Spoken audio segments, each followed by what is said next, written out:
The story is about a young man named Fiancee in the modern era. He was bedridden, suffering from a terminal illness. While unconscious, he accidentally traveled back in time to an ancient era. He woke up to find himself as an infant lying in a bamboo basket. Although he retained his memories from the modern world, he had now become the target of ancient assassins. Rewinding a few minutes prior, a mysterious figure narrated the history. During the most chaotic era, wars broke out one after another. These fierce battles nearly destroyed the Earth. Humanity used modern science and technology to fight amongst themselves. At that time, technology had invaded and covered almost the entire globe. Consequently, great monuments were completely destroyed. Corpses lay scattered across the streets. Too many to count. There were those with terrible luck, blown to pieces right there, unable to survive. Looking around, traces of war were everywhere, accompanied by raging fires, piles of scrap metal and ruins from the devastation. Humanity faced extinction. Misery and sorrow blanketed everything. The survivors of that era of science and technology were sealed away inside a divine temple. Inside this divine temple, a place filled with gloom, snow fell heavily. Everything around was desolate, empty, with only sparse vegetation. Not a single soul passed by.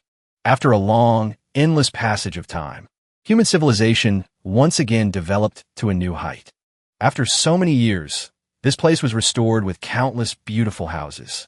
At that time, a mysterious young woman escaped from the divine temple. She opened a forbidden door. When she left, she took the temple's most powerful weapon with her. That girl was Yi Qingmei. Young Yi Qingmei stepped into the mortal world, making new friends.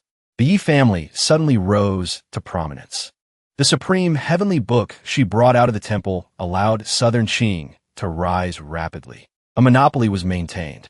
In just a few short days, the entire landscape of the world was changed. Southern Qing became incredibly powerful and developed.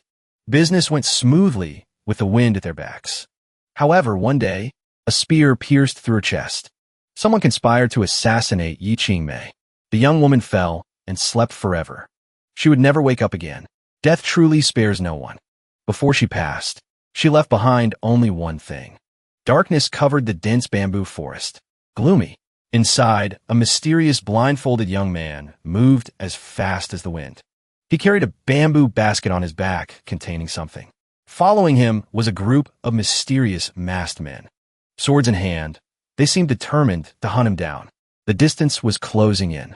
The two pursuers prepared to attack first. The blind master ducked to dodge the attack.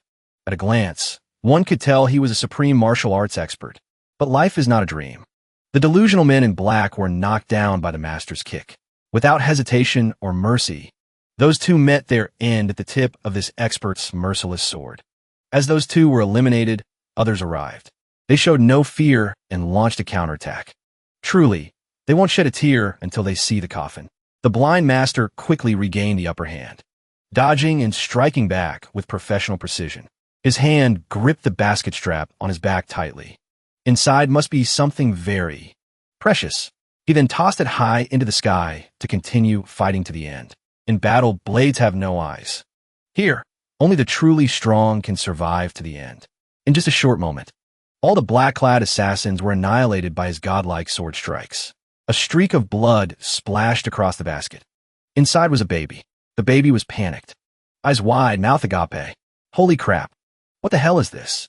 His scream echoed through the quiet night of the forest. Help me. Back in the hospital, the parameters displayed on the machines didn't look very promising. The equipment was still running steadily. The information board read, male patient, 24 years old, suffering from myasthenia gravis. Prescribed liquid diet only. On the bed, a young male patient lay gasping for air, wasting away. His name was Fiancee.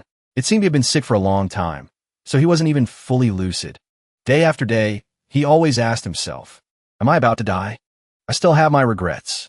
His body was tired, but his thoughts seemed a bit Seeing someone cleaning up in the distance, he thought, the last person to send me off isn't a cute nurse, but this old lady? His soulless eyes gradually closed. He silently complained, life is truly so lonely. An endless darkness enveloped Fiancee. His eyes slowly opened, but when he opened them, he saw a completely unfamiliar scene. In his eyes was a group of men in black. He wondered, who were they? A man in black brought a sword close, eyes dangerous, brandishing his weapon. Fiancee was now in the body of a newborn baby. His big, lively eyes were filled with panic. Wait, he panicked. His face turned as pale as a banana leaf. He wanted to scream, but the only sound was wah-wah. Fiancee's mind was very unsettled right now. Wait, what's happening here? The black-clad assassins were still relentlessly pursuing the blind master, carrying Fiancee. Fiancee seemed to only now sense that something was wrong. Wait, the distance between the assassins and the master was getting closer. The gap was just a short distance. The master threw the basket containing the baby into the air. It seemed he was very determined to protect this kid. Then he drew his sword, ready to face the small fry. The identity of this master. Turns out, he was the servant of Fance's late mother. Our main character. The infant thrown into the air had a pale face, drained of every drop of blood. Fiancee, in this body, touched his tiny face with both hands, bewildered. I opened my eyes and found I had become a kid in a basket in an instant. After dealing with the black-clad assassins, the master easily caught the basket containing the baby. In the memories of a 24-year-old citizen from the modern world, to be hunted down like this now, I should be enjoying life with friends and parties right now. Fun games, right? He looked up, staring intently. His lively eyes were clear as glass marbles. In his head, he couldn't stop exclaiming, "My protector is incredibly strong." Suddenly, the master stopped. He seemed to sense something behind him. It was a group of men with gall as big as the sky, fearlessly charging forward to attack. The leader gave an order. The subordinates obeyed instantly. They all rushed up at once. They jumped up, intending to launch a surprise attack, thinking that with so many people, fighting one blind man would be easy. Fiancee saw this and was scared to the point of tears. His face was paler than a banana leaf. But before the assassins could achieve their goal, just as the master was about to wipe them out, countless arrows flew from nowhere to attack them. The assassins were heavily wounded, blood splattering everywhere. The ringleader also had an arrow pierce straight through his throat. Dozens of them were taken out just like that. Not a single one survived. Their bodies lay scattered on the ground. All were wiped out cleanly. A troop of black knights arrived from nowhere, crowding the area, blocking all exits. A person slowly stepped out from the protective formation. His voice was very calm. Western mages really don't understand. He praised. In front of a true powerhouse. Magic tricks are like a child's brush, truly useless. The person stepping out of the carriage was Chun Pingping, director of the Southern Qing Overwatch Council. He stood there and questioned, "Where's the young miss?" Wuhu answered honestly, "I didn't catch her. I need to give you all an explanation for this." Chun Pingping's face turned serious, looking a bit grim. He noticed the baby Wuhu was holding. "Is that the young Mrs. Child in your hands?" The master's nod confirmed everything. Pingping asked urgently, "Is he alive?" Wuhu simply replied coldly, "Alive." Chun Pingping sighed in relief and moved closer. "Thank goodness. Let me see." Fiancee, lying in the basket, had fainted from fright. Pingping saw this and panicked a bit, but still praised. "He looks just like his mother. Truly beautiful." Wuhu bowed his head. He just thought the boy was asleep.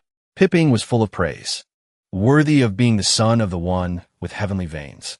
Facing the pursuit of the entire city, yet he can still sleep so soundly. Wuhu gave a hum of acknowledgement. Then he hugged the basket and turned away abruptly. Chun Pingping was startled and asked, "Where do you intend to take him?" Wuhu replied simply, "Taking him to a safe place." Chun Pingping asserted, "I have returned to the capital. That is the safest place." Wuhu coldly retorted, "I do not trust your master." Perhaps he had lost faith in life. He asked back, "But what can you teach him? Cripples? Your kung fu is unrivaled under heaven, but you only know how to kill." But in Wuju's eyes, there wasn't much difference. "Is there a difference between a blind man and a cripple?" He replied, "Cripple. You are the same." Pingping angrily gripped his wheelchair. The two stood there in silence for a long time. Neither wanted to speak first, so both chose silence. Chun Pingping's hands began to relax from the wheelchair. He made a suggestion. "I know a suitable place. A new identity where he won't be disturbed." Wuhu asked briefly, "Where?" Chun Pingping replied, "Danjo." And so, early the next morning, Wuhu arrived in the bustling city of Danjo. Time flew like a shuttle, faster than a dog running in the street. Just like that, several years passed. A group of children sat gathered in the courtyard, gossiping. Fanro sat among everyone, clapping her hands to urge him on. You haven't finished the story you told last time. All the children present were eager to hear the rest of the story. Fiancee calmly narrated. Continuing the story, Truman walked to the wall. He discovered a staircase there. So he walked up, pushed the door open. A buzz-cut boy asked excitedly. Then what? Fiancee said calmly. Then, of course, he had to return to reality. On the street, people were passing by. In a small, empty alley, a small child stood confidently on a pile of firewood, telling stories loudly to the kids. In this way, the main character succeeded in stopping the enemy invasion. The story ends. The bald kid sighed. I feel like Journey of the Elusive from last time was better. The girl next to him raised her hand to express her opinion. I prefer asterisco phoenix tale asterisco. The child named Fancian was actually Fanshun from the modern world reincarnated into this world. He waved his hand, showing dissatisfaction. You guys don't understand anything. Just then, another boy suddenly ran over. Fancian, go home and look. Your housekeeper is beating people again. Fancian's eyes widened. His face couldn't hide his worry. Right at this moment, in the Danjo Manor, a young maid was whipped across the face with a long leather whip. The housekeeper, with a ferocious face, raised the whip. Say it. Where did the young master take the young miss? The maid sat on the ground, trembling in fear. I don't know. I don't know anything. In the quiet courtyard, the sound of the whip striking flesh rang out sharply. The maid could only sit there and take the beating. Finally, unable to bear it anymore, she turned to look at the maid beside her and shouted. Lu Cece knows. She is the one who serves the young master. The maid beside her, being named, shrank back in fear. The housekeeper, face dark, suddenly turned his head to look at Lu Cece. The maid beside her, who was Lu Cece, stared at him with wide eyes. Her whole body began to tremble. She stammered. Young master didn't let me say. The housekeeper raised his hand high, about to hit Lu Cece. Then I won't be polite anymore. Seeing the whip about to strike Lu Cece, Fancian appeared just in time and shouted. Wait, he brought a little girl with him. With a calm face, he pointed at himself. These are all maids in my courtyard. You're beating them? The housekeeper turned his head. He gritted his teeth, looking fierce. You took the young miss and ran wild with few people. If something happened to the young miss, young master, you couldn't bear the responsibility. Finished speaking, he swung the whip to vent his anger on the maids in Fancian's courtyard. I cannot discipline the young master. I can only discipline these maids who couldn't watch over the young master. The little girl beside Fancian was named Fan Roro. She frowned and tugged at Fancian's sleeve. Or let me speak. This housekeeper is snobbish. I'm easier to talk to. Fancian didn't answer her. He found a chair and stood on it, waving at the housekeeper. Fancian smiled friendly and said, Come here. Although confused, the housekeeper obediently moved closer, letting him touch his head. Fancian used both hands to hold the housekeeper's head, making him look straight at him. Head held in place, the housekeeper frowned. Young master, what is this? The very next second, the look in, Fancian's eyes turned sharp and cold. One hand held the housekeeper's head, the other raised high. Then, in the housekeeper's astonished gaze, Fancian gave him a slap as loud as thunder. The housekeeper took the full force of the slap, his face twisting. Teeth flew out. Before he could even react, he was sent flying. The sound of a heavy object hitting the ground. Thud! The housekeeper fell flat on his butt. Fancian glanced at him and asked, Convinced yet? The housekeeper rolled his eyes back, propping himself up on the ground, trying to crawl up. His voice was trembling a bit. So brutal. The housekeeper's face was swollen and deformed. He howled in pain, tears falling. I must tell the old madam. A while later, the housekeeper, keeping his wretched appearance, smiled obsequiously. The young master hitting me is perfectly justified. Fancian pointed at the housekeeper and shouted, Grandma, you hear that? Even he says it's perfectly justified. Grandma calmly picked up her teacup and took a sip, saying nothing. Fan Ro sat beside her, red with anger, accusing. It was the housekeeper who beat the maids in brother's courtyard first. Grandma didn't say who to punish. She just gently ordered, replace all the maids in the young master's courtyard. Fancian, who was focusing on eating, heard Grandma say that and interrupted. No need, Grandma. I love silence. I don't need people in the courtyard. Grandma turned to look at the housekeeper and made a decision. Then withdraw them all for me. The housekeeper clasped his hands and bowed obsequiously. Fiancee pointed his thumb down to the ground, smiling provocatively at the housekeeper. Let's see how you bully the people in my courtyard in the future. The housekeeper stared at him angrily with a dark face, but could do nothing. Clink! Grandma suddenly put the lid back on the tea. The crisp sound rang in their ears. Grandma suddenly spoke up. After finishing the meal, call a carriage to take Ruo back to the capital. Hearing her say that, both Fan Xian and Fan Ruo jumped. Fan Ruo panicked and protested. But Grandma didn't give her a chance to refuse. It's decided. Fan Ruo bowed her head sadly. The bowl of rice in front of her didn't look appetizing anymore. The housekeeper watched this scene, revealing a smug smile. Fan Xian held his rice bowl, looking gloomy. His heart couldn't help but feel turmoil. After dinner, Fan Xian returned to his courtyard alone. Lu Cece had been waiting outside his door for a long time. As soon as she saw him return, she bowed respectfully. Young master, you're back. Seeing she hadn't left yet, Fan Xian was a bit confused. Why haven't you gone home? Liu Cece fled. Her cheeks were flushed, looking like she was about to cry. Cece was sold into the manor as a maid. My parents don't need Cece anymore. Speaking of this, her tone became shaky. Tears couldn't help but spill from her eyes. Except for this place, Cece has no home to return to. Hearing Lu Cece say that, Fan Xian fell silent, deep in thought. Finally, he smiled faintly. What? You're just like me. Liu Cece froze, not understanding what he meant. Like what? Fan Xian put his hands on his hips and replied. Both possess no father, no mother. Lu Cece was stunned. Young master has a father. Young master's father is in the capital. Fan Xian lowered his eyes and walked into his room. It's not much different. He glanced at Lu Cece and smiled. Since it's like that, then you stay here. Finished speaking, Fan Xian slammed the door shut in front of her. But prepare yourself mentally. You might get bullied by housekeeper Zhou again. Lu Cece was astonished.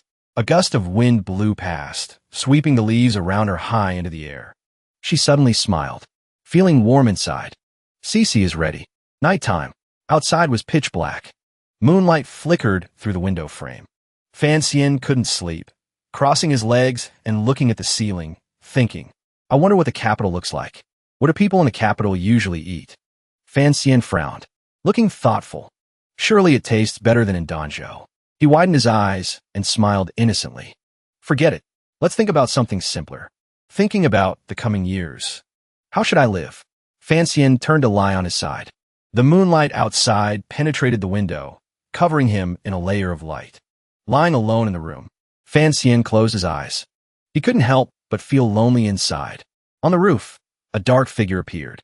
The moonlight elongated the person's shadow on the ground, looking a bit eerie. Outside, the moon was bright and the wind was cool. Fan Xian opened his eyes wide. Inside, the word alert was clearly written. He muttered, can't sleep. He sat up and lifted the pillow, revealing a yellow book underneath. Let's take a look at this treasure. Haha. The yellow book under the pillow had no title. It was a nameless yellow book. Fan Xian opened the book to read. His eyes shone like stars, feeling a bit pleased with himself. This was from when I was very small. That blind teenager named Wuhu left it for me.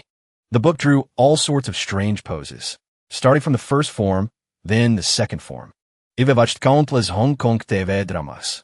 I knew it as soon as I saw it. This is some kind of mental cultivation method for internal chi. Fan Xian happily held up the book. Haha, slow people need to start early. Even if this nameless cultivation method isn't good. I couldn't resist starting to practice it since I was 1 year old. Outside, thunder rumbled. Lightning streaked across the sky. Fan Xian was sitting in his room, facing the wall. Facing the wall, reading the book.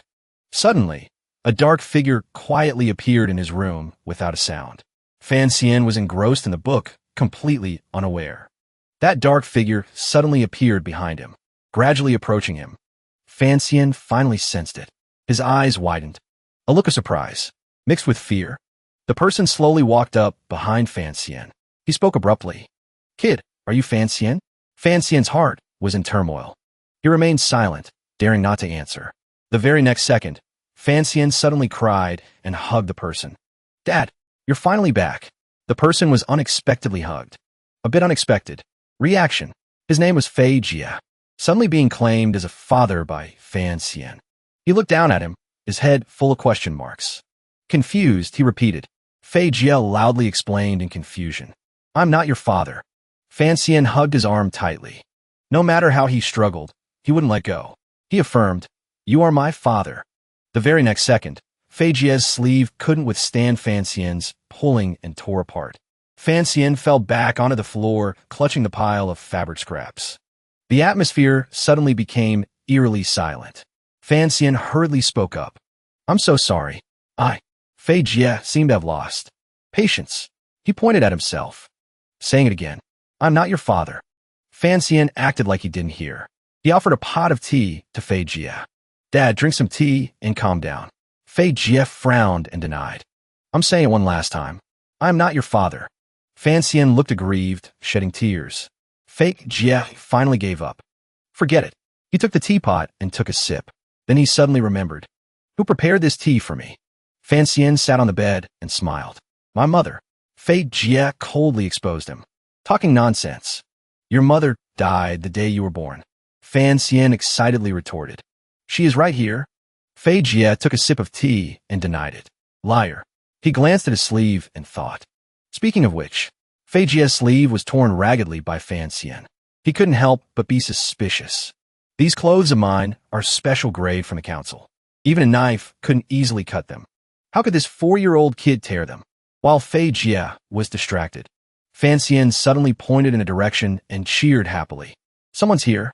Fay Jia looked in surprise where Fancian pointed. How can that be? The door is empty. There's no one there. Fay Jia was speechless.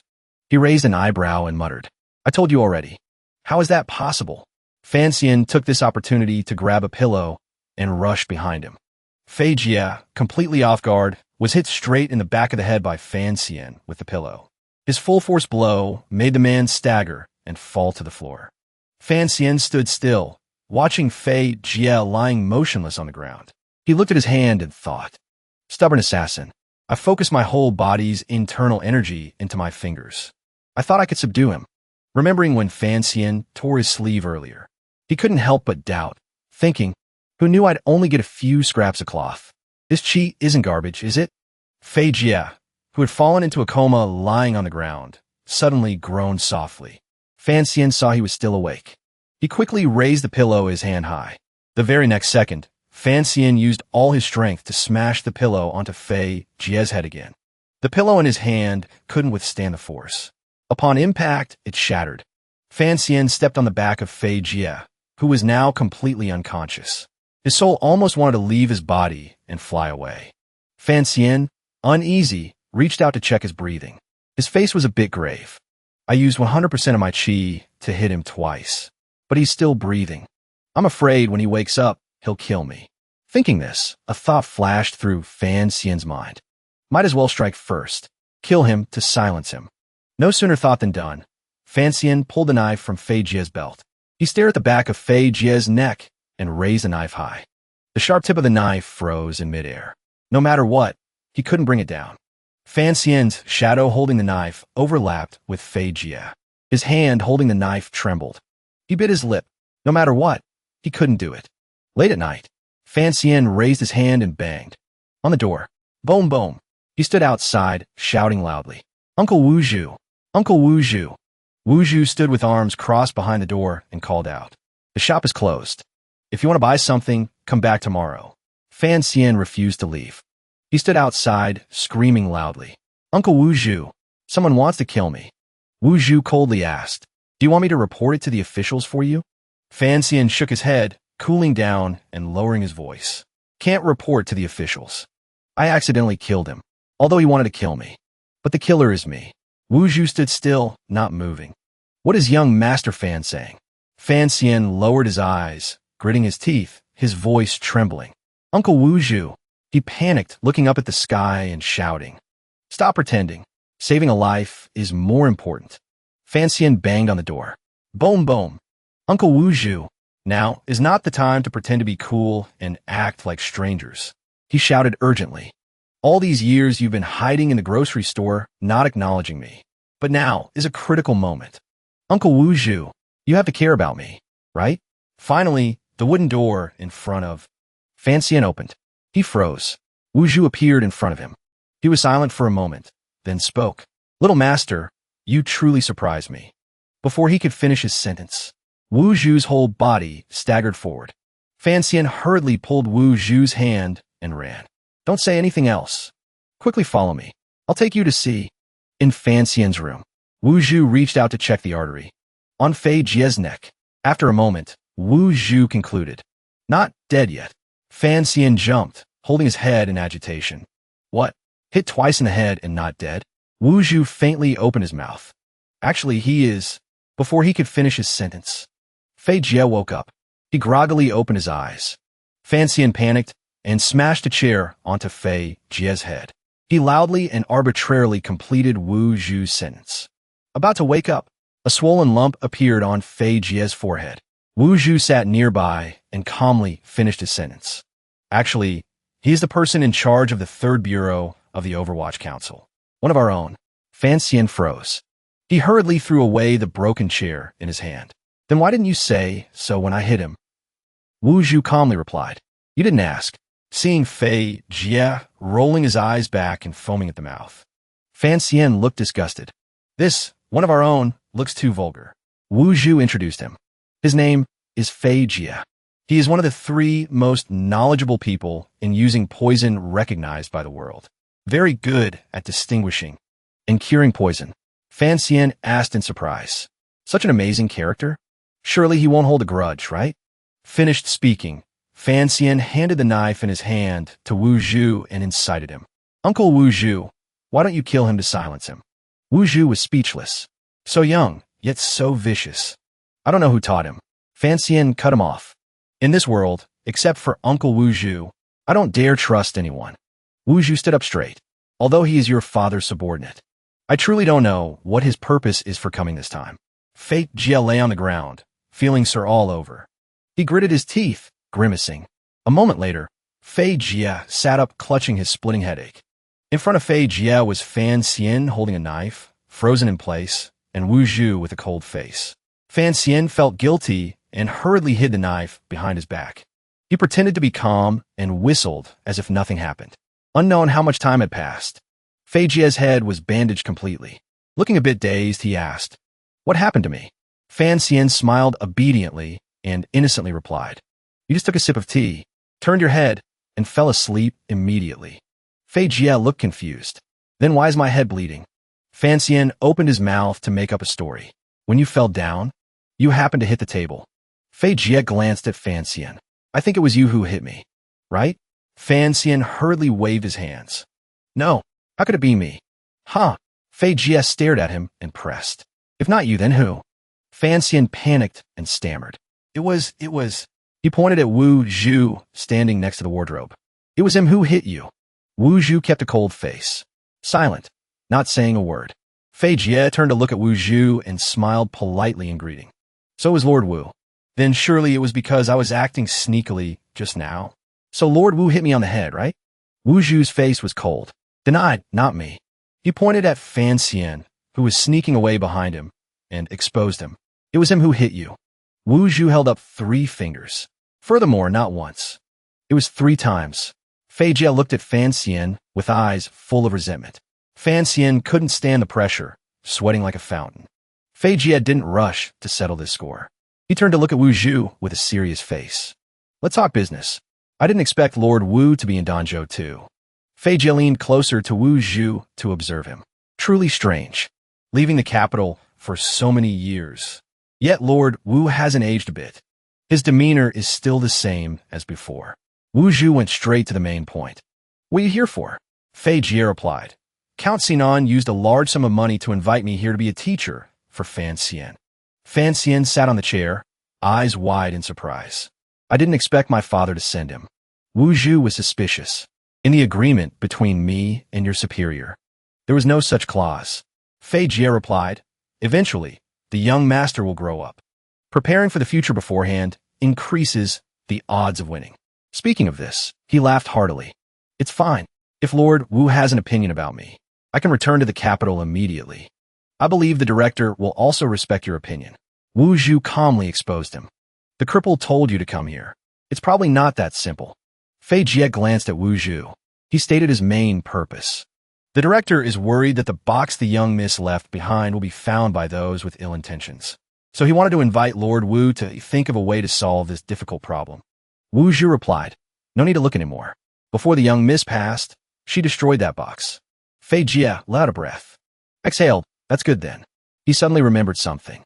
Speaking of which, I keep feeling the little young master is a bit strange.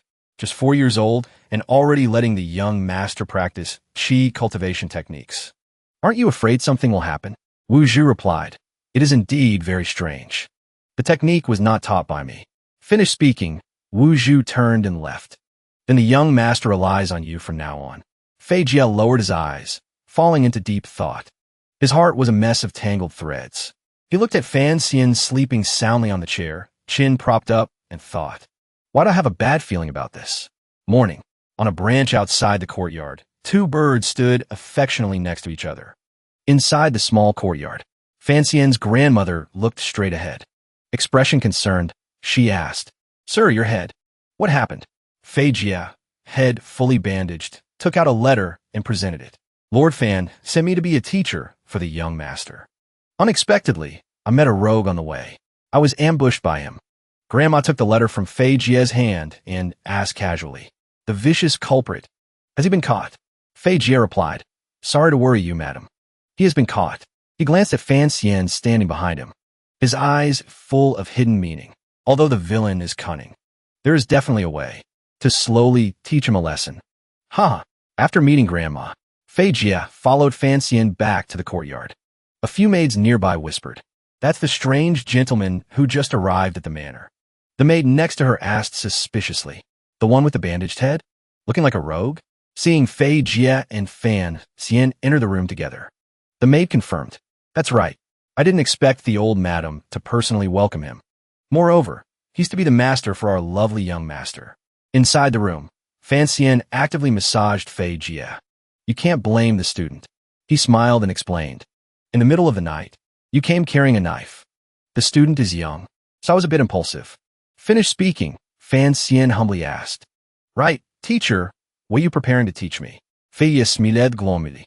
"I want to teach you how to use poison to kill people, and how not to be poisoned to death by others." Hearing him say that, Fan Xian was not scared but jumped up in excitement. "Yes." Fan Xian smiled brightly with enthusiasm. "Then what are we waiting for? Let's start now. Do I need to catch 2 mice test subjects?" Fay Jia looked at Fan Xian, smiling happily in front of him with suspicious eyes. "This kid, is he really 4 years old?" Late at night, the wind blew whistling. At a deserted graveyard, Fay Jia held a torch and a shovel, leading Fan Xian behind him. Surroundings were full of tombstones and graves, looking both gloomy and cold. But Fan Xian didn't know where this was. Fay Jia Illegitimate. "This place is a graveyard," Fan Xian calmly replied. "I can tell." Fay Jia turned his head to look at Fan Xian. The firelight reflected on his face. He looked a bit scary. He made a request. "Pick a grave, then dig it up." Fan Xian immediately ran to a nearby grave. He grabbed the rotten wooden board on top and lifted it with force. "Then let's go with this one." Fay Jia froze. He glared at Fan Xian until his eyes almost popped out. Fan Xian seemed to remember something. He pretended to be scared and pitiful. "Not right. I'm just a child." "Master, if you don't help me." Fay Jia threw the shovel onto the grave and ordered ruthlessly, "Day." Fan Xian decisively stopped pretending. He looked at the shovel and said, "Oh," softly. Fan Xian stuck the shovel into the soil and scooped it up. The sound of digging rang out continuously in the middle of the night. Fay Jia sat in a corner, leisurely drinking wine. Time passed, unknown how long. Fan Xian labored to dig a large pit. Finally, under the moonlight, he leaned on the shovel, panting, sweat dripping. "Done, master." Fan Xian stood looking at the coffin in front of him and asked, "Next, do I open the coffin?" Fay Jia jumped down into the pit and walked to the side of the coffin. "Wait, do you know why I brought you here?" Fan Xian rotated his joints. Shoulders, calmly replying, "Of course, to find a corpse. Dissect it to understand the structure of the human body. It's the first step in learning. Practice is very normal. Fay Jia jumped in surprise hearing that. He looked at Fan Xian with bewildered eyes. How does this kid know so much? Thinking this, he couldn't help but feel incredulous. Aren't you scared at all? No sooner said than done. The coffin in front of the two was smashed open by Fan Xian with one punch. The booming sound rang in their ears, making Fay Jia startle and widen his eyes. Fan Xian only then turned to look at Fay Jia. What did you say just now, teacher? Fay Jia was silent for a moment. Nothing. He took out the knife he carried with him, his whole body emitting a gloomy aura, he said. Now cut open the body inside. Check the cause of death. Fan Xian reached out and took the knife without hesitation. He turned his head to look at the body inside the coffin and fell silent. The hand holding the knife was raised but wouldn't come down. Fay Jia stood aside, watching his pale face, feeling a bit gleeful. He teased. Kid, you're scared now, right? He secretly thought smugly. Finally, this kid is scared. Fan Xian turned back to look at him. No, the surface is full of bacteria. There must be something for protection. Fay Jia said. He didn't understand what he said, so he asked back. We're bacteria. Fan Xian didn't know how to explain it for Fay Jia to understand. In short, it's very dirty. Do you have gloves? Fay Jia looked confused. Dissecting corpses is such delicate, meticulous work. How can you wear a pair of bulky gloves? Fan Xian explained. The gloves I'm talking about are surgical gloves. Fay Jia replied, never heard of them before. After using the knife, just wash your hands clean, right? Fan Xian patted his forehead in frustration and sighed. Sigh, truly hopeless with you. Fay Jia sat on the edge of the pit drinking wine. Fan Xian labored to dissect the body in the coffin. Fay Jia suddenly asked, You are so smart. Can you guess why I want to teach you to use poison? Fan Xian replied, In the future, someone will definitely want to kill me. Teaching me to use poison is for fear that I'll be poisoned to death by others.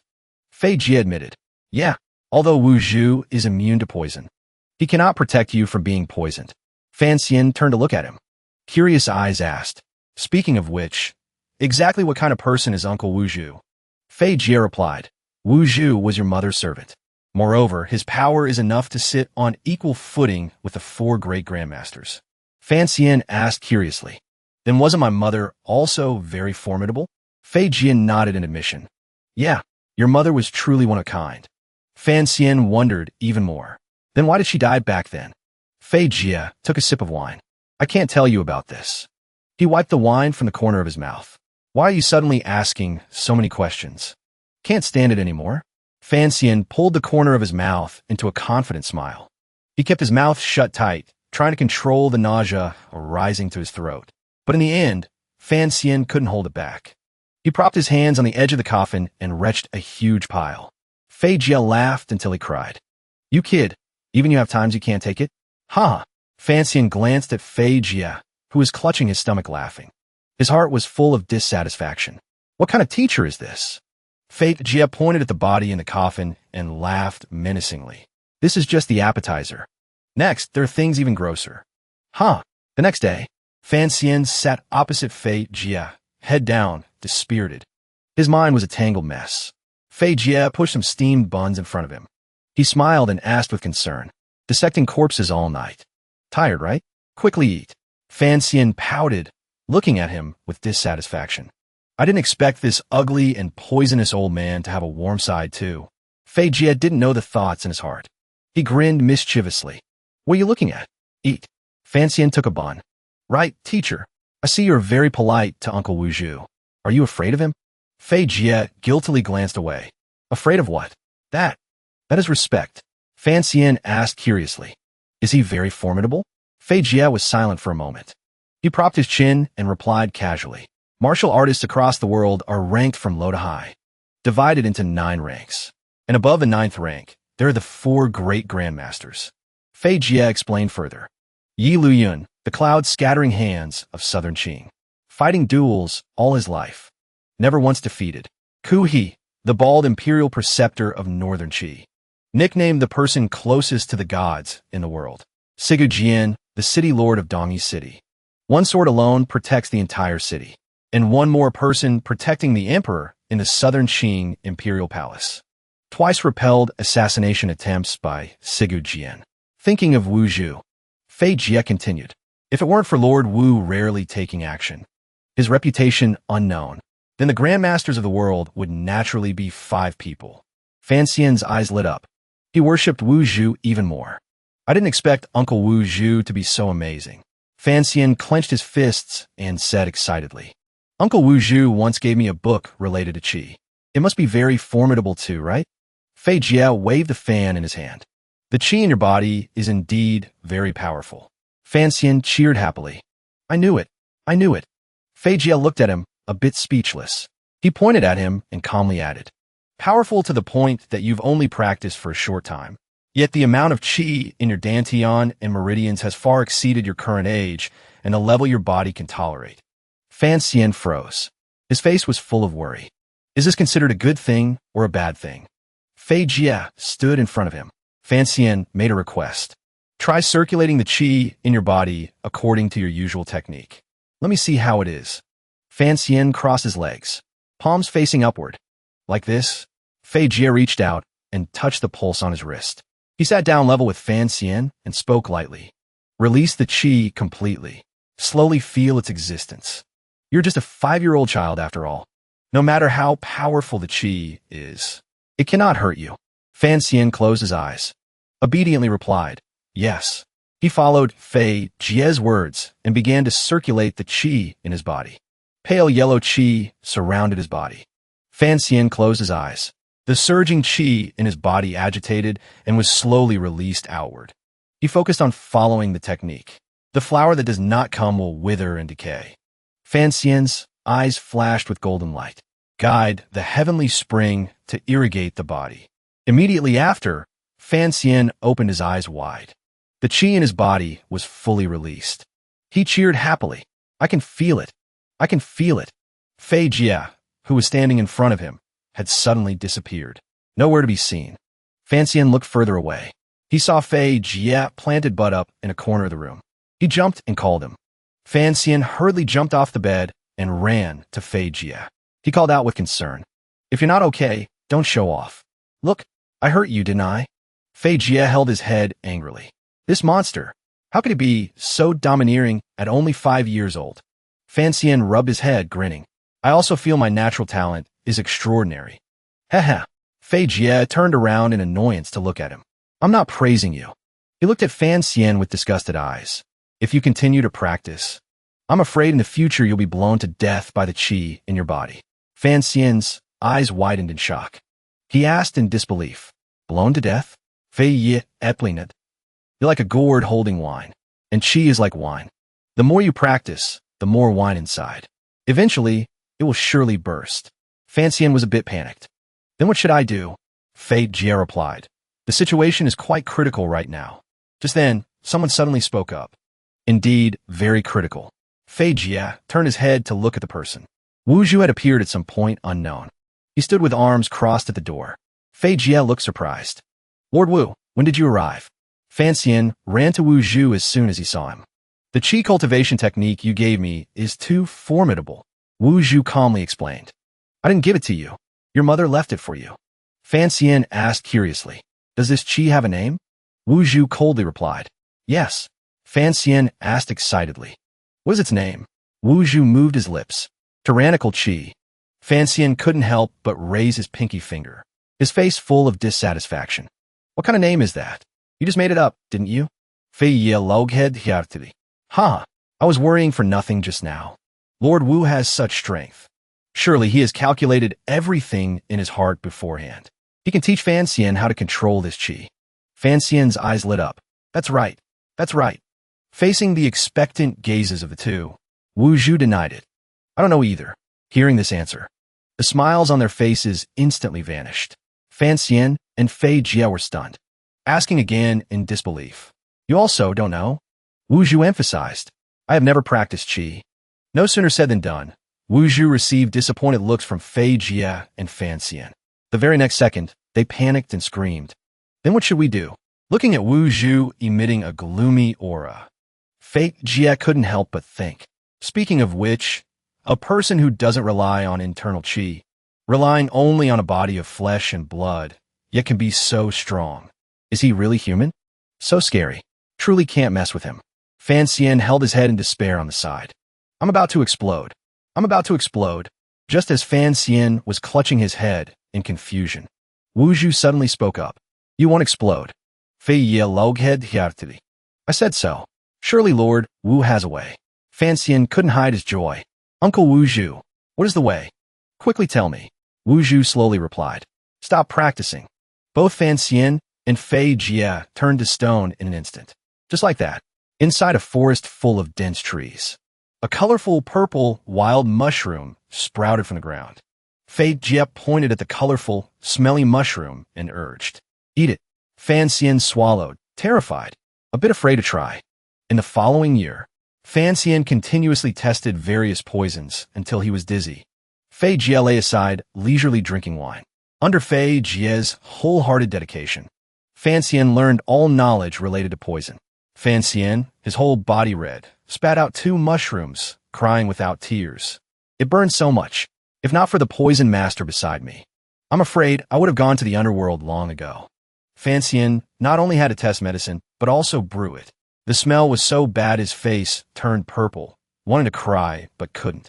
Fay Jia slammed the wine gourd down. He wiped his mouth, smiling with satisfaction. You follow me for a whole year. You've learned quite a bit. Xian glared at him with a dark face. Did you really teach me seriously? Are you sure this isn't revenge? Xian felt a chill all over, sweating bullets. His face clearly wrote the word resentment. If my will to survive wasn't strong, I don't know how many times I would have died. Fay Jia reached out and rubbed his head to comfort him. Didn't you survive at all? Don't mind the process too much. Fay Jia massaged his waist. In 1 year you have learned this much. I can leave with peace of mind. Xian was startled. He looked up at him in surprise and asked worriedly, Leave? Are you going back to the capital? Fay Jia didn't deny it. He looked towards Danjo ahead. Yeah, received information from above. 1 more month, and I'm leaving. After that sentence, the two in the room fell silent. The atmosphere somehow felt a bit stifling. Finally, it was Xian who broke the silence. The last month, huh? Fay Jia cracked his knuckles, face dark. But the grudge of being hit on the head a year ago, I must repay it before I go. Xian jumped. This whole year doesn't count as revenge. Just as he finished speaking, Xian suddenly got a nosebleed. Fay Jia acted like nothing happened. Don't get too excited. You've been poisoned by me again. Getting excited will make the toxin spread faster. Xian confusedly covered his nose. A while later, Xian stood looking at the pile of medicine bottles, big and small, filling the table. Xian and Fay Jia stood opposite each other across the table. Fay Jia crossed his arms and made a demand. Think about what poison is in your body. When was it administered? What does it do? Only when you figure it out will you be considered truly graduated. Xian recalled past events and deduced. Bitter taste. Must be mixed into the herbal medicine from before. That way I wouldn't taste it. Fay Jia looked at the medicine bottles on the table. Then just like usual as I taught you, find the antidote yourself in front of you. Xian closed his eyes. He picked up several bottles to smell. Then he continuously threw a few bottles away. Not right, not right, not right. Finally, Xian smelled a familiar medicine scent. His eyes quickly lit up. He looked at the bottle and affirmed loudly. This bottle? Fay Jia glanced at the bottle in his hand with an indifferent face. If you've chosen, then drink it. Xian opened his mouth wide, closed his eyes, and poured the whole bottle into his mouth. Fay Jia, standing next to him, suddenly produced an umbrella from somewhere. He moved to stand a bit further away from him. Fay Jia said nothing, opening the umbrella to shield between Xian and himself. Xian turned to look at him. A question mark popped up in his head. He pointed at himself and asked cheerfully, Did I choose right? No sooner said than done.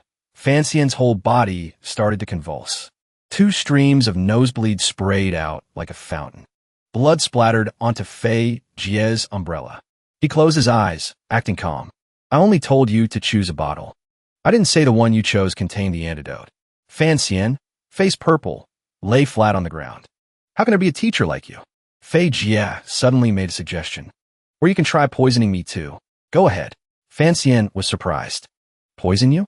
Fay Jia smiled. If you can poison me back, consider yourself graduated. How about it? Xian's eyes suddenly widened. He was surprised, not expecting him to make such an offer. The very next second, He curled his lips into a confident smile. Just you wait and see. Late at night, the moon hung high. In Fay Jia's room, the lamps were still bright.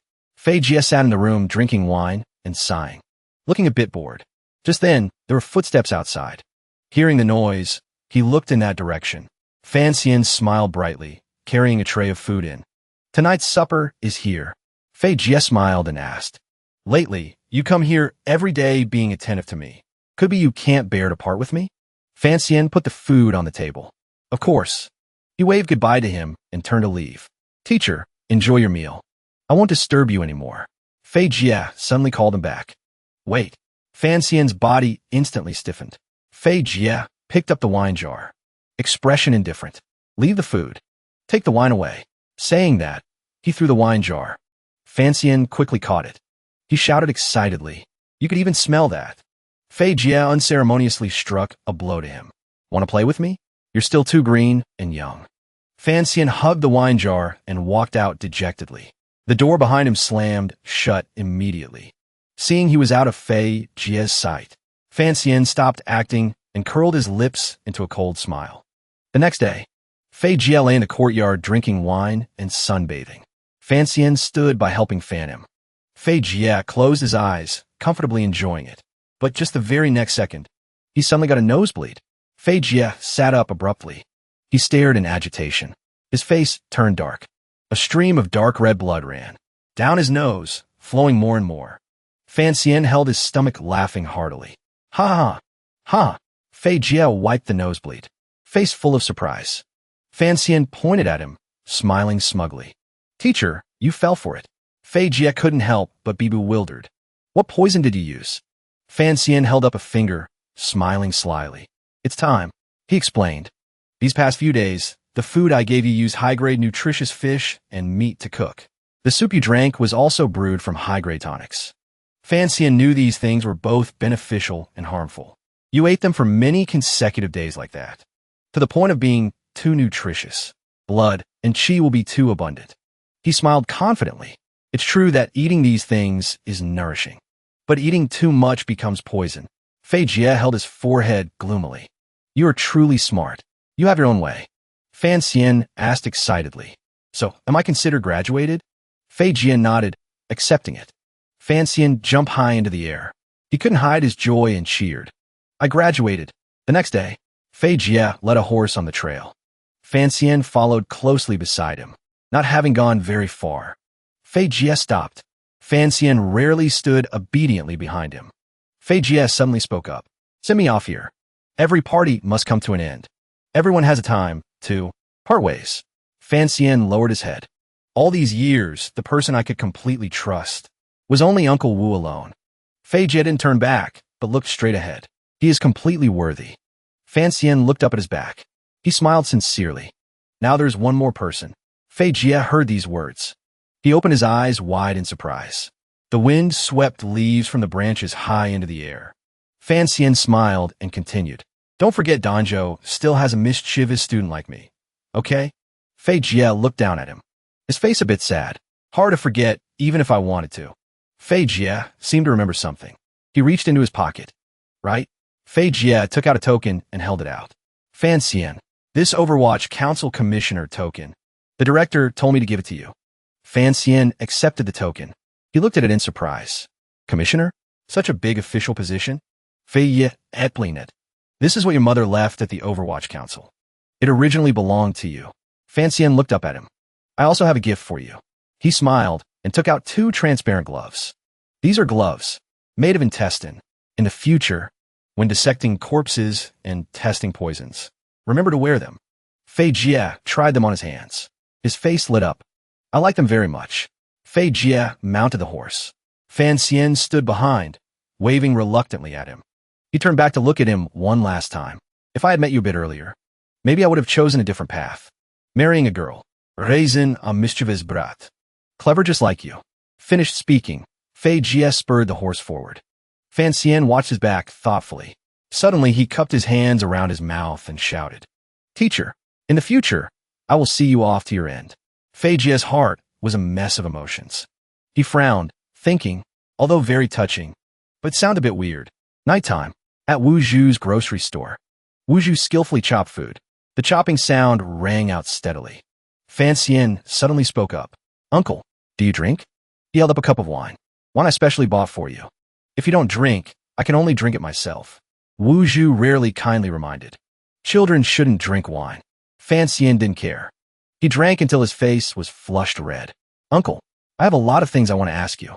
Fan Xian started rambling. Uncle, why after so many years? Your appearance hasn't changed a bit? Uncle, what kind of person was my mother exactly? Uncle, I heard teacher Fay say your martial arts are very formidable, that you are the 5th Grandmaster. Uncle, are you dipping into the wine cup but not drinking? Uncle, who is more formidable, you or Fay Jia? Wu Zhu only listened, not answering a word. Fan Xian drank until he was drunk, eyes glazed over. He couldn't even hold the wine cup steady. He muttered, Uncle. His vision became increasingly blurry. The scene in front of him shrank, until he completely sank into darkness. The next morning, Fan Xian woke up in a forest. He slowly opened his eyes. Wu Zhu stood beside him and asked, You're awake? Fan Xian sat up coughing. Cough, cough. He clutched his chest, face in pain. Cough, cough. So uncomfortable. What's wrong with me?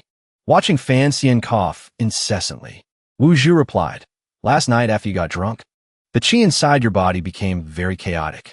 Fan Xian excitedly turned to look at Wu Zhu. Uncle, she left that book for me.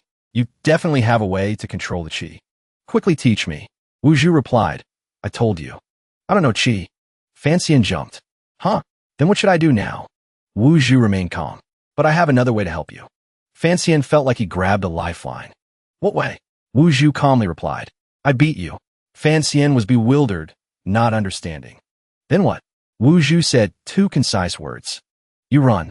Fan Xian turned to stone on the spot, hearing the answer. He held his head and screamed excitedly.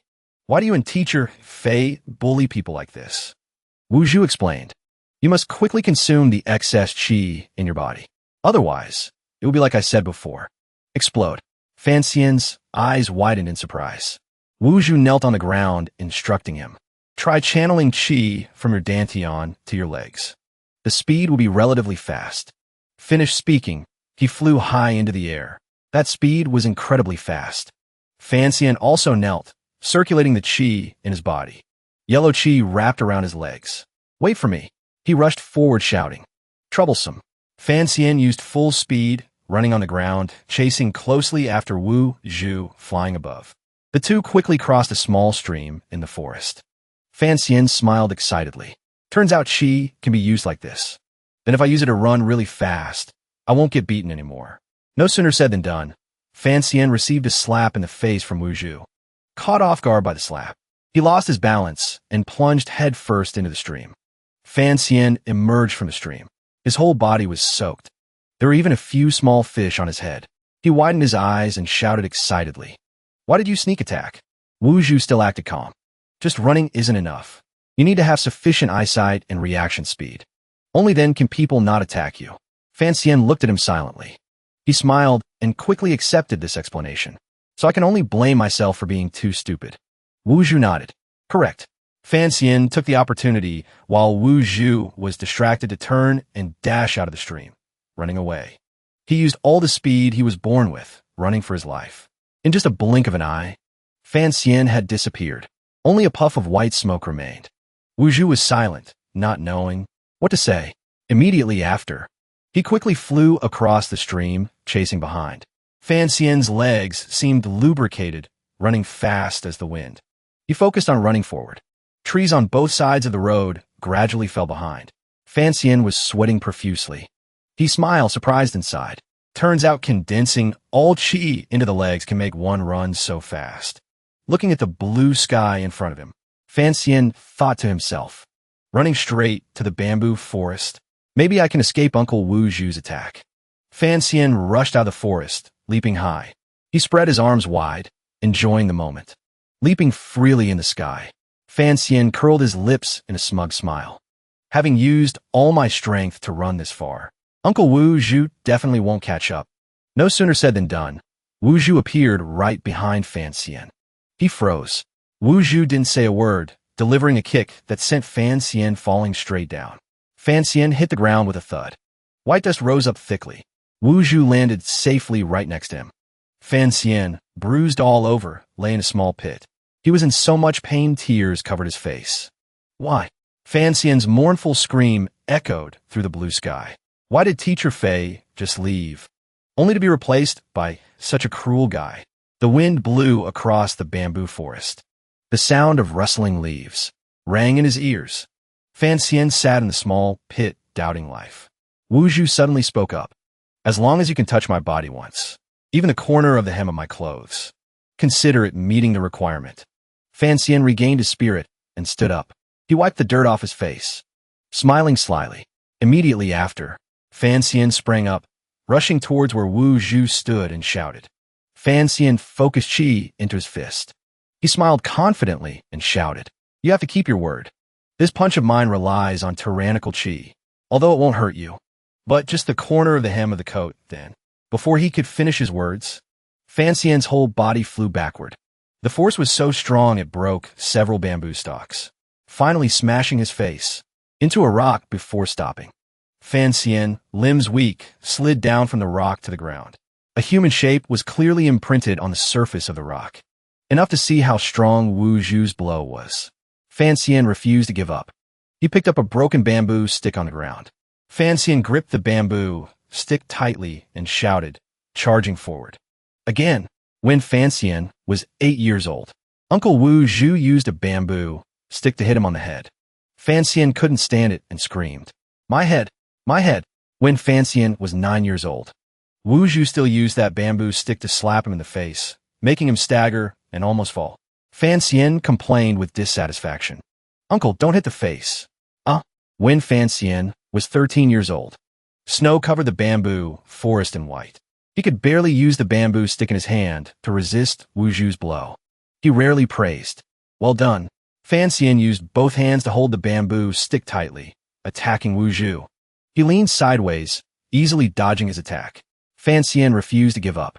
He changed the direction of the attack, forcing Wu Zhu to use his stick to block. Wu Zhu could pin Fan Xian down using only one hand. Fan Xian used all his strength, but couldn't advance an inch. Wu Zhu's hair blew in the wind. Time passed fleetingly. When Fan Xian was 16 years old, he had become a mature young man, full of vitality. Wu Zhu used the stick in his hand to beat back Fan Xian. Both the bamboo stick and he flew backward. Fan Xian didn't fall on his face this time. His feet skidded on the ground for a distance before stopping firmly. Fan Xian took the opportunity to roll behind a large rock nearby to dodge Wu Zhu. He curled his lips into a confident smile. 2 fingers clamped a stone. The stone was thrown out. Hearing the sound, Wu Zhu turned towards that direction. Fan Xian took this opportunity to rush up with a bamboo stick, intending to sneak attack from behind him. Fan Xian smiled smugly. He thought, success. However, Wu Zhu could still counter. He didn't bother turning around, directly giving him a kick to the face. Fan Xian flew up and smashed into the ground several times, creating a rare zigzag pattern. Finally, Fan Xian smashed straight into the ground, causing dust to rise thickly. Hearing the sound, Wu Zhu accurately turned his head in that direction. He was silent as if thinking. Fan Xian sank into the ground a bit. His face was bruised, ragged. He cried streams of tears, muttering, "Could you be gentler?" Wu Zhu's dark shadow overlapped with Fan Xian. Fan Xian couldn't stand it, frowning at him. Wu Zhu kept his cold appearance, then suddenly spoke. "You met the requirement." Fan Xian stood up in surprise. "But I haven't touched you yet." Wu Zhu replied, "You're strong enough. Training ends here." Hearing that, Fan Xian protested. "No." Wu Zhu paused, not understanding. Fan Xian patted his chest. He stood in front of Wu Zhu and said seriously, "I want to meet the requirement fair and square. I still want to continue." Wu Zhu fell into deep thought. He didn't say a word. But the very next second, Fan Xian was beaten headfirst into the ground. He wanted to unleash a stream of curses, but couldn't. Wu Zhu calmly turned and left. "As you wish." Nighttime. The lamp in Fan Xian's room was still on. The flickering lamplight shone through the paper screen. Fan Xian sat on the bed, singing happily. La la. Lu Cece sat behind him.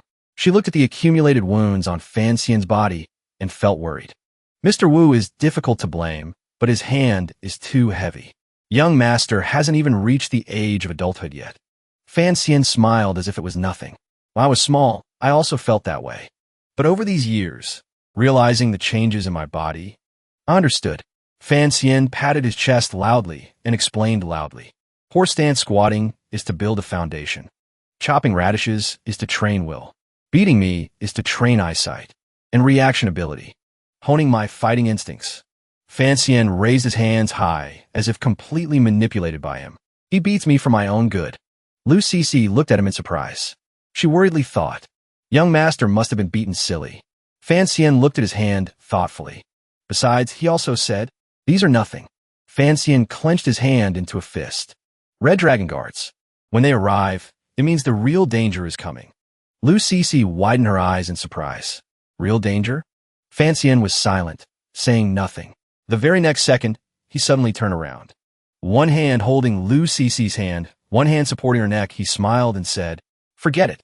Let's not talk about this anymore. Such a beautiful moment. How can we waste it? Liu Cece smiled as Yahello, cheeks blushing, not daring to look straight at him. Young master, you mean? Fan Xian pressed Lu Cece down. He pulled the blanket over the two of them. Tonight telling this ghost story, called In the Dead of Night. Fan Xian said a few words full of hidden meaning. Do you have legs? Early the next morning, Fan Xian got up early and went out the door. He took a deep breath and stood in a stance in the courtyard. Outside, someone rode a horse galloping towards them. Fan Xian, with sharp ears, immediately recognized it. He glanced in that direction. Sound of horseshoes. But outside there wasn't just one horse, but many horses. Fan Xian turned his head sharply to look outside. Listening to the sound, it's a well-trained troop. A large number of people. Fan Xian couldn't help but go to the gate to look. He was so surprised he froze. In front of him was a troop of men and horses, fully equipped with battle armor. Moreover, everyone sitting on horseback wore red capes. Fan Xian frowned, face certain, but his voice carried a bit of astonishment. Red Dragon Guards? The horses stopped right in front of his house. Everyone on horseback dismounted. They simultaneously knelt in front of Fan Xian. Fan Xian looked at this scene and was stunned. The person kneeling closest to him spoke up, stating their purpose. By order of Count Sinan, to welcome Fan Xian back to the capital. Fan Xian couldn't help but be surprised. Welcome me back to the capital? Inside the small courtyard, Fan Xian's grandmother was meticulously cutting red paper. Fan Xian suddenly rushed in urgently. Before reaching the door, his voice echoed in first. Grandma, a group of people came to the door, saying they want to take me to the capital. Grandma kept a calm face. You refused already? The capital is not a good place.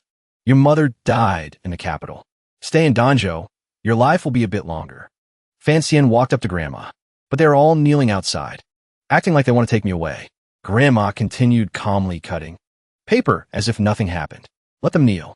If they kneel to death, collect their bodies for them. Fan Xian looked at Grandma with bright eyes. Grandma is too savage. Fan Xian didn't say much more. He waved goodbye to her and left. Understood, Grandma. Grandma held the scissors and cut a line on the red paper.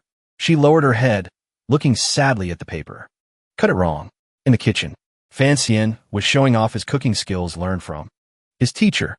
Chopping speed was also quite something. At this moment, Wuhu was sitting silently outside the kitchen door. Fan Xian also stopped his hands. He spoke first. Lately, I've been thinking about a very serious problem. Wuhu only replied very coldly, as if he knew this beforehand. Going to the capital or not is up to you to decide. Fan Xian was surprised, crept closer and asked, Hey, how did you know? I want to go to the capital. He continued blindly without letting Wuhu have time to answer. Why do they want to welcome me back to the capital? I kind of want to go, but I'm worried about danger. Tell me, is the person who killed my mother in the capital still there? If I encounter danger. Wuhu interrupted Fan Xian. I will follow you. Fan Xian was quite surprised. What? He repeated it once more. I will follow you. Fan Xian sat silently for a long time, then nodded. Then, he had a bit of a concern. There's one more question I've wanted to ask you for a very long time. Wuhu couldn't guess this time, so he replied directly. What? Thinking what Fan Xian was worried about was something else. Turns out he wondered why this guy hadn't aged after so many years. Do I have to wait until I'm 70, 80 years old, and this face of yours still won't age? Wuhu heard the question and didn't know how to answer. Who would ask this question before leaving? Lunchtime. Fan Xian and Lu Cixi walked in together. The servants in the manor stood waiting. Young master, please have your meal.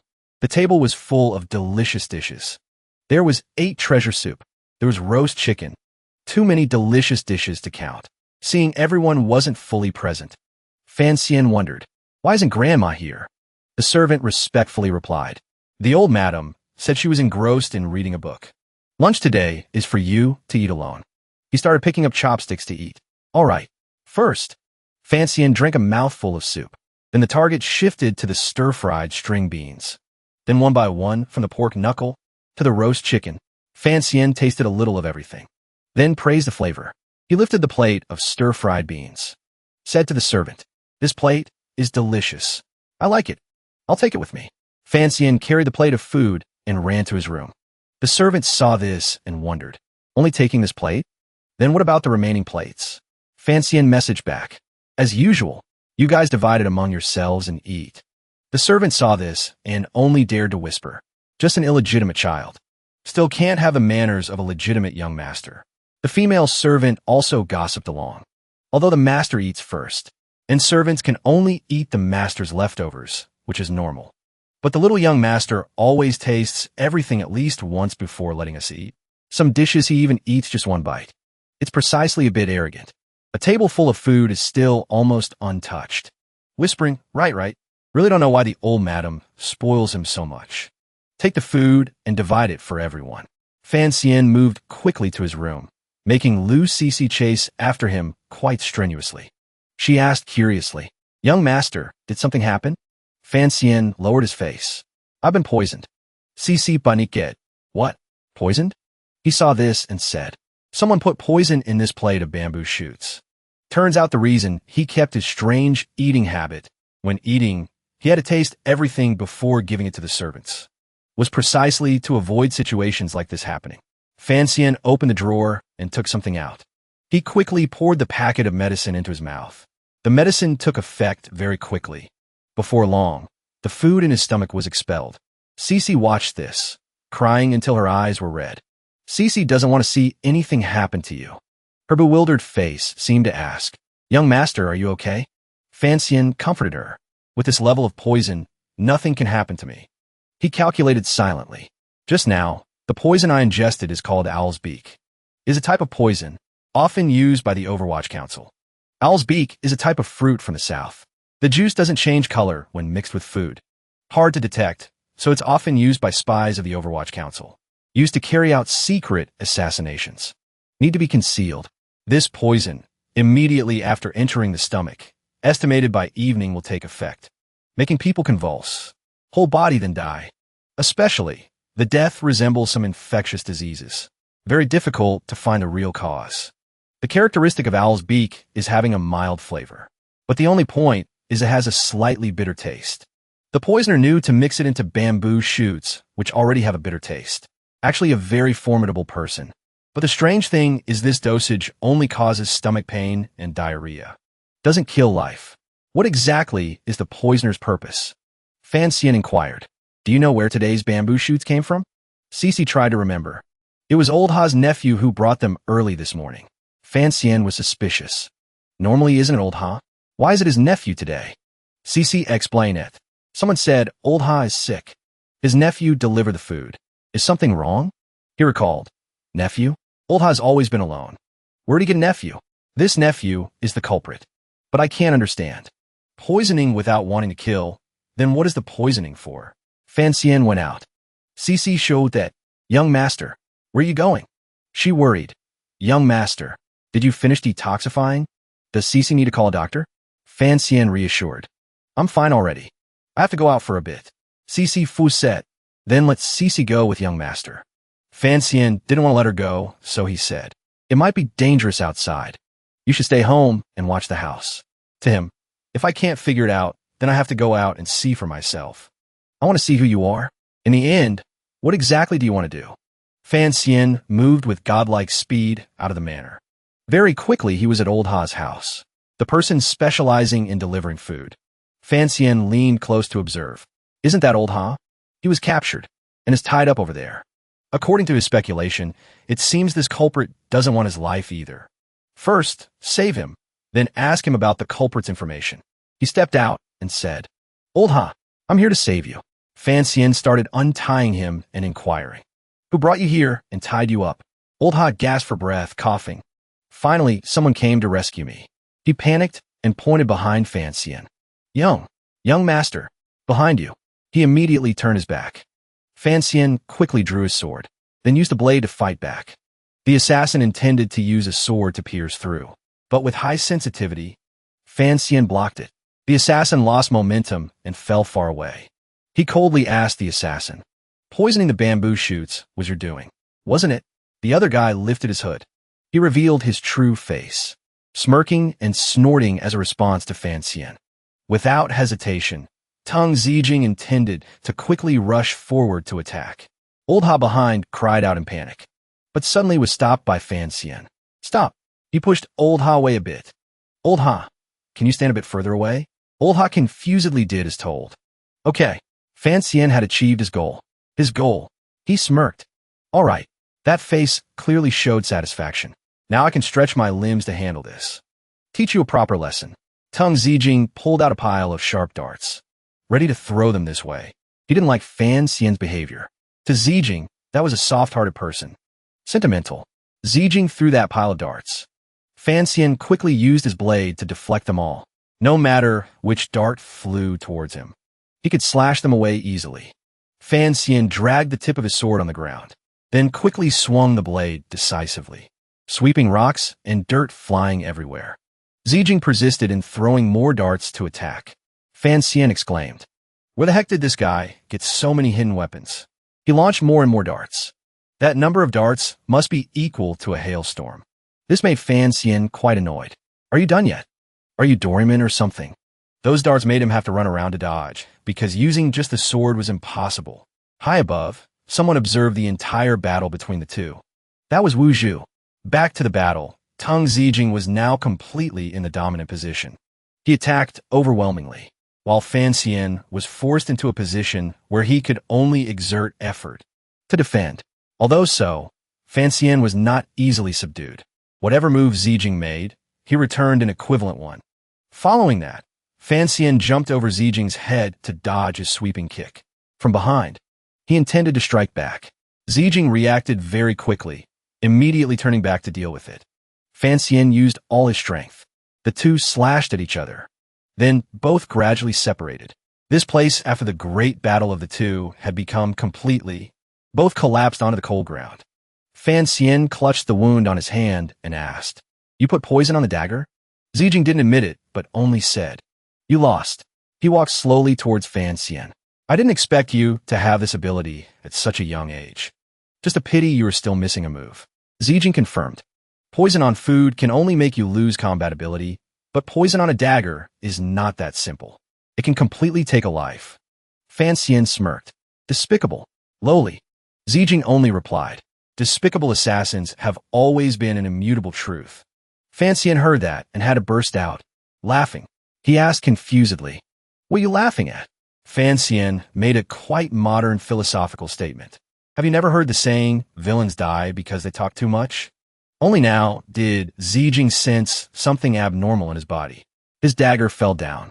His whole body also quickly collapsed. Zijing's voice trembled. Your blade also has poison. Fan Xian stood up, dusting off his clothes. Smiling. I've been poisoned since I was small, so common poisons have no effect on me. He held the sword to Zijing's neck. Voice serious, questioning. Speak.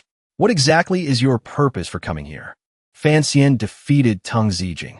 He put the sword to his neck, asking, Why did you want to poison? The food? If you already poisoned it, why didn't you use lethal poison? Tang Zijing, although defeated, still acted very heroic, only gritting his teeth in pain. The person I want to kill is only you. I won't implicate other innocent people. Fan Xian looked down at him from above. As an assassin, you are softer-hearted than me. Who sent you? Tang Zijing heard this question and startled, stating directly, Secret order of the Overwatch Council. Kill the traitor. Fan Xian heard that and was angry. Traitor? He was afraid the other person mistook him, so he pointed at his face and asked bewilderedly, Who? Only heard Tang Zijing add, Even if I die, someone else will come and kill you. The person the Overwatch Council wants to kill.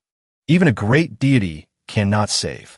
Although you are still alive now, in our eyes, you're already a corpse. It's just. Tung Zijing hadn't finished his thought when he saw a token in front of him. His face was a bit bewildered. Fan Xian held the token. Commissioner Fay Jia of the Overwatch Council is my teacher. Tung Zijing's face showed panic mixed with surprise. Unbelievable. Lord Fay is your teacher? Fan Xian saw he looked unbelieving, so he said, I am 16 years old, motherless since childhood. My father never visited me because he has a legitimate child. Until now, I have never left Danjo. Fan Xian spoke up to hear, withdrew his sword, looked down at him, and continued. With this background of mine, can I bear the heavy crime of treason? Or not? The face of Tung Zijing twitched. What you say makes sense. Fan Xian looked at him seriously. Said, That's right. So, is it possible you guys made a mistake somewhere? Tung Zijing bowed his head. I understand. Paused for a moment. Raised his head, eyes becoming sharper. Someone forged a secret order to harm you. Fan Xian. Fan Xian heard him say that and immediately threw away the sword and walked away without looking back. Tung Zijing asked in surprise, You're not killing me? Fan Xian still didn't bother looking, just said, Since it's a misunderstanding, why kill? Tung Zijing felt ashamed, so he said, loudly, Since someone wants to harm you and my assassination failed, exposing the plan, he will definitely send assassins to silence me. Fan Xian closed his eyes, pretending not to care. Then I have no relation to you anymore. Suddenly he stopped. Speaking of which, I still have one thing to ask you. The rules of the Fan Manor are very strict. You showed up for the first time. How could you disguise yourself as Old Ha's nephew? Fan Xian glanced at the person still, kneeling behind Tung Zijing. Hearing this question, his face twitched briefly. Stammered. It was the housekeeper of the Fan Manor. Inside, the Fan Manor. At this moment, the short fat man tied up was crying. It was the people from the Overwatch Council who wanted to kill Fan Xian. I didn't mean to harm the Fan Manor. He bowed his head, begging the old lady sitting in the center position. Old madam, everything I did was for our Fan family. The old madam heard this housekeeper say that. She had been sitting drinking tea, now opened her eyes. Looked at him. For the Fan family? Speak, let me hear. The housekeeper, being asked immediately, cried and said, I was sent by the second madam. Because she was afraid Fan Xian, this brat, coming to the capital would definitely fight for the inheritance. Instead of letting him disturb the household, better to let him never go to the capital for his whole life. The old madam heard this and couldn't keep calm, slamming the teacup down on the table loudly. She stood up and said, Makes sense. For the peace of the Fan family, one cannot be soft-hearted. Fan Xian had been standing behind her all this time. Hearing her say that, his face turned gray, hurriedly. Grandma agrees with what he said? The old madam looked back coldly. Xianer, you must remember clearly. When you grow up, you must learn to be ruthless. Men. Outside, a group of people immediately enter the hall. Fan Xian was scared. Grandma wants to. The old housekeeper saw this and rejoiced. Old madam, you are truly wise. At this moment, his shoulder was poked by the old madam's cane. She looked down from above, glancing coldly. Break his legs and throw him onto a fishing boat. For the rest of his life, he is not allowed ashore. The housekeeper gaped in fear. Until being dragged away, did he hurriedly beg. Release me. No, no. Old madam, wasn't it that you always disliked Fan Xian? Was it all pretend? The old madam turned her face away, not looking at the face of the housekeeper who was still crying miserably. After everything settled, she asked, Fan Xian, what do you think? Fan Xian felt a bit regretful. Every new year, second aunt sends things to me. Treats me extremely well. I remember it all. The old madam nodded. True. A letter cannot determine guilt. I will tell your father to investigate carefully again. There will definitely be a result. Fan Xian clenched his hands, looking seriously at the old madam. Grandma, or let me investigate myself. The old madam heard this, surprised a bit, then turned to look at her grandson. You want to go to the capital? Didn't we already discuss this? You just stay in Danjo. Let your father handle it. Fan Xian smiled bitterly. Look, I'm as big already. I must see the vast world. Speaking of this, his face became more determined. If there was one assassin, there will be a second. Instead of continuing to hide, might as well show myself. The old madam heard this and only asked, Thought it through carefully? Fancian looked at her reassuringly. Yeah, wait until I solve the matter. I will return. The old madam sighed. Forget it. If there's a problem, naturally it must be solved. When do you plan to depart? Fancian replied, tomorrow. The old madam heard this and turned to walk away. Then, tomorrow I won't see you off. I'm old, can't bear to see scenes of separation. Fancian knew his grandma was sad inside. Suddenly, he didn't feel happy either. Outside, the bamboo forest. Fancian and Tung Zijing were relaxing by the lake. Tung Zijing suddenly spoke up. Fancian, I want to ask you for a favor. Fancian looked at him. What favor? Tung Zijing didn't look back, but his eyes were cold. Kill me. Fancian heard this and immediately jumped up, looking at him in surprise. Kill you? Tung Zijing didn't look at him, just bowed his head and said, I don't want to betray, but I have a more important matter to handle first. Fancian rested his hand on his chin, asking worriedly, You mean help you hide your identity? Do you know this is betraying the Overwatch Council? Helping you has what benefit? Tung Zijing heard this, smirked, his face becoming fierce. As he spoke, don't you want to know what methods the second ant used to deceive the Overwatch Council? Fancian looked at him suspiciously. Tell me. Tung Zijing just thought simply. I mean a dead person's identity will help you investigate the case. More conveniently. Fancian nodded. Makes sense. Thinking so, he agreed to his request. Then wish us a happy cooperation. In an old house, Wuhu was sitting tying firewood together. Fancian came over. Want to tell him his news. Uncle, I'm going to the capital soon. The man continued, working while replying. Okay. Fancian sat resting his chin on his hand, looking at him. Uncle, all these years you've always protected me. Don't you have anything you want to do yourself? Someone you like? And plan for your life? Wuhu coldly said. You don't need me anymore? Fancian was suddenly asked this. Made awkward, confusedly explaining. I will always need you. You are my most important family in this world. Wuhu heard this. Then what do you want to say? Fancian sighed. Uncle, tomorrow I have to go to the capital. I will find the person who wants to kill me and also investigate my mother's matters carefully. I will live better than anyone because this is what I've always wanted to do. Speaking of this, Fancian looked up at Wuhu. Last time you said you would protect me going to the capital, but I hope you can find something you want to do yourself. Live for yourself. Wuhu was silent, eyes blind, but he sensed he was facing Fancian. Wanted to see this brat. Just hadn't had time to speak when he heard this brat say goodbye. I'm going first, uncle. After the door closed, Wuhu repeated those words slowly, as if thinking while speaking. Find something I want to do myself. Live for myself. Back in his room, Fancian began packing his clothes to prepare for the upcoming trip. From outside, Wuhu appeared, just entering. He spoke up. I found something I want to do myself. Fancian turned around sharply. So fast. He brought a long box and placed it on the table. This was left by the young miss. I want to open it. What you said just now, that year the young miss also said, Young miss, wanted me to find something I like to do. Fancian looked at the box on the table, observing for a while, touching around it with his hand. It was left by Mom. How to open it? Wuhu just replied, use a key. No need to look to know this brat would reach out asking for it, so he continued, but I don't have it. Fancian had an idea. Uncle, just break it open directly, won't that work? Just finished speaking, hadn't had time to dodge when he saw Wuju's blade rushing to slash at the box. But strangely the chest was not damaged at all. Conversely, the table was shattered. Fancian surprisingly held his temple. This is too hard. Where did my mom get this from? Wuhu withdrew his sword and replied. Forgot. Fancian looked at him. Gosh, then where is the key? Wuhu calmly replied. The capital. So you and I must go to the capital. Fancian looked at him happily. Then tomorrow, let's go to the capital together. Wuhu immediately turned and left. I'm going one step ahead. Meet in the capital.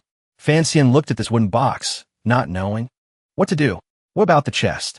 Wuhu just replied. Leave it with you for now. Looking at the box in front of him, Fancian wondered what exactly this chest was made of. What kind of item needs such a chest to protect? Early the next morning outside the Fan Manor, soldiers and carriages were prepared. Fancian carried the chest and walked out the door. Although leaving his eyes, still looked back with regret. The old madam stood in the middle of the room sadly. This child has many ideas, finally still wants to go. Suddenly, she heard footsteps from the door. Fancian opened his mouth to call. The old madam turned to look at him. Said already. Won't see you off. Before she finished speaking, Fan stepped forward and kissed her forehead. The old madam was surprised and shy. No propriety at all. Fan looked at her and smiled. Take care of your health. Wait until I clarify everything. I will come back to pick you up. Finished speaking, he waved goodbye to his grandma. Before leaving, he knelt and bowed again. The old madam stood looking at her grandson, smiling kindly, her eyes welling up with tears. Go on. Fan left with the group. At the capital, Fan looked ahead with satisfaction. I've arrived. As the group and carriage left, a little girl ran after them, crying and saying, Young master, you must take good care of yourself. Fan sat in the carriage, sticking his head out to wave at her, his face smiling with a hint of sadness. Tung Zijing saw this and asked, Why didn't you bring your little maid along? Fan sat up straight, closing his eyes. Right now I know nothing about the capital. I don't want to risk encountering danger and putting her in harm's way. Although saying so, in his heart, he secretly hoped. Wait for the time to be ripe. The group and carriage traveled. When night fell, hearing the order, stop to rest first. First rest on the spot, light a fire to cook rice. Everyone sat together, resting on the spot. Another group was preparing ingredients to cook. The stove was lit, flickering brightly. Fan held a bowl, standing in front of the boiling soup pot. Glanced at Tung Zijing, seeing him still standing still with arms crossed. Fan said loudly, What are you standing there for? Now you are playing the role of my servant. Hurry up and serve the food. Fan brought the hot soup to enjoy. Felt very satisfied with this taste. His whole body momentarily relaxed. Tung Zijing stood beside him looking not very friendly. He just snorted back. Fan asked, Say, Tung Zijing, do you know why father welcomed me to the capital? Tung Zijing coldly replied, Of course, to prepare a bit for the young master's future. Fan thought it wasn't like that. Eyes not looking at him. Mouth continued, Just the two of us. What are you hiding? Seems like you have grasped the truth. Tung Zijing heard him say that, glanced with slight surprise, looking bright. Young master really knows how to joke. The face of Fan was a bit dark and unpredictable. There are times I don't like to joke. His voice was somewhat different. Tung Zijing saw the expression of Fan like that, suddenly felt a bit strange mixed with fear. He pretended not to care and said, According to what I know, it's to prepare a marriage for you. Welcoming you to get married. Fan was surprised. Marriage? Zijing saw his face showing disbelief. Don't disbelieve it. The 4th Bureau of the Overwatch Council is responsible for intelligence outside the capital. The 6th Bureau is responsible for assassination. We are the 4th Bureau. Intelligence naturally has no errors. He continued, The Overwatch Council acts powerfully and smoothly. If people from the 6th Bureau took action, I'm afraid you wouldn't be alive today. Fan sat listening to the guy bragging for a while, secretly despising him. Even if people from the 6th Bureau took action, they wouldn't last 2 moves against Uncle Wuhu. Fan held the soup bowl, continuing, eating and asking, Do you know who the marriage partner is? Zijing honestly replied, It's the daughter of the current Prime Minister, Lin Ruofu. Fan was shocked enough to almost drop the soup bowl in his hand. Prime Minister? Marrying an illegitimate child like me? This matter is truly a bit hard to believe. Tung Zijing presented what he knew to him. The Lin family's young miss is virtuous and gentle. Her reputation in the capital is quite good, just that her health isn't good. Recently, she has been seriously ill continuously, so they are rushing. Fan heard this and clapped his hands, acting knowledgeable. So that's it. This is the reason. Turns out I'm a lucky charm to ward off bad luck. That's why it's my turn. Otherwise, with Fan status, this delicious cake would surely pass him by. Tung Zijing saw him continue, accepting the matter so calmly, trembled. About to marry a dying person as a young mistress. Your first reaction isn't anger? Fan felt there was no big problem. Used to being despised since childhood. A child who never received love from others. Hugging the Prime Minister's leg is a blessing. What more to ask for? What is there to be angry about? I actually sympathize with that girl. Just because of poor health, she is forced to marry a man she has never met. Speaking of this, looking at Tung Zijing, standing with arms crossed staring at him. What's wrong? Tung Zijing only then smirked. Nothing. Just feel that you are indeed a bit strange. Fan calmly analyzed. The problem for him to understand. First, me going to the capital doesn't mean I will accept this marriage. Second, if I want to accept this marriage, that means the other party is someone I like. Third, even if that girl is sick and dying, I won't feel this as a humiliating matter. Fourth, maybe you don't know. I not only know how to use poison, I'm also a very good doctor. Tung Zijing stood listening to him talk about this and that, too many reasons, so he didn't care anymore and turned to get on the carriage. Then you just try treating the illness that imperial doctors couldn't cure. See if you can cure it or not. Seems like this guy doesn't believe that in front of him is a very good doctor. Fancian saw the guy looking down on him like that, pouted looking at him. Why talk like that? Do you actually know how to play the role of servant? In his head, he already had a calculation. Thinking of the other party, he smiled smugly. Anyway, let's check everything out first then decide. Let's see if that girl is beautiful or not. Is she cute? Is she gentle? After resting, everyone busily hit the road. The convoy prepared to enter the city. The driver spoke up, announcing, "Young master, ahead is the capital." Fan Xian sat in the carriage, lifting the curtain to look at the scene ahead. He was amazed. He saw the capital shining brightly. Everywhere lanterns were hung, a very prosperous place. Lights lit up shimmering and magical. On the street, people bustled back and forth, talking and laughing chatteringly. Taverns and tea houses all had people coming to enjoy. Tung Zijing sat in the carriage, seeing his bewildered face. What's wrong? Fan Xian honestly said this place was far different from his imagination. Imagination.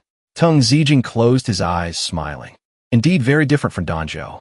Fan Xian felt this world was a bit interesting. At a place like a palace, a man dressed entirely in black clothes, wearing a black cloak, knelt down, looking noble. Report.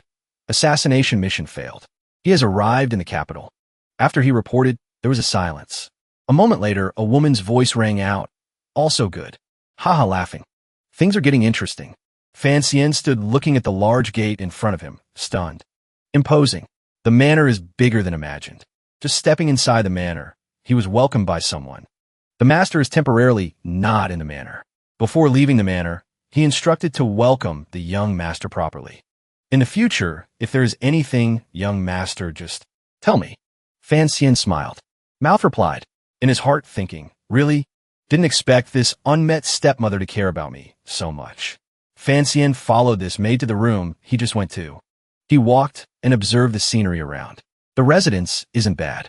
Spacious house, even has a lotus pond, pavilion to sit and enjoy the breeze. Lake releasing ornamental fish. The lowest floor is also marble. Wood used for pillars is also premium ironwood. Roof tiles are also the best kind. Vermilion lacquer and gold leaf, no less than royalty. Looking at a mansion like this, being able to have such a big residence in the capital where land is gold, seems father's power is not ordinary. At this moment, a man carrying a bundle on his shoulder passed by the two of them. He closed his eyes, bowed his head pretending not to care about him. Other maids did similarly. If passing by Fan Xian, they also bowed their heads and walked straight without greeting. This reaction made him a bit sensitive. Fan Xian glanced at these people. An invisible inferiority complex rose up. However, people on the road deliberately avoiding me just because I'm an illegitimate child? Although I don't care, but having an illegitimate child, the person losing face should be father. After being led to his room, the maid bowed respectfully. The second madam said after the young master cleans up, come meet her. Fan Xian happily replied. He stepped inside and saw another maid holding a basin of water and a towel waiting. Seeing Fan Xian approach, she bowed. Second young master, it's been a long time. Fan Xian put the box on the ground. Used the towel to wipe his face, roughly just to get it done. Finished. Handed the towel back to the maid, refreshed. Thanks. At this moment, someone else entered from outside saying, next, please follow me to meet the madam. Fan Xian looked at the attitude of these maids a bit weird, felt slightly awkward. Also true, the capital is not Danjo. My politeness with the maid sisters here is indeed a bit inappropriate. Fan Xian nodded. The maid led him to the corridor and bowed. Please wait here a moment, young master. Fan Xian didn't look back, just nodded, looking at the tightly closed gate in front of him. A thought welled up in Fan Xian's heart, thinking surely the stepmother hasn't arrived yet. These people don't know whether to lead me into the living room or not. Since it's like that, what to do now? Just wait. Fan Xian stood waiting for a long time, sometimes walking out, then looking in. It's been a long time, and still no one came out to open the door. At this moment, endurance reached its limit. Angrily, standing with arms crossed, looking into the room. Waited for an incense sticks time already. Wanting to demonstrate power to an illegitimate child like me. Huh? Since it's like that. Thinking of this, Fiancee smirked. Then a maid standing inside looked out startled. Several male servants also gaped. What was he doing over there? They saw Fiancee had grabbed a chair to sit and wait in front of the door since when. Sitting comfortably, he didn't bother keeping up appearances anymore. He sat there comfortably saying, "Sure enough, sitting is still comfortable." The maid behind worried. The elder hasn't arrived yet. The junior should stand with arms crossed in front of the steps. How can he have such an exaggerated appearance? If the second madam says, before finishing speaking, they realized the second madam had arrived at some point. This beautiful woman bearing the demeanor of the wealthy is Lu Rian. Oh no. Lu Ruyu. Ruyu, the legitimate wife of the Assistant Minister of Revenue Fay Jia, mother of Fay Jia, holding the internal affairs of the Fan Manor. In short, discussing the position in this family, call it the chair because it's not a table, indisputable. As soon as she arrived, the maids hurriedly bowed. Second madam. She approached from behind Fancian. Fancian seemed to have seen the second madam arrive, squinting his eyes. Then forced a fake smile looking at Fancian. Xianea. Tired from the journey, just sit. Fancian opened his eyes to look at her once. He also smiled politely in response. Greetings, aunt.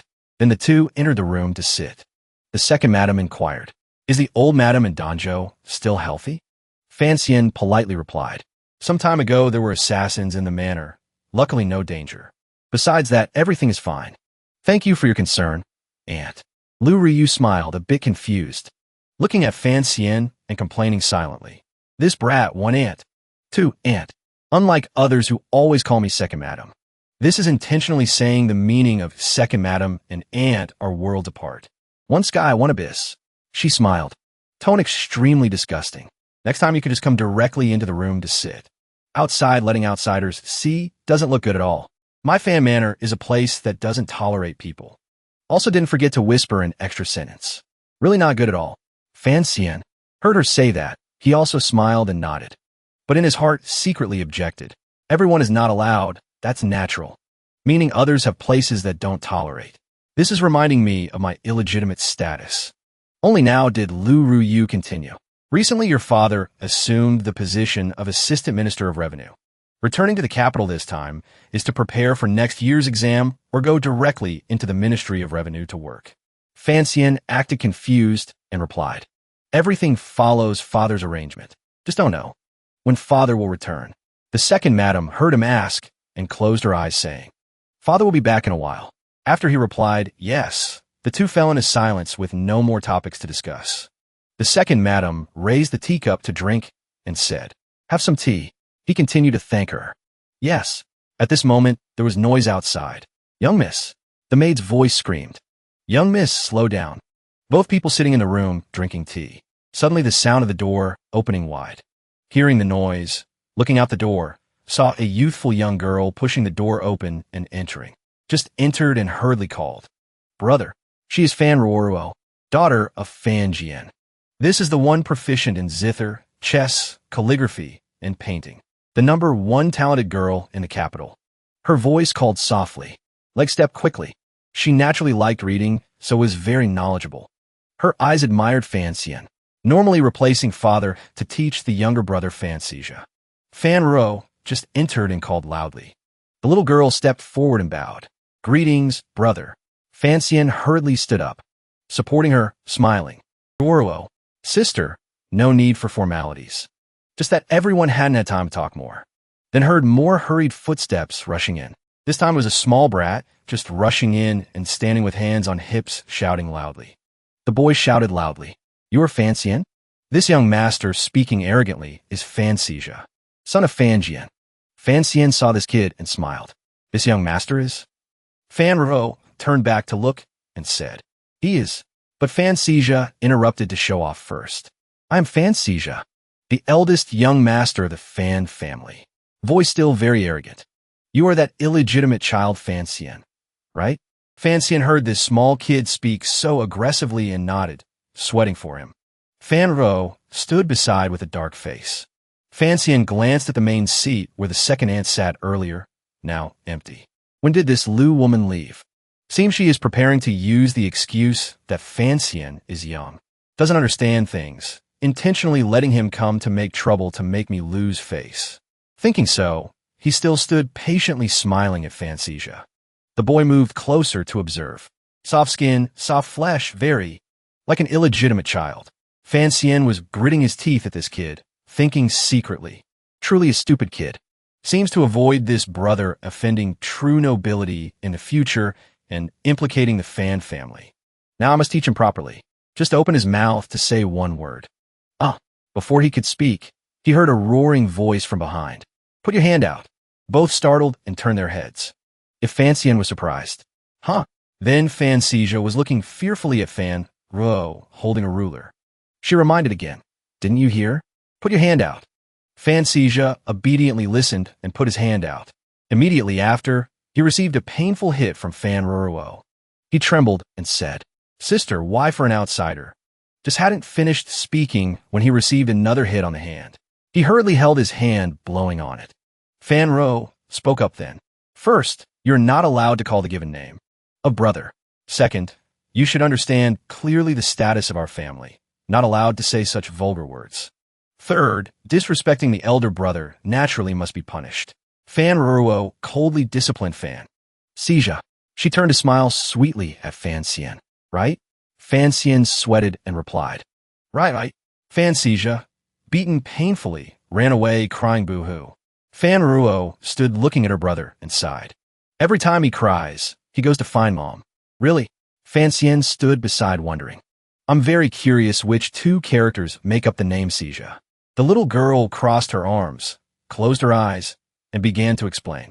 Thinking, deeply, stopping as if not yet rampant. Wise, Jia, and clear. Fancian stood motionless looking over. Such a beautiful name interpreted. Like that. He sat down and asked more.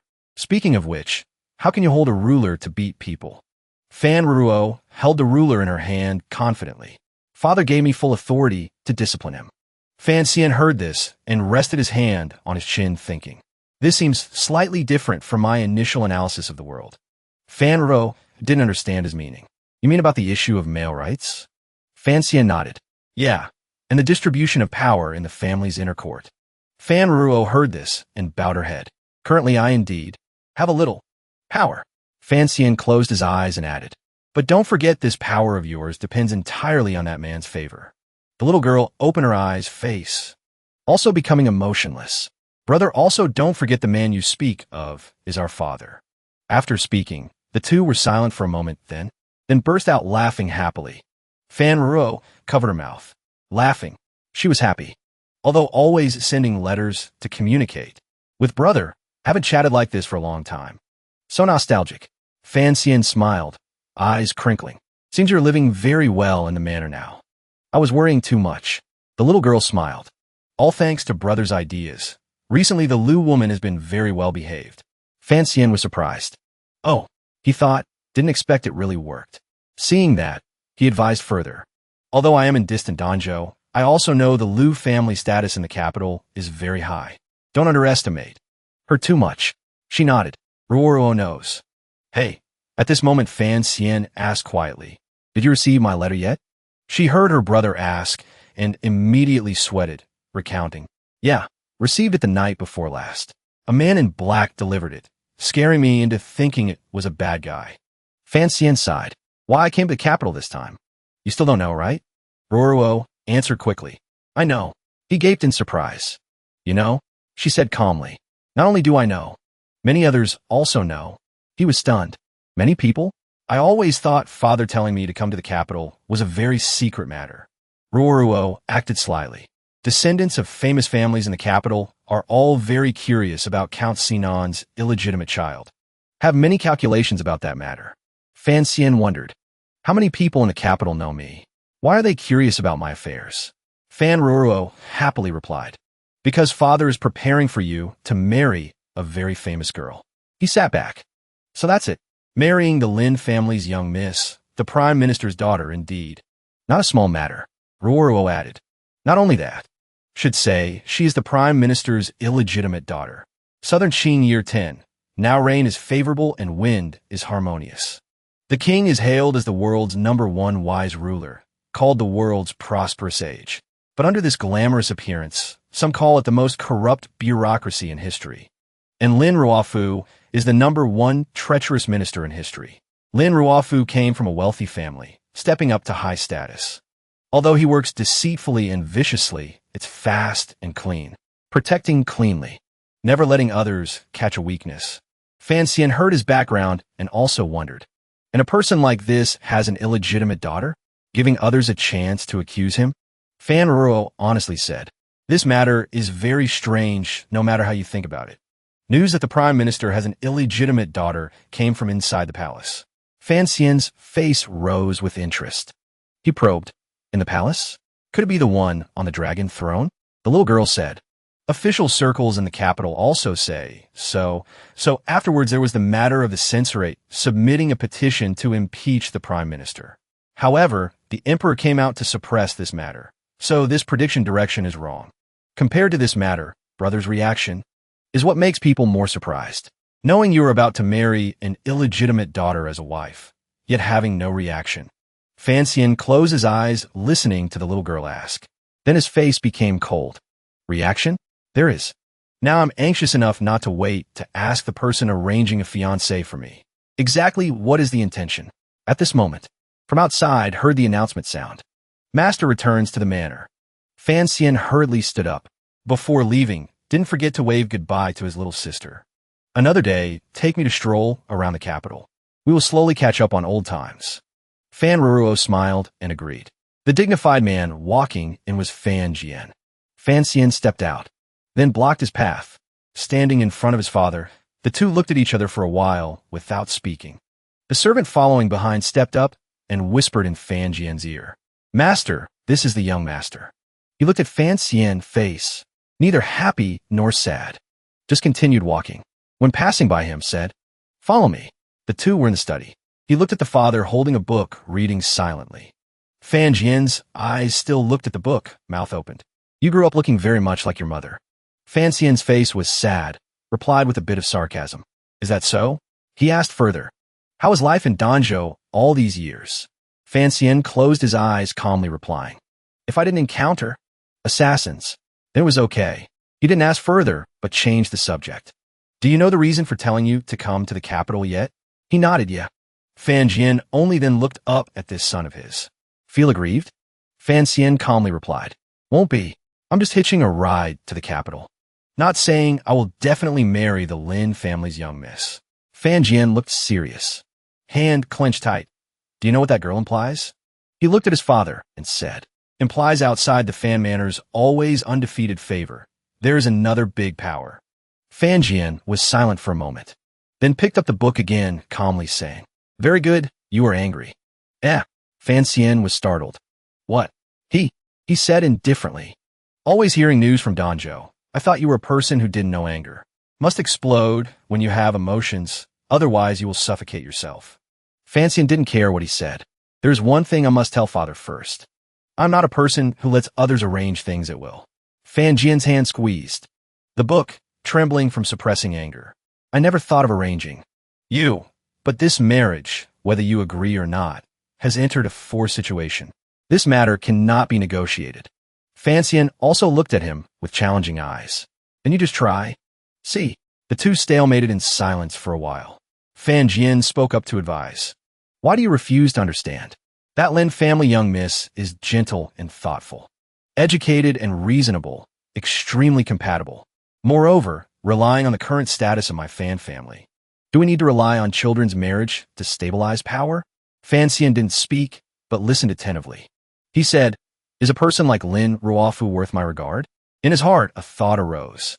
This attitude and tone don't seem fake. Fan Xian asked, then why must I marry that girl? Fan Jian thought for a while before revealing the real reason. Simply because the Lin family young Mrs. Mother is the eldest princess, the biological younger sister of the emperor. The eldest princess has never married all her life, secretly managing the royal treasury, providing endless money and gold for both southern Qing and the imperial palace. Endless. Now do you know what marrying the Lin family young miss implies? Fan Xian heard this, eyes bright, clapping hands together. Excited implies big gossip. The current prime minister and the eldest princess have an ambiguous relationship. No wonder having no power or influence, he could climb up so smoothly. Turns out relying on beauty to rise. Fan Jian presented everything. Her Highness the eldest princess only has this one daughter. And long ago Her Highness decided to let the eldest princess's bloodline manage the royal treasury. And so whoever marries the young miss of the Lin family can take over the royal treasury. Fan Xian wondered and asked, the royal treasury managed by the eldest princess, could it be the business of the Yi family from the past? Fan Jian answered, correct. That royal treasury, that business was originally your mother's. You're just taking back what originally belonged to you. Hearing this, the main character was stunned, deep in thought, seeming to calculate something. He clasped his hands and bowed. Father truly has foresight, considering before and after. I admire you. Thought everything was clarified. Fan Xian raised his head. But remember there was still one thing not clarified. But marrying the Lin family young miss can win back. Mom's family business? He immediately answered. Of course there's a way out. Don't forget, I am the Assistant Minister of Revenue, also managing money matters. Currently now. But Lin Ruofu is still suspicious about this marriage between our two families, so I want you to stay in the capital for this time. Perform really well. Fan Xian continued. Strong people cooperating for mutual benefit. Why still suspicious? Fan Jian reminded. The Fan clan is a big family in the capital. Lin Ruofu is the head of civil officials. Two families secretly intermarrying. Lin Ruofu will worry His Majesty will suspect he has ambition, or young people in the civil official system will breed dissatisfaction. He explained gently. Hearing the whole story, Fan Xian had an idea. Oh, so people haven't agreed yet. Just one side enthusiastic, one side indifferent is the thought from one side of the Fan family. Fan Jian was startled. Seemed not to understand that sentence very well. One side enthusiastic means what? Although this hook hasn't been. Answer, let it pass. Fan Jian instructed. Remember, tonight's conversation, you must not tell anyone else. There are some secrets. Whoever speaks them dies. Fan Xian replied. I know this beheading matter cannot be spoken. I will be very careful because I'm very afraid of death. The conversation between the two ended. Fan Xian returned to his room, lying on the bed still pondering. Thinking about the matter just now. From today's conversation, I can feel Father has some genuine affection for me. Seems initially sending me to Danjo was because of the enemy who killed my mother. Still in the capital, so let's ask about that Lu woman later. He was a bit uneasy about his own marriage. My own matter is just, do I really have to marry that seriously ill girl? Then wouldn't it turn into me using tricks on that Lin girl? But very quickly that thought just flashed through his mind. He turned over, hurriedly giving up the thought just now. No. Whatever the reason, she is also very pitiful. Finished thinking, Fan Xian glanced at the chest in the distance, pondering. A while later still didn't take his eyes off. Then thought, don't know where the key to the chest is hidden. But it's dark again. His sleepiness also arrived. Where? Oh, ignore it. Receiving so much information at once. Head is about to explode. Sleep, said then rolled over, relaxed, and fell asleep. In another scene, moonlight was shining down where Fan Jian stood. He was remembering his late wife. Little Yi, your son has grown up. Indeed, looks exactly like you back then. Young age, but seems to know everything. Face. He suddenly changed expression, tense thinking about another problem. Chen Pingping still opposes Sienna returning to the capital, so I had to take advantage of his leave to call Sienna back to the capital. Someone once guaranteed. Definitely the Yi family's property will return to Sienna's hands. Rest assured, in southern Qing, no one dares to harm the boy yet. Fan Jian sent words of encouragement to his wife in heaven under the bright moon. Next day, the market scene was bustling and busy. A carriage passed by. Inside were Fan Xian, Fan Ruo, and Fan Xija. All three were very happy. Ruo actively fed food to Fan Xian. Brother, eat a hawthorn. Meanwhile, the other person looked at the couple being affectionate face, a bit contemptuous. He ate a piece of hawthorn and immediately teared up screaming. Sour, sour, sour, sour. Ruo sat laughing with delight. Fan Xija sat opposite witnessing this scene, not believing his eyes. Is this still the sister with eyes higher than forehead, cold as unmelting iceberg, making countless talented sons of wealthy families sigh and lament? Unexpectedly, this fiancee, could he really have some magical ability? Then he immediately regained composure, acting dignified, crossing arms, and speaking clearly. Hey, you must understand clearly. Fiancee, I respect sister's face to make an exception to take you out. Hearing that, the main character calmly replied, I see it's you want to mix with us to go out and play.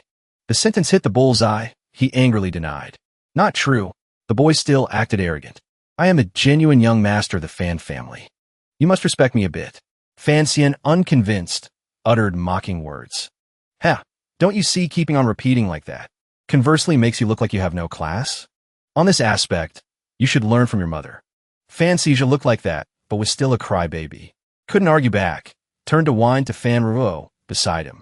Sister, look at him, keeps hurting me. The carriage stopped at this moment. A strange fragrance wafted by. The scent accidentally flew into the nose of the glutton Fay Jia. Oh, the restaurant arrived long ago. Why did the driver stop the horse?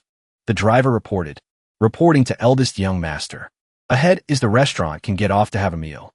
All three excitedly entered. Fay Jia pulled his sister's hand, quickly entering the restaurant to enjoy delicious food. Fiancee behind acted like a big brother watching over mischievous kids. Suddenly from behind someone approached. It was an old woman looking quite sly. She whispered to Fiancee, need to buy books? This pile of books here are all books not yet reviewed by the 8th Bureau. Seems today you were lucky. A bit later, and people would buy them all. Fiancee saw it hit his interest. His interest eagerly. Japanese/Korean or European/American. The old woman froze. Then she handed a book to the boy, expression becoming serious. Inviting. These are popular novels recently in the capital. Today consider the young master lucky. A bit later, and they'll be snatched up by others. Holding the book in hand, Fiancee looked around. Immediately noticed something strange. Seeing the book titled Dream of the Red Chamber, surprised face full of questions. Isn't this Dream of the Red Chamber that I copied for Ruruo? Recognizing the book he copied for Ruruo, Fiancee slowly turned. Each page, seeing familiar lines. Face changed color a bit. The old woman kept pitching. Young master, this is just a segment of the story. The special part is still behind. Hearing that, he gave 2 coins to buy that Dream of the Red Chamber book and left. In the restaurant, only now did the other 2 see Fiancee enter. Ruruo immediately asked, what did brother just do? Not waiting for Fiancee to answer, Fiancee blabbered. I looked through the window and saw him buy a book from a woman. Don't even know to avoid the street to buy those trashy things. Fan Ruo asked in surprise. Book? Eyes glanced at Fiancee as if waiting for an answer. Fiancee explained. Do you remember Dream of the Red Chamber I once told you? Ruruo nodded. Immediately replied, of course I remember. He held the book out in front of Ruruo. She picked up the book, face showing a hint of surprise. She startled. It really is. Ruruo hurriedly explained. This is also the first time I've seen this book. Fiancee calmly. It's okay. I don't blame you. Deep down he knew. I guessed early on that after you heard it, you wouldn't be able to resist recording it into a volume. Also wouldn't be able to resist sharing it with close friends. Just didn't expect it to be distributed on the street. Fan Ruruo speculated. Maybe it was Princess Rugia of Prince Jing's manor. She came to the manor to chat. Happened to see the book brother wrote for me, so copied a version to take back. Also never thought one would transmit to 10. 10 transmit to 100. And so it became a secret everyone knows. Hearing that, Fiancee smiled wryly.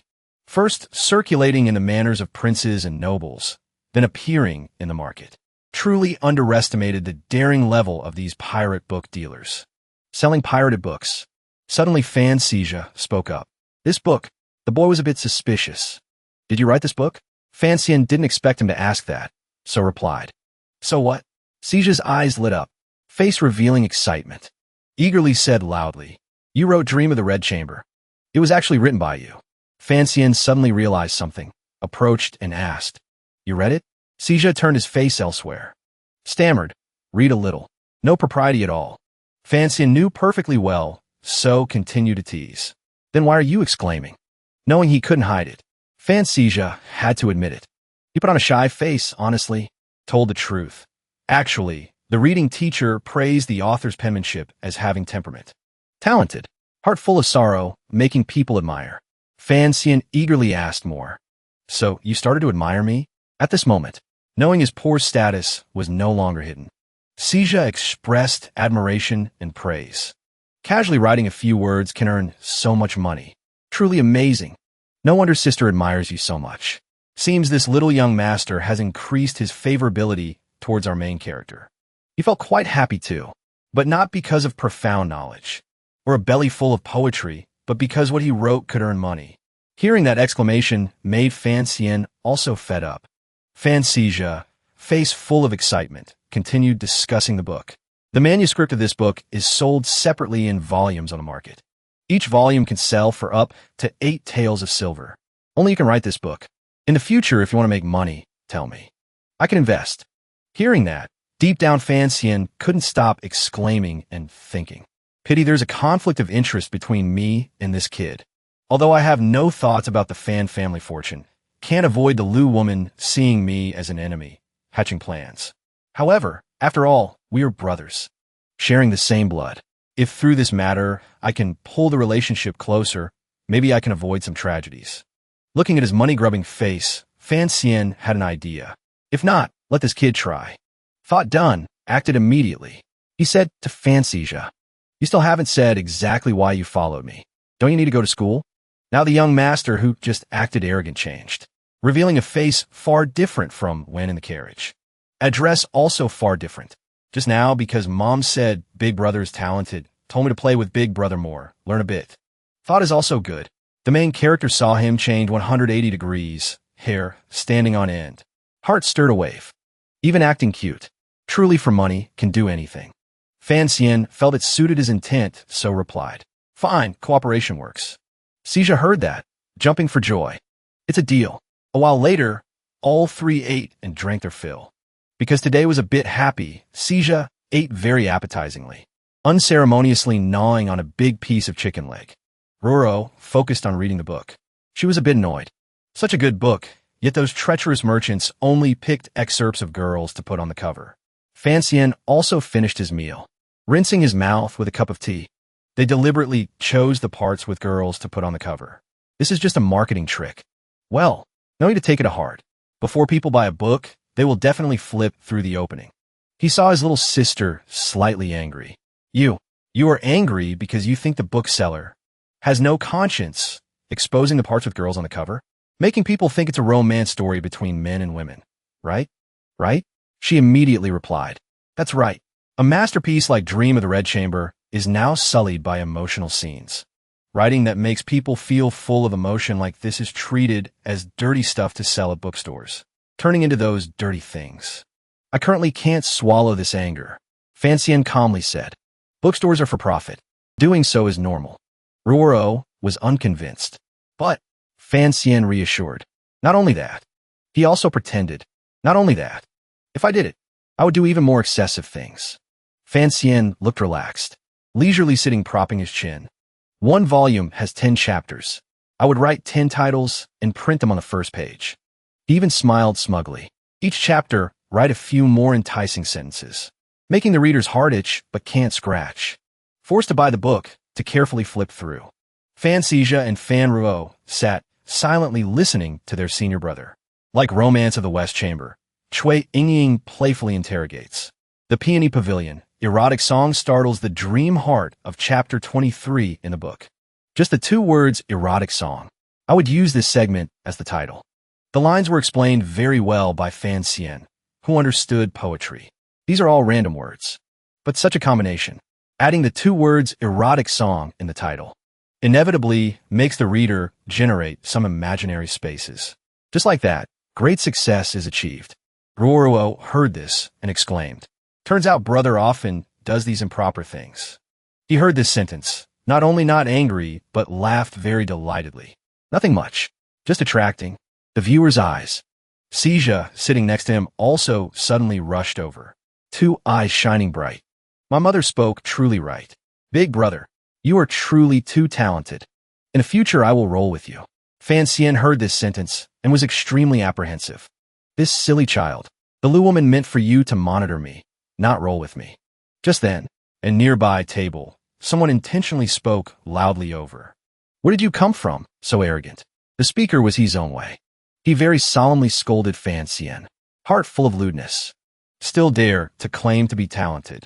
Sitting next to him was Guo Baoquan, also casting eyes, discriminatory, looking over at the table of the three siblings. Fay Jia was furious. The boy stood up for Fiancee. I am a young master of a great clan. Fan family. Before now, no one dared to be so rude to me. Where did a lowly student come from? Dare to oppose me? Fiancee sat silent as a mouse. Hearing the boy say this sentence, felt ashamed. Being able to sit in the private room on the third floor of this stone, residents are all people of status. The opponent dares to speak recklessly. 80% also has extraordinary status. Yet he still dares to shout back. Fay Jia wasn't done. The boy was so enthusiastic, he aggressively rushed up. Big brother, you just sit here. I'll go wipe out those talking. Fiancee panicked, had to hurriedly stop him. Wait. Guo, beside, leisurely took a sip of tea. Let him go. She smiled gently. Give him a chance to show off.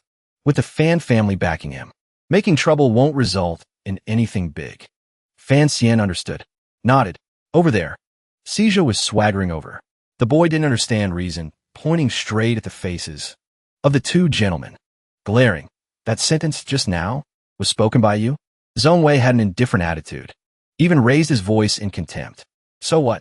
Dream of the Red Chamber is a masterpiece. Not distinguishing right from wrong, saying it speaks nonsense.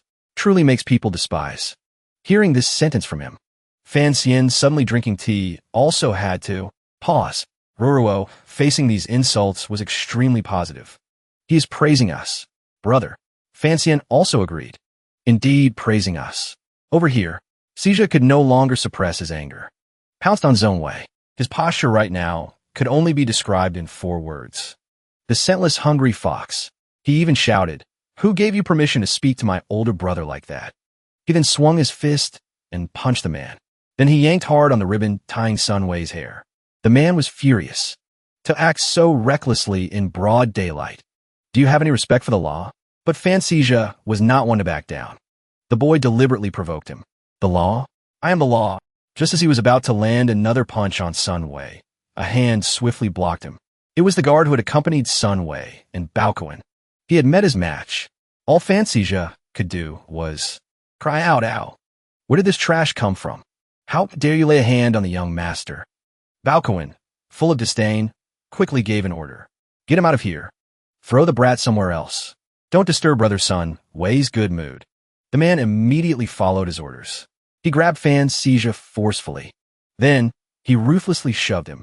The boy was sent flying. Fay Jia sobbed. It's over. This fall is going to hurt. But Fiancee was quick on his feet. He instantly rushed out and swiftly caught his younger brother. But he was also quite the show-off. Instead of setting him down right away, he gave Fay Jia an extra spin. Only after a moment did he let the boy stand steady. Fiancee took Fay Jia's place. He spoke politely to the 2 guests. My younger brother is young and has offended you. But for you, sir, to strike so heavily is also a bit excessive, don't you think? The guard whispered into Guo Baoquan's ear. Brother Baoquan, the girl standing behind that man, looks very familiar. He whispered, Isn't that the young lady of the Fan family, the most talented woman in the capital? This man is with the Fan family's young lady. Could he be the 12-year-old young master of the Fan family? After hearing this, Baoquan sneered. I was wondering whose child could be so arrogant. Then he deliberately emphasized. So it turns out to be from the household of Viscount Sinan. And just like that, a small dispute broke out in the restaurant. Hearing Baoquan's words, Fiancee was still a little suspicious. He asked hesitantly, And you are, sir? The guard of the 2 guests introduced them himself. The only son of the Minister of Rights, Guoyoji, currently an editor in the palace. Young Master Guo Baoquan. You don't know him? Baoquan is one of the Crown Prince's faction, Guo Baoquan. He stared intently at Fiancee. His words were accusatory. Relying on your status as a member of the Fan family, daring to use your power to bully others. What a disgrace. Fiancee smiled faintly. He replied calmly. A disgrace? A scholar who does not study cannot become a person of talent. Without ambition, one cannot learn. His words were just as sharp. He immediately directed his criticism at the two men. You so-called men of letters, instead of studying at the academy during the day, you come to a tavern for amusement. Where is your ambition? Where is your refinement? Sun Wei, his nerve struck, shouted repeatedly. You think you can rely on the power of your fan family? How dare you speak so insolently? Fan Xian waved his hand dismissively. He defended himself. I wouldn't dare argue. You gentlemen sit at this table, drinking and making merry with the son of the current minister. You fear no power. So noble and above the rest. Truly admirable. Then he gently flicked open Sun Wei's fan. Afterward, he leaned in close to the man and whispered, all you sages are as thin and frail as the ribs of a fan. Could this be the legendary backbone? This kind of backbone, I truly wouldn't dare to learn. Sun Wei felt he had been gravely insulted. He angrily snapped the fan shut. Then he screamed, what are you waiting for? Attack. The guard with them immediately followed the order. He threw a series of dangerous punches at Fan Xian, but he easily dodged them. The man continued his aggressive assault. At that moment, Fan Xian showed no more mercy. He also threw a punch, blocking the man's fist. Then, he quickly raised his other arm. Then he landed a solid punch right in his face. But that wasn't all. Fan Xian also gave him a pot of ash from downstairs. In the end, he was knocked out the window by him. But he didn't fall completely out, just ended up half-draped over the windowsill. The other patrons immediately backed away in fear. Sun Wei lost his composure and started blaming others. You people are ganging up on the weak. Fan Xian stood with his arms crossed. He looked at the man with a weary expression. Only when he saw Fan Xian, Ruo, and Fay Jia turn to leave, did he dare to speak boldly. Looking down on me, the surrounding guests erupted in a flurry of discussion. I've seen plenty of fights before, but a young master from a great family fighting himself. This is the first time I've ever seen it. Almost everyone looked at Fan Xian with admiration. He won with a single move. The Fan family truly lives up to its reputation as a great family in the capital. Just as the three of them were about to leave, someone suddenly stood blocking their path. This person was Li Hongsheng, the heir apparent of Southern Qing's Prince Jing Manor. He spoke calmly in greeting. Sister Ruo, it's rare to see you out of the manor with free time today. Seeing him, Ruo was startled. Your Highness, you're here too? Then she enthusiastically introduced Hongsheng to Fan Xian. Brother, this is the heir apparent of Prince Jing's manor. Prince Jing's manor and our Fan family have a very good relationship. She cheerfully introduced her brother to him. Your Highness, this is the brother I often mention to you. Hongsheng was a straightforward person. He immediately expressed his thoughts. I vaguely overheard just now. It seems you have some prejudice against scholars. Balcoin peeked out from behind and chimed in. That's right. He said it. Your Highness, please seek justice for the men of letters present here. Hongsheng deliberately reminded him. I am currently occupied with a friend. I don't wish to be disturbed by others. Seeing Balcoin still standing there, he gave a dangerous smile and asked again, do you understand what I just said? And so, the man scurried away. Hongsheng continued to approach Fan Xian and chatted with him. I was just asking out of curiosity. I meant no harm. Fan Xian also replied cheerfully. Anyone can read books. Everyone is a reader. I only have a prejudice against the so-called men of letters. Hongsheng was puzzled. What does that mean? So Fan Xian openly explained. In ancient times, only those with outstanding talent were called men of letters by the world. But now, all you need to do is visit a brothel and befriend some high-ranking officials and nobles, and you become a man of letters. He laughed as he spoke. The tastes of these men of letters are likely heavy with the scent of women's cosmetics and light on intellectual character. It's harmful to the nation.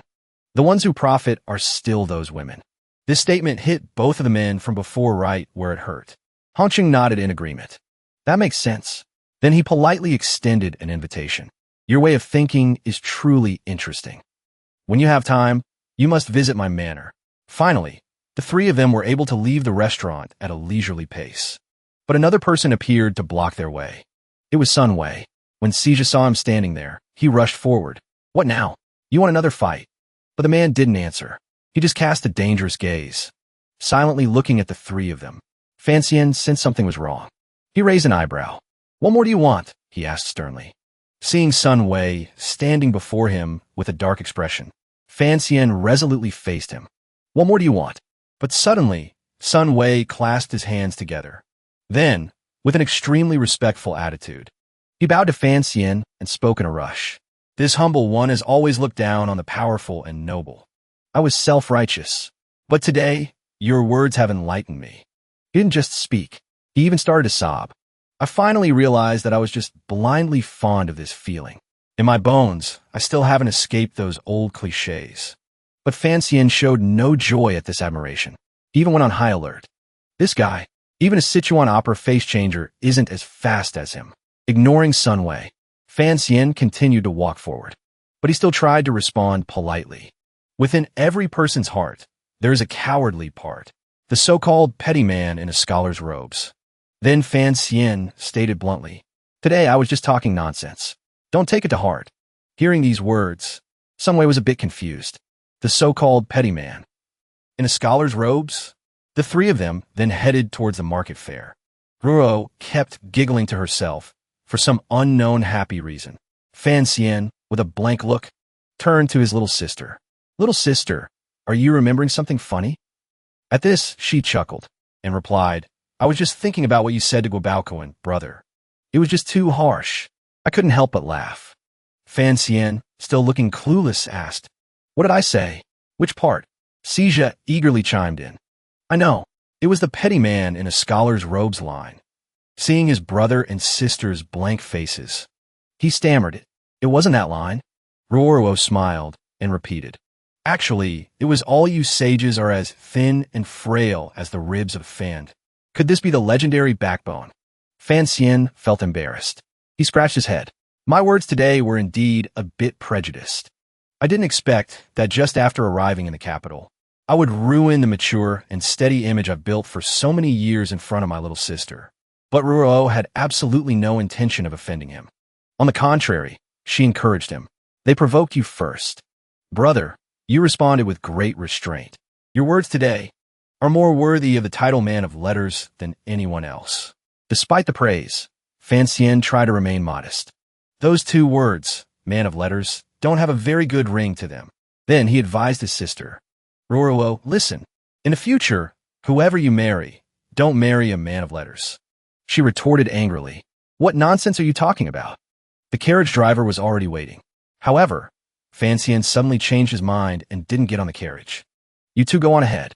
I'm going to walk around a bit more." Fay Jia immediately started whining, wanting to go with him. "I want to walk with you a little longer, big brother." Luckily, Ruo grabbed him. "Listen to your brother. Let's go back." Even after the carriage had gone some distance, the bickering of the two siblings could still be heard. "Why, sis? I want to walk around a bit more too." "Cease. Cease." Left alone, Fan Xian's expression suddenly changed. The seriousness in his eyes was clear. He muttered to himself, "This conflict, I originally thought it was caused by Fan Xian." Recalling what happened earlier, he thought, after all, he was the one who suggested coming to Yishiju. He was the one who chose the time. His train of thought continued. He was also the one who hit someone first. Fan Xian understood clearly. The purpose was to make me look bad in front of the heir apparent of Prince Jing's manor. Finally, he concluded with a sentence. The opinion of Prince Jing's manor will certainly have an effect on the future heir of the Fan family. Fan Xian stood still in place. He continued to ponder. However, just then, a swordsman suddenly appeared out of nowhere. He stated with certainty, "I know what you're thinking." This person was hidden in plain clothes and a wide-brimmed straw hat, but his words were very clear and powerful. "But I don't think this has anything to do with the young master." Fan Xian agreed. It probably has nothing to do with him." Hearing this, the other person exclaimed, "I thought you would suspect him." Fan Xian immediately continued. "Because the young master of the Fan family often causes trouble when he goes out. Lady Lu only needed to tell him to follow me. I would naturally be dragged into a dispute. There was no need for any deep conspiracy." At this point, he raised his voice. "Birds of a feather flock together. People live in groups. And I, of course, am seen by others as a dandy." The other person smiled upon hearing this. Lady Lu's plan was very simple, but also very effective. "You figured it all out." Fan Xian immediately denied it. "No, there's still one unexpected point." Lady Lu thought her son was a black inkstone. She wanted to decisively stay me. After speaking, he turned to look at the other person. And you? Did you come to find me about the assassination case? The man cleared his throat. Then he confessed. There are no leads yet. The scene shifts back inside the tavern. Han Sheng was sitting with two other people. He initiated the conversation.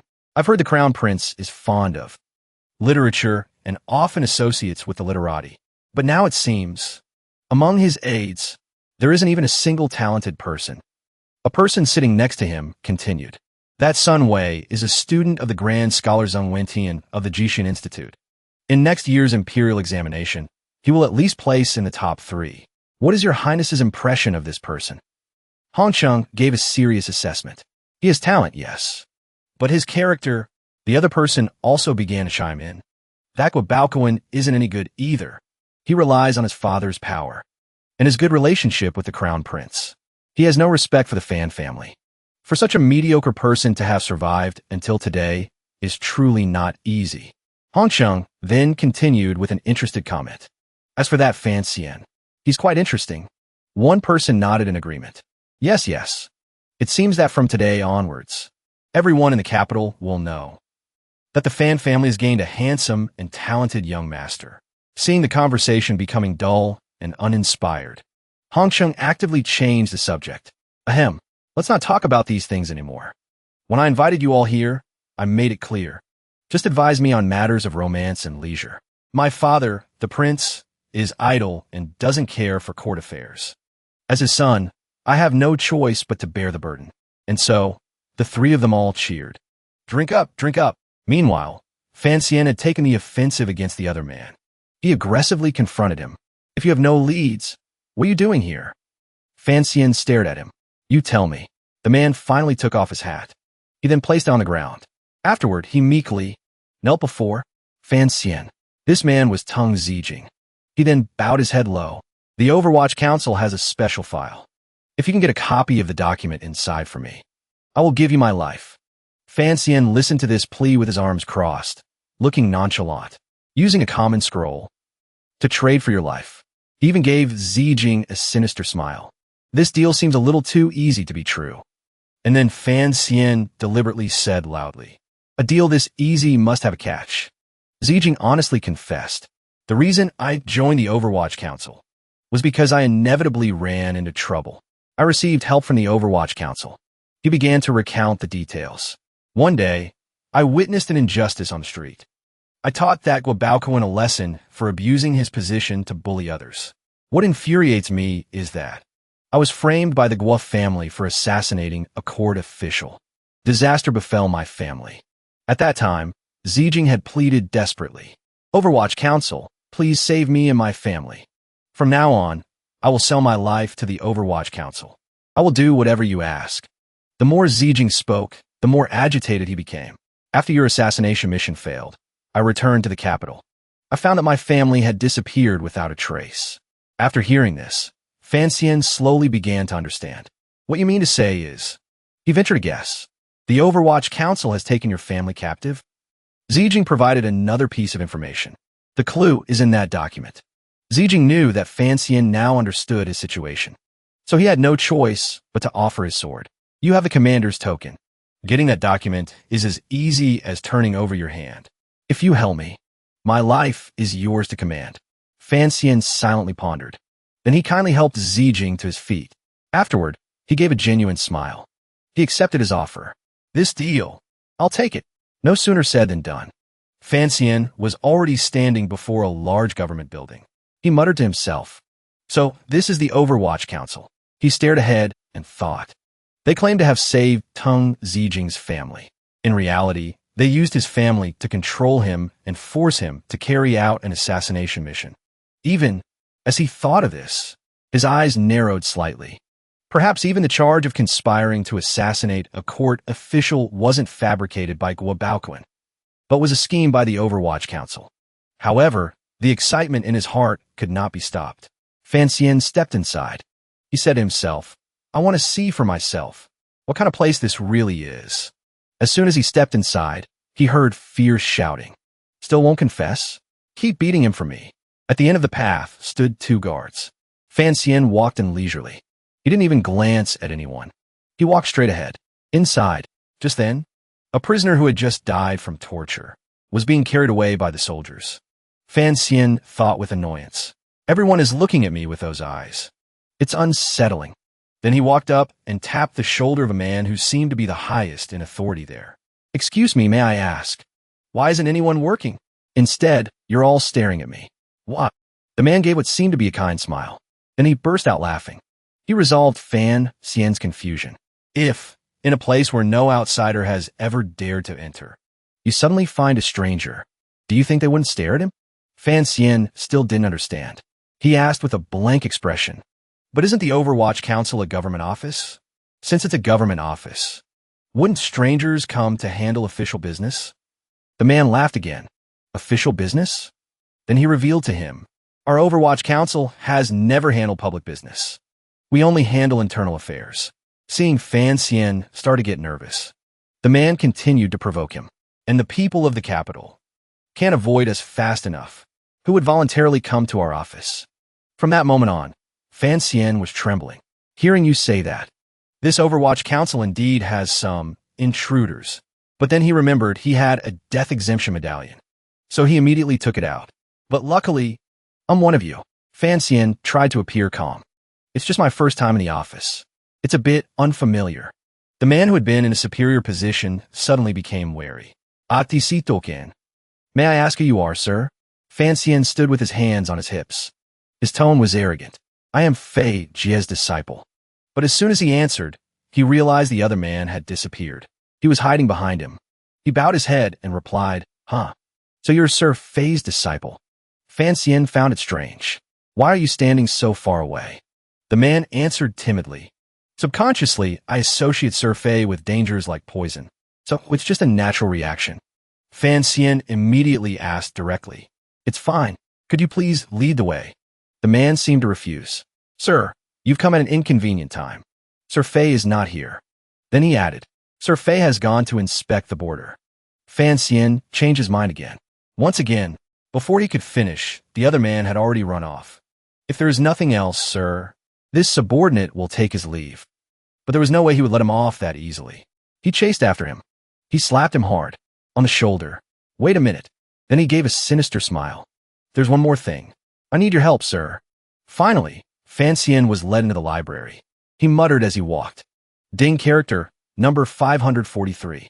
Ding character, number 543.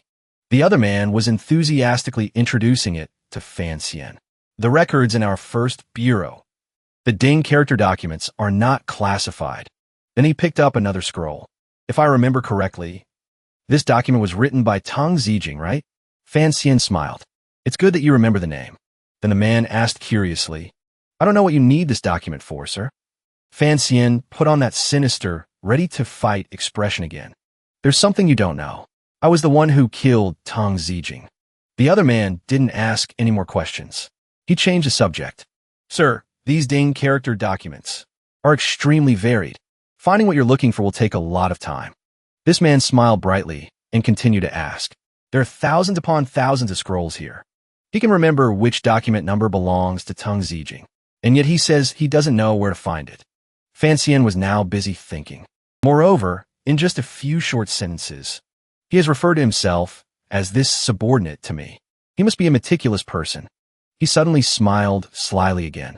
All right, I see you're afraid something unexpected will happen. You want to report back first. After a moment, Fan Xian finally spoke. All right, I see you're afraid something might happen. You want to report back first. After saying this, he turned to leave, but he still managed to add one more instruction. Then please bring it to me tomorrow. After talking for a while, Fan Xian just now remembered. Right, what is your name, sir?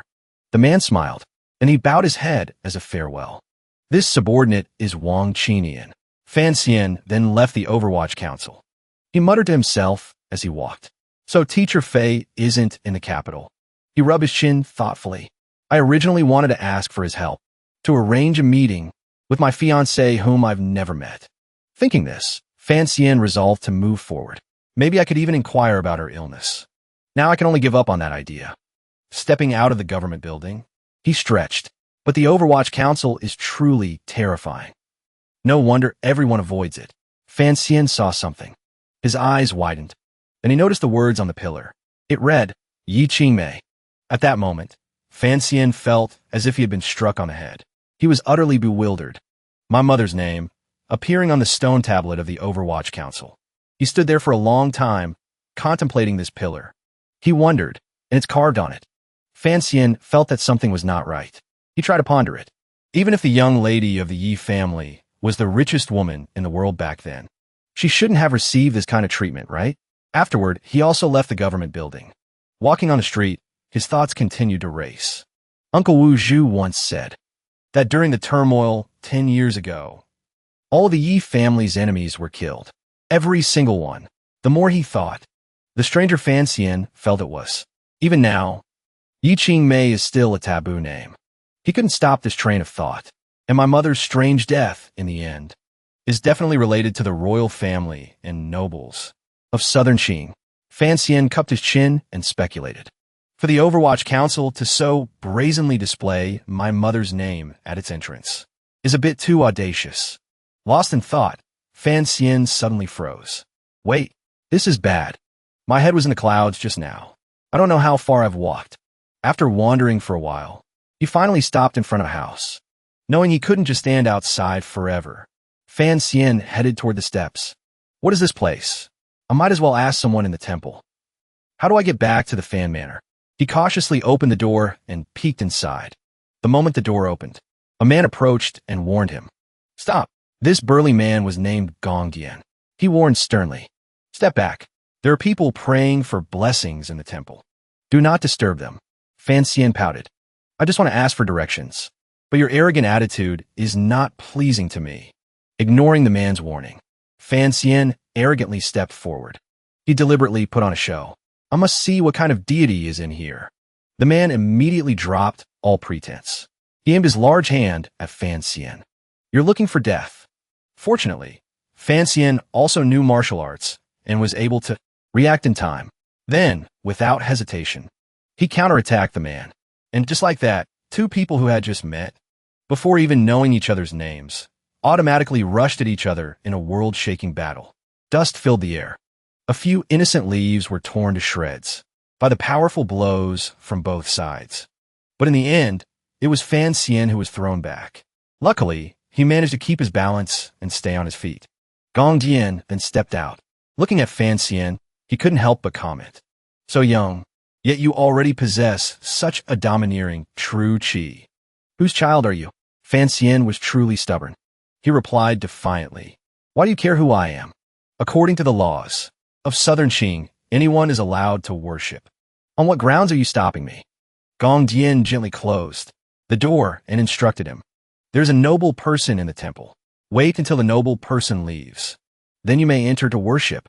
The door was shut tight. Fan Xian was once again standing alone, just like before. Only now did he stop holding back. A stream of blood spurted from his mouth. Fan Xian raised his hand and wiped his mouth. Luckily, when I attacked, I used my true qi to strike back at the opponent's pulse gate. Otherwise, I would have been injured even more severely. This made him certain of one thing. There must be some important figure worshipping in the temple. Once Fan Xian recovered, he turned to leave. If I can't win, I shouldn't bring trouble upon myself. I'll ask for directions somewhere else. Just then, Gong Dian stepped out again to relay a message. The master has instructed. The young man may enter the side hall to pray for blessings. Do not enter the main hall. Fan Xian's face was a mask of bewilderment. So, from his previous humble stance, Fan Xian now strode in arrogantly. So you're letting me in now? Changing your tune faster than flipping a pancake. Gong Dian reminded him. You are not to enter the main hall. Do you hear me? He replied in a mocking tone. If I can't go in, I won't go in. Inside the main hall at this time, a man was standing still, contemplating something. Gong Dian entered to report. I have followed the master's wishes. I have told that young man to go to the side hall. The man replied slowly. Interesting. That young man was able to exchange blows with you. Gong Dian reported honestly. The opponent's true qi is indeed very domineering. Hearing this, the man exclaimed, for the country to have such a talented young person is excellent. At this time, as instructed, Fan Xian had entered the side hall to pray for blessings. He knelt down and clasped his hands together. His attitude was extremely sincere. He whispered a prayer. "Oh heavens, I just want to live out my life in peace." Insatiable greed made Fiancee ask for a few more things. Of course, if there's money and beautiful women, that would be even better. All of a sudden, a piece of fruit fell from the altar. Fiancee jumped to his feet, startled. What was that noise? Could it be that my prayer was actually heard by the heavens? Under the altar, the cloth covering it moved slightly. Fiancee immediately drew his dagger. He approached cautiously. It seems to be hiding under this table. Fiancee slowly lifted the cloth. He glared. All right, let's see who's playing tricks. But as soon as he lifted it, Fiancee suddenly froze. His eyes widened. Could my prayer have been answered so quickly? Before Fiancee now was a beauty with a charming appearance. She was hiding under the altar to sneakily eat a chicken drumstick. Fiancee, who had been aggressive just a moment ago, froze upon seeing the beauty. The two of them looked at each other. Amazement filled their eyes. He was suddenly tongue-tied. He couldn't say a word. He just mumbled. Suddenly, Fiancee coughed up blood again. It seemed the injury from his fight with Gong Dian hadn't fully healed. Seeing this, the young lady was startled. She looked at him with concern. What's wrong with you? Fiancee gave a calm, unfazed smile. It's nothing. I just choked. I'm used to it. She giggled. Then she exclaimed, Right. In unison, they both pointed at each other and asked, Who are you, miss? This random coincidence made the handsome young man and beautiful young woman blush. They had to quickly look away. Just then, the voice of a servant called from outside. Miss, where have you run off to? And so, the young lady jumped to her feet. I have to go, Fiancee quickly called out. Will you be here again tomorrow, miss? Running in a hurry, the young lady suddenly stopped. Although her face wasn't clear, one could guess she was shy. And so, she didn't answer further. She hurried away. Fiancee still tried to call after her. I wonder if that young lady is related to the noble person in the main hall. He still hadn't given up. He was determined to chase her all the way to the door. He was still shouting, Miss, may I know your name? But just as he reached the door, they accidentally bumped into each other again. This touch made them both feel shy again. Their cheeks turned red. Fiancee was delighted. He couldn't hide his joy. And miss, you've come back. Suddenly, the beautiful young lady handed Fiancee the chicken drumstick she was holding. Then she turned and ran away, leaving Fiancee to wonder in confusion. Kikin drumstick. It didn't stop there. The young lady even deliberately turned back and stuck out her tongue to tease him. Fiancee looked at the food in his hand and smiled happily. A moment later, she had returned to her maid's side and left. As for Fiancee, he was overjoyed. Oh, chicken drumstick, chicken drumstick. To think you could be held by that young lady. You are truly the happiest chicken drumstick in the world. He just stood there, admiring it. An unknown amount of time passed. All that was known was that he was still standing there, staring at the chicken drumstick like a fool, lost in admiration of the young lady's token. He didn't notice Wuhu standing nearby, watching him. At this time outside, a group of people were pulling a horse-drawn carriage somewhere. One of the men in the group sighed. Dizzy, who on earth did this? Gong Dian looked at them and couldn't help but wonder. Why are the guards who were hidden outside the temple unconscious? Moreover, no one saw who did it. Furthermore, to be able to silently render all these guards unconscious. Then he continued to narrow his eyes. This is the level of a grandmaster. Gong Dian suddenly thought of Fiancee. After that young man arrived at Qing Temple, when I went to check again, I found all these guards were already unconscious. This matter is likely related to him. A voice called out from inside the carriage. Gong Dian. He immediately looked inside. Master, what are your instructions? The person inside instructed Gong Dian. If Chen Pingping still hasn't returned, send a team to capture him. After hearing this, Gong Dian turned his face away. Chen Pingping. Instead of facing that old fox Chen Pingping, I'd rather face that grandmaster-level assassin. In another carriage, the conversation of two young ladies could be heard. Miss, you seem to be in a very good mood today. Did something good happen? The chicken drumstick girl from before was giggling. Every time I go out with you, it's always fun, but I feel that today's mood is even better than before. Hearing the maid's question, she smiled. She placed her hand on her chest. Being able to go out and walk around is much better than staying in that gloomy room. The maid reminded her with good intentions. But the imperial physician said, "That with your illness, miss, you shouldn't be exposed to the wind." She suddenly remembered. She became sad all of a sudden. That's right. Her cheerful mood suddenly plummeted. Can't leave the house. Can't be exposed to the wind. If they find out I secretly ate a chicken drumstick, I might even get scolded. Suddenly, the young lady started vomiting violently, causing the maid to become extremely alarmed. "Miss," the maid was frantic. "You're vomiting blood again. What should we do?" The young lady maintained a calm smile. "It's fine. I vomit all the time. I'm used to it." Hearing this, the maid was stunned. Horrified. This is bad. This is bad. The miss must have become delirious from her illness.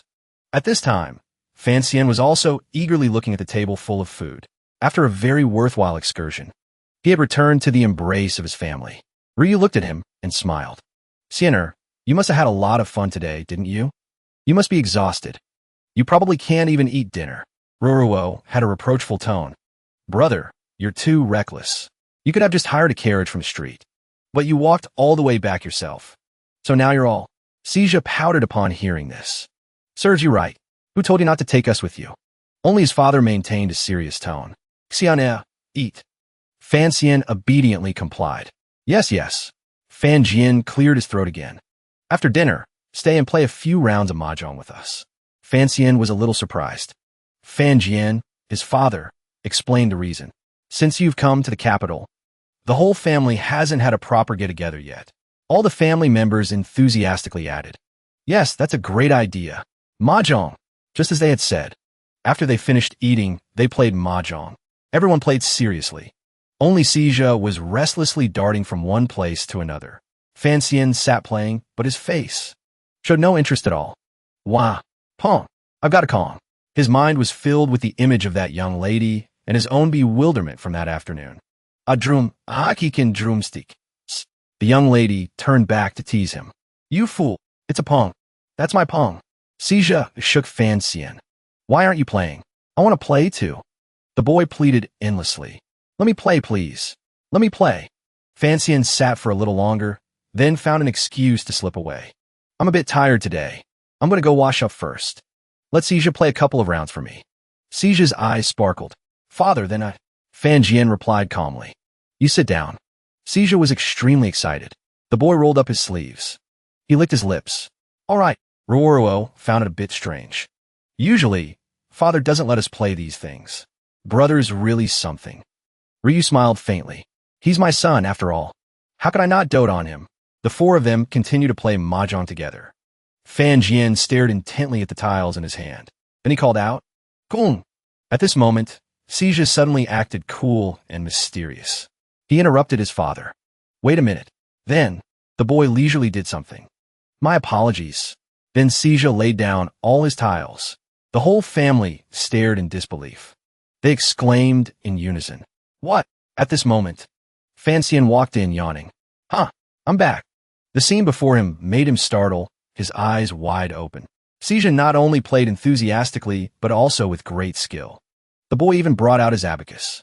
The other three, after playing with him, naturally ended up looking like paupers. Fancian watched in amazement. To be able to calculate while playing mahjong. Is this kid really that formidable? I'm afraid he has the potential to become a god of sparrows.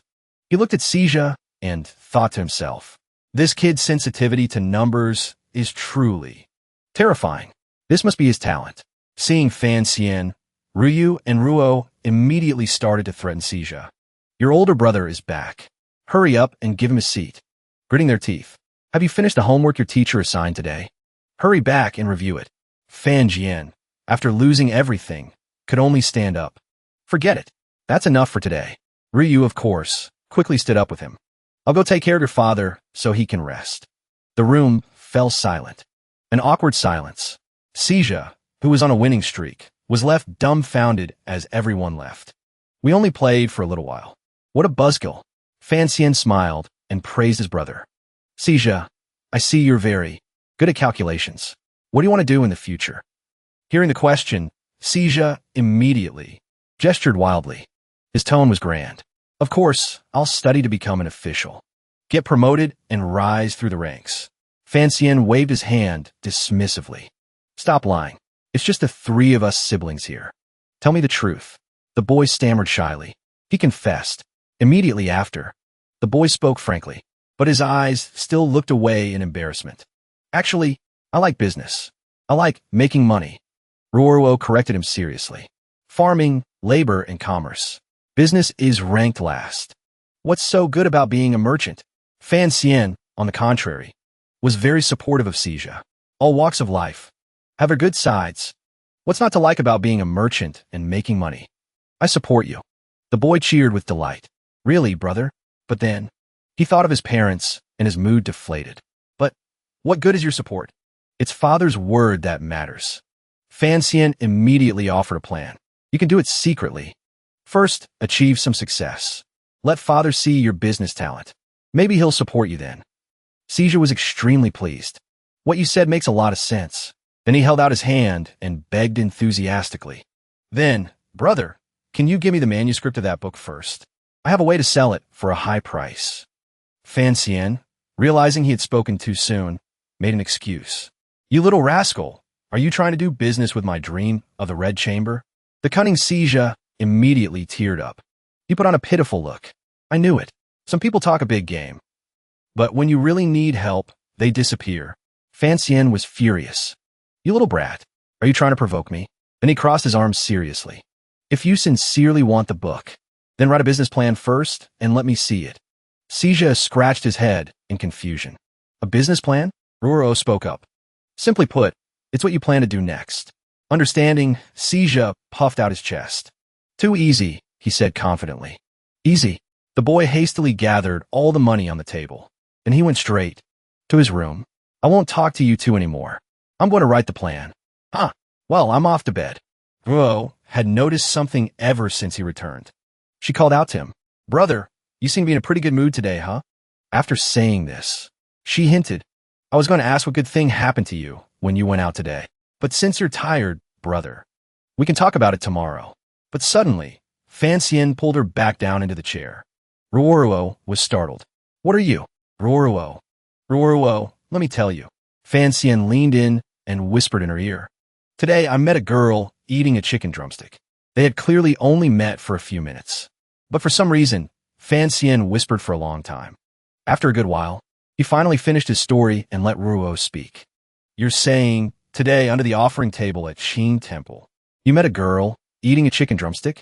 Fan Xian immediately felt his heart bloom. He hugged himself, an expression of pure bliss. To be able to come to the Qin Temple today, I feel like it was destiny guiding me. Perhaps, maybe, that girl could be the young miss of the Lin family. Ruoro said one thing that shut Fan Xian down completely. Unfortunately, that's probably not the case. Then she lowered her voice. Brother, for you to meet someone you like. Of course, Ruoro is very happy for you. But my future sister-in-law frequently coughs up blood, so she has to avoid oily and greasy foods. Ruoro finished, then turned to look at Fan Xian.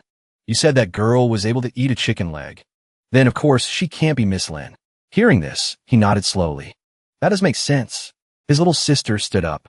Ruoro will take her leave now. You should get some rest, brother. Fan Xian silently watched her leave the room. Once he was alone, a man like him finally dared to shed a tear. It seems Miss Lin isn't my chicken leg girl after all. Back in his own room, Fan Xian still couldn't find sleep. A deep sense of determination stirred in his heart.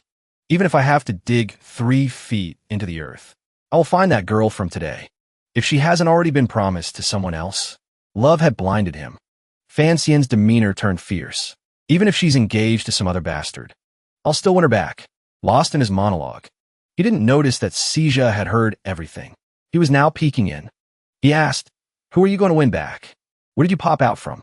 It turned out the boy wanted to show Fan Xian something. I've finished writing the plan. The boy handed it over with a thumbs up. Guaranteed huge profits. Then he declared very grandly, take it. Fan Xian began to read the business plan attentively. He sat with his chin in his hand, reading intently. He took the chance to ask Fay Jia, so tell me, what's your plan? The boy immediately began to explain. According to my calculations, this book series is 10 volumes. Each volume is 8 tales of silver. Right now, there are a total of 68 volumes. The more Fay Jia spoke, the more excited he became. His eyes were practically glowing. The capital has a total population of 6.4 million people. If 1 out of every 10,000 people buys a copy, we can sell over 600 sets. After careful calculation, we can sell them for a total of 35,840 taels of silver. Fiancee offered a suggestion. You're talking about sales revenue. You have to subtract the cost to calculate the profit. Fay Jia excitedly pointed at the document. The cost calculations are written on the back. Fay Jia was truly passionate about business. The boy spoke with an excited tone and genuine enthusiasm. Although the rent on Luodong Street is expensive, the location is excellent. With our father's reputation, you can definitely rent it at a low price. As for the books, let Wan Quan Tang handle it to save money and effort. Fiancee was puzzled. Wan Quan Tang? Fay Jia understood his brother's confusion. He smiled brightly. That's the largest private printing workshop in the capital. Because of their large volume and established channels, they have the lowest costs and the fastest production speed. Then the boy whispered in Fiance's ear with a very sinister expression. And a very important point is their family business is big, but they have no one to back them up. If they dare to leak our manuscript, I won't let them get away with it. Fiancee also showed interest in the plan. Although we are the only ones with the source manuscript, how can we ensure that other booksellers won't pirate the copies after they're printed? The two brothers were perfectly in sync, one setting up, the other delivering. If other bookstores dare to pirate our prints, we'll just ask the authorities to handle it. Fiancee then questioned him seriously. Do you think the government is run by the Fan family? There's no such thing as copyright law for books. Fay Jia gave a sinister smile again. Brother, you don't know about this. Of course, we'll go through unofficial channels. Fiancee asked, unofficial channels? Fay Jia, despite his youth, spoke with great clarity. We just need to use some connections to change the garrison regulations in the capital.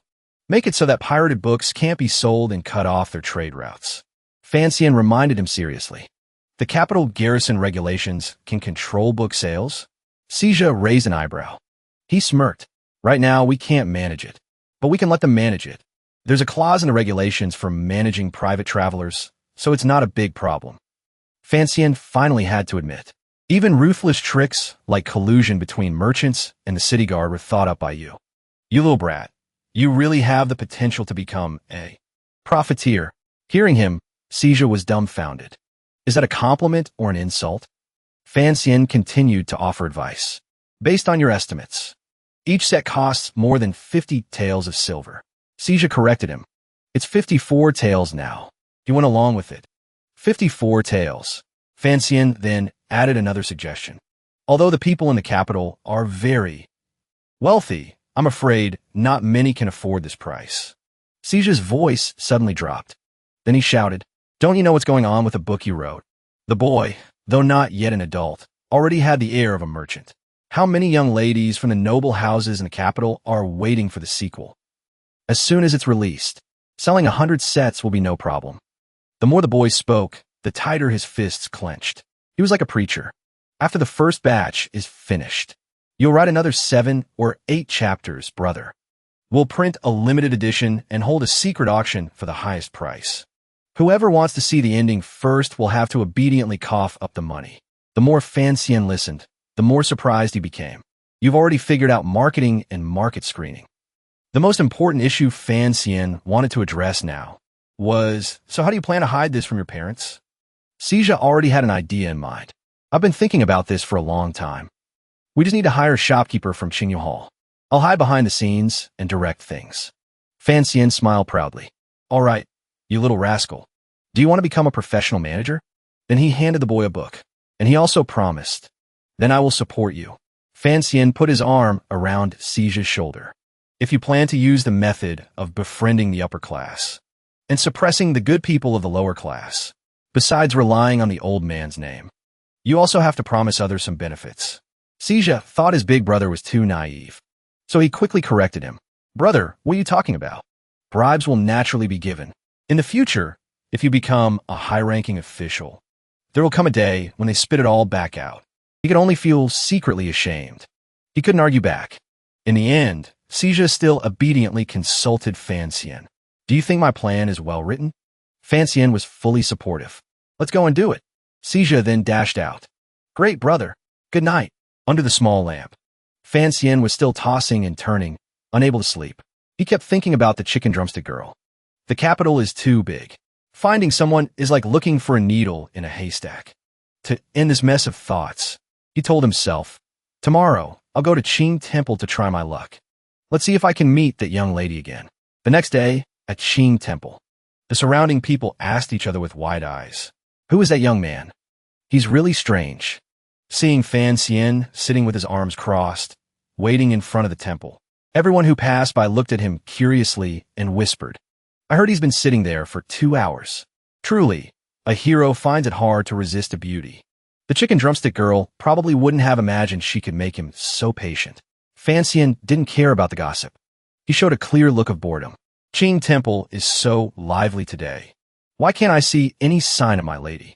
Then he jumped up. He grinned. Maybe she went into the temple early. Then I'll go in and look for her. And so, Fancian went inside. He walked back and forth, searching for the beautiful woman. Meanwhile, Gong Dian was hiding in a hidden corner. He was secretly observing. Fancian. Seeing him, he glared. I've finally been waiting for you. I guess you would come back. Fancian was completely unaware. He was just looking around. But everything became complicated in Gong Dian's eyes. An ambush outside the door. This person is truly cunning. Fancian searched diligently. He went into every nook and cranny of the temple to find the beauty. But somehow, he accidentally met Gong Dian's gaze. He gathered his inner energy. He slowly raised his hand. I must take him down immediately and force him to talk to find out everything. The moment Fancian stood right before him, Gong Dian was ready to engage in another fight with him. He rushed out. The noise inside immediately attracted Fancian's attention, but then he quickly ignored it. He looked away. Fancian was unknowingly searching for the beauty, unaware that he had been targeted by Gong Dian. He prepared to strike. Fancian was now very close. Right in front of him, only a door separated them.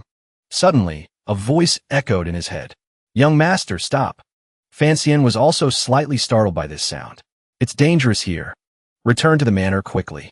Hearing the warning, Fancian immediately jumped back. Gong Dian also paused at his movement.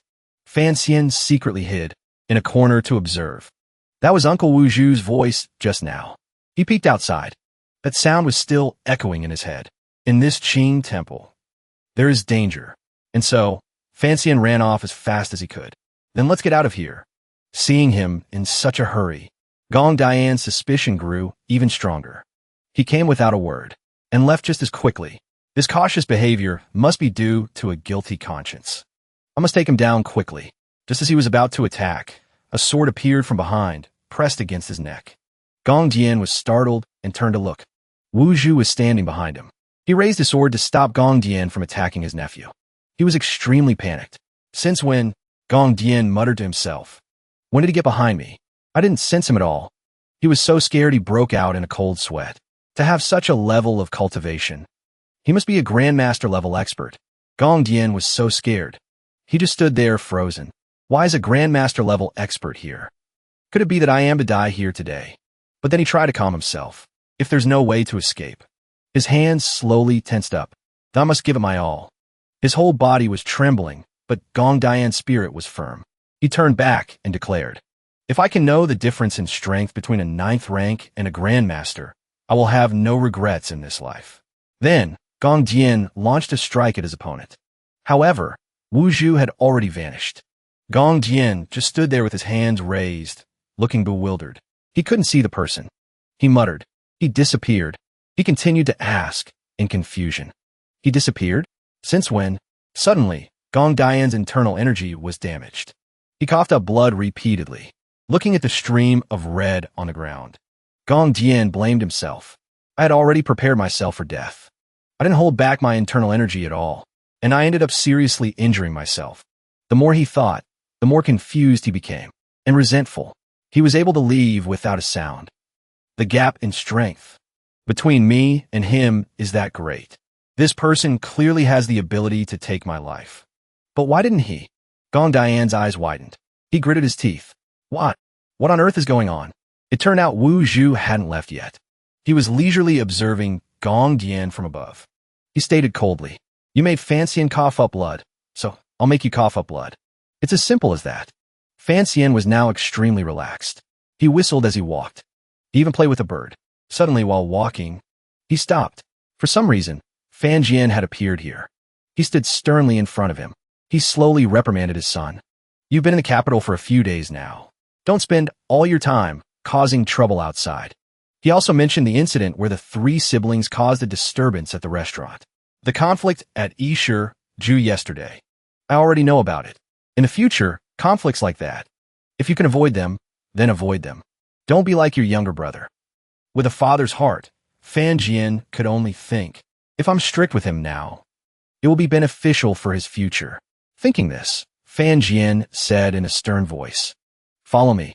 I have something important to tell you." Sitting at the table, Fan Jian advised gently, "There are two things. First is this year's imperial examination. These days, you must study properly." Fan Xian also listened seriously to his father's words.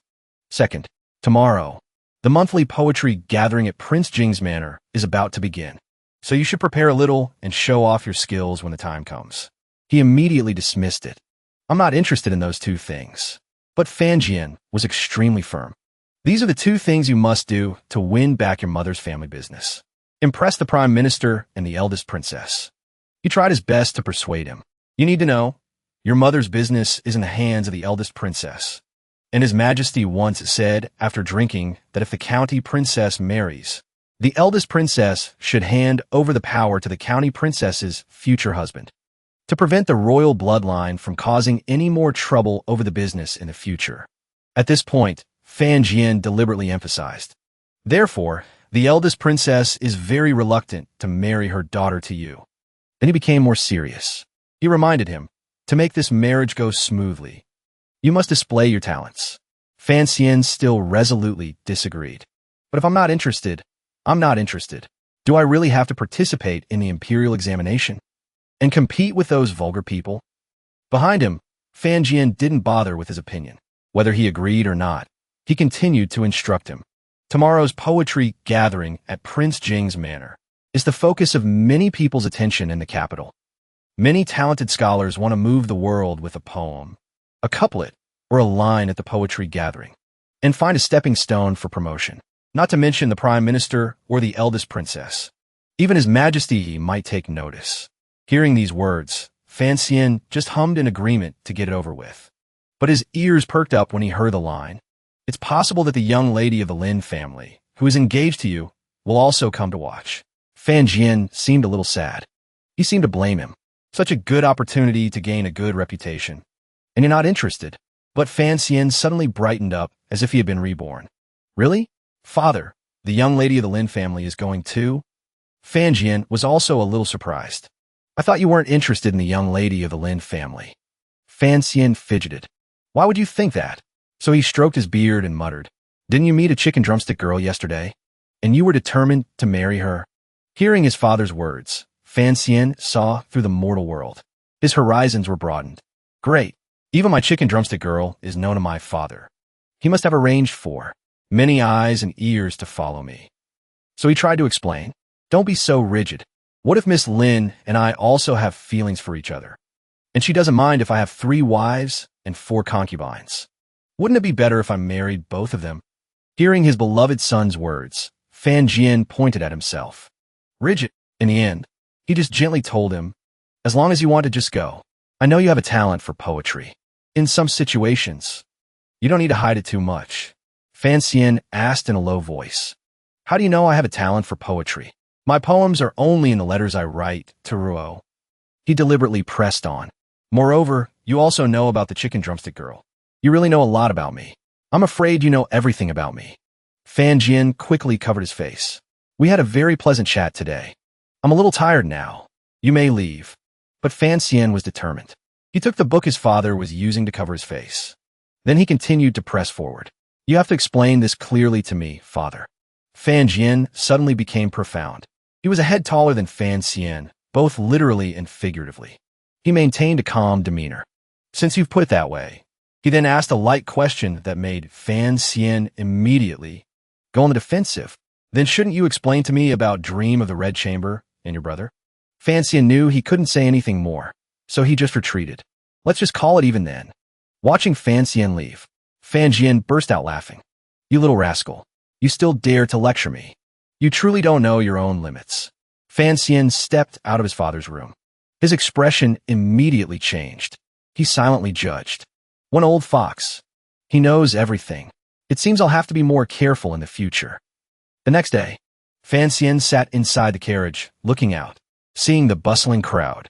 He had to exclaim, "Wow, it's so lively."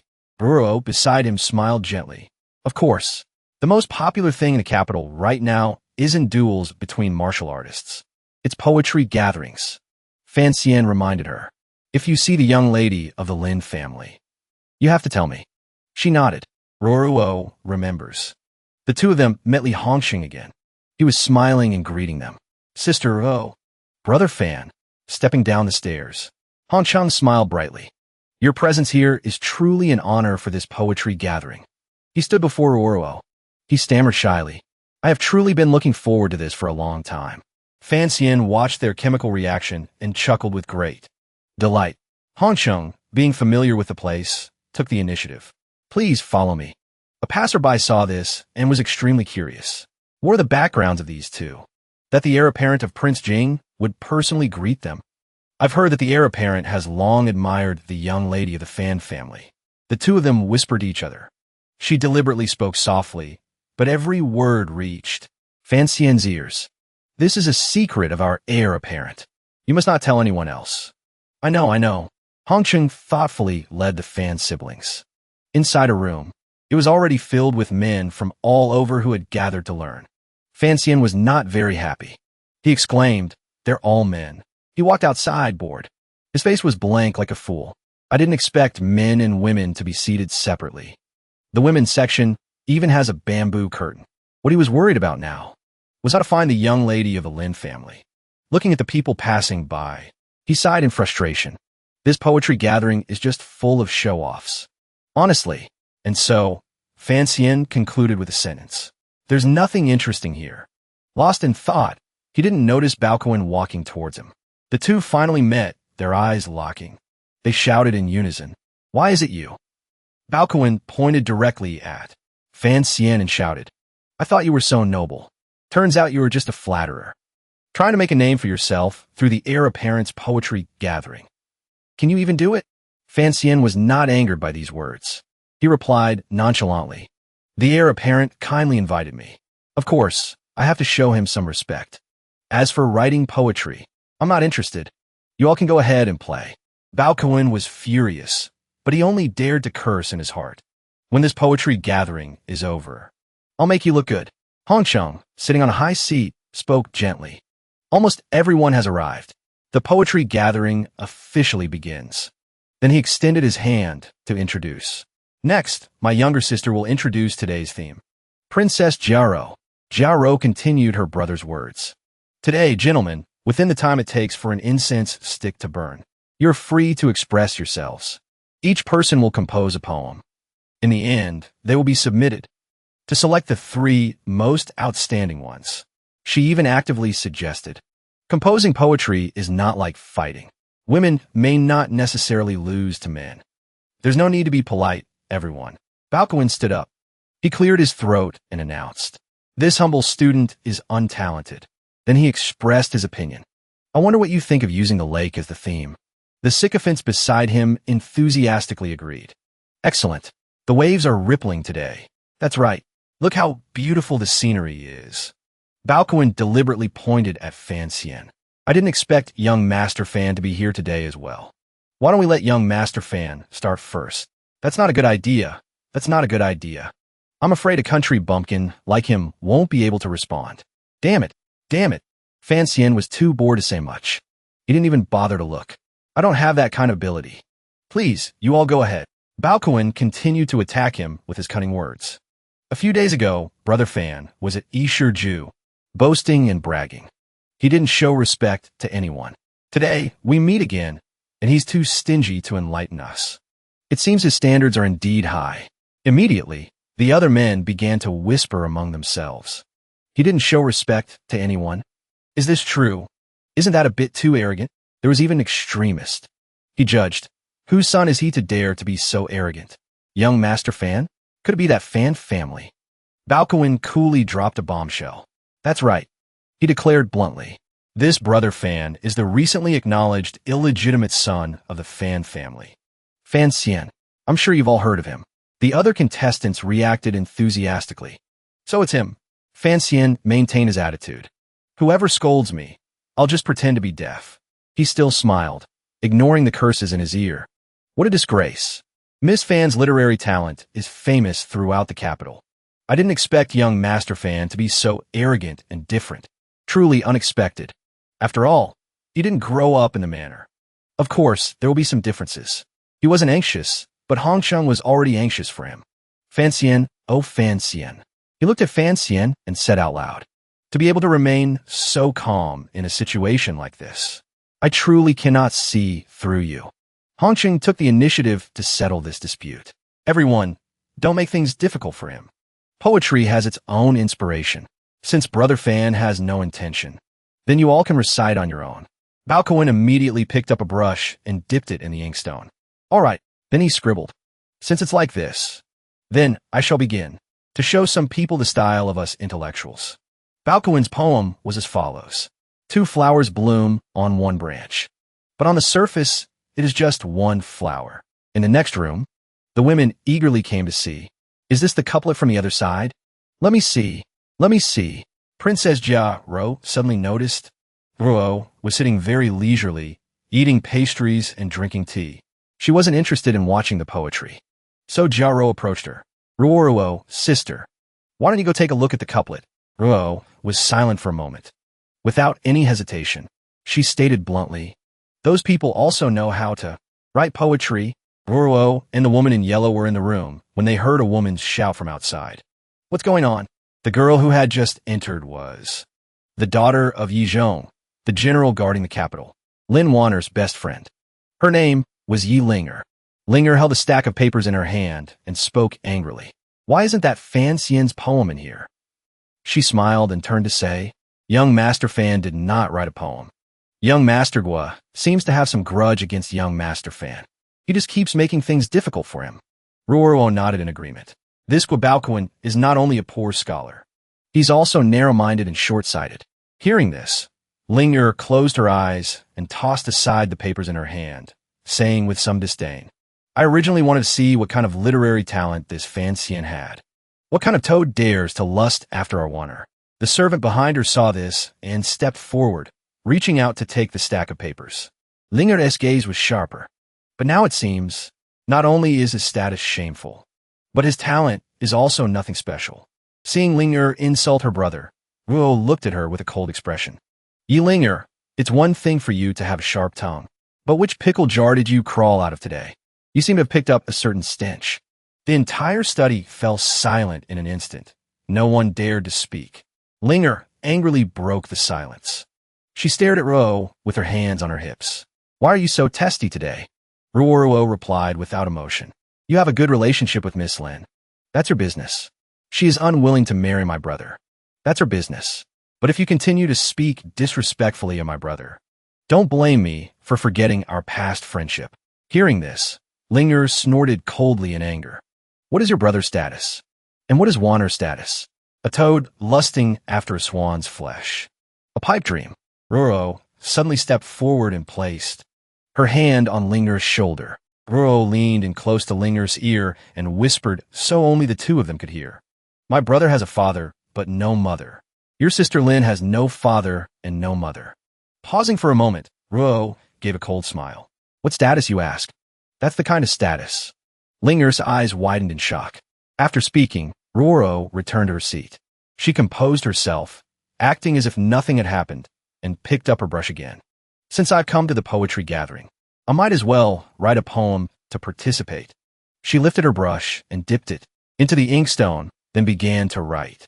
Linger stood watching her write, trembling. That woman just now was terrifying. A long while later, a voice of praise echoed through the room. Good poem. A fine poem. Sunwei held the paper in his hand and read aloud. The August lake is calm and still. The sky reflects upon the water, a tranquil blue. Misty clouds envelop the dream marsh. In the distance, the sound of waves by Danjo city. Without a boat, one cannot reach it. To be idle is also to be filled with sorrow. Sitting and watching the world fish for fame. In vain they wait, for how many succeed? Afterward, there was endless praise. Miss Fan is truly worthy of being the #1 talent. In the capital, the description of the lake is so natural. Truly a masterpiece. Bao Kuan stood to the side, fanning himself and putting on an air of expertise. Before us is just a small lake. Using misty clouds seems inappropriate. Bao Kuan held up 2 fingers. A smirk on his face.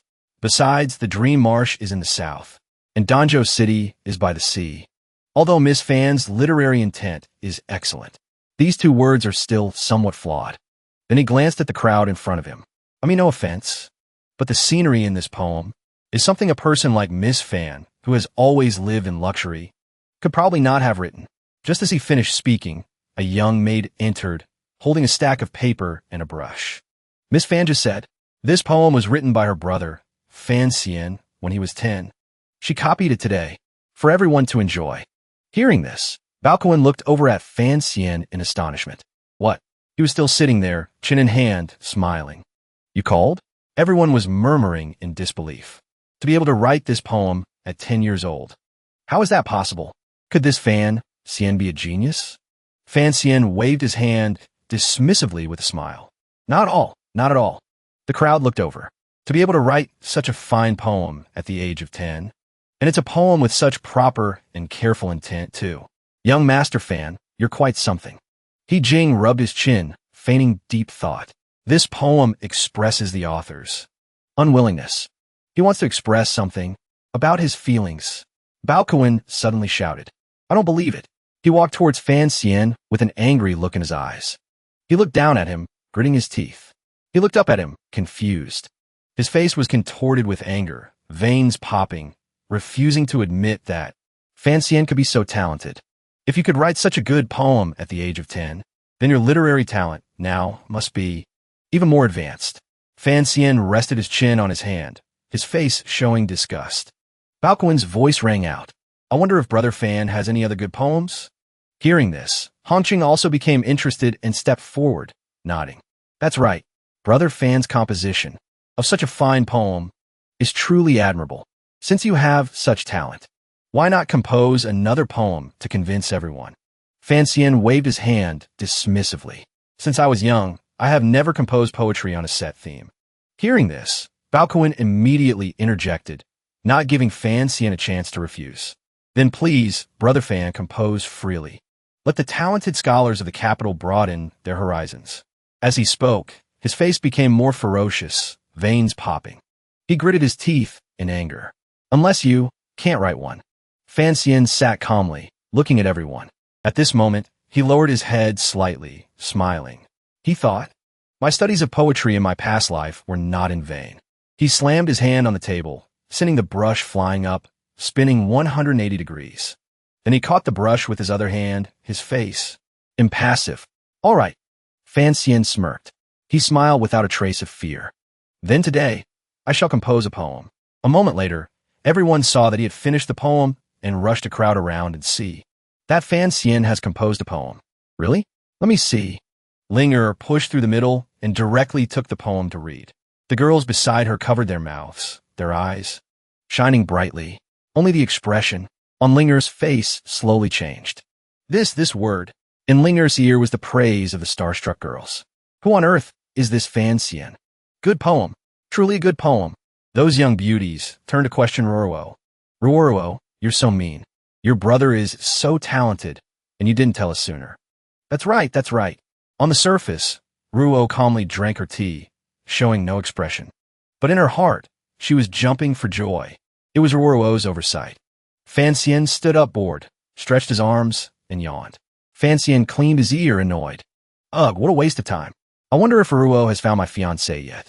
Following, there were the men who read Fiancé's poem, blushing and bowing in admiration. A genius. Truly a genius. The more they read, the more their eyes showed admiration. The wind is fierce, the sky is high. The apes cry mournfully. Inside the pavilion, the men are strong. The leaves fall rustlingly. Whose trees are they? The long river rolls on. Where does the water go? Everyone looked at Fan, breaking out in a cold sweat. 10,000 miles from home, the autumn scene is sorrowful. An old and frail body ascends the tower alone. Hardships and bitterness, so many sorrows. The wine is not good. My hair quickly turns gray. This poem is truly brilliant.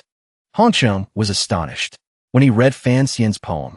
Boundless, endless, 10,000 miles, 100 years, an ancient sorrow, all in a single cup of cloudy wine.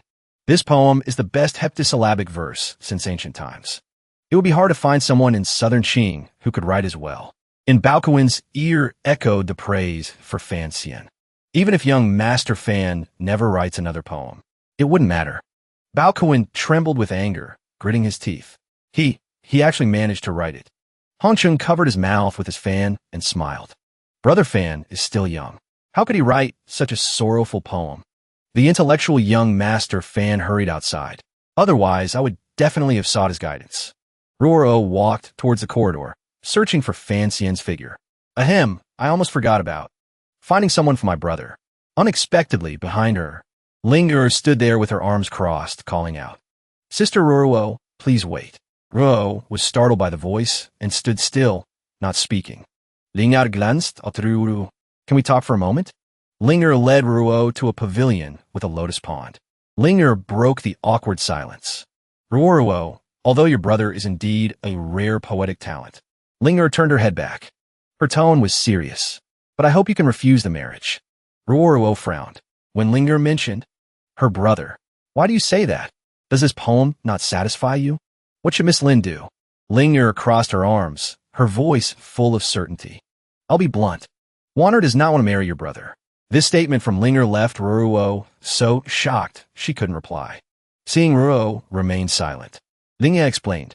A few days ago, Wanner met someone at the temple fair. Although it was only for a moment, Wanner was moved by him. Ruoro was skeptical. What? Ruo replied calmly, with a hint of persuasion.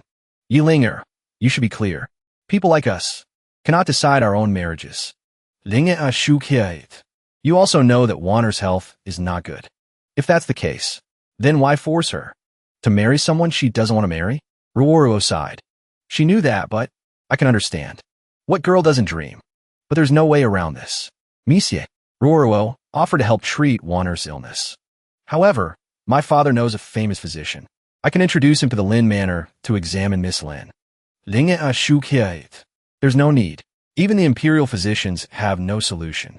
The physician you mentioned probably also. Ruo didn't bother listening to Linger anymore and directly interrupted her. That physician is a student of Mr. Fay.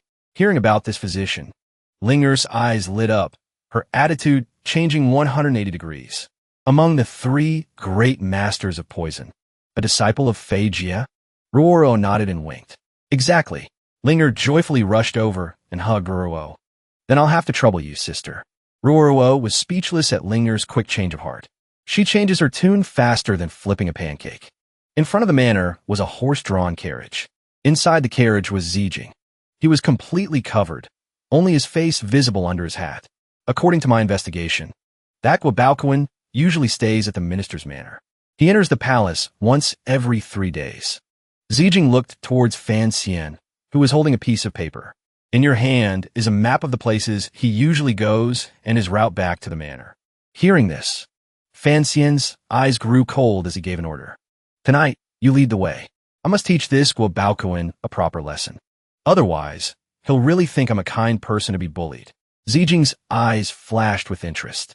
He made a throat-slitting gesture with his fingers. Directly silence him? Fan was stunned, sweating and stammering. Silence him? He coughed a few times. I just need you to lead the way.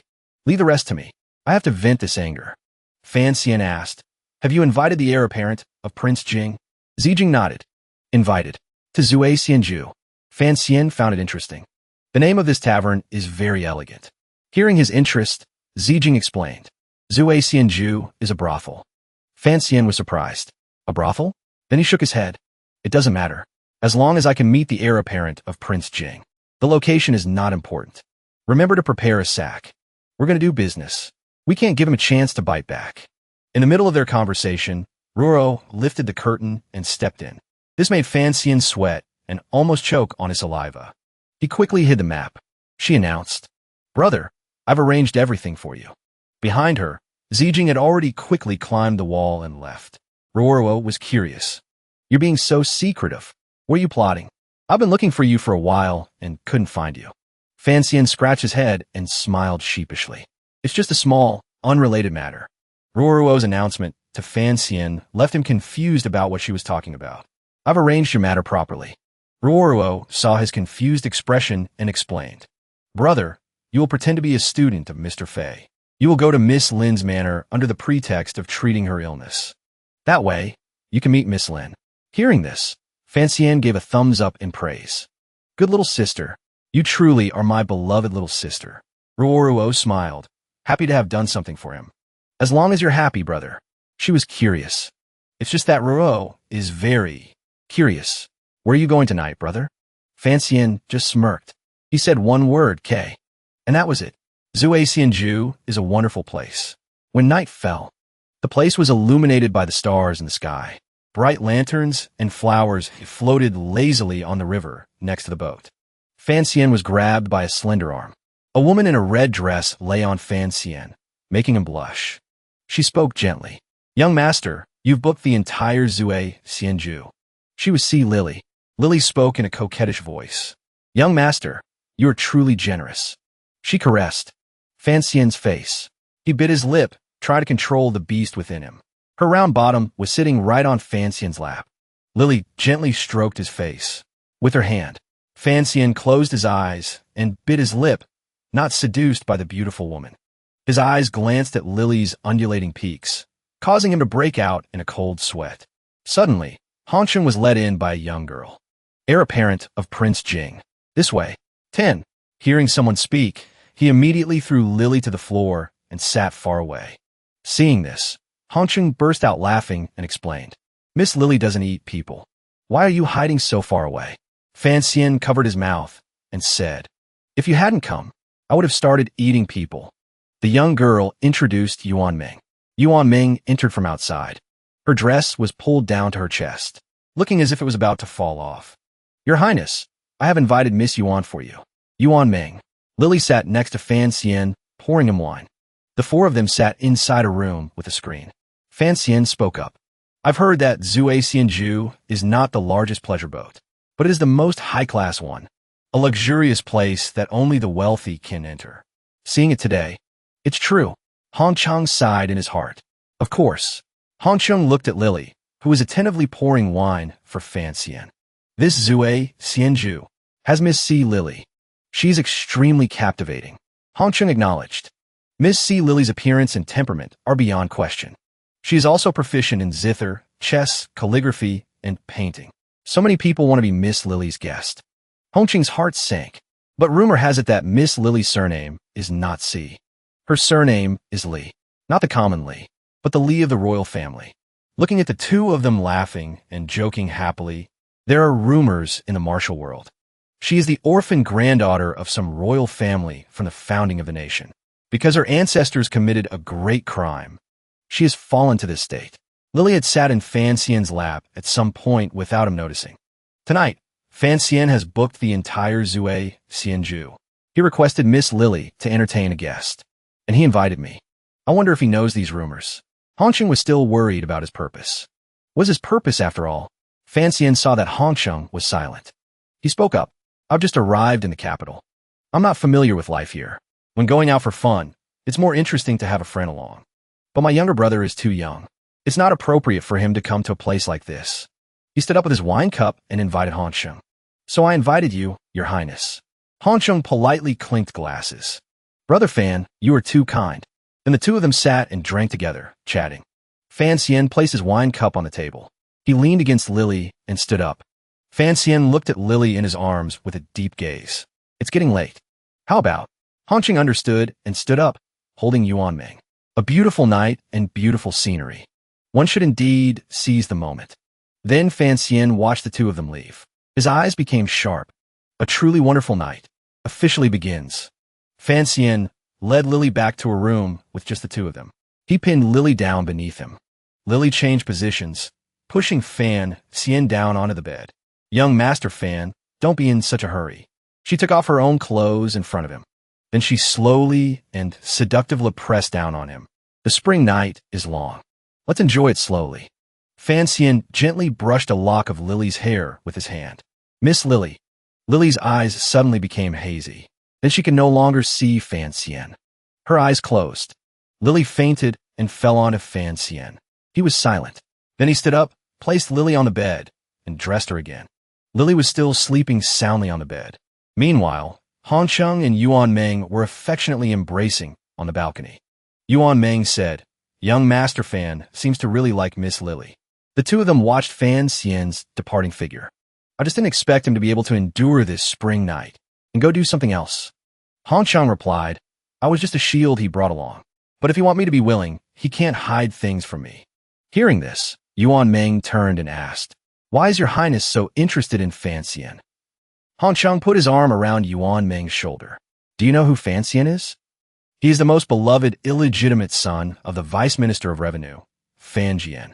After hearing this, Yuan Meng nodded in understanding. "I understand now. You want to seize control of Southern Qing's finances." Hancheng smiled and said, "I have no such ambition. I simply feel that Fan Xian is a friend worth making. Of course, after becoming friends, it's natural to help each other." The two of them embraced, looking at the brightly lit street scene below. On the street, a lone carriage with two attendants behind it sped along. Suddenly, a sword flew from a distance. It grazed the horse's cheek. It made him pain.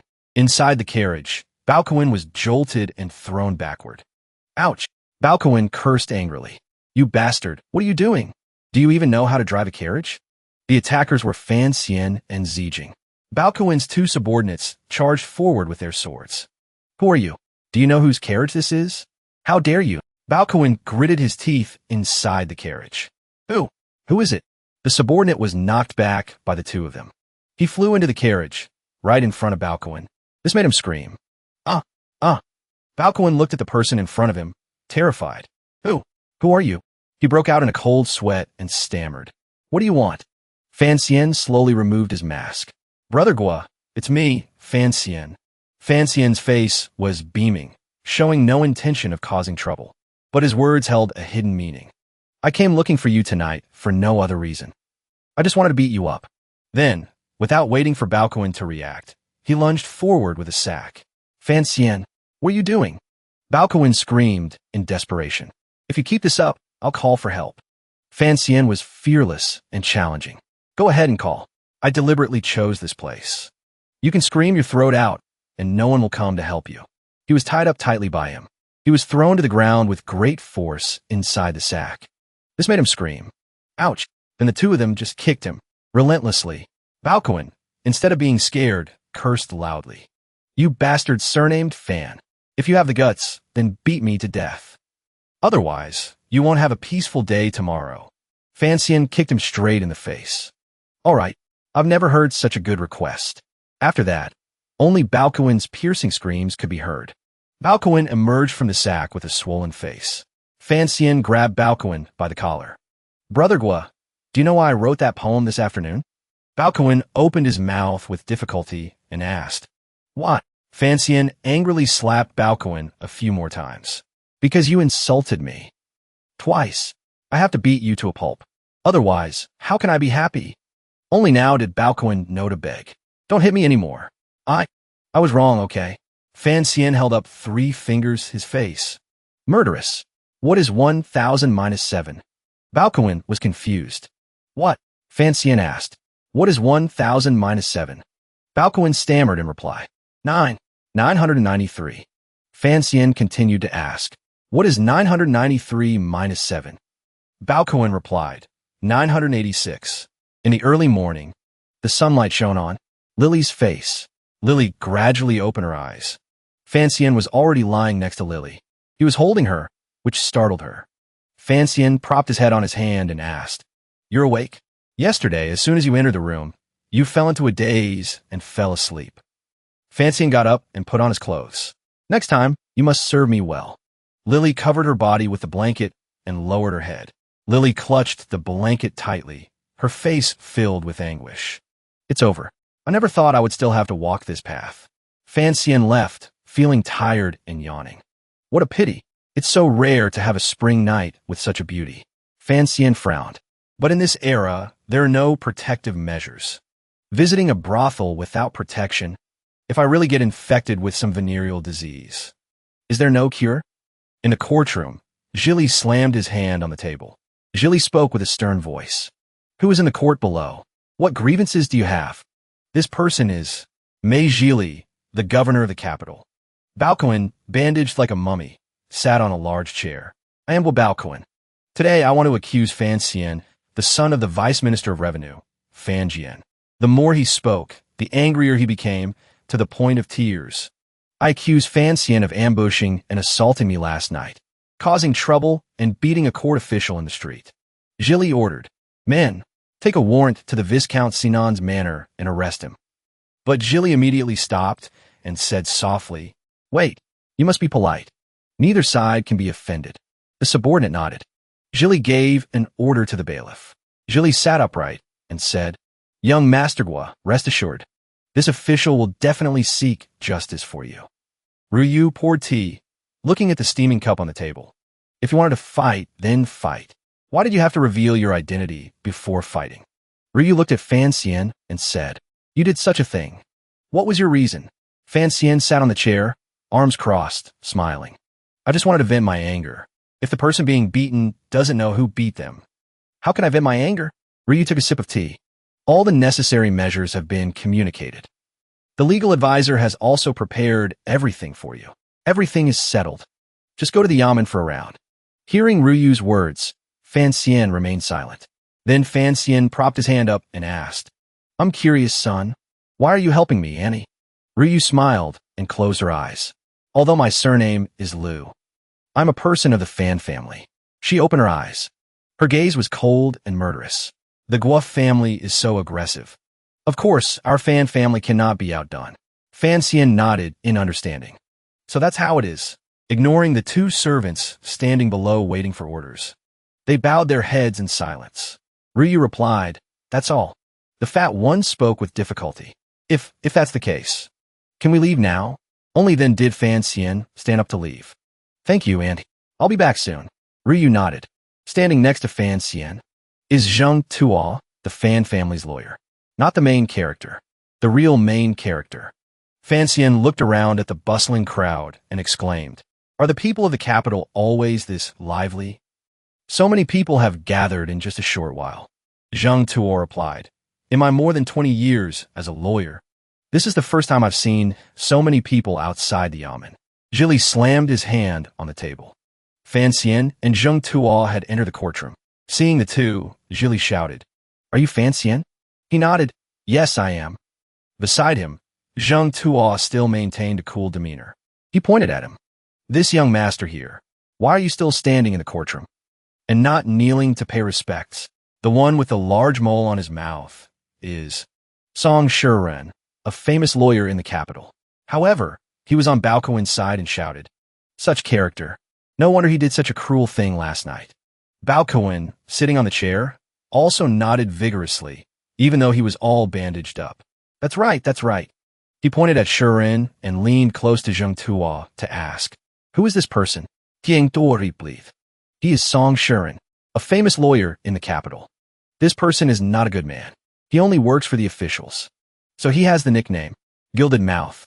Shiren stood with his belly out, putting on an air of knowledge. A moment later, Fancian stepped forward to report, I have an official rank. When meeting an official in court, I do not need to kneel. This is the law of the court. Gilly looked at him and smiled. Makes sense, makes sense. Since young Master Fan has an official rank, there is no need to bow. Seeing Gilly's expression change 180 degrees, Balcoin and his companion gritted their teeth. Gilly announced, Then the hearing of this case officially begins. What does the plaintiff wish to sue for? Shiren immediately stepped forward to report. Last night, Fancian ambushed and assaulted someone. He provoked and caused trouble. He beat a court official in the street. That is our client, Guo Balcoin, the son of the Vice Minister of Rights. I hope your excellency will seek justice for him. Then he pointed at Balcoen. He put on a pitiful look and nodded. Zhili didn't ask them, but turned to Fan Xian and asked sycophantically, Young Master Fan, did this happen? Fan Xian pointed at himself. Legal advisor Zheng. Zheng Tuo quickly interrupted. Young Master, rest assured. Watch me. Zheng Tuo stepped forward and coughed a few times. Then he opened his mouth extremely wide and shouted, startling him. It's all eyes. Nonsense. Zheng Tuo cursed like a flood. Saliva flew everywhere. My young master was in the manor all of last night. Many servants can testify for him. Could it be that my young master knows the art of bilocation? However, he refused to be outdone and stepped forward to argue, saliva flying everywhere. You're just arguing for the sake of arguing. Servants as witnesses? Where's the fairness in that? The two of them went back and forth. You're not making any sense. You're using your power to bully people. Zhili, caught in the middle, was in a difficult position. This matter, the crowd outside the courtroom began to stir. Young Master Fan looks so handsome. How could he be the type to be so cruel? That's right, that's right. On the other hand, that young Master Hua, all wrapped in bandages, looks like a mummy. You can tell at a glance that he's not a good person. Shuren pointed at him. May I ask your excellency? The report is written very clearly. Moreover, the culprit is standing right here in the courtroom. Why hasn't your excellency arrested him yet? Zhili rubbed his chin. Men, take young Master Fan. Zheng Tuo interrupted to stop him. Wait a minute. Zheng Tuo's eyes darkened. According to the complaint, last night, young Master Guo was ambushed. He was hooded and beaten on the head. Then he suffered this tragic fate. Zheng Tuo stated his reasoning. If he was hooded before being beaten, how could he have seen the face of the culprit? Then how can he be sure that it was young Master Fan who did it? Zhili was swayed again. Right, that makes sense. Shuren argued. Of course, he heard young Master Fan's voice. Moreover, at that time, young Master Fan even admitted it himself. Shuren asked, Are you going to deny it now? A man shouldn't lack even this much responsibility, should he? Fan Xian immediately denied it. I didn't do it, he thought to himself. Well done, old man, trying to provoke me. Kang Tua Smedeth. He smiled. Voice, I am well versed in the laws of Southern Qing.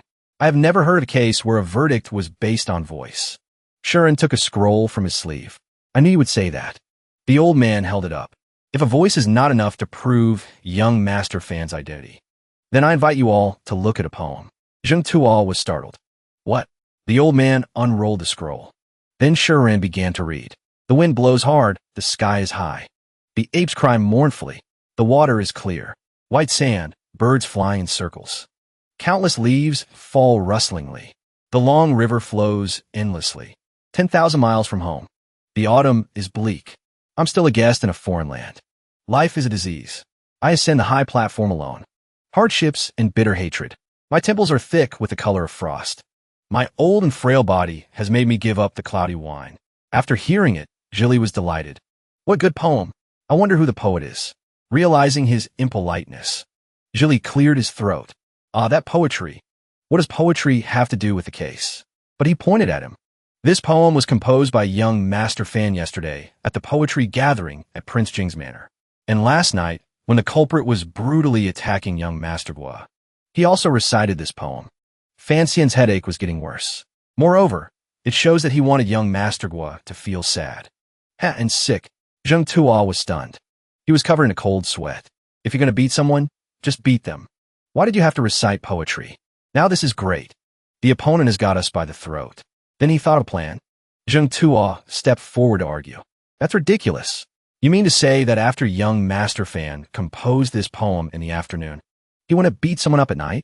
Moreover, he recited poetry while beating him? Not to mention how ridiculous that scene is. Only a fool would do such a thing. Shuren was angry. So, young Master Fan refuses to admit that he beat someone? Zheng Tuo replied. First, there are no witnesses. Second, there is no physical evidence. What do you have to prove that we are the culprits? Watching the two argue, Zheng Tuo was at a loss. The thing is, since there is no evidence, why don't we reschedule the hearing? Zheng Tuo stepped forward. I was just thinking the same thing. Shuren quickly stopped him. Wait a minute. The old man stroked his beard and smiled smugly. As for evidence, we have it. Immediately after, a group of people ran in. There were old and young, men and women. As soon as they arrived, they knelt down and bowed their heads, not daring to look up. Shuren pointed at them and said, "These people are small merchants in the city. They are the witnesses who saw Fan Xian last night." Then the old man shouted an order. "Quickly tell everything you saw." A middle-aged woman in a pink dress raised her hand and said, "Yesterday, I saw Fan Xian's sedan chair after it left Prince Jing's manor. It did not return to the manor." Immediately after, a young man also spoke up, pointing out the crime. "Last night, I saw Fan Xian's sedan chair heading towards the west of the city." Then, one by one, they all pointed the finger at Fan Xian. "Last night, I was in the west of the city and saw young Master Fan's carriage. I saw it too." Jili's expression was no longer as playful as before, and he listened to them speak. "At midnight, I was on night watch. That's when I saw young Master Fan's carriage returning to the manor." Shuren's eyes flashed with a dangerous glint as he asked, "May I ask, young Master Fan, lingering on the streets of the capital at midnight, what were you doing that required such secrecy?" He had been silent all this time. Then he moved his lips. "It seems I can't hide it anymore." Zheng Tuo approached in fear. Young Master." Fan Xian scratched his head in embarrassment. "Last night, I spent the night at Zue Xianju." As soon as his words fell, the entire courtroom fell silent. Shuren's face turned pale. "What?" The crowd immediately started gossiping. "These noble officials really know how to have fun. So that's how it is. No wonder he said he didn't leave the house." Bao Kuan angrily opened his mouth, which was missing several teeth, and cursed. Damn it. He began to curse Fan Xian's ancestors for 18 generations. You were clearly on Milan Street last night." Jili rubbed his ears in annoyance. "Silence. We are in a courtroom. Speak with propriety." But he gritted his teeth in disbelief. "Surik Xian Yu, may I ask if anyone can vouch for young Master Fan?" Fan Xian scratched his head. "Missy Lily can vouch for me." But he still wouldn't let him go. "Is that so? Today, Missy Lily has already left the capital for Suzhou. Isn't that too much of a coincidence? I wonder if you're afraid Miss Lily will say something unpleasant, so you're saying this." Hearing this, Fan Xian couldn't help but feel a little emotional. In just a few hours, the Guo family was able to force the main attraction of Zue Xianju to leave the capital. Their power should not be underestimated. But to use it here, but he wouldn't let him continue his pretense. "Everything is very clear. Young Master Fan assaulted someone and then fabricated evidence. I hope your excellency will take this criminal to prison to await trial." Fan Xian smiled. "Actually, there's one more person who can testify." Shuren and Bao Kuan didn't believe it. "There's more?" He smiled brightly. "The heir apparent of Prince Jing." Hearing this name, Shuren wanted to spit blood. Bao Kuan was so angry his eyes were about to pop out and his nose was running. Jili maintained order. He thought about his official hat. The Guo family, the Fan family. Now even the heir apparent of Prince Jing is involved. He beat someone and went to a brothel. Jili's eyes were panicked and hazy. Is this case trying to take my life to resolve? But he still wouldn't give up. Fan Xian is talking nonsense. He just opened his mouth and slandered the reputation of the heir apparent of Prince Jing. You must investigate this thoroughly. Jili slammed his hand on the table. Well said. Then he stood up and left. This official must slowly investigate this over a few days. This case will be heard again on another day. Bao Kuan couldn't accept it and let out a string of curses. Zheng Tuo was puzzled. Could it be? He glanced at Fan Xian. Everything is part of the young master's plan. In a small pavilion, the voice of a young maidservant rang out. The wind blows hard, the sky is high. The apes cry mournfully. The water is clear. White sand, birds fly in circles. Countless leaves fall rustlingly. The long river flows endlessly. The young maidservant held a piece of paper and read the poem. 10,000 miles from home. The autumn is bleak. I'm still a guest in a foreign land. Life is a disease. I ascend the high platform alone. Hardships and bitter hatred. My temples are thick with the color of frost. My old and frail body has made me. The Empress Dowager of Southern Qing raised her slender hand to stop her. No need to read anymore. She sighed. The poem by the Fan family's son. What do you all think? She is the Empress Dowager of Southern Qing. Beside her, the Empress of Southern Qing spoke up.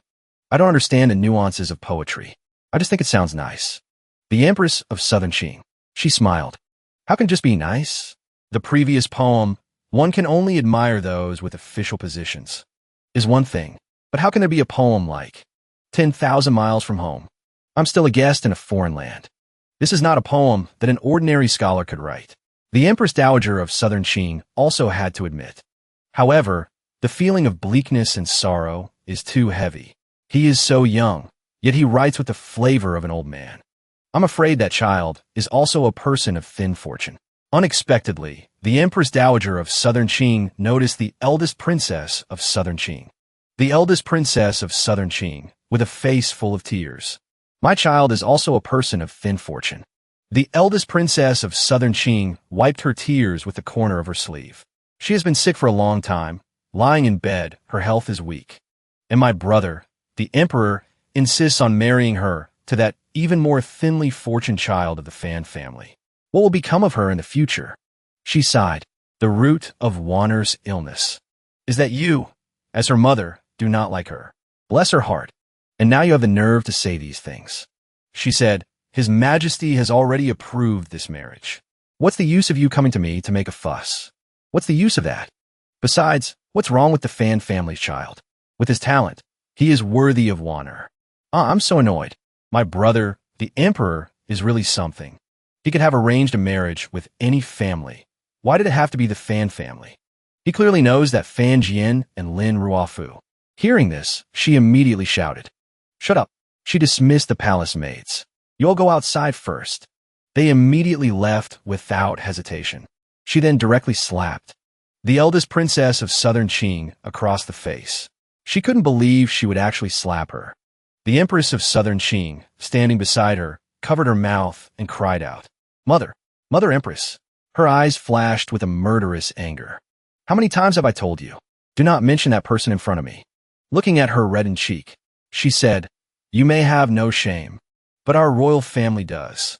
Back then, if you hadn't used your life to protect that man surnamed Lin, I would have had him executed long ago. She rubbed her swollen cheek from the slap. She immediately admitted her mistake. I know I was wrong. She composed herself, stood up, and took her arm. Please don't be angry, Mother Empress. It's bad for your health. I won't mention it again, all right? The Empress of Southern Qing sat beside her in silence.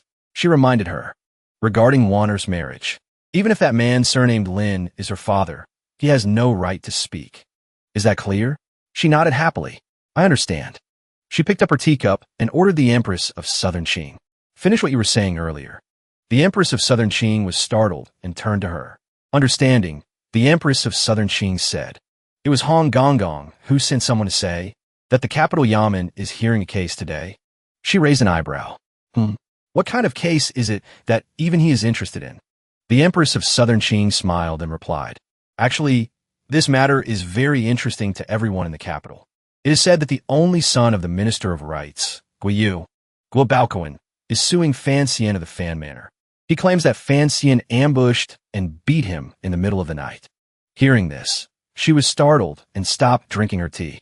Then she turned to look at her. You mean 10,000 miles from home? The autumn is bleak. I'm still a guest in a foreign land. Beat someone up? Fan Jian slammed his hand on the table. He frowned and shouted, What you did was very unintelligent. Fan Xian covered his ears and paced back and forth, shaking his head as if he heard nothing. You're right. How is it just unintelligent? I'm just a fool. Seeing Fan Xian like this, he got a headache and sat down, rubbing his temples. Fan Jian closed his eyes and sighed. Tell me, why did you cause such a scene? Fan Xian pointed his finger to the sky and replied, To fight. Fan Jian's face turned red with anger. Don't say such useless things like, If you don't reveal your name when you fight, you can't vent your anger. Fan Xian pretended to cry and wiped his tears. Aggrieved. Nothing gets past you, father. Fan Xian, with a nonchalant air, scratched his head. But really, there's no big reason. Mainly, I used this fight to put myself and the heir apparent of Prince Jing on the same side, to have more support. No matter what happens, it will be more convenient. Fan Jian's cheeks puffed out in anger. And you say this isn't a big reason? He had a huge headache over this son of his who had offended Baoquan because you must know that Guo Baoquan is one of the crown prince's faction, and the heir apparent of Prince Jing is on the second prince's side. Fan Jian's eyes hardened. You beat Guo Baoquan. You dragged in the heir apparent of Prince Jing. In the eyes of others, this is no different from saying that the Fan family has taken refuge with the second prince. Fan Xian held his head and pretended to admit his mistake. A small act of mine caused such a big implication? I really didn't think that much. Seeing his actions, Fan Jian was at a loss for words. Fan Jian's face darkened, his eyes gloomy. Even at this point, you still won't tell the truth. Hearing him say that, Fan Xian looked at him in silence. Then he sighed. Sigh. Yes. Actually, I originally thought that the Fan family had a close relationship with Prince Jing. Of course, we are on the same side. He smiled and asked him back. Aren't we? He was still listening to him speak. Hearing this from Fan Xian, he looked up, his eyes fixed on him. A flash of light went through Fan Jian's mind. He explained to him, to take a side before His Majesty has made a decision is a mistake. Fan Xian no longer had the playful demeanor from before. He bowed his head respectfully. I understand. The Fan family only stands with His Majesty. In the future, I will definitely be more careful. After speaking, he turned to leave. I will take my leave now. Fan Jian could tell at a glance. Fan Xian would not easily admit his mistakes, and even if he did, he would just cause more trouble. He immediately shouted, Stop right there. Fan Jian coldly reminded him. You must know, for you to be able to walk out of that courtroom, do you know how many times we had to argue with the Guo family in court? He rubbed his head and sighed. He reminded him, the capital is a place of gossip. Many things won't wait for you to slowly learn. Besides, you are not a foolish and reckless person. Suddenly, Fan Jian remembered something, his eyes widening. Fan Jian immediately stood up to stop him. Wait a minute. Could it be? Only now did he guess Fan Xian's intentions and immediately asked, was everything intentional on your part? In the imperial palace, the Empress Dowager of Southern Qing was enjoying tea in the middle of a lotus pond. Her laughter echoed around with words of contempt. The fools led by Guo Baokuan only know how to drag along their entourage, ride horses, and hunt. They're all bad people. No need to guess. It must have been that Fan Xian who fought well. The Empress of Southern Qing also chimed in. That's right, that's right. Moreover, I heard that Fan Xian brought the heir apparent of Prince Jing as a witness. The capital Yamen was at a loss. They could only wait for the next hearing. She stopped laughing and looked at her with wide eyes. Hongqing testified for him? Since when did the two of them become so close? The Empress of Southern Qing said with a grim face. I heard that on the night the editor Guo was beaten, Fan Xian and Hongqing were playing on the Liuxing River. So this matter probably has nothing to do with him. She was skeptical. Liuxing River? She pretended to have misspoken and quickly covered her mouth, turning her head away. Oops, did I say too much? The Empress Dowager of Southern Qing didn't press the matter further. Feeling a little tired, she stood up to leave. I'm a little tired. That's all for today. As she left, the Empress of Southern Qing and the eldest princess of Southern Qing bowed respectfully behind her. She knew that the Empress of Southern Qing had deliberately said that, not misspoken. She glanced at her, deliberately revealing that Fan Xian was at a brothel. This feint to the east and attack to the west is truly brilliant. Her words carried a hint of sarcasm. I really should learn. From you. She didn't bother to reply to her words, still looking grim. After thinking for a moment, she said with a cold gaze and a smirk, the eldest princess said that, but I don't understand what she means. She didn't care if she understood or not, but there was one thing. Letting the Empress Dowager know that Fan Xian was at a brothel. If she is dissatisfied, she might intervene in his marriage with Wan'er. You think so, right? After speaking, she glanced at her and stated her intention. Of course, of course. I know you also don't want control of the inner treasury to fall into the hands of the Fan family. That would be disadvantageous for your precious son. She showed no fear at all and retorted. If it weren't for the eldest princess's failed assassination attempt in Danjo, why would so many things have happened? She burst out laughing. Oh, if you're going to talk, you need evidence. She shrugged. Same to you. Back to the scene of the father and his son lecturing each other. Fan Jian stood up and sighed. This son of mine, his mind is truly full of schemes. He said, you caused such a scene to test the influence of the Fan family in court. He didn't turn his head back, smiling. I suppose so. After speaking, he left, ignoring Fan Jian shouting behind him. Did you want to use this as an excuse to ruin your own reputation, so that you could conveniently back out of the marriage? Fan Xian smiled. Well, there's a little bit of that. Hearing this, he angrily clenched his fists and shouted, "You little brat! Do you know how many pairs of eyes in the capital are fixed on you?" Fan Xian stood with his hands on his hips, laughing. "Of course I know. Otherwise, how could I so easily ruin my own reputation?" Fan Jian sat down in his chair, leaned back, sighed, and held his head. "I am speechless. I am speechless." He looked into the distance and muttered, "I spent so much effort, while Chen Pingping was back in his hometown, to convince His Majesty to approve this marriage." Suddenly, he heard a familiar name. Chen Pingping? That name is so familiar. Fan Xian turned around and asked, "You said you convinced His Majesty while that person was away. Does that mean that person opposes this marriage?" He replied, "Chen Pingping thinks you should walk a different path." Fan Jian rested his chin on his hand and looked at him. "His original intention was also for your own good. There are some things that can't be explained clearly right now. When the time comes, you will naturally understand." He crossed his arms, thinking, "The way you talk, it's as if he's my real father." Fan Xian's eyes hardened. "There's one more thing I want to ask you." He looked at Fan Xian, signaling him to go ahead. He had always had this question in his heart, and now he finally had the chance to ask. At the entrance of the Overwatch Council, "Why is my mother's name there?" Hearing Fan Xian's question, he fell silent, his face grim. After a moment of thought, he sighed and replied, "Originally, Southern Qing did not have an Overwatch Council."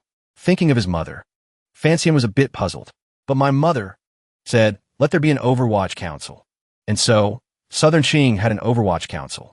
God said, let there be light. And there was light." Fan Jia nodded. "That's right. Back then, your mother was like a god to Southern Qing." Fan Xian was startled with surprise. "I never expected my mother to have such terrifying power back then." He rubbed his chin deep in thought. "Well then, here comes the problem." He then pointed straight at Fan Jian's face and questioned him. "Then why did my mother fall for you back then?" Hearing his question, he gritted his teeth in anger. He was so angry he choked on his own saliva and yelled, "You little brat, you really have no manners." Fan Jian, realizing he had lost his composure, returned to his previous refined demeanor. "But there's something you must understand." He smiled, his eyes gentle as he recalled Fan Xian's mother. "Back then, your mother didn't fall for any of us. Think about her name, Ye King Mei." Recalling Qing Mei's charming demeanor, she looked down on all the men in the world.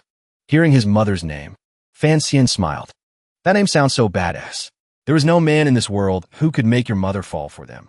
But he still wouldn't let his father off the hook, pointing at him and questioning further. "Then why did she marry you? And even give birth to me? It wasn't because you used some despicable trick, was it?" Fan Jian was so angry he saw stars. Fan Jian kicked Fan Xian straight out the door, yelling, "Go and properly reflect on your actions of beating someone up in the middle of the night." Fan Xian pouted and glanced back, complaining, "What's with that? Hit a sore spot, and you get angry immediately. And you call yourself the Minister of Revenue of Southern Qing?" He put his hands behind his head and mumbled, "But speaking of which, how does father know what God means?" As he was thinking, Ruruo came running over happily from a distance, calling out, "Brother, I have good news for you." He looked back. Ruruo ran up to him, panting, "Brother, I've arranged it.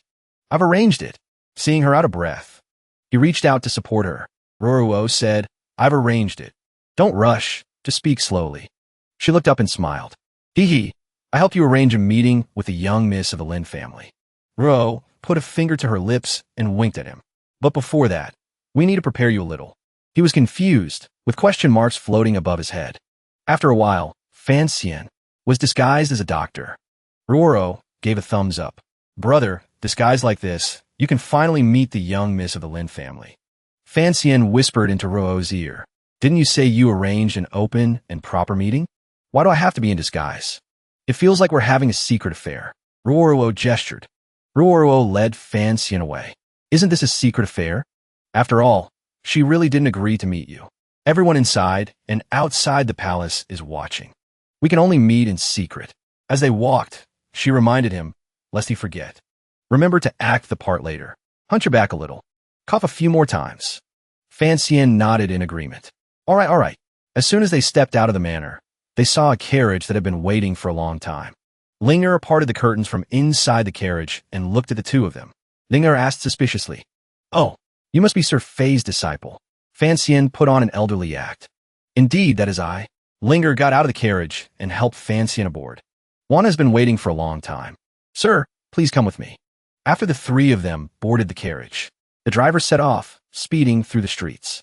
Inside the carriage, Linger asked, Ruoro, I heard your brother was sued yesterday. Linger was still very curious. Is it a joke or is it true? Ruoro forced a smile. Yes, that did happen. Linger was surprised. So you're saying he really did stay at a brothel? Ruoro replied. My brother went to find the heir of Prince Jing. Linger was shocked by the news. He stayed at a brothel with the heir of Prince Jing? Fan Xian was speechless at this gossip, listening to the two of them go back and forth. If you know how to talk, please talk more. Lingia grinned in surprise. Sleeping at a brothel and beating someone up on the street. My poor sister Wanner. How can I bear to let her marry such a person? Linger suddenly turned and asked him. Am I right, sir? Fan Xian nodded with difficulty. You have a point. You have a point. Linger came over and patted Fan Xian on the shoulder. As expected of old Fay's disciple. You're truly a reasonable person.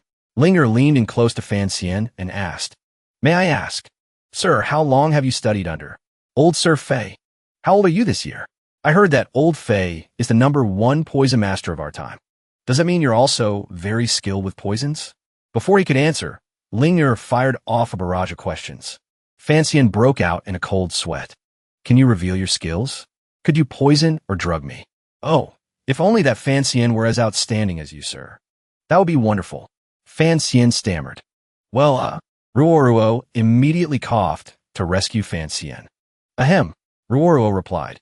I can assure you, my brother is definitely not someone who goes around beating people up or womanizing everywhere. Linger returned to her seat with a look of disgust. Are you still hung up on that? After a while, the carriage stopped in front of the Yi Manor gate. The three of them disembarked. Linger led the way, inviting the two in. Just as they stepped through the gate, a guard stopped them. Missy may enter, of course, but the other two may not. Enter as you please. Linger pointed towards Fan Xian and Ruo to introduce them. This is the young miss of Count Sinan's household, the renowned talent of the capital. Fan Ruo. The other is a disciple of old Fay. He's here with Miss Fan to see my sister. The guard didn't understand his face. A giant question mark. A disciple of Lord Fay? The guard's eyes stared intently at Fan Xian. Why have I never heard of him before? Seeing the suspicious look in the guard's eyes, he pursed his lips. Then he took out a token from his clothes. I have a token given to me by my master. This should be able to prove my identity, right? Seeing the token in his hand, the guard was startled. The guard respectfully opened the gate and invited them in. I was just doing my duty. I hope you won't mind, sir. Please come in. Linger led the way for the two. Fan Xian followed behind, observing his surroundings. After a short walk, the two arrived at a large room. An old woman stood in front, blocking their path. Missy, why have you come again? Linger pointed to the two people behind her. I've invited a skilled doctor to examine my sister. But the old woman was not as easily fooled as the guard and raised her hand to stop them. Wait. The old woman's eyes hardened, flashing with vigilance. Besides the young miss, no one else. From the Imperial Medical Academy in the palace. I'm afraid no one else is qualified to treat the young miss. Linger frowned and asked, Not qualified? Yi Linger points at Fan Xian, introducing him. This is Elder Fay's student. Is he still not qualified? The old woman frowns, her lips pressed into a tight line. I might trust Elder Fay barely. But as for his student, he needs to have achieved something first. I've never even heard his name. How dare I entrust the young miss to him? She then promptly moves to kick them out. Please leave. Yi Linger is so angry she's speechless. Linger shouts, You stubborn old hag. The old woman doesn't hold back either, pointing right at Linger and scolding her. You little brat, still wet behind the ears. How dare you? The two of them go back and forth, trading insults while affectionately calling each other mother and granny. Fan Xian covers his ears, his head throbbing from the noise.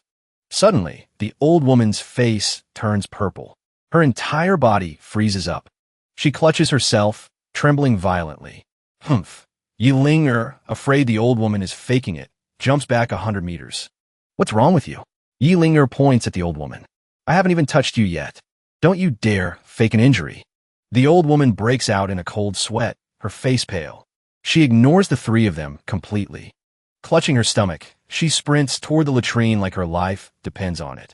My stomach. Yi Linger stares blankly at the old woman running like she's being chased by a ghost, confused. Did my verbal attack actually work? Ruro doesn't think so and looks over at Fancian. Could it be, brother?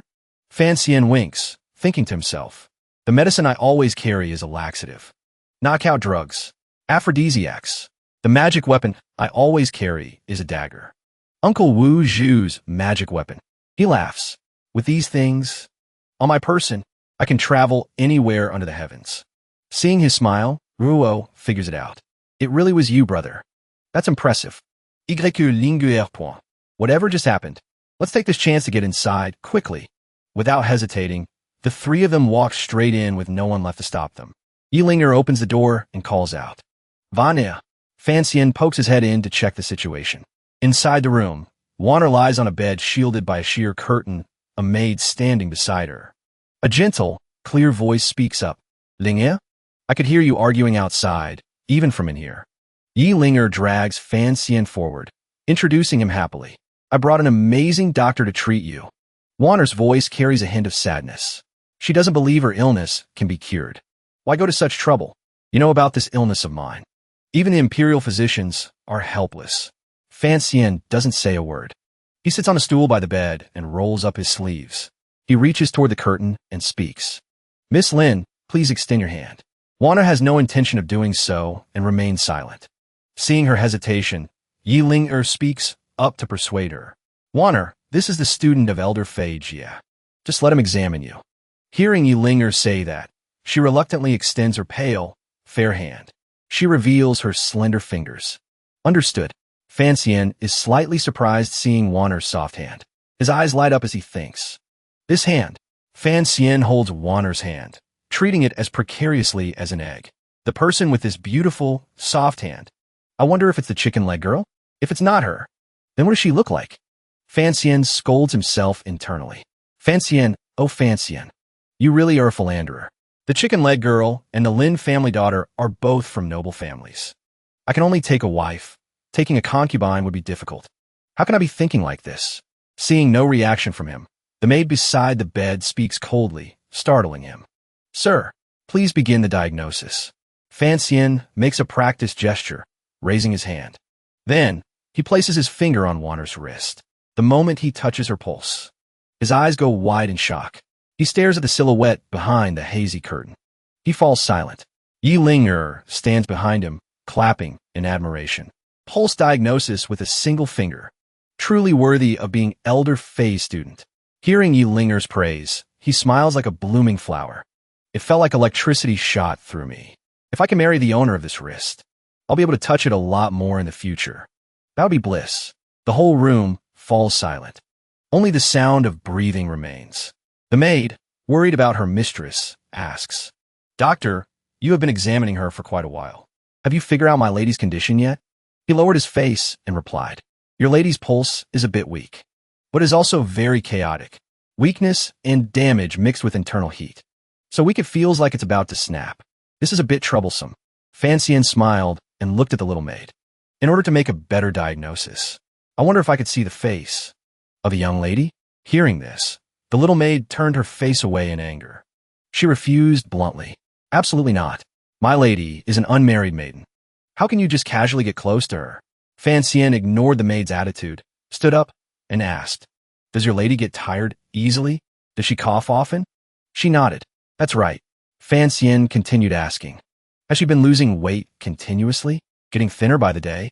Hearing Fancian's diagnosis hit the mark with every question, she no longer dared to be rude. Right, that's right. He glanced over and asked, Does she often feel feverish? The little maid hurriedly replied, Yes, exactly. Then his voice turned cold. Do the imperial doctors always tell you she has consumption? Hearing his deduction, the little maid said, Yes. Could it be the imperial doctors misdiagnosed her? He pretended to stroke a beard and delivered a line that made her flush with anger. The imperial doctors were right. It is true that your lady has consumption. Linger still held on to hope. Since you could describe the symptoms so accurately, sir, surely there is a cure, right? The little maid calmed down. That's right, sir. You are so skilled. There must be a way, right?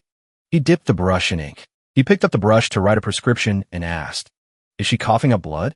She nodded. Yes. After writing, he handed the paper to her. Get the medicine according to this prescription. She took the prescription and read it aloud. Lily bulb, metalloid. The imperial doctors have prescribed this formula before. But this is slightly different. After looking at the ingredients, the little maid got curious. I want to ask you something, sir. The scutularia in this formula has cold properties to clear heat, but it is too damaging to one's vital energy. I'm afraid it shouldn't be used, right? Fancian winked. Since the young lady is coughing up blood, the illness is already quite severe. So she must be nourished well first, before taking the medicine. She continued asking, the illness my lady has is consumption. She cannot eat greasy food. How should she be nourished? Missy, you found a quack doctor. Linger, hearing this, shouted angrily. Do you actually know how to treat patients or not? Fancian looked up at the frail silhouette on the bed. The medical knowledge of his era is truly harmful. He lectured them sternly. She's already this sick, yet you won't let her eat anything substantial. No wonder her health can't improve. Angry, his eyes seemed to shoot sparks. Being this harsh, calling it abuse wouldn't be an exaggeration. Fancian paced back and forth, explaining to everyone. It is true that consumption patients shouldn't eat greasy food. But for chronic illnesses, nourishing the body is more important. Therefore, you must continue to supplement protein. The little maid and Linger were both surprised and confused. What is protein? Fancian pretended to rub his chin and replied. For example, goat milk. Chicken, red meat, and shrimp are protein. If she can't adapt to it immediately, then use yam and autumn rice. One tail of each, remove the skin. Cook until soft. Add powder from dried persimmons. Stir well and drink. Drink this for half a month. Once her body is stronger, then take the medicine for my prescription. After speaking, he made an okay sign. Got it. The two of them nodded repeatedly, whether they understood or not. Thinking it over, the little maid yelled. How are we supposed to understand that? She looked toward Wanner on the bed, worried. If she eats the wrong thing, my lady's condition will get worse. Fancian reached into his robe. If you're worried, then try taking this pill first and see. Then he took out a bottle containing 2 pills. The little maid held the 2 pills, frowning. I dare to take this even less. Fancian questioned her angrily. I thought that after your lady took this pill and saw the effects, you people would trust me. He cursed her silently in his heart. This maid is too stubborn. She won't listen to reason or force.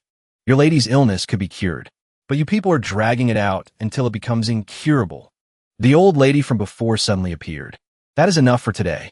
As soon as she entered, the old lady chased the guest away. Please leave. Fancian sighed and signaled. Fine. No chance this time. Then he left with Ruruo. We just had good intentions and wanted to examine Sister Lin. Since you won't accept it, we will be leaving. As they were about to step out the door, Wanner's voice came from the bed. Wait. Wanner asked hesitantly. Sir, did you say, I can eat anything, right? Wanner, how can you believe words like that? She ignored Linger's words. She continued asking, what about chicken legs? This question made him pause as well. Can I eat chicken legs too? Wanner said, this doctor, it seems what he said just now was very reasonable. If he sees my face, perhaps the doctor will be even more certain. The old lady intervened, disagreeing. But that is a bit against the rules. Just as she finished speaking, the old lady clutched her stomach in pain. Ouch, my stomach. Then she clutched her rear and ran to the latrine. You wretched girl, keep watch. Do not let the young lady see any outsiders. Fancian ignored it, stepped forward, and grabbed the curtain. Where do all these rules come from? Fancian lifted the curtain. Curing the illness is the most urgent matter. All 3 people behind him dropped their jaws at his boldness. Wanner stared blankly at the person in front of her. Their eyes met. Neither of them spoke. Fancian was surprised. He didn't expect it to be someone he knew. He thought, I didn't expect it to be you. Conversely, Wanner was a bit disappointed. Why is it not him? The voice is clearly his, but his appearance is completely different. It makes sense Wanner didn't recognize Fancian because his disguise was so good. Only a ghost would recognize him. He changed his face. Ugly. She was blushing. The little maid beside them saw him staring at her lady and flared up in anger. How dare you? The eyes of this doctor are so rude. Linger stepped forward, hands on her hips. You damn old man. You must be tired of living to dare pull open Wanner's curtains. Fan, seeing he was busted, pretended to walk away. Oh, since you've already been seen, I might as well finish the examination. She stood behind him, bewildered, not understanding what was happening. After a moment, Fan sat down. Miss Lin, he reminded her gently, you must eat and take medicine. According to the prescription I just wrote. Okay? Understood? Wana was still thinking about Fan and didn't pay attention. This familiar voice. It has to be him. Vana replied politely. Sorry to trouble you. But Wana trusted her intuition. Her eyes were still fixed on him. But this strange feeling. The two people behind them twitched their mouths and rolled their eyes. Just that? Wuhu stood aside, surprised the whole time. Could it be? Lingia stepped forward, disdainful. I thought you had some new discovery. Truly mediocre.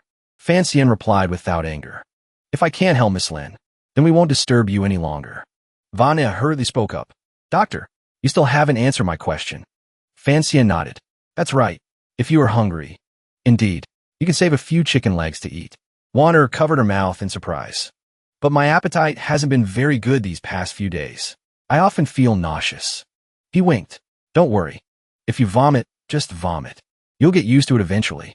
Wanner realized now that her intuition was correct. It really is you. After speaking, he left. Wanner was tired, so she lay down. But he turned back to remind her. Also, you can go out now to breathe some fresh air. But at night, remember? To close the window. Wanner was a bit shy. That wouldn't be good, would it? The two bystanders listened to their back and forth, feeling like there was a hidden code they needed to crack. I understand the words, but I can't make sense of them. Moreover, something feels wrong. Linger lost patience and pushed the two of them. Go. You two, get out of here quickly. Fan still tried to say two words. Window, he shouted. Remember to close the window. The little maid beside her didn't understand and frowned. Truly a baffling person. Hienghe komp, vena left. Vanya mumbled.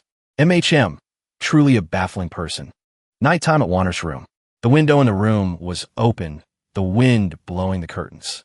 The moon rose high, shining into her room. Wanner was leaning against the headboard, sitting there. Standing next to her was the little maid. Wanner thought to herself, I didn't expect him to be a student of Lord Fay, and a doctor at that. Then she laughed to herself. I don't know where he heard about my identity. To just come looking for me like that. Suddenly, Wanner was a bit surprised. Wait, if he knows my identity, then he surely knows about my engagement to the young master of the Fan family. Wanner blushed and covered her face. Oh my God, he clearly knows these things. But he still came to see me and said those words to me. Truly a man with gall as big as the sky. She struggled internally, looking out the window. Should I close the window or not? Wanner lay back down, covering her face with the blanket. Oh my, so annoying. So indecisive. The little maid beside her saw her changing expressions constantly. She was confused. She wondered if her lady's head was broken. Broken? The lady has been like this for hours. She must have been infected by that crazy doctor. The little maid left. Miss, let me go get some incense to burn for you. Wanner remained on the bed, lost in her thoughts. What are you thinking? Lin Vanya. Her eyes looked distantly out the window. With your status and having an engagement, how can you let a man sneak into your room in the middle of the night? Thinking this, she stood up and walked to the window. If I really let him in, wouldn't that be harming him? She closed the window directly.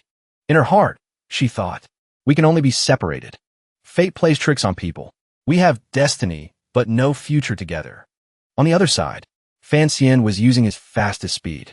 Flying, he jumped from one roof to another, then jumped onto the balcony of Wanner's room. Thanks to Uncle Wu Zhu's training over the years, I can get in so easily. He approached. My fiancée is so smart. She surely left the window open for me, but he couldn't open it. He was confused. Huh, it won't open. Fan stood outside and knocked gently. Wanner, lying on the bed, heard the knocking and tossed and turned. Wanner closed her eyes, her voice trembling. You should leave quickly. We won't have a result. Fan, unbeknownst to her, was already standing by her bed, waving hello. Good evening. His voice made Wanner jump. She stammered. Knife. How did you get in here? He held up a knife, replying confidently. It wasn't that difficult. He sat on the bed, making Wanner jump up and shrink back, far away to the other side. Fan smiled and said, Don't be afraid. I'm a doctor from this morning. Didn't I say before I left that I would come tonight? Wanner broke out in a cold sweat. You clearly said. I had to close the window. Fancian didn't believe she was that silly. You must have misunderstood. He slowly leaned in closer to her.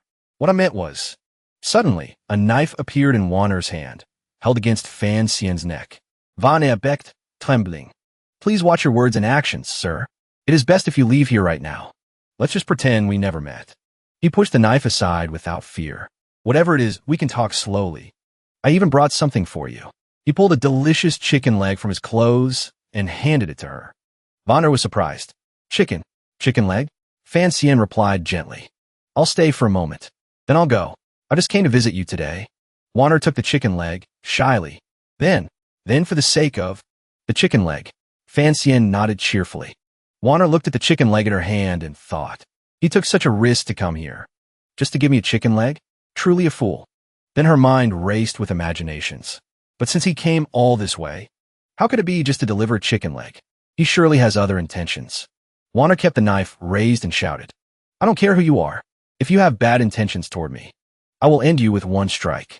Fancian lowered his eyes and poured out his heart. Ever since I met you at the Qing temple, your eyes and smile have constantly appeared in my mind. She became more and more dazed. Today, after finding out you are the young lady of the Lin family, I couldn't help but want to see you. Vanya stammered shyly. What nonsense are you talking about? I'm already engaged to the young master of the Fan family. If you dare to be rude to me, you will surely die. Fancian understood her thoughts and laughed.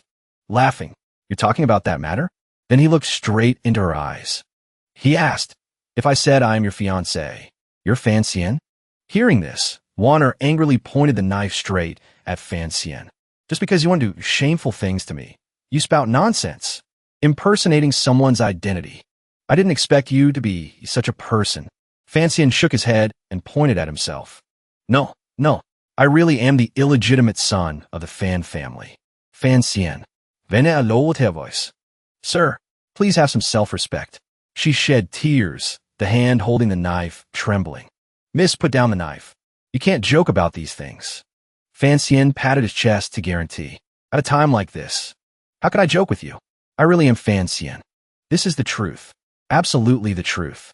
Heaven and earth, the sun and moon can bear witness.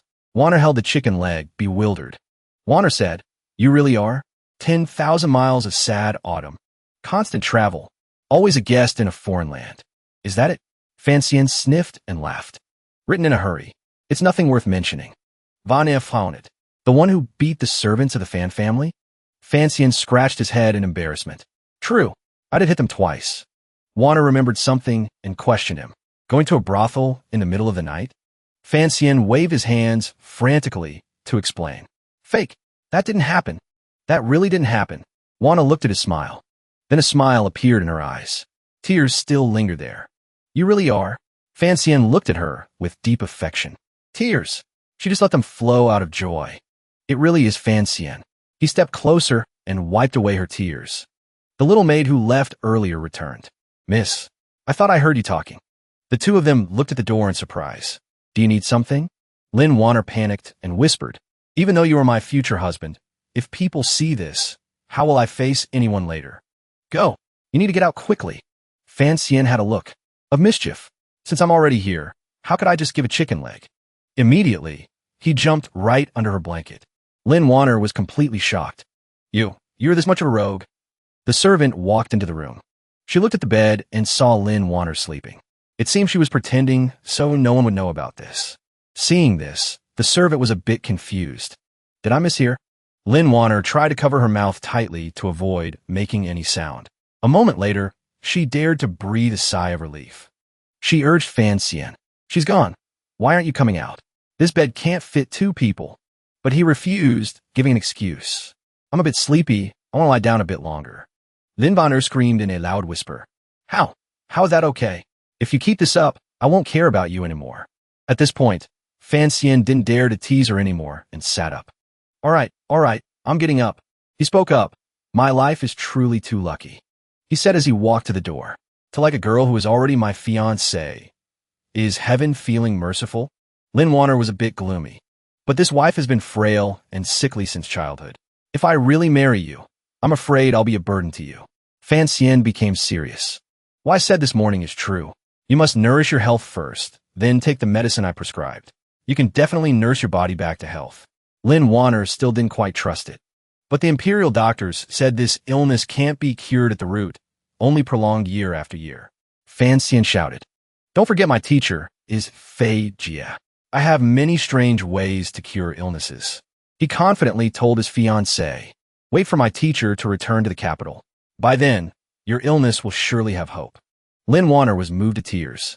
If that is true, then I will trouble you, Master Fan. Suddenly, he leaned close to her face. Still calling me Master Fan? Shouldn't you change the address? She shyly turned away and replied, changing the address, that has to wait until after we are married. He held her hand. Fan Xian, with a charming expression, called out, Miss Lin? Lin Wanner replied with affectionate eyes. Master Fan? Suddenly, she changed the subject.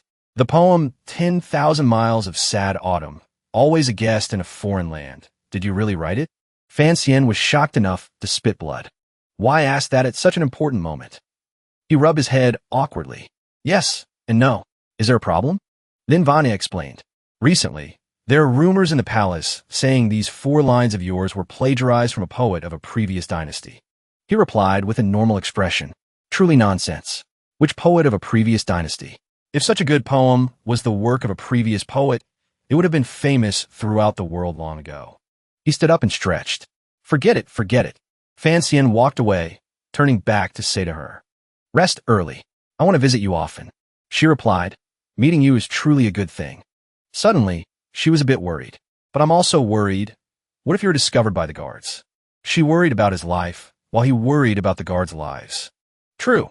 If I get discovered, will those guards be in danger? Thinking of this, he rushed toward the window. This is indeed a problem. I must discuss it with Uncle tomorrow. Saying that, he left the way he came. The next morning, bright sunlight shone into Lin Wanner's room, eyes blinking. Because of the glare, she woke up after a happy night. The servant immediately walked in. Miss, you're awake. She was a bit startled, then looked around. Seeing the lady like that, the servant smiled softly. Who? The gentleman from the Qing temple? Miss, perhaps you need to go back to your dreams to meet him. Lin Wanner asked again. Then, did you not hear anything last night? The servant replied. When I came back with the incense, I saw you were already asleep. After that, I didn't hear anything. Hearing that, Lin Wanner walked to the window. Looking outside, she thought, could last night really have been a dream?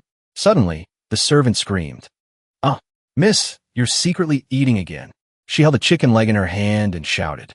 Be careful. If the wet nurse sees, she will report it to His Majesty. She walked to the window, grumbling. Also, don't open the window so wide.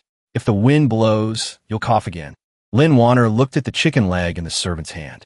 She looked at it for a long time. Then she smiled to herself because the events of last night were real. On the other side, Fan Xian was equally happy, holding a chicken leg in both hands, beaming. Oh, my people, today is so joyful. Fan Ro, sitting next to him, was also infected by the joy. She spoke up. So you decided to accept this marriage? Fan Xian patted his chest proudly. Parents' orders, how dare I not obey? Fan Ruoruo added. But the things that come with this marriage are a bit troublesome. He wasn't too worried, eating chicken as he replied. Amicham, offending so many people for no reason and not even getting to see the things that are truly secure. Calculating it all, it seems a bit unsatisfactory. Finding it strange, Fan Ruo asked him, Brother, are you talking about the royal treasury? He leaned back in his chair and continued. The eldest princess, the prime minister, and the crown prince's faction have surely been enjoying the benefits from the treasury. To take over, I have to audit the books. And auditing the books is a bit troublesome. He thought, truly difficult. Fan Ruo spoke up. What if? Suddenly she exclaimed. The books aren't wrong? Fan Xian looked up at the ceiling, calculating. If I don't audit the books, I have to freeze and preserve all old debts to prevent the dirty water from before splashing onto us. But there is still a problem. He stated, after cutting off this path of wealth, surely some people will be angry. Fan Ruoruo worried. Or maybe just marry the young lady of the Lin family and forget about the treasury? He shook his head. I'm afraid father won't agree. Besides, I don't want to give it up either. Hearing that, Fan Ruo continued. If you really fight for the treasury, I worry those people will use underhanded methods against you, brother. He looked smugly at his sister. You don't need to worry about that. He calculated. Perhaps the emperor won't care about my life or death. But since he issued the decree, he won't let others destroy it casually. If the eldest princess moves against me, it means disobeying the emperor's order. Fan Xian continued predicting. She wouldn't do that unless she's crazy. Fan Roro felt more at ease. Brother's analysis is indeed reasonable. She immediately admired and loved him immensely. As expected of my brother, everything is already calculated. Fan Xian shook his head shyly, waving his hands frantically. Not to that extent. The man in blue clothes was Lin Gong, the son of Lin Ruofu, Lin Wanner's biological brother. He bowed and spoke. Great. This time, thanks to you, sir. Ever since the news spread that Fan Xian marrying my sister would mean inheriting the treasury, the Empress and Crown Prince haven't been close to us anymore. Wu Ban replied. Rest assured, young master. We just need to deal with Fan Xian, and everything will return to how it was before. He was still worried. I worry it will leave traces. If we invite trouble, the loss will outweigh the gain. After all, the Fan family is a large family in the capital. The power behind them cannot be underestimated. The man remained very calm, not worried at all. Rest assured, young master. Our people this time are not from southern Qing. Even if they investigate later, they surely won't find any traces. No one will know it was you, young master. Hearing this, he was overjoyed. Excellent. That is very... Immediately, Lin Gong stepped forward to support Wu Ban's arm. Sir, you are truly a young Zhuge Liang reborn. This plan truly has no loopholes. I rely entirely on you this time, sir. I will still need your help often in the future. He bowed and replied, I dare not, I dare not. Wu Ban's eyes turned sinister. Everything has been arranged properly. Li Yunrui, sitting behind the curtain, was smug. I didn't expect you to be able to persuade Lin Gong, borrowing his connections to send people in. She praised Wu Ban. It seems you have some skill. He replied, actually it wasn't. He told his subordinate to leave.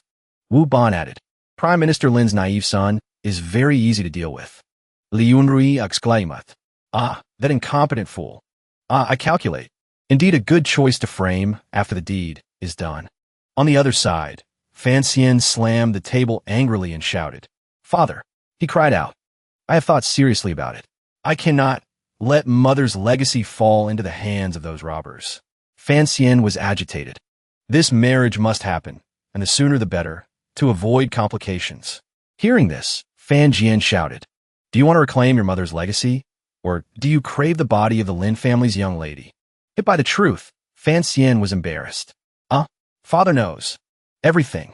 Fan Jian continued, No matter what, the Lin family's young lady is a noble daughter of a great clan, secretly meeting at midnight. What kind of decorum is that? Fan Xian was about to explain. Father, at this moment, Lu Ryu entered. Master, it's late. You must watch your health. Rest early. He replied. You rest first. I still have things to discuss with Xiener. Immediately, she took the tray and walked out. Fan Jian looked at him and said, I know you're a bit dissatisfied with your stepmother. Fan Xian was tongue-tied. You are about to take over the treasury. Anyway, you must be more careful. But he understood his son well. I know you still resent the fact that she sent someone to poison you. Lu Shi dared to act partly because Fay Jia is growing up, but he doesn't seem to be developing normally, and I have never let her become the official wife. It's inevitable she felt desperate and momentarily confused, thus making this decision. Fan Xian remained silent. A moment later, he angrily asked his father back. Great. So father always knew it was her doing, but you took no action. Today you must give me an answer. Do you need me, or do you need that scheming woman of yours?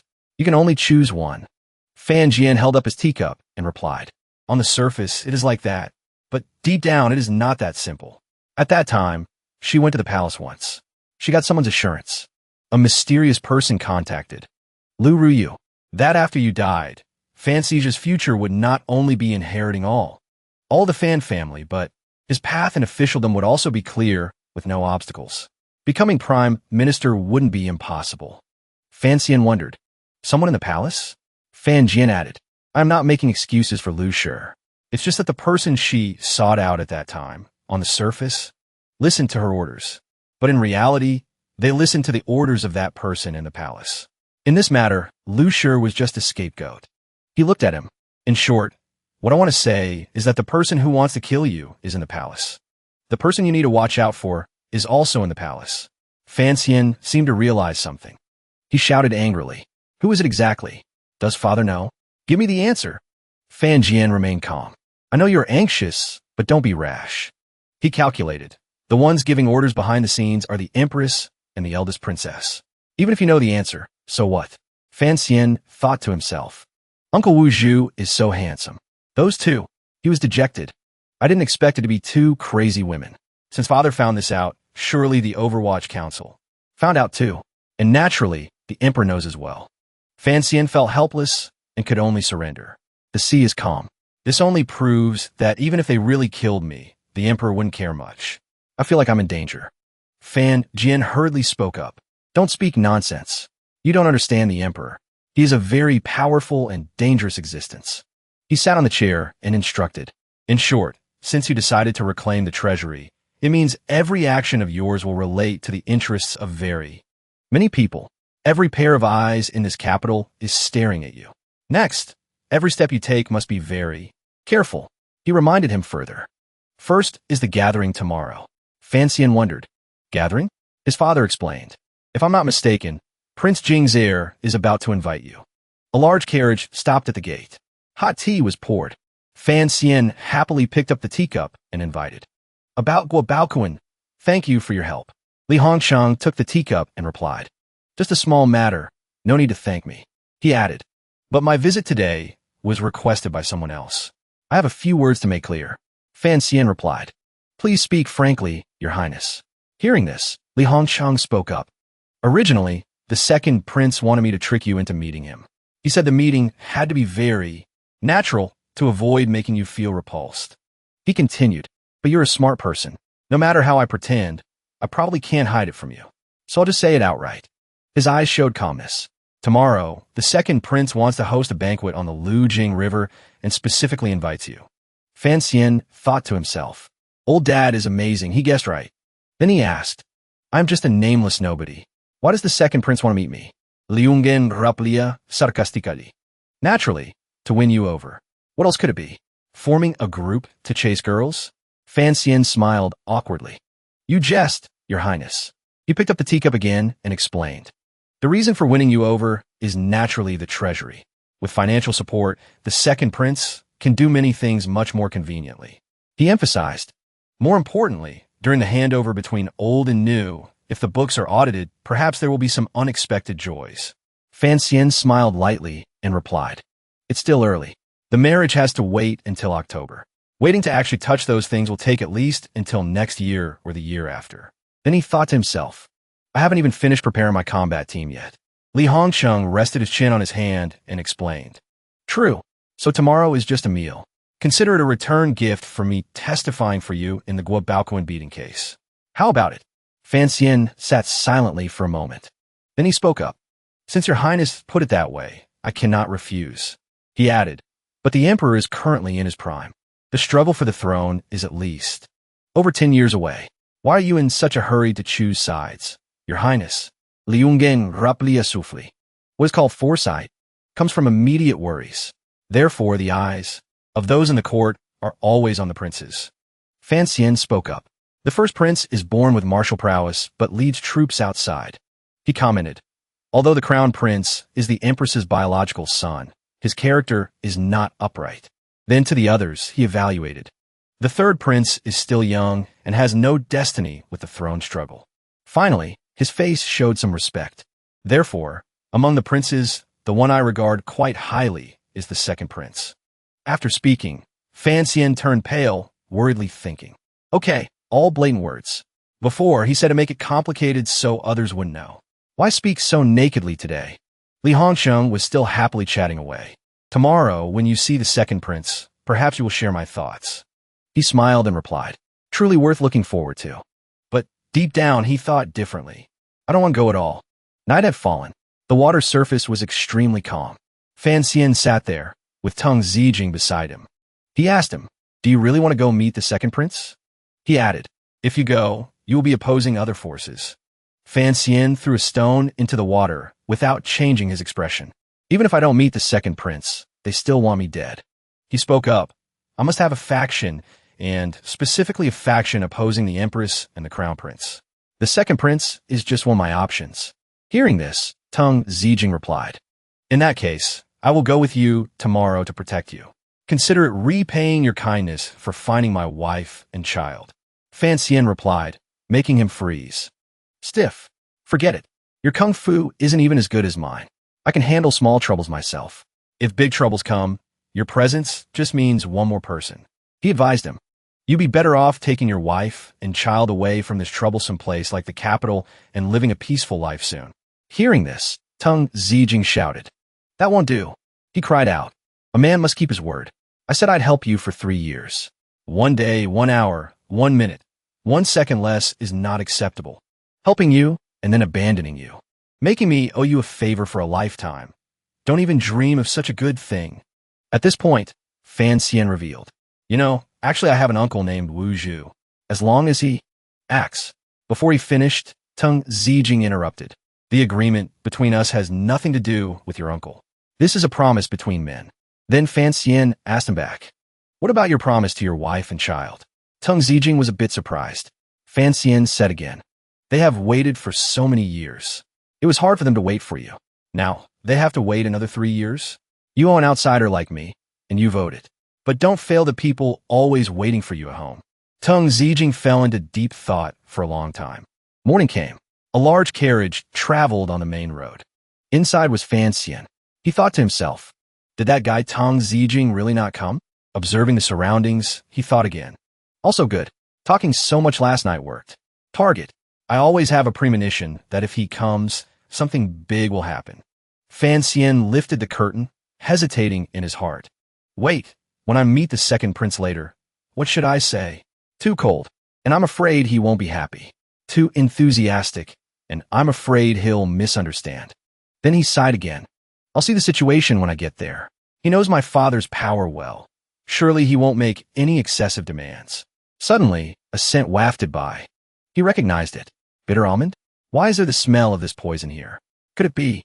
He rushed out and shouted. Quick, move away. Ambush. Everyone outside immediately went on alert. They looked around. Suddenly, a large boulder fell, hitting the carriage and knocking everyone away. Fan Xian quickly caught everyone. Immediately, a volley of arrows shot toward him. Fan Xian warned, watch out for sniper arrows. The arrows are poisoned. The servant shouted, young master, fall back. They immediately blocked the arrows. Fan Xian quickly hid behind a pillar. He thought, I didn't expect them to actually dare to act. And in broad daylight, too. I thought they would use assassination. He looked up at the sign. This place isn't Yolande Street. That famous ghostly street? That's not much different from assassination. From that house, another volley of arrows was unleashed. Fan Xian worried. Damn it, the second wave of arrows is coming. The subordinates tried hard to block the arrows. One by one, they fell hit by arrows. Fan Xian stood behind the pillar, observing the situation. The assassins were standing on the roof, ambushing. Immediately, Fan Xian shouted, archers in that room over there. While they are reloading, take them out. The subordinates responded. Immediately, they jumped up to confront the masked men. Blood flowed freely. Suddenly, a hidden weapon appeared from nowhere. Fan Xian saw it. He immediately dodged it neatly. 2 girls rushed out to attack him. He dodged. The blade path is too dangerous. The expressions of the 2 girls looked extremely fierce. Fan Xian calmly assessed the situation. Face not panicking at all. It seems they don't intend to let anyone live. The purple-haired girl continued throwing hidden weapons at him. At this point, he was truly angry and shouted, but you only have strength. Below the 7th rank, he unleashed an extremely powerful move. Such blade work in front of me is too slow. You are full of openings. Fan Xian flashed behind them and squeezed their necks. He shouted, overbearing Jinshi. His 2 hands gripped tightly their necks. They cried out. At this moment, the flesh of the assassins shattered into pieces. Fan Xian adjusted his clothes, thinking to himself, sending just these few to kill me? Looking down on people too much. Suddenly, he had another thought, more vigilant. Not right. It surely isn't that simple. He recalled the initial situation. The sneak attack with a large boulder earlier definitely wasn't something these people could do.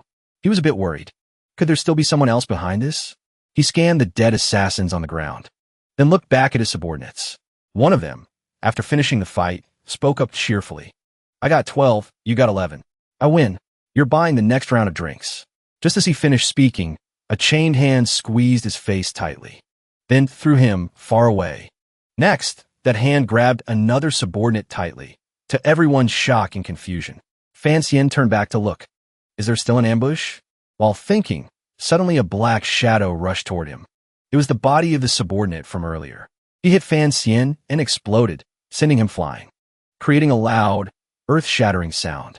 A huge giant tightly bound in chains, Chung Jushu. He walked toward the explosion. Inside, Fiancee was clutching his chest, coughing a few times. He grimaced. The internal energy is too strong.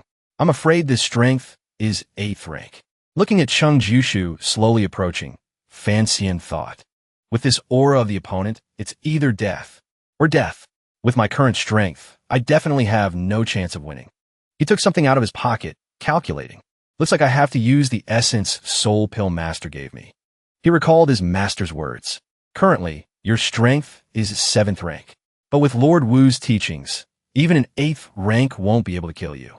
But if you meet a 9th rank, you can only run. Below, it also said, but the pill I gave you can help increase your cultivation by 1 level in an instant. Facing an 8th rank expert won't be a problem. But the medicine is 3 parts poison. The side effects are not small. Use it carefully. He held the pill in his hand, hesitating a bit. But then he swallowed it. Whatever. Act first, think later. Just after taking it, a huge, colossal power radiated from his body. A blinding golden light burst forth all over Fiancee. Chung Jushu saw this, and his expression changed slightly. On the other side, Fiancee was in the process of unleashing his power. The power he emitted shot straight into the sky. Even his eyes emitted sparks. Like an arrow, he rushed toward Chung Jushu without hesitation. He still didn't change his expression. Chung Jushu smirked slightly. Do it, Lu Meng. Suddenly, as he was rushing to attack, the power drained away. Fiancee was surprised. My power disappeared. It turned out there was a woman inside using a technique. Puppetry, making him lose. Magic. Chung Jushu threw an iron weight at him. Immediately, Fiancee was chained tight. He pulled the chain, then slammed him repeatedly. Fiancee was terrified. Am I going to die? He raised his fist again. Fiancee bit his lip tightly. No, I still have one move. A move I think definitely won't lose. Immediately after, he shouted loudly, Uncle Wuju, save me. It turned out Uncle Wuju was already standing over there. He spoke up. Don't worry. The woman using the technique. Puppet. Strange. You still have an assistant. But a second later, she was pierced by a sword. The puppet fell to the ground. The person who killed her was Tung Zijing. He said, I don't know who Wuju is, but today I, Tung Zijing, saved your life. Remember that. Chung Jushu saw Lu Meng killed and cried out. Lu Meng. Regarding Fiancee, the golden power appeared again. He thought, the power is back. Then he unleashed his power, shattering the chains. Chung Jushu shouted angrily. You want to die? He rushed toward Tung Zijing. Tung Zijing raised his sword to block, but was knocked away by one of Chung Jushu's hands. Flying far away, the sword fell to the ground. He rushed like a madman and slammed him into the ground. Tung Zijing spat blood in pain. Chung Jushu roared. Go back to the earth, you insect. Fiancee immediately grabbed the sword and rushed toward Chung Jushu. He detected it and turned around. At this moment, he was in a combat-ready stance. His whole body radiated fire.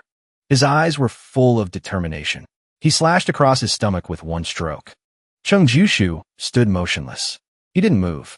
Fiancee silhouette was strangely quiet, but extremely terrifying. Tung Zijing also lay motionless on the ground. Fiancee sat down and looked at him. You are a fool. Why did you come here? Saying that, he took a green pill from his pocket.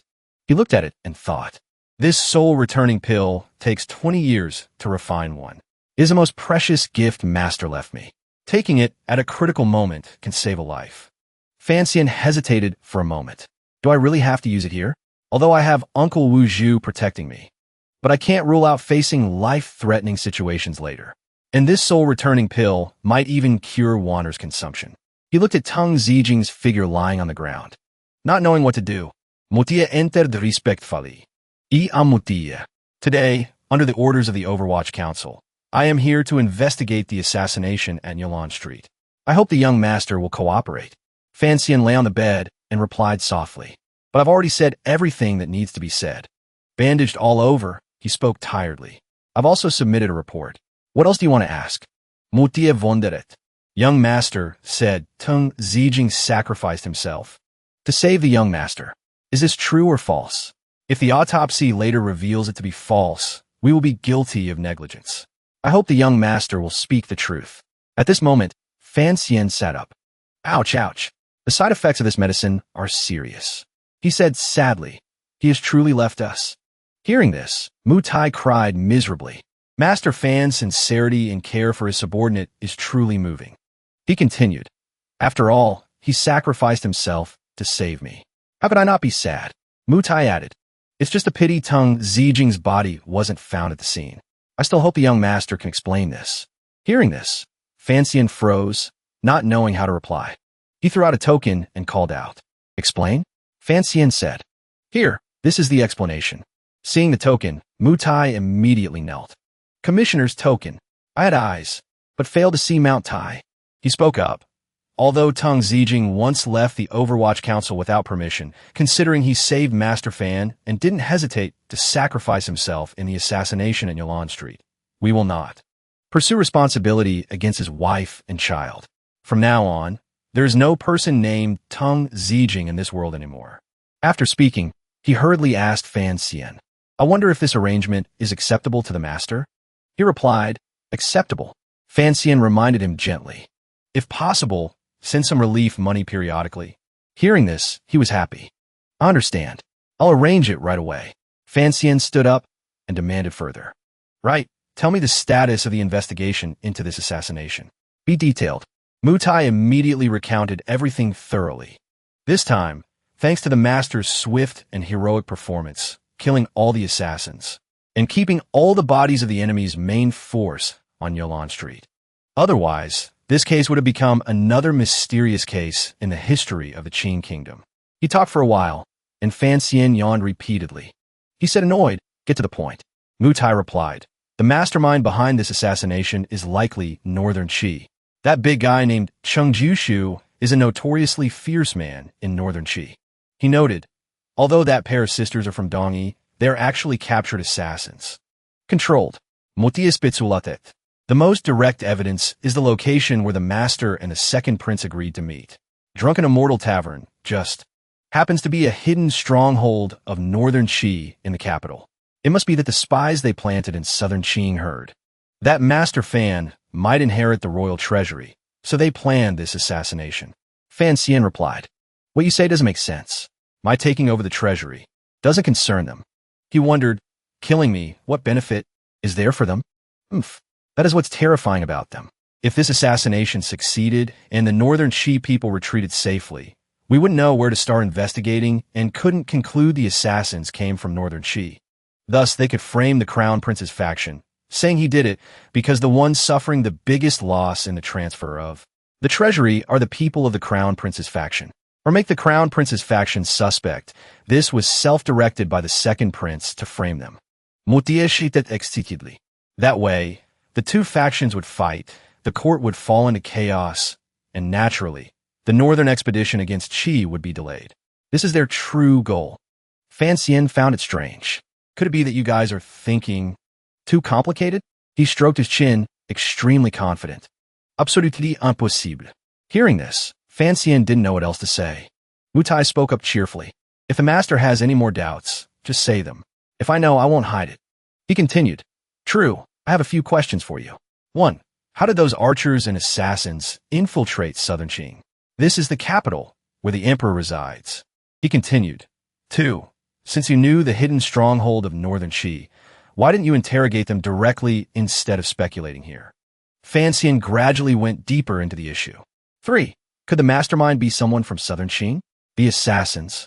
Or just shields pushed out by them? Motia hesitatet. I'm not clear on these issues. Hearing this, he replied, looks like I have to step in personally. What about Sea Lily? Motia replied. She was fleeing north, but was captured by people from the 4th Bureau of the Overwatch Council. She is currently being escorted back to the capital. Fan Xian was delighted. That's good. As long as we pry our mouth open, we don't have to fear not finding the person behind this. Find someone from the council for me, skilled in tracking. Is there anyone suitable? He replied, yes. Fan Xian's voice rang out. Wang Qinian. He ordered. See, Lily is being escorted back to the capital. Perhaps she will be intercepted or even killed. But whichever it is, you don't need to care. You just need to watch those people and see who is the last person to contact them. Understood? He bowed respectfully. Understood, Master Fan. He held the money in his hand, extremely happy. No, it should be Commissioner Fan. Fan Xian hesitated a bit.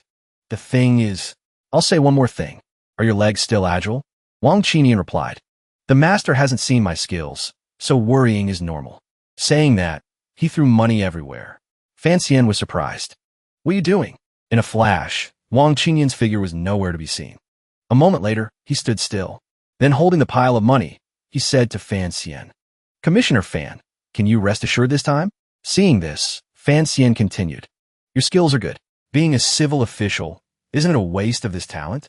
Praised, his nose grew long with joy.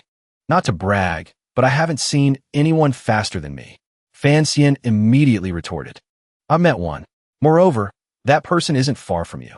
Wang Qinian shook his head in annoyance, searching. Impossible. Absolutely impossible. Then he deduced. Oh, I know.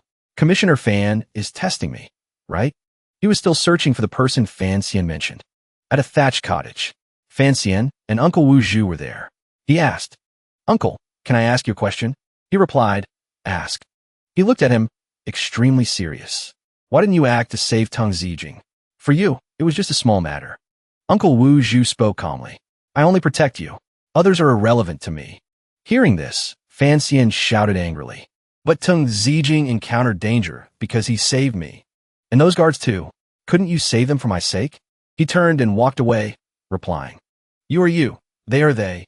I only protect you. As for others, protecting yourself. Fan Xian stood there, resentful. Sometimes, I really suspect if your heart is made of iron. The two of them entered the room. Teng Zijing lay there, covered in wounds. Behind him were Teng Zijing's wife and child, whispering. He leaned close to Uncle Wuhu and asked, Uncle, your hearing is good. Can you hear what that kid is saying? He replied honestly. The boy said the guy in black looks exactly like a bad guy. He suspected. Uncle, are you sure the boy meant me? He continued. The boy said yes. A call rang out. Fan, Master Fan. Teng Zijing had woken up. He spoke. Thank you for saving my life, Master. He sighed and lamented. Although your life is saved, your meridians are all severed. I'm afraid you won't be able to use martial arts anymore. Teng Zijing felt pain in his heart. Master, actually, sometimes it's good when you lie. He thought calmly. Keeping this life is enough for me. It's just that the 3-year promise with the master, I'm afraid I can't fulfill it. Fan Xian looked at him and replied. This time, saving you equals 3 years. We are even, no one owes anyone. From now on, we go our separate ways. Teng Zijing was silent for a moment. Fan Xian instructed. If not necessary, let's not meet again. Hearing this, he understood Fan Xian's meaning clearly. I know the master is afraid I'll be targeted by others. He thought of his wife and child. To be honest, I'm also a bit afraid. He continued. Then good luck to you. Teng Zijing looked up at him. You too, master. Saying that, he and Uncle Wuhu walked out. Take care. Suddenly, Teng Zijing sat up. Right, the person beside the master is... Fan Xian looked cheerful and proud. He is my Uncle Wuhu. There's never a time when he isn't by my side. Hearing that, he stammered a reply. Oh, is that so? But in his heart, he felt a bit regretful. If I had known that person was there, I would have just stood aside and watched the show. Fan Jian's voice rang out. I know you are very angry, but at this time you must be even calmer. He calculated. The enemy colluding with Northern Qi is in the dark, we are in the light. Blindly suspecting without leverage will only invite enmity. Fan Xian was gloomy. I understand your meaning, but we can't just defend forever. We must take the initiative to attack. Fan Jian wondered. So what do you want to do? He replied.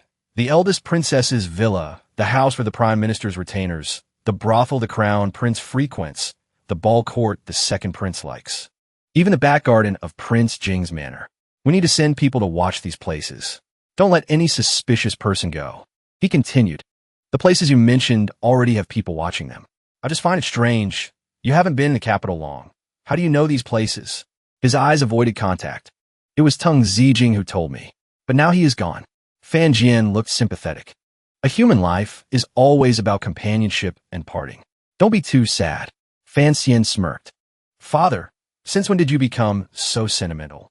I am very fine. Saying that, he turned his face inward, looking at his father. But I need people. The more the better. He agreed. You can use the people in the manor. But you must be mentally prepared. Investigations in the capital probably won't yield any results. To get the answer, we still have to look outside the capital. Fan Xian leaned against the railing and asked, the person father mentioned is C. Lily? He nodded. Only when we pry our mouth open will we know the true identity of the person behind this. He muttered her name thoughtfully. C. Lily, you must return alive for me. Outside Sangzhou City, C. Lily was being escorted in a carriage. She looked tattered and pitiful. The escort looked at her and said, this place is still far from the capital. If you don't eat something, I'm afraid you won't hold up. C. Lily gritted her teeth in anger. Stop your hypocrisy. Even if you escort me back to the capital, I won't tell you anything. He replied, no, you will speak. The soldier looked at her and explained. On the day of the assassination, you should have surrendered and taken the opportunity to accuse an important court official, causing chaos in the court. Although you would lose your life, it would be enough to achieve the goal. But you fled, proving you value your life more than this mission. C. Lily became even more agitated because he hit the mark. This is just your baseless speculation. How do you know if I received another mission or not? He replied, to tell you the truth, we always knew Drunken Immortal Tavern was your underground territory. All your actions were under our surveillance. We originally thought you were just stealing some information. Who knew you were so audacious as to assassinate on the street? And after doing it, you wanted to run? There is no such simple thing in this world. Hearing this, she became even more agitated and screamed, you'd better kill me right now. Otherwise, that official of yours will surely send people to save me. Suddenly, he pointed his finger behind her. Save you? He spoke up. I think that official sent people to kill. You right? C. Lily turned around and saw people standing in the distance. The leader was a bald man, but he looked extremely fierce. C. Lily trembled all over, her face showing extreme fear. A group of people stood on the cliff, looking towards C. Lily. Seeing this, the soldier spoke up. C. Lily, looks like you're going to lose your life here. He glanced at her and said, why don't you tell me which high official in the court colluded with Northern Qi? Then go. C. Lily seemed a bit shaken. The soldier continued, if any of my subordinates escape, they will report to the court later. Consider it revenge for me and you. She stammered. All right. Actually, that person is. He turned around and gripped the iron bars tightly. Who is it? Suddenly, C. Lily cried out. Why did you lie to me, sir? The soldier panicked. I didn't lie to you. I'm scared now. Very, very scared. She looked at his hand. Although your voice is trembling a bit, sir, your grip on the prison cart is very firm. Not loose at all. Clearly, you are not worried in your heart. It seems you anticipated this battle. The soldier fell silent. Then he spoke up. Looks like you're a sharp spy. I said my acting skills are terrible and I couldn't fool you, but they insisted I try. Now I feel embarrassed. The soldier looked toward the group of people and said, who are they? Wait a moment and you will know. Immediately, the people on the cliff rushed down. They rode horses, charging extremely fast. One side rushed up noisily, while the other remained quite calm. The soldier shouted, prepare to engage the enemy. Suddenly, C. Lily discovered something. In the soldier's pocket was a token. She recognized it. You are from the Overwatch Council. The soldier shouted. Ready, he ordered. Fire. As soon as he finished speaking, a volley of arrows rushed toward the enemy. On the other side, the leader also urgently ordered. Split into two branches, spread out. The subordinates immediately déployer formation. Horses charged forward, knocking the soldiers away. The leading soldier spoke up. Strictly trained. Not ordinary bandits. Perhaps we can get something out of them. C. Lily screamed excitedly. You aren't joking, are you, sir? They are killing right in front of us. Do something quickly. Indeed, they were getting closer and more numerous. But that soldier smiled slightly. If they don't come to the front, how can we catch them? The sound of horses rushing up. Suddenly, the enemies stopped. They looked at each other, seemingly a bit confused. One of them broke out in a cold sweat. It turned out that from afar, a troop of soldiers was approaching, extremely imposing. Seeing this, they hurriedly screamed, "It's the Black Knights." See, Lily was also a bit surprised. The Black Knights are here? Could be that person? The soldiers who just appeared used overwhelming power to beat the enemy to a pulp. Men and horses were separated and beaten badly. Fay Jia stood on the cliff and shouted, "Keep them alive! Keep them alive!" He excitedly ordered, "Don't kill them all." The person sitting in the carriage was Chun Ping Ping. He spoke up, "Fay Jia, you care too much. You're becoming naggy." His eyes looked sinister. Those small fries probably don't even know who their master is. Keeping the leader is enough. Fay Jia, that old fan guy took advantage of our absence to trick the fan kid into coming to the capital. Now, this mess has happened. How can I not be anxious? Chun Ping Ping replied softly, I was visiting relatives in my hometown. You sneaked out of the capital. Who can you blame?" Hearing this, Fay Jia walked closer to the carriage. "Who knows what Count Sinan is plotting? Sir, after you return to the capital, you must have a proper talk with that kid." Chun Ping Ping spoke up. "Of course I know the kid's thoughts. It's just that those things might as well not be wanted." He seemed thoughtful. "Might as well not be wanted." Fay Jia wondered, "What is it that makes the director despise it so much?" He replied, "Just trash. Trash that could cause him to face fatal disaster." Fay Jia Illegitimate. Trash? Money? Chun Ping Ping continued, "If they just gave money directly, there wouldn't be so much trouble." He added, "He insists on reclaiming his mother's treasury. How could the Crown Prince's faction easily let him take it?" Fay Jia was surprised. His mother's treasury? From afar, a soldier approached and called out, "Report, Director. We have captured the ringleader." He reported further, "Also, we discovered someone following us. But this person is very fast." In an instant, he disappeared. Not a trace seen. Chun Ping Ping closed his eyes calmly. "Shadow." Suddenly, he said a word. A second later, figure completely covered in cloth appeared respectfully. "Here." Chun Ping Ping asked him, "Who is the person following us?" He replied, "Sir, according to the investigation, the person following is..." From afar, someone was peeking. It turned out to be Wang Qinian. Shadow had recognized him long ago. Chun Ping Ping smiled slightly. "It seems our little kid has grown up. He knows how to utilize the resources around him. I really want to return quickly to meet the kid." Fay Jia continued, Soon, at a house. Fiancee was there. He said, "You worked hard this time. Quickly tell me the specific situation." Wang Qinian replied happily, "Just as the master guessed, C. Lily was intercepted on the way. Moreover, those attackers were well trained. They must have origins from the military. Luckily, the council was prepared and deployed the Black Knights to ambush beforehand, so they could defeat the enemy forces."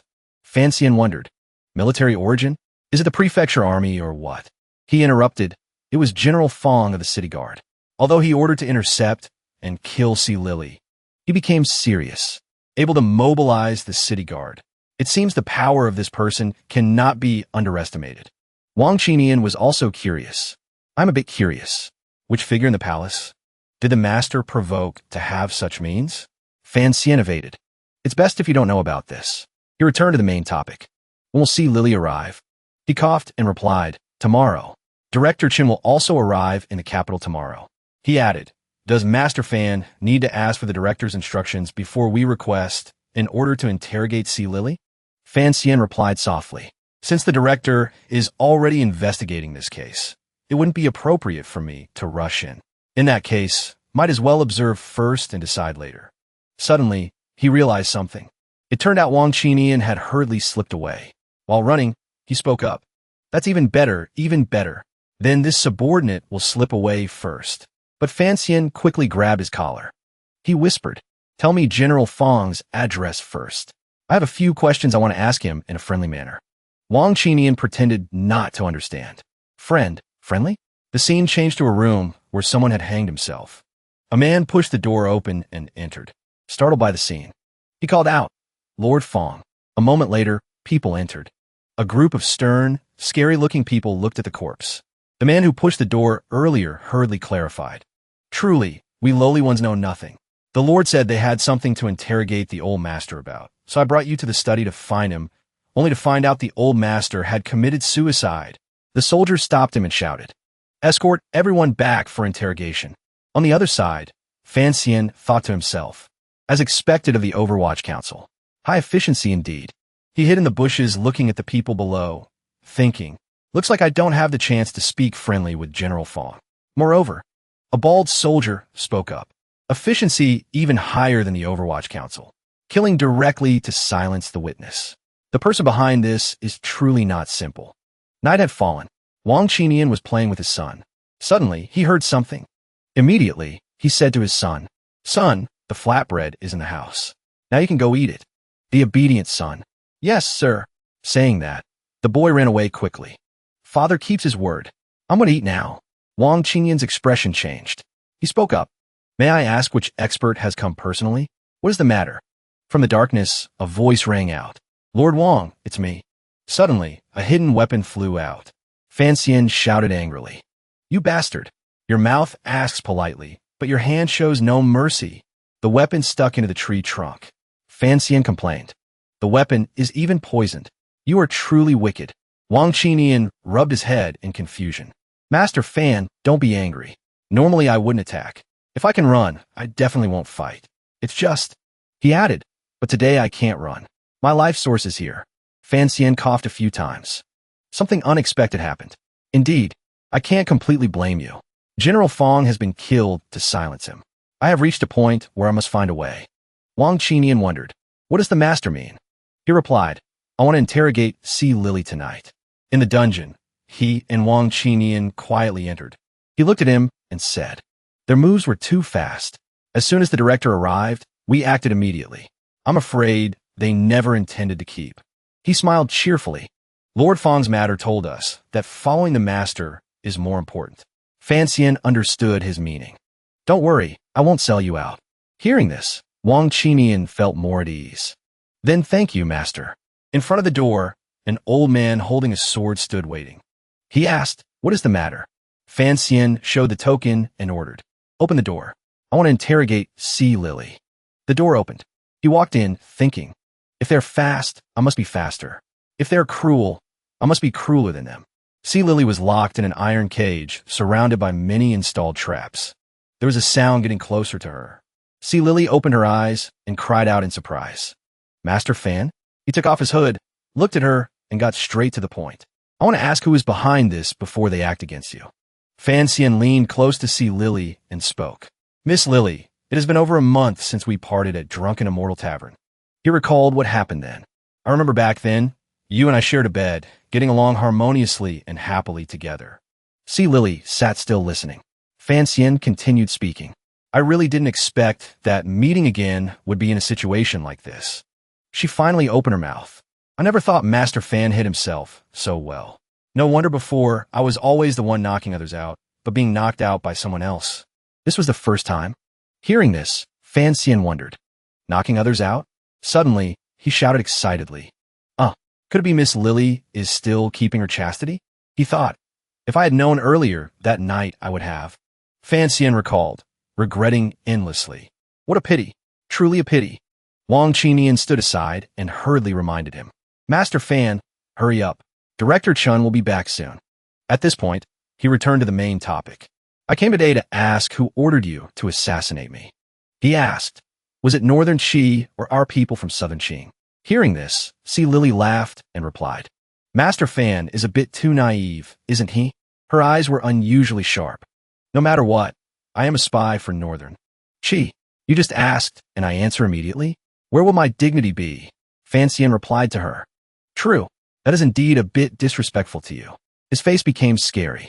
Then let's use torture. Sea Lily couldn't believe her ears and scoffed. Is the master joking? Clearly just now you treated me. Suddenly, he threw a bottle of medicine inside. He spoke gently, but with high lethality. This is poison. If you can't stand it later, drink it. She trembled, holding the bottle. She was shaking with anger. The speed at which you turn your face is even faster than a woman's. Fan Xian continued. I am giving you a way to suffer less pain. You should thank me. Moreover, I know you won't drink it. He seemed to see clearly into her stomach, speaking every thought in Sea Lily's heart. If you were willing to die, you wouldn't have fled the capital in the first place. Being so afraid of death, yet not ashamed to call yourself a spy. See, Lily was extremely angry now. She shouted, Don't dare insult me. She held the bottle in her hand and screamed, I'll drink it now for you to see. His eyes were cold as ice. He didn't stop her, but added, Drink it. See, Lily trembled, not putting the bottle to her mouth. Fancian saw he was right, so he continued, persuading her. No need to say much about being greedy for life and afraid of death. I know you don't want to die, and are pinning your hope on the people of Northern. She's saving you. See, Lily looked extremely scared. He spoke the things she dared not think about. But have you ever thought, even if Northern, Chi is willing to save you, will the people of Southern Qing let you live? Later? Fancian coldly spat out sharp words. Or how about this? You tell me who the instigator is. I help you kill that person. That way, in the short term, you'll be safe. Wait for the people of Northern Qi to remember you and be willing to use money to exchange for your return. Then you have a chance to live. Silili shouted loudly. Why should I trust you? I hold many secrets of Southern Qing. Will Director Chen casually let me go? Moreover, just now you wanted to torture me. Basically, you don't care about my life or death. How do you expect me to trust you? Fancian leaned close, looking extremely cunning. Indeed, I don't care about your life or death. But right now, other than trusting me, you have no other path. This is your only chance at present. See, Lily glanced at him. You don't look like you came to negotiate with me. Fishing in troubled waters. This phrase fits your current behavior better, doesn't it? Fancian replied. I don't deny it. But indeed, I'm also helping you. See, Lily gritted her teeth. No need for more words. Before my safety can be guaranteed, I won't say anything. A scream rang out. See, Lily was being tortured, her hand clamped tight. She slumped on the table in pain. Wang Qinian stood next to him and spoke up. Cruel punishment.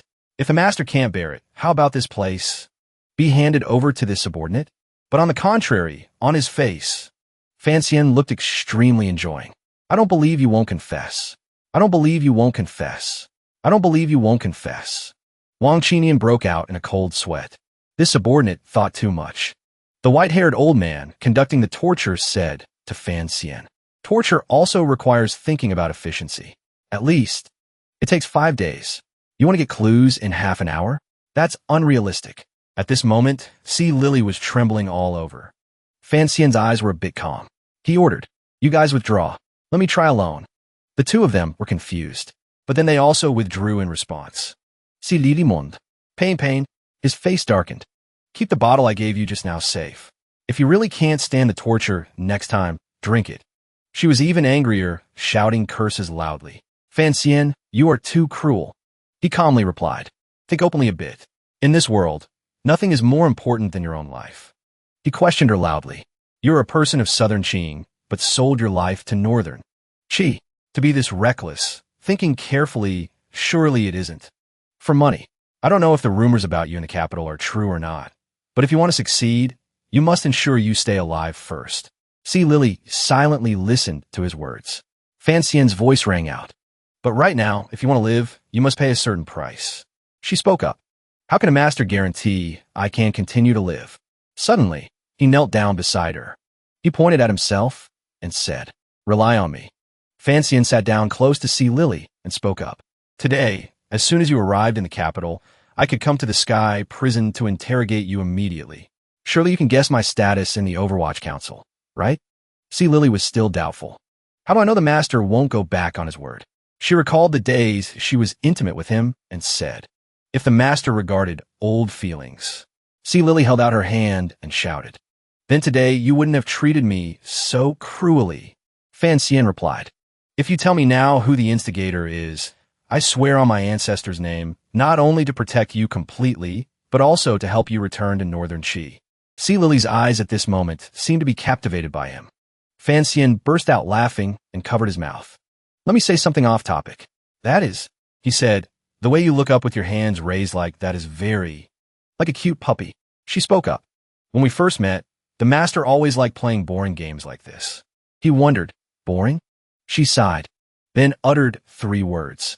Wuban. She confessed everything. The assassination of the master was all arranged by him. Hearing this, Fancian asked further. Wuban is a person of our Southern Qing. Why did he have the help of you, Northern Qi people? See, Lily said, didn't you say you only wanted to ask for the name? He stammered, indeed I did say that. Fancian raised his hand and said to her, then let's leave it at that. Thanks. See, Lily was about to sit down. Suddenly, he turned back and shouted, there's one more thing. She was startled quite a bit. Fancian explained, actually, inside this bottle is a sedative, not poison or anything. He turned and walked away, leaving a few words. You trust people too easily. Hearing this, she shouted angrily. Fancian, you tricked me. See, Lily added, if you fail me, even as a ghost, I won't let you go. The silhouette of a man appeared in the darkness. What do you think of this commissioner I chose? The old jailer from earlier respectfully replied. Acting cruelly, he only occupies half. He added, perhaps the actions are cruel, but in his bones, he is still a gentleman. That man was Chun Pingping. He observed every move of Fan Xian. That is good. That is good. Gentle inside. Cruel outside is still better than cruel inside with bad methods. The old jailer wondered. The first bureau has prepared to set off to catch Wu Ban. How should See Lily be handled? Commissioner Fan promised to send her back to Northern Qi. Chun Pingping replied softly. Then just keep her for Fan Xian first. Try developing her into one of our people. If she can't be developed, killing her won't be too late. The jailer obeyed, but still had a question. But there's still one thing. He asked, what is it? He said awkwardly, Director, next time please don't come to eavesdrop anymore. This wheelchair has to be carried up. It makes people very tired. Morning came. Wang Qinian stood next to Fan Xian. How to determine if what See Lily said is true? Fan Xian replied softly. Very simple. If that Wu Ban is still in the capital, it's not him. If he has fled, it proves this matter was planned by him. He thought, but ultimately he is just a pawn. The real instigator is still in the dark. Hearing this, Wang Qinian raised his voice in praise. As expected of Master Fan, truly possessing both wisdom and courage. Nothing can escape your eyes. Fan Xian was a bit annoyed. Stop flattering me. I won't fall for that trick. He seriously ordered him. Don't talk so much. Quickly go find Mu Tai at the first bureau. Ask him where Wu Ban's residence is and see if he is still in the capital. Wang Qinian respectfully said. Yes. Finishing his words, he immediately rushed off quickly, leaving a few words. Master Fan, wait here for news from this subordinate. I'll go and be right back. On a beautiful sunny day, the sun rose high, shining overhead. Birds were chirping. On such a beautiful day, Fan Xian's mood was not good. His face was grim, ignoring a bird perched on his head. A figure jumped over the roof and landed in front of him. Wang Qinian flashed a bright smile and reported. Master Fan, this subordinate waited. But before he could finish speaking, Fan Xian bared his teeth and reached out towards him. You made me wait right here for a whole night. I give you 1 minute. Start your explanation. Is this your go and be right back? Wang Qinian leaned back in fear. Please don't be angry, Master Fan. Afraid of being scolded more, he immediately became serious. This subordinate went to the first bureau to find Mu Tai. I discovered no one was at the first bureau. Instead, Director Chun was waiting there. He told this subordinate that everyone from the first bureau had gone to arrest Wu Ban. He said when the people from the first bureau arrived at Wu Ban's residence, they discovered he had fled long ago. Hearing him speak, Fan Xian crossed his arms suspiciously. Director Chun? What was he doing there? Wang Qinian recounted. Waiting for the matter this subordinate asked the master about. He smiled brightly and thumped his chest confidently. But rest assured, master, this subordinate didn't say anything. At least not everything. Fan Xian's face clearly showed disbelief. If you didn't say anything, why return only now? He bit his lip and said. This subordinate was very witty, only answering yes and no. He chuckled as he recounted. Director Chun is truly patient. He kept asking until dawn before leaving. Hearing this, Fan Xian trembled. He shouted, then doesn't that mean you told him everything? Let's see if I don't beat you to death, you traitor. Wang Qinian still tried to salvage the situation. Calm down, master. That is Director Chun. If this subordinate dared to hide anything from him, I would die very miserably at a desolate mountain forest. Lin Gong and Wu Ban turned their heads in shock to look at the black shadow behind them. Wu Zhu stood there silently. Behind him, corpses lay scattered everywhere. Lin Gong was terrified. No, impossible. Outside, there were dozens of experts of the 7th rank and above. How on earth did you get in? Who exactly are you? Wu Zhu just rushed forward, forcing him to raise his hands to defend. We can talk about anything slowly. My father is the current prime minister. Before he could finish, Wuhu had already swiped the iron rod across him. Red syrup burst from Lin Gong's mouth, leaving 2 words. Current dynasty. Wuhu swung the weapon hard again. Syrup sprayed from his heart. Wu Ban dared not move or make a sound. He fell backward in fear. His whole body trembled. His mouth was wide open, but he couldn't say a word. Then he hurriedly covered his mouth with his hands. Comforting himself. Wu Ban, don't be afraid. You won't die here, the fortune teller said. You will live to at least 99. Wu Ban looked at the person standing in front of him. He's a blind man. As long as I don't make a sound, he won't be able to detect me. Wuhu tilted his body slightly. I'm truly too smart. Just don't make a sound. Wuhu suddenly turned his head toward him. On his face, still stained with a few drops of syrup, looking significantly more dangerous. Wu Ban realized now how foolish he was. Tears welled up as he realized. Not blind, Wuhu held the weapon and walked leisurely toward him. Warrior, please listen to me. I'm not the prime minister's man. Wu Ban tried to save the situation. I, Wu Ban, have very wide connections in the capital. If the warrior still has great ideals, then why not? Wuhu disliked talking too much, and disliked villains making excuses even more. Just raise the weapon. Too much talk. The scene abruptly shifted to an apple being split in half. The person relaxing and enjoying it was Fiancee. Li Hongcheng looked at him from nearby. I wanted to visit you these past few days. But thinking about it, your injuries hadn't fully healed. You needed more rest. So I only came to visit today. I hope Brother Fan doesn't blame me. Fiancee calmly took a bite of the apple, attending one banquet and almost losing my life. If I said I didn't blame the prince at all, would you believe it? He replied politely. Indeed, I should be blamed for this matter. I came today, firstly, to express apologies on behalf of the second prince. Originally, he prepared to visit your manor personally, but quite a few people guessed that. The second prince and I were the ones behind wanting to kill you. Therefore, it wasn't convenient for him to come here casually. Now he looked up, smiled, and asked, So, is it you too? Li Hongcheng bowed his head slightly. Of course not. The second prince wouldn't make the mistake of acting against you before you refused him, right? Fiancee just laughed it off. I think so too. So I don't blame you too. Rest assured, Your Highness. However, he glanced away, thinking, it's just that I don't know where that Wu Ban has fled to now. Also don't know who the person behind this is. What should be done to settle this? Suddenly, a servant ran in. He whispered something into Li Hongcheng's ear. Whatever the news was, it made him jump. Something happened. Yesterday, a murder occurred in a manor at the foot of Mount Song. Wu Ban and the Prime Minister's second son, Lin Gong, both died on the spot. Fiancee was also extremely surprised by this shocking news. Wu Ban is dead? Li Hongcheng rested his chin on his hand, speculating. Could this matter have been done by Master Fan? He hurriedly waved his hands to explain. No. A person even the Overwatch Council couldn't find. How could I find him and kill him? He nodded, agreeing. That makes sense. This matter is truly strange. Fiancee took another bite of the unfinished apple. Isn't it just? Li Hongcheng felt reassured, so he provided more information. I heard the experts of the entire manor were all killed by a weapon resembling an iron rod with just one strike. The two fell silent for a moment. Fiancee froze. A feeling of panic rose in his heart when he heard Hongcheng mention the words iron rod. Li Hongcheng continued the story. Wu Ban was the instigator of the assassination at Yolande Street. You are a related party. Be careful of others suspecting you. Fiance's mouth twitched slightly. Right.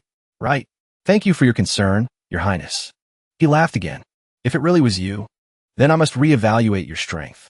Having the strength to kill the experts of an entire manor with just one blow, then I must compromise with you. Fiancee had to force a smile in response. Not me. Really not me. But then Fiancee analyzed it automatically. Iron rod plus one fatal strike equals Uncle Wuhu. It seems it really is me. Fiancee held out his hand. I just hope the Prime Minister doesn't link his son's death to me. Otherwise, I'm afraid my marriage to Wanner will be ruined. Hongcheng also reassured him. Probably not. Your explanation just now was very persuasive.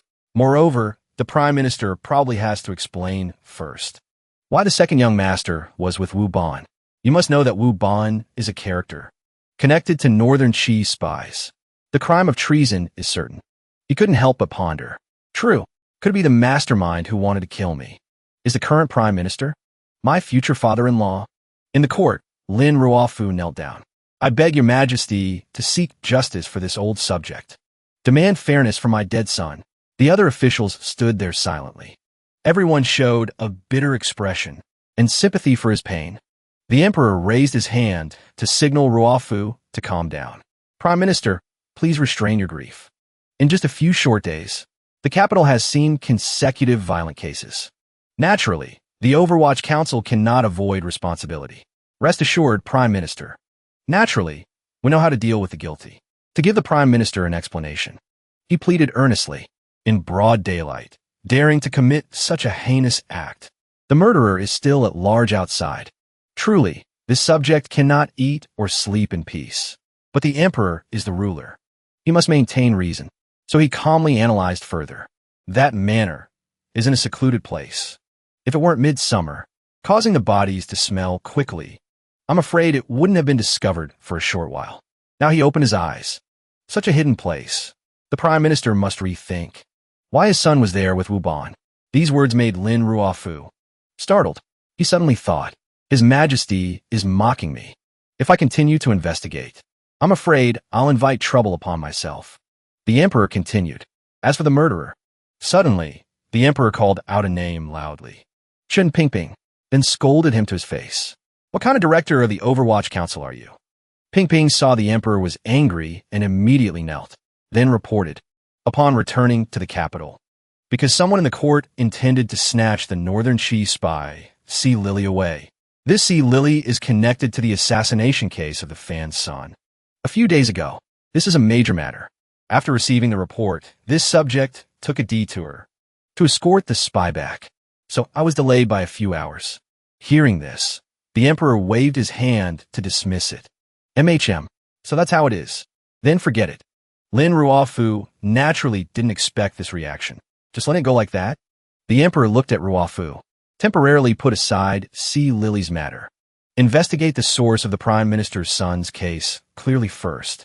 Chen Pingping glanced at the person kneeling behind him. The prime minister is grieving over his son's death.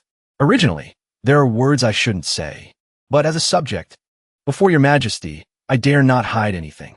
I hope your majesty forgives what this subject is about to say. These words made Lin Ruofu a bit worried. The emperor seemed curious. Let's hear it. Chen Pingping replied. When the prime minister's second son, Lin Gong, was killed, he was with Wu Ban, and this Wu Ban happens to be a traitor, colluding with Northern Qi. Pingping then deliberately emphasized. Now that the prime minister's second son is dead, I'm afraid the prime minister needs to explain the reason they're into me. Hearing this, Lin Ruofu stammered. Another person inside the hall stepped forward and called out. Your Majesty, Minister of Rights. Guo Yoji stated his opinion. That Wu Ban is very famous in the capital. His acquaintances are also wide. Being with second young master Lin is also a common occurrence. How can you casually frame a dead person because of this? Moreover, the prime minister's pain of losing his son has not yet subsided. Director Chen speaking nonsense like this is truly inappropriate. Inappropriate? Lin Ruofu just remained silent, lightly glancing at him. He didn't mind. Continued. This subject also met that Wu Ban once. He looked like an upright person. If this person is truly a wolf in sheep's clothing, then what does it have to do with second young master Lin? Then he scolded Pingping. Director Chen should speak more carefully. Lin Ruofu stood up abruptly.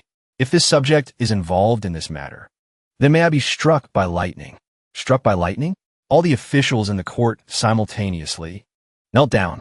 We hope your majesty sees clearly. Seeing the reaction was somewhat strong, the emperor spoke up. Chen Pingping, temporarily leaving aside the assassination of the fan heir. Is there a clue about the murderer in the assassination of the Lin heir? Pingping raised his voice. Through examining the wounds of the deceased and the scene at that time by the council, we judge the attacker to be of the Sigu Jian lineage from Dongyi City, and someone capable of killing dozens of experts without a sound like that. I'm afraid only Sigu Jian could do it.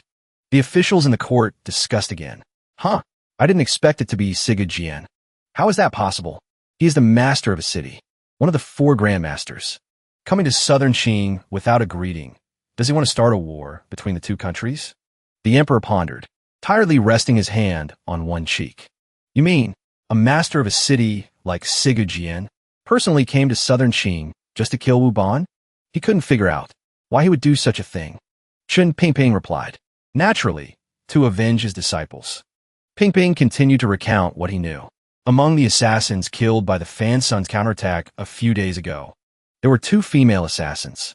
According to the council's records, these 2 female assassins were disciples of Sigu Jian from Dongi City. The emperor asked again, then why didn't he go kill the Fan family's son, but went to find Wu Ban? He replied, Sigu Jian strictly forbids his disciples from getting involved in national conflicts. If Wu Ban hadn't promised some benefits, moving those 2 female assassins, then those 2 female assassins wouldn't have had to die. I'm afraid in his heart, Wu Ban is the real enemy. The emperor rubbed his chin, showing agreement. Reasonable. Then the emperor turned to look at Ruofu. Prime Minister Lin, Director Chun has found the murderer for you. Is Sigu Jian? He smiled. This could be considered giving the Prime Minister an explanation. Then, Lin Ruofu naturally dared not object. Director Chun speaks with such reason and evidence.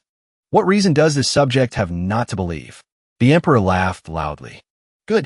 Well done, Chun Pingping. Truly too smart. Wait a moment. Come alone to our palace. We have a reward for you. Chun Pingping remained silent. The emperor transmitted the order. Everyone listened to the order. Governor of the capital, Mei Ji, followed rituals and submitted a plea for punishment. Fine salary and demoted for 1 year. The Overwatch Council takes over the city guard to maintain order. Dismiss Xiao Zihong from his post in the city guard. The Ministry of Justice continues to investigate the 2 murder cases supplementarily. Wait until there is a result. Send a decree ordering Dongi City to hand over the murderer. Do as ordered. Inside another room. After the court session ended, the emperor and Chun Pingping were now sitting silently facing each other. The emperor raised the teacup in his hand and deliberately mentioned again, Sigu Jian? Then, he slammed the teacup onto the ground. Isn't this answer a bit absurd? The emperor seriously addressed the person opposite. Director Chun Pingping spoke up. This subject dares not hide from your majesty. Those wounds were very tragic, even possessing sword intent. Indeed, it is a branch of the Sigu sword style. Moreover, the thoughts of the Ministry of Justice and the Council are the same. It probably isn't wrong. The emperor didn't hesitate to expose him, saying, Still want to speak nonsense to deceive us. Is it that old Wu has returned? Chen Pingping didn't deny it either. That's right. Lord Wu is currently in the capital. The emperor closed his eyes wearily. Great, Chen Pingping. Old Wu returned, and you didn't tell us. How many things are you hiding from us exactly? He replied, This subject never hid it from your majesty. It's just that your majesty didn't ask. Now that your majesty asks, this subject answered honestly. The emperor fell silent for a moment hearing that. He continued, I know you're angry, dissatisfied with Fan Xian's marriage arrangement. But originally, the treasury was left by his mother. Isn't it very good for him to inherit it? He replied, The Overwatch Council was also left by the kid's mother. Why not let the kid inherit the Overwatch Council? The emperor raised the teacup again, resting his hand on his temple. Do you think the position of director of the Overwatch Council is easy? Look at yourself. In a whole court, civil and military officials, who doesn't fear you? The emperor raised his voice. Compared to the Overwatch Council, managing the treasury is better, as long as he doesn't cause too much trouble. We can ignore it. With money, everyone in the 4 seas and 5 continents are brothers. Chen Pingping spoke up. What about the Overwatch Council?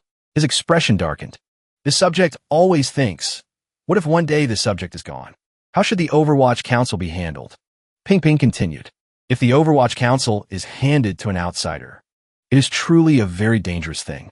The emperor held out his hand and asked, Isn't Fan Xian also an outsider? Chen Pingping's face darkened. Whether he is an outsider or not, depends on what your majesty thinks. Then he calmed down. After all, your blood flows in him. Hearing this, the emperor gripped the armrest tightly. He stood up. Some other day, we will find time to meet that child. Then we will decide. Chen Pingping seemed not to want to stay long either, bowing. Your majesty is wise. This subject begs to take leave first. He turned and left. The emperor watched that figure. Originally wanted to lecture him. Resulted in being lectured back by him. This old Chin Ping Ping. Today acts like he ate gunpowder, sparing nothing to fight for all possible power for that child. The emperor frowned, muttering the name. Qingmei. Ye Qingmei. What kind of bewitching potion did you give him exactly? The guard stood still outside. Chun Ping ordered. Don't return to the Overwatch Council yet. I must meet someone. The carriage ran on the road in the forest. It stopped next to another carriage. Lin Ruofu asked, looking for me, for what matter? A voice rang out from inside the carriage. You bastard. Taking advantage of our absence from the capital. To coax his majesty into finding a good marriage for your son. He smiled. So you came to assign blame? I just wanted to borrow this opportunity to reclaim the treasury. That's all. Chin Ping Ping looked stern. Cancel this marriage immediately. It is good for you and for the kid. He replied. Too late. Now the kid himself has agreed. Chin Ping Ping continued. Currently, the treasury has long ceased to belong to the Yi family. Do you think Fan Xian can handle taking it over? Lin Ruofu looked over. You say so much. Isn't it because you hope the kid takes over the Overwatch Council? And then the two argued noisily. I hand the Overwatch Council to the kid. It can protect his safety for a lifetime. You give your thing. I give my thing. We don't interfere with each other. The two of them went back and forth, one sentence after another, arguing loudly like two children, staying away from conspiracies and power. Being a wealthy man, not needing to worry for a lifetime. Isn't that good? The treasury is the royal family's resource. How many pairs of eyes are staring at the kid? How can you say no worries? I will protect the kid myself. Assassination in Danjo. Assassination at Nyolan Street. The kid encountered danger and almost lost his life. I won't let something like that happen again. Usually a very smart person. Why are you so confused in this matter? Great, you old man. Who are you calling confused? If you don't explain clearly today, you won't hear the end of it from me. The servants outside could only lower their heads, immersed in silence. Both were fuming. Chin Ping Ping turned aside. It seems we cannot find common ground. Lin Ruofu was no different. Then let's each do it our own way. Seeing they couldn't talk to each other anymore, both spoke up to order. Return to the Overwatch Council. Drive back to the manor. Fan Xian, being named so much, sneezed twice continuously.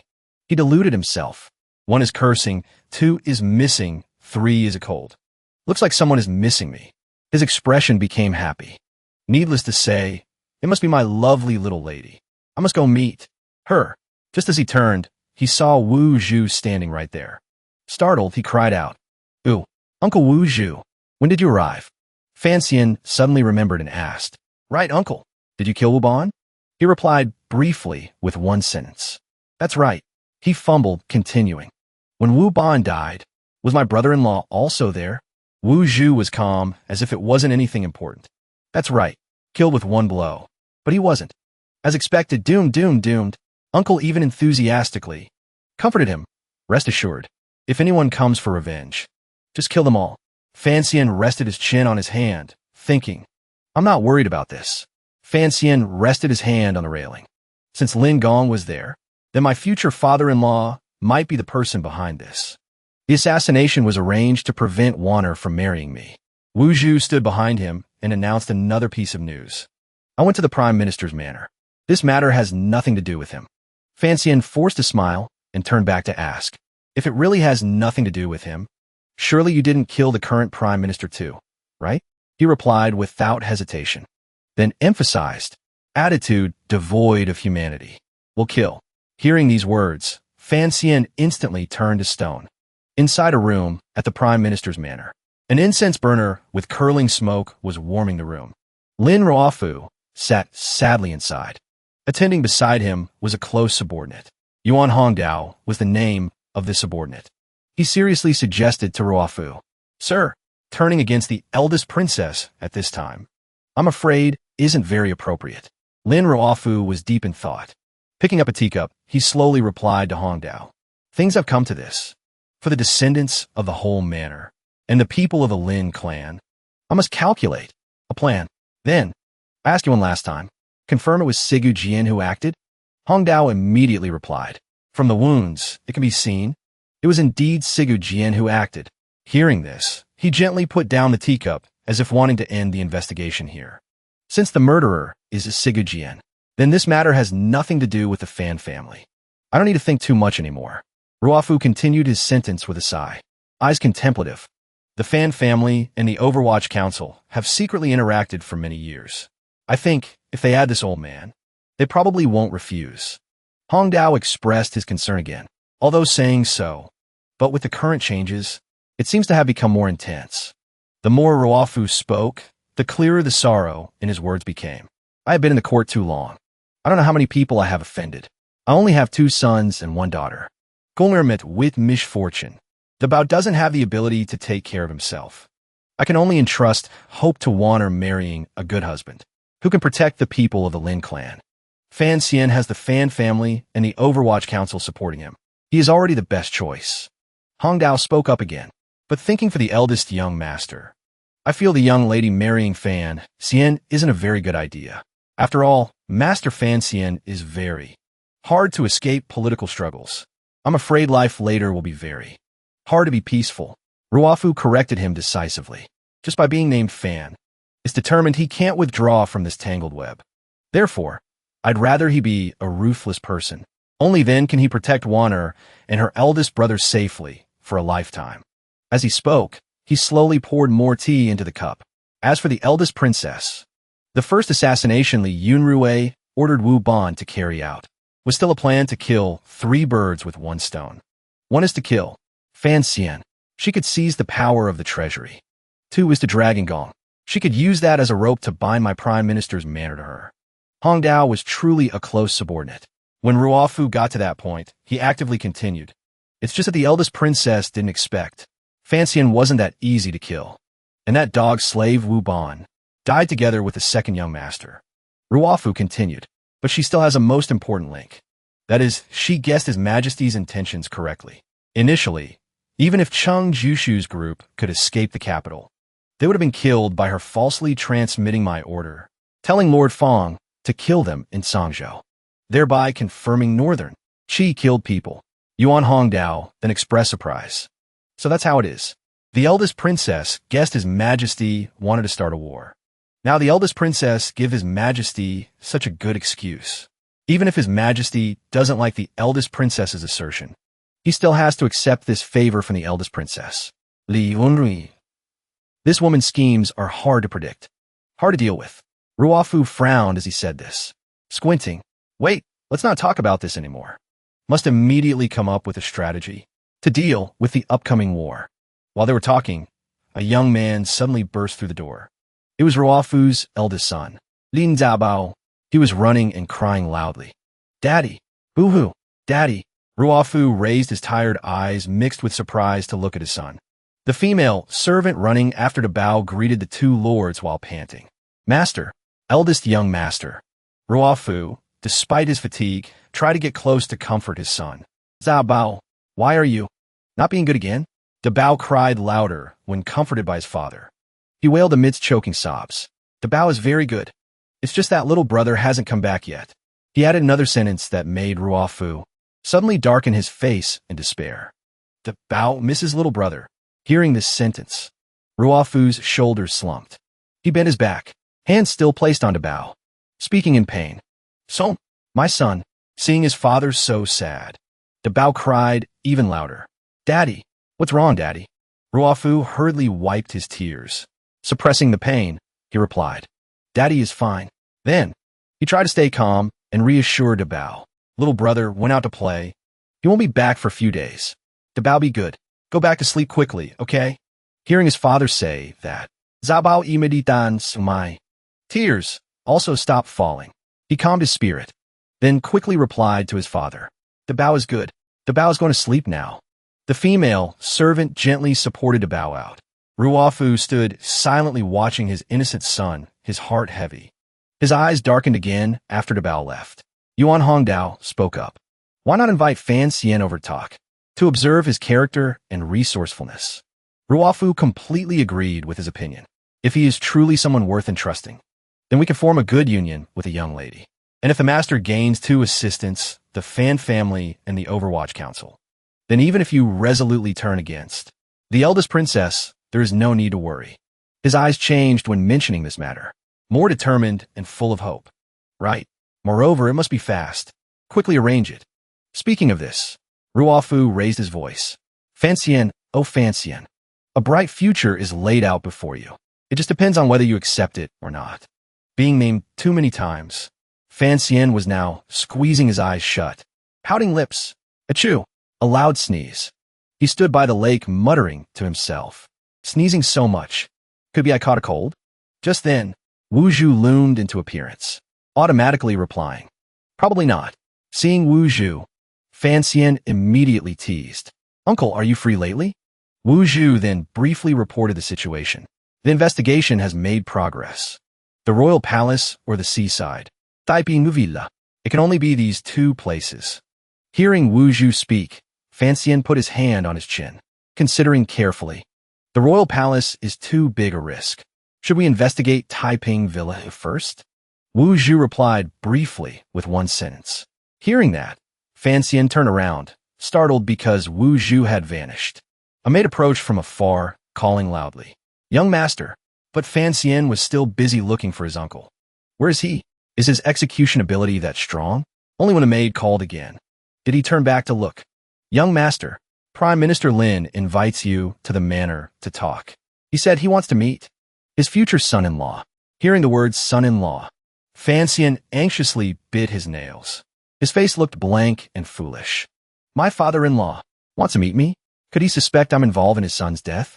At this moment, a beautifully carved vase was placed on the table, looking extremely luxurious and pleasing to the eye. Fan Jian stood opposite his son, instructing earnestly. I have investigated. Prime Minister Lin likes snuff bottles. I bought the most expensive one in the capital's antique shop for you. First time visiting your father-in-law. You can't go empty-handed. Fancian looked at the item and exclaimed, Father, you are so reliable. But then, he hurriedly said a sentence that disappointed his father. Oh, instead of thinking about such unimportant things, why not think about why the Prime Minister summoned me at this time? What does he want to say?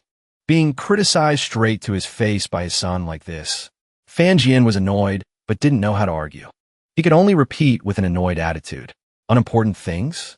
But then, he also returned to a calm demeanor, gently stroking his beard and asking Fancian back. What do you think he will say? He immediately offered his guess. I can only think of two things. One is to probe whether I acted against Lin Gong. Two is to see my attitude towards this marriage. Fan Jian silently listened to his son's presentation. As for other things, I can't think of them at the moment, so I want to ask father for advice. Seeing Fancian had nothing more to say, he now slowly spoke up. With eyes lighting up, did you not notice? When he invited you, he said he wanted to meet his son-in-law. Fancian seemed to realize the hidden meaning in Fan Jian's words. Startled slightly, Fan Jian calmly analyzed the situation. The balance scale is starting to tilt in your favor. At Lin Ruofu's Prime Minister Manor, at this moment, Yuan Hongdao was with a maid. Looking secretive, he was whispering to her. Today Lord Lin receives Fancian.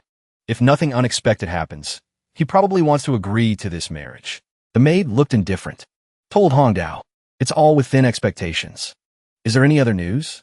Yuan Hongdao then provided more information. Also, please pass a message to the eldest princess. Lord Lin already knows Wu Ban was the eldest princess's man and believes the eldest princess caused his son's death. He intends to completely cut ties with the eldest princess. The maid's eyes widened at this sentence. This is unexpected. Crash. A loud sound of a breaking vase expressed someone's anger. It was the eldest princess, Li Yunrui. She was screaming in rage. How can there be such a reason? She gritted her teeth, body trembling, instructing the maid. Wait for the next time he enters the palace. Bring him here to meet me. The maid timidly bowed her head. Yes, Li Yunrui gladat. Continuing to curse. Great, Lin Ruofu. Want to cut ties with me? Let me see where you get the nerve. Still at the Prime Minister's manor. After saying a few things to Wu Zhu, Fancian slowly walked out. At this moment, someone was playing with the cool water in the lake. Mr. Yuan bowed and instructed Fancian. Young master, please wait a moment. Fancian smiled, nodded. Suddenly, the gentleman playing by the lake pointed straight at Fancian's face and shouted, Who are you? Why have I never seen you? Fan Xian looked at him and guessed. This person must be my brother-in-law, right? Want to test my attitude towards him? Since he is Wanner's relative. Naturally, I will take care of him. Well, so Fan Xian flashed a bright and friendly smile. My name is Fan Xian. What is your name? This gentleman immediately put a finger to his lips. Shoo, Daddy said. Must be careful with outsiders. Dabao's name cannot be casually told to outsiders. Fan Xian laughed at his silly appearance. I am Vanna's fiancee. How can I be an outsider? Dabao heard this sentence and his face fell. Then he showed a much more open attitude. Makes sense. Then come here. I'll whisper it to you. And then he whispered into Fan Xian's ear. My name is Dabao. Fan Xian smiled brightly. Praising. Very nice name. Zabao notet vpten. Right? Right? Dabao's name is very nice. But, Bao didn't like it. Fan Xian was slightly surprised. Bao? He didn't like. This name of Dabao? Dabao Luxad. Confiding, Bao. Little brother. Didn't like it. We called him Bao. Fan Xian didn't dare make Dabao sad, but he had to honestly admit. Bao indeed doesn't sound as good as Dabao. Dabao is still sad, but I think Bao sounds better than me. He hasn't come home for a long time. Daddy said he went far away. Fan Xian was silent before his pitiful confession about the future. Dabao talked for a while and got emotional. He teared up, voice becoming choked. Do you know when he will return? I have many questions I want to ask him. Fan Xian went over and hugged Dabao's shoulders, then spoke in a gentle tone. What do you want to ask him? I'll answer for him. Dabao was very happy. Really? Right? What do I want to ask him again? Lin Ruofu's close subordinate was standing nearby, silently observing. Both of them. Fan Xian also noticed his silent presence. He deliberately raised his voice. No, Rus, just think slowly. When he went back inside, Ruofu immediately asked, How is it outside? The subordinate immediately reported. Very good. Even better than the master and I imagined. Ruofu was a bit surprised by this. That is a bit unexpected. Does it look like pretending? The subordinate recounted very frankly. Doesn't look like it. Master Fan's smiling face is very real. It probably comes from the bottom of his heart. Ruofu seemed temporarily satisfied. He ordered, Since it is so, then invite him in. Sitting below, looking up. There was the sound of people chatting. Tell me, why is the sky blue? That was the question Dabao was asking Fan Xian. He answered honestly. Because the sea is blue. Zabao wunda again. Then why is the sea blue? Fan Xian explained with the knowledge he learned. Because sunlight shines on the seawater. The seawater turns blue. Dabao was not satisfied yet. Continued asking, Then tell me, why is the water in the lake not blue? Fan Xian listened calmly. Because the water in the lake is shallow. Ruofu's close subordinate was standing near the two of them now. Heard the whole conversation just now. Indeed, such logic. Shallow water isn't blue. Seeing him, both of them immediately stood up, then bowed. Greetings, Mr. Yuan. Mr. Yuan smiled kindly. Greeting, Zabao. Master Fan knows a lot. Truly admirable. Fan Xian bowed his head modestly. Just talking nonsense. You flatter me. Then he passed the message to him. The Prime Minister is waiting for the young master in the study. Please follow me, Master Fan. Dabao immediately got excited. I want to go too. I want to go too. Mr. Yuan laughed, coaxing him sweetly. Dabao play alone first? Okay. I'll take Master Fan to the study and then come find you. Inside the study, the first stroke was placed down. In the large and cozy room, Ruofu sat quietly practicing calligraphy while waiting for Fan Xian. Very quickly after that, Fan Xian entered the study under Mr. Yuan's guidance. Ruofu had stood up by now, turning his back to him. Voice deep, all the expectations, hopes of the Lin family were placed on Gonger. He began to confide. Since Lin became an official, ups and downs, even when thrown into prison, I never felt despair. Until last night, hearing the news that Gonger died, Fan Xian heard him confide to him like that, and suddenly felt sad too. And then, he just remained silent, saying nothing. In an instant, Ruofu suddenly changed his tone. Face changing color. The assassination against you at Nyolan Street was done by Gonger. After he uttered this sentence, the atmosphere suddenly became awkward. Fan Xian also stood stunned. A moment later, he showed shock. Why was it the second young master? Ruofu slowly turned around, then walked over to stand right in front of Fan Xian. looking at him with eyes darkened, making Fan Xian extremely terrified. Prime Minister, looking at his dangerous face and bright eyes, made Fan Xian feel extreme terror. You call me here today? Could it be you want to kill me? The second young master meeting with misfortune this time has nothing to do with the Fan family. Then, he also became serious. Conversely, Prime Minister, why did you repeatedly want to kill Fan? Ruofu leaned back. It seems you really don't know the matter. So he slowly spoke up. The Nyolan Street affair. Gonger did it behind my back. Fan Xian still didn't understand. Then, why did the second young master want to kill me? Ruofu didn't answer. He suddenly changed the subject. You and Manor, get married quickly. Fan Xian naturally showed no dissatisfaction. He tried to act cool. But inside he was twisted with joy. Finally getting to marry Manor. How much joy inside. Outside, Fan Xian tried equally hard to appear calm. He pretended to clear his throat, acting like a calm man. Ruofu also expressed his sincerity. Later, in officialdom, I will do my best to support you. Later, the assets and people of the Lin family will all be handed into your hands. But he naturally couldn't give it for free. Ruofu held up a finger. But there's only one condition. He instructed seriously. You must protect Manor and Dabao completely after I die. Protect the Lin family from being destroyed by political enemies. Fan Xian silently listened to his future father-in-law's instructions. If you promise this, then the Lin family will become your strongest support. Fan Xian also sincerely expressed, Manor and I are in love. If I marry her, loving her, protecting her is what I should do. And he placed his hand on his chest. Stepping forward, if I marry her, then the Lin family also has a connection to me. Protecting the Lin family, protesting Dabao, is also a matter of course. Fan Xian walked closer to Ruofu, bowed slightly, showing respect. Prime Minister, naturally, I agree to your condition. Ruofu, just wonder one thing. You and Manor are in love. When did you two meet? Fan Xian heard him ask, and his face went blank. Doomed. A momentary slip. I misspoke. He quickly covered it up. Missy knew I was a student of Fay Jia, so she introduced me to treat Manor. Going back and forth, we got to know each other. Hearing this, Ruofu took a sip of water. Recently, I heard Manor's health is getting better day by day. I didn't expect it was thanks to you. This made Ruofu even more reassured about Fan Xian. Even better. Then I agree to this marriage. Fan Xian immediately clasped his hands, smiling brightly. Thank you, Prime Minister, for fulfilling this wish. Under the eaves, fingers quietly played with the water. Dabao looked at the water in the basin and nodded. So shallow water can be blue, huh? Then he looked up at Mr. Yuan. But I have never seen the sea. Is the sea really blue? At this moment, Fan Xian approached both of them. He quickly promised Dabao. Later I will take you to see it. Dabao saw Fan Xian and smiled as brightly as a blooming flower. Big brother, I heard you will marry Manor later. Saying that, he stood up and waved his hands. Manor is a very good person.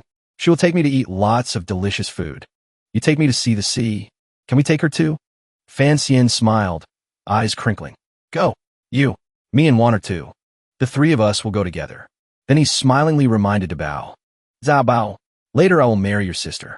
So, you're the big brother. Dabao was confused. Then, if I don't call you big brother, what should I call you? Dabao then suggested himself. If not, I'll call you little Xian, okay? Fan Xian scratched his face. How about changing to something else? This address. Sounds weird, but Dabao refused. He ran around shouting, Little Xian, little Xian. Fan Xian could only stand there holding his head. Ruofu also arrived. He slowly announced to his subordinate, starting today, our Lin family will be the support for Fan Xian, solving family matters smoothly. Fan Xian went to meet the emperor. He gently spoke up. If you also agreed to the marriage of Fan Xian and Manor, then please quickly allow the wedding, right? Dongyi City has sent people to negotiate peace. Ruofu also implored. I hope your majesty will take charge for this subject. Demand justice for the subject. Hearing him speak, the emperor spoke up properly. But simultaneously warring with two countries is not a smart action. Why not take the benefits first and talk later? What do you think? Ruofu naturally had no words to criticize. He bowed his head, leaving it all to the arrangement of his majesty, returning to the eaves. under the warm sunlight. Ruofu walked and pondered. His Majesty's meaning is that Gong'er's death will not be pursued to the end with Dongi City, just letting it go like that. But now he clearly showed his grievance and discomfort in his heart. Such an outcome. I can only. Ruofu rationally reminded himself to act according to the word endure. At this moment, a maid stepped forward to report. The eldest princess has an invitation, troubling the prime minister to come and reminisce. Ruofu stood still, face a bit grimacing, expression looking like he wanted to object. Under the clear blue sky, Li Yunrui was standing by the bridge, admiring the surrounding scenery. Seeing Ruofu arrive, she turned to scold him. Is your mind confused? Gong'er was just harmed, and you hurriedly allied with the Fan family. Do you really believe the words of that old dog, Qin Pingping? She looked away angrily, but her tone was still unpleasant, even brazenly blaming everything on Fan Xian's father. What status does Sigu Jian have? How could he come to the capital to kill people? Maybe Fan Jian is the mastermind behind this. Ruofu's face darkened. He also showed no respect. You call me here just to say these words? Lin Ruofu was talking to the eldest, princess of Southern Qing. I have agreed to Wanner's marriage in October. I also know the murderer of Gong'er cannot be Sigu Jian, but there are only 4 grandmasters in the world. If the one who killed Gong'er wasn't Sigu Jian, then it could certainly only be that one in the palace. Li Yunrui spoke up in response. Why you suspect His Majesty? She expressed doubt. Définitivement impossible. Ruofu, give me a little more time. I will definitely investigate the result for you. Lin Ruofu laughed. Laughing. Every time I'm a bit firm, you pretend. Suddenly his face became serious. Voice deep, exuding sharpness, saying to her, Wu Ban was your man. I'm afraid he was also the one who incited Gong'er to assassinate Fan Xian. His death was arranged by you. My son died because of you. You don't need to act anymore. She felt guilty, not knowing how to answer him.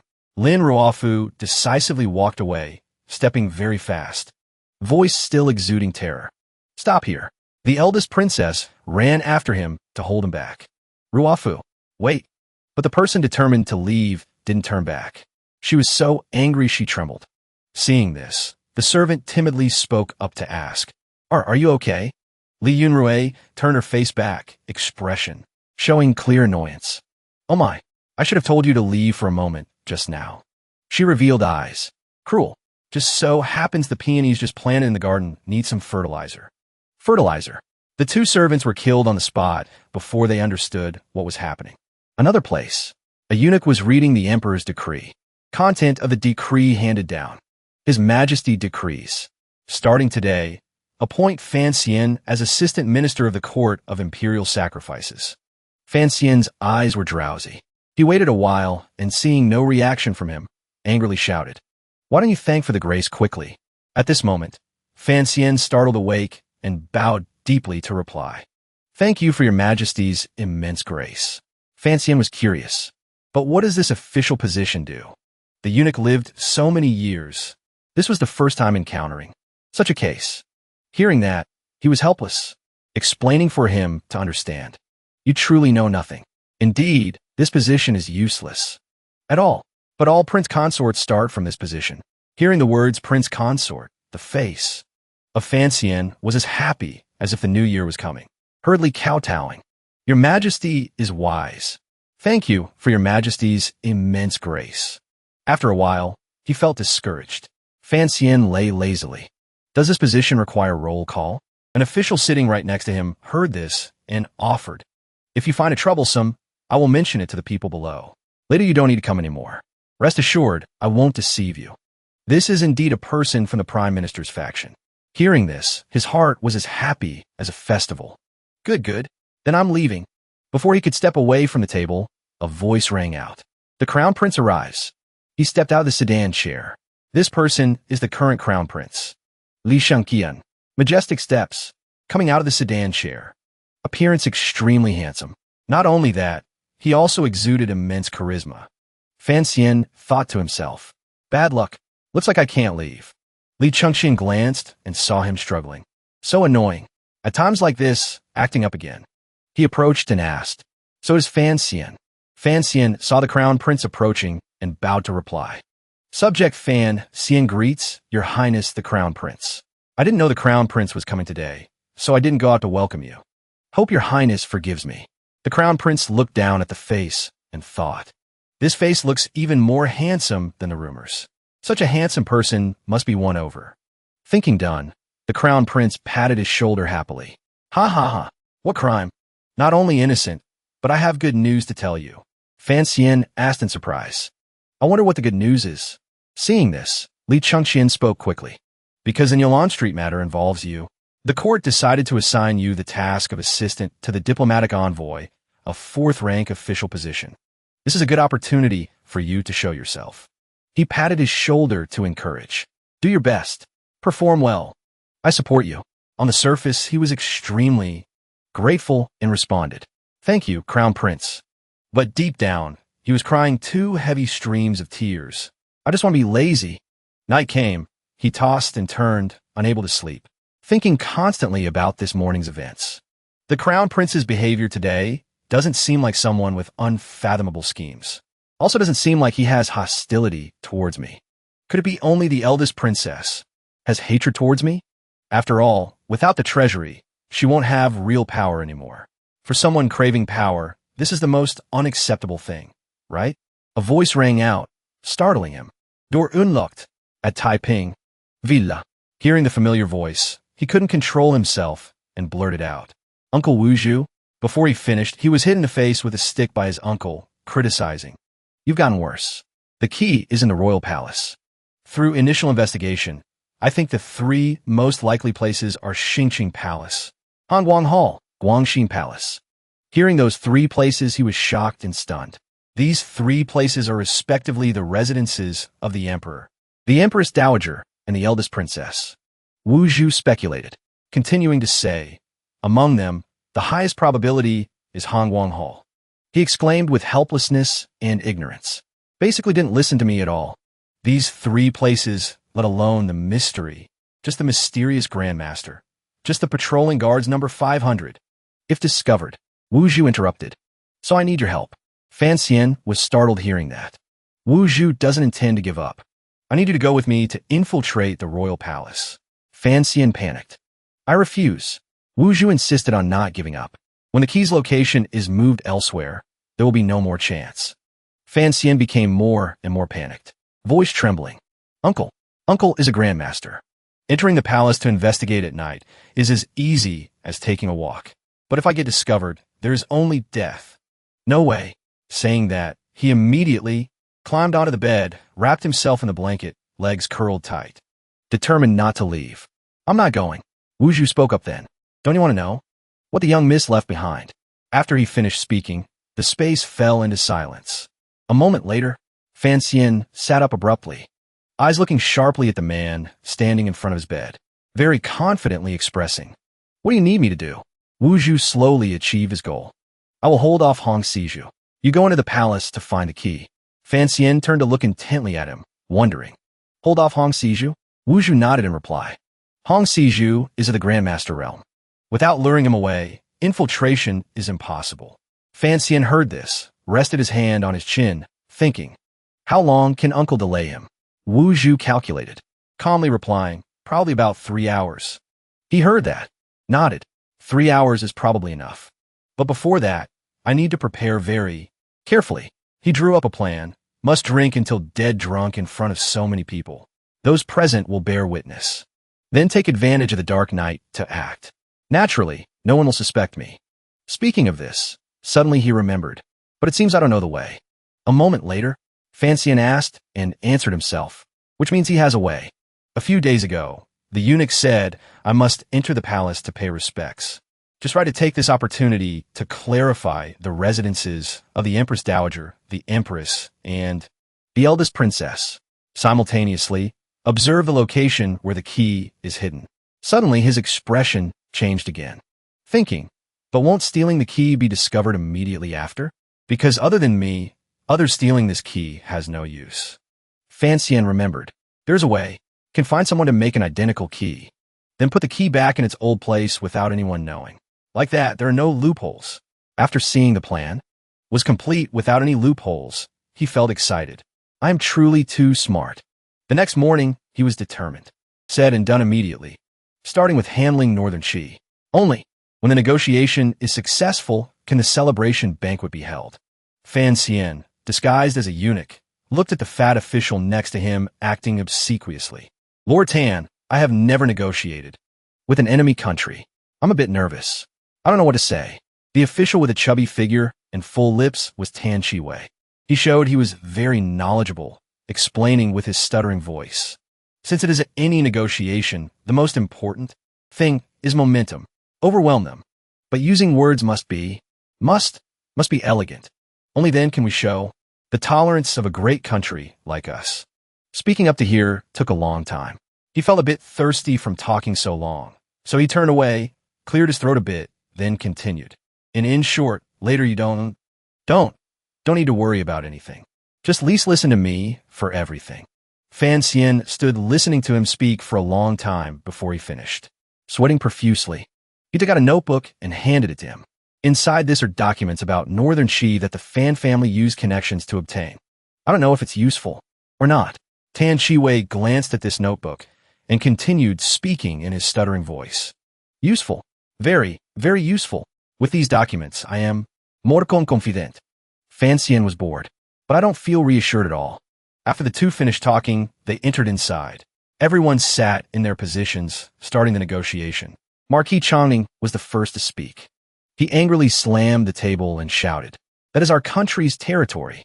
Fan Xian saw Tan Shiwei, still remaining silent with no intention of replying immediately, so he whispered a reminder. "It's our turn." Tan Shiwei's eyes hadn't opened yet. At this moment, he spoke slowly without stuttering a single word. "Your country's territory? You still say it's your country's territory?" Speaking to this point, suddenly his eyes opened wide, glaring and shouting. "Want to go back and raise troops to fight." The group of people panicked now, looking at him, trembling. You, too rude." Tan Shiwei pointed at them and continued shouting loudly. "So what do you want? I declare first, temporarily suspend negotiations. Wait until the two countries finish fighting, then continue negotiating. Will you do it? I recognized the true faces of you people long ago. My southern Qing dominates a continent. Absolutely cannot return it to you." Fan Xian watched Tan Shiwei glibly scolding them, shocked to the point of staring wide-eyed. He thought this person was very eloquent. Tan Shiwei was now standing in the middle of the main hall, hands on hips, pointing at that group of people, continuing to shout. "You say it. Do you accept our conditions or not?" Marquis Chongning also pointed at him, but could only stammer incoherently. You. A moment later at the fish pond. At this moment, Tan Shiwei was leisurely scattering food for the fish in the pond, speaking again in his stuttering voice. Indeed, still a quiet place like this suits a scholar like me better." Fan Xian had taken off his official hat, standing next to him sweating. He grinned. "The thing is, Lord Tan, just now, wasn't the negotiation a bit too much? Didn't you say to be elegant and have the tolerance of a great country?" Tan Shiwei looked at him. "Just now? Was I not elegant?"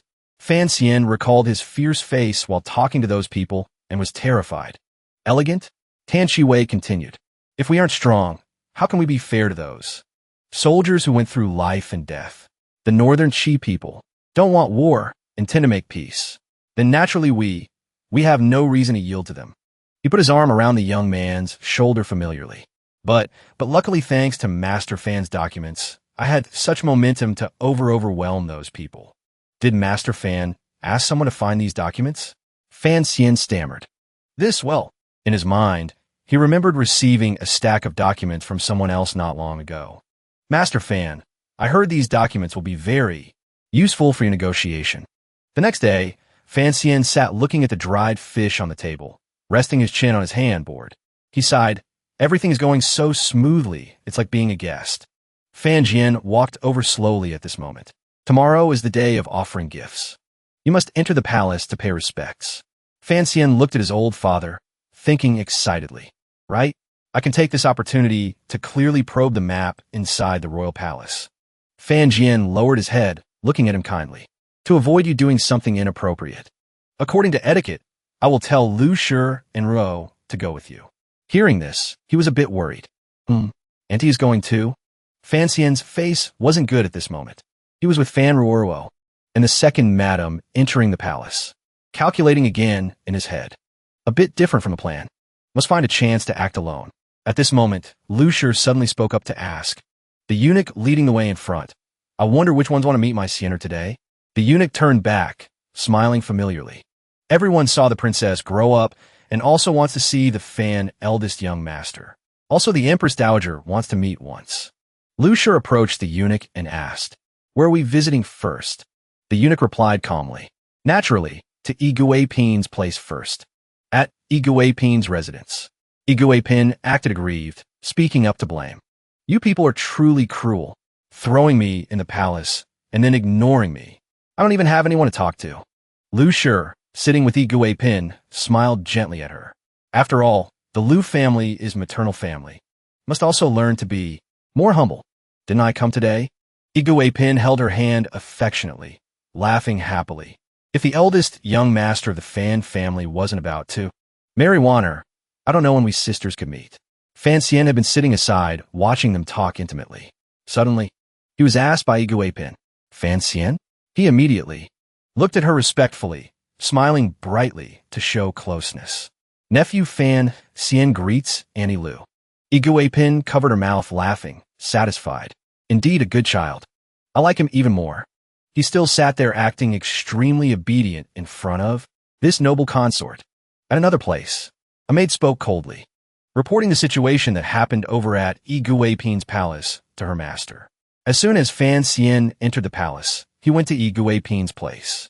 I heard Fan Cien didn't even know etiquette, directly calling her Annie Lu instead of Your Highness, but Igui Pin was very amused, laughing until now, and hasn't let Fan Cien leave yet. The young woman exuded a refined, detached, and calm aura as she spoke. Being in the palace for a long time, it's hard not to feel lonely, making one crave family affection more. She didn't need to go see to guess the happy atmosphere over there. Fan Cien, calling her that was smart. She ordered, continue sending people to watch him. Listen to what he says. Back at Igui Pin's palace. At this moment, a eunuch respectfully said, Igui Pin, it's getting late. The people behind are still waiting. Igui Pin looked at him with dislike. I know. Then turned to look at Lu Shi affectionately. Sister, stay and talk with me. The person they want to meet is Fan Cien. It's fine. Lu Shi heard this and sweated with worry. She had to follow that guy because of worry about negligence. Now Igui Pin suggested she stay. But Fan Cien looked at his stepmother and smiled. Auntie, rest assured. Stay with Annie Lu. With Ruo going with me, there won't be any problems. At Shu Guifei's residence, Fan Cien looked in amazement at the layers of books around him. The palace was made like a miniature library with all kinds of books. Finally, I know why she's called Shu Book Guifei, because in Chinese, Shu, virtuous, and Shu, book, have the same pronunciation. Fan Cien and Fan Ruoruo sat opposite a woman with a gentle face. Although in terms of age, she wasn't as young as Igui Pin, she had the beauty of an intellectual. She looked at the two young people and praised.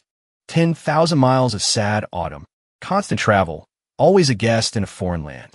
Very good poem, he modestly replied to the noble consort. You flatter me. She was extremely interested in the poems he wrote, so she felt somewhat fond of him. I heard Dream of the Red Chamber was also written by you? Fan Cien just smiled politely. Your Highness flatters me. Shu Guifei seemed more satisfied. Having such talent, indeed worthy of our Wanner. Fan Cien scratched his head in embarrassment. Your Highness flatters me again. Suddenly she remembered. Chengza also always praises you. It's just that he invited you a few times, but couldn't meet. Fan Cien was surprised. Chengza? In his mind, he tried to search for the image of a person with this name, but unfortunately found no search results. He could only pretend to remember to deal with this noble consort temporarily. Truly a pity. Indeed, the second prince sought me out a few times, but due to various reasons, we haven't met yet. Shu Guifei didn't say much more about this. She looked around her palace and introduced. I like reading, so His Majesty collected some precious books for me. I chose a few. Now Master Fan has to go to the other consorts' places. I will tell someone to send them to Igui Pin's place. As she spoke, she started selecting in her hand. Soon, the books piled up into a small stack. Seeing this, Fan Cien also stood up and accepted respectfully. Thank you, Your Highness. leaving Shu Guifei's palace. In the hands of the leading eunuch, there was now an additional stack of books. Fancian followed behind thinking. Such a precious gift. Shu Guifei is winning me over on behalf of the second prince. Just then, someone called out from behind. Wait, it was Shu Guifei. She hurriedly chased after the group, holding some books. Different ones. Shyly, I couldn't bear to part with those few. Exchange them for these 3. Seeing her like this, Fancian changed his initial thought a bit. Winning over, but not completely winning over. Fan Ruo couldn't help but say, Shu Guifei doesn't like fighting, yet spends effort for the second prince like this. Clearly a bit unaccustomed. Fancian calmly said, to be bold, just say she is clumsy. Fan Ruo added, but Yi Guipin is the third prince's biological mother. Shu Guifei is the second prince's biological mother. The next person he needed to meet was noble Lady Ning, the birth mother of the first prince. Fancian saw a woman in a fiery red robe, barefoot, practicing her swordplay in the courtyard. The moment she saw the young man, she quickly rushed over, asking with great interest, So you're Fancian? Someone so slender and frail looking like you managed to kill Qing Jiushu? I don't believe it.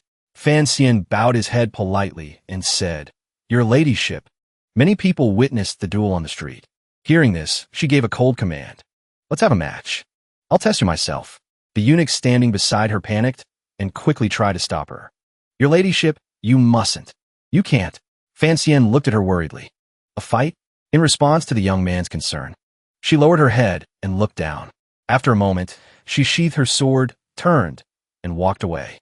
Fancian was left dumbfounded by her actions, and even more surprised when he heard her say nonchalantly, Forget it. If I beat you to a pulp, it would break Wanner's heart. At Qingxiang Palace, the empress covered her mouth with her hand and smiled. I've heard from the eunuchs. That's just how noble Lady Ning is. Don't mind her, Siener. Fancian forced a polite smile. He sat still, not daring to move a muscle. The empress gestured towards him. Come a little closer. Let me have a good look at you. Fancian stood up and approached where the empress was seated. He bowed respectfully. Greetings, your majesty, the empress. Although his face showed a friendly smile to win her favor, his mind was racing with questions. She's the crown prince's birth mother. The assassination attempt in Danjo was planned by her and the eldest princess, so why can't I sense any hostility from her? He looked at her gentle expression and silently reminded himself, this woman is not as simple as she seems. Inside the eldest princess of southern Qing's palace, a serving woman bowed and reported, It seems Fancian had a very pleasant conversation with the empress. The eldest princess glanced over, her eyes filled with contempt. That woman is quite the actress. Where's Fancian now? The serving woman quickly replied. He's on his way here now. The eldest princess continued applying her makeup, not turning around, only raising a hand to her face. Very good. I'm not like those other women. I don't like to beat around the bush. After speaking, her expression instantly changed. She gave a cold command. Go and summon Shaoyi. Before the maid left the room, she heard an additional instruction. Remember, tell him to bring his bow and arrows. When Fancian and Fan Ruo arrived at the princess's residence as instructed, a servant informed them that the eldest princess had ordered that Fancian was to enter alone. Hearing this, Ruo grew worried. He reassured his younger sister. It's okay. I'll be out soon. So Ruo had no choice but to wait outside. Our hero walked in alone. The moment he peeked inside, Fancian saw the eldest princess already waiting for him. He quickly covered his eyes in shock. Is this something I'm allowed to see? The eldest princess put on an act. Go find a chair and sit down. I'm feeling a bit of a headache. Fancian looked around. What damn chair? There aren't any. He stammered. Is it all right if I stand? Li Yunrui stood there, posing coquettishly. I heard you are Fay Jia's student. Do you know any way to cure a headache? Fancian replied respectfully. There are many causes for headaches. There are many treatments now, but none can cure it completely. But I did learn an ancient method. Although it can't cure the root cause, it can provide some relief. Oh, she took off her outer robe. Her tone was slightly sinister. Then come try to treat me. Fancian was hesitant. I'm afraid it's not appropriate. Perhaps I could teach the palace maids, Your Highness. Before he could finish, the eldest princess took the initiative. I never expected the renowned master Fan of the capital to be such a stickler for propriety. Not to mention that this is a serious condition that needs urgent treatment in just a few days. You will be my son-in-law. What is there to be afraid of? If that's the case, then I have no choice but to obey. Fiancee obediently reached out his hands to massage her. An elder has given a command. As a junior, I must comply. Deep in Fiance's heart, he tried to calm himself. What is there to be afraid of? What do you think I have to be afraid of? Of course, I'm afraid that just like in Danjo, you'll try to kill me again. The thought had just crossed his mind. When the eldest princess admitted, it's true, I do want to kill you. Fiancee was stunned. Huh? Did I just carelessly say what I was thinking out loud? Li Yunrui said, I figured you already knew. There's no point in pretending anymore. So, a smile bloomed on the eldest princess's face. Well, are you scared now? Fiancee asked again. Why does your highness the princess want to kill me? She replied nonchalantly. Think about it. It's mainly because of the royal treasury. Fiancee pressed on. So the assassination attempt on Yolande Street was related to your highness? She answered casually. I was the one who told Wu Bowen to plan it. Although Lin Gong was a fool, he was an obedient child. What a pity. Fanxian's eyes flashed with killing intent. Does the crown prince know about this? The eldest princess sneered. He still wants to win you over. Killing you would be like cutting off that thought for him. Suddenly, she turned her head. Want to kill me? Her tone was challenging. Right now, there's not a single soul in Guangxin Palace. What exactly do you want to do? What can you do? An assassin hiding behind the curtain had already drawn his bow. Fanxian's mind was in turmoil. One side urged caution. Don't kill her. Everyone in the palace knows I entered Guangxin Palace. If I kill her now, I'll be discovered immediately. Besides, if Wanner finds out you killed her mother, she'll never want to be with you. But the darker side was trying to brainwash him. Kill her. Kill her. If you don't, you'll be hunted down relentlessly, and the people close to you will be in danger. Only by killing her can you solve this problem. Fan Xian hesitated. His eyes widened. In the end, Fan Xian chose. I still have 6 pressure points left to massage. He smiled brightly, fawning over her. Is it feeling any better now? The eldest princess nodded. You're quite good at this. I feel a bit more comfortable. Fan Xian moved down to her shoulders and asked, one more thing. The assassination attempt in Danjo, Li Yunrui admitted. That was my doing as well. He smiled. I see. Seeing that he just continued to massage her head without making a move. The eldest princess started to get bored. And you still won't make a move? You useless thing. Fan Xian bowed his head. To be honest, for a moment there, I did consider it. But luckily I stopped myself. Otherwise, I'd be a corpse by now, wouldn't I? The person hiding behind the curtain was Yin Shaoyi, a 9th rank master. Li Yunrui waved her hand dismissively. It seems I'll have to find another chance to kill you later. Fan Xian let out a sigh of relief. Yes, that would be best. But I'm not the type to just lie down and take a beating. We each have our own plans. Fan Xian asked to leave first. If the eldest princess has no further instructions, then I shall take my leave. He slowly walked out. A figure was approaching him. The distance between them grew smaller. The two of them passed each other, face to face. Fan Xian was still shaken, his head spinning. My God, I barely made it out alive. That crazy woman, Roro asked with concern. Did the eldest princess give you a hard time? He felt the eldest princess had gone too far. She didn't give me a hard time. She was just scantily clad, and she told me to massage her. Halfway through the massage, she pointed a bow and arrow at me. She just wanted to put an arrow straight through my head. That's all. A eunuch led Fan Xian and Ruo. Ahead is Hongguang Palace, the Empress Dowager's residence. She and Fan Xian stood outside, waiting for him to announce them. He looked at the plaque above and confirmed it. This is the Empress Dowager's residence. There's a high probability the key is here. It was unclear what the eunuch whispered to the headmaid, but he came out quickly. He immediately relayed the message. The Empress Dowager says she is not feeling well. She does not wish to see anyone. Please return. Fan Xian was secretly delighted. He turned his back and smiled happily. Well, at least I know the address now. If she won't see me, she won't see me. Since that's the case, let's go home. Ruo couldn't help but be shocked when she heard his reasoning. What? You want to break into the Empress Dowager's chambers to steal something? Fan Xian quickly tried to calm his sister down. Sure, the plan will be exposed. Sure. Don't be scared. I won't get you involved. He froze stiff.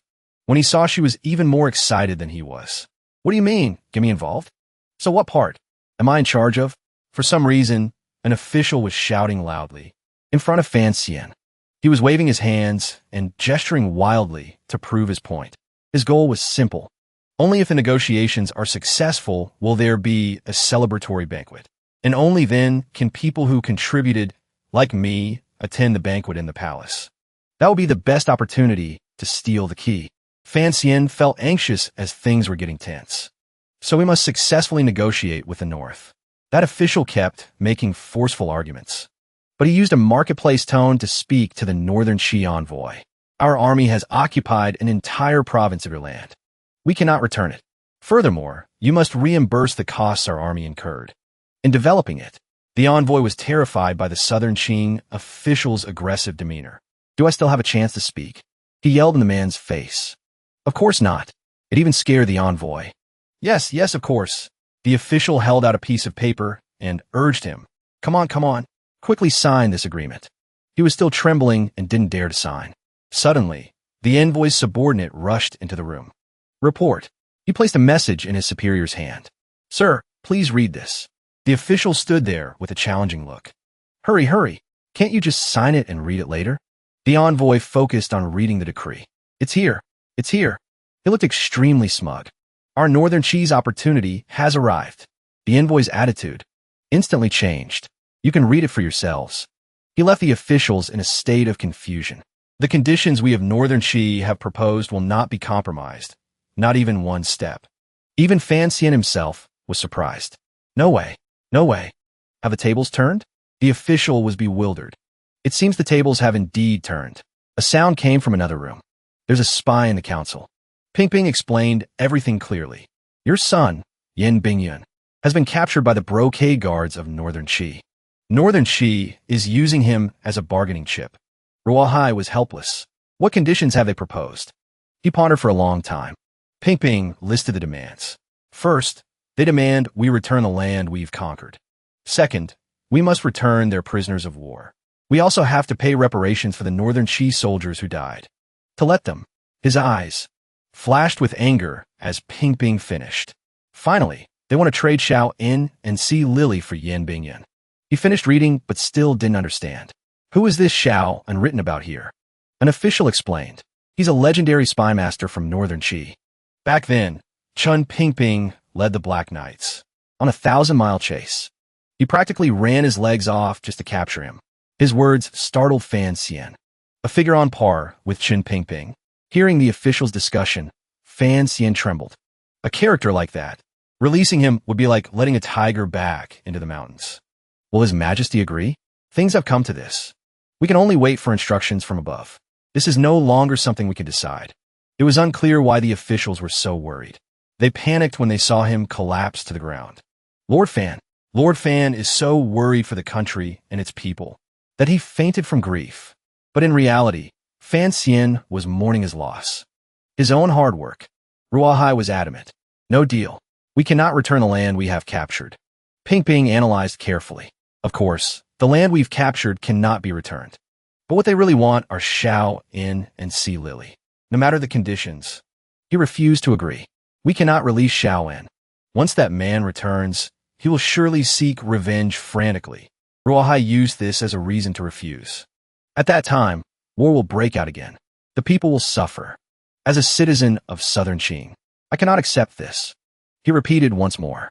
It's not a release, it's an exchange. Besides, neither you nor I have the authority to decide this matter. It seemed Ping already had a solution. There's only one person who can decide. Just then, a eunuch approached. An oral edict from His Majesty. Ping and Ruahai bowed and listened as the eunuch read. The edict. I know what kind of person Xiaoan is. Yin Bingyun endured humiliation and bore a heavy responsibility, hiding in the capital of Northern Qi. He gave his all. I'm aware of all this. To exchange an old man on the brink of death for the future of the Qing kingdom. To exchange him for a pillar of the Qing kingdom is well worth it. Elsewhere, other officials were listening to another eunuch read. The imperial edict. Not a single inch of the captured land can be returned. Other conditions can be agreed upon. Fan Xian's face looked completely lifeless. He wasn't surprised when he heard the line. The envoy from Northern Qi has traveled a long and arduous journey. To show the sincerity of Southern Qing, a banquet will be held to welcome them. The excitement in Fan Xian's heart was rekindled. Ping Ping did not look pleased. At tomorrow's banquet, all the officials will be present. The Northern Qi delegation, the Dongyi delegation, each of them harbors their own intentions. He had already summoned Zhu Ge to discuss matters. I'm afraid it won't be a peaceful event. He announced a piece of news.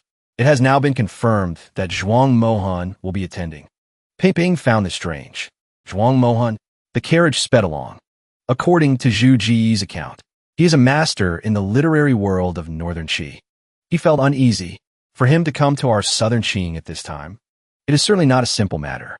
For some reason, though it was daytime, the room's doors were closed and lamps were lit. Wu Zhu was discussing strategy with him. The current plan is this. I will lure Hong Xixiang away.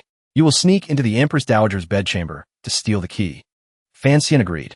However, he had a question, but there's one final problem. I don't know where the Empress Dowager hides the key.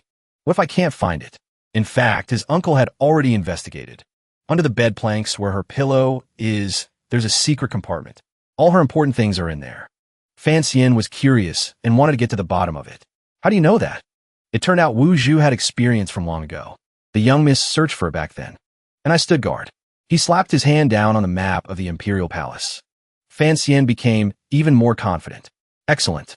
He was determined to get it. Only one final piece of the puzzle remains. Many officials had already gathered before the Great Hall.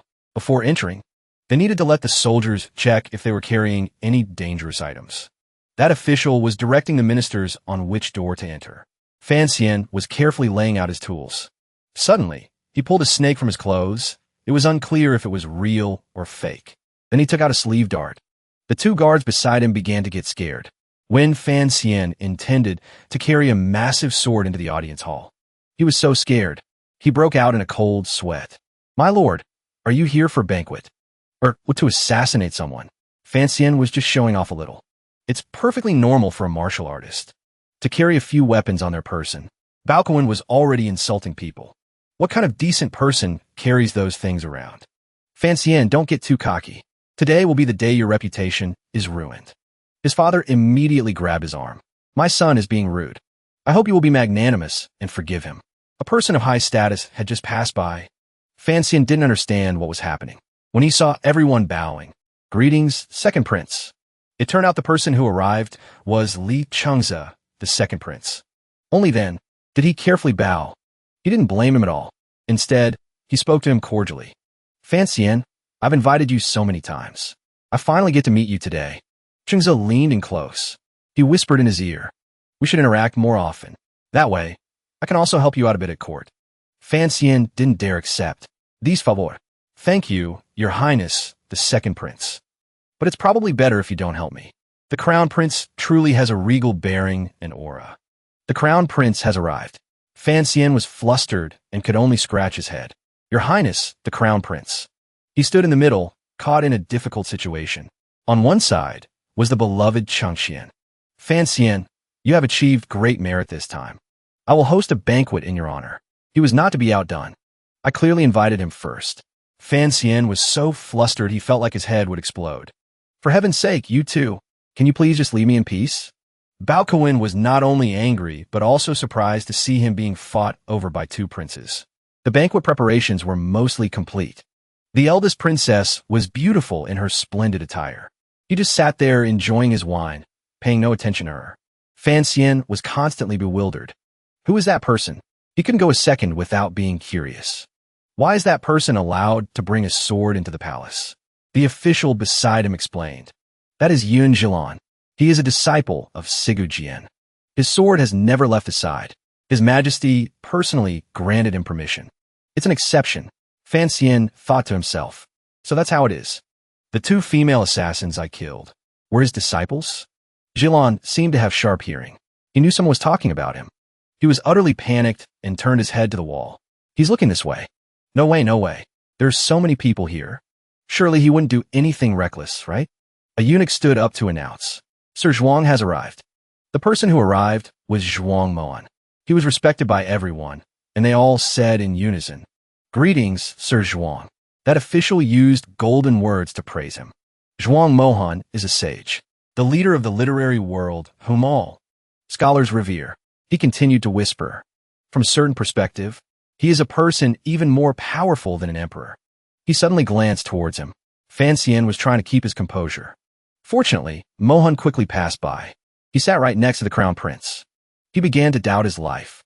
Why do I have such a bad feeling about this? A eunuch shouted to announce, "His Majesty has arrived. Her Majesty the Empress has arrived." All the officials clasped their hands and bowed. "Long live your Majesty. Long live, long live." The emperor replied, "You may all rise." The two of them sat on the throne. The eunuch's shout could also be heard outside the main hall. Let the banquet begin. What exactly was Ping Ping investigating? Of the people who entered the hall, did any of them act suspiciously? Zhuge had observed meticulously. No one was suspicious. Zhuang Mohan only brought a scroll with him. Nothing else. He changed his mind at the last minute. But there is a person named Yun Jilan. He was granted special permission by His Majesty to bring his sword into the hall.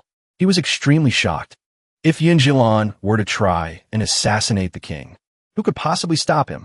It turned out they had planned for this long ago. Eunuch Hong is in the hall. Phew! Ping Ping let out a sigh of relief. That's good. Hong Xiang's focused gaze was enough to intimidate anyone. Yun Jilan was always within his line of sight. The emperor suddenly called him. Collaborator Fan. Fan Xian was busy eating a chicken leg and didn't notice. The official next to him had to remind him. Master Fan, His Majesty is calling you. He's calling your official title. He flew out into the middle of the grand hall. Yes, here. It turned out the emperor wanted to ask Fan Xian for a favor. On this fine late summer night, the ruler and his subjects are in harmony, and our friendship with our neighboring country is strong. You are known for your excellent poetry. Why don't you compose a poem in this spirit to showcase your talent and commemorate this scene? The clever young man immediately praised Master Zhuang's talent. This humble subject only knows a few clumsy lines. How could I dare to show off in front of the great Master Zhuang Mohan, a master of our time? He clearly understood the emperor's intention. His Majesty wants to use this opportunity to prove to the world that the Qin Kingdom not only has unparalleled martial prowess, but also has many talents in literature and poetry. He was determined to have Fan Xian do this. Don't overthink it. Just do it, it's fine. After you're done, we'll have Master Zhuang Mohan evaluate it. If it's not good, we'll just punish you with a drink. He remained quite calm. He sat and listened intently. Baokuan was overjoyed. Composing a poem in front of Master Zhuang is just asking for humiliation. Fan Xian, oh Fan Xian. The official who was always by his side was stunned for 5 seconds. He never expected Fan Xian to agree. As you command. He calmly returned to his seat. Fan Xian raised his wine cup. If we're talking about this identity, then No one knew what he was planning to do next. I can't help but show off. Fan Xian's words flowed like water. Facing wine, one should sing. For how long does a human life last? Like the morning dew, the days gone by were filled with so much sorrow. It turned out he didn't understand and was just holding it for show. Generous and spirited. Yet the sorrow cannot be forgotten. Only a cup of Dukong wine. The student's green collar. My heart is filled with longing. It is because of you that I have pondered until today. The deer calls out, eating the grass in the field. I have honored guests. Let the music play. Zhuang Mohan and the crown prince were so shocked they were speechless. Fan Xian had no intention of stopping. The bright moon hangs high. When will it ever end? The sorrow from within my heart cannot be contained. Baokuan, who had just been scornful, was now terrified. It seemed the emperor was very pleased with his performance, crossing mountains and rivers over every road, diligently and sincerely visiting the times we met and talked, reminiscing together. In my heart, I still remember the old kindness. The moon is bright, the stars are few. The crow flies south, circling the tall tree 3 times. What branch can it perch on? The mountain does not shun height. The river does not shun depth.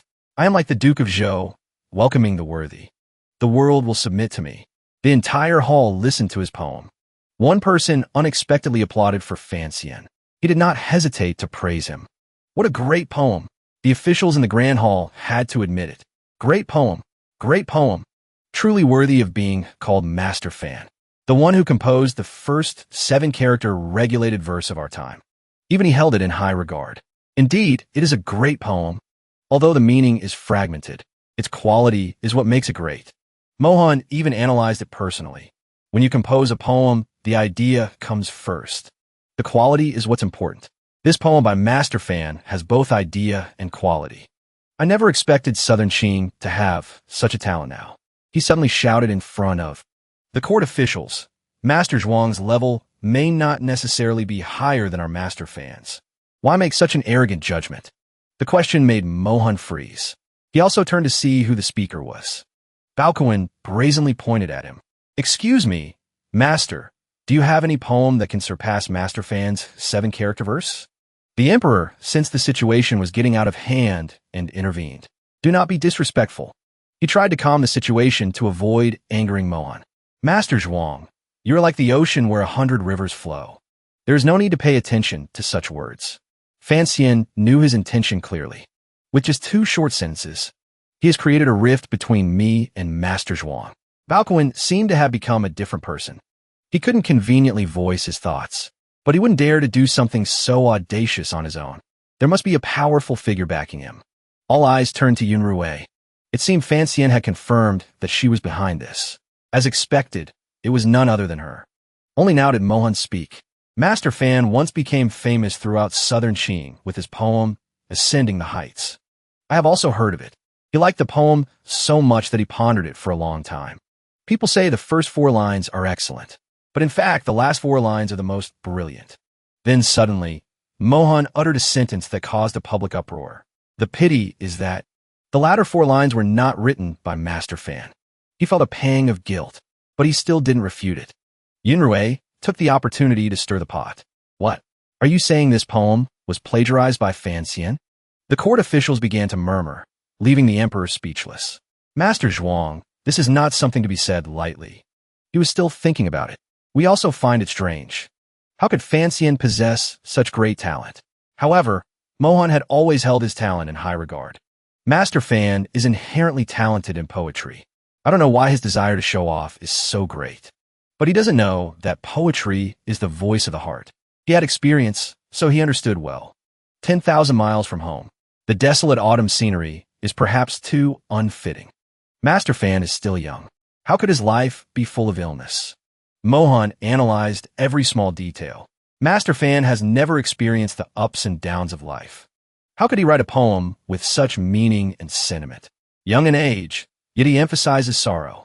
It's a fabrication. He started to feel bored. This is so annoying.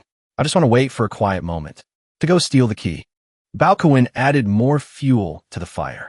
Just because Master Zhuang has never seen it doesn't mean it doesn't exist. Perhaps Fan Xian is a talent who can fabricate such things. Fan Xian found it hard to understand. Master Zhuang, your acquaintance with me is not yet deep. You know very little about me. Today is our first meeting.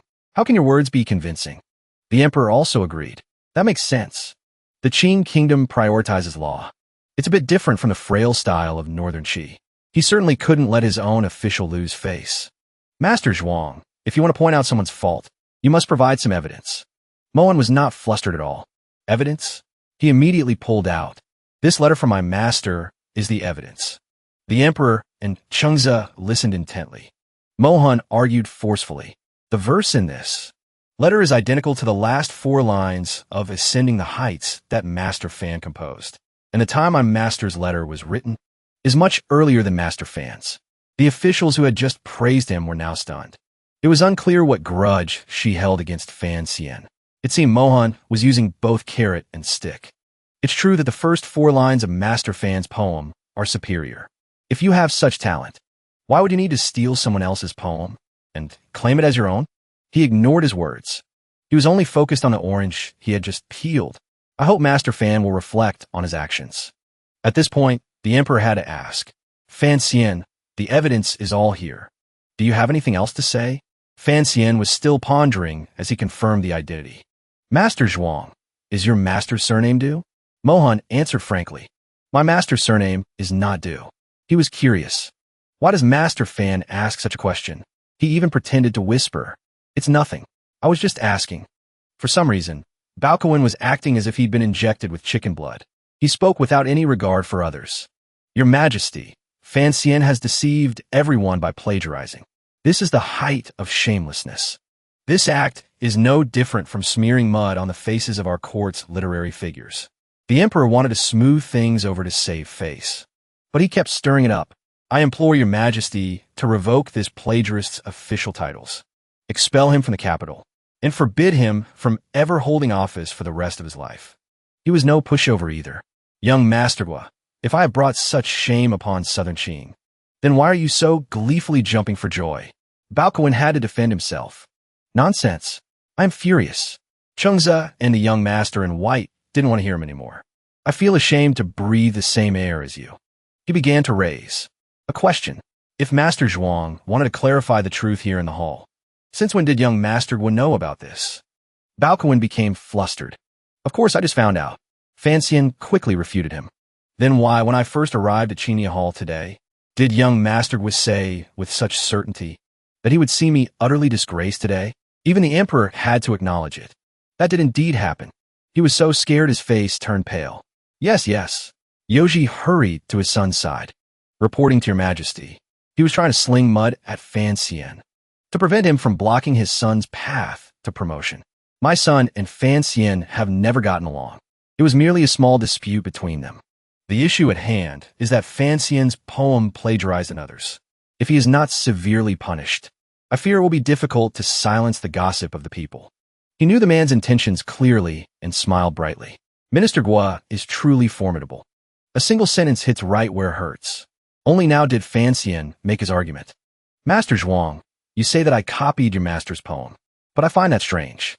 Why is it that before I composed this poem, it never appeared in the world? He was being deliberately sarcastic. Could it be that based on the short poem from earlier, I am not capable of achieving eternal fame? Mohan shamelessly continued his nonsense. Perhaps this poem by Master Fan was also copied. He didn't want to make a big deal out of it. But don't make Fancian angry. Copied from whom? Does every poem I compose become a case of plagiarism? Does Master Zhuang have disciples all over the world, versed in the literature of all lands, giving you the authority to determine whether I have plagiarized or not? He kept using the reasoning of a professional to lecture. Poetry is the voice of the heart. Young friend Fan, you have not experienced the world. How could you write such a poem? If you don't understand, then don't make Fancian speak up. Poetry is the way of governing the country through literature. The path of poetry has always valued genius.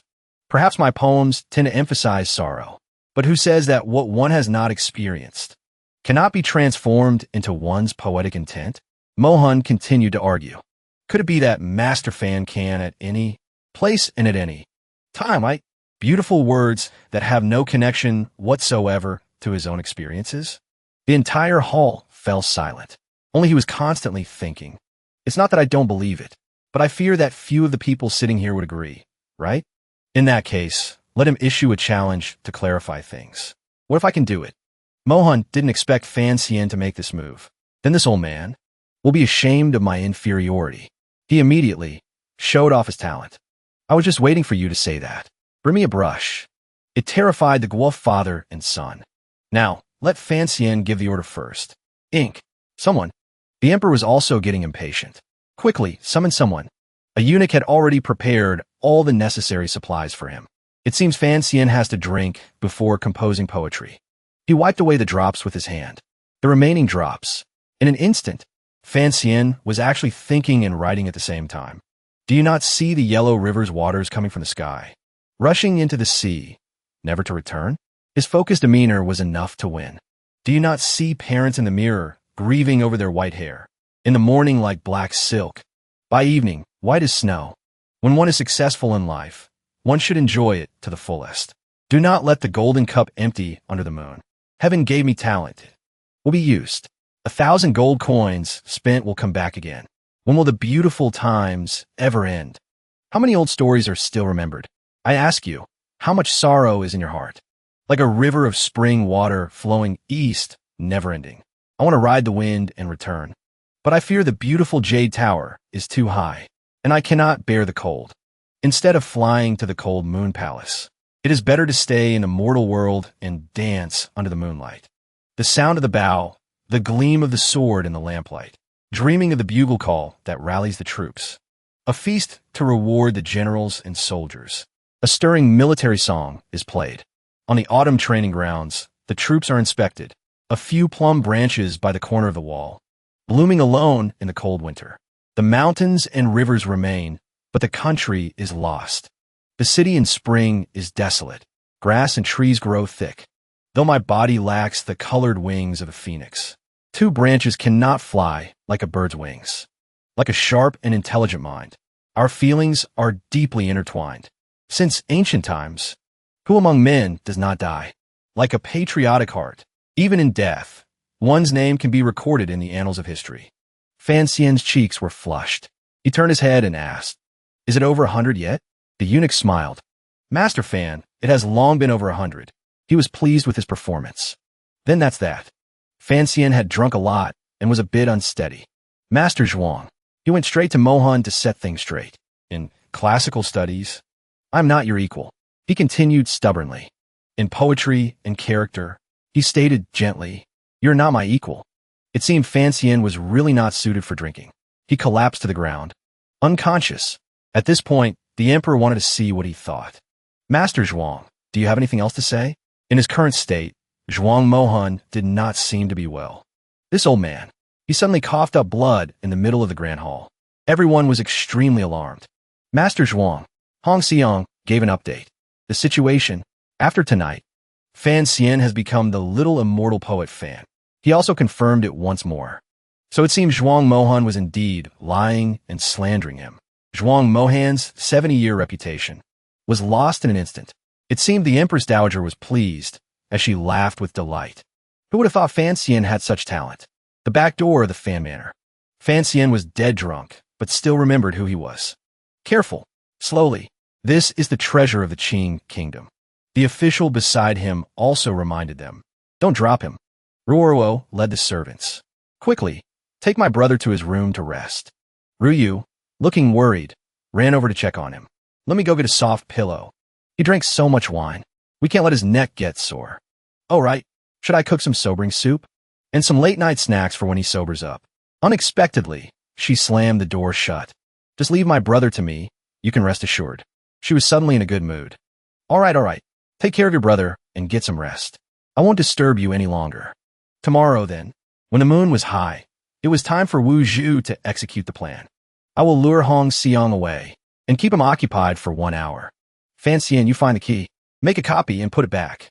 The time has come. Let's begin. Wu Zhu stood on the roof, exuding an extraordinary power.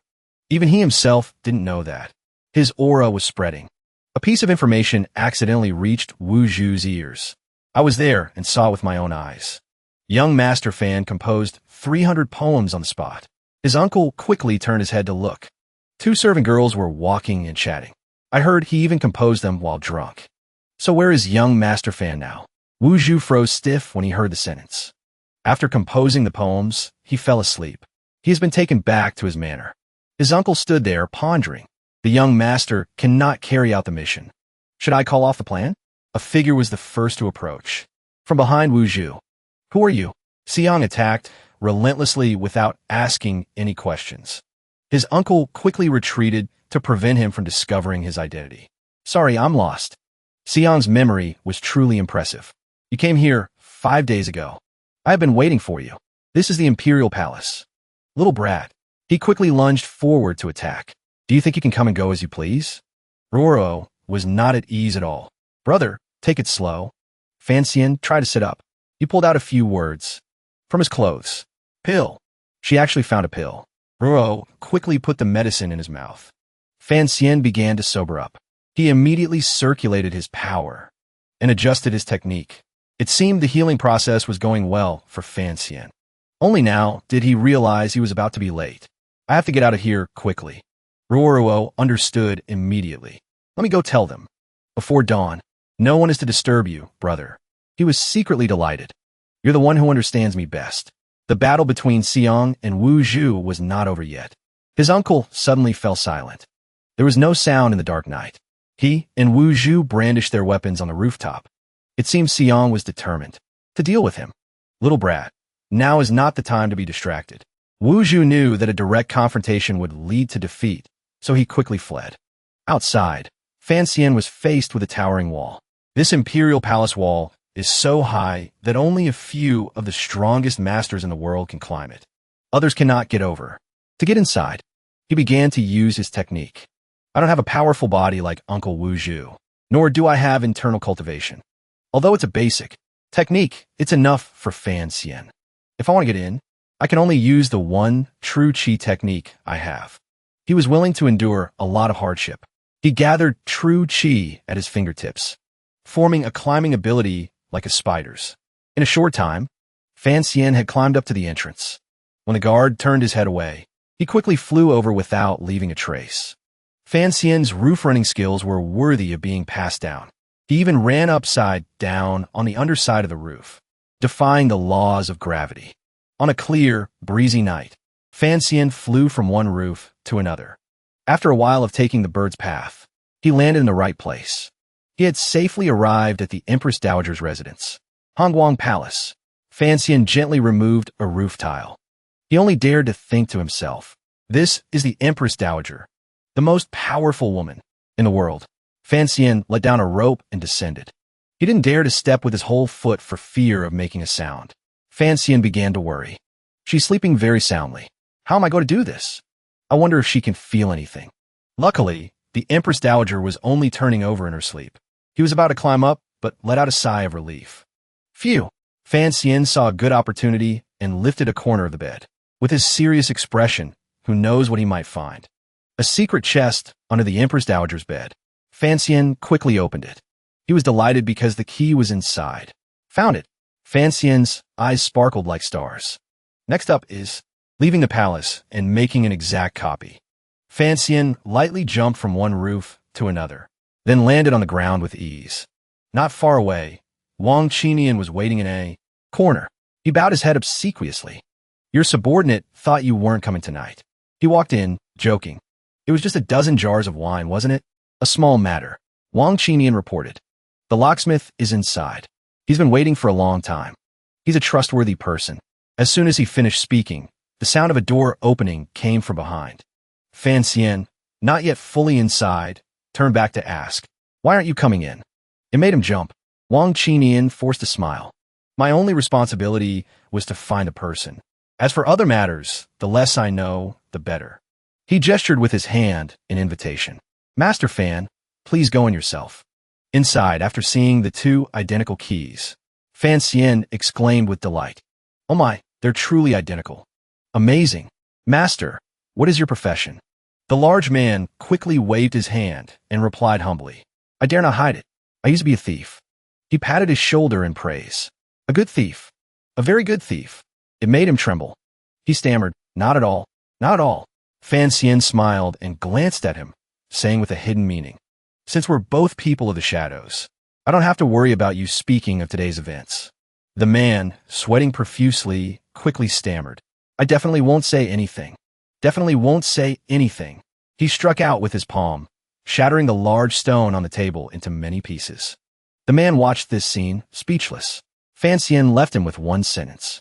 Good. And then he left. Outside, Wang Qinian was still standing guard. He said a sentence that could decide another's fate. Master, you can leave without worry. Leave it to me to dispose of the body. He closed his eyes and instructed. Just send him to the south for a while. Don't kill him.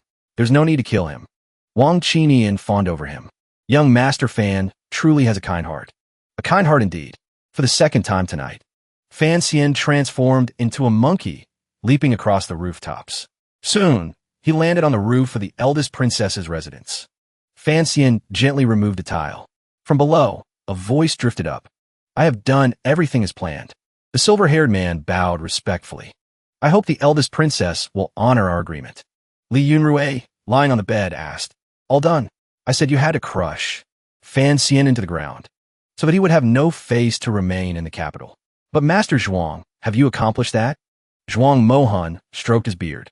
Today, I slandered him. I truly gambled my 70-year reputation. With this result, I am willing to bear the consequences. He recounted that Master Fan was able to write 300 poems in one night. Otherwise, the scholars of the world would truly, because of one word from this old man, misunderstand Master Fan as a shameless plagiarist. Li Yunrui listened for a while without speaking. After a moment, she stroked her chin and replied, Master Zhuang, Mother greatly respects you.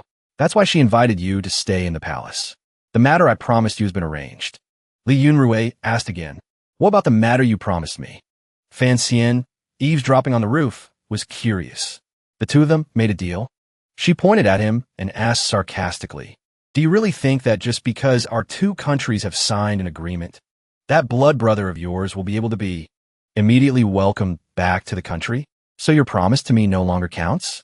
Zhuang Mohan clasped his hands and replied, this old man's heart was moved by kinship, and I fell into the eldest princess's calculations. That is why I came to the Qing kingdom. If the eldest princess wishes to go back on her word, then this old man is helpless. Hearing this, Fan Xian guessed. Could he be talking about Xiaoan? Could it be? Li Yunrui revealed her plan. I sold Yin Bingyun to that emperor student of yours. Only in this way can you all trade for Xiaoan to return to northern Qi. Fan Xian stood up and clenched his fists. It really was her.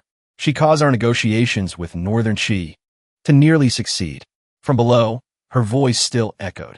Master Zhuang, after you return to your country, remember to pass a message to that emperor student of yours. Tell him he owes my Guangxin palace a favor. Fan Xian slowly retreated, his heart filled with rage. Selling out her own country for personal gain. She's truly a madwoman. At the same time, the king of southern Qing was sitting pensively, his thoughts unknown.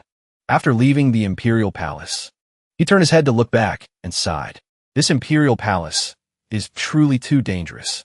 Just as he was about to set foot on the roof tiles, an arrow shot out, aimed straight at him. Fan Xian immediately recognized it. He glanced over. Then he hastily created a defensive sphere around himself. His eyes were sharp and cold. The collision of a defensive layer and the arrow sent shockwaves of power radiating outwards. He was startled to find a man standing on the roof, observing him. In his hands, he still held a bow and arrow, not yet put away. Xiao Yi gave the order. He's not dead yet. Go capture him. The soldier clasped his hands and replied, Yes, sir. He looked at him with cold eyes, as if looking at a walking corpse. In another place, Hong Xiang continued to attack fiercely. 9th rank, Wuhu was still focused on dodging his attacks. He raised his hand and shouted contemptuously, What a pity. You'll have to be buried here. At that moment, both of them sensed the wave of power that had just emanated from one side. Hong Xiang whipped his head around and gritted his teeth, a ploy to lure the tiger out of the mountains. Then he immediately transformed into a second monkey, leaping onto the roofs of the buildings, intending to move quickly in that direction. Wuhu raised his hand, looked at it, and thought. Then he clenched it tightly. Pretending to be weak is really hard. The sky was clear and blue. The sun was directly overhead. The incense burner was still emitting smoke. Hong Xiang's group sat in a row in the room. Everyone's face was dark and annoyed. Xiao Yi was exuding killing intent. We couldn't catch last night's assassin. The eldest princess is very angry. Hong Xiang was radiating a low pressure. He also recounted, Last night I also fell for the ploy to lure the tiger out of the mountains. The Empress Dowager is also very angry. Gong Dian rubbed his temples. His Majesty has also heard about it. He's also very angry. The three of them sighed in unison, helplessly. Gong Dian was curious. Who could it be that was targeted by Eunuch Hong and still managed to escape? On Xiang recalled. The sword technique that person used was the sword technique of Sigujin. He speculated. The level he displayed was around mid to high 9th rank. But he was very familiar with the capital and led me on a chase all around. Gong Dian asked again, mid to high 9th rank? Xiao Yi rubbed his chin. From the various clues, it can be seen that the first assassin to arrive was from Dongi City. If he has mid to high 9th rank strength, then he can only be a disciple of Si Gujian. He mentioned one person, the person who has been in the capital for the past few days. Yun Zhilan, Gong Dian added, and also the person who acted in the night and was shot at by the Grand Commander on the city wall. On Xiang sneered. A single arrow from the Grand Commander shook the entire palace, but it couldn't kill the opponent. Xiao Yi raised his voice. although the second assassin's strength was below the 9th rank. If I could kill him with one arrow, wouldn't I have become one of the 4 great grandmasters? After speaking, both of them snorted in annoyance. Hong Xiang didn't want to waste any more time and stood up. In short, there are only 7 9th-rank masters in all of Southern Qing. Where in the world are there so many 9th-rank masters? Xiaoyi was unconvinced. Are you saying my judgment was wrong? Hong Xiang clasped his hands behind his back and walked out. He only turned his head back to give a sharp glance. I mean that His Majesty and the Empress Dowager have ordered that the assassin must be caught within 10 days. He walked to the middle of the corridor and waved goodbye. There are only a few 9th-rank masters in the world. It probably won't be too difficult to investigate, right? Xiaoyi was annoyed. Easier said than done. At another manor, Lu Ryu stood in the room and asked, "How is he?" Fan Ruoro replied, "He's still feeling a bit unwell." She was worried. It's been almost half a month. How can he still be drunk? Should we call a doctor to examine him? Fan Ruoro was calm. I'm afraid my brother exhausted himself composing those poems. He needs to rest and recuperate properly. Hearing this, Lu Ryu had no choice but to let it go. So that's how it is. Then let him rest. After she spoke, she left. Then I'll be going. Take good care of him. If you need anything, just let me know. Fan Ro replied softly, "Yes, mother." Fan Xian lay behind the curtain, his hands behind his head, thinking. The power of that arrow cannot be underestimated. Although it didn't hit me, it still damaged my internal organs. He recalled, if I hadn't aimed precisely at that moment and unleashed a burst of true qi, I'm afraid I would have already gone to the Western Paradise. Fan Xian was resentful. To maintain such power from such a distance, this Grand Commander must also be at a level of 9th rank or higher. Wuhu suddenly appeared out of nowhere and asked, "Are you feeling better?" It made him jump in fright. His uncle felt guilty. "I was too careless. I didn't protect you well." Fan Xian scratched his head in embarrassment. No. Who could have expected that Grand Commander to have such a heavy killing intent? Wuhu was silent for a moment, then asked, "Have you opened the box yet?" He flipped over and looked under the bed. "I was waiting for you to be here so we could open it together." Fan Xian patted the box as a signal. Then he took out the key he had prepared, excited. This half-month has truly been the longest half-month of my life. He inserted the key into the lock. Finally, the answer is near. After the box was opened, Fan Xian was astonished. "This is," he exclaimed, "a keyboard." Fan Xian was moved to tears. "It really is. Mother, she really is." He covered his face and laughed loudly. "This world is truly too crazy." Ha! Fan Xian closed his eyes. Suddenly, he felt not so lonely anymore. After his moment of emotion, he quickly rolled up his sleeves and got to work. All right, next up is cracking the second layer. Wuhu, standing beside him, said, "I only remember the password is a name." His uncle continued. The young miss said it only has 5 strokes. Hearing this, Fan Xian tried it right away. An hour passed. Fan Xian collapsed onto the box, dejected. What name in this world only has 5 strokes? Wuhu thought for a moment, then calmly said, "The young miss said it's not writing strokes, but input strokes." It made him bristle immediately. Something so important, you should have told me from the beginning. Fan Xian immediately tried typing a name. Ye King Mei. The screen showed an error. He continued to guess blindly. Fan Xian. The screen still showed an error. Fan Xian gritted his teeth and didn't give up. Fan Jian. The result was still the same. At this point, he had to look up, rub his chin, and speculate. Could it be? Then he quickly typed it in. Wuhu. This time, the screen displayed the correct answer. Both of them were startled. Fan Xian turned back to tease him. "Now I'm really suspicious. Is there some secret between you and my mother that you can't tell others?" Wuhu tilted his head, not understanding what he was saying. He turned back, curious about what was inside. All right, now let's see what great treasure is locked in this box. Fan Xian excitedly opened the box. But after seeing the item inside, both of them were speechless. Wuhu quickly defended her. It's not surprising that the young miss put it in the box. He laughed dryly. This is not surprising. Fan Xian's face turned pale as he pointed at the item inside and shouted, "This thing is..." It turned out to be a gun that looked incredibly powerful just at a glance. An M82A1. Barrett. His uncle was nonchalant. "Not surprising. I have some impression of this item. I've seen it before." He held his head in his hands, helpless. This world is truly becoming harder and harder to understand. Transmigrating to ancient times. Neon lights of Barrett. Fan Xian's eyes suddenly widened. Wait a minute. He tried to search for it. Where are they? Why can't I see any bullets? Wuhu was confused. What are bullets? Fan Xian explained. Have you ever seen Mother use this item before?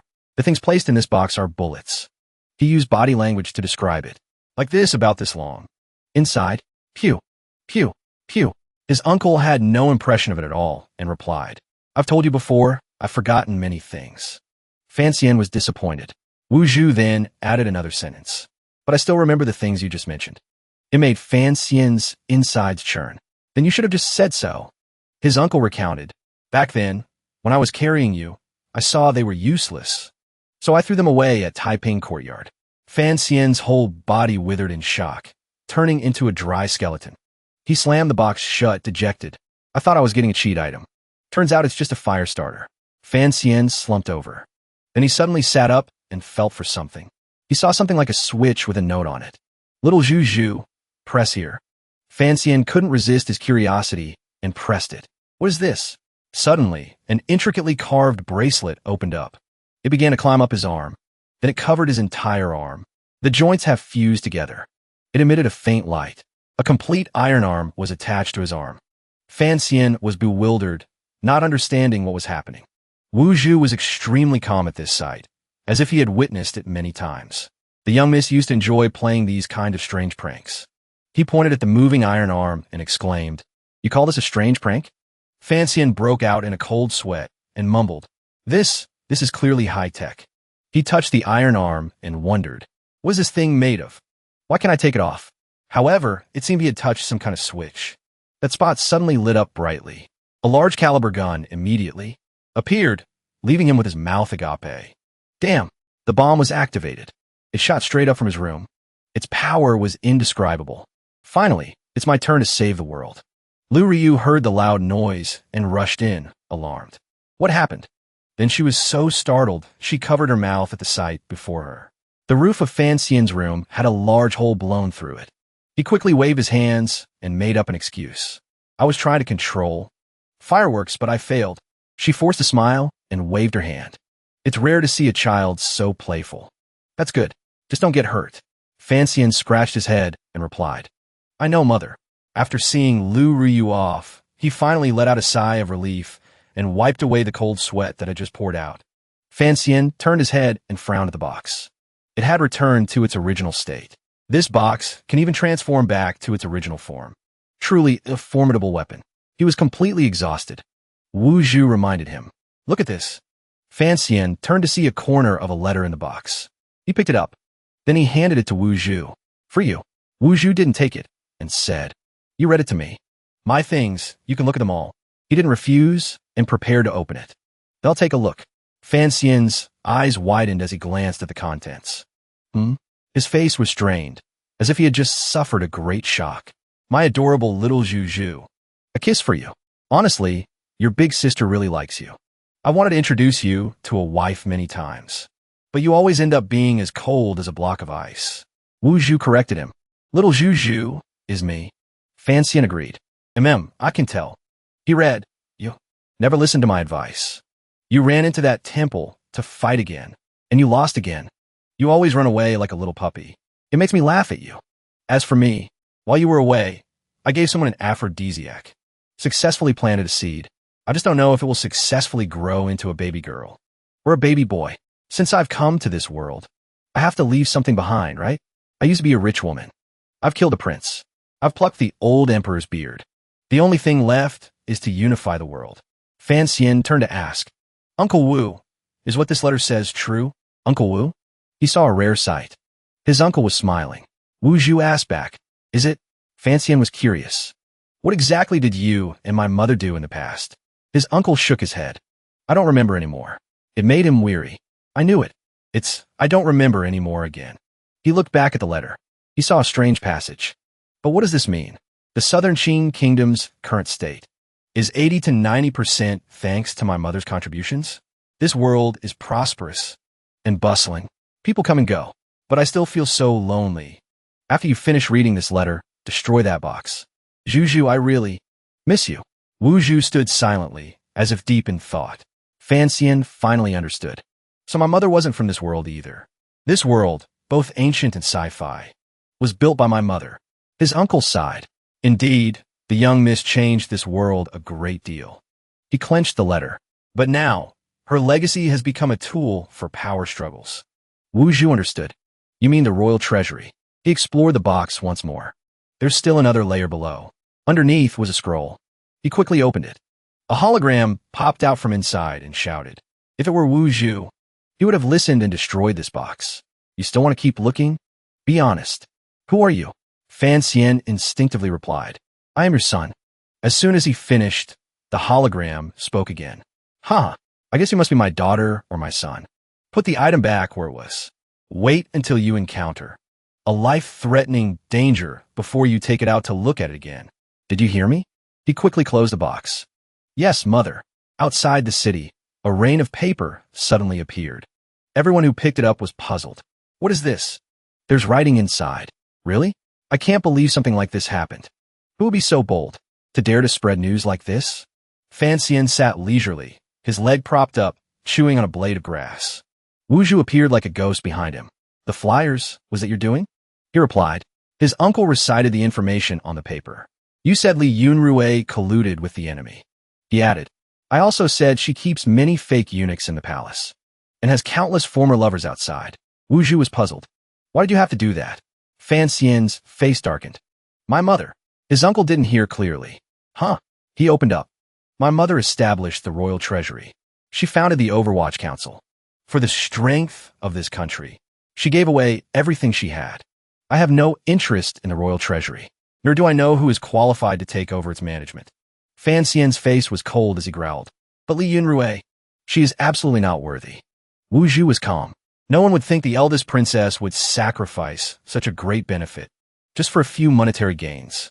But Fancian didn't think so. There aren't that many smart people in this world. The common people will believe it. Besides, I'm just waiting for a reminder from His Majesty. His voice was emotionless. His Majesty doesn't need you to remind him. He frowned. What do you mean? Wuju replied. This matter is not that simple. His uncle analyzed. The eldest princess is the daughter the Empress Dowager loves most. She is His Majesty's younger sister. It's impossible for you to use this method to force him to deal with the eldest princess. If he really does take action against the eldest princess, then there's only one possibility. Fancian paid attention. What is it? Wuju continued. This was also part of his plan. At the eldest princess's palace, the Empress Dowager walked in majestically. The eunuch's voice echoed in her place. Long live the Empress Dowager. Li Yunrui turned her head to look. Then she ran over, looking aggrieved and wronged. Mother, you're here. Your daughter has been so wronged. The Empress Dowager's face was cold, her eyes sharp. She raised her hand. A sharp slapping sound echoed through the hall. At the Overwatch Council, 4 men sat around a table in silence. Yin Ruahai spoke first. The Empress Dowager has gone to Guangxin Palace. After she left, the eldest princess's face was swollen, and she cried for a long time. Zhuge broke out in a cold sweat and said nothing. Qin Pingping held a piece of paper in his hand and asked, Do you all think what is written on this is true or false? The words on the paper were written to expose the cruel and licentious princess of the court. Yin Ruahai glanced over, looking troubled. Whether it's true or false depends on whether His Majesty thinks it needs to be investigated. Qin Pingping spoke in a strange, roundabout way. His Majesty's meaning is that this play could have been watched for a while longer. But unexpectedly, this early morning snowflake has lifted the curtain, so we can only deal with it ahead of time. Yin Ruahai bowed his head in admiration. His Majesty is wise. Qin Pingping rubbed his forehead. Let's discuss this later.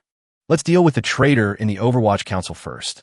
Yin Ruahai also understood and looked at the other man cowering nearby. That's right. After the incident, we immediately investigated. We have collected enough evidence. Qin Pingping concluded with a sentence. If the investigation is clear, then let's deal with it. Yin Ruahai replied grimly. Understood. As long as that man wasn't too stupid, he would understand the implication of what the other two were saying. He was so scared that cold sweat poured down his head. Not long after, servants appeared, carrying something out. It turned out to be the man's body after he had been eliminated. His eyes were still wide open, as if he couldn't believe he would die so quickly. At this time, Yin Ruohai asked again, "What about the eldest princess's side?" Chen Pingping's face was unreadable, a matter that His Majesty has not yet spoken of. "We do not know, and we will not do." Yin Ruohai was annoyed. Who is it that's so crazy, stirring up everything, and causing such a storm in the entire city? The others also started clamoring. Just the day before, the Dongi delegation left, and today this happens. I think it's related to Dongi City. This action of theirs is surely meant to disrupt our southern Qin court. They argued back and forth. The only question is, all of their people are under our surveillance. How could they have done something so big? If we go to war with Northern Qi, they will be the happiest. Chen Pingping suddenly smiled. The room fell silent. Fan Xian entered and bowed. "Director Chen, you were looking for me?" Chen Pingping closed his eyes. He exposed him. "I know you were the one who distributed the flyers." It made his whole body freeze for a moment. Fan Xian panicked and tried to explain. "Director, actually He calmly said, "Don't worry. I've already let the Dongi delegation take the blame for you." Chen Pingping's face was serious. "Even if you hadn't done it, I would have. I will not spare anyone who wants to harm you." He was confused. "Why would you want to help me?" His face was shrouded in shadow. "The Overwatch Council was built by your mother." Fan Xian was surprised. "You knew my mother too?" Chen Pingping was curious. "You're dealing with the eldest princess because you want to take the royal treasury from her?" He shook his head like a rattle, denying it quickly. "I have no interest in the royal treasury. It's because the eldest princess wanted to kill me. I was forced to retaliate." He rubbed his chin and nodded, hitting the nail on the head. "A pile of dirty money isn't worth much, but you left too many traces. Not careful enough. Moreover, you didn't find any conclusive evidence. It's like playing a grown-up's game." Fan Xian appeared confident. "In this matter, there is one person who is the breakthrough point. To be honest with you, sir, I have already thought of the next step." Chen Pingping, as if he could see the future, stated the plan. "The Minister of Rights, Wuyoji. The matter of that night's banquet. I have also heard about it." He was dumbfounded. "How did you know?" Fan Xian frowned, looking dangerous. "That's right.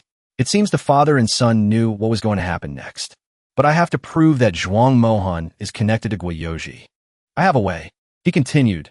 "Zhuang Mohan wanted to meet the eldest princess. He must have had someone cover for him, to leave his residence unnoticed." He was shocked. "You knew that too?" Fan Xian had to force himself to regain his pride, enthusiastically agreeing. "That's right. We also need to investigate who Zhuang Mohan met that day." Chen Pingping answered immediately. "Already investigated. Guiyoji was among them. We also found Guiyoji's carriage driver. He has already confessed." He collapsed, crying. "What am I supposed to say now? He must have predicted everything, right?" Fan Xian forced a smile. "Truly impressive. What do you want to do next?" A majestic aura emanated from him. "I just said it. I will not spare anyone who wants to harm you." The emperor stood behind the screen and commented, "The scolding words inside are very sharp." Chen Pingping agreed. The emperor asked, "Who has read it?" Chen Pingping bowed his head. "I'm afraid the whole city has read it." The emperor turned to look at him. Then he asked, "What is your purpose in deliberately showing this to me?" Chen Pingping feigned ignorance. "I just saw that this matter concerns the dignity of the royal family. It needed to be brought to your majesty's attention." How could the emperor not know his true intentions? "Speak the truth." Chen Pingping spoke directly. "For the sake of your majesty and the eldest princess, it would be best for the eldest princess to leave the capital. It would be better to avoid the storm." The emperor pointed at him angrily. "Well done, Chen Pingping. Are you trying to make me deal with my own sister?" Chen Pingping analyzed. "The traitors who could be lured out using the eldest princess have all been dealt with. Now is a good time for the eldest princess to leave." The emperor's face darkened. "How audacious. Speaking like that, I could have you punished for disrespect." He bowed his head. "This subject accepts death." Seeing that he couldn't handle Chen Pingping, the emperor angrily threw the papers to the ground. Finally, he gave in and waved his hand. Leave. Whether you want to live or die is up to you." Chen Pingping bowed respectfully. Then he slowly left. The emperor's face was sharp. "Well played, Chen Pingping." He turned his head to look. The papers with the sharp words were scattered on the ground. He sighed in frustration. Chests of glittering gold and silver were brought out. The soldiers urged them on. Hurry up, the commanding soldier signaled. Hurry up, move faster. Guobaoquan was held back by 2 soldiers. Helpless, he cursed at them. My father is the Minister of Rights. Your Ministry of Justice has no right to arrest him. But Guobaoquan could only watch helplessly as his father was taken away. Elsewhere, Li Yunrui knelt outside, sobbing. The eunuch inside reminded him, Your Majesty, the eldest princess has been kneeling outside the hall for an hour. The emperor waved his brush and asked, Has she realized her mistake yet? He reported, The eldest princess says, She is willing to return control of the royal treasury to your majesty. The emperor paid no mind. Isn't that what she's supposed to be doing anyway? He asked again, What else did she say? The eunuch replied, That's all.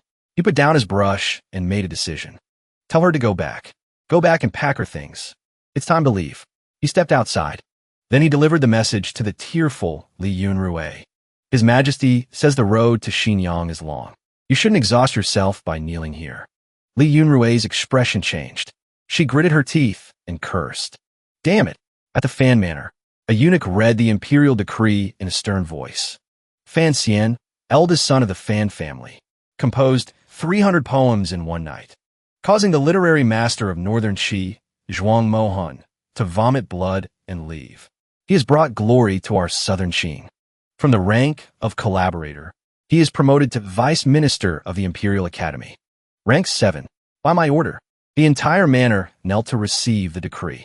The carriage sped out of the city gate. Fan Jian and Fan Xian stood on the city wall, watching from a distance. Fan Jian warned, That woman holds a grudge. Fan Xian also understood clearly. For now, she has only left the capital. He was determined. If she ever returns, I will still fight her until one of us is dead. Only then did he notice. Father, you know that her being exiled from the capital is related to me. Fan Jian closed his eyes and recalled. This matter was not handled carefully. You left too many traces.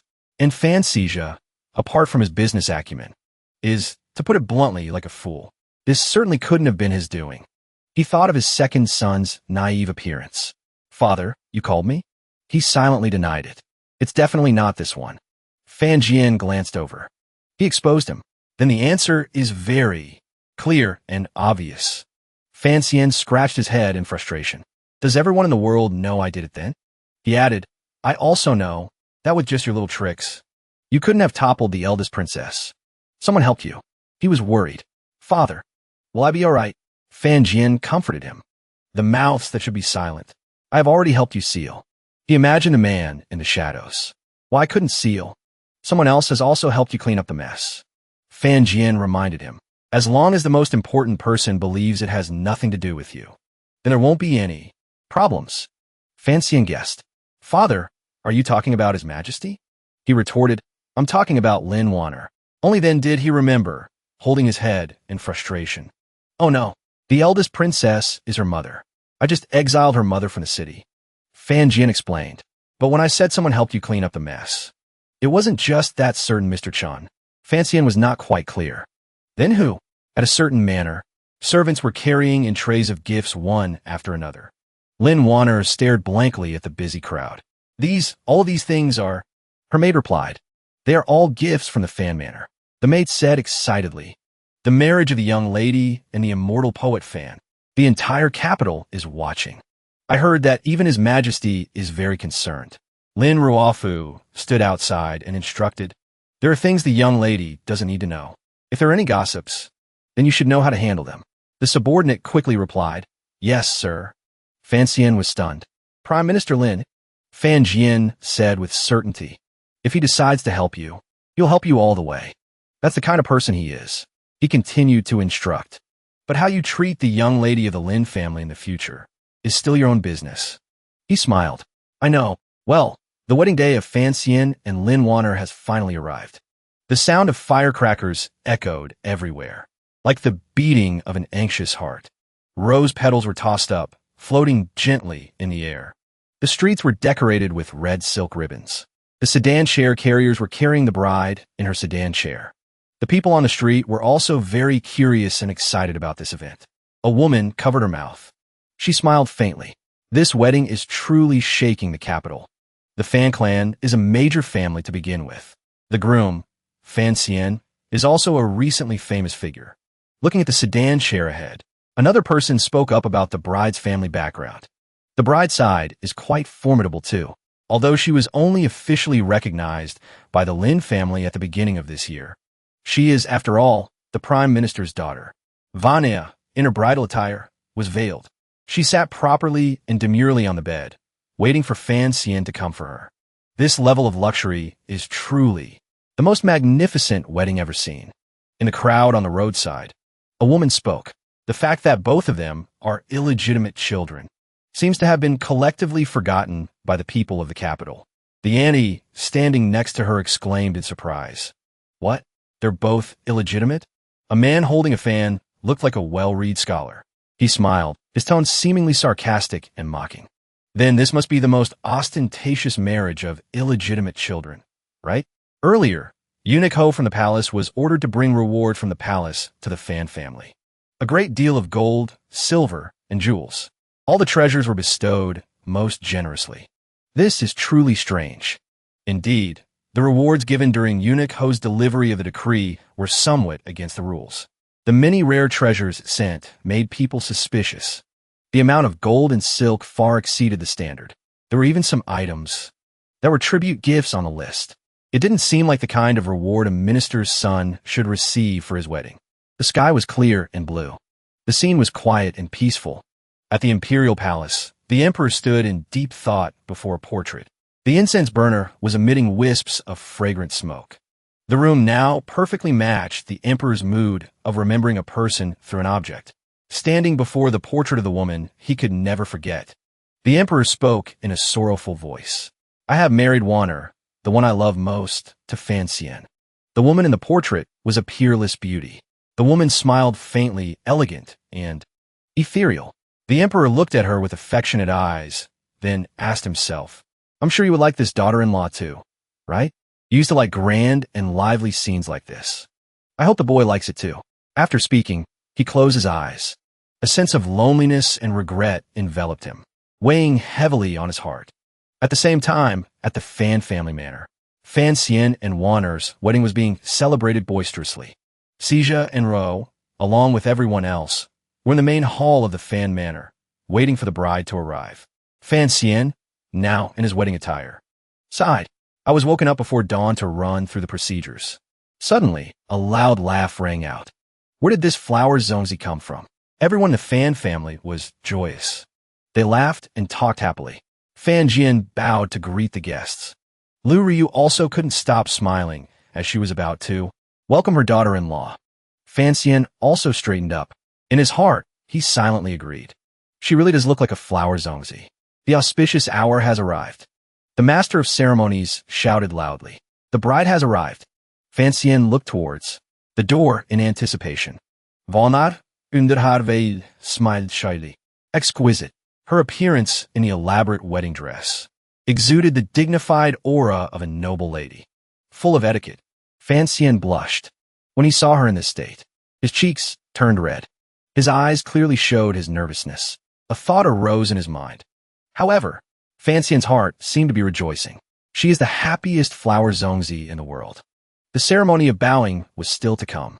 Fan Xian and Wanner bowed after the master of ceremonies call. First bow to heaven and earth. May your blessings be abundant. Fan Jian and Lu Ruyu were already seated in the parents' chairs. The master of ceremonies continued the ritual. Second bow to the elders. May your parents live long lives. The groom and bride both bowed with deep respect. The final bow was the couple's bow to each other. Fan Xian and Wanner stood facing each other. The master of ceremonies shouted loudly. The couple bows to each other. May your love last a lifetime. The two quickly took the ceremonial flower and bowed sincerely to each other. Ro and Fay Jia stood to one side. The two siblings had different emotions. Ro was teary-eyed, raising a handkerchief to wipe her tears. But Fay Jia gritted his teeth. He was a bit agitated. This is like luring a dog in and then killing it. Buried alive. One buried in the west of the city. The other buried in the east. The third bow was also completed. Fan Xian took Wanner's hand. Amidst the congratulations of everyone at the wedding, The master of ceremonies joyfully shouted the important step. Escort them to the bridal chamber. In the bridal chamber, he and Wanner sat on the bed. The maid, Siki, was still arranging things nearby. Seeing this, Fan Xian impatiently waved his hand and ordered, Siki, you've been busy all day and must be tired. Go and rest quickly. She bowed her head. She replied respectfully, Young lady. Young master, if you have any instructions, you can call for me at any time. Fan Xian couldn't wait any longer and waved his hand. Go quickly. Go quickly. If you delay any longer, the readers won't be able to wait. Seeing that he had managed to send her away, he turned to Wanner and smiled broadly. He spoke to her sweetly, Wifey, now it's just the two of us. With that, Fan Xian stood up. He removed the veil from Wanner's head. Immediately, her devastatingly beautiful face was revealed. Wanner, as gentle as water, spoke softly. Husband. Her appearance today left Fan Xian utterly stunned. His eyes widened at the sight of his bride's beauty. Fan Xian exclaimed, So beautiful, looking at her husband before her. Wanner spoke in a shy voice. What shall we do now? The words had just left her lips when Fan Xian moved in close. It made her scream in alarm. He lay on top of Wanner. His smile and tone were devilish. Of course, we'll do what adults do. The distance between them seemed to shrink. A blush appeared on Wanner's and Fan Xian's cheeks. The night was lit by the stars. By now, half an instant sticks time had passed. A coughing sound came from somewhere. Fan Xian glanced over and wondered. There's someone outside. Wanner, beside him, fearfully grabbed the blanket and pulled it over herself, asking, Could it be an assassin? Did they sneak in during the wedding? Seeing Fan Xian hastily step outside, she quickly called out, Where are you going? He was putting on his clothes. He reassured her, Don't be afraid. I'm here. Just wait for me on the bed, don't worry. In the quiet of the room, Fan Xian carefully placed his hand on the curtain. Spiritual energy gradually circulated. In an instant, the door burst open with Fan Xian's questioning shout. Interrupting my good time, let me teach you a lesson. Shards of wood rained down, scattering everywhere. Unexpectedly, when the chaos subsided, someone was lying sprawled on the dry ground below. Wait a minute. His face momentarily froze. He called out, Master. He was still lying on the ground. He gave a thumbs up in praise. Your skills have improved. He asked casually, Why are you here? The flickering firelight was accompanied by a sigh. He sipped his tea in a leisurely manner. It's been 10 years since we last met. Fay Jia was enjoying being served by the servants and sighed. I probably wouldn't have recognized you. I didn't expect the little brat to grow up to be so handsome. Fay Jia's old face became serious as he assessed him. His methods are still as ruthless as ever. Fan Xian propped himself up and slowly reminded him. This saying, Master, can you please not sneak in the middle of the night? It's very easy to cause a misunderstanding. Then he covered his mouth and laughed, pretending to tease. What if I had used a knife just now, and it came at you? Fay Jia pointed a finger at him mockingly. I think the thing you were eager to use was a knife. After he finished speaking, a voice of correction followed. How could that be? At this moment, he bowed his head slightly and replied with relief. I thought you weren't coming. Hearing his disciple's explanation, he also leaned back comfortably. I was in Dongyi City. When I heard about your wedding, I traveled for several days straight. I rode 6 horses to exhaustion. I barely made it in time. He bowed deeply again, filled with gratitude, and replied, Master, your kindness to me, I will always remember it. After tonight, I will go to the Overwatch Council tomorrow to find you. Then Fan Xian stood up and stammered an instruction. However, perhaps tonight, Master, you should rest early. I also need to rest early. Hearing this, Fay Jia was a bit surprised and asked unconsciously, In such a hurry? Then he fumbled for something in his pocket. Then I won't say any more. This medicine is my wedding gift to you too. The packet of medicine quickly flew to Fan Xian. Only after he had received the gift did Fay Jia explain. This medicine is very precious. Without hesitation, he left, leaving only a sentence behind. Yes, I'll take it. I'm leaving now. His action made his master angrily call after him. At least take a look at it. Then Fay Jia became serious and announced, It's medicine to cure tuberculosis. He smoothed his hair. He began to explain. I went to Dongyi City for 2 reasons. One was to get herbs to make medicine. The second was to mention that years ago, I treated Si Gujian, and he owes me a favor. Wrinkles were etched on his face. Fay Jia continued, in exchange for a promise from them, they will not actively seek trouble with you. Then he looked at Fiancee with some helplessness. Who knew you would hold your wedding so soon? It made me look so disheveled. Hearing this, he clasped his hands respectfully, bowed his head, and said, Master's great kindness is hard to repay. Please accept this bow from your disciple. He only smiled kindly. Then he waved his hand and ordered, All right, go. Looking at the carefully preserved packet of medicine in his hand. In his own room, Fiancee observed it continuously. Medicine that can cure tuberculosis. He smiled smugly and prepared to open the packet. My master cares about me. Suddenly, Fiance's eyes shifted in surprise. Looking at his master's gift, he hesitated reluctantly. This medicine, after seeing him step inside, Manor asked urgently, Husband, is everything all right?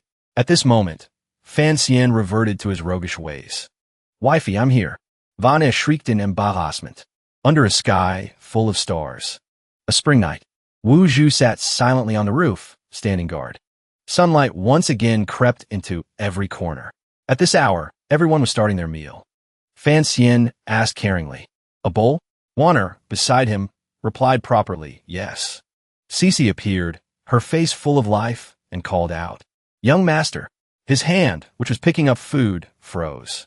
His face turned pale. The servant smiled broadly, then chattered on. The old madam heard about the young master's wedding and was very happy. She specially sent Miss Lu Cece to the capital as a congratulatory gift for the young master. Fiancee was so alarmed he broke out in a sweat. A congratulatory gift? Fan Jian stood up, preparing to leave. His Majesty has a matter and has summoned me to the palace. I'm leaving.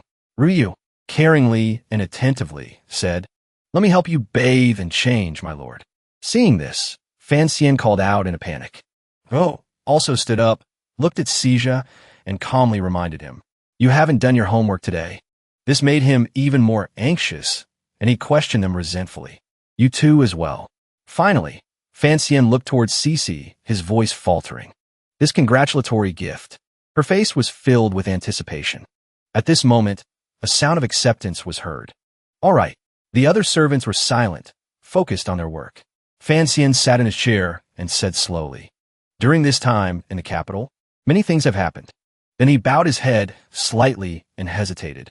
Fortunately, seeing this, Cece excitedly interjected, Fortunately, the young master is still doing well now. Cece can finally breathe a sigh of relief. At this moment, Fiancee also smiled and gently ordered, You go rest first. After you've eaten your fill, I'll take you for a walk around the capital.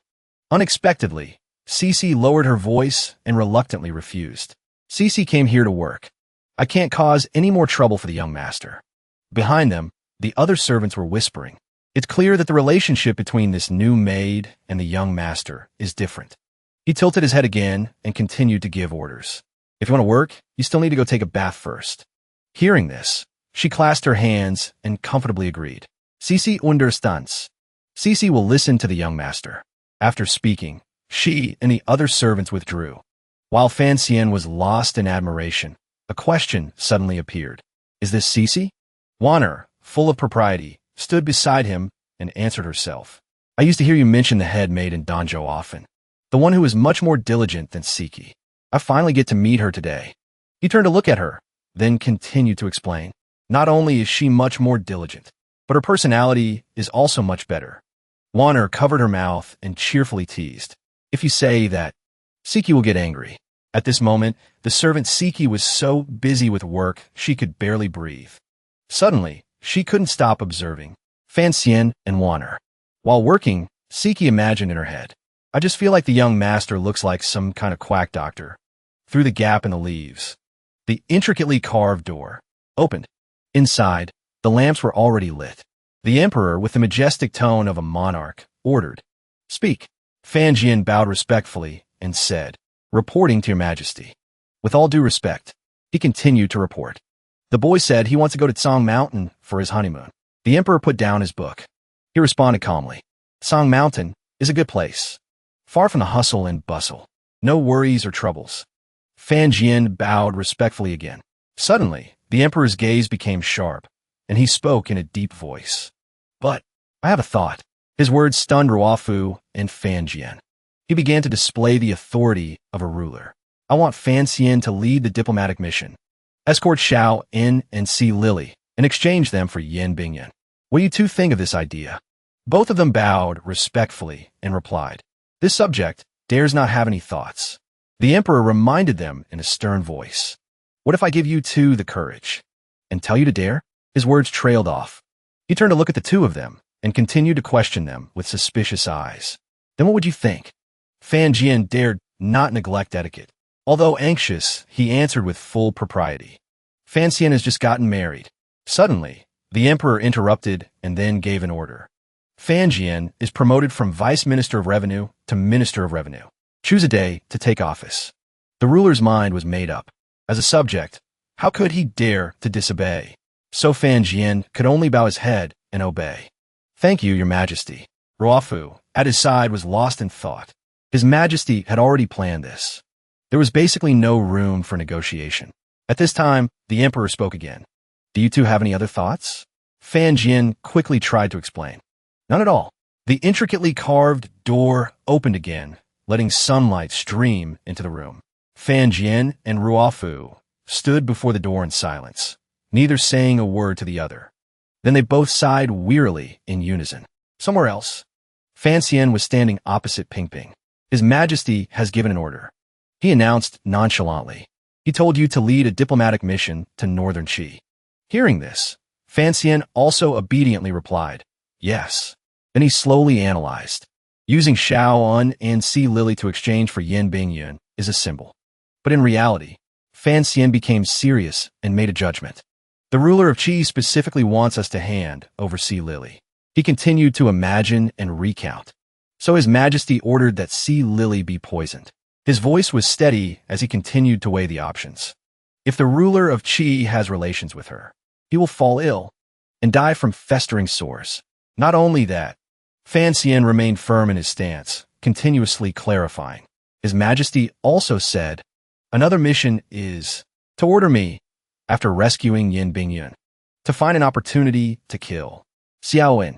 Yet Ping just calmly waved his hand and replied, I know, all of it. The words had just left his lips when Fiance's tone changed, retorting, as I thought. Then he listed them off in annoyance. A mission like this, does His Majesty think too highly of me? There must be some misunderstanding about me. Besides, I just got married. Ping's lips began to move. In any case, it's a good choice. He smiled proudly and announced, I was the one who recommended you to His Majesty. Fiancee asked, confused, Why? I just got married. Ping explained seriously. I know, but the diplomatic mission to Northern Qi is a very urgent matter. His eyes were sharp as he observed. Don't you want to win back your mother's royal treasury? You need to do something to prove yourself. Only then did he react. You thought of this, so you... Then he calmly declared, Furthermore, so that you can inherit the Overwatch Council in the future, and so that everyone will respect you, you also need to have achievements. Just one sentence made Fiancee stunned and alarmed. Inherit the Overwatch Council? So suddenly? Ping replied with the same indifferent attitude. It's not sudden. I have been planning this for a long time. I will have everything arranged. I will not let anyone harm you in the slightest. At this point, he could only obediently obey. Fance's eyes widened when he heard him remind him. But remember, you must be careful of one person. In front of his beloved subordinate. Ping didn't hide anything and pointed out. The commander of the Brocade Guards of Northern Qi, Shenzhong.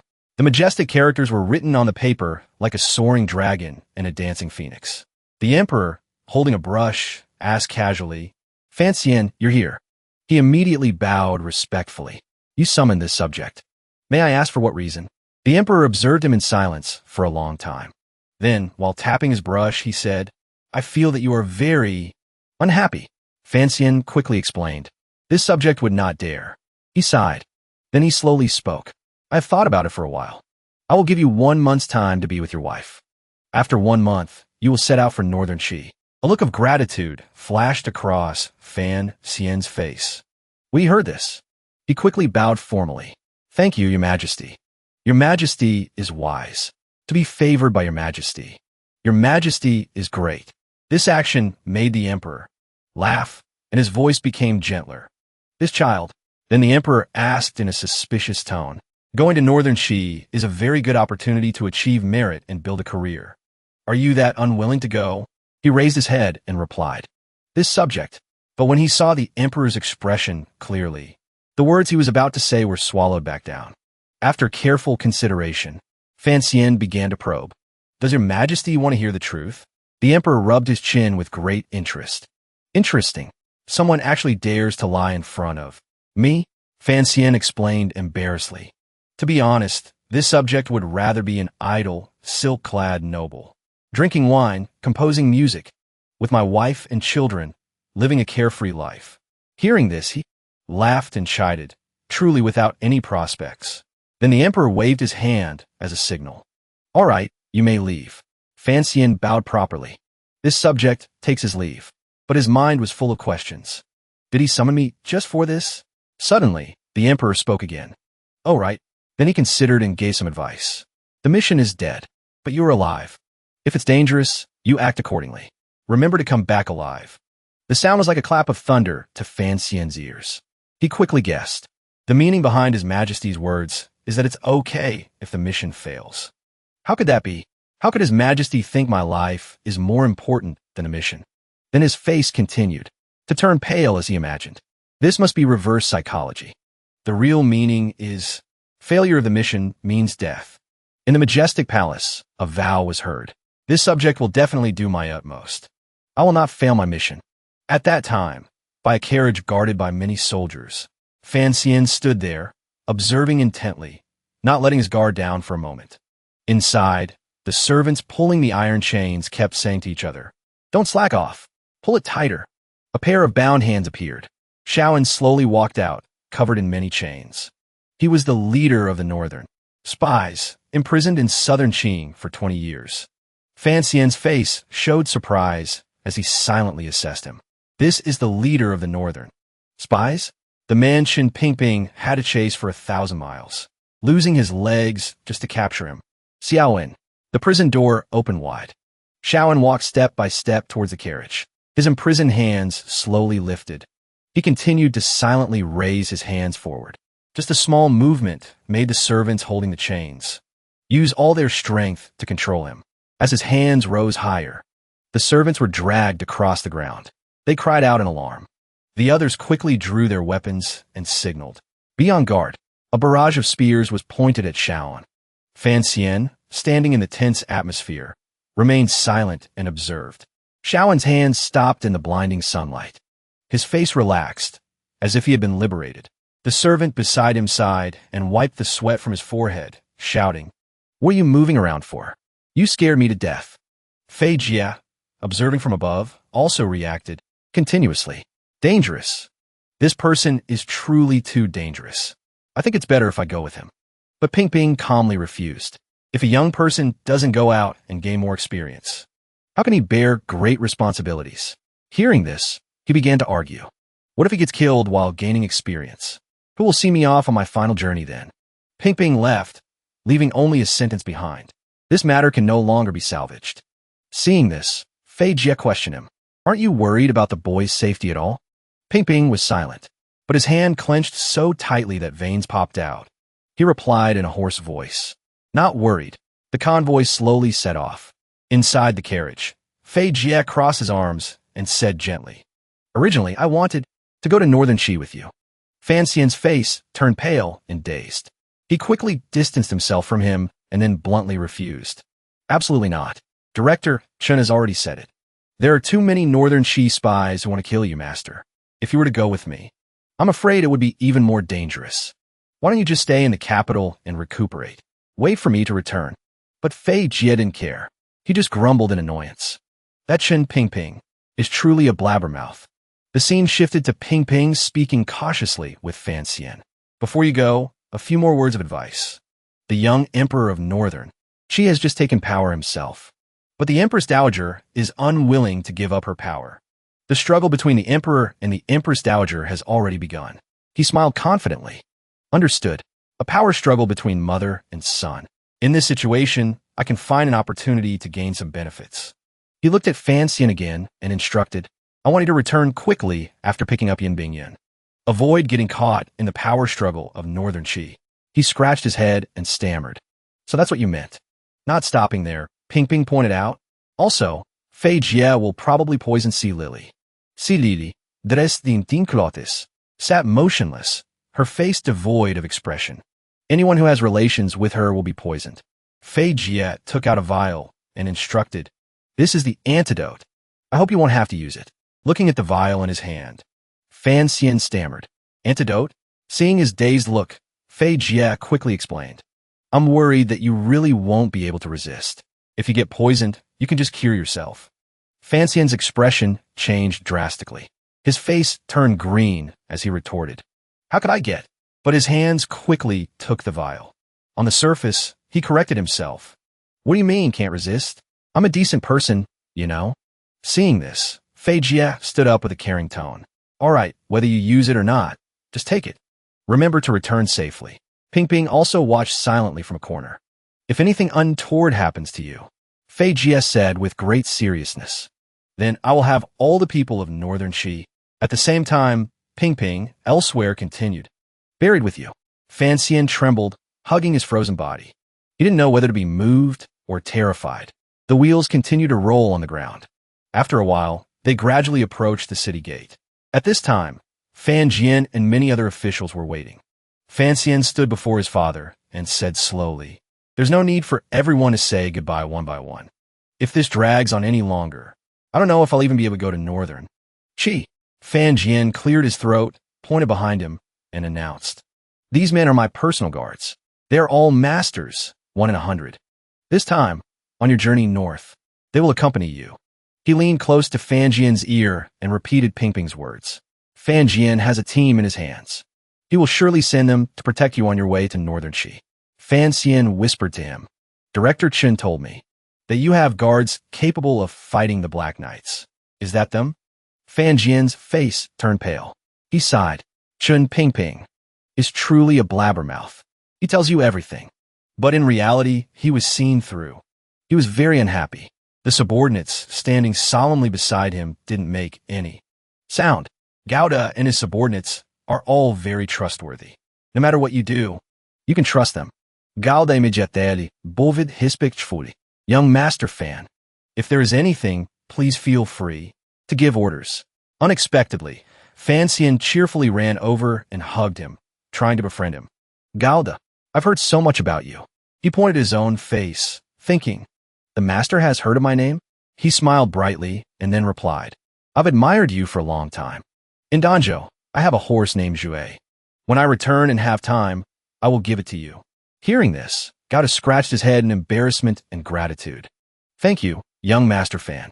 He turned around again, looked, and then announced, "If there's nothing else, then I'll be on my way." Watching the convoy disappear into the distance, Fan Jian sighed deeply and sadly. "My son has grown up. I really can't keep him here any longer." In a mountain pass covered by forest, a command came from the carriage. "Everyone, rest and reorganize here for a while. Do not wander off on your own. Beware of danger." Gao suddenly noticed Qinian standing from a distance. Then he spoke up. "Why is Master Wang standing so far away?" Qinian quickly confirmed. "It's safer to be a bit further away. If there's danger, it's easier to run away." Gouda pointed at him and loudly declared, "As timid as a rabbit. Every word you say, I will report everything to young Master Fan. Not a single word will be missed." But Qinian just nonchalantly put his hands on his hips, full of provocation. "Let's see what you can do." Gouda ran off in annoyance to ask Fan Xian, "Master, where did you find that guy?" Then he observed and tattled. His actions are sneaky. He's a coward who clings to life. He's always in a state of running away. We can't keep this kind of person. Unexpectedly, Fan Xian reluctantly corrected him. "Him? Actually, he's scouting for danger. This person is a brave and outstanding hero." After he finished speaking, Gouda quickly turned toward Qinian. His face turned black with anger as he asked, "This guy?" Then Fan Xian looked at him and gradually revealed, "Actually, I was afraid that if Xiao In was alone in the carriage, something unexpected might happen." As soon as he said this, Wang Qinian bravely announced his name. He decided that from now on the journey, he would share a carriage with Xiao In, to be on guard. As if enlightened, Gao turned back to look, constantly exclaiming, "Such an act is truly an example for us subordinates. I can't believe I underestimated him." His gesture seemed to be embellished. Wang Qinian in the eyes of Gao at this moment. He approached him and spoke. In the past, Xiao En killed people like cutting grass. He was cruel and violent. Truly a demon of the mortal world. Qinian also smiled and agreed. Truly, his crimes are heinous. Gao decided to make it clear, but only Brother Wang is not afraid of him at all. Hearing this, he just smiled warmly. "This, you've noticed it all." Gao immediately bowed with respect.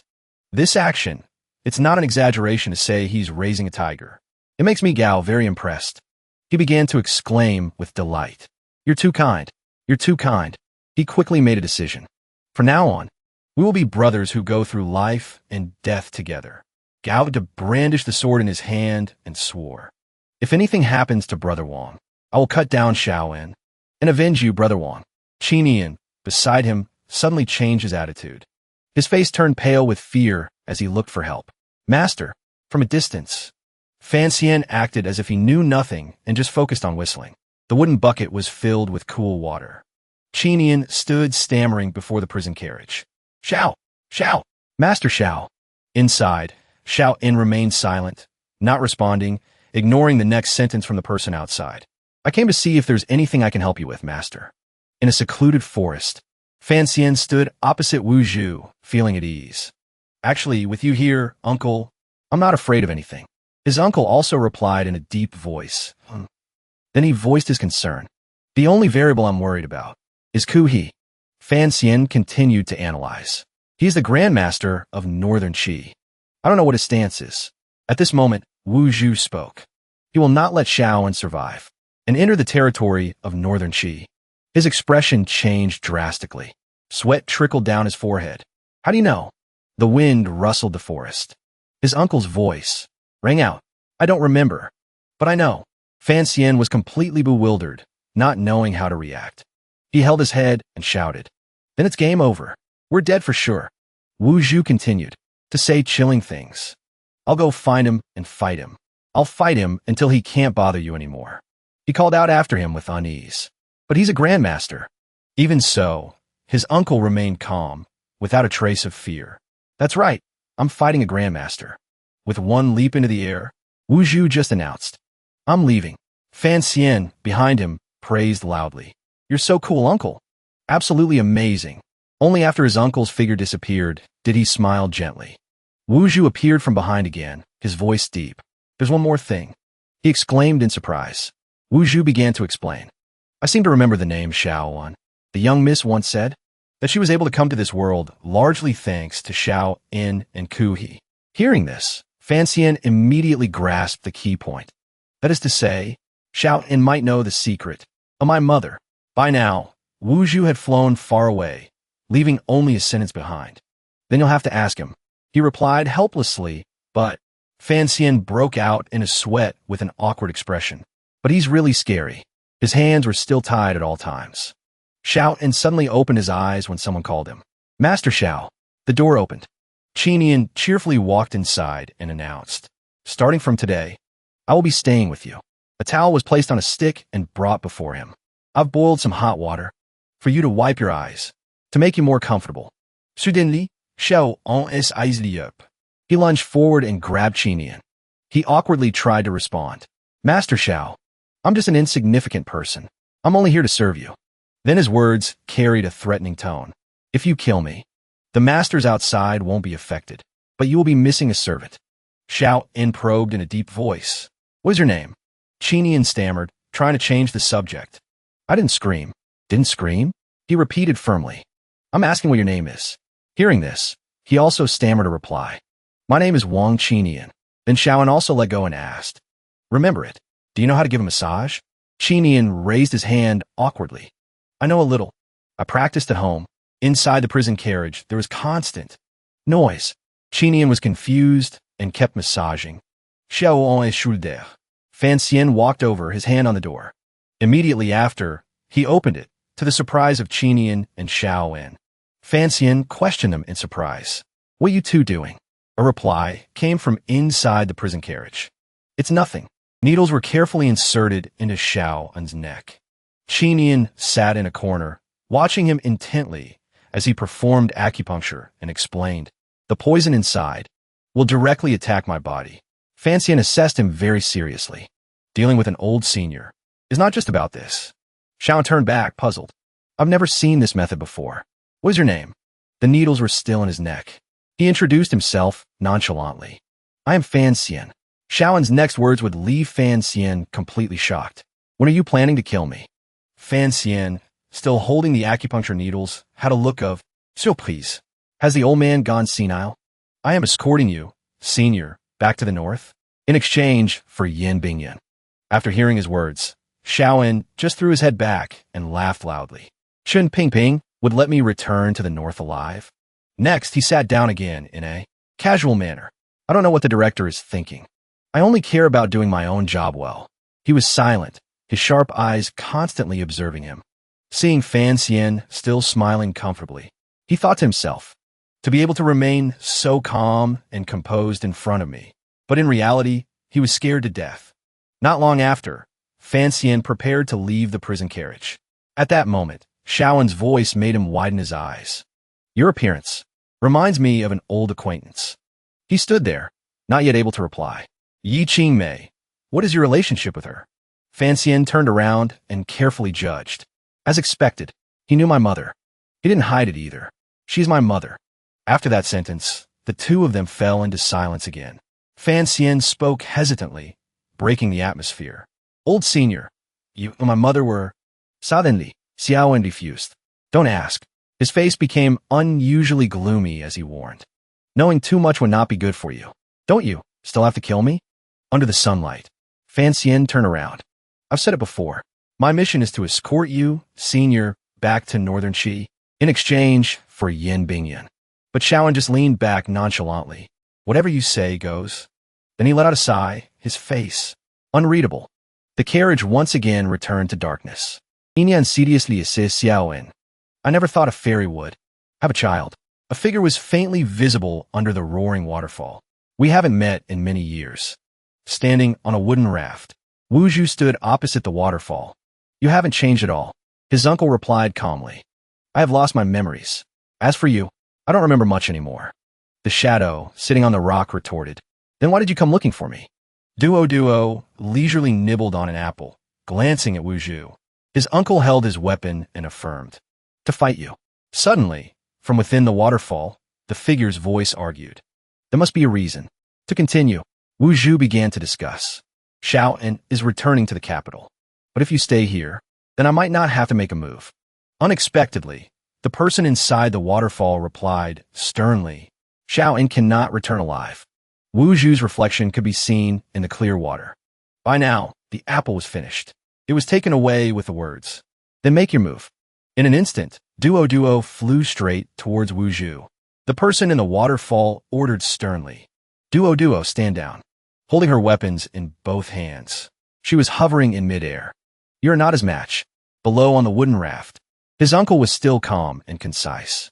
"Listen to your master." At this moment, Duo had arrived in front of Wuhu, but she just stood up and unsheathed her weapons. Her deep eyes kept glancing at him. Then she probed, "Looking at your age, you must be close to me. Could you be a grandmaster? If that's the case, then why is there no mention of your name in the world?" The waterfall parted, and a pair of hands appeared to correct her. "It's not a matter of age." The waterfall gradually widened. Kuhi slowly explained. 20 years ago, he already looked like this. In this world, there are not many people left who know of his existence. At this moment, Duoduo's eyes lit up, and she circled around Wuhu, asking incessantly, "Oh my God, how can your skin still be so smooth? And your hair is still so silky?" Her eyes showed immense admiration. "How do you maintain it? What do you use on your face?" Behind her, Kuhi couldn't take it anymore and stopped her. "Haidang, come back. You go into southern Qing territory and intercept Xiaoan. Don't let him return to the capital." Duo turned and shook her head, refusing. "Master, you said it so loudly. He heard everything. How can I still go?" At this moment, Wuhu suddenly spoke up. "You're not a grandmaster. It's fine. You can go." She became agitated and drew her weapon, shouting, "Are you looking down on me? Then I'll have to show you what I'm made of." What I am? Kui spoke in a deep voice. Duo. But she just sighed regretfully and waved her hand. I was just talking big. I can't beat him anyway. Then she used her lightness skill to quickly run away. Master, avenge me. Beat him up good. At the waterfall, only the two of them remained. Wuhu looked at Kui and spoke. Let's begin. He just looked at him silently, not yet reacting. The sky grew darker and darker. Two officers on horseback in front of the prison carriage were talking to each other. Master Fan went to see Lily's carriage again. This sea Lily is the person the ruler of the North wants. One of them turned his head to look, full of unease. Isn't this a bit inappropriate? Gaudo appeared from nowhere and reprimanded them in a loud voice. What kind of person is young Master Fan? He certainly wouldn't do anything improper. At this moment, he judged in his mind. For him to do that, he must have his own profound reasons. But inside the prison carriage, Fan Xian was lying on Lily's lap, having her massage him, and he heard her ask, Master, is this comfortable? He laughed heartily, his eyes crinkling. Very good, very good. Lying on the lap of a beauty, he constantly exclaimed, as expected of a professional. Your technique is excellent. Lily smiled shyly. Master, you protected my life. That's why I have this day of freedom. Or perhaps it's fate. In this life, Lily was destined to be bullied by you, Master. At this time, Fan Xian also sat up and turned his head to look at her. You say these things to me?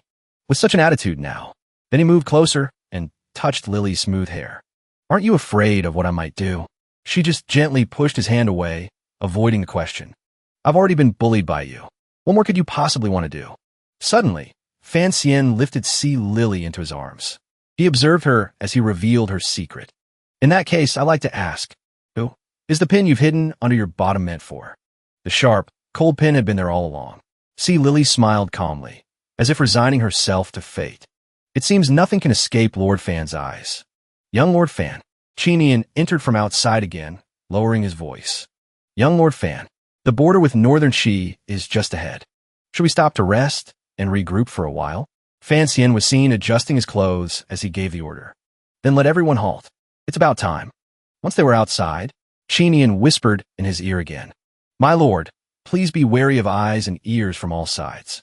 After all, Sea Lily will eventually be taken to the saintess of Northern Shi. If you wish to do that in the carriage later, this subordinate will clean up the scene for you, my lord. To prevent any rumors from reaching the capital. It wouldn't be good for you, my lord. Fan Xian showed no sign of embarrassment. You should talk less. So he quickly made a gesture to cover his eyes. Yes. This subordinate will say nothing. This subordinate saw nothing. Fan Xian stretched and walked away, leaving a hint. Go and prepare. Tomorrow, we pass through the checkpoint. They won't dare to make a move then. Tonight is their last chance. In the silent darkness of the forest, Fan Xian stood outside, observing. The others had already set up simple sleeping arrangements. Suddenly, a dark figure flashed, by at lightning speed. A glint appeared in Fan Xian's eyes. 3 figures appeared in the distance. Everyone immediately grabbed their weapons, preparing to fight. Assassins. Chinian looked up with admiration. My lord, it is just as you predicted. Fan Xian sat on the roof of the prison carriage and gave his orders. Garciao and Kirfidi. There must not be any mistakes. In the midst of the chaotic battle between the two sides, Duo was observing from above. An assassin targeted the prison cell, holding Xiao in. Gauda's eyes flashed. He immediately raised his weapon. With just the hilt of his sword, he blocked the assassin's attack. Immediately after, a perfect sword strike spun through the assassin. A spray of red liquid splattered. Then he turned and shouted loudly. Form a circle around Xiao Un's carriage and fight. Don't give them any opportunities. His subordinates responded in unison. The fierce battle quickly began. An assassin targeted Gao Da. He skillfully dodged. A single thrust of his sword pierced through the assassin's body. Gao Da pulled out his sword, having finished off another one. Another assassin quickly launched a sneak attack from behind. Before he could even touch him, another sword had pierced through his head. The assassin collapsed to the ground, motionless.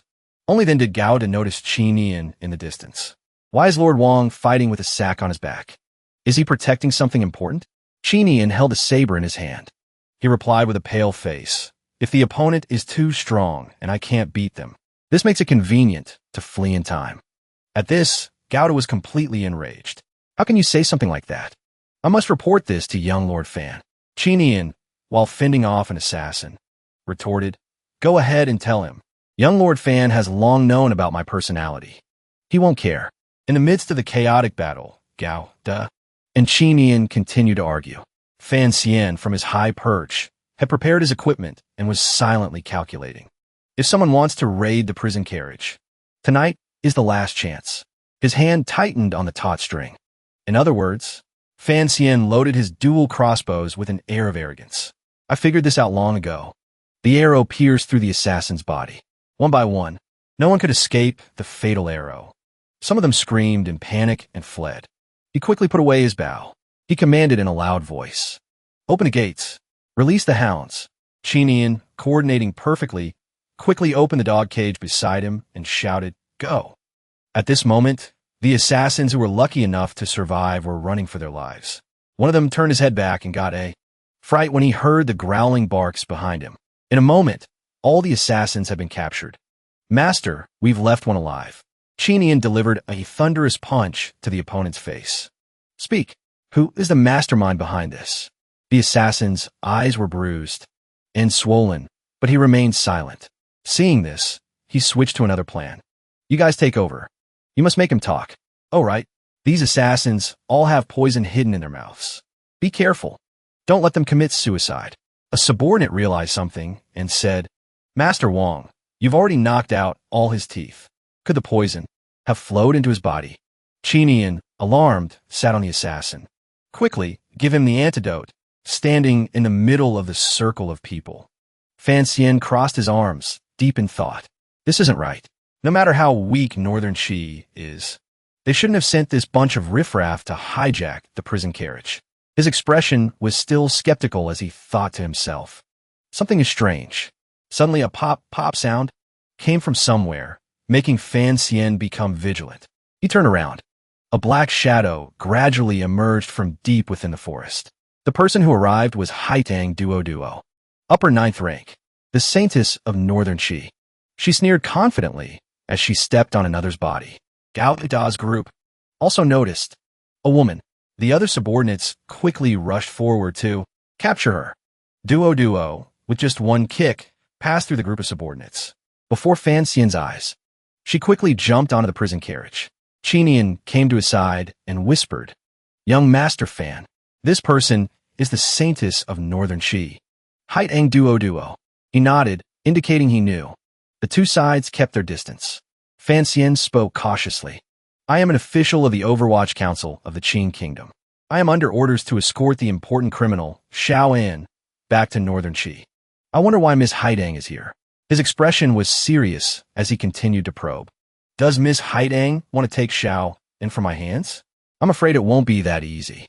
A beautiful ruby light emanated from Duo as she drew her weapon. With just your strength, what can you do? To me? As if exploding, she angrily shouted. And who said I came here to take him away? Duoduo's weapon slashed down on the prison carriage. A hole appeared. Inside, Xiao An was looking up with his head held high. Duo looked at him and then fiercely declared. It was Southern Qing that broke the agreement. They killed Xiao An at the border. Gauda wanted to step forward. How audacious! But he was stopped by Fan Xian. You're not her match. Then he slowly questioned her. Do you know that breaking the agreement between our two countries will lead to a war where many people will die? Duo didn't care and retorted.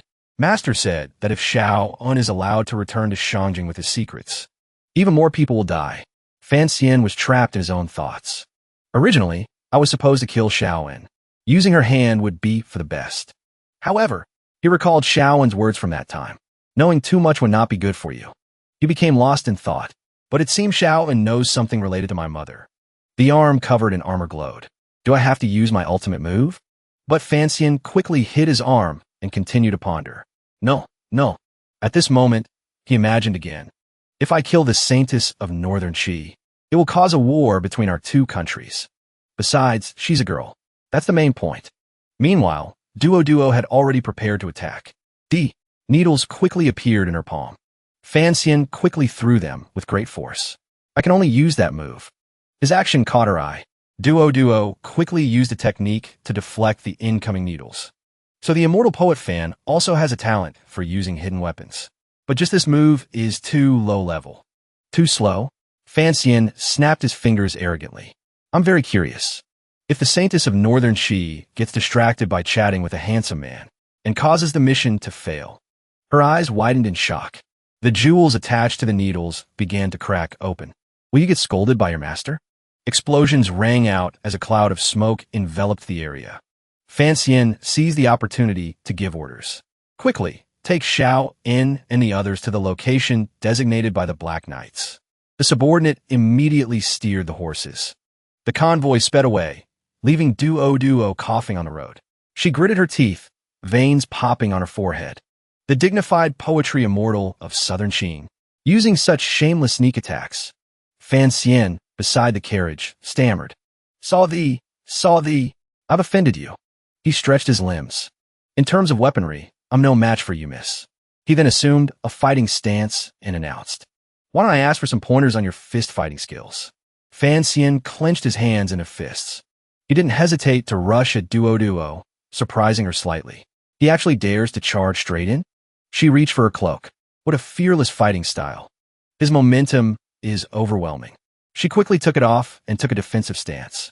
You're seeking your own death. Duo blocked Fan Xian's punch easily with her arm. Then she retaliated fiercely.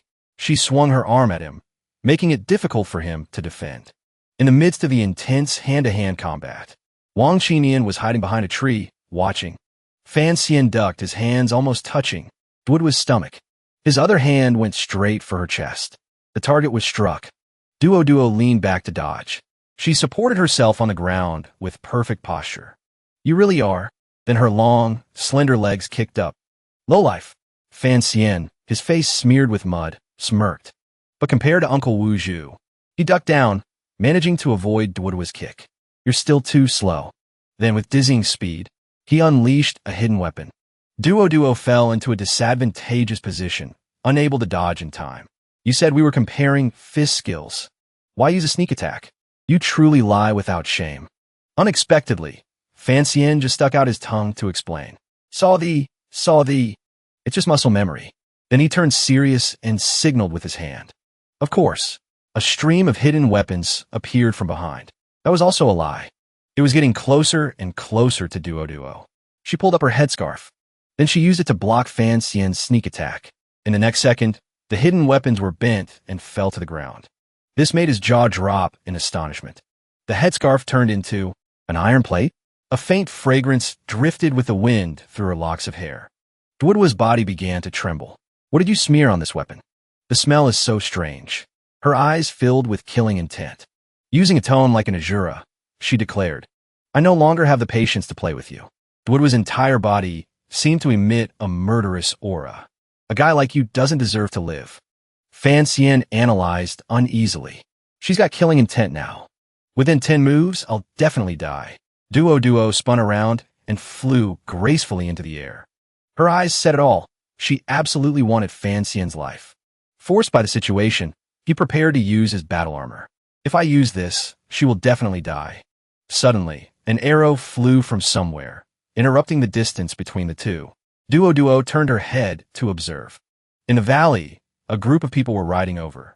The Black Knights. Seeing this, Duo hurriedly ran away. Consider yourself lucky today.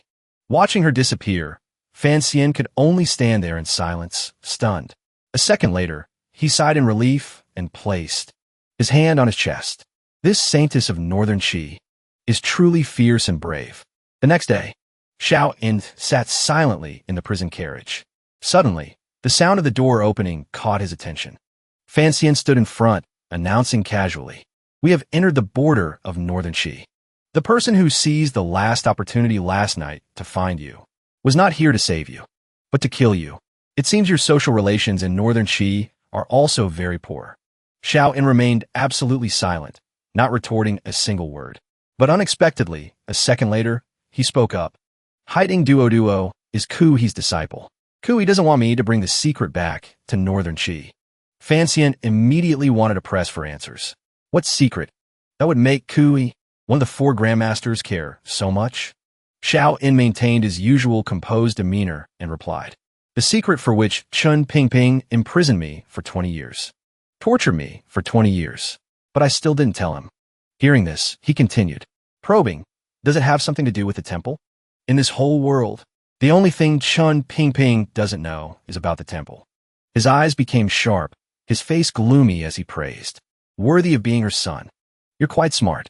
Shaoan sat up straight. He repeated in a hoarse voice. You are a very curious person. You definitely want to know what the secret is that can make the strongest people in the whole world chase after like ducks.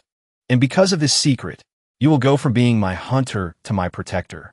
This time, you lose. Fan Xian clicked his tongue, offering no defense. Then he placed his hand on the door and smiled. People say you are terrifying because your martial arts are peerless, but they don't know that your calculations also send chills down one's spine. At this moment, Xiao encountered, but you don't seem to fear me much. Fan Xian continued to argue. If both sides have value to each other, then why should I be afraid of you? Suddenly, Wang Qinian appeared from behind, shouting, Young Master Fan, this is bad. A unique scene. Who knew it would happen like this? Suddenly, all our horses are in heat. What is going on? Unexpectedly, Fan Xian just sighed and asked, is that so? Elsewhere, long hair was draped in the water. It must be that the poison I smeared on the hidden weapons last night was smelled by them. Duoduo's body, without a stitch of clothing, was soaking in the clear stream. Her beautiful face was flushed, shy, but still gritting her teeth. Fan Xian, I will definitely kill you. The carriages sped along the road. Suddenly spotting something, Wang Qinian was shocked. Huh, ahead. Duo had blocked the way at some point. This is... She clutched her chest, panting heavily. Her face was also strangely red. He immediately turned back to report. Young Master Fan, the female assassin from last night is here for you. His words immediately made Fan Xian's face turn pale. The sun rose high. White clouds drifted across the forest. A slender, beautiful hand, flawless, reached out. Duo stood in front, ordering loudly, Shameless scoundrel, give me the antidote. Hearing this, Fan Xian replied nonchalantly, Why should I? Duo, strong-willed by nature, continued to threaten. If you don't give it, I'll kill you. But he shrugged, acting like a reckless fool. TSK, then you can stay like that for the rest of your life. He turned around, smiling sinisterly. This poison is specially made by me. She cannot force it out. Not stopping there, Fan Xian laughed, with delight. Furthermore, in this whole world, only I can cure it. Kill me? Go ahead and kill me. His brazenness made Duo explode with rage. Bastard. On the side, Wang Qinian and Chao were watching. Compared to his calmness, Chao was more anxious. Lord Wang, I think we should go over there. Chao refused to look away, worried. We must protect young Master Fan from being hurt by the female assassin. At this moment, Wang Qinian just sighed deeply. My young Master Fan is wise and peerless. He's just a bit lecherous, that's all. Having said that, he waved his hand and left, not forgetting to tell him. Let's go. Nothing will happen. Under the clear water, fish swam one after another. Fan Xian also began his scheme. I can cure the poison. For you. But I need a promise from you. Meanwhile, Duo leaned against a tree, arguing firmly. I do not accept you exploiting a weakness to threaten others. But he just smiled faintly and corrected her. It's not exploiting a weakness to threaten others.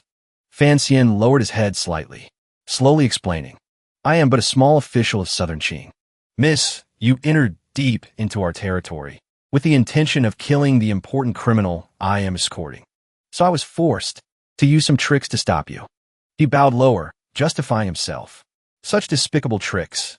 Do you think I find them glorious? Unexpectedly, those beautiful lips spoke. What do you need me to promise? Fan Xian picked up a stone from the ground. Then he threw it towards the water with his proposal. Don't kill Xiaoen today, so that I can report back to Southern Qing. The stone skipped across the water, leaving ripples. Duo remained on the tree, probing. Clearly, you know that in one day, we will reach Shanjing, so I won't be able to strike anymore. A second later, he rummaged through his clothes. True, it seems today, you and I must fight to the death. Having said that, Fan Xian threw something towards her. Catch! Duo quickly caught it. It turned out to be 2 pills. Last night, the rain was sparse, the wind strong, deep in sleep, still unable to shake off the hangover. Asking the one rolling up the blinds. Her cheeks were still flushed pink. A clear voice rang out. She replied that the Haidang remains the same. The weather here is truly beautiful. The sky is always blue. In the silence, a voice spoke again. Do you know? Do you know? Is the season of green leaves thriving and red flowers withering? Suddenly, a retort confused Fan Xian. I don't know. Suddenly, Duo was standing beside Fan Xian, arrogantly retorting. Haidang cannot get wet in the rain. If water accumulates in the pot, the roots will rot easily. Then she pointed at him, continuing to criticize. Don't talk about green leaves thriving and red flowers withering. I'm afraid it's just a pot of rotten plants. After speaking, Duo stormed off. I'm leaving. Fan Xian watched her go. Gone? Then he pointed at the bottle in his hand, pretending to remember. Oh my, Miss Flower. I took the wrong one just now. Seeing she was still determined to leave, he shouted loudly. Miss, do you still need the antidote? If not, I'll throw it away. Less than a second later, Duo ran back, snatched the bottle from Fan Xian's hand, and turned to leave again. What a terrible poem, full of holes. This action left his face blank, staring at his empty hand, still not understanding what happened. Strong legs stepped, step by step on the ground, leaving only a sentence. Let's leave it at that. In the bustling capital, a voice suddenly rang out. Young Master Fan. Before the giant city wall, majestic characters were intricately carved. A place where houses connected with no gaps. We have arrived at Shangjing. In front of the city wall, a group of people holding sharp spears were waiting. Fan Xian stepped out of the carriage and heard a call. Lord Fan. He immediately observed the owner of the voice intently. Shang Shanhu stood tall like the city wall of Shangjing, looking at him. Fan Xian bowed solemnly. Shang Shanhu's subordinates quickly knelt down respectfully. Greetings, Lord Xiao. Wang Qinian also went to the prison carriage and opened the door to welcome Xiaoan out. His old hand held onto the wall. His long hair and beard made him look even more terrifying.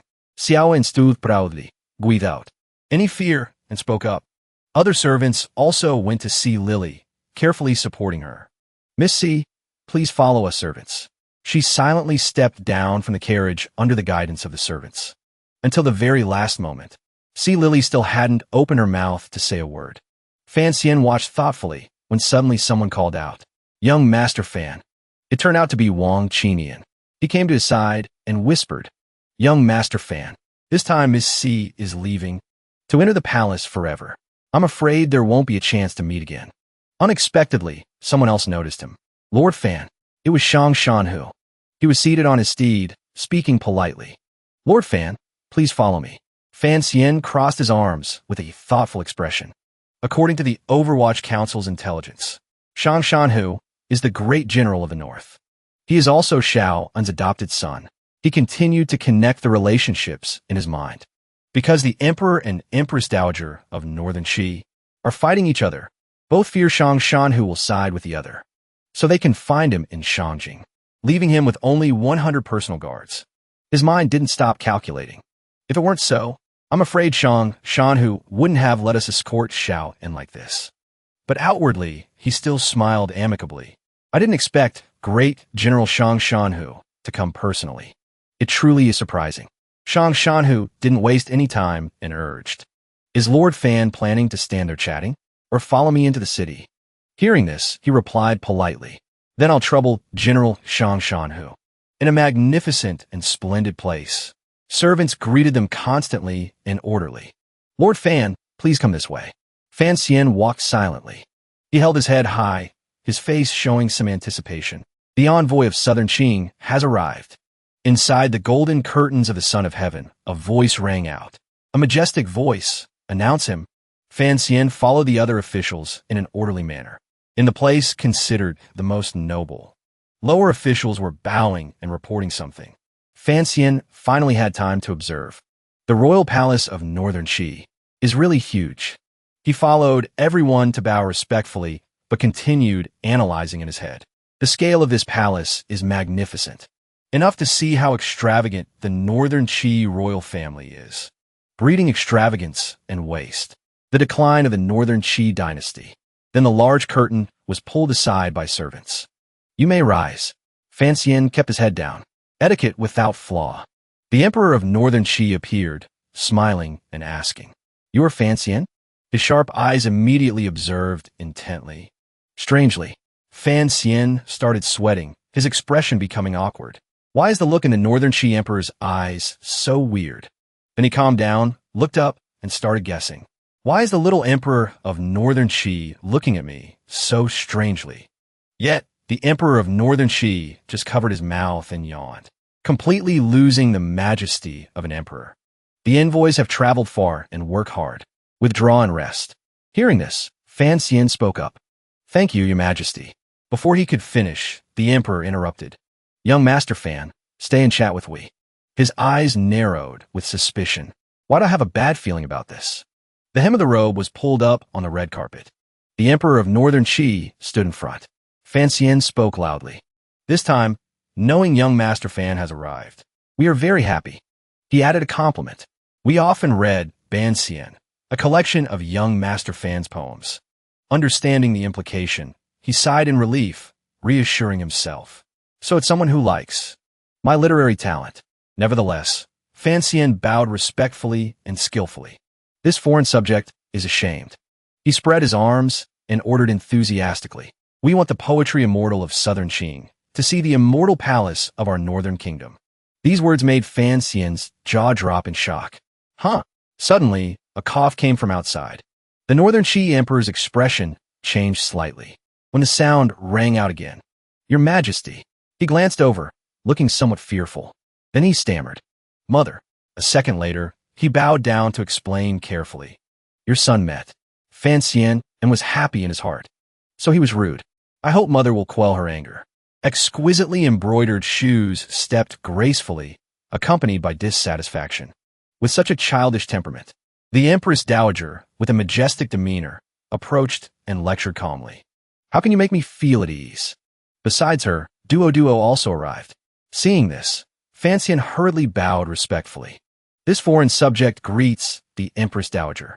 After Fancian bowed, the Empress Dowager's face, usually cold, showed a flash of surprise. I didn't expect the Southern Qing man named Fancian to be so handsome. Then she became more amiable, waving her hand gently. You want to take Lord Fan to tour the royal palace? It's not impossible. Ask your martial aunt to go with the two of you. Hearing this, he repeated with some confusion. Martial aunt? Who else but Duo, standing behind her? I didn't expect it to be her. The Empress Dowager turned her head and ordered. Haidang, follow and look after His Majesty. Do not let any rudeness occur with Lord Fan. She couldn't disobey the order, so she just bowed respectfully. Seeing this, Fancian understood the intention. So she's the Empress Dowager's person, outside another palace. The Emperor of Northern Qi was enjoying tea when he suddenly asked, Fancian, what do you think of the scenery in our palace? He tried to use the most flowery words to describe it. People and scenery in harmony. Truly worthy of praise. The atmosphere became awkward. He glanced at her, while she stood silently like a statue. As an outsider, Fancian felt reluctant and could only smile perfunctorily. Suddenly, the Emperor of Northern Qi, as a sharp-minded person, he understood. I'm afraid because the Empress Dowager told Haidang to follow. This little emperor doesn't dare to open his mouth. Fancian looked at his hesitant expression and judged. According to the news, the Emperor and Empress Dowager of Northern Qi are fighting. The little emperor has always been at a disadvantage. Could it be that what he wants to tell me is also related to this? A moment later, he covered his mouth and laughed appreciatively, worthy of being the poetry immortal of the era. Just a casual compliment is so wonderful. The Emperor of Northern Qi glanced at Duo. Even Martial Anne has been influenced, starting to get interested in poetry. She quickly retorted, I have not. He didn't give her a chance to deny it. Yesterday, I saw Martial Ant reading poetry alone in the flower garden. With a face still bearing some childish innocence, he repeated Duo's words, asking the one rolling up the blinds. She replied that the Haidang remains the same. Do you know? Is the season of green leaves thriving and red flowers withering? She was fuming with anger and criticized. It's truly a terrible poem. The Emperor of Northern Qi listened and argued with an innocent face. But how can you say it's a terrible poem? Clearly, it's very well written. Duo suddenly blushed and fell silent. The three of them continued in the awkward atmosphere. Duo looked away, confusing him. Fan Xian sighed inwardly, feeling helpless, even more awkward than before. With his hand on the lid of the teacup, he spoke softly. I've heard of you for a long time, but meeting you today, we are truly very happy. He smiled casually. During this time, in Northern Qi, we must ask for advice on poetry from young Master Fan more often. He politely declined. This subordinate still has a mission to complete. After picking up young Master Yin Bingyan, I need to quickly return to Southern Qi to report. Unexpectedly, the Emperor of Northern Qi calmly stated a sentence. But if young Master Fan wants to take Yin Bingyan away, I'm afraid it won't be that simple. Fan Xian, still holding the teacup, probed. It seems your majesty has other intentions. We'll look a bit tired. Minister Fan, go back and rest first. Hearing this, he stood up, bowed meticulously, and excused himself. After walking a distance, he heard a voice. Fan Xian, the Emperor of Northern Qi, cautiously said something strange. Actually, there are many aspects where the two of us have common interests. That sentence made him stop for a long time, deep in thought. After leaving the palace, Duo walked aggressively in front, leading the way. Completely different from her disciplined appearance before the Empress Dowager. Fan Xian frowned and evaluated. This walk of yours. She put her hands on her hips, turned around, and asked, what about it? He quickly changed the subject. I was thinking, your emperor is also a mysterious person. Duo reminded him indifferently. It seems the emperor has a favor to ask of you.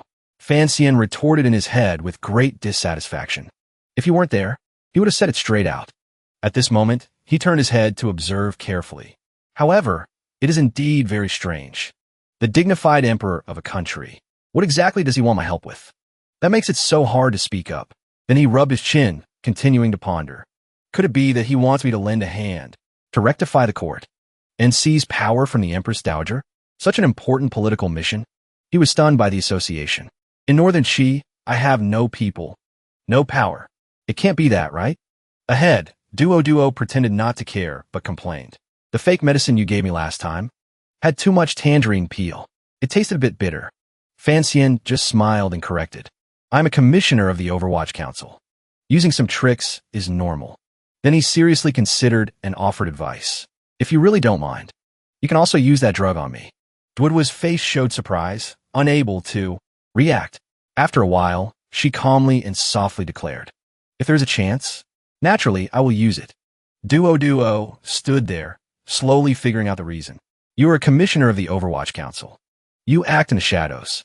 Why do you now shine so brightly without any restraint? It's truly strange. Fan Xian used his hand to block the sunlight. A few philosophical words came out of his mouth. The dark night gave me black eyes. I must use them to seek the light. Unexpectedly, his face showed a hint of melancholy. But sometimes, Fan Xian continued with the unfinished sentence. I use them to roll my eyes at this world. She judged innocently. Vulgar. He forced a smile and repeated, it is vulgar. Amidst the magnificent palace, a voice suddenly rang out. If we consider these palace walls as bamboo fences, Fan Xian was unfazed, continuing his poetic speech. Then why fear the vulgarity of the world? Scene change. Currently, horses were slowly walking on the road when a sudden sound rang out. Fan Xian pulled the reins, surprised. What is going on? Before his eyes lay countless piles of trash scattered on the ground. Wang Qinian stepped out and quickly explained. The people of Shanjing learned that Northern Qi wants to cede land to us, so they rushed here to cause trouble. This trash was all piled up by them. Fan Xian looked reluctantly and spoke up. Assassins? He acted like a generous person. Who told them they couldn't beat us? Let's pick up Yin Bingyan early, complete the mission, and withdraw. He stammered and took something out. Regarding this matter, he respectfully presented a red invitation card. This is an invitation to the Northern Qi Empress Dowager's birthday banquet. When Fan Xian took the invitation, he continued, it seems we have to wait until after the Empress Dowager's birthday banquet before we can leave. Hearing this, he understood clearly. They intend to stall for time. Opening the invitation in his hand, the Northern Qi Emperor's voice echoed in his head. But if young Master Fan wants to take Yin Bingyan away, I'm afraid it won't be that simple. Fan Xian carefully considered. So this is what the little emperor meant. Wang Qinian offered an opinion from the side. Now, both Xiao In and Yin Bingyun are in the hands of the Northern Qi Empress Dowager. Feeling something was wrong, Fanxian asked. Wasn't Xiao In taken away by Shang Shanhu? He explained helplessly. After all, this is Shanjing. In just the short time you went to meet the little emperor of Northern Qi. The Empress Dowager sent people from the Brocade Guard to take Xiao In away. Even Shang Shanhu couldn't do anything. At this moment, he was no longer calm, but panicked. It seems the Northern Qi Empress Dowager absolutely won't let us leave easily. Fanxian slowly advised. I know. Don't be so impatient. While Wang Qingyan's mind was still in turmoil, he rubbed his chin and calculated. No matter what, we must think of a way to meet Yin Bingyun first, then plan the next step. At another place, a person stood with his back turned, asking in a deep voice, They want to meet Yin Bingyun? The subordinate knelt on the ground and reported. They have grasped Marquis Chongning's weakness. To make Marquis Chongning arrange it for them. The subordinate looked up curiously. Do we need to send people there to stop them? The other person quickly refused. No need. Shun Zhong, the commander of the Northern Qi Brocade Guard, smiled wickedly. After all, this is just a part of my plan. Elsewhere, hurried footsteps ran along with the call. Young Master Fan. Young Master Fan. Wang Qingyan hurriedly opened the door to announce. We have found out where Yin Bingyun is staying. Fanxian stood up abruptly and asked seriously. Where? Quickly arranged to meet him. According to the description, at a place strictly guarded by subordinates, surrounded by tree canopies. He is in a manor on the outskirts of Shanjing. The voice continued to ring out. Both inside and outside are guarded by the Brocade Guard. Wang Qingyan and Fan Xian hid in a tree canopy. He whispered, This is the place. He hurriedly discussed. According to the plan, first you, then I. Suddenly, a subordinate shouted respectfully from somewhere. Lord Fan, scaring the wits out of both of them, making them scream. The subordinate looked up with a sly face and explained. Knowing Lord Fan was coming soon. We have been waiting here for a long time. Next, he and Wang Qingyan were led away by the subordinate. The guy introduced as he walked. Lord Fan, look at this place, fragrant flowers and singing birds. Our court can be considered to be treating your people well, right? Fan Xian smiled reluctantly. Treating well. But inside, he was already fuming. So, why are you guys here? The subordinate glanced at him and gradually revealed. Lord Shun predicted things like a god. He specially told us subordinates to wait here. He pondered suspiciously. Lord Shun? Hearing this, Wang Qingyan leaned close to his ear and explained. It's Lord Shun of the Brocade Guard. Both the Brocade Guard and Shangjing are in this person's hands. He is also the sharp claws and teeth of the Northern Qi Empress Dowager. Fan Xian's face became serious. He considered. The person who forcibly took Xiao In away right in front of Shang Shanhu was also this person. The subordinate stopped at a room and spoke up. This is the place. He was still imagining. Usually, when Yin Bingyun falls into their hands, he must have suffered torture. Fan Xian's eyes changed, becoming worried. I don't know how miserable he is right now. Unexpectedly, when he entered, it was the image of Bingyun sitting enjoying himself on a chair, with a beauty beside him. Seeing this, Fan Xian shouted angrily. Why are you not only not suffering torture, but acting out a tragic scene with a girl here? The woman beside Bingyun asked in surprise. Who are you? The subordinate who led the way for Fan Xian hurriedly asked. Miss Shun, why are you here? Hearing this, a guess sprang up in his heart. Miss Shun? Could it be? Without waiting for her answer, the subordinate hurriedly shouted an order. Someone, invite the young lady out. How are you doing your jobs? Letting Miss Shun into such a dangerous place. The other subordinates bowed low, reluctantly pleading. Miss Shun, let's go home.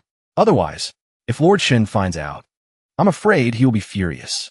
The subordinate continued, explaining, if Miss doesn't leave, then this humble one can only use force on Miss. Seeing the people below being so bold made her angry. Try it if you have the guts. Bingin also advised. You go back first. His words made Miss Shun turn her head in surprise, and she could only bow her head in acceptance. Then I will come to visit you later, he replied gently. The subordinates escorted Miss Shun out. Fan Xian stood watching everything. After everything passed, Wang Qingyan giggled, trying to curry favor. Young Master Fan, I didn't expect young Master Yin to be on the same path as you, both using the honey trap. Fan Xian was so angry his face turned black, grabbing his clothes, warning him, "If you know how to talk, then talk a bit more." After letting him go, he turned his face away, glancing probingly. But even if that young lady is Shun Zhong's daughter, having romantic entanglements with Yin Bingyun, who is undercover in Northern Qi, she shouldn't be able to openly enter here and act out such a play in front of me. Fanxian looked at Bingyun sitting weakly on the chair and wondered.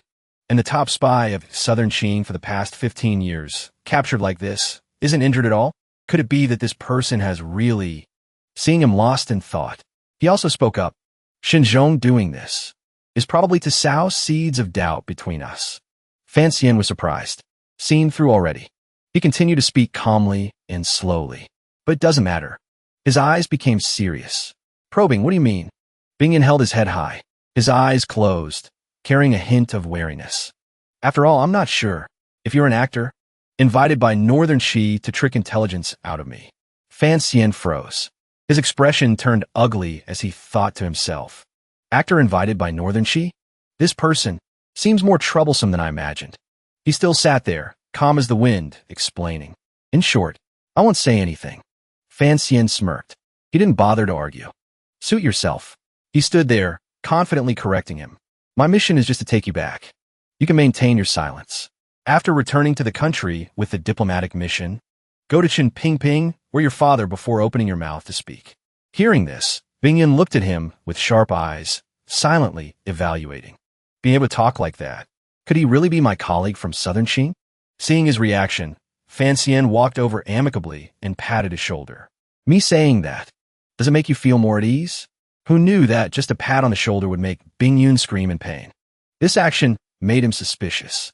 Seeing Bingyun not stopping him, Fanxian boldly opened the clothes on his body.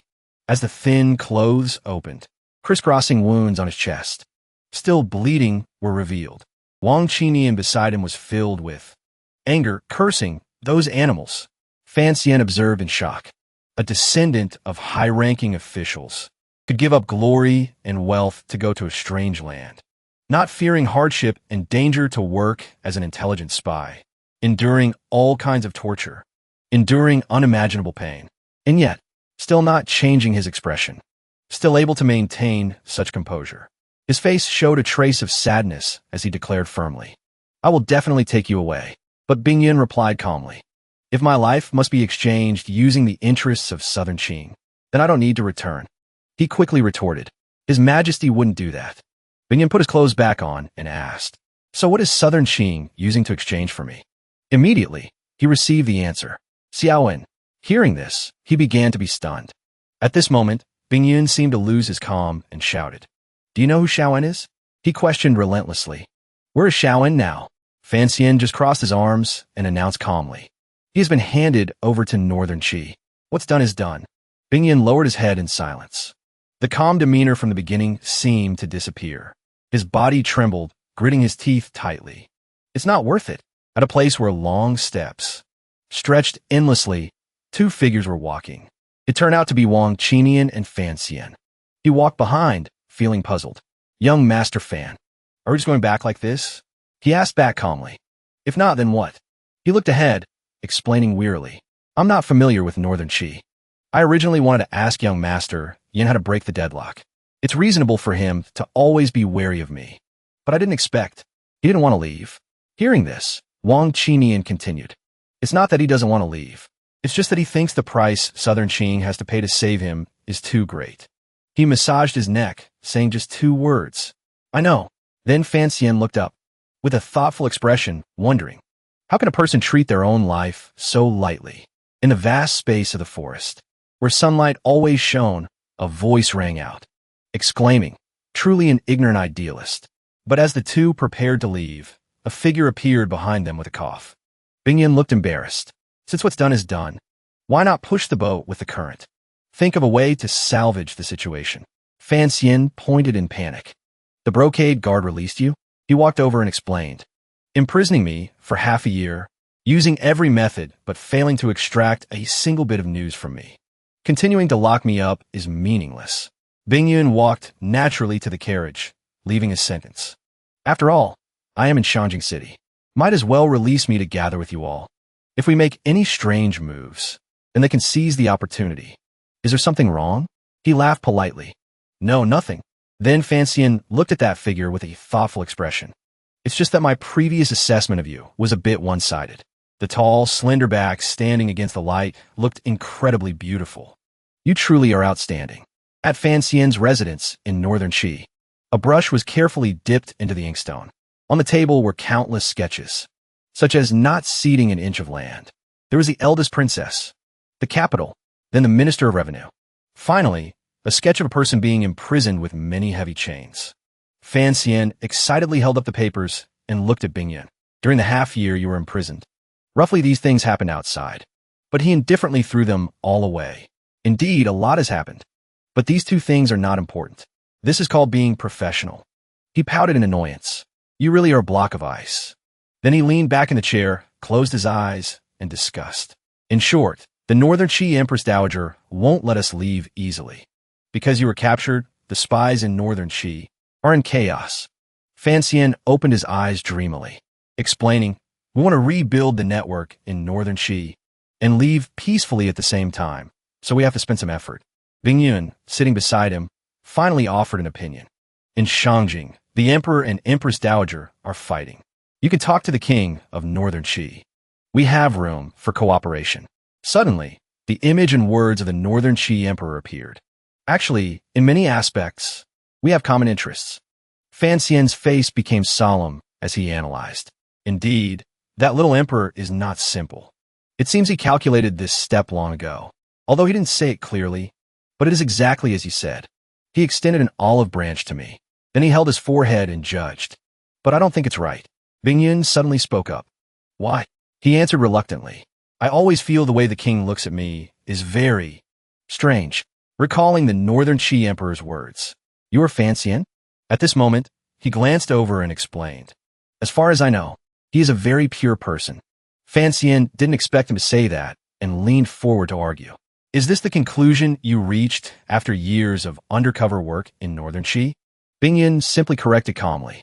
My judgment is that there is room for cooperation. But you can have your own judgment. He was silent for a while, then decided. I trust you. Fay Jia smiled charmingly. Then let's prepare a bit. To answer the little emperor's invitation, Wang Qinian stood in front of the room door, constantly complaining. After Bingyun returned. Every day, he talks privately with young Master Fan in the room, planning important things, not letting anyone near. He crossed his arms, complaining somewhat dissatisfiedly. Young Master Fan hasn't discussed anything with me for 3 whole days. Chowda stood aside with a serious face. Lord Wang, could it be you? He rushed forward and quickly judged. Are jealous? Hearing this, he was so angry his eyes shot fire. Me jealous? How was that possible? Then he left, leaving Chowda bewildered. He continued to deny. I'm not jealous. At another place. At this moment, a subordinate was kneeling to report, just as my lord predicted.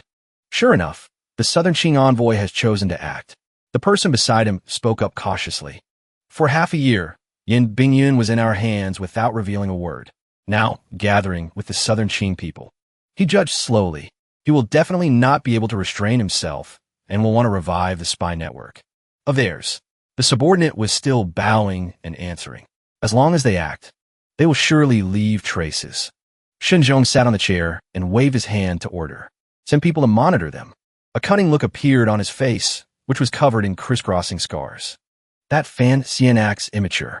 He's just a civil official pampered from childhood. Shifting to another location. Now, someone was walking cautiously. A firm voice rang out from somewhere. You can't escape from our grasp. It turned out to be Fay Jia. He glanced back, noticing the dark figure behind him. Seeing this, he quickly turned into the path ahead, stunning the tracker. Feet braked urgently, creating a friction sound on the road. The tracker looked around in panic. Where did he go? In an instant, Fay Jia appeared from behind, hand ready with a needle. Before he could react, the tracker took his hidden weapon right in the neck. He fell motionless to the ground in astonishment. The weapon made him foam at the mouth, but he stubbornly kept his eyes open, vision blurring. He could only see the feet walking away. Didn't they say? The figure continued, moving forward, getting further away. He forced a thought. Is a civil official pampered from childhood? In an instant, only pitch darkness remained with his final question.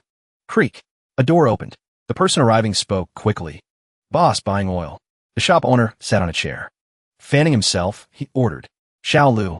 The servant heard his name and ran over. Coming. Xiao Lu asked the customer cheerfully. What oil would you like to order, sir? He continued to explain. Besides having plenty of oil, the shop just imported a batch of seed oil. Mustard from the east. Fan Xian also spoke up. Do you have sesame oil? The shop owner intervened.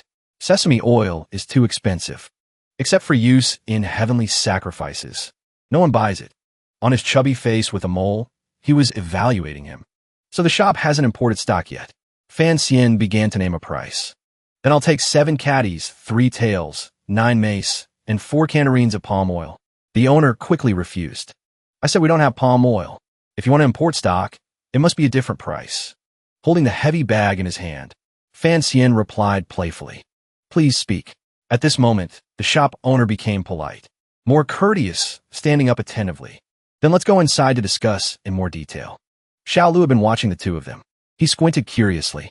Strange customer, buying whatever we don't have. Inside another room, the shop owner hurriedly knelt down respectfully. A whole year. Finally waited for the news. He stood there, lowering his voice calmly. There are 3 matters. Some urgent, some not.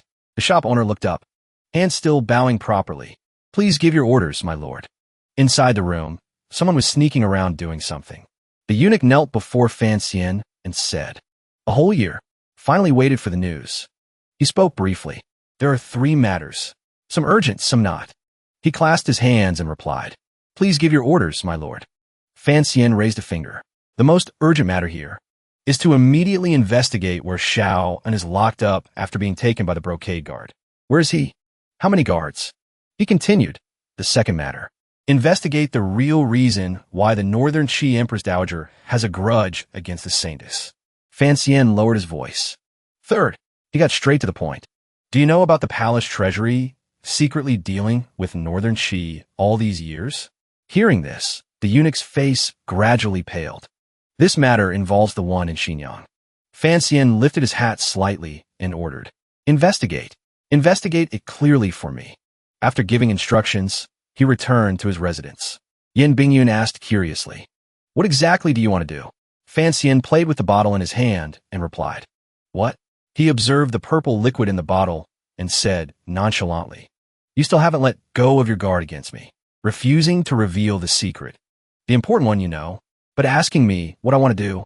Hearing this, he also gave up. If you don't want to say, then don't. Finally, Fan Xian revealed, I want to open Shang Shanhu to save Xiaoan. Yin Bingyun was shocked, exclaiming, What? He smiled slightly and replied, I want to act unexpectedly. When others think it can't be done, only then is there a chance of winning. Fan Xian held up 3 fingers to analyze. 3 factions of Northern Qi. 1 faction is the Empress Dowager. 1 faction is the Emperor. And 1 faction is Shang Shanhu. He pointed out the relationships between them. Xiao En is Shang Shanhu's adoptive father, and Ku he wants Xiao En dead. If that's the case, Shang Shanhu will definitely choose to side with the Emperor. When the Emperor and Empress Dowager fight, Fan Xian explained the current situation. Right now, Shang Shanhu isn't making any moves. That's because Xiao En is in the Empress Dowager's hands. His weakness is held. Then he stated a possibility. If we rescue Xiao En, then the balance between the Emperor and Empress Dowager will start to tilt to one side. At this point, Fan Xian lifted the corner of his mouth smugly. This is the alliance gift I'm giving to the little Emperor of Northern Qi. Just then, someone hurriedly ran into the hall. Wang Qinian poked his head in and spoke. Young Master Fan, I heard you were looking for me. He pointed at himself and confidently asserted, Your subordinate is talented. Old Wang here has been in the Overwatch Council for many years. Rich experience. I can advise you on anything. Rest assured, before Wang Qinian could finish, interrupted. There's something I need you to do. Hearing this, his face turned pale. Wang Qinian walked out dejectedly. Unexpectedly, it's again, running errands. In the room, Fan Xian was reassuring Yin Bingyun. Young Master Yin, rest assured, Wang Qinian is the person least likely to be tracked by others. Leave the contact with Shang Shanhu to him. It will definitely be fine. He just replied gently, leaving it to Lord Wang. Then I am at ease. Yin Bingyun added, Although I don't trust you, I admire him very much. Lord Wang, Hearing this, Fan Xian angrily pressed the medicated cloth hard onto his wound. You speak as if I hold a grudge. In Shang Shanhu's manor, a person stood guard. Shang Shanhu's deputy, Tin Wu, thought indignantly. Clearly, taking over Xiao was supposed to be handled by our people. Result, Shenzhong's brocade guard took Xiao in away without explanation, completely disregarding us. He snorted in anger. Shanjing is controlled by Shenzhong. Helplessly, my general Shang Shanhu is trapped here like a caged beast. But I can't help it all. Tan Wu gripped the sword in his hand and told himself. Luckily, we still have this courtyard. I must do my utmost to protect the general's safety. Not letting Shenzhong spies. Before he could finish thinking, he saw a stranger leaning against the wall next to him. Tan Wu shouted in panic. Who are you? Wang Qinian smiled and introduced himself. I am Wang Qinian of the Southern Qing Overwatch Council, this time accompanying Lord Fan Xian to assist the diplomatic process and handle foreign affairs with Northern Qi. He questioned in confusion. How did you get in? You. What are you doing here? He replied calmly. Climb the wall. Then Wang Qinian mysteriously leaned in and whispered. Lord Fan has a plan. Qi has an intention to cooperate. Need to pass a message to the great general. Then he whispered to Tan Wu for a while. After hearing it, his eyes widened in shock. Tan Wu said fearfully, audacious. This is treason. But Wang Qinian tried hard to manipulate him psychologically. Doing it directly is treason, but doing it secretly isn't. Done. He jumped up and slipped away, leaving only a sentence. Message delivered. I'm leaving. Wang Qinian carelessly bumped into the tree in front. He cursed angrily. These tree leaves are growing too wildly. Remember to trim them. Tan Wu saw this and could only sigh. Southerners, truly eccentric temperaments. Inside the hall, a person was slowly wiping a spear. Shang Shanhu speculated. Surely the Southerners just want to curry favor with me. Tan Wu immediately reminded him. General, Southerners are both barbaric and cunning. You must be careful. He just said in a deep voice. I see it this way. Although the little emperor is weak, he still has more spirit than the Empress Dowager. He will not give up on the South, unifying the world. This, for me, is also an opportunity. Shang Shanhu stroked the spear blade and commented. This time is not like risking life and limb on the battlefield as before, but it is more dangerous. Then he asked, what do you think? Dangu spoke boldly. Lord Xiao created the foundation. Without Lord Xiao, there would be no subordinate standing here today. Shang Shanhu was quite satisfied and said, Go. He immediately replied. Fan Xian and Wang Qinian hid in a tree, looking down. He observed for a moment and then exclaimed, I didn't expect Shenzhong to hide Xiao in a deserted alley. So much so that old Shangjing residents would get lost like this. Fan Xian said tensely, This is the location that the 4th Bureau of the Overwatch Council. Work hard to find out. Shang Shan, you must grasp the opportunity firmly. Wang Qinian asked from his side. Young Master Fan, aren't we going to help later? He immediately scolded him. If the Southern Qing mission acts, we will definitely be discovered. Wang Qinian, being glared at, hurriedly nodded. Right. Young Master Fan thinks thoroughly. Fan Xian added. Moreover, that guy in Bingyan also.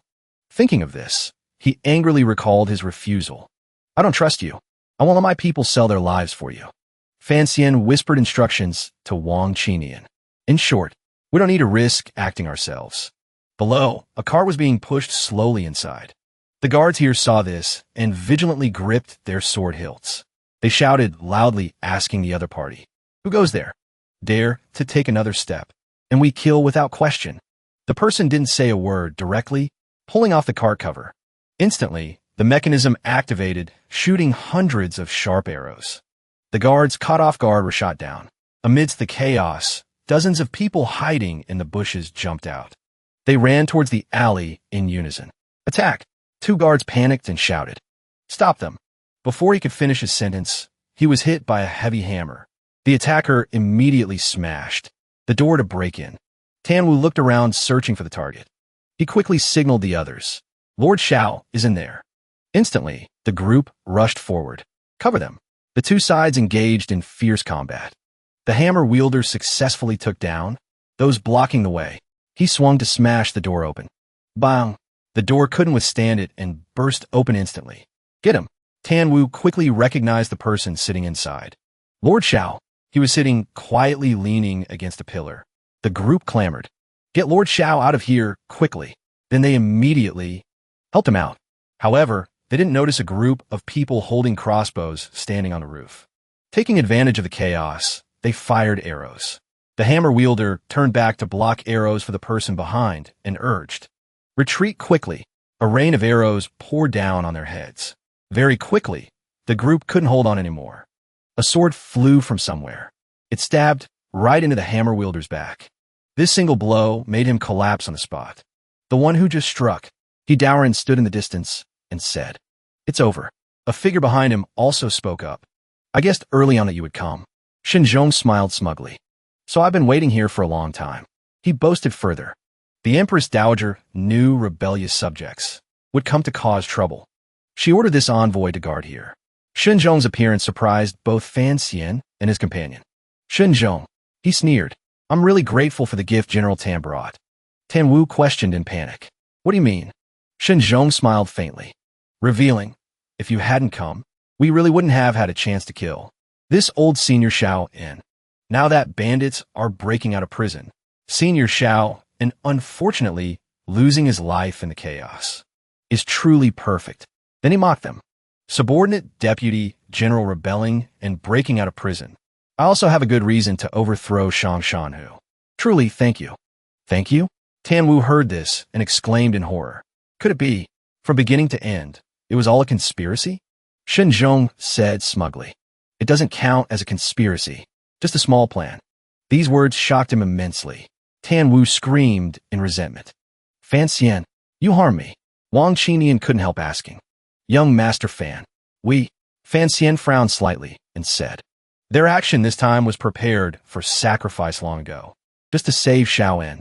We can't save so many people." Tan Wu suddenly pulled out a wooden jar. "I won't give you a chance to denounce the Great Marshal."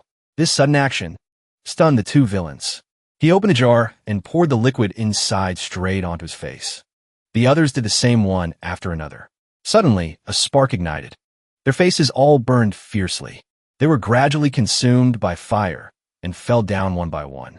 Tan Wu's whole body was wrapped in red flames. He collapsed in front of the enemy. Hdaorin quickly clasped his hands to report to Shinzhong. "They destroyed their own bodies here. I'm afraid it will be hard to keep them as evidence." So he immediately ordered, "Take them back to examine carefully, then we'll talk." Then Shinzhong instructed, "Also, arrange to deal with Xiaoen." Hdaorin suddenly realized something was wrong. Smoke was rising from under the carriage. He immediately signaled the person behind. "Lord Shun, careful." Just a few seconds later, the carriage exploded in front of them. Shinzhong stared at the rising fire, stunned. After the explosion, the carriage was shattered. The person inside was probably not intact. He just lifted the corner of his mouth. "After it burns, check it. Confirm if the body inside is Xiaoen." In the tree, Fan Xian's group also witnessed the scene just now. Wang Qinian reported, the amount of explosives used by the Third Bureau was controlled just right to reach the appropriate level. Hearing this, he said, "All right, start preparing for the plan. The backup plan." Then Fan Xian frowned, staring at the person below. He repeated the name to himself. Shinzhong. Meanwhile, at Shang Shanhu's manor, Madame Shang was fingering her jewelry. She asked for Shang Shanhu's opinion. "Master, look at the Empress Dowager's birthday banquet. What exactly should we gift?" But he remained silent, saying nothing. Suddenly, someone rushed in calling, "Great Marshal!" Panting and whispering, the matter failed. Shang Shanhu opened his eyes with difficulty. Then he said to Madame Shang, "Madam, don't prepare gifts anymore. Why don't you prepare luggage instead?" She heard this and didn't quite understand. "Master?" Shang Shanhu clenched his fist in anger, heavily emphasizing each word. "Shinzhong, you dog." Meanwhile, Shinzhong's subordinates were examining the body. He observed and said, "Teeth and wounds match. The person burned to death is indeed Xiaoen. No mistake." On the mountain, a person was running fast on the ground. Xiaoen is not dead yet. He was trying to drag his feet forward step by step. However, in front of Xiaoen was a cliff. Someone had come to block his way. Hdaorin spoke up. Coming here was also within Lord Shin's plan. Then he bowed to greet Xiaoen. Junior greets Senior. In northern Qi, except for Ku, Everyone, when meeting senior, should perform the junior's greeting. He simply refused. No need. Xiaowen criticized heavily. I didn't expect the genius swordsman of yesteryear to now become a dog of the brocade guard. He Daorin denied his words. I am not a member of the brocade guard. I am the Empress Dowager's man. Then he drew his sword, preparing to attack. Now, please rest in peace, Mr. Xiao. He Daorin successfully stabbed into his shoulder. Xiao broke off a dry branch nearby. Then he stabbed it straight into the opponent's thigh. Both injured, they separated. He Daorin praised heartily. I originally thought that with my 9th rank strength, killing an old man covered in wounds would be simple. The terrifying Xiao of yesteryear still exceeds my expectations today. Xiao curled his lips in disdain. Relying only on you to kill this old man? At least, it must be mutual destruction. But he remained very calm. That kid named Fan won't come. Then he Daorin ordered the person hiding. Behind, come out. The person revealed was Lang Tao, Kuhi's disciple, 9th rank upper. Lang Tao walked over and said to Xiao. The king gave strict orders. Originally, I had no chance to act. Today, Mr. broke out of prison. This junior had no choice. He mocked scornfully. Disciples and grand disciples of Ku he truly learned his hypocrisy. He didn't care and immediately rushed forward. Please forgive me, Mr. Finished speaking, Long Tao slashed at Xiu and after he dodged, Lang Tao immediately retracted the weapon and spun it in a circle. Lang Tao attacked again and successfully wounded Xiao. Behind, he Daorin suddenly rushed forward to assist. Xiao quickly ducked to avoid a blow. Also because of this, he lost his balance and fell backward. Before Xiao could stand up, Lang Tao and he Daorin flew together to finish him off. Xiao rose. He used all his strength to rush forward desperately. End it. Suddenly, 2 stones were thrown by someone. They successfully hit the hands of the 2 enemies, making them drop their weapons. Fiancee flew out like an arrow, grabbing Xiao to escape the pincer attack. He Daorin looked at him in surprise. What? Xiao also exclaimed in disbelief. Unexpectedly, it's you, kid, he questioned in a deep voice. They're 9th rank upper experts. How stupid are you? Coming to die with this old man? Fiancee just snorted softly. Being beaten by Uncle Wu Zhu so much. I won't die that easily. He Daorin saw his confidence and mocked. Relying on yourself alone to save someone from us? A brave but brainless brat. Fiancee reached behind his back to take something from his bag while repeating the doubt. Of his brave but brainless? He played with the darts in his hand and retorted. It's a bit too early to draw conclusions. He Daorin and Lang Tao didn't argue anymore and rushed straight up. Fiancee immediately threw the darts. He Daorin used his sword to slash them away, but the darts began to move on their own. They split their bodies into 4 pieces, then flew wildly in the air. Fiancee raised his metal arm to control them. Instantly, the darts turned back simultaneously to attack the enemies. They made He Daorin and Lang Tao struggle to defend. He Daorin blocked while asking in confusion, what martial art is this? Fiancee naturally didn't tell him and continued controlling the darts to attack. Lang Tao used his chain blades to strike horizontally and vertically. He decisively swung his weapon to scatter the darts. Lang Tao lost all patience and shouted, flailing arms and legs. It's like scratching an itch. Suddenly, Fiancee raised his metal arm, which had transformed into a cannon, towards the sky. He aimed straight at the opponents and affirmed loudly, don't jump to conclusions too early. He Daorin saw this and exclaimed in horror. What is this again? Fiancee didn't hesitate to fire at them. That shot made a whole section of the mountain explode. After a while, the remnants of the blast dissipated. The dust from the shockwave gradually cleared. He Daorin struggled to support himself with his sword. Fiancee's cannon attack had formed a large crater on the ground. He Daorin gritted his teeth in anger. Fell for that kid's trick. Chase quickly. At least, we must kill Xiao. He emphasized, the secret cannot be revealed. Meanwhile, Fiancee was carrying Xiao, running away and cursing silently. I didn't expect them to dodge it. I still underestimated the strength of a 9th rank upper. Before they ran far, Lang Tao caught up. He decisively broke the chain on his blades. Then Lang Tao threw them straight at the 2. Fiancee quickly realized his intention. He immediately ducked to dodge the attack. But strangely, The two blades flew back as if they had consciousness. They stabbed into the two of them as fast as sand. They lost their balance and rolled on the rocky ground. The two just fell off the cliff into the abyss. Lang Tao approached and affirmed to He Daorin. My blades have deadly poison. They won't survive. He still didn't believe it and said, if alive, I must see the person. If dead, I must see the corpse. Notify Shunzhong. Go down the mountain to search. Below, Fan Xian was trying to cling to a protruding rock. He used his metal arm to hold onto Xiao In tightly. At this moment, he stubbornly muttered, if it were 20 years ago, just relying on small fry like them, how could they be my match? Fan Xian was too tired to argue. Yeah, you are the most powerful. Now quickly think of a way. They successfully entered a small cave on the cliff. Fan Xian breathed a sigh of relief. Probably survived. Xiao In said. Temporarily. He heard this and scolded. Can you say something lucky? He raised his voice slightly. Lucky? A dying person like me. What luck is there to talk about? Fan Xian looked at the needles stuck in Xiao In's neck and said, these needles can fight poison with poison, helping you stay alive for a few hours. He spoke nonchalantly. In short, you're about to die anyway, with hundreds of poisons in your body. Adding this one is nothing. Xiao In asked curiously. That blade just now? You must be heavily injured too. You, the dignified commissioner of the Qing Overwatch Council. Chun Pingping's successor to the world. Aren't you afraid of going and never returning? Fan Xian reached into his inner shirt to take something out.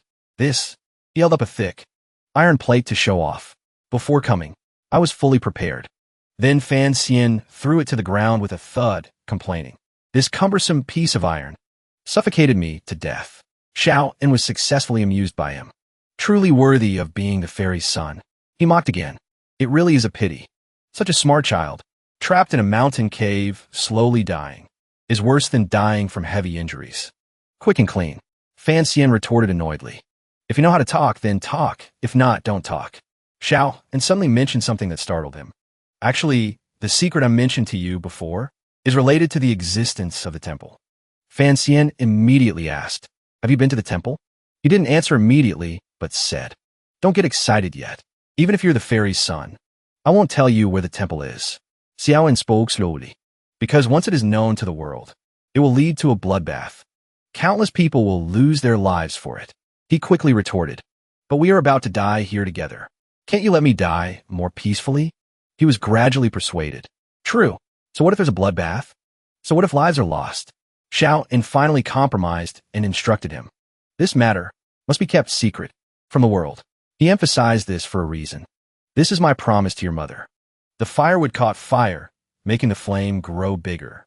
Fan Xian wondered, you promised my mother? Xiao In explained to him. Kuhi and I promised her. He added. Kuhi worried I couldn't withstand the torture and would speak, so he wanted to kill me at all costs. Hearing these words, Fan Xian deduced. So, to speak, you and Kuhi are also loyal to my mother to the death. Xiao In closed his eyes and said, since you're the little fairy's son, then the temple is your hometown. He paused for a moment, then continued. But I cannot tell you where your hometown is. I can only say it is a world covered in ice and snow. Xiao In gazed at the distant aurora and began to describe. There is no day, only endless night. But when we were completely desperate, we could see the light of the divine realm in the dark night. He believed that is the place closest to God. Your mother came from such a place. Xiao In saw Fan Xian's indifferent face and doubted. You don't believe it? He didn't mind much. It's right not to believe. Even if I say so, you wouldn't know where it is. You would say, how can there be such a place in this world?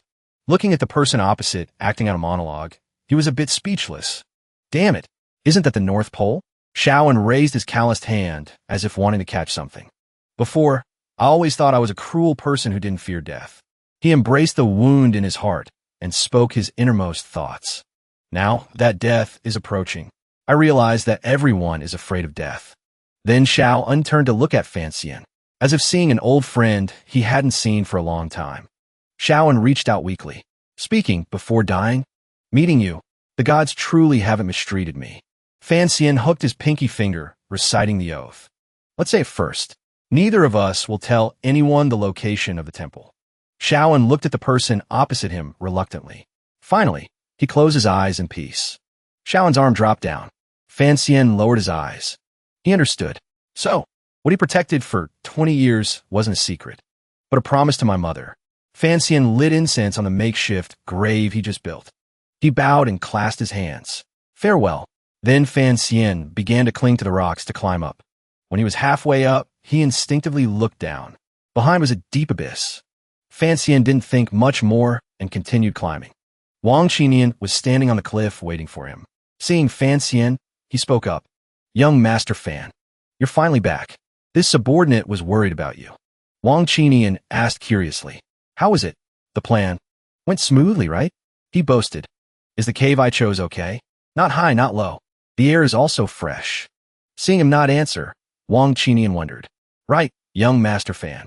Where is Xiaoen? Fan Xian said nothing, just walking away into the night. Hearing the whole story, Bingyun slammed the table in excitement. He questioned loudly. Shang Shanu's trusted aides are all dead? Xiaoen is dead too. He sat on the chair, replying calmly. It is indeed a bit different from the plan. But think on the bright side. Fan Xian pondered. Originally, I had the mission to kill Xiaoen and learn Xiaoen's secret. This time it's like getting lucky points in an exam. Even finished the extra credit question. Bingyun also felt he was right. We just need to be able to leave Shanjing. Then the things that happened won't harm the overall situation. He analyzed with some concern. Things have come to this. Shang Shanhu won't let you survive. To leave Shanjing. The Empress Dowager knows we incited Shang Shanhu to break into prison. She definitely won't let us go either. Fan Xian calmly picked up food and said, Oh my, there will be a way. Seeing him like this, Bingyun didn't intend to advise further. Shang Shanhu's manner was in chaos. Holding a spear, he asked loudly, Madam, where are they? The subordinate immediately replied, They're out of the city now. Hearing this, Shang Shanhu clenched his fist slightly. Just then, someone came to report to him. Great General, a man, transported many coffins here, lined up outside the door, saying he brought gifts. Shang Shanhu was curious. Did he say his name? When he heard the person reply, he said he is Fan Xian. He was shocked, exclaiming, What? Shang Shanhu stormed out aggressively. He pointed the spear at Fan Xian's face and threatened, I don't need coffins. I just need your head to send Tan Wu and the others off. He quickly explained, Great General, we arrived at the small courtyard according to the plan. But unexpectedly, Shun Zhong was lying in wait there. Shang Shanhu, hot-tempered, immediately attacked. Whatever you have to say it in your dreams. He cursed while fighting. I'll kill you first, then go kill Shun Zhong. If this is the Empress Dowager's decree, then I will storm the royal palace. Fan Xian panicked and tried to stop him. Great General, calm down. He nimbly dodged the sharp spear tip and spoke. Great General, I prepared a body double in Xiaoen's clothes beforehand, to hide him among the dead. After Shang Shanhu's action stopped, Fan Xian continued. Senior Xiao did not disappoint expectations. He has escaped. He asked tremblingly, Where's my adoptive father now? He replied quietly. As expected, Shun Zhong had an ambush prepared, sending He Daorin and Lang Tao to chase and kill. Fan Xian looked at the spear in front of him. I risked my life to help, but I was no match. Shang Shanhu doubted. How can I trust you? He recounted. Senior Xiao had words he wanted me to pass to you. Near death, Xiaoen reached out and whispered. Before, I thought I was a person who didn't fear death. But now, when death is near, I realize everyone is afraid of death. He instructed Fan Xian. Tel Hue, don't seek revenge. No need to cause trouble with Shun Zhong. At this point, Xiaoen's voice became quieter. Bury everything in your heart. Live well. At this moment, Fan Xian panicked, seeing Shang Shanhu collapse in pain. He muttered tremblingly, killing one's father, irreconcilable hatred. How can I not seek revenge? Hearing this, he immediately asked, But what will the Great General use to seek revenge? Fan Xian analyzed. The Great General is trapped in Shanjing. Your personal guards are all dead. How to fight against someone high-ranking and powerful like Shun Zhong. Moreover, he has the brocade guard protecting him. He advised gently, One death is not scary. Like Senior Xiao said, Great General, live well. Even if the Great General doesn't care for himself, you must think of your wife and children. Shang Shanhu was still hesitant. Fan Xian walked over and patted his shoulder. If the Great General wants revenge, you can only endure. Shang Shanhu's hand gripping the spear loosened. Hearing his words, he felt even more torn, abandoning dignity to join the Empress Dowager, who currently holds great power. The two quickly arrived at the royal palace.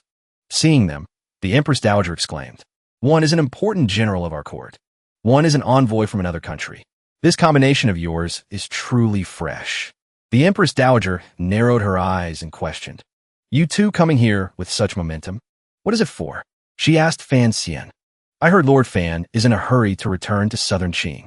Is it because I kept you for the birthday banquet that you are unhappy?" Then the Empress Dowager looked at Shang Shanhu. "General Shang Shanhu too. Xiao and Returnith. I didn't let you meet. It was to arrange for him to rest and recuperate in a quiet place." She spoke indifferently. "Looking at your appearance, you don't want to accept this kindness, do you? Coming to my place today to demand an explanation?" Fan Xian immediately clasped his hands. "This foreign subject dares not." He spoke to explain. "This foreign subject has found a birthday gift for the Empress Dowager. Overjoyed in my heart, I really couldn't wait any longer to bring it to the Empress Dowager." Then Fan Xian signaled to Shang Shanhu. "Sir, the birthday gift. Why are you still standing there dazed?" He lowered his ego and knelt before the Empress Dowager. Shang Shanhu shouted clearly. "Subject Shang Shanhu greets the Empress Dowager." She asked curiously, "The gift you mentioned is General Shang?" Fan Xian proudly claimed credit. This foreign subject spent some effort and words, persuaded the great general to join the Empress Dowager's faction. Hearing this, the Empress Dowager was shocked. "What?" Shang Shanhu immediately said. "Now, this subject asked to join and be loyal under the Empress Dowager's command. From now on, only listening to the Empress Dowager's instructions." Standing aside, he also chimed in. "Empress Dowager." Fan Xian spoke frankly. "This foreign subject won't hide it anymore." He said cautiously. "General Shang Shanhu fell for Lord Shenzhong's trick. His personal guards are all dead.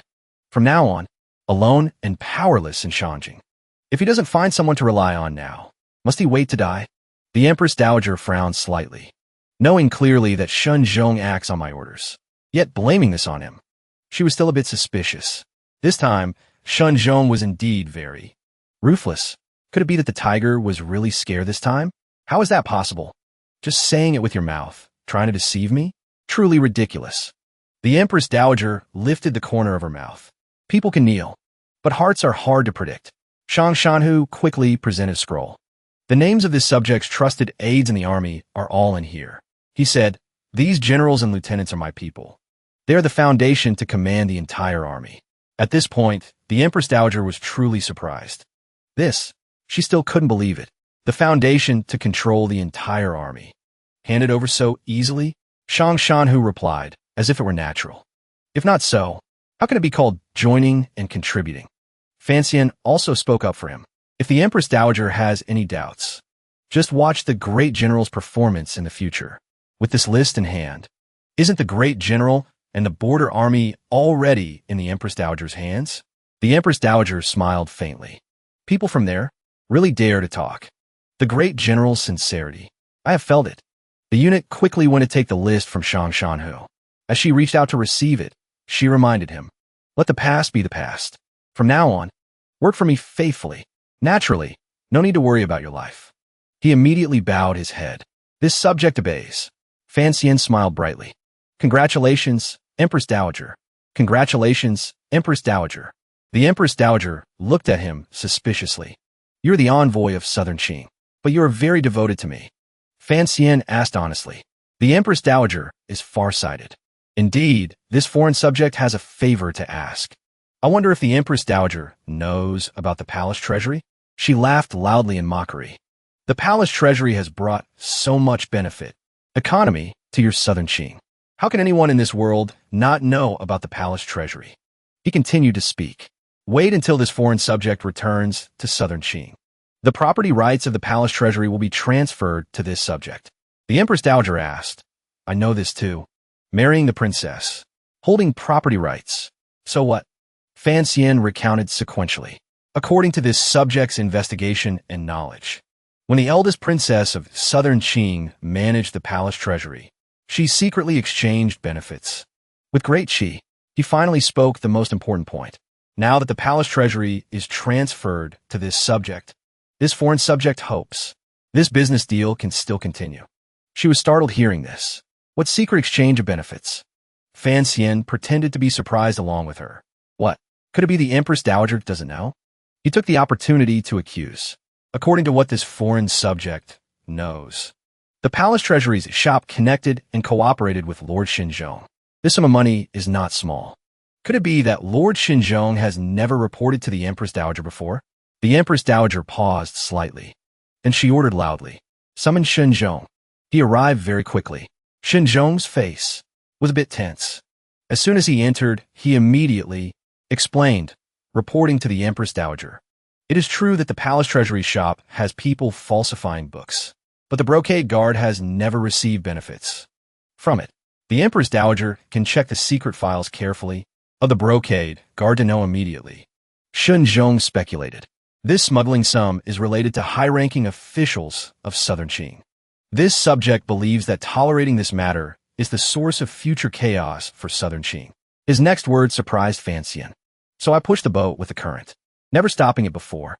This time, we could catch in Bingyun. Luckily, thanks to this layer of transaction. He frowned in anger. Above, the Empress Dowager instructed Xinzhong. Since it is such a good thing for our great Qi, then continue it. Fan Xian interjected. If the Empress Dowager grants permission, he seriously recommended himself. After changing to this foreign subject's management, then this sum of money, this subject will transfer 30% of the profit to the great Qi royal family. Only one thing, this matter still needs this subject to return to Southern Qing, to arrange personally for it to work. The Empress Dowager heard this and smiled faintly, talking back and forth. Giving me so many benefits, is still wanting to quickly return to Southern Qing. Fan Xian knelt before the Empress Dowager respectfully. This foreign subject just got married. Missing my wife dearly. Hope the Empress Dowager grants permission. She waved her hand and replied, I also cannot force to keep you forever.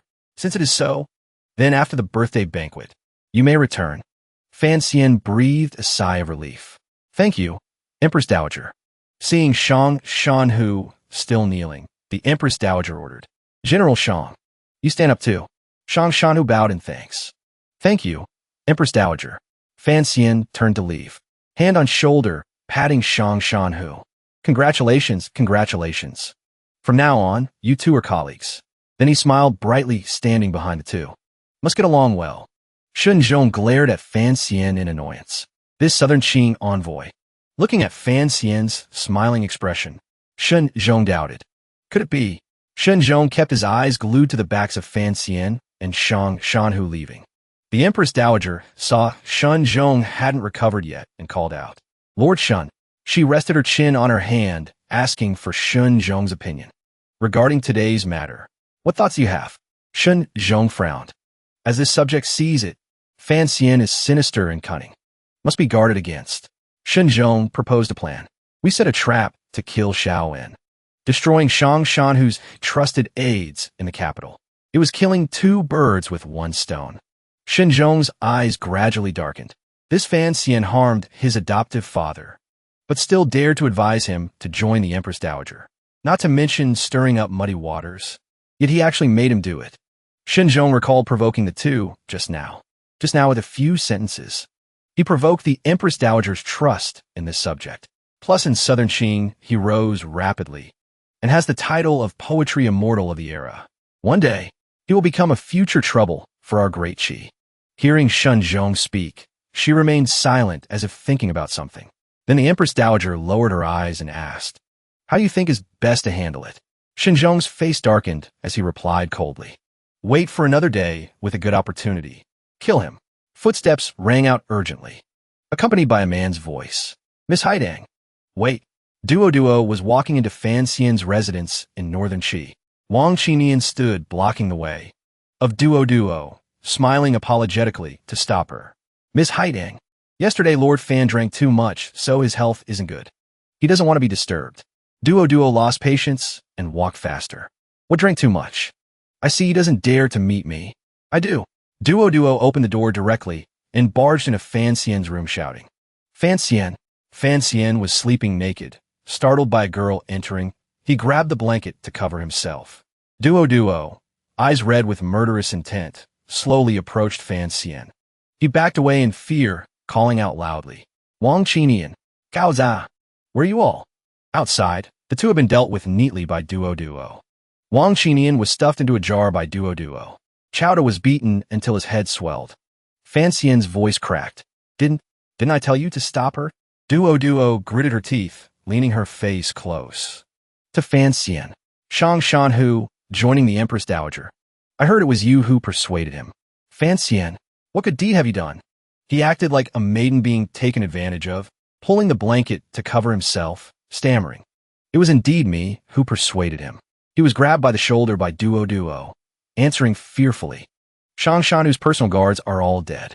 To save himself, he could only join the Empress Dowager. After he joins, he can gradually consolidate his own power. As for whether one day he can defeat Xinzhong to avenge his adoptive father, that depends on himself. He smiled brightly. In short, this action, the Empress Dowager liked it very much.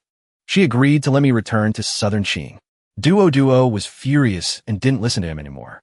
Immediately, grabbed his waistband and dragged him away. Come out here and explain clearly to me. Outside, Fan Xian's scream was heard. He was thrown out to sleep in the chicken coop with thin pants. He hugged his freezing body, nose running.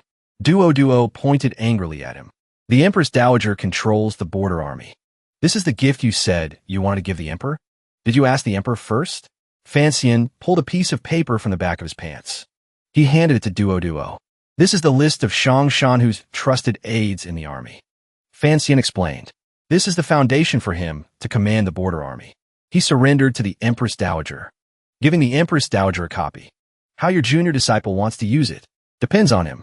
Just as he finished speaking, Duo snatched it. This time Shang Shanhu lost his trusted aides. Shaolin was also killed. Your teacher will definitely be very happy. Why do things? I have never harmed you, miss. Rest assured. Duo snorted. Then she threw an outer robe to Fan Xian. Duo turned her face away, complaining. You are truly a strange person. Fan Xian grumbled while putting on the clothes. You're also a strange person. At least until now. I still haven't seen through you. Fan Xian looked at Duo. Everyone does things with a purpose. But I don't know the purpose of you, miss. Watching Duo feeding the chickens, he asked.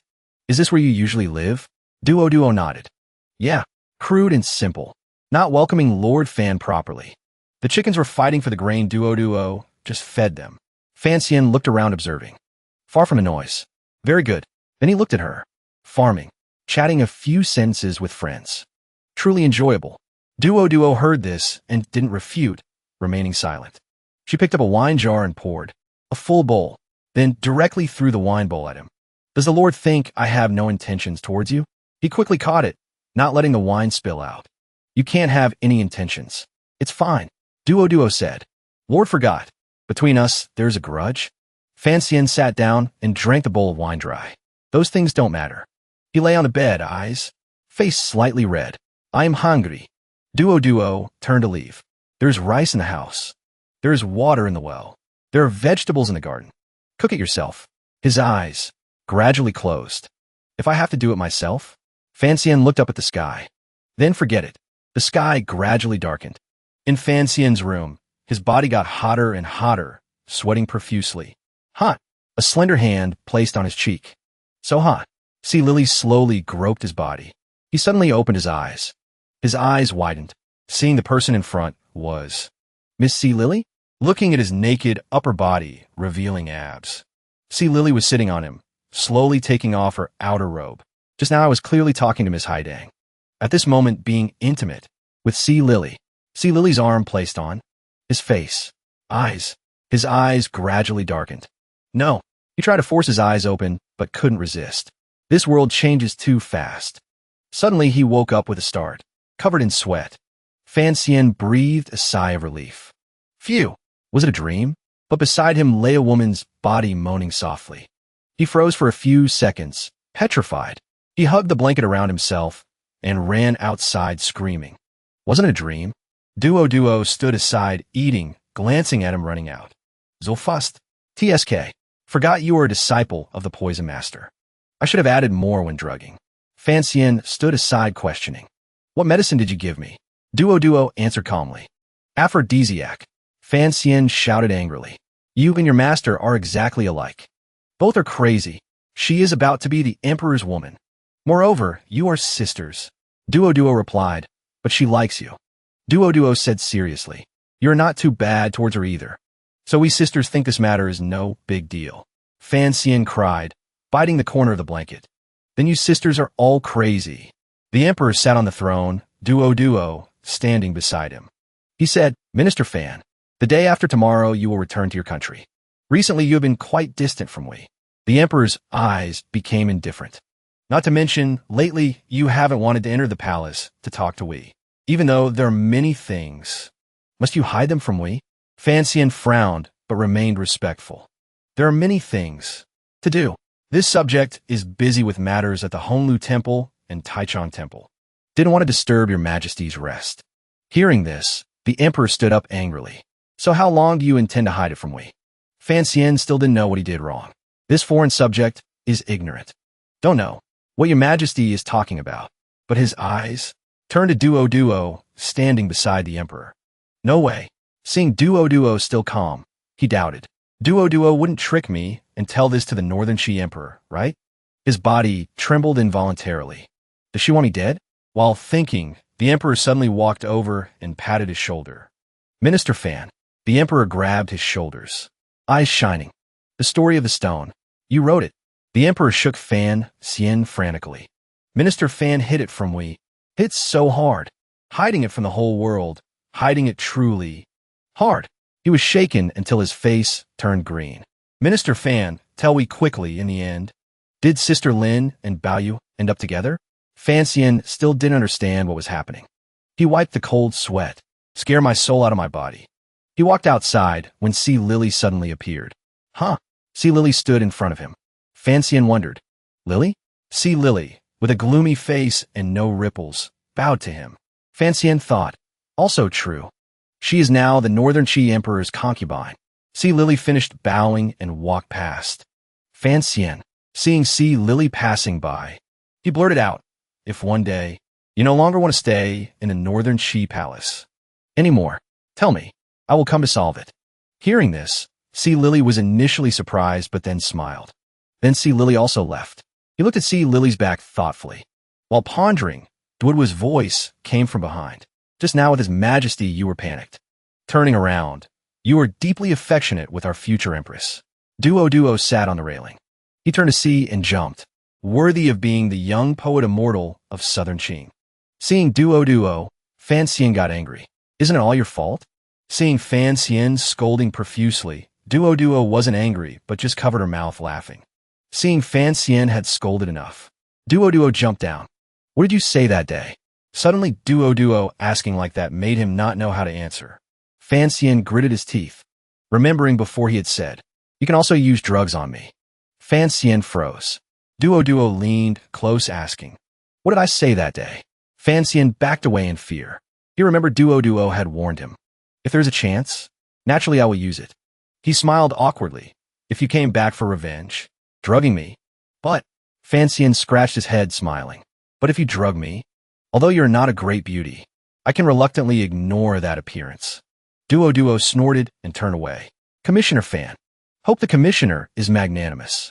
Consider the aphrodisiac matter settled. There won't be a next time. Fan Xian frowned.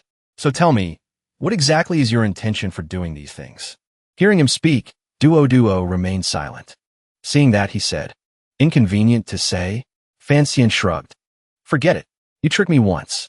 I won't seek revenge either. Knowing me, you probably know the reason why. Duo replied, consider me owing you. Duo said, if you need help in the future, I can help you once. Fan Xian winked. Keep your word. Fan Xian opened his mouth to ask for a favor. I still need to meet someone. Need you to secretly take me there. Duo wondered. Didn't you just meet Lily? This is the royal palace. Don't go too far. Fan Xian shook his head. No, not Lily. He said, it's Zhuang Mohan. In the room, the oil lamp was burning low. Mohan's coughing sound was heard in the room. He stood by watching Mohan writing. Fan Xian stepped forward. He clasped his hands respectfully. Mr. Zhuang. Mohan heard the sound and turned around. Mohan asked curiously, why are you here? Fancian was about to say something. Seat. But Mohan stood up, inviting him to sit. Sit down. Seeing Mohan stand up, Fancian hurriedly waved his hand. Mr. Zhuang, no need to stand. Mohan smiled. Tell me quickly. The second half of except for Wushan, they're not clouds. What exactly does it mean? Hearing this sentence, Fancian froze. Turns out it's not polite. Pleasantries? Looking at the paper full of words Mohan wrote. Could it be this contemporary literary master is annotating the poetry collection for me? Fancian sat down and said, Wu is the peak. That place is a pure mountain, surrounded by clouds and mist all year round. Morning clouds, evening rain. Those who have seen the clouds there, looking at any high sky and white mist in the world, would not bother to keep them in their eyes. Fancian sat beside him and shrugged. These two words lead to two sentences. Completely speaking of loyalty. Mohan laughed loudly as if enlightened. So that's it. Originally so. It is the mountain god of the extreme south. No wonder I didn't know. Mohan picked up the brush and smiled, saying, I must record it. Fancian silently watched Mohan write. Finished writing, Mohan looked up and asked, Then what does the drunken feast of Prince Chen imply? Fancian replied, This Prince Chen is the eldest son of the Chao family. In the past, he often held banquets, drinking parties. Mohan frowned and asked, In the middle, Xiao Xie has outstanding talent. Who is this Xiao Xie?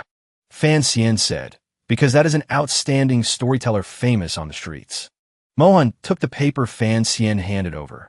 There's also this place. Fancian was excited. Speak, speak. Over here, Duo was lying on the roof, chewing grass and enjoying the breeze. Mohan was surprised. I didn't expect to meet you today. Asking about the things still lingering in my heart. Then Mohan praised with satisfaction. Truly very good. He put down the brush. Mohan sighed. There's one more thing. Saying nothing, he leaned on the table to stand up. Then, facing Fancian, he clasped his hands and bowed, to Fancian's astonishment. He stood up, intending to support him. But he stopped him. Mr. Zhuang, you are... Mohan said, Last year harming Lord Fan in southern Qing. My heart has always been uneasy. Meeting today. Finally I can apologize in person. Then he clasped his hands and bowed again. Hope Lord is magnanimous and forgives. Fancian maintained the posture of reaching out to support Mohan. Seeing Mohan determined to bow, he didn't stop him anymore. Mohan clasped his hands in salute. Mohan looked at him blankly. Feeling a bit guilty, Fancian stepped forward to support Mohan's shoulders and announced, Xiao is dead. Hearing this bad news, he showed no expression. Just shook his head silently. Umangs. Everyone dies eventually. Fancian helped him sit down. Therefore, since living, one must live well. Like the way this brother of mine lived. It was truly meaningless. Fancian was a bit puzzled. But this world is originally murder, arson, golden belts, repairing bridges, paving roads, no corpses left. He smiled and reminded, You shouldn't be such a person. Fancian heard this and pursed his lips, not answering. Mohan held up a blank sheet of paper. I can write a poetry collection like this. Should not be stained by the turbid. Mortal world. Fancian remained silent, letting Mohan express his feelings. Mohan closed his eyes and said, How can I bear to see this poetry collection covered in dust? Fancian nodded with a firm voice. This junior agrees with Mr. Zhuang. Absolutely won't be such a person. Hearing the affirmation from him, Mohan smiled, no longer having a heavy heart on his face. Duo on the roof yawned boredly late at night, hearing Mohan praise. In another place, the emperor stood with a eunuch asking, Has the southern Qing mission left yet? The servant reported respectfully, It's not the auspicious hour yet. The emperor silently looked down. In another room, Lily sat dazed, thinking about Fancian. Lily looked far into the sky. This farewell. Lily sat in a corner, still reluctant to part. Afraid we cannot meet again. Chinian was crying, snot and tears running everywhere. Young Master Fan, you must take good care of yourself. More importantly, Chinian hugged tightly. Fancian, not letting go. Must take good care of my wife and child. Fancian pushed Chinian away in disgust. I agree. You stand up first. Fancian patted his shoulder, reminding. The spy network of Northern Qi cannot exist without a leader. Half a year later, the council will send someone to replace you. You temporarily take charge. Chinian wiped his tears and nodded. Right. Seeing the carriage arriving, Fan Xian said, time has come. The crowd stood around buzzing. Letting them go just like that? Letting them go is a bit too much. The carriage was moving when it met Duo waiting ahead. Duo looked at the carriage silently, not speaking yet to assess the situation. Fan Xian looked out the window and also discovered Duo.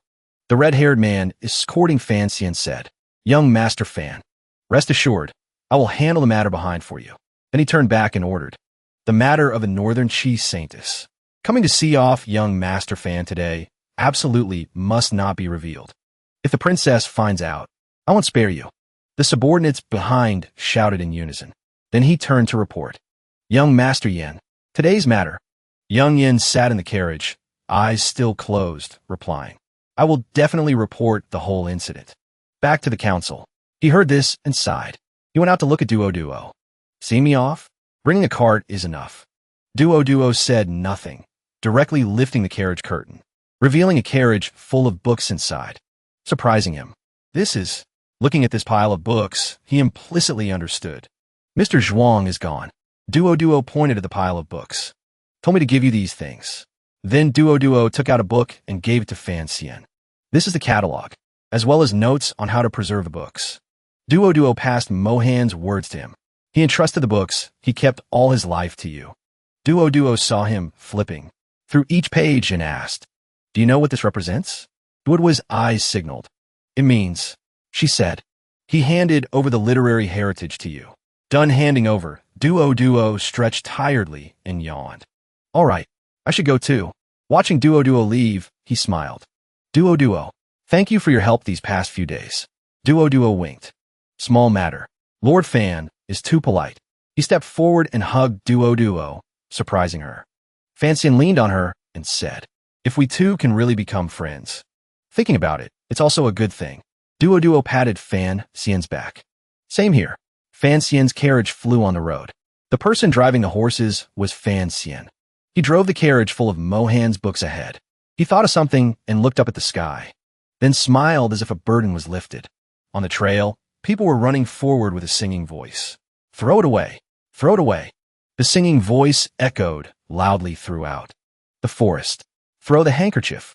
Fan Xian, dressed in white, walked in, along with the shouting of everyone. Back. Young Master is back. Roro ran out of the manor in a hurry. Following behind was Cici. Young Master. Fan Xian spread his arms to hug the two. You're back. Cija stood aside watching the three laughing and talking happily. The boy stammered, wanting to say something. That. Fan Xian didn't wait for the boy to finish and interrupted, startling Cija. Wait a bit, then report later. I have something. Brothers like us. Don't be strangers after a few days apart. Cija turned his face away, ignoring Fan Xian. My mood is good today. If you ignore me, I won't bother saying those polite words. To you then. Ruro covered her mouth, laughing and teasing. What to do? Long time no see. Maybe I have to act calm to make him happy. Fan Xian looked around, but didn't see Wanner. He turned to ask, where's sister-in-law? Cici turned her face away, whispering. Sister-in-law went to sleep early. Fan Xian was confused, question marks all over his head. Sleeping in broad daylight? Fan Xian complained and questioned. I traveled thousands of miles back here. Yet she doesn't want to see me? Cici hurriedly explained it. Young mistress doesn't mean she doesn't want young master. But what? Cici hurriedly whispered in his ear. It's the fat red, thin green. Poem. Word just spoken. Fan Xian wanted to choke on his saliva. Fan Xian screamed in fear and worry. My wife knows about this. Cici whispered. Saying everyone in the capital knows is more accurate. The more she spoke, the more it felt like thousands of arrows piercing him, making him cough blood. Heard that. Poet Fan Xian hasn't written poetry for a long time. This time going on a mission to Northern Qi, but wrote a poem for a woman. Not finished, Cici rubbed salt into the wound.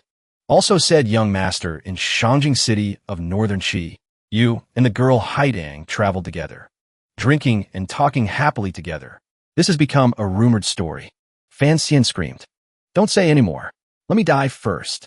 Fan Xian sneaked into the room, lifting the curtain and smiling. Wife, rested yet? Wanna sat on the bed, ignoring him. Her face, pouting, meaning, I am angry. Fan Xian smiled to curry favor. Women in this world, even if jealous, are not as upright and honest as Wanner. He sat on the bed, scratching his head, looking at Wanner, not knowing how to start. If he didn't speak, Wanner asked first, making him sweat. That girl named Haidang. What kind of person is she exactly? In his heart, it felt like thousands of knives stabbing. Sweating profusely, eyes dazed, thinking of a plan. Can't praise Haidang right now. Otherwise, it will add fuel to the fire and make Wanner angry. A fatal question. Also can't lie to Wanner. Confused. Right and wrong. Is betraying myself. After considering for a while, he replied, Haidang is a close disciple of state preceptor Ku He. Has a very high status in the palace. The more Fan Xian spoke, the face of her became unhappier, making him panic, not knowing what to say now. Fan Xian stood up, waving his hands. That was just a small ditty. If you want to hear, I will slowly tell you. As for those gambling games and drinking trips, they are all news. The Northern Qi Emperor intentionally released. Wanner didn't take his words to heart, just asked. I just asked husband one question. This question made Fan Xian stiffen.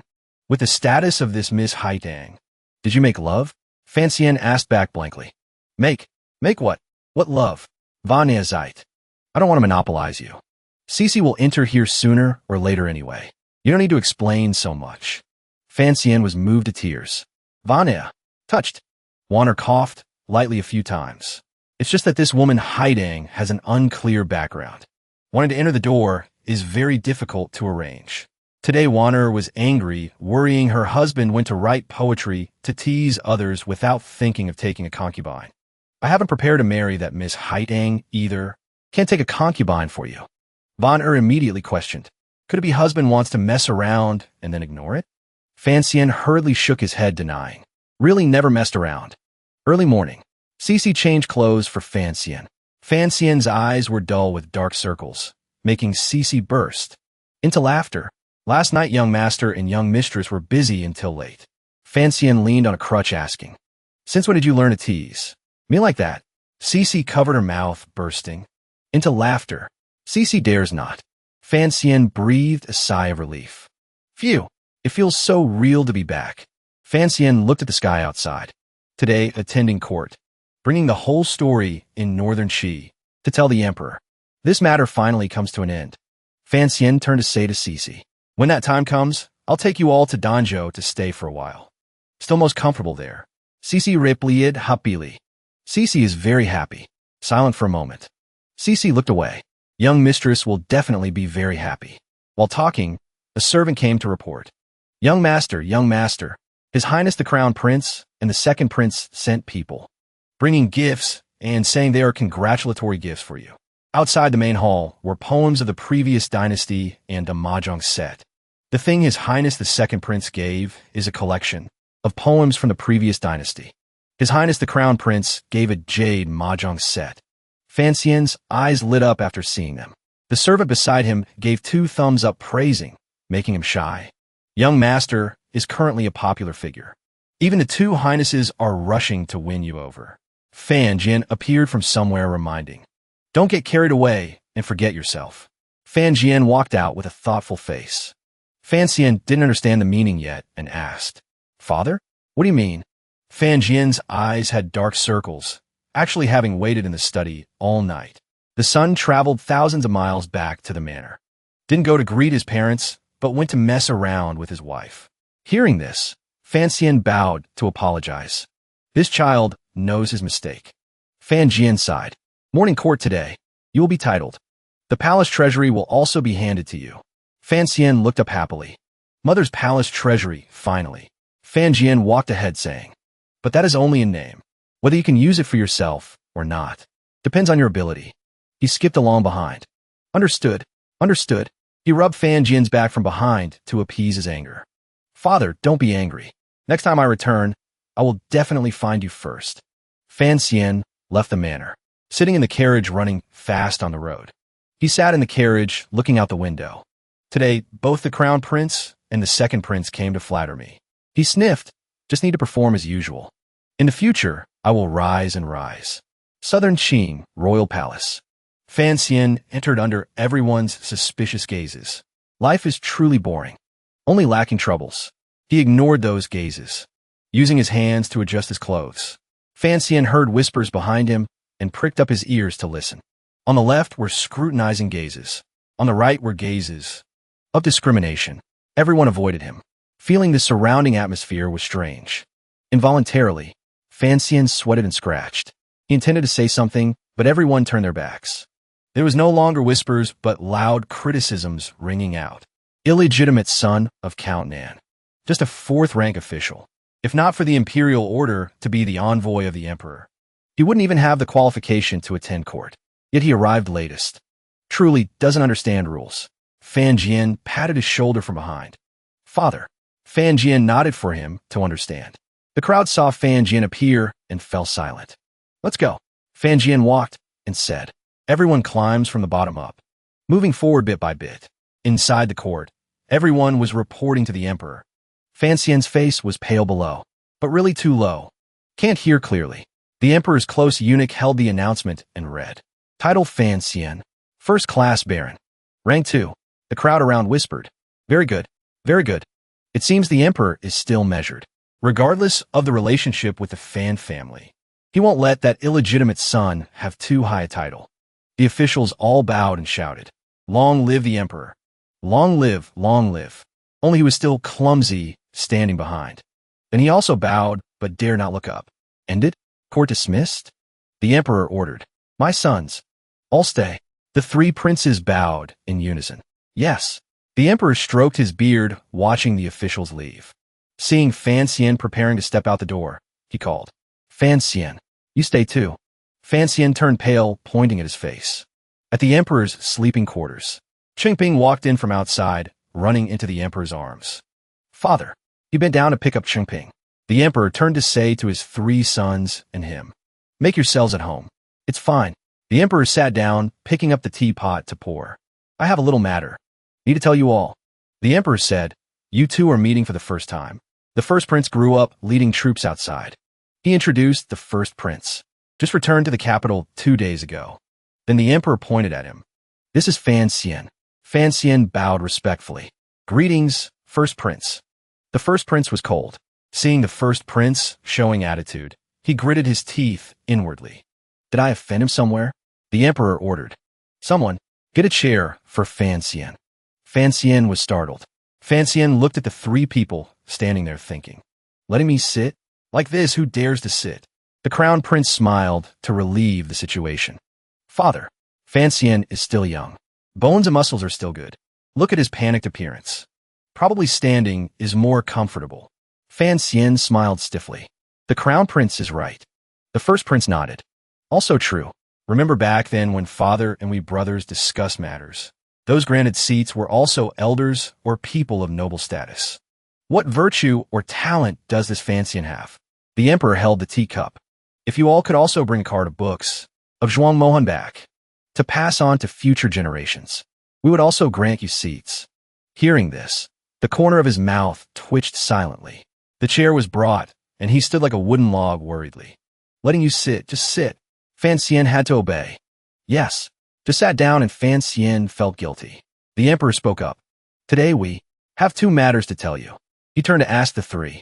Royal sister has returned to Xinyang. The palace treasury is in chaos and needs someone to rectify it. Do you want to recommend anyone? The 3 each had their own thoughts. The crown prince thought. Anne has left. Fan Xian has also married Wanner. If nothing goes wrong, then this palace treasury will definitely be handed to him. He glanced over. Plus now father appreciates Fan Xian very much. Today's question is just a formality. The first prince wondered. Why ask us? The crown prince replied. In this son's heart there is a person. Then he also spoke along. This son recommends. The emperor raised his eyebrows. Tell me. He looked at the crown prince. Crown prince brother recommends. The crown prince pointed at Fan Xian. This son asked to recommend Fan Xian. The emperor didn't decide, immediately asking. What do you think? He nodded. This son also recommends Fan Xian. The emperor said, if both you brothers think Fan Xian is capable, then choose him. After autumn, there will be a decree. No need to transmit orders to the counties. Provinces. The first prince was respectful. Father is wise. He said, the palace treasury is extremely important. You brothers interact more with each other these coming days. Cooperating harmoniously is good. The 2 of them agreed. This son will remember. This son will also remember. Fan Xian sat observing all this time confused. Strange. I can only say it's strange. The emperor spoke again. The second matter. He said, in 2 days we must go to the Hanging Temple to give thanks. You go with we. Fan Xian was surprised and spoke up now. Hanging Temple? Give thanks? He sighed. Ancestors blessed me in southern Qing, giving me a good son. Good subject. Naturally must pray for blessings. Give thanks. The crown prince frowned. Only the royal family can attend the Thanksgiving chrysanthemum viewing ceremony at the Hanging Temple. Father specially invited Fan Xian, even said going because of him. He looked at him uncomfortably. Father intends to reward Fan Xian. Like this is too much favor. This is truly lifting him to the sky. He felt like the emperor was using his hands to lift him to the sky. The emperor didn't care about the three's expressions. What do you think? The three had no intention to object. Father is wise. The emperor's eyes darkened. There's one more thing. Family. We reconciled with Northern Qi. Words just spoken, the whole room fell silent. He looked at the first prince. This time he returned mainly to fulfill the mission of marrying the Northern Qi princess. The emperor took a sip of tea. I think this is double happiness. The marriage of the Fan family's young lady, Fan Ro and Prince Jing's heir, can also choose a good day gradually. Hearing his sister's name, the head of Fan Xian spun like a top. Ruo, Prince Jing's heir? After discussing, the two princes saw him out. Fan Xian bowed respectfully. This subject takes his leave. The other two also happily waved goodbye. The two watched his back leaving. In their hearts, both had different thoughts, but the goal was still Fan Xian. He returned to the Fan Manor with a mess of thoughts in his head. Fan Xian thought, Ruo, Prince Jing's heir. Walking in the corridor, he saw Ruo carrying luggage. Ruo saw Fan Xian distracted and called out. Fan Xian saw this and asked, You heard about it? Ruo sighed. Father told me. They arranged it early on. Seeing the luggage on Ruo's shoulder, Fan Xian also guessed. Leaving home? Just bringing this little money, is it enough to spend? The world is dangerous. You don't have anything to protect yourself. Ruo held up a knife. I only brought this. Fan Xian was speechless. Fan Xian said, If you trust me, I can solve this matter for you. Absolutely won't force you to do what you don't want. Ruo nodded and smiled. Of course I trust Big Brother. It's just that Big Brother situation right now isn't any better than mine. I don't want to trouble Big Brother. Fan Xian heard this and wondered. I am rising like a kite in the wind. Why say the situation isn't good? Ruo lowered her eyes, explaining for him to understand. Big Brother is now a popular figure. Factions are trying hard to win you over. Joining a faction won't do. Not joining is also hard. Fan Xian silently listened to Ruo speak. Must keep the palace treasury. Alone in such a situation. How difficult it is for Big Brother. Fan Xian shook his head. Many people around. Still only you understand me best. Then he took the luggage from Ruo's shoulder. He said with a firm voice, But your matter is the most urgent matter in the world. I will definitely help you arrange it. He led Ruo inside. Ruo asked curiously, Right. How was Big Brother at court today? Fan Xian shook his head. I stood too far, so didn't hear anything. Ruo was surprised. Heard nothing? Fan Xian smiled stiffly. However, after court was dismissed, the emperor kept me and a few princes to talk about family matters. Ruo jumped. You talked about family matters with the emperor and princes? Then Fan Xian explained to Ruo about the crown prince. The crown prince looks innocent and straightforward, but the eldest princess Li Yunrui is on his side. She controls the palace treasury, smuggling with Northern Qi. A large sum of money vanished into thin air. The crown prince surely also enjoyed not a few benefits from it. Now she is leaving the capital. Power damaged. The crown prince wants to win over an enemy like me. Looking at them happy on the surface like that. Just afraid when the time comes the eldest princess gives a small reminder. He will immediately stab me. This person cannot be trusted. Fan Xian recalled the second prince. The second prince is free and easy. Doesn't look like he wants to fight for power. But if he is truly refined and pure, why not be a leisurely royal? The expression of the first prince at that time. And the first prince has never met me before. Unless I and he have some conflict of interest. Ruo heard this and worried even more. Big Brother situation really is not easy. Thinking the situation is endlessly glorious, but the truth is like walking on a knife's edge. Fan Xian frowned. The strangest thing is, The emperor actually wants to leave the palace to go to the hanging temple to give thanks for me. Remembering the emperor's words, these coming days, you brothers interact and talk more. No matter how much the emperor wants to praise me, it shouldn't be to this extent. I have a very bold guess. Overwatch Council. Ping walked in with Fan Xian. He introduced, this is the commissioner of the Overwatch Council. Fan Xian returned from Northern Qi. To return, Fan Xian smiled and greeted. Hope everyone helps me in the future. Then the two walked into a corridor. The mission this time, you did very well. Ping sighed and said, from the past until now, taking over the palace treasury, being in charge of the Overwatch Council is all following the natural course. Everything proceeds according to plan. He said, the palace treasury is yours. The Overwatch Council is also handed to you. Whatever you want to do, I, Count Nan, and Lin Ruofu will all try our best to help. Fan Xian listened silently.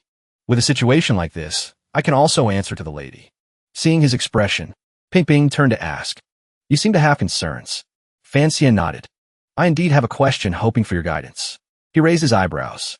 All right, Fan Xian asked, am I Count Nan's biological son?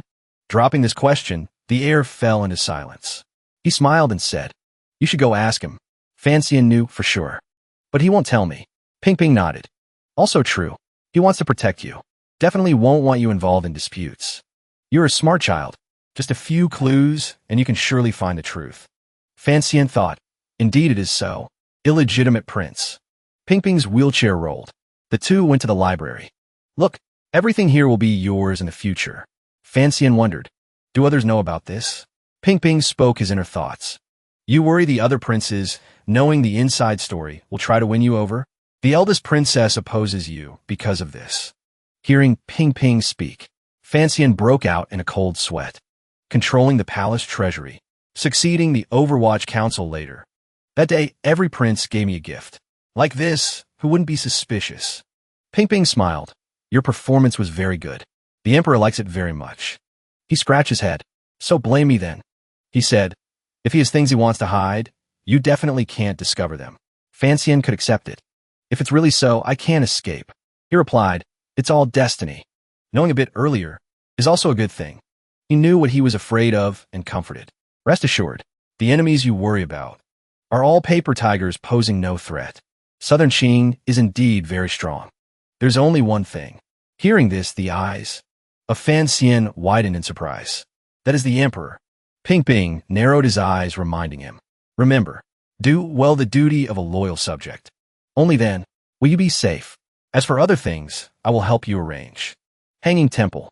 Hanging Temple, as the name suggests, built on a mountain, stacking wooden pillars on top of each other, clinging to the vertical cliff. Legend has it this is the oldest temple in southern Qing. Time and years, created by ascetics with faith in the temple and built with bricks and stones. Totaling hundreds of years, the intention of emitting the supreme light of the temple is to advise the world to turn towards goodness. Hanging Temple does not interfere in worldly affairs, but for thousands of generations, it still caused storms in the shadows, creating huge changes and having a supreme position in the hearts of the people. People in the royal palace all gather here. Therefore, every 3 years, the Southern Qing royal family organizes a chrysanthemum viewing festival here, including the 3 princes and the crown prince. Chrysanthemum Viewing Festival. At a larger level, it is also to resolve conflicts of interest between royal family members. Therefore, those attending are royal descendants. Walking behind were Ro and Wan are laughing and talking happily. There were a few strangers who were in-laws, or families with close relationships to the royal family attending. Ruo covered her mouth laughing. Today we were also invited here. The emperor indeed favors Big Brother very much. Vanya nodded. That's right. Fan Xian walked behind uncomfortably. Wana looked at him, but husband looks very miserable. Fan Xian dragged his tired legs up. Viewing chrysanthemums. Where are these chrysanthemums?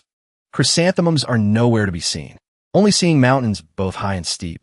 He walked up looking into the distance, seeing nothing but trees and leaves.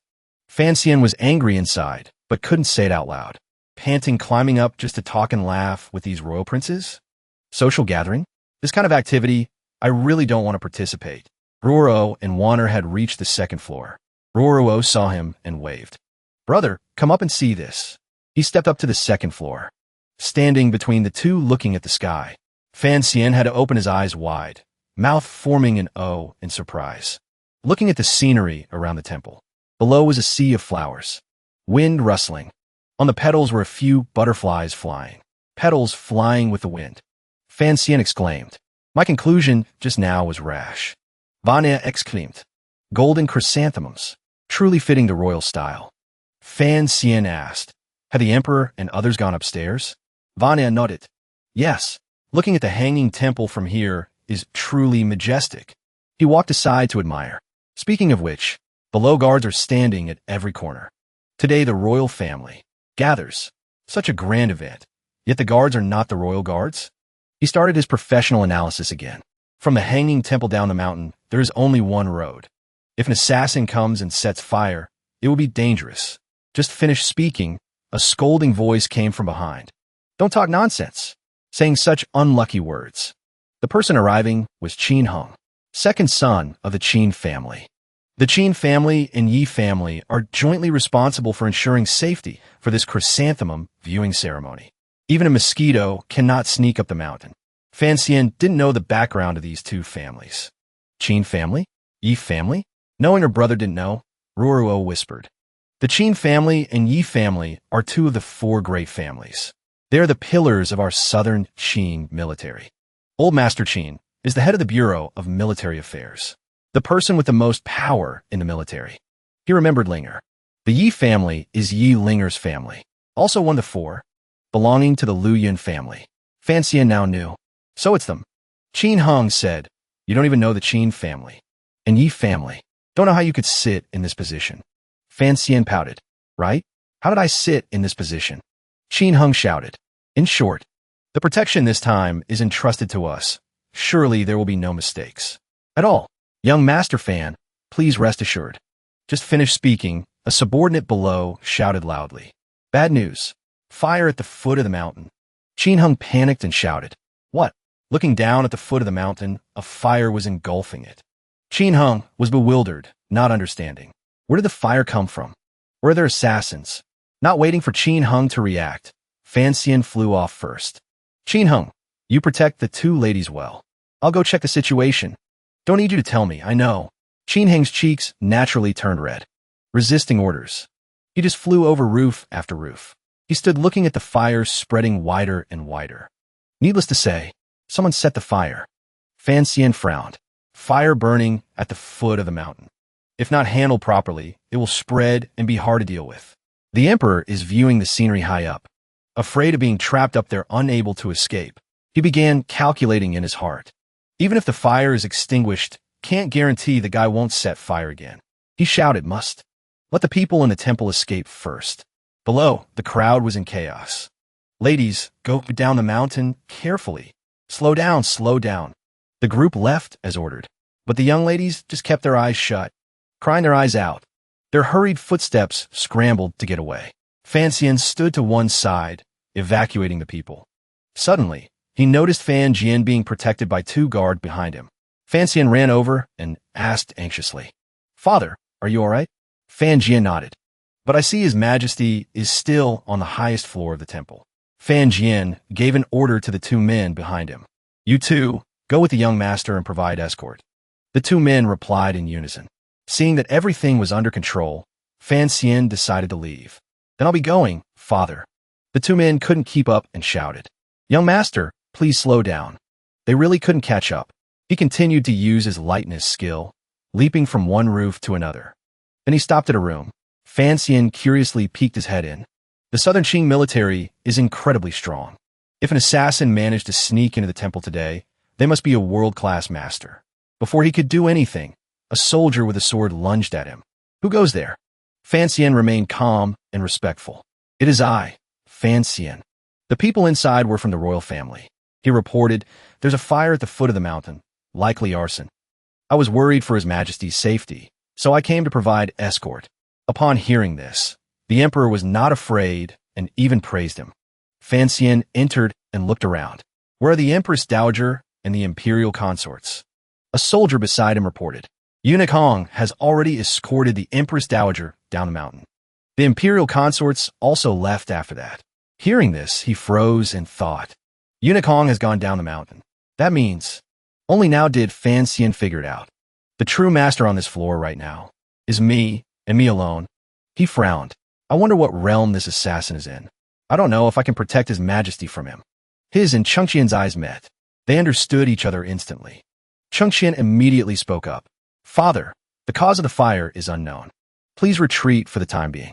The emperor glanced at him. He asked, hasn't the fire been put out yet? Fan Xian reported. As soon as it was discovered, the fire was extinguished. The emperor heard this and retorted. Then why should we leave? This life of mine has seen little else. As they were retreating, Fan Xian wanted to curse. What time is it for you to still be acting cool? Are you trying to play with fire? He still tried to remain calm and said, although there's no movement yet, a precarious peak like this is very difficult to defend.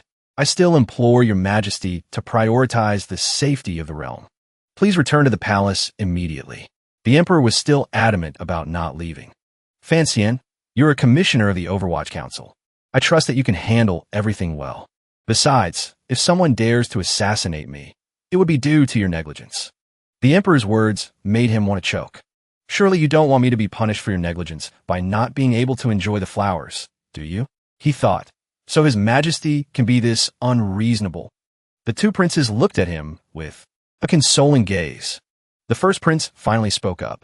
Imperial father, Commissioner Fan has a point. He said for safety's sake, you should still go down a mountain first. Fan Xian was puzzled. The crown prince and the second prince said nothing. Instead, it was the first prince who actually agreed with me. The emperor snorted coldly. In my lifetime, I have faced I don't know how many assassination attempts. How would you children know? Fan Xian was speechless. Instead of escaping, he's standing there telling stories. Back then, the world was in such turmoil. The soldier behind him also chimed in. In his lifetime, His Majesty has faced 43 assassination attempts. He has never retreated. The emperor stood there, refusing to retreat, recounting his campaigns on the battlefield. Northern Qi, Dongyi, Western Hu, Southern Yu. How many despicable foes have I defeated, leaving their country shattered and their homes destroyed? They all wanted to take my life. But did any of them succeed? He glanced over. Encountering assassins has become a habit. Do you now understand why I don't take it so seriously? As soon as the words were spoken, the entire room fell silent. Fan Xian cupped his fists, breaking the silence. But I still feel it would be better to return to the palace. The emperor's face darkened as he thought. How did Fan Jian raise such a useless son? And why did Chen Pingping take a liking to him? And me? Why did I? He remained silent, staring at Fan Xian. The emperor sighed. Cheng Xian, standing behind him, quickly spoke up. Father has accepted. He's agreed to return to the palace. The emperor, unchanging, sat down. He said, I said I would drink. Change the wine. All four of them stared at the emperor's every move. Fan Xian was speechless at this arrogant emperor. Aren't you leaving yet? The eunuch beside him poured wine into his cup. These sons of mine. Honestly, each one is more cowardly than the last. The emperor beckoned to Qingping. Third son, come here and drink with me. Qingping pointed to himself. Me? Seeing the emperor's silence, the young boy nodded. Yes, imperial father. The eunuch poured the wine into Qingping's cup. But suddenly, a flash of dark energy shot past the cup Qingping was holding. Qingping was stunned and bewildered. The emperor looked at the boy. The emperor's gaze flickered towards a door. It was the soldier standing at the door who had lunged forward. Qingping frowned. That soldier rushed forward. There's an assassin. His incredible speed startled all the soldiers there. So fast. The man swung his sword. Protect his majesty. Fan Xian stood in front of the emperor and blocked the man's sword with his hand. The power radiating from Fan Xian dazzled everyone. The man stared in disbelief as his sword was easily broken. He glanced at Fan Xian. The two faced off. Fan Xian observed the power radiating from the man. This power, a green aura emanated from him. Upper ninth pin, the man was surrounded by soldiers. He ignored them and charged forward to attack Fan Xian. He swung his blade down towards him. Fan Xian quickly dodged. He caught the tip of a needle with 2 fingers. Then he plunged it directly into the man's neck. The man collapsed to the ground, clutching his neck. He coughed up blood. It's poison. On the roof, a figure was watching. That person was Ingzi, the 6th Bureau's assassin, silently observing the situation. Inside the room, the group watched the poisoned assassin die. The poison coursed through his body, red veins popping out on his face. The assassin is dead. Ingzi descended from the roof, landing behind Changping and the Emperor. The Emperor's gaze shifted, and he spotted Ingzi. Fan Xian was horrified. There's another assassin. Cheng Xian and the other two ran over in fear. Father. But before Cheng Xian could reach him, he tripped on a wine cup. He slipped and fell to the ground. The first prince stood behind the Emperor, shielding him. Father, be careful. Ingzi slowly drew his sword. A soldier ran forward, shouting, Protect His Majesty. Ingzi's slash was aimed at the first prince, but luckily a soldier rushed forward and pushed the prince away. The soldier was struck by the sword. Both of them fell to the ground. Ingzi stepped towards the Emperor. Another soldier charged forward. The soldier swung down, but Ingzi blocked it with his sword. Ingzi delivered a circular slash to the soldier's body. Blood splattered from a soldier. Fan Xian gritted his teeth and lunged forward. This is bad. The tray holding the wine pot fell to the ground. The eunuch held a dagger in his hand. He rushed towards the Emperor, shouting. Fan Xian's eyes widened in shock. A third assassin is about to strike. The Emperor stood there, motionless. Even if it were Uncle Wu Zhu, I'm afraid he couldn't simultaneously repel two assassins while protecting His Majesty and the third prince. Changping was being cornered by Ingzi. I can only make one choice. Just as Ingzi's sword came down, it was blocked by a dagger. It was Fan Xian who had decided to save Changping. Save someone? Of course, I have to save the little one first. At that moment, another man tried to sneak attack the Emperor. Meanwhile, with Fan Xian, he and Ingzi were still fighting. Fan Xian silently praised him. His movements are so agile. He then threw a punch at his face, but it missed, and Ingzi grabbed his hand. He then pulled him forward and thrust his sword backward, but luckily Fan Xian dodged in time. He struggled and managed to break free, but his sword was still sharp enough to cut a few strands of Fan Xian's hair. He thought, if his sword had been 1,000th of a second faster. Fan Xian was then kicked away by Ingzi. He charged at him again. Fan Xian planned to use his powers to hold the sword back. But unfortunately, his strength wasn't enough, and he was still stabbed in the shoulder. Fan Xian was truly enraged now. He used all of his skills, grabbing the sword and angrily raising his fist towards Ingzi. He didn't back down either, raising his fist towards him. The two then clashed, the force so immense that it lit up the sky. At that moment, one of them had their arm severely injured. It turned out the injured one was Ingzi. Fan Xian angrily told him, if you had been 1,000th of a second slower, I would have definitely pierced through your chest. Ingzi heard this, but said nothing. Then he fled outside. Fan Xian watched, but didn't pursue him. He just said, assassination failed. You're pretty good at running.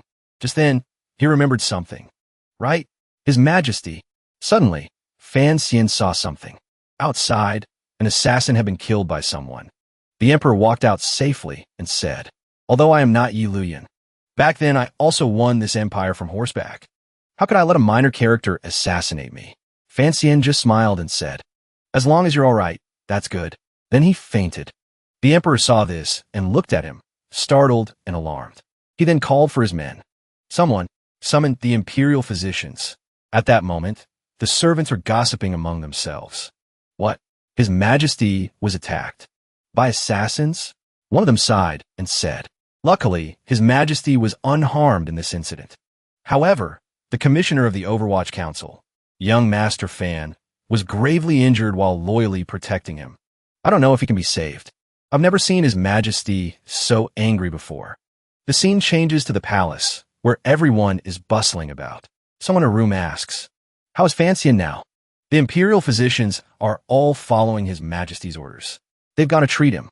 Fan Xian was currently injured and unconscious, the Emperor told a eunuch. All right, tell the Imperial Academy of Medicine. If anything happens to Fan Xian, execute all the imperial physicians. The Emperor said coldly. If Fan Xian doesn't wake up, then have all the imperial physicians executed. The eunuch trembled and said, yes, yes. At that moment, Eunuch Hong, standing beside him, also thought worriedly. So fierce. By now, they had all withdrawn. The Emperor thought to himself, An incident occurred at Xian Kong Temple. The guards hadn't even arrived, yet Fan Xian was already there. I originally thought he wanted to show me his loyalty.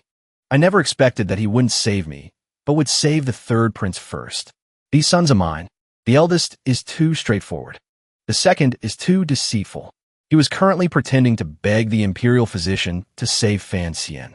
You must save him. The third is too young. The crown prince, that bastard. He probably thinks I didn't see him step on that wine cup. As for Fan Xian, his heart is deep and hard to fathom. Actually, if he had even half the kindness and goodness of his mother. Fan Jian, oh, Fan Jian, such an outstanding child. How could he possibly be your son?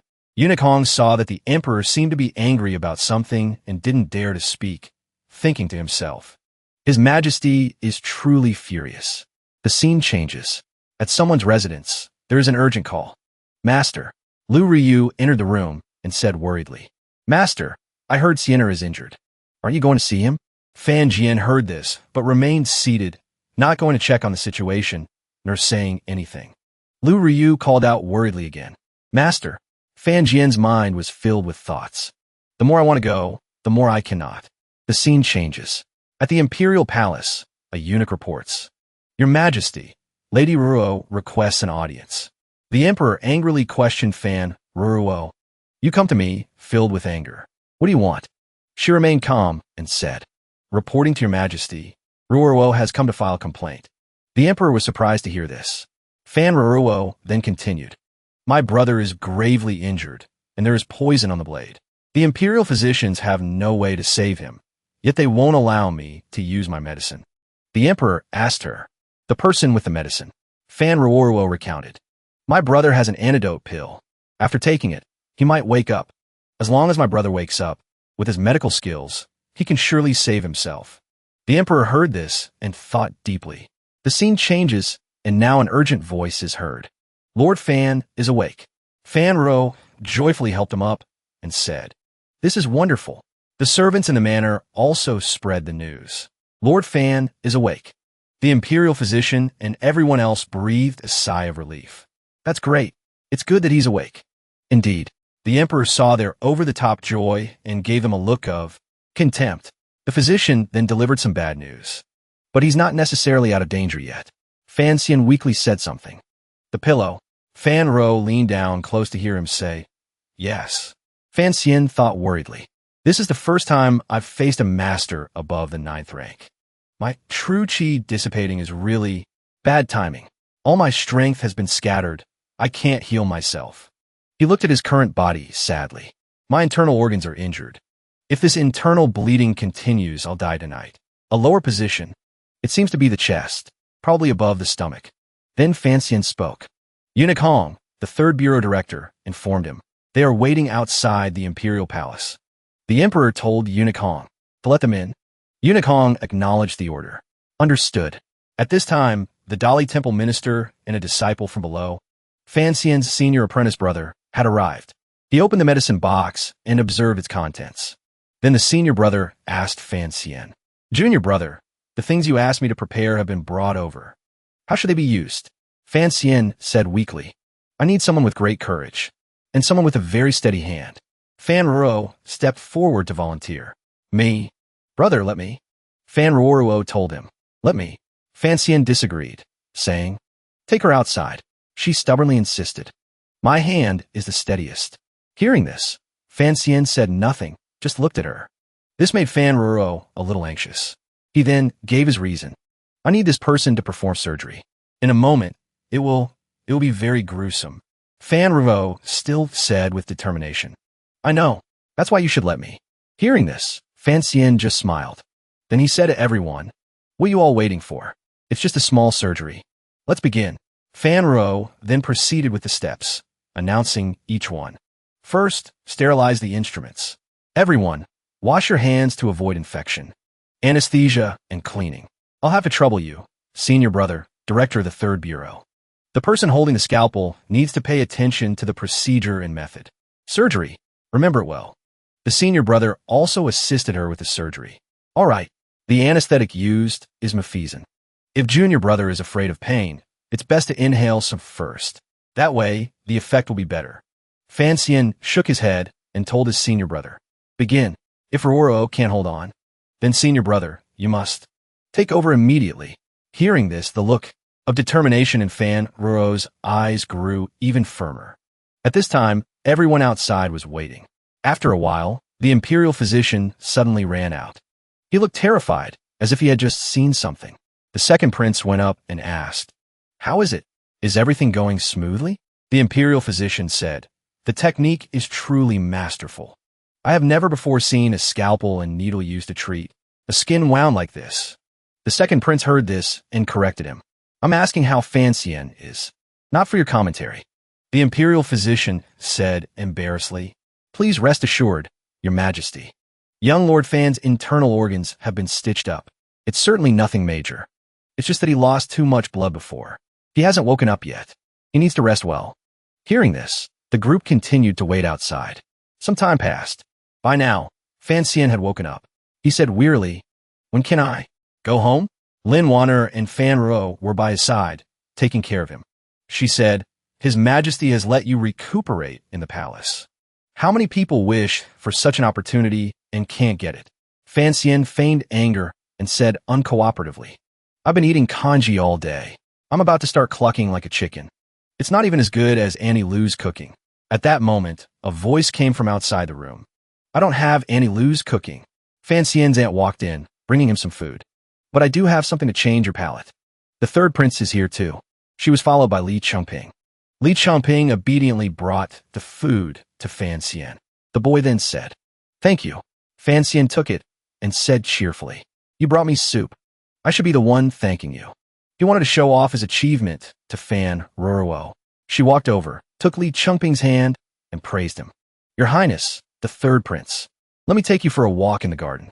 Then, Fan Ro and Lin Wanner took the boy's hand and went out to play. Only then did Fan Xian speak. Annie, if you have something to say, just say it directly. My body is severely injured. I only woke up 2 days ago. Fan Xian's aunt smiled and said, I didn't come looking for you. Don't you want to come looking for me? This time, you saved the third prince. You've truly done me a great favor. And now, besides you, Annie has no one else she can rely on. Hearing this, Fan Xian could only smile in response. 3 generations of palace guards are so clearly visible. This ambush by the assassins was not aimed at the third prince. She sat down in a chair and continued. If that's the case, then I'm much more relieved. Gong Dian has been arrested. Fan Xian was surprised to hear this. Gong Dian? Fan Xian's aunt continued. After you were out of danger, His Majesty dealt with this assassination attempt. Gong Dian, as the commander of the Imperial Guard, was nowhere to be seen when the emperor was attacked by assassins. He claimed he was following orders to go to Luocheng to handle some matters. But His Majesty insisted he had never given such an order. Fan Xian heard this and thought, no matter how foolish Gong Dian is, he wouldn't say something so easily exposed. So, there are only 2 possibilities for the truth of this matter. His Majesty doesn't want others to know the mission he sent him on, or His Majesty intentionally sent him away. Seeing him with so many thoughts and calculations, his aunt said, I know you're very suspicious, so I've already made some inquiries. The first assassin to strike was from Western Hu. He had infiltrated Southern Qing for 14 years. 14 years ago, we were at war with Western Hu. Western Hu wanted to sue for peace and sent a delegation here. When this delegation returned, they actually left a master behind in the capital. Hearing this, Fan Xian became even more suspicious and asked, even so, how could he have infiltrated the imperial palace? Who handled this procedure? Fan Xian's aunt told him, the person who did it died long ago, so the case couldn't be closed. Hearing this, Fan Xian fell in a deep thought, not knowing what to say. His aunt then continued, as for that young eunuch, he was the son of a prince. Back then, too many people died in the capital. He was a lucky survivor. After entering the palace, 3 years ago, he was assigned to clean the top floor of Xian Kong Temple during the Chrysanthemum Festival. He hid a dagger 3 years ago, waiting for the right moment. Fan Xian asked, what about the Yi family? His aunt said, they were responsible for protection, yet they let 3 assassins appear. The Yi family was negligent this time. What else could they say? They submitted 8 memorials in a row, pleading guilty. They even handed over all their military authority to the capital's garrison. Why do you ask about the Yi family? Hearing this, Fan Xian thought for a moment. I have a bold guess. Fan Xian speculated. Gong Dian is the junior brother of Yi family's Yi Zhong. This time, Gong Dian failed. The Yi family lost power. This whole affair reeks of conspiracy. That swordsman in white, the look in his eyes when he stabbed me. There was panic and guilt. There was even fear. The entire assassination felt like a grand performance. The goal was to hold the Yi family accountable. His aunt then said, "You should rest a bit. I'll be leaving now." Fan Xian put on a professional smile and said cheerfully, "Yes, auntie."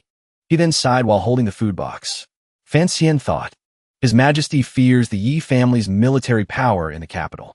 He wants to weaken the Yi family's influence because of the existence of the Grandmaster, Yi Luyan. Is that why he did this, to bring them down? Fan Xian then scratched his head in frustration. Just for a little something, I had to face danger when there was no danger. I almost lost my life. It's really frustrating. At that moment, someone was standing on the roof, eavesdropping. The scene changes to a study. Chen Pingping was sitting and reading a book. Suddenly, a dark shadow appeared and entered the room. Chen Pingping sensed someone and turned to look. It was Wuhu. He arrived but still didn't speak. Wuhu then got straight to the point and asked directly, "What happened?" Chen Pingping sat there calmly and said, "No need to rush. The fire was set by His Majesty. He lured out an assassin from Western Hu, and also a eunuch." Wuhu asked him, "Why did you send that assassin in white?" Chen Pingping rationalized, "His Majesty wants to drive out the Yi family." Was just a fire enough? Wuhu told him, "Do you know he almost died?" Chen Pingping just smirked and said, "No, His Majesty would never let others know his true intentions." Wuhu then said in a serious tone, "I'm not talking about His Majesty." Chen Pingping became a bit wary upon seeing this. Then he stopped making excuses and said, "Fan Xian getting injured was indeed an accident. Ingzi has always wanted to compete with you, but I've never given him the chance. This time, meeting your direct disciple." He got excited for a moment. Wuhu asked, "Where is he?" Chen Pingping told him, "I've already sent him out of the capital." Wuhu then drew his sword and said coldly, "Call him back. I'll give him his chance."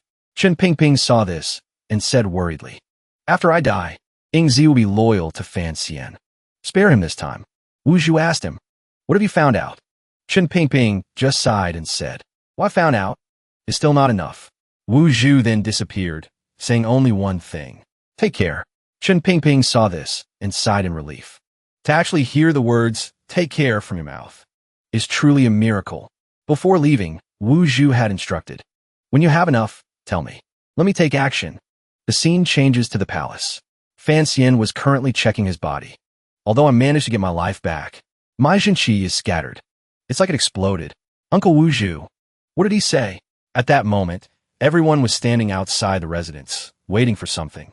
Fan Xian saw the crowd gathering. He wondered, "What's going on?" A maid was sitting and resting while working. She told him exhaustedly, "The young master saved His Majesty and received imperial favor. Not only are you recuperating in the palace, but I also heard that on the night of the surgery, His Majesty stayed up all night. You're a great favorite now." Fan Xian then went out and cheerfully greeted the guards. "It's you, brothers." They then cheered. "From now on, we are Lord Fan Xian's men. We will go through fire and water for young Master Fan." Fan Xian was surprised by their enthusiasm. At that moment, a hand patted his shoulder. Fan Jian told him, "It's good that you're back." Fan Xian was surprised.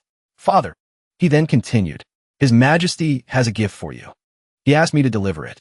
The guards below said loudly, "Young Master Fan, we meet again." Fan Xian thought helplessly. These guards have always been the Imperial Guards. For His Majesty to give them to me so openly like this is not pretending at all.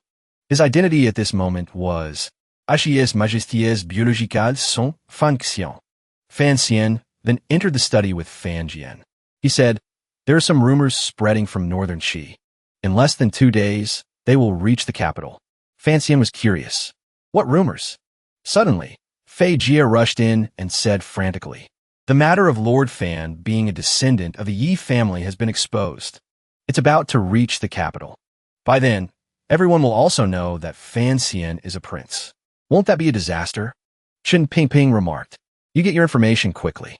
Fay Jia said worriedly, "He's currently in the eye of the storm, and he's lost his martial arts. When everything is revealed, the number of people who want to kill him will only increase. Then he shouted in his face. He continued, "How can you still be so calm?" Chen Pingping said calmly, "This has been spreading for months." When Fan Xian went to northern Qi, Wuhu immediately appeared and found Ku He. When Fan Xian left, Wuhu also left. Who is Ku He? He's very smart. He knows Wuhu only works for Yi Qingmei. Not long ago, Ku He found Xiao Un's body. To be able to let that sick old man pass away so peacefully, he must have figured out Fan Xian's identity. From that moment, the rumor started to spread. If I hadn't suppressed it, it wouldn't have taken until now to be revealed. Fay Jia heard this and asked again, "Why didn't you continue to suppress it?" Chen Pingping heard this but didn't answer. The entire room fell silent. Fay Jia, could it be that you intentionally released the information? Chen Pingping said nothing, just picked up his teacup and took a sip. He said, "Have you finally calmed down?" Hearing this, Fay Jia became even more frantic and said, "You always think things through. You surely wouldn't let Fan Xian fall into danger. But tell me clearly, what exactly is your plan?" Meanwhile, Fan Xian was also panicking when he heard his father. "Oh my God, my identity has been exposed." Fan Jian said calmly, "Every time I see you this anxious, your father, thought your mind was made of ice and snow." Hearing this made him even more anxious. This is such a big deal. How can I not be worried? It's been hidden from the world for so many years. There must be someone who doesn't want you to appear. Fan Jian told him. But the truth is, you have appeared. And you've appeared in a very grand manner. Your relationship with the Yi family, after all, can't be hidden forever. So a time had to be chosen to reveal it. The scene shifts back to Chen Pingping, who says, "Now is the best opportunity. The assassin incident at Xian Kong Temple has made His Majesty trust Fan Xian's loyalty even more.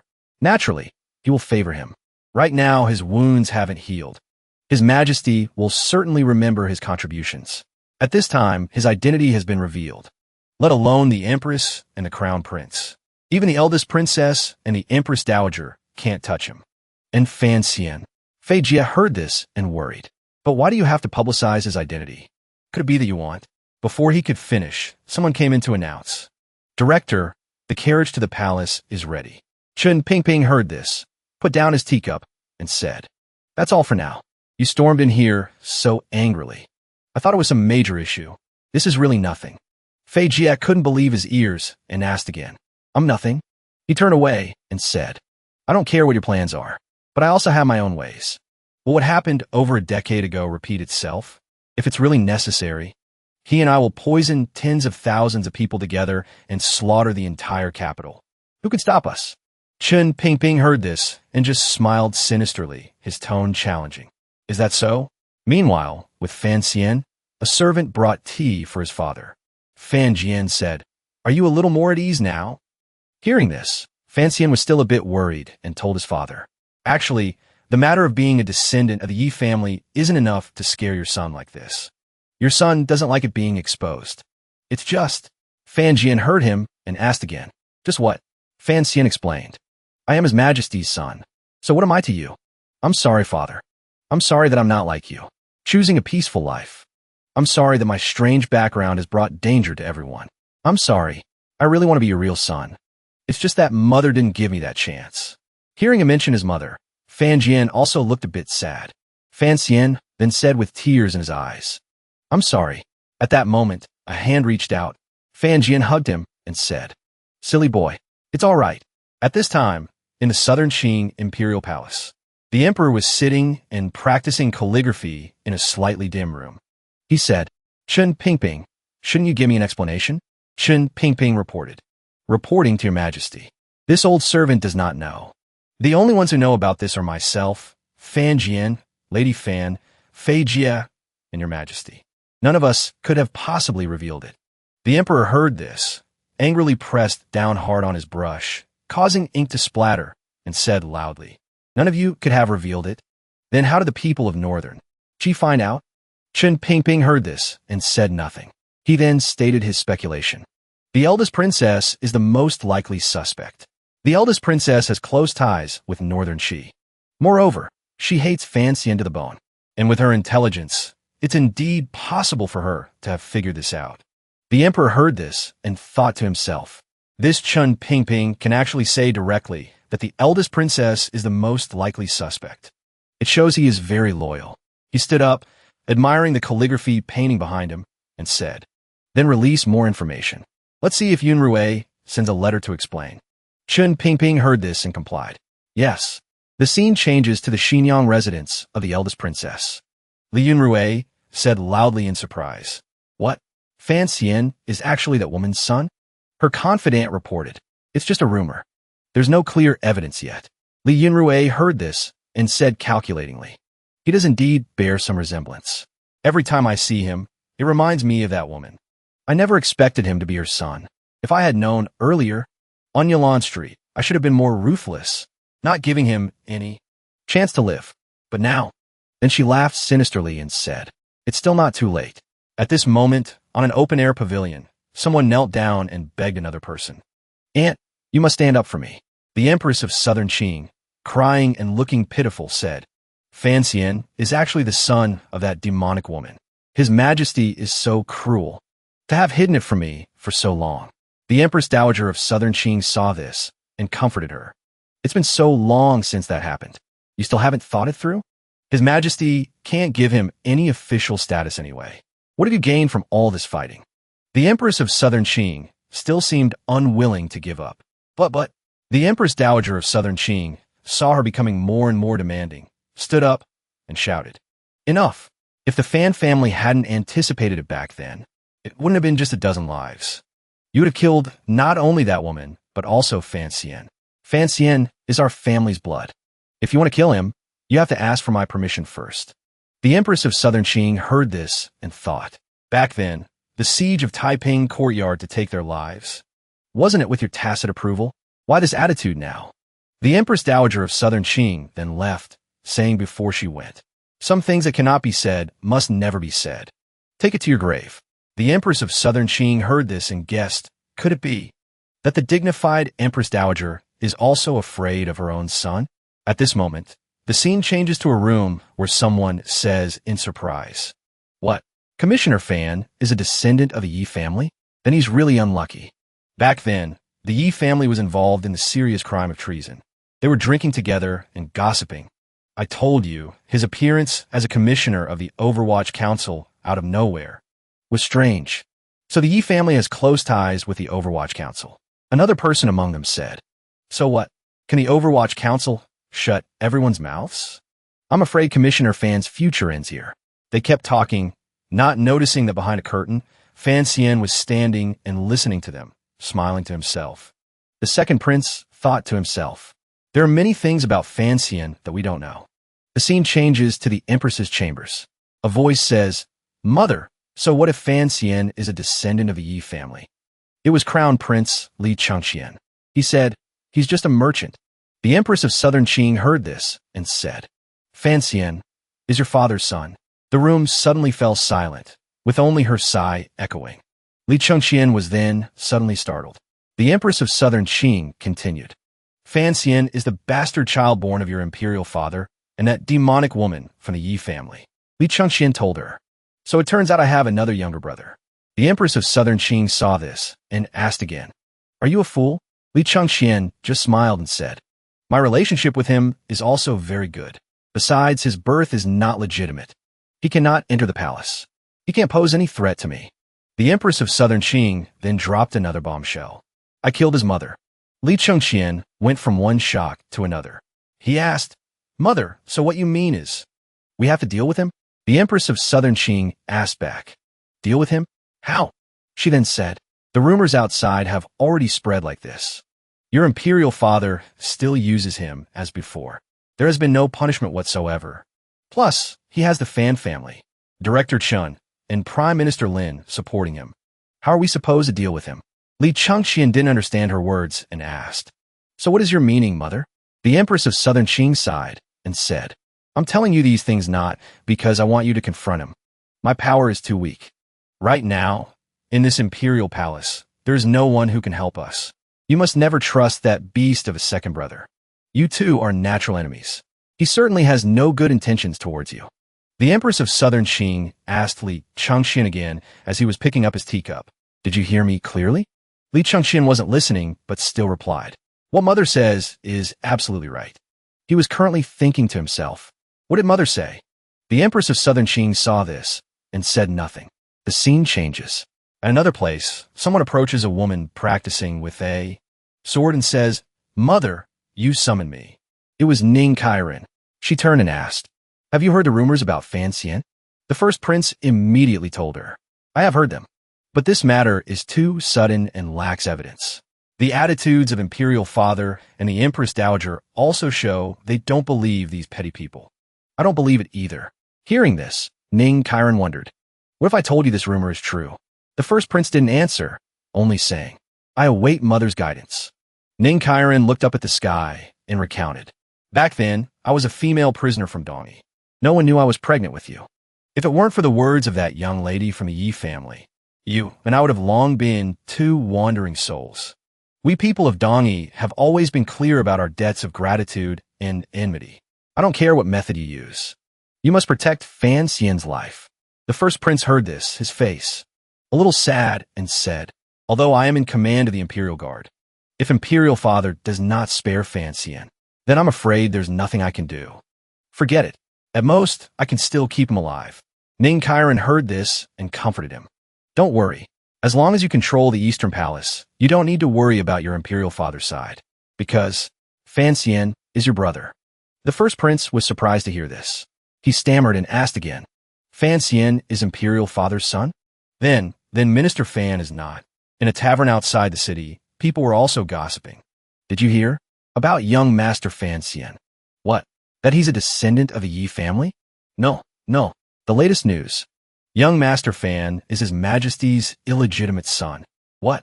No wonder His Majesty turned a blind eye to the matter of him being a descendant of the Yi family. I told you so. Young Master Fan is a natural talent, skilled in both literature and martial arts. Such a person could only have been born of the wise and mighty emperor of that year. However, Minister Fan, poor Minister Fan. No wonder old Master Fan couldn't pick a good name.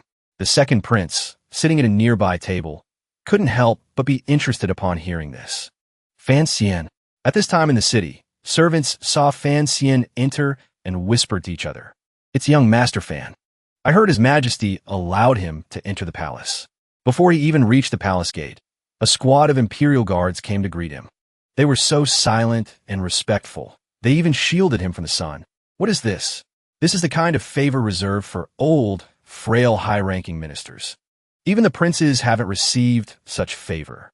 A person walked up to Fan Xian and said, Young Master Fan. Luckily, this servant woke up early today. I didn't expect you to arrive so early. Fan Xian said, Eunuch Ho, are these Imperial Guard His Majesty's idea? Eunuch Ho recalled what the Emperor had said. If Fan Xian comes, you are to shield him well. For me, don't say this was my arrangement. Understood? He then said, Young Master Fan, this way please. Inside, the Emperor told him, I knew your wounds were almost healed. And here you are, acting pitiful in front of me. Fan Xian realized the Emperor's astuteness, threw away his cane, and said, His Majesty is truly perceptive. Then he noticed a eunuch bringing a chair for him. Fan Xian sat down to listen to the Emperor. Back then, your mother said, being an emperor is not an easy position to hold. Therefore, sometimes I am forced to give something up, even if it's something very important. I have let you stay in Danjo for 16 years. Fan Xian was surprised to hear this, his mind filled with thoughts. He said, I do not know what your Majesty means by this. Hearing this, the Emperor put down his brush and said, Including your several brothers, and the countless people of this world, even if they hold a grudge against me, I'm afraid they wouldn't dare to say it to my face, revealing it. And gee, if you have inherited even a fraction from your mother. Then he walked down to Fan Xian and said, You understand my meaning. And gee, my meaning is, you are my biological son. Fan Xian was surprised to hear this and was about to stand up. He stood up and bowed to his father. At this moment, he couldn't help but think, so direct? How should I respond? But on the outside, he still had to show a moved expression. The Emperor saw this and said, It's been very noisy in the city recently. I'm worried you'll be uncomfortable at court. How about you go down to Jiangnan a bit earlier and take over the Naiku a bit earlier as well? What do you think? Xian obediently said, I obey your command. It's just that I have never been to Jiangnan. I am all alone, lowly and powerless, without authority or influence.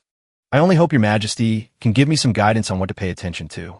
The emperor returned to his desk, continued his calligraphy, and instructed him. There's nothing you need to pay attention to. I just need someone who is dedicated and diligent to make money for the court and the Naiku. I trust in your abilities. Then the entire room fell silent. At that moment, he remembered something and said, All right, take the third prince with you. You brothers can cultivate your relationship. He also needs some training. Xian obediently said, Yes. The emperor then told him, You may leave. Xian also obediently said, Yes. The emperor watched his departing figure for a long time.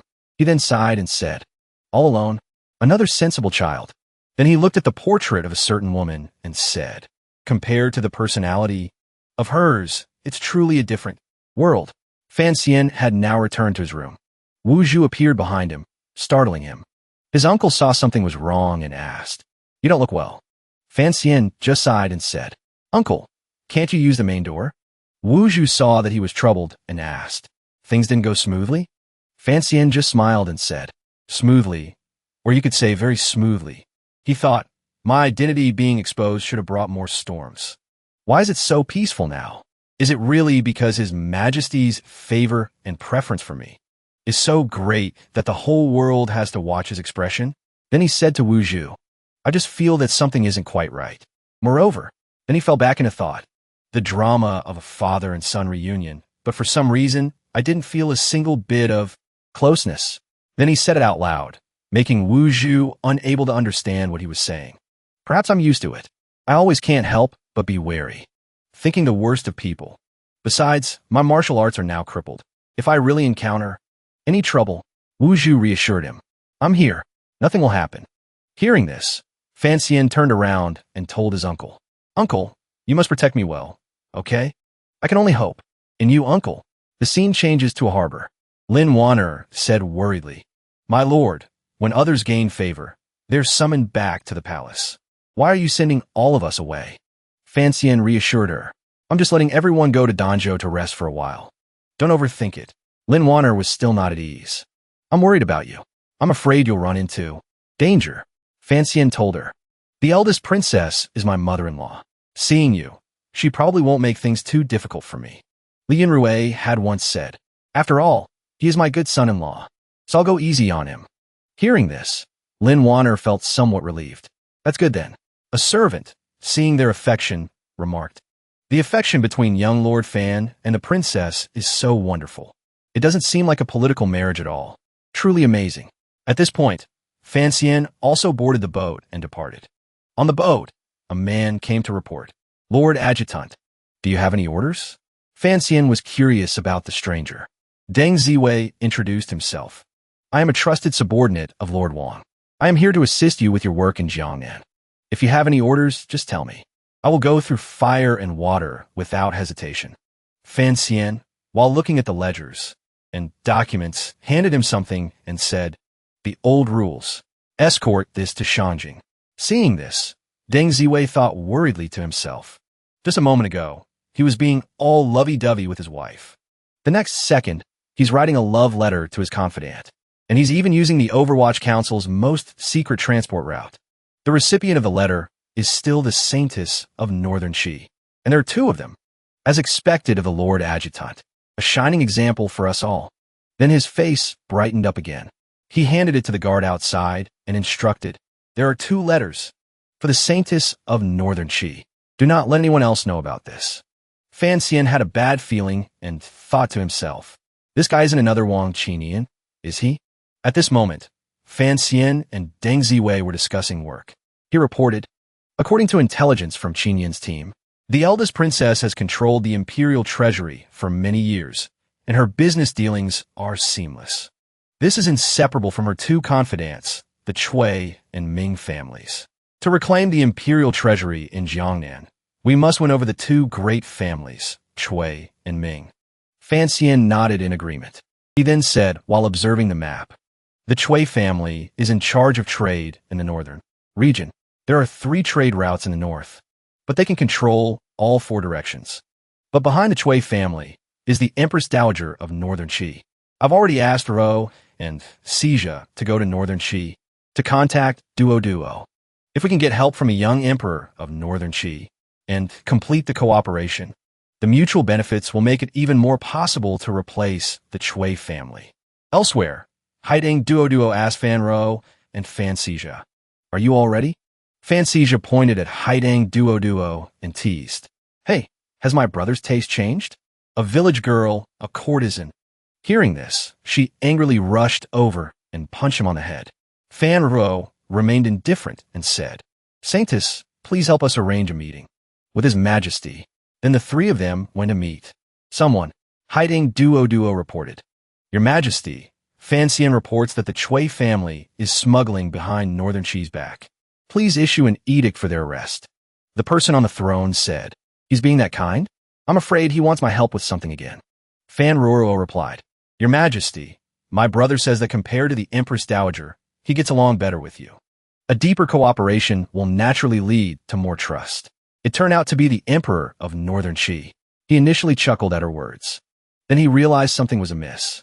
The Emperor turned away in embarrassment and said, still as glib-tongued as ever. Fan Roro continued her report. To show his sincerity, my brother will leave my younger brother in Northern Qi to take over all of the Chui family's business. Fay Jia was surprised to hear this. Why didn't he tell me? Fan Roro turned and covered his mouth, then said, "Well, now you know." The Emperor then spoke up. "But I also have one condition. When the story of the stone is updated, I must be the first to read it." The three of them were suddenly frozen, speechless, not knowing how to respond. Back with Fancian, he was still calculating. The Ming family manages maritime trade. A massive family business is even harder to deal with. Borrowing the eldest princess's influence. Collusion between officials and merchants. Controlling the bidding results. Raising pirates out at sea. Smuggling to Dongi. Concealing transactions. With overseas powers. To pull them up by the roots, we can only borrow a stronger power. Fancian remembers the words the imperial merchant once said. Let it do what it needs to do. If there is anything you ministers can help with, then help. Fancian ponders this. Crimes must be punished, but evidence is required. The boat has now docked. A group of men blocks their path, shouting loudly. Xiaqi Fei, illegitimate son of the Ming family. Leader of the bandits. In the Jiangnan fishing village, he speaks. Do you know who I am? Fancian thinks about them. The main point is that he has evidence of the Ming family's crimes and holds a grudge against them. Xiaqi Fei continues to challenge them. Do you know who the brothers behind me are? Fancian deduces.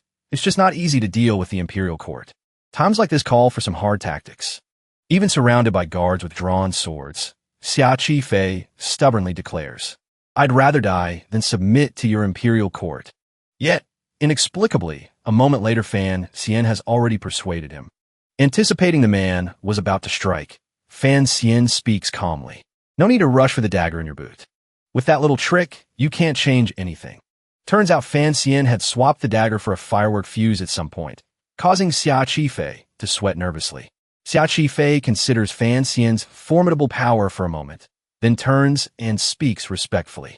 I suppose I can reluctantly sit down and talk with you. Fancian tells him, My name is Fancian. I'm sure you've heard my name before. Xiaqi Fei kneels down. Commoner Xiaqi Fei pays respects to the commissioner. The onlookers exclaim in admiration. The boss said kneel, and he knelt, truly imposing. Indeed, Fancian reminds them. Too quiet. After waiting a moment, he turns to ask Xiaqi Fei, was your mother beaten to death by the current old matriarch of the Ming family, and you were abused by your older brother since childhood? Am I correct, seventh young master Ming? He replies in surprise. My lord, you have the wrong person. My parents are still alive and well. Fancian plays dumb. Oh, is that so? Then you're useless. Execute him. Xiaqi Fei says anxiously. A real man can change his name, but not his surname. I am indeed Ming Qingsheng. Fancian remains calm and tells him, You want revenge on the Ming family. I can help you. This water fortress is yours. After we succeed, the Ming family will also be yours. Xiaqi Fei looks at him seriously. There is no such thing as a free lunch in this world. Fancian pulls a token from his robe and says, Inspector of the Overwatch Council, patrolling the 4 directions of Jiangnan. The rank isn't high, so don't feel slighted. Xia Fei accepts it with a serious face. I will follow all of your arrangements, my lord. Later, he brings out a pile of ledgers. Xia Fei explains. This is evidence of smuggling transactions between the Jiangnan fishing village, the Ming family, and officials to Dongyi City. These are all documents I have obtained. As long as I can take revenge on the Ming family and seize back the Ming family, I am willing to climb mountains of swords and plunge into seas of fire without refusal. Afterward, he goes to beat the drum to file a complaint with the local officials. The magistrate asks, "Who is down in the hall? What matter do you wish to report?" Xia Fei states his name and says, "Commoner Xia Fei, original surname Ming. Name Qin Sheng, the seventh son of the old master Ming of Suzhou. I accuse the Ming family, old matriarch Ming, and the head of the Ming family, Ming Qingda, of colluding with bandits, treating human life like grass, and seizing my property. I beg your honor, the blue sky official, to bring justice for this lowly one." A man standing next to the magistrate whispers in his ear, "Quickly, go inform old matriarch Ming." This man has not come with good intentions. Meanwhile, at Fan Xian's residence, he sits enjoying tea. The guard standing beside him asks, "Lord Fan, how much a chance do you think this Xia Fei has?" Fan Xian answers decisively and coldly. 0. Deng Ziyue asks in surprise, "Huh, no chance? You mean he will lose this lawsuit?" Fan Xian explains to the two of them. The Ming family business is massive. They have long since bought off all the powers. And they have the eldest princess backing them from behind. What can a single Ming Qingsheng do? Deng Ziyue seemed to realize his intention and said, "Sir, you went to great lengths to persuade this Xia Fei to join our side, not just to use him as a scapegoat, right?" Fan Xian replied calmly, "Don't worry, let the bullet fly for a while. The fish has already taken the bait." The scene changes. Night has fallen. Ingzi is killing a group of people. One after another, they charge at him, only to be killed.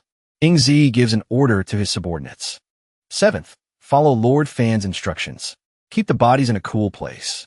Then he goes to report to someone. As you predicted, Ming Qingsheng has been targeted by the Ming family. It was Fan Xian. He smiled and said, "Very good. Next, it's my turn to reel in the net." Ingzi refused. "No." Fan Xian asked him in surprise. "Why?" Illegitimate explained. 3 brothers from the 6th Bureau are dead, all killed with a single blow. Hearing this, Fan Xian was stunned and became vigilant. Ingzi continued, "Observing the wounds of the deceased, the opponent is stronger than me. But among the 4 grandmasters, none use a saber. Moreover, his target wasn't Ming Qingsheng, but seemed to be aimed at you. Revealing your identity now would be very dangerous." Fan Xian wondered, "But if I don't show myself, how can I pin the crime of assassinating a court official on the Ming family?" Ingzi said, "That is the responsibility of a guard. But if that person wants to do something to you, I cannot protect you." Fan Xian speculated. "Ku He, Si Gujian, Yiluyan, Inushong. None of these people have a reason to kill me. Could it be that person has made some deal with the eldest princess? Dongyi City and Xinyang have always been close. So the most likely person is Si Gujian." Ingzi told him, "It's not him. Even if he turned to ash, I would recognize him." Fan Xian asked him, "So the 6th Bureau plus the 7 guards. Can you defeat a grandmaster?" Ingzi said with uncertainty, "I'm not sure." Wuhu also appeared behind Ingzi and said, "All of you combined would barely be a warm-up for him." Fan Xian was overjoyed to see his uncle and stood up. Then he walked over to Wuhu and said excitedly, "What if we add poison? Can we do anything to him?" Wuhu said with a cold face, "I alone am enough." Fan Xian pleaded with his uncle, "Then tomorrow, can I ask you for a favor?" Wuhu guessed his intention and said, "I have to kill a grandmaster." Fan Xian was a bit worried and said, "I haven't thought that far ahead. But at least, we need to know who he is first. Why does he want to kill me? I can't always be on the defensive." Wuhu reassured him and said, "Don't worry. He's from the temple." Hearing this, both Fan Xian and Ingzi were surprised. Fan Xian wondered, "Why would someone from the temple want to kill me?" Wuhu told him, "If they kill you, I will definitely appear. They're looking for me. You lure them out, and I'll go deal with them." Fan Xian thought helplessly, "Uncle, I really have to thank you for that." He looked outside and said, "All right, let's stick to the plan. Tomorrow we'll hold a banquet outside the pavilion." He reminded them, "Let everyone know that I fiancee have arrived in Jiangnan.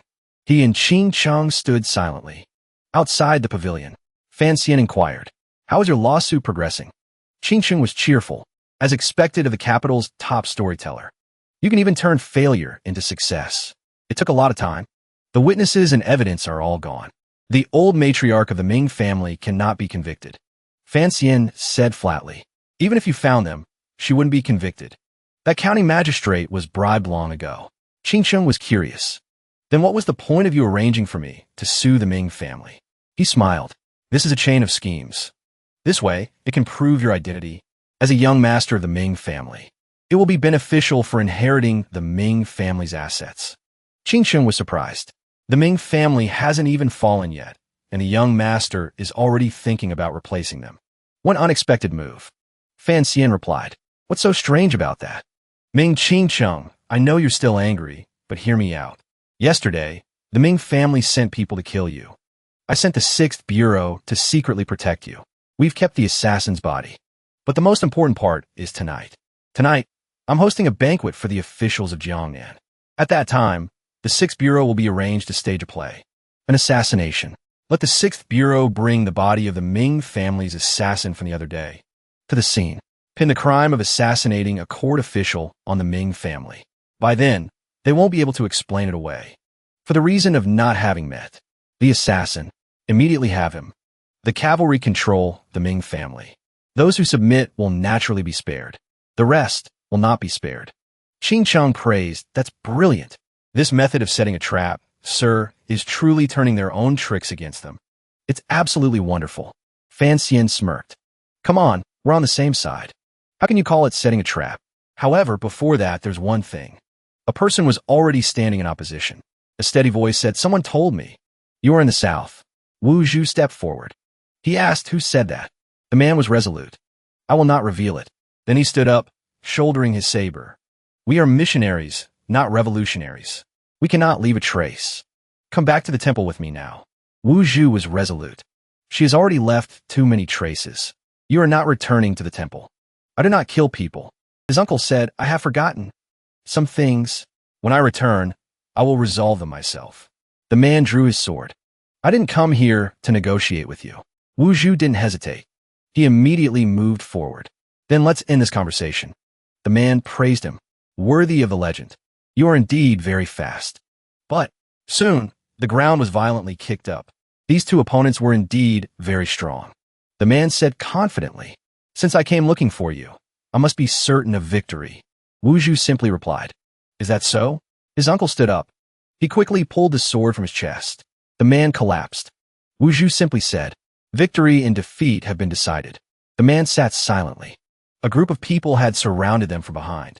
Ingzi gave the order. "Attack!" Many figures appeared. The man gave an order. Just like that, the heavens and earth shook. Ingzi was surprised. He's already injured to this extent, yet he still has such great power. Is the difference between a peak 9th pin and a grandmaster really that great? Someone from behind asked, "Should we pursue, sir?" Ingzi waved his hand. "No more losing brothers. Just follow Lord Fan's orders. Prepare for the assassination mission." At the banquet, Fan Xian spoke up. "Thank you all for attending the banquet today. However, the wine today is not for me, but for the person sitting next to me." He introduced the official heir to the Ming family's fortune, the 7th young master of the Ming family, Ming Qingsheng. Everyone was in an uproar. Didn't the 7th young master of the Ming family die in infancy? Right. They were suspicious. This identity isn't fake, is it?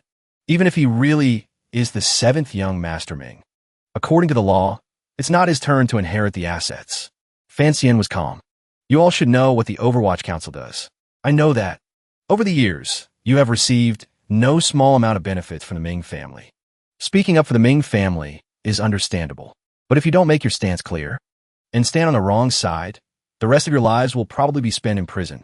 He threatened them, holding up a ledger containing all the evidence of officials and the Ming family smuggling to Dongi. Several officials immediately changed their expressions. First was official Jia. "I met the 7th young master Ming a couple of times when he was a child. It is indeed this person." Official Yi also chimed in. "How could the person identified by the Overwatch Council be a fake?" That mother and son from the Ming family have surely done many evil things. It doesn't matter if we don't take their money. They all started murmuring. It doesn't matter if we don't take it. It doesn't matter if we don't take it. The official on the eldest princess's side was furious. Fiancee couldn't help but feel disgusted by this. Do all these officials study acting? They change faces faster than flipping a pancake. The official on the eldest princess's side stood up. Your behavior is truly contemptible. I cannot follow you. He stood up. Since our paths diverge, we cannot work together. No need to see me out. Fiancee clapped and praised. Good. My eyes have truly been opened today. Excellent. He smirked. People of Xinjiang, don't be shy. Just leave together. That way, everyone will have less trouble. The official from the eldest princess's faction threatened. Don't think you've won. The game has only just begun. They emphasized again. Did you hear that? It's only just begun. Fiancee didn't deny it. You're not wrong. Indeed, things have only just begun. However, you won't be able to see the ending. He picked up his teacup and drained it. Outside, a loud shout signaled. Assassin. The soldiers inside quickly shouted. Protect His Majesty. Fiancee turned around and observed calmly. I knew you would come. I've been waiting for you. Everything was already within Fance's calculations. It was all arranged by him. Qingqing watched, stunned into silence. Inside, the high-ranking officials were also silent, not daring to speak. The guards had finished dealing with the situation and brought the assassin down. It's done. Let's go. That assassin smiled cooperatively. He lay down as if waiting to be taken away. Fiancee spoke up and asked, Speak. Who sent you? The assassin lowered his head. The officials, seeing such a direct interrogation, pursed their lips. Lord Fan, if you ask like that, no assassin will confess. But the assassin did the unexpected. He confessed, the Ming family sent me. The official from the princess's side was not convinced. This is just too fake. Fiancee sneered. You yourselves are the witnesses. He pointed out the body outside can be considered physical evidence. The culprit is the Ming family. His voice gradually lowered. Am I wrong? Fiancee held up the ledger. The witnesses and physical evidence are all here. Now, how should we handle this? A high-ranking official immediately spoke up. The Ming family assassinated a court official. They have disregarded the law. Their actions are unreasonable. Their intentions are malicious. They must be arrested immediately, beheaded and displayed to the public, as a warning to others. I will now dispatch men to arrest the Ming family and the others. Lord, await good news from me. Fiancee expressed his thanks. Then I'll have to trouble you all. He quickly added, Oh, right. Young Master Ming, today's banquet was held for you. Go and get acquainted with everyone. You'll have to work together in the future. Qingcheng followed his words. He went to shake hands and greet them. He thought to himself with admiration. Good thing I knelt quickly. This Fiancee is truly not human. He plays people like puppets in the palm of his hand. The official's men arrived in front of the Ming family's residence. This fat piece of meat, the Ming family. He'll take the first bite for himself. Then, very quickly, he gave the order. Charge! The soldiers immediately pushed open the gates and rushed in. They searched everywhere. If anyone resists, according to the law, execute them on the spot. A servant rushed into the banquet hall. Reporting, he said respectfully, There's news. Fiancee urged him. Speak quickly. What's the result? He stammered. Lord Zhang has been sacrificed. Both Qingcheng and Fiancee were shocked. What? Qingcheng was furious. That old woman has a lot of nerve. To dare to kill a court official. Fiancee pondered. Impressive. Truly a masterful move. Is it audacity, or is this the only way for the Ming family to break the stalemate? The eunuch was curious. What do you mean by that, sir? Fiancee speculated. The Ming family is trying to tell all the officials. If I can kill one of you, I can kill the others. It seems those officials won't dare to side with anyone too obviously now. The eunuch was curious. But by doing this, won't they be charged with the crime of assassinating a court official? Fiancee laid out the plan. Lord Zhang coveted the Ming family's assets. He led troops to attack the residence in the middle of the night with malicious intent. The Ming family acted in self-defense. In short, the Ming family can find plenty of excuses. He also refused to back down. Since it has come to this, it seems we must use force to resolve it. Fiancee smiled meaningfully. Every time it's like this. He glanced over. It's time to warm up. Fan stepped out of the door. But strangely, there was no one in sight. He called out loudly, "Where is everyone? It's time for you to make your move." Ingzi replied from behind a door, "Lord Wu, he's injured." Fan was alarmed. "Where's he? Take me to see him, quickly." Ingzi replied, "He didn't tell me where he's recuperating. He only said that when he's recovered, he'll come back to find you." He put his hands on his hips and questioned, "If he didn't tell you, don't you know how to find out?" Ingzi thought simply. If he wanted to say, he wouldn't need to be asked. Fan was furious and shook him. "I usually see you as calm and quiet, but now you know how to talk back, huh?" Qing's face turned pale. He had never seen Fan act like this before. The eunuch also chimed in. "This time, it seems things are really serious." Ingzi put out a hand to stop him. "Lord Fan, mind your composure." He suppressed his anger. Fine. You're good. No wonder you can follow Director Chen." Ingzi took this compliment seriously. "You flatter me." Fan waved it off. "I won't argue with you anymore. What about the abilities of that Grandmaster-level assassin?" His silence was suspicious. Fan didn't want to believe it. He ran away. He picked up a mallet, intending to chase and beat him. "Do you think you're worthy of my trust? Of my uncle's trust?" Qing rushed to stop him, fearing a murder might occur. "Sir, please calm down," Ingzi reminded him. "Lord Wu said he won't be appearing again for now. Furthermore, he asked me to pass a message to you. The one who instigated the temple's emissary to kill you is likely the real culprit behind your mother's death." Fan was stunned. The thought kept circling in his head. The person who killed my mother is still alive. And now they want to kill me and Wu Zhu as well. He asked, "Who is it?" Replied. "I don't know." Fan started to lose his patience. "Can you just tell me everything you know at once?" He finished his sentence. "Tonight, assassins will come to kill you, sir. You should retreat first, and I will follow silently behind." Fan asked, "Tell me in detail. What kind of people are coming to assassinate me?" Ingzi reported. "From the sword hut of Dongyi City, led by the disciples and nephew of the senior brothers Yun Jilan and Hai Jilan. In total, there are 3 9th pin and 7 8th pin masters." The eunuch was surprised. "Dongyi City?" Qing explained. "The Ming family's smuggling collusion with the island is with Dongyi City. Dongyi City naturally has vested interests as well." Fan realized. "Yun Jilan. I remember him. So who is the other 9th pin assassin?" Replied. "Yan Shindu. The only son of Yan Shaoi. He has brought a team of archers. They are in charge of defense." Fan was startled. "Yan Shaoi's son. He actually still has a son? His son is also a 9th pin archer?" Ingzi suggested. "That's right. Therefore, I suggest." Fan interrupted. "You've already made your suggestion, and I've already given my answer." He decided, "Leak my location and we'll turn their own trick against them." The eunuch was suspicious. "Why do I feel like this is more like leading a wolf into the house?" Qing was angry. "Don't talk nonsense. Lord Fan must have his calculations for doing things." Ingzi was curious. "Do you have a plan?" Fan laid it out. He immediately formulated a plan. Very quickly, a plan was completed. The night was late, the moon was high. The door creaked open. The person who stepped out was the high priest of the temple. He saw someone lying collapsed on the ground. The subordinate was bewildered. "High priest." The old man was cold. He failed." The old man ordered. "Quickly, drag him in." The subordinate obeyed. Very quickly, dawn broke. Fan stepped outside. He was a bit surprised. Southern Qing actually has a Westlake too. Fan was puzzled. "Could this also be my mother's masterpiece?" The eunuch replied. "Sir, you may not know. Westlake has a history of hundreds of years. It's said to have been built under the guidance of a heaven's messenger." He was quite surprised. A heaven's messenger? Fan wondered. Could someone have left the temple even before my mother? The eunuch introduced. Originally, no one really visited Westlake. I don't know why, but a story spread of Su Xian and Lady White Snake. Fan asked, "The legend of the White Snake?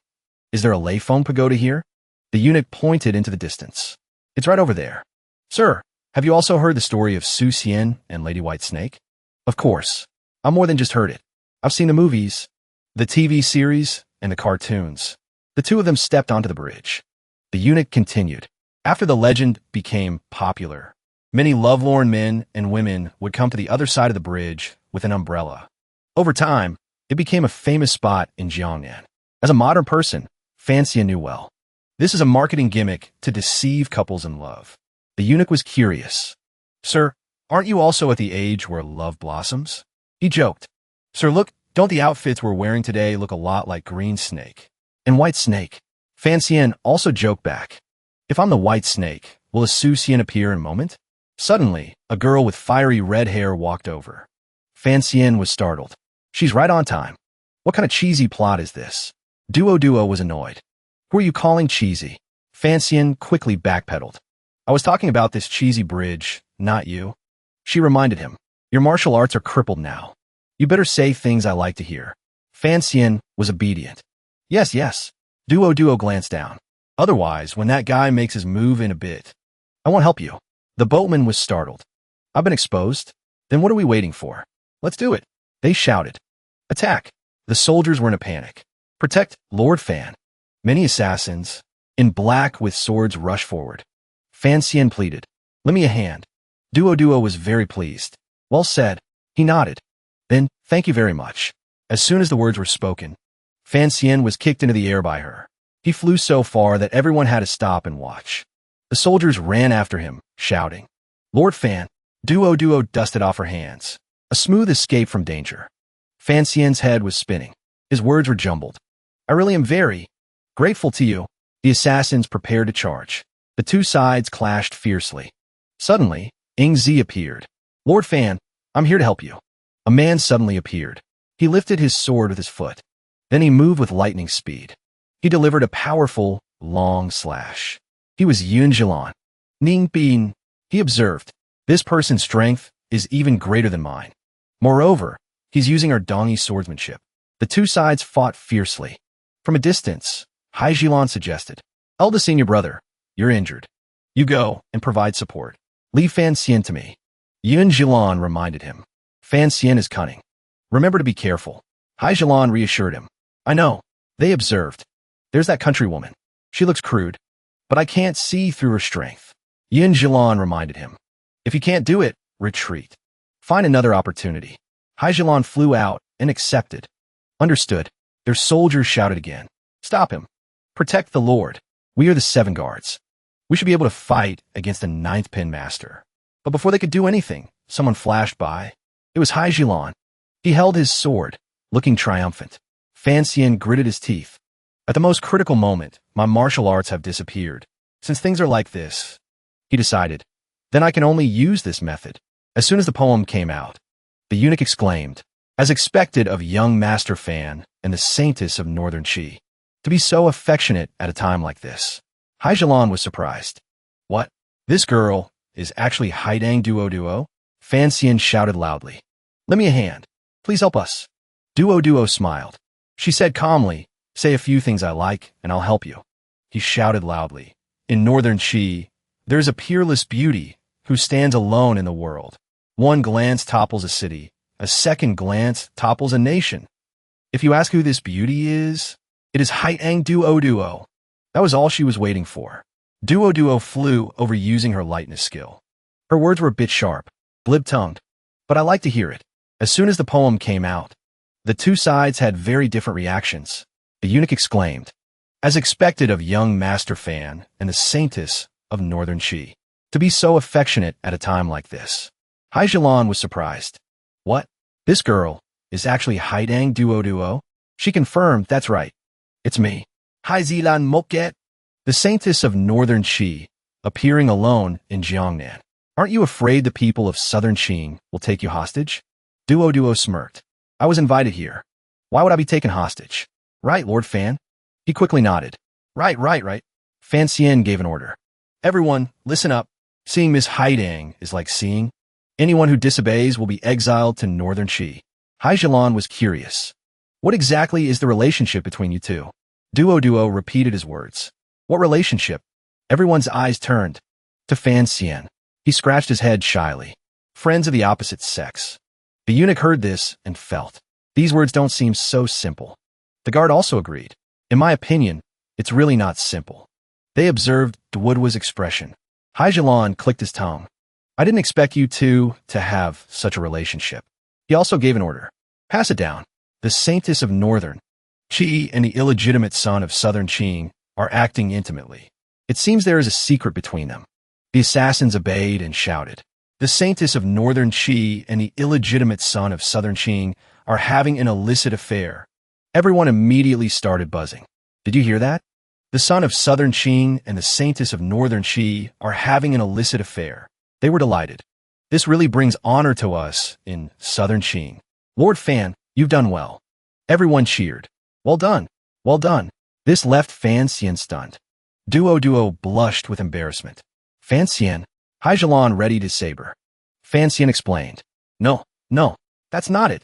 We're just normal friends. There's no relationship at all. Don't add fuel to the fire. Duo became dangerous. The hunt begins. So much for friends of the opposite sex. So much for normal friends.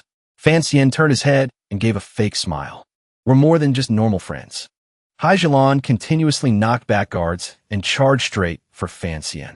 Fan Xian gritted his teeth and thought, this is bad. At the same time, hiding Duo also lunged forward. Haijilan rushed in front of Fan Xian. The guards on either side of him lunged forward but were still too slow to react. At the critical moment, hiding Duo jumped down from above and landed right on top of Haijilan. Fan Xian and the people around him turned pale, their eyes wide. Hiding Duo, with an axe on her shoulder, threatened fiercely. His life is mine. You dare touch him? One of the assassins among them shouted worriedly. Senior brother, he shouted loudly. The group of assassins simultaneously raised their sabers and rushed towards where Fan Xian was standing. One of them looked at Hiding Duo warily. I never thought that northern Qi would ally with southern Qing. Even the saintess of northern Qi is personally helping. Haijilan, severely injured, coughed up blood. He gritted his teeth in anger. Is northern Qi really determined to become an enemy of our Dongyi city for this bastard son of southern Qing? Hiding Duo glanced towards where Fan Xian was standing. I'm only relying on the identity of... Fan Xian didn't give her a chance to explain. He shouted, Southern Qing is grateful today for the help of the saintess of northern Qi. Hiding Duo cursed silently in her heart. Shameless. Fan Xian, borrowing the tiger's might, said arrogantly. As for you all, if you want to live, obediently take this news back. Get back to Dongyi City. Haijilan took the opportunity while Hiding Duo was distracted to retreat. The remaining assassins looked worried. Senior brother, Haijilan waved his hand to stop them. He gritted his teeth, unwilling to accept it. Northern Qi, don't you regret this?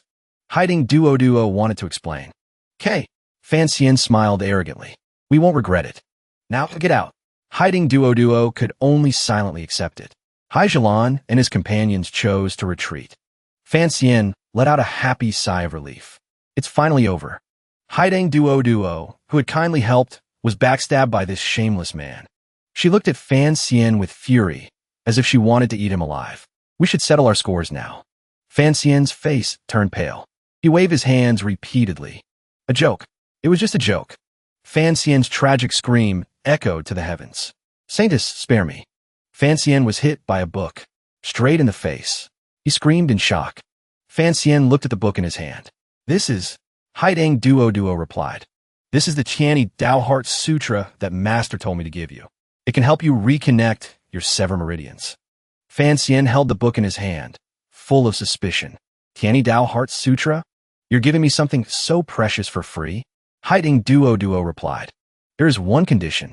She stated her condition bluntly. The profits from the Naiku must be shared with Northern Qi 1/10. Fan Xian leaned against a pillar. This was originally a business deal that would benefit both sides. If you all didn't nod, this business deal couldn't be done. He raised an eyebrow and smiled slyly. But I really didn't expect you to have already planned for cooperation. Remembering the threats Haijilan made earlier, Fan Xian seemed to understand something. No wonder when facing the assassins from Dongyi City, you spoke like that. And Hiding Duo's ambiguous attitude of not wanting to speak directly just now. If you were sincere, you would have killed them to silence them. Hiding Duo lowered her eyes. They are disciples of Si Gujin. You can't just kill them whenever you want. Fan Xian snapped his fingers and smiled teasingly. I didn't expect you to look so fierce, but in your heart, you're calculating so far ahead. I thought I had outsmarted you, but I didn't expect to be outsmarted by you instead. Hiding Duo was a bit annoyed. Don't act so smart. She looked at Fan Xian with a meaningful smile. Even if I didn't act, you would have had a dozen ways to deal with them. Isn't that right? Ha! The two of them laughed like two cunning old foxes. They quickly reached a mutual agreement. Just then, someone suddenly appeared on the crumbled wall. Hiding Duo turned her head warily. Who is it? Ingzi, sitting on the wall, replied. It's me. As if he had seen something he shouldn't have. Ingzi spoke up. Am I interrupting you two? In front of him was the sight of Fan Xian holding Hiding Duo tightly by the waist. Or perhaps I should leave first. Hiding Duo and Fan Xian immediately separated. The two of them acted as if nothing had happened. Hiding Duo quickly changed the subject. Oh, right. Master said this martial art was originally a gift from your mother to him. Now that it's back with its rightful owner, it could be considered repaying the favor to your mother. Fan Xian broke out in a cold sweat. That's a tough subject to switch to. Hiding Duo, embarrassed and angry, directly kicked Fan Xian away. Shut up. Fan Xian's face turned pale. He asked himself, oh, right. How did the battle with Yin Zhilan go? Ingzi tightened his grip on the saber in his hand and replied. He was rescued by his junior brother. Next time, I will definitely take his life. Fan Xian seemed satisfied. Good that he was rescued. Ingzi was a bit confused. Good that he was rescued? Fan Xian shrugged and explained. If we drag Si Gujian into this, by then, we'll be the ones running for our lives. Ingzi didn't think so. He knows of Lord Wu's existence, so he won't come. Fan Xian was still not at ease. But my uncle is injured. Ingzi replied. If he doesn't know, then he's not injured. Hiding Duo was surprised to hear their conversation. What? That blind man is injured? He's already at the Grandmaster realm. Fan Xian still held Wu Zhu in high regard. He replied, the one he faced was also a Grandmaster, and in the end, it was still my uncle who won. He was just slightly injured and needs to rest for a bit. After saying that, Fan Xian turned to ask Ingzi, right, have you found any clues about the person who fought with my uncle? Ingzi replied, his body was taken away by the high priest of the Qing temple. The top priority is to deal with the Ming family first. Fan Xian thought so too. The people from Dongyi City, with the help of Si Gujian, won't return so easily. In this case, we can only use force to resolve the matter. But the other side still has two ninth-pin masters. As for us, Illegitimate, so we must act quickly. Otherwise, if we wait for Yun Zhilan and his junior brother to recover from their injuries, there will be 4 ninth-pin masters. By then, if the opponent acts together, it will be very troublesome. Fan Xian looked at the book in his hand mournfully. But using this Qiani Dao technique to reconnect my meridians also takes some time. He knelt down in despair and shouted at the sky. Oh heavens, can you grant me a ninth-pin master? Just then, someone stepped onto the ruined wall and entered. Lord Fan Xian, and Ingzi were shocked. They turned their heads. On the wall, a person with a bright face appeared. He smiled with radiant confidence and asked, Sir, were you calling for me? Fan Xian pointed at him angrily. Who are you? Who called you? Why do you people who come to help never use the main door? Aren't you afraid the two people next to me will kill you? The person puffed out his chest and introduced himself. I am the 13th disciple of the Sword Hut, Taichung. I have been ordered by my master, Si Gujian, to assist Commissioner Fan. If there's anything I can help with, just give the order. Fan Xian indifferently grunted. He observed the person and thought to himself, this person looks upright and honest. But he was able to approach me so silently just now. I must be on my guard. Ingzi drew his sword. Si Gujian only accepts 12 disciples, and your name is not among them. The person waved his hands in confusion. Don't attack. Don't attack. He finally introduced himself honestly. To be honest, my original name is Wang Shi. Taichung is another name. I am the last disciple of Si Gujian. Ingzi sheathed his sword again. Are you telling the truth? Fan Xian finally spoke up. Dongyi City and the Overwatch Council are enemies. We have fought with the first disciple of Si Gujian before. So why would your master send you to help me? Wang Shi pointed to himself and replied with a grin. Master said that Dongyi City is siding with the eldest princess, but he thinks you will win. So he sent me to follow you. Fan Xian raised an eyebrow and smiled darkly. Truly the great master Si Gujian. He helps both sides. In the end, whoever wins, he gets the credit. Wang Shi laughed heartily in reply. Young Master Fan has a truly sharp eye. You flatter me. Fan Xian roared in anger. I'm not praising him. He put on a serious expression. Many masters from your sword hut have come to assassinate me. I can't just pretend nothing happened because of a single sentence from you. Wang Shi smiled and explained. The relationship between Dongyi City and the eldest princess is very good. It's only reasonable for Dongyi City to send people to help the eldest princess deal with you. Fan Xian put his hands on his hips, annoyed. How can you say that like it's a matter of course? Wang Shi smiled slyly. But I am representing my master's true stance. Even my senior brothers don't know my master's true stance. Fan Xian raised an eyebrow suspiciously. What you mean is, your senior brothers will continue to hunt me down? Wang Shi snapped his fingers and smiled mischievously. That's right. Ingzi drew his sword. Absurd.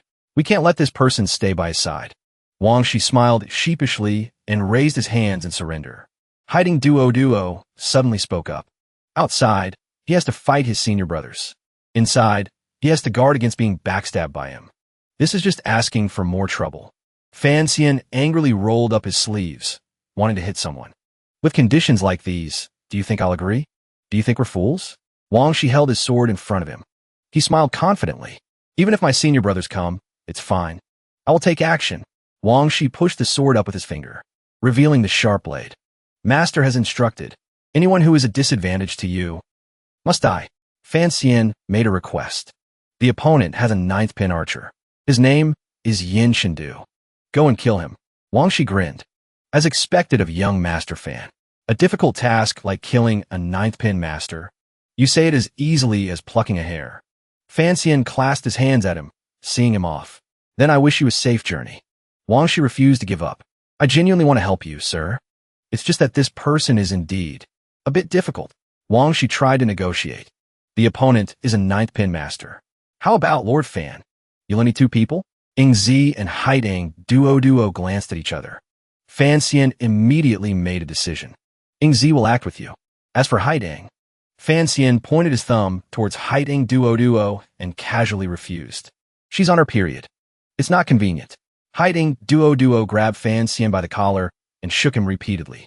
She roared in fury. What did you just say? Wang Shi laughed heartily. So that's how it is. Young Master Fan can't bear to let Miss Haidang go. It seems the rumors on the street are true. Haidang Duo blushed with embarrassment. She stammered, her voice trembling.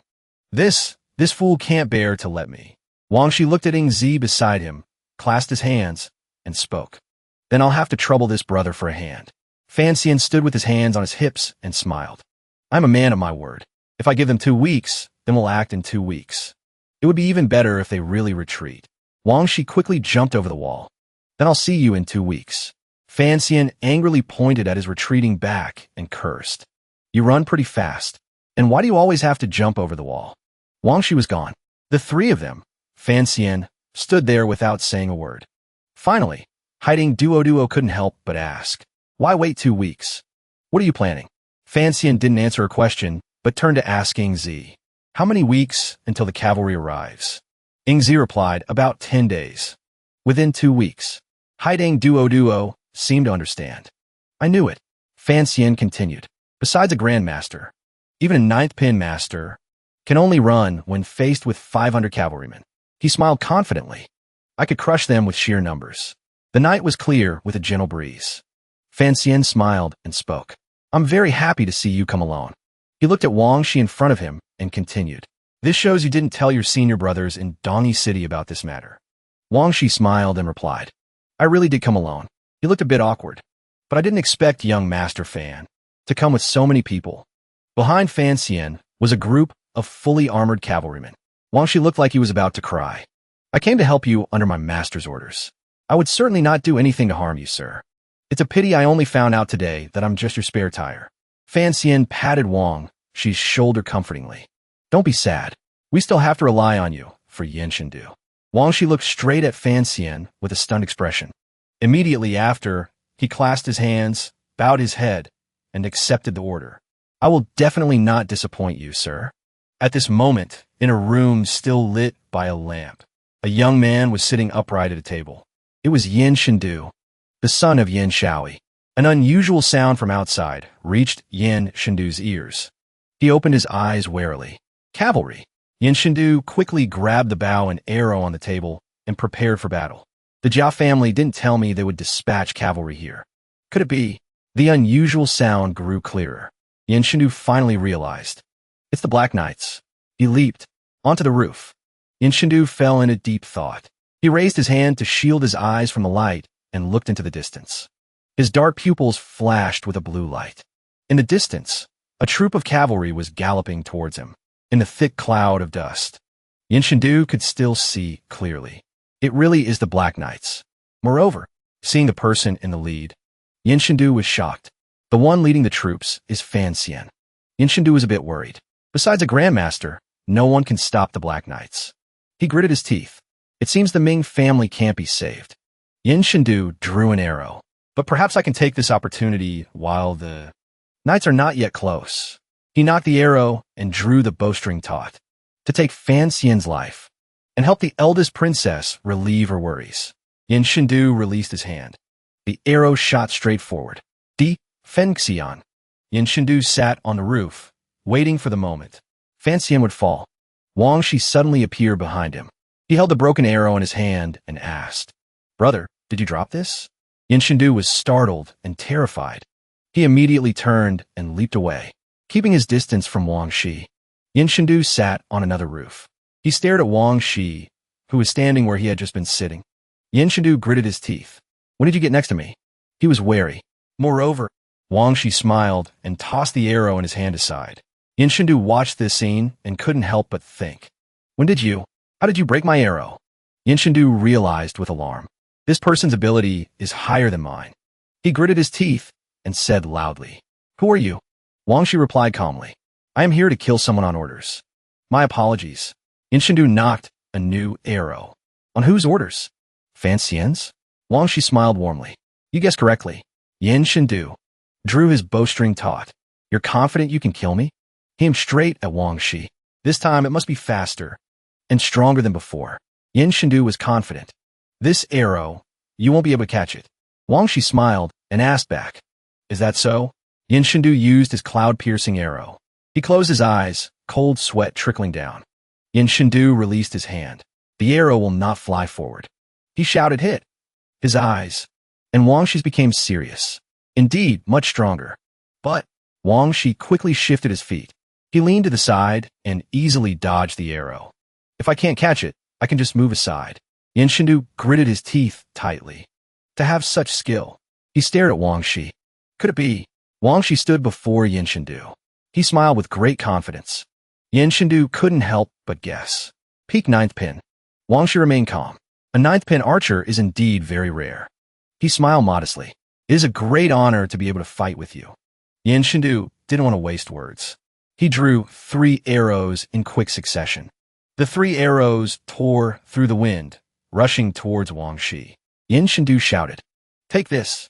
Wang Shi bent down and easily dodged the 3 arrows. When Wang Shi looked up, Yin Shindu's figure had vanished from his sight. Wang Shi glanced around. Only a question mark remained in his mind. Yin Shindu was hiding in a thicket not far away. A feint to the east, an attack to the west. A false signal. I have to protect my life first. As soon as he finished speaking, Wang Shi also appeared in the thicket. He smiled and said, "Found you." Yin Shindu was startled and jumped out of the thicket. What? Since when?" Wang Shi slowly walked up to Yin Shindu. "I feel that your ability is very strong." The night wind rustled, carrying Wang Shi's words with it. "Right, what was your name again?" "Yin Shindu." Yin Shindu touched the arrows on his back. His eyes were full of vigilance. "I am Yin Shindu, a 9th pin archer, the son of Yin Shaoi." Wang Shi suddenly spoke up. "I remember now." Yin Shindu stared at Wang Shi. He couldn't help but think, if I could shoot an arrow like my father, perhaps there would still be a chance. Yin Shindu was a bit curious. "A strong person like you must have principles when you work. Why are you helping Fan Xian?" Wang Shi smiled and replied, "I cast a divination. There's only one person who can bring peace to the world." Yin Shindu slowly backed away. Peace in the world can only be achieved by one person. With his majesty still around, it's not. Fan Xian's turn. Wang Shi's eyes turned cold. "Thanks to his majesty, my family was exterminated. I'm the only one left in my clan." Yin Shindu was startled. "So your purpose is?" Wang Shi instantly moved in front of him. He raised a finger to his lips. Yin Shindu leaped back. He quickly knocked an arrow on his bow. How audacious! Yin Shindu released his hand. The arrow shot out. Wang Shi drew his sword. The arrow hit the blade and broke in two. Wang Shi's eyes became sharp. He drew his sword and charged forward. Yin Shindu frantically shot several arrows in succession. Wang Shi leaped onto the roof, easily dodging them. To shoot so many arrows in a row and not hit a single one. Yin Shindu couldn't help but panic. Countless arrows stuck into the roof. Wang Shi moved as fast as a wild wolf. He leaped into the air. Yin Shindu continued to draw arrows. He realized this was his last arrow. Yin Shindu gritted his teeth and placed the arrow on the bow. The last arrow. He stood in the courtyard, aiming straight at the sky. Yin Shindu drew the bowstring taut. As long as I can. His eyes were filled with determination. As long as I can. Seeing Wang Shi's figure in the sky getting closer, Yin Shindu thought to himself, as long as I can shoot an arrow like my father. He strained to draw the bow. Green veins popped out on his face. His eyes shone brightly. The last arrow. Only with the ability of a ninth pin master can this move be used. Yin Shindu shouted, "You can't dodge this." At the same time, he released his hand. The arrow tore through the wind and shot out. Wang Shi spread his powerful five-fingered hand. If I can't dodge it, the arrow, carrying terrifying power, was caught barehanded by Wang Shi. His face at this moment was a bit crazed. Then I won't dodge at all. Yin Shindu's eyes widened in terror. Wang Shi, holding the arrow, rushed towards him. His speed was so fast that he couldn't react. The arrow pierced straight through his throat. Blood spurted out. Wang Shi said indifferently, "I admit, this arrow of yours is very strong." Behind him, Yin Shindu, having lost his life force, fell to the ground. Wang Shi smiled triumphantly. "But unfortunately, you met a peak ninth pin master me." At the same time, not far from the Ming residence, the three brothers of Yun Jilan appeared. Fiancee leaned on his cane, looking arrogant. "Hey, I'm talking to you. Didn't I give you 2 weeks to leave Jiangnan, or else you'd face the consequences?" The third brother was furious. Yun Jilan raised his hand to stop him. He drew his sword. His whole body exuded a terrifying aura. The people of Dongi City are no cowards. At worst, it's a fight to the death. The three of us ninth pin masters will take half of you here with us. Yun Jilan's expression was cold. "And after we die, no matter where you hide, my master will kill you. To avenge us." Fan Xian sneered. As expected of a ninth pin master. To be so bold even in this situation. If it weren't for our differing views, we might even have become friends. It's just a pity. A head wrapped in cloth was thrown to the ground in front of the three brothers. They looked in shock at Wang Shi, who was sitting in a tree. Wang Shi suddenly spoke up. "I've taken care of the matter, I promise Lord Fan." The third brother stammered in shock. "Youngest junior brother? Why are you in Jiangnan too?" Wang Shi waved to everyone. His expression was bright and full of confidence. "Greetings, senior brothers." Yun Jilan was still very calm. "Master has never mentioned you to me." He lowered his eyes to the ground. On the ground was the head of Yin Shindu, revealed from under the cloth. "This is..." Wang Shi, sitting in the tree, smiled and asked, "Sir, can you trust me now?" Fan Xian smiled and replied, "I can trust you halfway." He stood with his hands on his hips, looking at the three Yun Jilan brothers before him. As for the other half, the wind carried Fan Xian's words to the ears of the three brothers. "It depends on how you persuade your senior brothers to return to Dongi City." Fan Xian thought to himself, "It's not that I can't fight them. It's just that I don't like casualties. If we can avoid a fight, we should." Wang Shi fell in a deep thought. The third brother said impatiently and loudly, "Junior brother, what is going on?" Hai Jilan was suspicious. Could this be Master's intention? Yin Jilan raised his hand to stop his two junior brothers. The third brother and Hai Jilan called out in unison, "Senior brother, senior brother." Yin Jilan frowned and spoke up. "What exactly is Master's intention?" Wang Shi smiled and explained. "The Naiku will ultimately belong to Lord Fan. Master hopes to establish a friendly relationship with friends from another country." Yin Jilan lowered his eyes. "It seems Master made his choice long ago. The three of US today. Could it be?" In front of Yin Jilan was a dense army. He couldn't help but wonder, that we must really die unjustly here? Yin Jilan spoke up. "If we retreat now, we will be betraying the eldest princess. If we lose the eldest princess's trust, I'm afraid she will seek revenge later. She will wipe out our Dongi city. Wang Shi was troubled. If only there was a peaceful solution. Fan Xian stood with his hands on his hips and smiled confidently. That's simple. I'll spread a false rumor. He explained in detail. Last night, your Dongi city had a fierce battle with my Overwatch Council. Both sides suffered heavy casualties. Fan Xian painted a picture in his mind. The Overwatch Council won a difficult victory, and the assassins who came all fled back to Dongi City. Speaking of which, Fan Xian smiled. Although the reputation isn't great, at least you can maintain your relationship with the eldest princess. Hai Zhilan said excitedly and loudly. Our Dongi's reputation cannot be ruined like this. The third brother shouted. Senior brother. Seeing Yun Zhilan's silence, they became even more agitated. Senior brother. At the Ming residence, the servants of the house fled in panic. Help! The Black Knights led by Fan Xian had stormed in. The screams of the servants echoed everywhere. Someone has broken in. It's the Black Knights. The Black Knights. The matriarch of the Ming family jumped up in shock. How can this be? We're the 9th Pin Masters from Dongi City. A servant knelt on the ground and reported. It said they fought with the Overwatch Council for a whole night. Both sides suffered heavy losses. They were beaten back. They are already on their way back to Dongi City.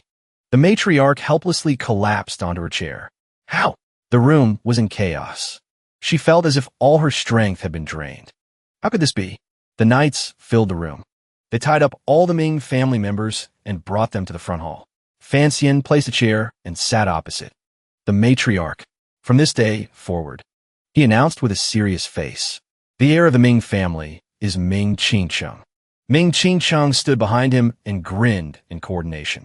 Fan Xian placed the prepared document on the table. After signing this asset transfer document, you can live a peaceful life. The matriarch was silent. After a long while, she finally spoke and asked, What if I don't sign?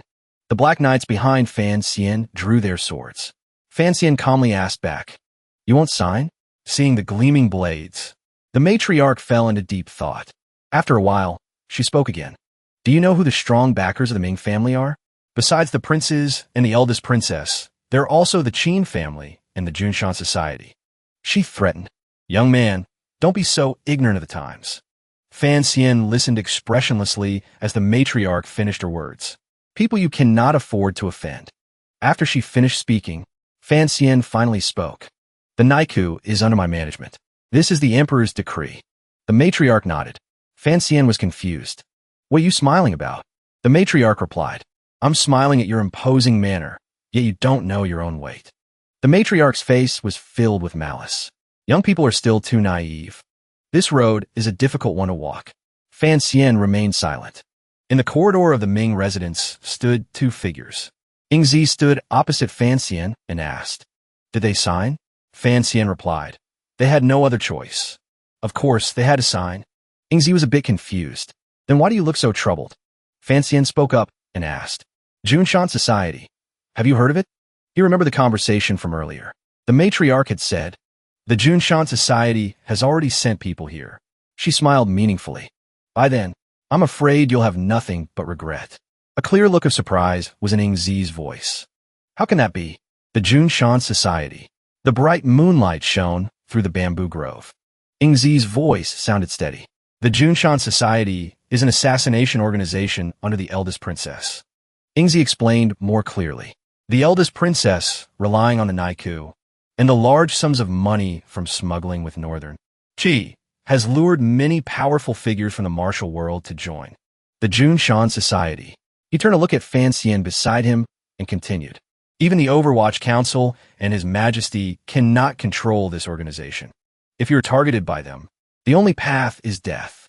These words from Yingzi made Fan Xian's eyes widen in shock. In the sky, the moonlight was gradually obscured by dark clouds. Yingzi suddenly noticed something unusual. He whipped his head around to look in another direction. Speak of the devil. The leaves were swept up by the wind, flying in the air. Yingzi drew his sword. This aura is a grandmaster. Fan Xian turned his head in shock. What? The Junshan Society has someone with the power of a grandmaster? Fan Xian loudly denied it. Impossible. Absolutely impossible. If there really was a grandmaster, why would they let us eliminate the Ming family so easily. As soon as he finished speaking, the figure of the visitor became clear up high. Fancian was startled and looked up at the person. The person stood on the roof. The moonlight clearly illuminated his figure. He looked down with a cold face. Black Knights, retreat immediately. Release the Ming family. I can spare your lives. Fancian looked at him, unable to help but worry. A Grandmaster? Which Grandmaster are you? Fancian frowned and thought. There are only 5 people in the world who have reached the Grandmaster realm. Facing such a terrifying existence, Fancian made a guess. Kui cannot leave Northern Qi. Si Gujian is still in seclusion.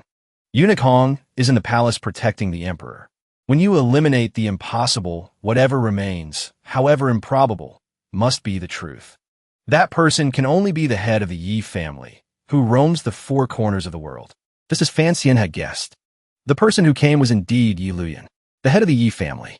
Fancian's lips curled into a confident smile. If it's Yi Luyan, then it's easy to handle. Yi Luyan stood up high. I'll say it one more time. Black Knights, retreat, and release the Ming family. Otherwise, Fancian put his hands on his hips and pointed straight at Yi Luyan, shouting, Stop putting on an act. I bet you don't dare to make a move. Fancian pointed to himself with great confidence. Yi Luyan, if you retreat now, I'll pretend you were never here today. Ingzi, standing beside him, jumped in surprise, his head full of question marks. Yi Luyan's face was grim.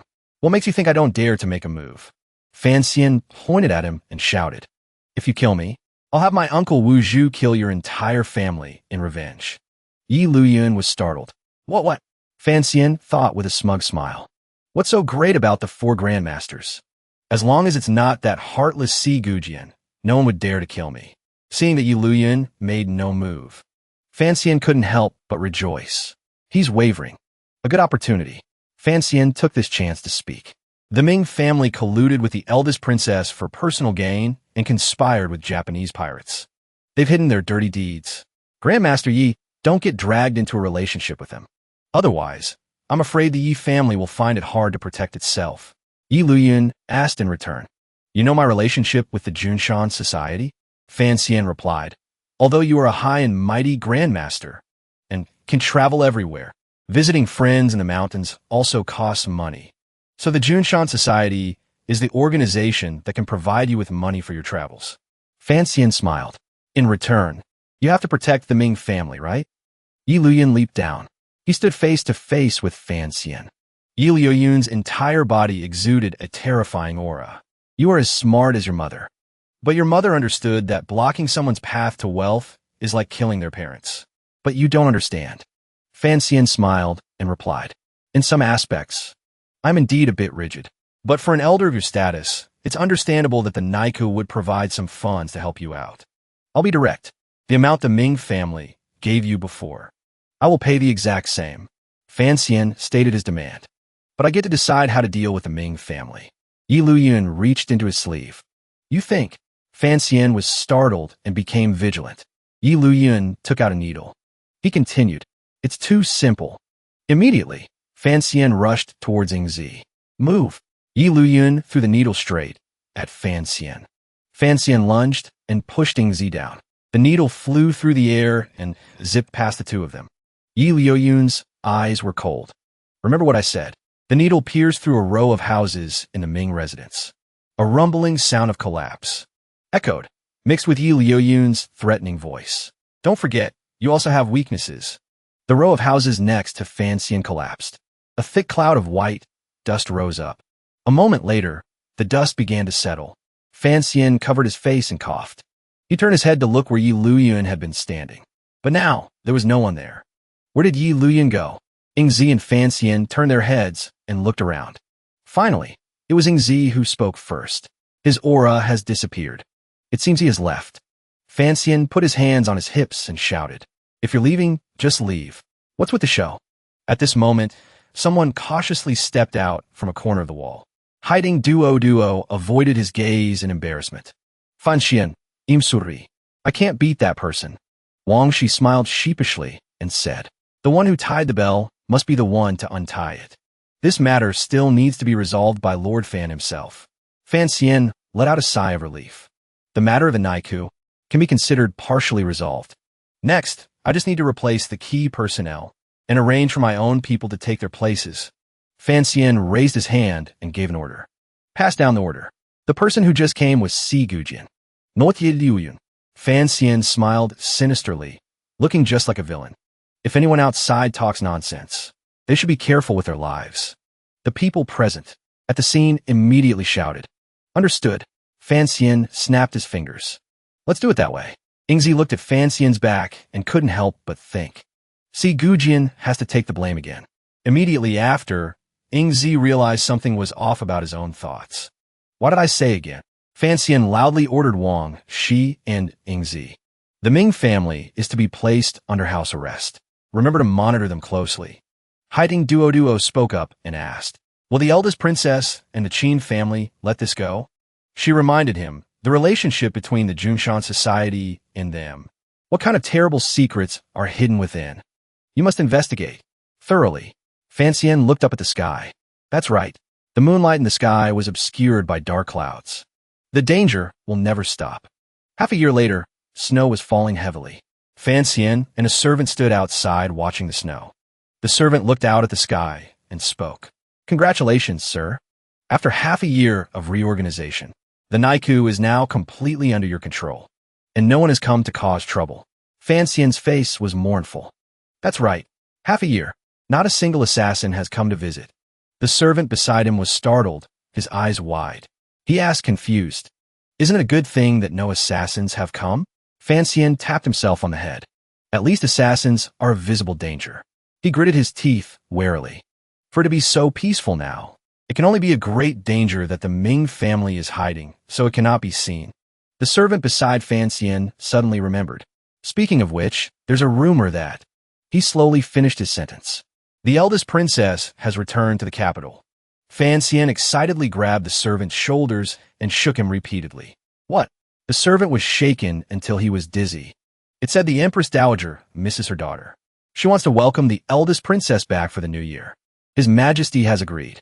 At that time, the Empress Dowager had given the order. Bring the eldest princess back.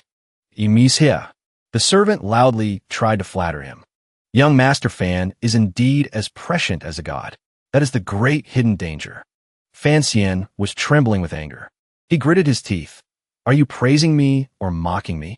Fancian covered his face in sorrow. The grave crime of colluding with the enemy and betraying the country. If it were anyone else, their grave would have been covered in green grass by now. But she's fine. After being confined for a while, she's still welcomed back to the capital. Fancian gritted his teeth, unwilling to accept it. After all, she is the Emperor's biological sister, the precious jewel in the Empress Dowager's heart. The servant said in a low voice. This time, the eldest princess's return will surely lead to frantic revenge. He frowned and thought, young Master Fan, is there a possibility? He thought of the Emperor. The reason His Majesty approved her return to the capital is because you have taken over the Naiku. The eldest princess's power has weakened. Fancian turned around. He seemed to have understood something. Could it be that from the very beginning, everything was a plan of His Majesty? The Emperor's art of checks and balances. Fancian remembered the Emperor's words. Your mother once said, being an emperor is not an easy job. Therefore, sometimes, I am forced to give up some things. Fancian's expression became grave. If that's really the case, then The servant beside Fancian didn't know his inner thoughts. He shouted loudly. Young Master Fan is different now. Your power is strong. Let's return to the capital and confront her directly. Fancian was so angry he almost coughed up blood. How could you have such a foolish idea? The servant turned to look at Fancian and replied sincerely. Because recently, many officials from the eldest princess's faction have been slandering your father and Prime Minister Lin, saying they abuse their power and accept bribes, and commit illegal acts. We should also respond to her forcefully. Fancian appeared calm. It's the same old trick the eldest princess always uses. But His Majesty knows better than anyone what kind of people my father and Prime Minister Lin are. Just then, Ingzi spoke up. Lin Ruofu has already resigned and returned to his hometown. Your father is currently being investigated by His Majesty's men. Fancian clasped his hands behind his back and walked out of the room. As expected, the eldest princess is just the knife. His Majesty is the one holding the knife. Ingzi was confused. As expected, You already guessed it? Fan Xian smiled and admitted. That's right. Is there a problem? Ingzi remembered the past between Fan Xian and the Emperor. No, it's just that I feel your relationship is very good. Weren't you already wary of him long ago? Fan Xian held out his hand to catch the falling snow. For the sake of my life. The white snowflake fell and melted instantly in Fan Xian's palm. One must always be well prepared. Fan Xian clasped his hands behind his back. His Majesty is afraid the Crown Prince can't suppress me, the one who holds the Naiku. He can only dismiss my father and my father-in-law, and replace them with the Crown Prince's men to control me. Isn't that very logical? Ingzi asked curiously. So what do you plan to do? Will you continue to stay in Jiangnan or return to the capital? Fan Xian looked thoughtfully at the space in front of him. He didn't answer. Fan Xian's low voice echoed in the courtyard. I have to go back to the capital. He immediately made a decision. We leave tomorrow. Hiding Duo turned her head and glanced at him. Fan Xian's face darkened. I feel disappointed. So cold. Hiding Duo smiled and asked him, do you hope I would cry my eyes out and not be able to bear your leaving? Fan Xian gritted his teeth in anger. Women. Hiding Duo giggled. Same to you. The courtyard was strangely quiet. No one said another word to each other. Finally, Hiding Duo couldn't hold it in any longer. Why haven't you left yet? If you have something to say it directly. Fan Xian glanced at her. Actually, I have something to ask you. He was a bit curious. You grew up in the temple with your master since you were young.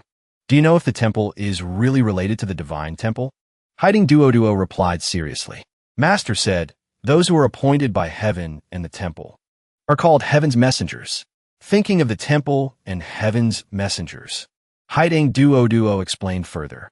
A heaven's messenger is related to the divine temple, and wherever a heaven's messenger stops is a temple. Fan Xian was stunned. Could there be a heaven's messenger in the Qing temple? Hiding Duo couldn't help but wonder. Why do you ask this? Fan Xian paused, not knowing how to say it. Thinking of Wuhu. Fan Xian's expression became grave. I'm thinking, who exactly is the person related to the divine temple? Who wants to kill Uncle Wuhu? Hiding Duo was a bit confused. Oh, isn't it the eldest princess? Fan Xian silently shook his head. Hiding Duo continued. You're not suspecting your emperor, are you? Aren't you his illegitimate son? Fan Xian replied. The current situation forces me to consider this possibility. He thought of Wuhu and the others. At the time, there were only 4 grandmasters. Besides Uncle Wuhu, the remaining power rests with them. Remembering the person who injured Wuhu, Fan Xian continued. Uncle Wuhu is from the divine temple. The person who injured him is also from the divine temple. In the divine temple, there is someone who surpasses even the abilities of a grandmaster. Fan Xian thought of the emperor. His eyes held a hint of sadness. If the Qing temple has a heaven's messenger, and His Majesty can relay messages through the heaven's messenger to contact the divine temple to kill my Uncle Wuhu, the more I say, the clearer it becomes. Hiding Duo was silent for a moment, then spoke. You're talking about this possibility? Fan Xian tilted his head back to look at the sky. He unintentionally cut her off. An uncontrollable grandmaster is like a bomb that could go off at any moment, no matter which country. The ruler will find every way to eliminate them. Hiding Duo continued. Plus, this bomb only follows the orders of one person. Fan Xian lowered his eyes and listened to her continue. And that person is an illegitimate prince with a sensitive identity. Fan Xian smiled wryly. Perhaps he's afraid I'll order Uncle Wuhu to kill the crown prince and the second prince. He thought of the words he had heard before and continued. I heard that the current emperor was not originally the crown prince. It was only because the other princes were all assassinated within a short period of time. Fan Xian's face darkened. He's afraid I'll repeat what he did back then. He shrugged. But this is all just my speculation. Hiding Duo looked at him and smiled.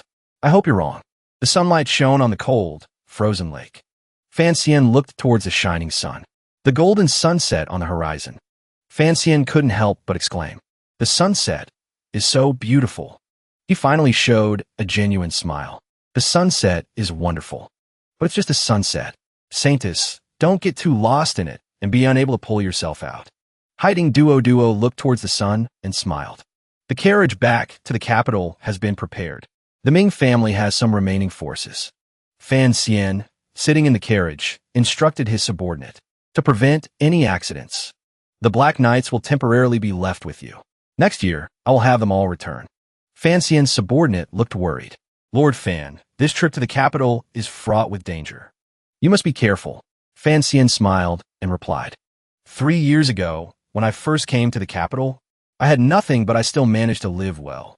Now, I'm an official in the Overwatch Council. I have the Naiku in my hands. My official career is smooth. Nothing can happen. You can rest assured. The subordinate looked up at Fan Xian. Right? I heard Prime Minister Lin has returned to his hometown. Sir, you'll be passing through Wuzhou. It would be a good opportunity to pay him a visit. The carriage gradually started moving, leaving the Ming residence. Fan Xian's voice still echoed. I was thinking the same thing. The carriage stopped in front of the Lin residence. In the study of the Lin residence, Fan Xian's voice was heard. I hope father-in-law can enlighten me. He looked straight at Lin Ruofu. He asked, what is the situation in the capital now? Fan Xian asked with confusion. That father of mine is just a vice minister of revenue. He has no real power. What does His Majesty want to investigate about him this time? Lin Ruofu's eyes were half closed. No real power? He suddenly asked back. Do you know that the commander of the famous Tiger Guards is your father? Fan Xian couldn't help but be surprised. He seemed to have understood. So every time His Majesty let me use the Tiger Guards, it was your father who relayed the order. Having the guards protect you was actually your father's idea. Lin Ruofu lowered his eyes. It was your father's idea. It was also His Majesty's idea. Fan Xian couldn't help but wonder. This time, His Majesty is targeting your father because he wants to seize command of the guards from your father. Lin Ruofu replied. This is very obvious. Your father knows it too. Thinking about Fan Jian being under investigation, Lin Ruofu explained. More clearly, it's just that he doesn't want to hand over these Tiger Guards just like that. So he's still stalling with His Majesty. He wants to get more for you in return. He seemed to understand what Fan Jian was thinking. Even if Fan Jian angers His Majesty, he must help you. Lin Ruofu spoke sincerely. He is truly good to you. He treats you as his own biological son. Fan Xian lowered his head sadly. Father, Lin Ruofu said with concern. This time you return to the capital, it will be fraught with danger. You must prepare thoroughly. Fan Xian clasped his hands and bowed his head. Please advise me, father-in-law. Lin Ruofu became serious. First, this Qin Pingping is not to be trusted. Fan Xian looked up at him. His face clearly showed his surprise. Fan Xian asked in disbelief. Why would you say that, father-in-law? Lin Ruofu replied. Among all the officials at court, the only one I cannot see through is Qin Pingping. Thinking of Qin Pingping, he continued. This person's heart is deep. He plays with people's minds. He is known as the king of the night. There is surely a reason for it. Lin Ruofu frowned. The important thing is this time His Majesty is weakening your power, but the only one he hasn't touched is Qin Pingping. Fan Xian also understood to some extent. Father-in-law thinks that Director Qin is the one behind His Majesty. Lin Ruofu replied. Qin Pingping has saved His Majesty's life many times. That's how he earned His Majesty's trust. The relationship between the two is much closer than you imagine. Lin Ruofu's expression became grave. He and Fan Xian's stunned gaze. Lin Ruofu finished his sentence. Is actually not trying to weigh you. Fan Xian lowered his head. Director Qin sent your master, Fay Jia, to protect you since you were a child. When you grew up, he handed everything over to you. If it weren't for him, you would have died long ago. Fan Xian's expression became serious. I have no reason not to trust him. Lin Ruofu lowered his head and sighed. The answer will come in time. Lin Ruofu's eyes were shrouded in shadow. The second thing, he looked up. His expression became grave. Actually, I'm a member of the Junshan Society. Fan Xian stood up in shock and stepped back. What? Lin Ruofu remained calm. However, it's not just me. See Gujian Ku He, Yan Shaoyi, Yun Zidan. Many famous and powerful names are members of the Junshan Society. Fan Xian broke out in a cold sweat, surprised. He couldn't quite understand. Why does the Junshan Society exist? Lin Ruofu replied. The Junshan Society is a martial world organization founded by Li Yunrui. His expression was extremely serious. But it doesn't just listen to her. It's for personal gain.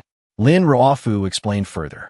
Even if Li Yunrui wants to mobilize them, she can only use money, or something more than benefits. Money. Fan Xian seemed to understand. No wonder Yi Luyan came and then left. As long as their interests are not harmed. The orders of the Junshan Society are not that important to them. Fan Xian, the holder of a Naiku and a newly risen tycoon, smiled confidently. So they can be bought with money. Then this organization poses no threat to me at present. Lin Ruofu suddenly asked back, but have you ever thought that a corner dog will bite?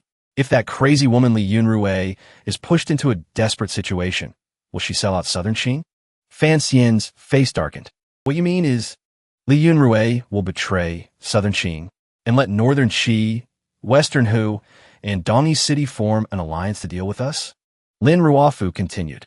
By then, the people of Southern Qing will be plunged into a sea of fire. These are all things you and I do not want to see, he said calmly. This is the real danger you have to face this time. Fan Xian clenched his fists. If I win, she will fight to the death, taking me with her. If you lose, it means forfeiting your life. Lin Ruofu didn't answer, but asked him instead. Since that's the case, will you still return to the capital? Fan Xian replied. Father is in trouble. I cannot fail to return. Lin Ruofu raised his eyebrows. You're talking about Fan Jian? I think you've misunderstood something. At this moment, Fan Jian was standing with his hands clasped behind his back in his manor. The people who came to search the house smiled falsely, respectfully clasping their hands at Fan Jian's back. Lord Fan, we didn't find anything. We'll take our leave then. Fan Jian appeared indifferent. Lin Ruofu understand this matter very well. Fan Jian is not someone who needs others to save him. The search party acted subserviently. We hope Lord Fan will keep this matter strictly confidential. Lin Ruofu could guess it. He wouldn't leave behind any clues for the investigators. On the contrary, he might catch the investigators' slip-ups. Fan Jian looked straight ahead and replied coldly. Fan Xian was speechless. No wonder it's him. Truly an old fox. Lin Ruofu picked up a cup of hot tea. Therefore, I advise you to stay at my place. Watch how things develop before making a decision. He took a sip of tea and asked, what do you think? Fan Xian sat back down. Father-in-law makes a valid point. He laughed heartily and continued. Thinking about it carefully, if someone like father-in-law is still alive, then my father's life must certainly be safe. Lin Ruofu, the man who had an unclear relationship with the emperor's sister, ruining the imperial family's reputation, couldn't help but spit out the tea he was drinking. Fan Xian picked up the teacup on the table. Since that's the case, I will stay here. If father needs me, I will return home as soon as possible. After speaking, he also lifted his teacup and took a sip. After drinking the tea, he smiled happily. However, father-in-law is known as the most treacherous minister of the ages. To fall from grace so quickly this time is truly surprising. Lin Ruofu couldn't help but spit out his tea once again. His face turned pale as he wiped his mouth with a handkerchief. He was secretly disgruntled. Good son-in-law, do you even know how to talk? Fan Xian put down the teacup. Why didn't father-in-law prepare a few things like my father did? Lin Ruofu bowed his head dejectedly. Do you remember Yuan Hongdao? Fan Xian replied. The family strategist? Of course I remember. Thinking of that person, Fan Xian continued. I heard Wanner say, he has followed father-in-law for over 10 years. He treated her and Bao like his own children. Lin Ruofu looked a bit sorrowful. He betrayed me and sought refuge with the eldest princess. Fan Xian fell silent, not saying a word. A moment later, he smiled consolingly. Father-in-law has great fortune. To be betrayed by a confidant like that and still remain so calm. Lin Ruofu's face darkened. There must be some hidden grievance. Knowing him for over 10 years, I know very well that even if he betrayed me, he wouldn't seek refuge with an eldest princess who is about to fall. Fan Xian smiled and added, if there's a chance, I'll ask him on father-in-law's behalf. Lin Ruofu looked at him thoughtfully. Good son-in-law, it wasn't in vain that I specially prepared a surprise for you. Fan Xian was bewildered. Surprise? Lin Wanner suddenly appeared from behind the screen. Tada, I've been in here for a while. Surprised, husband? Fan Xian spread his arms, wanting to hug her. Volnat? My Vanya. The two of them embraced affectionately. Lin Ruofu quickly stood up and left the room. Meanwhile, in Li Yunrui's bedchamber. Lord Yuan, tell me. She sat on the bed and asked. Why did my brother grant a marriage between that little girl from a Yi family and the second prince? Li Yunrui lowered her head dejectedly. Yi Luyun of the Yi family. Although weak, they still have some military power. She couldn't help but speculate. Could it be that he wants to depose the crown prince and establish the second prince as the new crown prince? Yuan Hongdao respectfully replied, "In my opinion, it is completely the opposite." He bowed, not daring to look straight at her. Although the Yi family still has some military power, their influence in the capital has already been wiped clean by the emperor.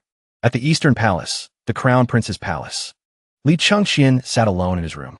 He held a book, reading intently. Just then, a eunuch entered. "Your Highness, Crown Prince, the eldest princess invites you to Guangxin Palace." Li Chengxian turned his head in delight.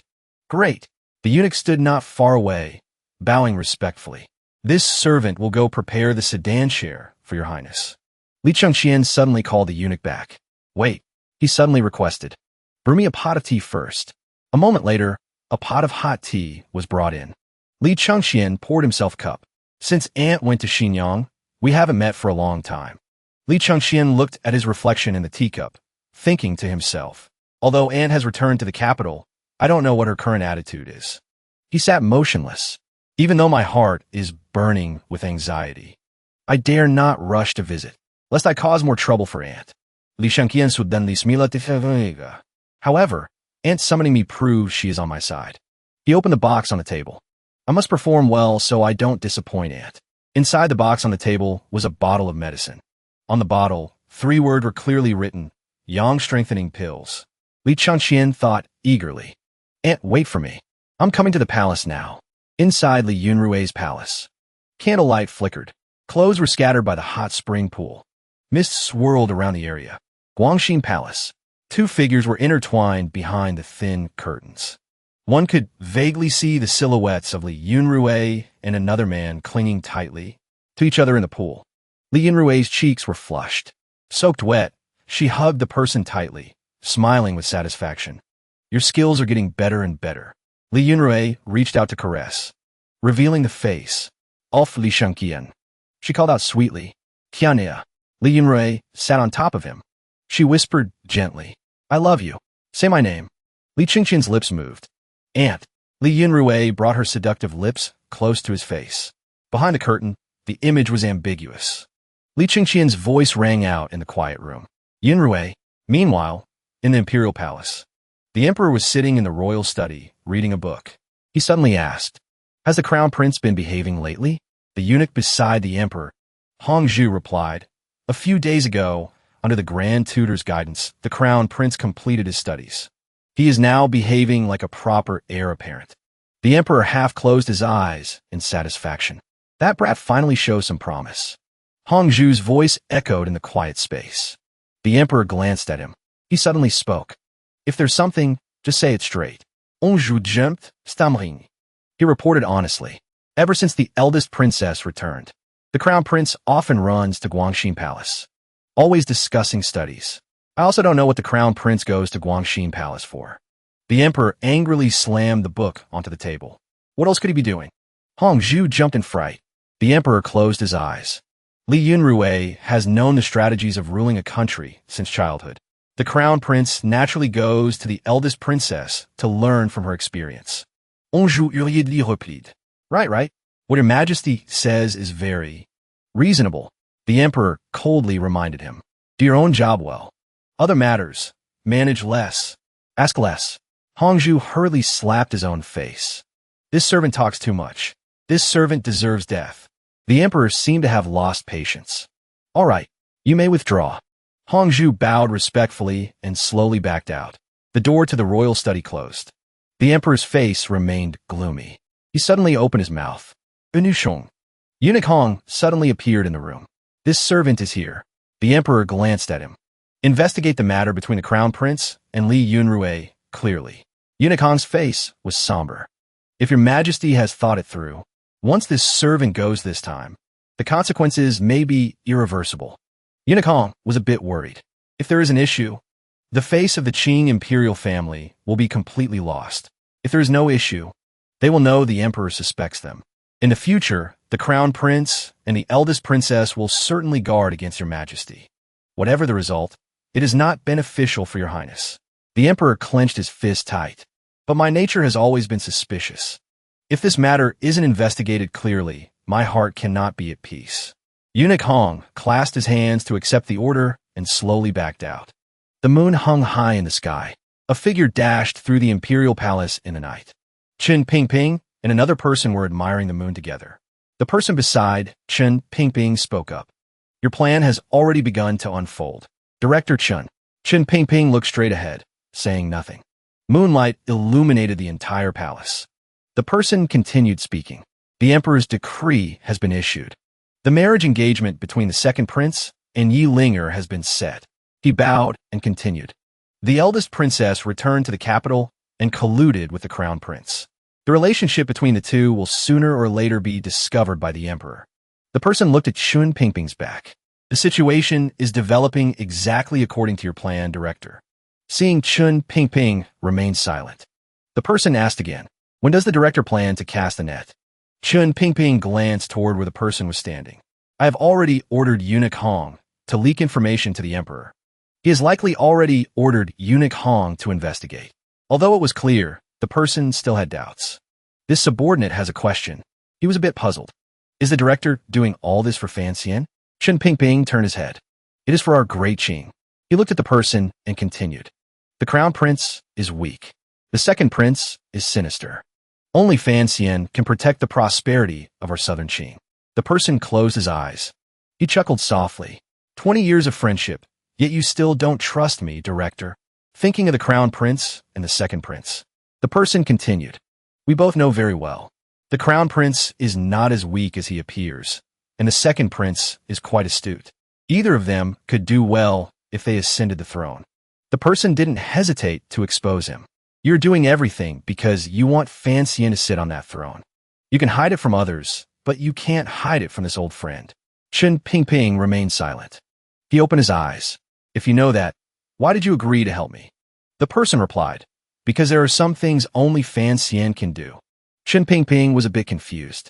The person looked up at the sky, gazing into the distance. Stop the war. This official understands everything deeply. The rise of southern Qing has caused the people of surrounding small nations to suffer the loss of their countries and homes. Years of conflict. The common people are utterly miserable. He sighed deeply. Although loyal to the king, it is hard to be at peace. His Majesty, the crown prince, and the second prince are all warmongers. Only Fan Xian thinks of the people of the world. Only if he ascends the throne can peace be brought. Pingping also agreed with this view. Just as you say, Fan Xian is a peace-loving person. He can disregard everything else. That is why I am helping Fan Xian and willingly cooperating to execute his plan, so that Fan Xian can seize the position of crown prince. This official is not certain about the emperor's decision, but whether His Majesty will choose the second prince or Fan Xian is yet unknown. He looked very calm. The answer will be revealed soon enough. Eunuch Hong truly dare not hide it. This matter concerns the face of the imperial family. This servant dares not speak nonsense. The emperor's eyes were full of doubt. He was also at a loss with this situation. They actually had sexual relations. He fell silent, unable to utter another word. Pingping sat in his wheelchair, going to a secluded place as guided by the eunuch. He was strangely calm. It seems he understands why he was summoned here. The emperor was standing in a corner, gazing at the bright moon. He lamented to Pingping like a friend. I was wrong. Of course, the emperor is just an ordinary person too. I thought that conquering the north and pacifying the west, there would be nothing in the whole world that I couldn't accept. He pondered as he listened to the emperor's complaints. I thought I could calmly watch everything happen. Pingping spoke up now. Your Majesty hasn't referred to yourself as informal for a long time. Even he was surprised by the subject's question. Is that so? He asked directly. How do you intend to handle them? The emperor still didn't know how to handle it without losing face. Pingping asked for permission first. This old servant is interfering in your Majesty's family affairs. This old servant knows his fault. He was 3 parts helpless, 7 parts weary. He didn't dare get angry at anyone anymore. Is there anything more wrong than what those two have done? Beside the emperor, Pingping addressed him by his personal name. Everything will follow your majesty's arrangement. Who would have thought? He decisively wanted to cut the weeds by the roots to avoid future trouble. Inside the palace, outside the palace. Spare no one. Yin Ruahai looked at the sheet of paper listing names that looked like a memorial from civil officials. Do we have to kill so many people? Nothing strange about it. Ping Ping said calmly. These are all people related to the eldest princess. In the palace, in Xinyang. They're all on this list. He wanted to know the specific time to prepare himself mentally. When do we strike? Right now. Ping Ping splashed the cup of water out forcefully. At the same time, bloodstains on the door soaked into the paper. Several professional assassins were dispatched. Xinyang, the eldest princess's stronghold. In the dim space, maids and eunuchs lay scattered on the floor, covering a maid's mouth and stabbing from behind. On a dark night, the eunuchs simultaneously stopped breathing. Under the moonlight, one could see blood staining the leaves. The passing rain washed away the bloodstains. Drops of red mixed with the rainwater and fell to the ground. The scene of corpses lying in pools of blood in the capital. Guangxin Palace. Eunuch Hong was waiting for subordinates to report back. He was much more serious than usual, frowning slightly. The eldest princess closed disheveled. In a wretched state, Li Yunrui was grinding her teeth in anger. Chen Pingping. The atmosphere was gloomy at the Qin Manor. Qin Yi, the man with the greatest military power in southern Qin. While the subordinate was panicked, Qin Yi was equally relaxed. Master, something big has happened. He was busy watering the cabbages while the man kept shouting. The Overwatch Council has moved against the eldest princess. A moment later, Qin Yi finally reacted. He asked the subordinate in surprise. Why? He hadn't had time to investigate because he had to report first. I don't know. Everyone is discussing it. But it really happened too suddenly. No one understands why. Qin Yi naturally had no solution either. Who would invite trouble upon themselves? Without the emperor's consent, the Overwatch Council wouldn't dare touch the eldest princess. Only then did he understand. It is His Majesty's will. The subordinate was worried because he feared being charged as an accomplice. So what should we do? If the eldest princess reveals that our Qin family had dealings with her, will His Majesty deal with us too? He wasn't worried at all. He just gently reminded him. The only solution now is to wait. He was impatient. Having no patience at all. Wait for what? Qin Yi threw the wooden ladle into the water bucket. Wait to see if Li Yunrui. Water in the bucket overflowed. It was also his prediction. Can survive past a day? A large pool of blood appeared on the floor. Eunuch Hong was outside Guangxin Palace. Yunrui still had the strength to come out and greet him. Unushong.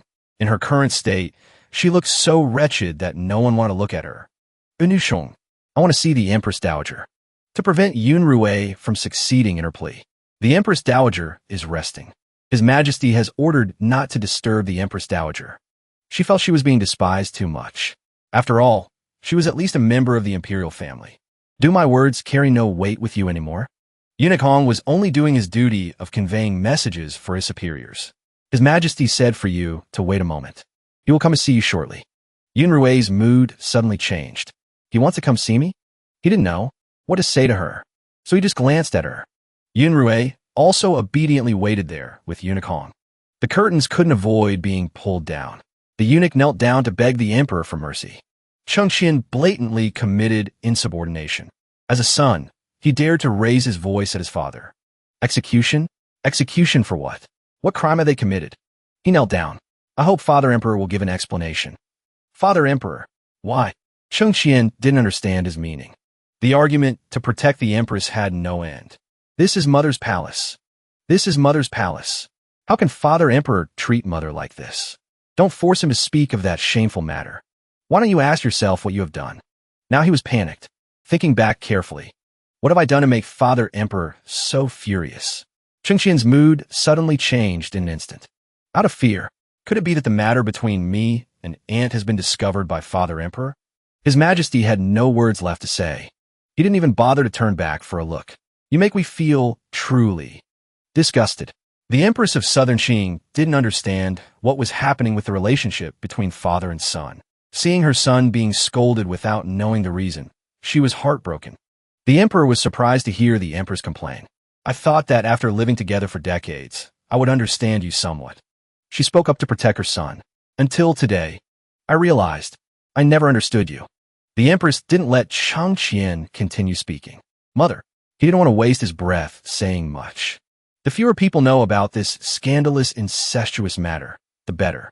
She only cared about whether the throne belonged to her son or not. I thought you would enthusiastically help Qian'er succeed the throne. I never expected you to be such a heartless and unrighteous person. The Empress continued to list her merits. That year, my family gave everything to help you succeed the throne, eliminating that demoness for you. Chengqian thought to himself, demoness? Could it be? She recounted all the grievances over the years. In exchange, it was your betrayal. To appease the public's anger, you claimed it was my idea alone. The Empress couldn't hold back any longer. But what about reality? The Emperor felt disgusted when she deliberately challenged him. What about reality?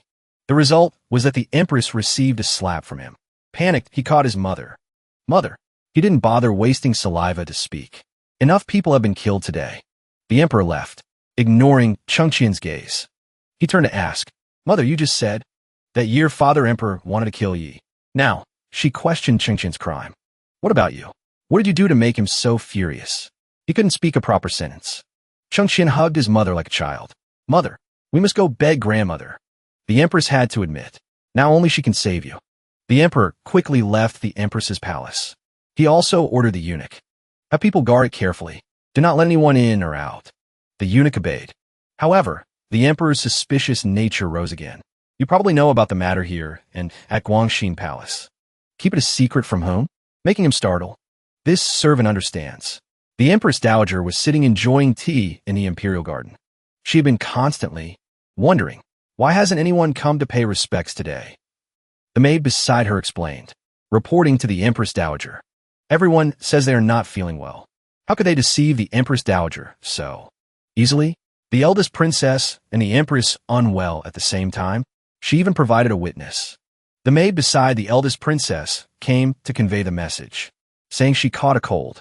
A crack appeared on the mirror when the Empress Dowager ignored this strange matter. Then let them rest well. It turned out to be fragments of a round mirror stained with blood. Yunrui didn't know what trick she was playing, falling to the ground.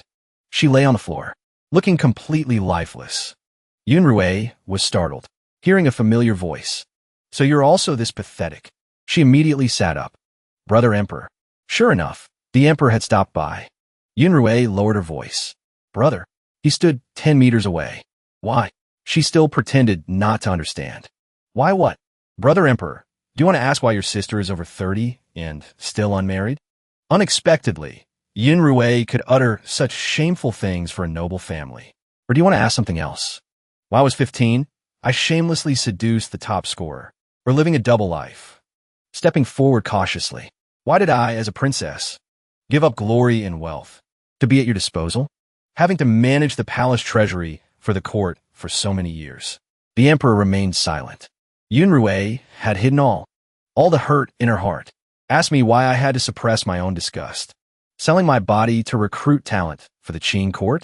She continued to list her merits in front of the Emperor. Why did I have to secretly establish the Junshan meeting?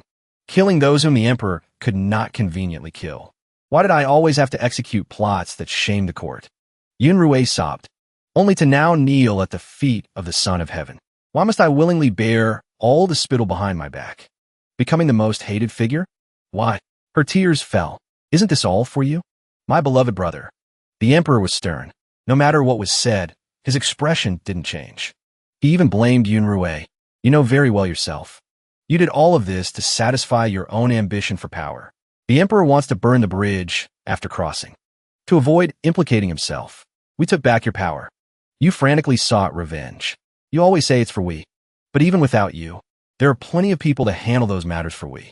When pushed to the brink, she suddenly realized the coldness of the human heart. Even without me, now the Emperor has become the tolerant one. Therefore, it is not that you sacrifice for we, but that we have always indulged you. He always knew clearly about Yunrui's scandalous affairs. But there are things you shouldn't have meddled in. The second prince was led astray by you. Now you want to seduce. The crown prince. The Emperor looked like he was about to breathe fire. You know he is the crown prince, the heir apparent whom we worked hard to cultivate. This time, you have touched our limit. She was so heartbroken she couldn't say another word. Suddenly, Yunrui screamed.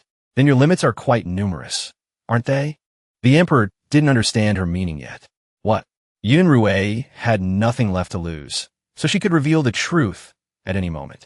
Brother Emperor, stop being hypocritical. You always disguise yourself as the most sentimental and righteous person in the world. But how can you deceive me? You always wanted to destroy me. But deep down, you also know you owe me. She acted like she was going crazy. Her reasoning was not much different from the emperor's. Therefore, if you kill me, if you kill your own sister, you need a very good reason to convince yourself, to make yourself feel you did nothing wrong. It's all because I deserve to die. He wanted to investigate the truth. We ask one more time. Why? Yunrui couldn't control herself anymore and screamed. Because I like you, Brother Emperor. Unbelievable. She is a dignified princess, yet so licentious. China resembles you the most. Since I cannot have you, I might as well find a substitute. You tell me. Outside, rain poured down. Chengqian paced back and forth in the cold room, without a single light. He began calculating how to escape punishment. As long as grandmother knows, I can definitely survive this ordeal. Once she knows, she certainly won't let Father Emperor kill me. After glancing around for a while, Chengqian felt he couldn't rush out directly. But outside are all His Majesty's men. Basically, there's no way to contact the outside. He stopped at an unlit candle stand. Chengqian felt tired of enduring. I can't keep hesitating and being indecisive like this anymore. Set fire to the palace. The emperor immediately slapped Yunrui's hand away. The words he spoke contained only anger. Don't you know how to love yourself? She knew no shame and even uttered those incestuous words. Actually, you like me too. It's just that I am your sister. That's why you always have to suppress your desires. The emperor quickly denied it. Not every man is driven by lust like a beast. In our heart, there is only one woman whom we love the most. He dared to affirm that. That person is not you. She hesitated a bit when mentioning that girl's name. Ye King me. Then for some reason, Yunrui laughed loudly. She didn't fear death at all and spoke the whole truth. Cruelly, if you really loved her, then you wouldn't have killed her. In the end, we are the same. The thing we love most is not power. Before she could finish her sentence, Yunrui was choked by the emperor. Only her screams were heard as her feet left the ground. He acted like a person with split personalities, changing every moment. No, we love her too. The emperor flipped his attitude faster than flipping a pancake. But this does not affect the fact that I killed her. The guard were extremely panicked. Eastern Palace. The Eastern Palace is on fire. Eunuch Yao was extremely puzzled. Why is there a fire all of a sudden? With such heavy rain, how can a fire still flare up? A guard discovered it. Inside the palace, there is a smell of burning kerosene. Hearing this news, the old man immediately guessed the intention behind it. This fire was definitely set by the crown prince himself. Could it be that the crown prince and the empress want to commit suicide? He worriedly didn't know whom to listen to. But before that, His Majesty ordered no one in or out. Eunuch Yao, should we save them or not? Eunuch Yao was also helpless in this awkward situation. Save them. Go save him quickly. With such a big fire, I'm afraid the whole imperial palace can see it. If the empress and the crown prince die in front of us, then we won't have our lives to live either. The guard shouted while carrying water to extinguish the fire. Save people quickly. Summon everyone to put out the fire. Quick! Servants from everywhere poured into the Eastern Palace to put out the fire. Today's rain had lasted for several hours and still hadn't stopped. After much hardship, the eunuch managed to bring the crown prince and the empress outside. Eunuch Yao knew clearly in his heart, but still had to pretend. The fire has been extinguished. It has been hard on the two masters. Why don't you go to the detached palace to rest for a bit? Chengqian deliberately splashed dirty water on the emperor. Father Emperor values reputation. He doesn't want others to know that he took action. But now the whole capital knows the story. The Eastern Palace is on fire. Do you think you can hide it for long?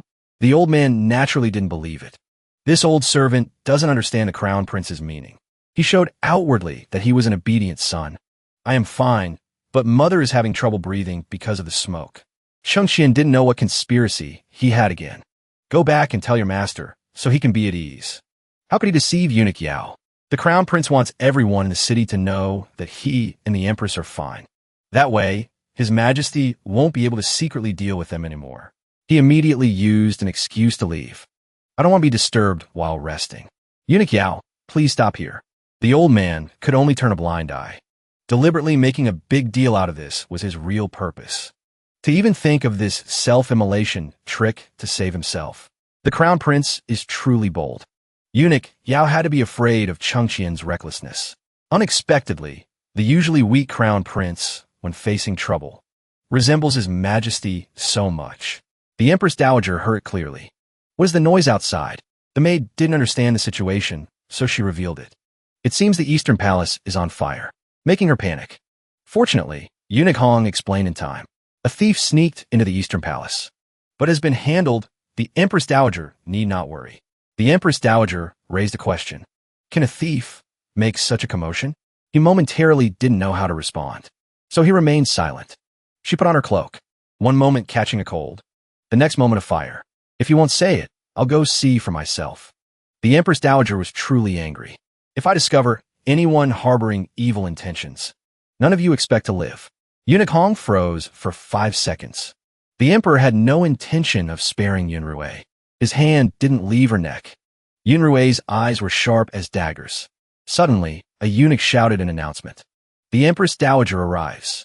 Only then did the emperor release his hand. She also fell to the ground. Even he had a question life. I underestimated the capabilities of the people in the palace. Yunrui was extremely smug. In the end, you still couldn't bear to kill me. It seemed she still had an itch to speak. So, she dared to open her mouth to challenge him. You didn't kill me today. Then in the future, I will definitely find every way to kill you. Every way? The emperor didn't back down and retorted. No one can kill we. The guards immediately broke down the door. The Empress Dowager still didn't dare to enter. The room didn't have a single light. She didn't know. Her daughter was lying on the floor while the emperor was furious. Impérial son. He quickly walked outside. The emperor gently advised. Mother, nothing is wrong. Let's return. The Empress Dowager froze when she saw Yunrui. She was sitting in a corner, not making a sound. She originally intended to ask, what on earth is this matter? But was cut off by the emperor. Mother, let's go. Yunrui began to curse. This life of yours is destined to be lonely and alone. The emperor walked to the door, then stopped for a moment. He spoke up. Was it you two who just broke down the door? The two guards hurriedly explained. Your Majesty, we were following orders. It was the Empress Dowager. Just as they finished answering, both were disposed of by the emperor's subordinate. He hated those who overstepped their authority the most. We are your master. The officials gathered fully for the court session. An observant official noticed. It seems His Majesty looks more tired today than yesterday. Others agreed. That's right. The censor presented a memorial loudly. Reporting to your Majesty. The Overwatch Council has gall as big as the sky. Last night, 2 ministers were arrested by the Overwatch Council. Scholar Xu Wu, a top-ranking official. He was not afraid at all. 3 out of 10 censors of the censorate. The capital suddenly had 2 major massacres. Ping Ping felt troubled just hearing Xu Wu speak. So many big events happening in succession. I hope the Overwatch Council gives everyone an explanation. The Emperor frankly admitted. The Overwatch Council's actions were my will. Of course, he was extremely surprised. It was His Majesty's decree? In front of everyone. He immediately asked, do you feel there is something inappropriate, beloved subject? Xu Wu went back to being a shrinking turtle. This subject dares not. He displayed a disdainful expression. The officials all shared a common thought. Strange. Several officials had something to discuss. Truly strange. This time His Majesty took action, wiping out in one go. The Crown Prince's close faction. If they didn't speak, they would feel itchy mouths. The Crown Prince was also nowhere to be seen in court today. The officials whispered. Could it be that the Crown Prince really committed some crime? They made matters even more complicated. I don't know. I don't know either. Ping Ping spoke up now. The people arrested by the Overwatch Council failed to fulfill their responsibilities, eating the king's salary but committing treason. The common people have suffered for a long time. Their crimes have been fully recorded. The emperor felt like he had just been saved. Correct. That is exactly it. An official felt indignant. But those behaviors of theirs didn't just start yesterday. But he didn't want to say much. The evidence is here. You subjects can see for yourselves. The officials exchanged looks. What exactly happened? Truly incomprehensible. The officials didn't expect it. Now their eyes were opened. And here is all the evidence of the eldest princess's crimes. The emperor wanted to dump all the blame on her head. Li Yunrui is the ringleader, seducing the crown prince. We absolutely will not show mercy. The eldest princess's faction didn't know where to hide their faces. He showed benevolence by sparing the death penalty. But Li Yunrui is my biological sister. The Empress Dowager also pleaded for her. We will temporarily spare her life. If the lords have any resentment, directed at we. One move was enough to make the officials admire and speak in unison. We subjects dare not. Right then, the emperor ordered an official to announce. Immediately upon receiving the order, he announced, to avoid public discussion, the title and rank of eldest princess Li Yunrui will be retained. From today, she will go to the detached royal courtyard in the western city of Xinjiang. Everyone here bowed down to hear the imperial decree. He read at this moment, without a decree, she is not to be disturbed. Disobedience will be punished by beheading. On the other side, Chen Pingping was also bowing to listen to the official read, under the supervision of the Overwatch Council. Right then, the emperor spoke up. Wait until the river embankment of the Great River is fully repaired, then release her. The whole room fell silent, and the problem was that the river embankment of the Great River hadn't been finished in hundreds of years. At this moment, he continued. Continue. After that, the official read, receive the decree. The king of Nanzhao Kingdom has passed away, so the crown princely Chengxian will act on behalf of the emperor to inspect. Go to Nanzhao. Go to Nanzhao. Hearing this, an official turned pale. In his head, he thought, Nanzhao Kingdom is remote and desolate. Many extremely poisonous substances. The road is fraught with difficulties. Does His Majesty want the crown prince to die? After that, he turned his face toward the two princes and thought. Yet the two princes said nothing. The prince with long brown hair was thinking very calmly. Who would dare speak up for him? Inspecting on behalf of the emperor. Extremely honorable. He turned to see Chengxian's proud face and thought. Inspecting on behalf of the emperor is extremely honorable. Moreover, Chengxian can also train more. After the official finished reading, the emperor said to everyone, let be decided then. Immediately, everyone in the palace spoke in unison. Your Majesty is wise. How quiet the scenery outside was. Immediately after, at the second prince's residence, he was immersed in his own wandering thoughts. Right then, a woman entered and spoke. Are you worried about being implicated by Aunt's matter? Hearing that, he turned his head and exclaimed in bewilderment. Lingye? She was Yi Linger, seeing her care for him so much. He smiled and replied, I never did anything related. How could I be implicated? The whole room was silent for a long time. After that, Linger smiled and said to him, last night, all of Aunt's forces in the capital were wiped out. Today I learned it was Father Emperor's will. Normally, you and Aunt have dealings. Even if you didn't participate in her affairs, it's hard for His Majesty not to be suspicious. Hearing that, he replied, so at most, it will just be house arrest. Father Emperor won't make a move. After that, he held Linger's hand and said, moreover, the second prince looked at her, smiled to reassure her, and said, having you with me to live day by day is good enough. She gazed at his face. Her voice tried to be cheerful as she said, if you can think like that, then it's good. The second prince looked at her with a smile, extremely happy. Scene shift to the outside. Right then, a masked man reported to Fiancee. Everything was the director's plot. Hearing this, he was extremely astonished, fearful and admiring. Sweat poured down his face. Voice trembling, he said, sure enough, it is so.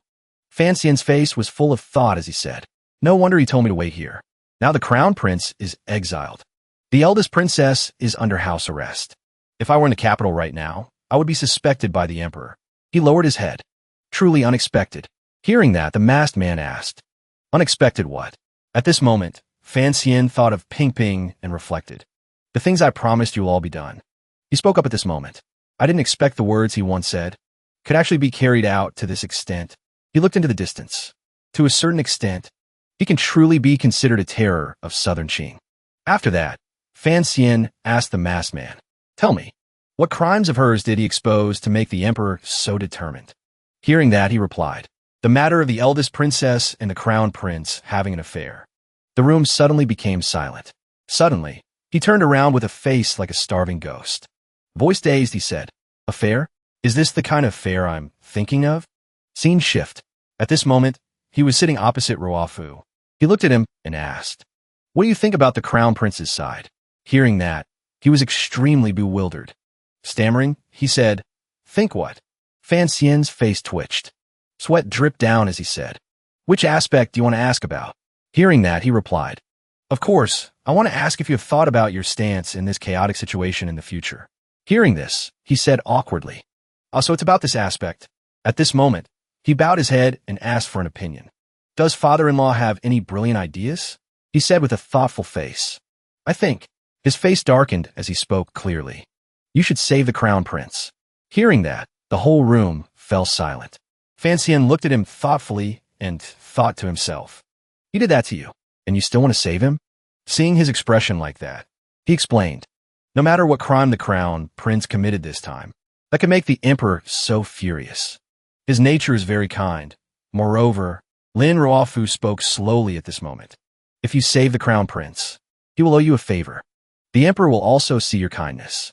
If the emperor changes his mind in the future and continues to let the crown prince succeed the throne, then you will be below 1 person and above 10,000. Hearing this, he helplessly wiped his face with his hand, not knowing what to say. Immediately after, he used a sympathetic look and thought to himself.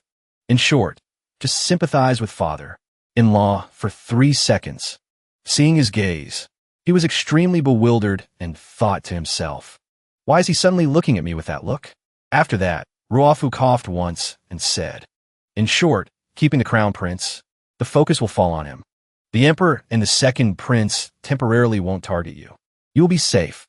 Immediately after, Fan Xian said to him, I think so too.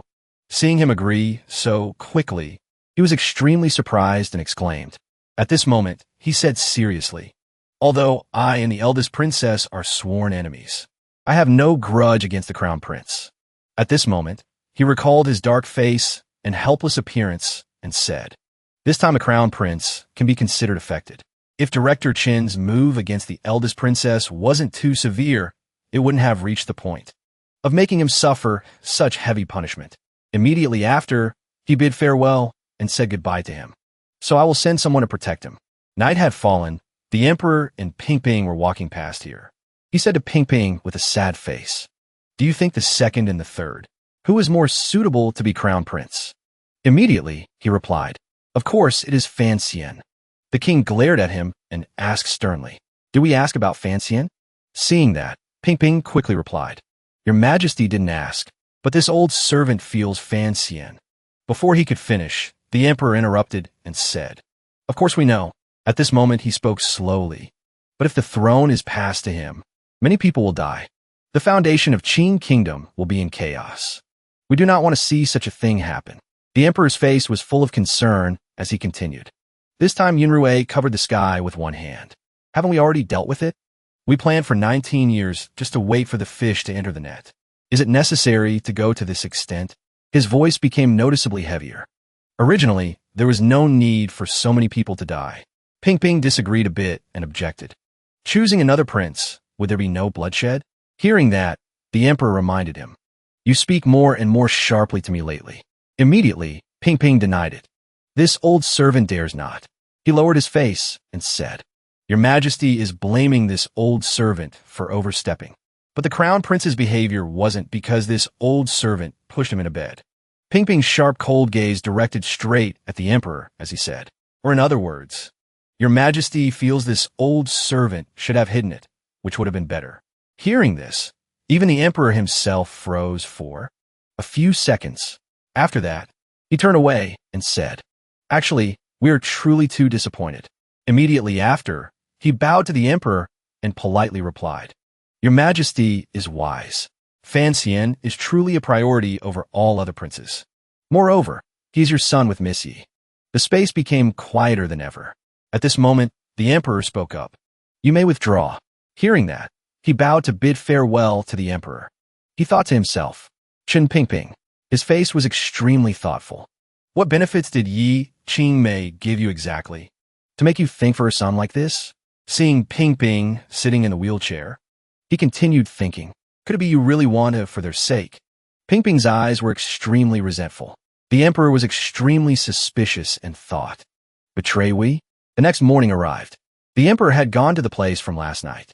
At this moment, Ping Ping approached the emperor and asked, "Summoning this old servant here, do you have any instructions?" The emperor's face was thoughtful. "Shun Ping Ping, you are truly stubborn. We didn't hold last night's matter against you, yet you are still sulking." Hearing this, Ping Ping fell silent and said nothing. After that, he spoke up. "As your majesty predicted, the eldest princess's true forces have begun to stir. Your majesty only needs to give those people a chance to assassinate you. They will appear immediately." Hearing that, the emperor looked into the distance and said, "Wait until we eliminate those great grandmasters. Southern Qing can certainly unify the world." Ping Ping heard that and said, "Your majesty using yourself as bait is truly too risky. Not knowing when your majesty faces the assassins of the Junshan meeting, how much chance of winning will you have?" The emperor replied very succinctly, 50-50. Hearing that, Ping Ping looked at the emperor. "This old servant feels your majesty is younger than them. Wait a few more decades, and the world will naturally be yours, without needing a life-or-death struggle with them like now." Hearing that, the emperor said, "High risk, high reward. If we don't put ourselves in a deadly situation, then those old geezers won't make a move." After that, he turned a glance at Ping Ping and said, "Besides, we can't wait anymore." Hearing that, Ping Ping shook his head dejectedly. "But what if by chance?" Before he could finish his sentence, the emperor interrupted, "Doesn't we still have you?" And Unicorn. The emperor was extremely resolute. "Rest assured, we will win." At this moment, Ping Ping lowered his head. Then this subject. After that, he spoke slowly. "We'll wait for your good news." And another day with a clear blue sky. Here, two young men were sitting talking and playing with water. At this moment, Fiancee spoke up to ask the green-haired guy holding a sword for help. "There is a matter I need your help with." Hearing this, he immediately prepared to draw his sword and shouted loudly, "Kill who?" Seeing him so aggressive, he said helplessly, "Not kill anyone." After that, he explained for the guy to understand. "Our dynasty's crown prince is heading towards Nanzhao. The road is filled with poisonous fog. The journey is dangerous. I'm a bit worried about his body." Hearing that, immediately, the green-haired guy shouted loudly, "Kill the crown prince?" Seeing him like that, Fan Xian shouted in annoyance, "Not kill the crown prince." At this moment, the guy finally realized, Imperial Garde plus Overwatch, plus Southern Qing guards. Wanting to kill the crown prince is also a bit difficult. Hearing that, Fan Xian handed a bag of something to him and said, "Stop joking. I want you to give this to him." The guy holding the bag was bewildered. At this moment, he said, "This is the antidote." After that, he instructed him while the green-haired guy still didn't understand what was going on. "You go secretly protect the crown prince. Ensure safety on the road." His face was even more confused now, looking at the antidote bag and thinking, Lord Fan Xian's plan is deep, making people unable to understand. Truly formidable. At this moment, Fan Xian turned his back, arms crossed, voice stern. "Why aren't you going yet?" Hearing that, he dashed away and said hurriedly, "Going right now." Only when he left did he breathe a sigh of relief. He looked thoughtful and thought, the eldest princess should have been punished heavily, but was only put under house arrest. The crown prince was exiled to Nanzhao. Life or death unknown. His Majesty's plan is truly deep, making people unable to understand. His eyes looked up at the sky, watching the flock of birds flapping their wings, and thought. However, everything could be considered over. Scene shift to when Fan Xian was sitting talking to Ruofu. At this moment, he asked him, "You have to go already?" Hearing that, Fan Xian replied, "The eldest princess has fallen. Father is also temporarily safe. I don't need to wait here anymore." Seeing him say that, he didn't object and said, "The current situation is the time you should develop." Back to the capital? Fan Xian smiled at this moment and said, "Back to Danjo." Hearing this, he was so surprised he exclaimed. At this moment, Fan Xian bowed and explained, "I want to take her to relieve her mood a bit. I want to take her to relieve her mood a bit."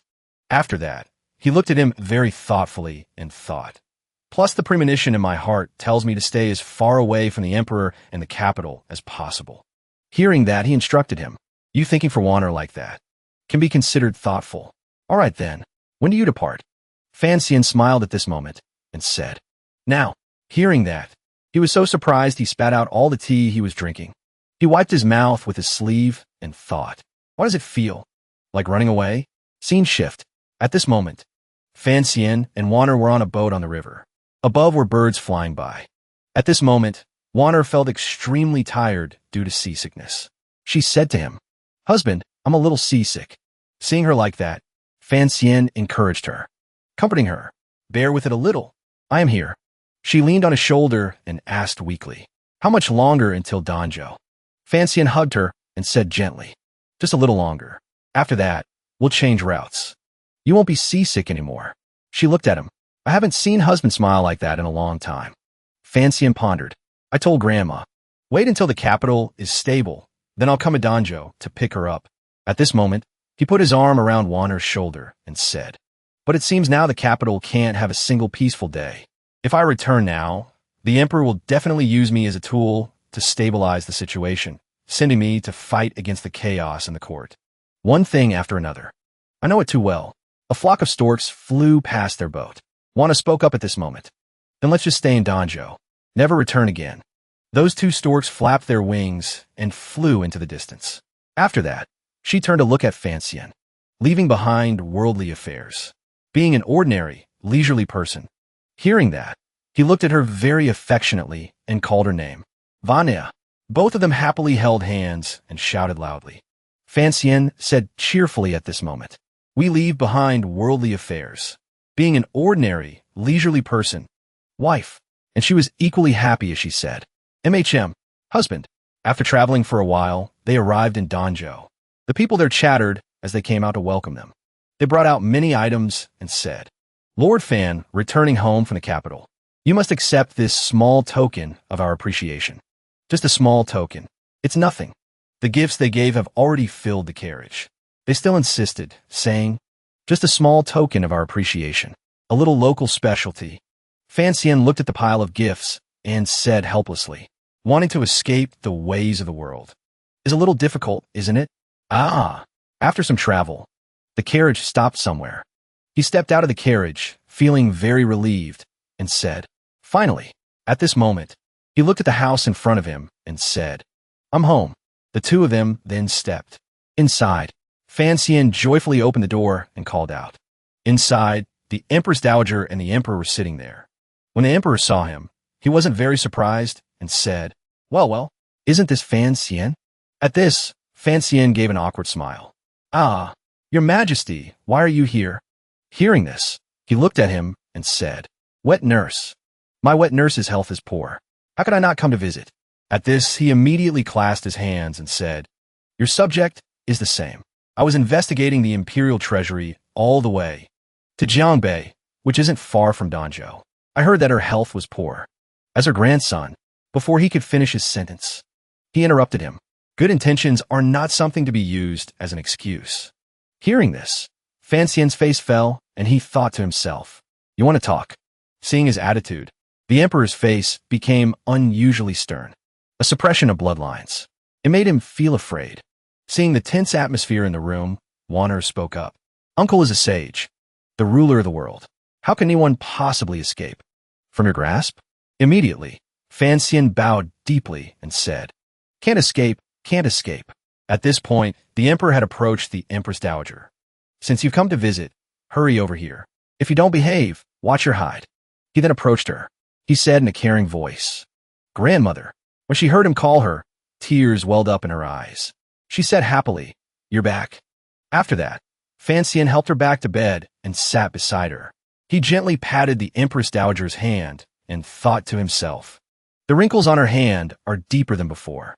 His face clearly showed his worry and sadness. He called out, "Grandmother." He looked at her face for a long time.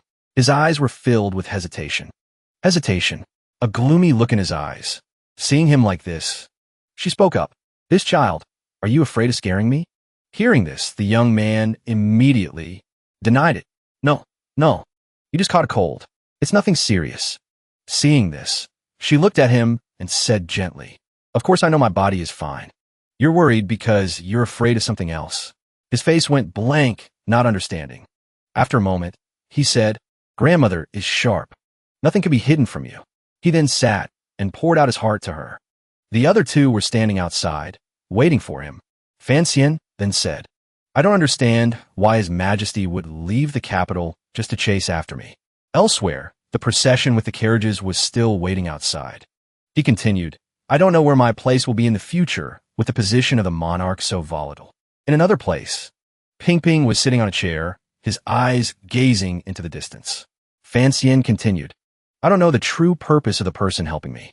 As he said this, his face grew sad. Then he said, I don't know how to walk this path. At that moment, she placed her hand on his. She said in a comforting voice, It's been very good. Then, the Empress Dowager comforted him. For the past 3 years, you have walked this path very well. Hearing this, he said to her with an awkward look, But I'm afraid if I keep going, I'll lose my head without even knowing it.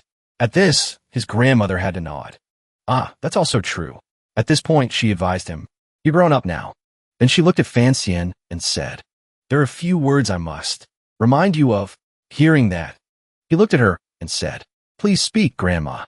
Grandma said with a contemplative look right then, Our Fan family has never needed allies, and you especially do not need allies. The Emperor was strolling in the garden at this moment. Grandma continued instructing, Because we always stand on the side of the Emperor. He was looking at the white flowers with a sad face. His grandma continued, Must stand on the side of the Emperor. The old madam looked at him and instructed further. Only then will you never make a mistake. After hearing Grandma's advice, he pondered deeply. Grandma trusts the Emperor that much. Suddenly, he looked deep in her eyes and thought, Why? Fan Xian's face darkened as he thought deeply. Something isn't right. At this moment, Grandma nudged him and said, Go. Otherwise, the Emperor will get impatient waiting. Obeying her, he went out and bid farewell to Grandma. Rest early, Grandma. I will come visit you again tomorrow. A row of soldiers stood solemnly in front of the door. They always stood motionless in front of the door. Meanwhile, the Emperor walked back and forth anxiously. While the Emperor was standing outside, Fan Xian stepped out of the house. Hearing footsteps, he turned around. He looked at him and said, Walk with we. Hearing that, he bowed and replied, As you command. He approached the Emperor. At this moment, he said, You don't need to worry on our behalf. 3 days after leaving the capital, we will announce it to the world. Hearing this, Fan Xian asked back in bewilderment. Announce to the world? Seeing he didn't understand, he continued. Announce that we came to Danjo. Hearing this, he still didn't understand and asked again. The whole world knows your majesty came to Danjo? At this moment, he said calmly. More accurately, except for you and Wanner. The Emperor's words were like a knife stabbing straight into his heart. After that, he asked very confusedly. This subject boldly asks partly why. Why suddenly come to Danjo to worship heaven? The Emperor spoke very slowly at this moment. Could it be to find a reason to cover up the fact that you left your post without court orders? Although a decree was issued saying Fan Xian was sent to Danjo to meet with the heaven worship team. At this moment, he turned away and instructed. Later, when returning to the capital, just follow the procedure. He immediately obeyed. This subject accepts the decree.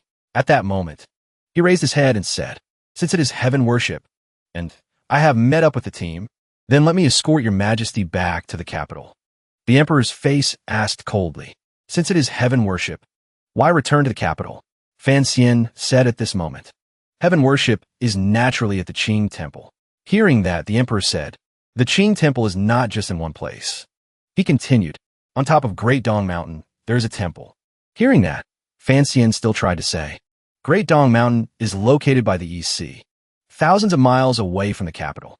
The Emperor continued, Since we are already in Danjo, it is not far anymore. Fan Xian still tried to persuade the Emperor.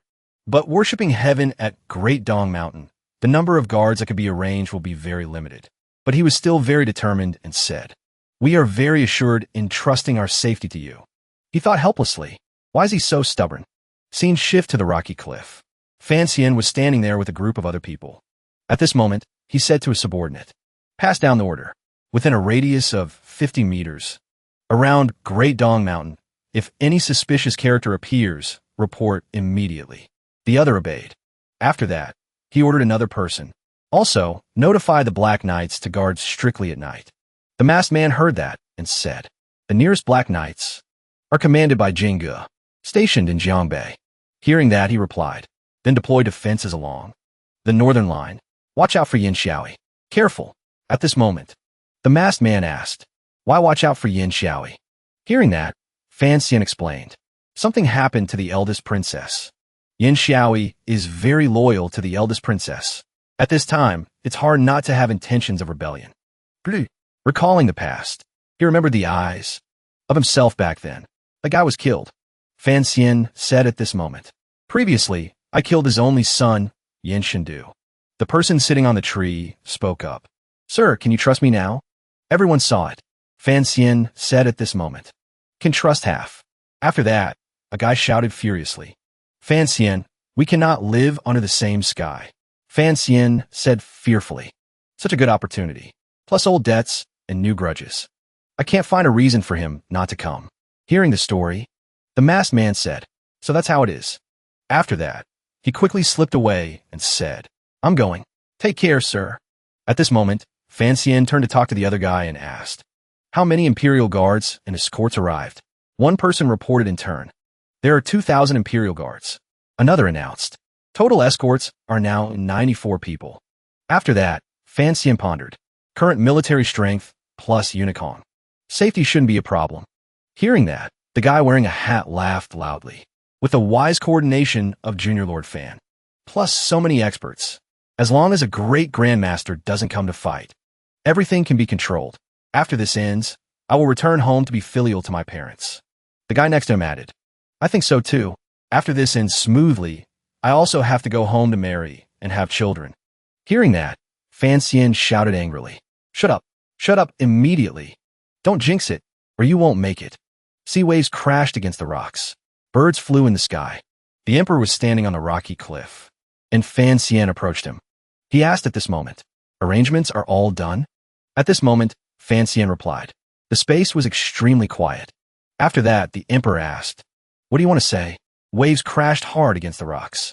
He said, "Great Dong Mountain is surrounded by the sea and borders Dongyi to the west. The terrain is very disadvantageous. Choosing a location like this to worship heaven, if assassins infiltrate, it's very easy to fall into a dead end." And in his head, he thought, "It's like deliberately giving others a chance to kill him." The emperor's mood was extremely happy as he asked, "And Ji, are you currently worried about our safety?" Hearing that, Fan Xian thought, "More like worried that I'll have to be buried with you." Fan Xian stepped towards the emperor and spoke. It is very difficult to see a person's thoughts clearly. At this moment, the emperor was calm. "Of course we know there is danger, but this is the only chance we can give her." He looked at his back and thought, "Her? Is he referring to the eldest princess?" Sure enough, the emperor knows the eldest princess will send people to kill him. He does everything on purpose. Free birds soared in the gloomy sky. The emperor spoke to the person behind. "This time we came near the sea to worship heaven, just to see, is there anyone in this world who dares to touch we?" Then he called, "Come stand next to we." Fan Xian quickly responded. The emperor sternly reminded, "Straighten your back. We really don't like the way you act like a coward." Being scolded, he involuntarily complied. Below, waves crashed repeatedly against the sturdy cliff. He spoke thoughtfully. "The last time we came to Danjo, not even the crown prince." The emperor spoke nostalgically. "That day, Chun Pingping stood behind we. Fan Jian was like you are now." He began to reminisce. "Standing with we like this." The emperor recounted. Actually, the capital was very chaotic. Two princes competed openly, secretly fighting each other for the throne. The late emperor was also a secretive prince back then. That day, the three of us came to Danjo to relax and also to avoid conflict. He spoke honestly. Back then, as juniors, we had no way to participate. Our thinking back then was just like yours now. Just surviving was enough. The emperor sighed and admitted, "But you are much stronger than we were back then." These words made Fan Xian startle and panic, thinking, "Mimi, how should I answer now?" He coughed lightly and replied wittily, "Actually, my inner self isn't very strong either. There are things I don't know how to face." He asked, "You mean Cheng Qian?" Fan Xian immediately confirmed. Right. It is the crown prince." The emperor lowered his voice.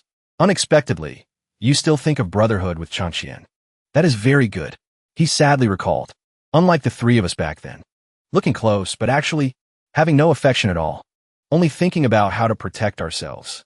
How to survive." The emperor looked far towards the sunset. "I even thought an immortal would appear from the sea. to help me leave that situation. Hearing this, Fan Xian quickly probed. After that, mother appeared from the sea. He was a bit speechless hearing that. Although your mother was formidable, she couldn't walk underwater. He scratched his head, embarrassed, and exclaimed, "Ah, is that so?" The emperor gazed at the sea thoughtfully. No immortal appeared on the sea surface. Then he looked down at the cliff. But appeared at that place, a girl carrying a big box on her back. At that time, the emperor noticed her. The young girl wearing a fur coat looked nonchalantly out to sea. Just a fleeting glance back captured his soul. The emperor recounted quite nostalgically. After that, we became the crown prince. Including Fan Jian, no one dared to stand as an equal with we anymore. He remembered that innocent and mischievous girl again. Except for her. The emperor exclaimed. No one dared to be disrespectful to we. But once he wondered, looking at the thing she held in her hand. What is this? Yet she mocked the emperor. You wouldn't understand this thing. Just a product of science. That made him feel novel.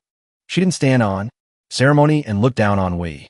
Returning to the present, the emperor said sadly. After she died, this world no longer had anyone like that. He took this opportunity to remind Fan Xian. We not only hope you can resemble her somewhat, just hope you won't be too weak, wasting the little intersection between me and her. These words stunned him slightly. Fan Xian immediately bowed his head and replied, "This son understands." In his head, he chuckled. As long as my life isn't in danger, I won't be weak. The emperor suddenly spoke up. Speaking of your mother, he pointed out seriously, she was a meritorious official of our Qing kingdom. To we, there are too many good things to say. The emperor lowered his eyes slightly. So when things changed, she and her Yi family became the past and suffered a tragic death. He stood in the strong sea breeze, expressing what was in his heart, which we always kept hidden but never forgot, although there was some compensation afterwards. But compared to her kindness, what we did was still too little. Seeing the emperor like that, Fan Xian pondered. The emperor is right. For years after mother passed away, he arrested all the nobles involved to avenge mother. But he spared a few important figures and didn't kill them. Fan Xian thought deeply, and those figures came from families beneficial to himself. If this is called revenge, then it hasn't reached that level. The emperor spoke up again at this moment. Although Chen Pingping and Fan Jian never asked, we know they are a bit unreconciled in their hearts. He looked up at the moon high above, speaking as if to himself. But what could we do about this matter? Confiscating the Yi family's assets into the treasury. Treating the Yi family like traitors was indeed a bit cruel. Then the emperor turned back to ask him, but if we exonerate the Yi family, how should we deal with the empress dowager? Or should we depose and kill the empress to be considered affectionate and righteous? Fan Xian was stunned by his question. This person seems very agitated, but his words are extremely calm. Formidable. He could only sigh. The emperor didn't make it difficult for Fan Xian anymore and continued. If she were alive, she would certainly agree with my actions. In his mind appeared the image of a peaceful and prosperous country. She wanted southern Qing to be strong and wealthy. We have done it. Looking around, the people of southern Qing are having the best life ever. Until now, the emperor continued recounting. She said court officials must be supervised. We proposed to the late emperor to establish the Overwatch Council. He fell into memories, unable to escape. She said eunuchs are pitiful, but also hateful. We followed the rules. Since the founding of the nation, severely punishing eunuchs who interfere in politics, ordering the internal court to control the number of eunuchs at the court of imperial sacrifices. The smaller the number, the better the situation in the palace. Fan Xian somewhat agreed, hearing the emperor speak.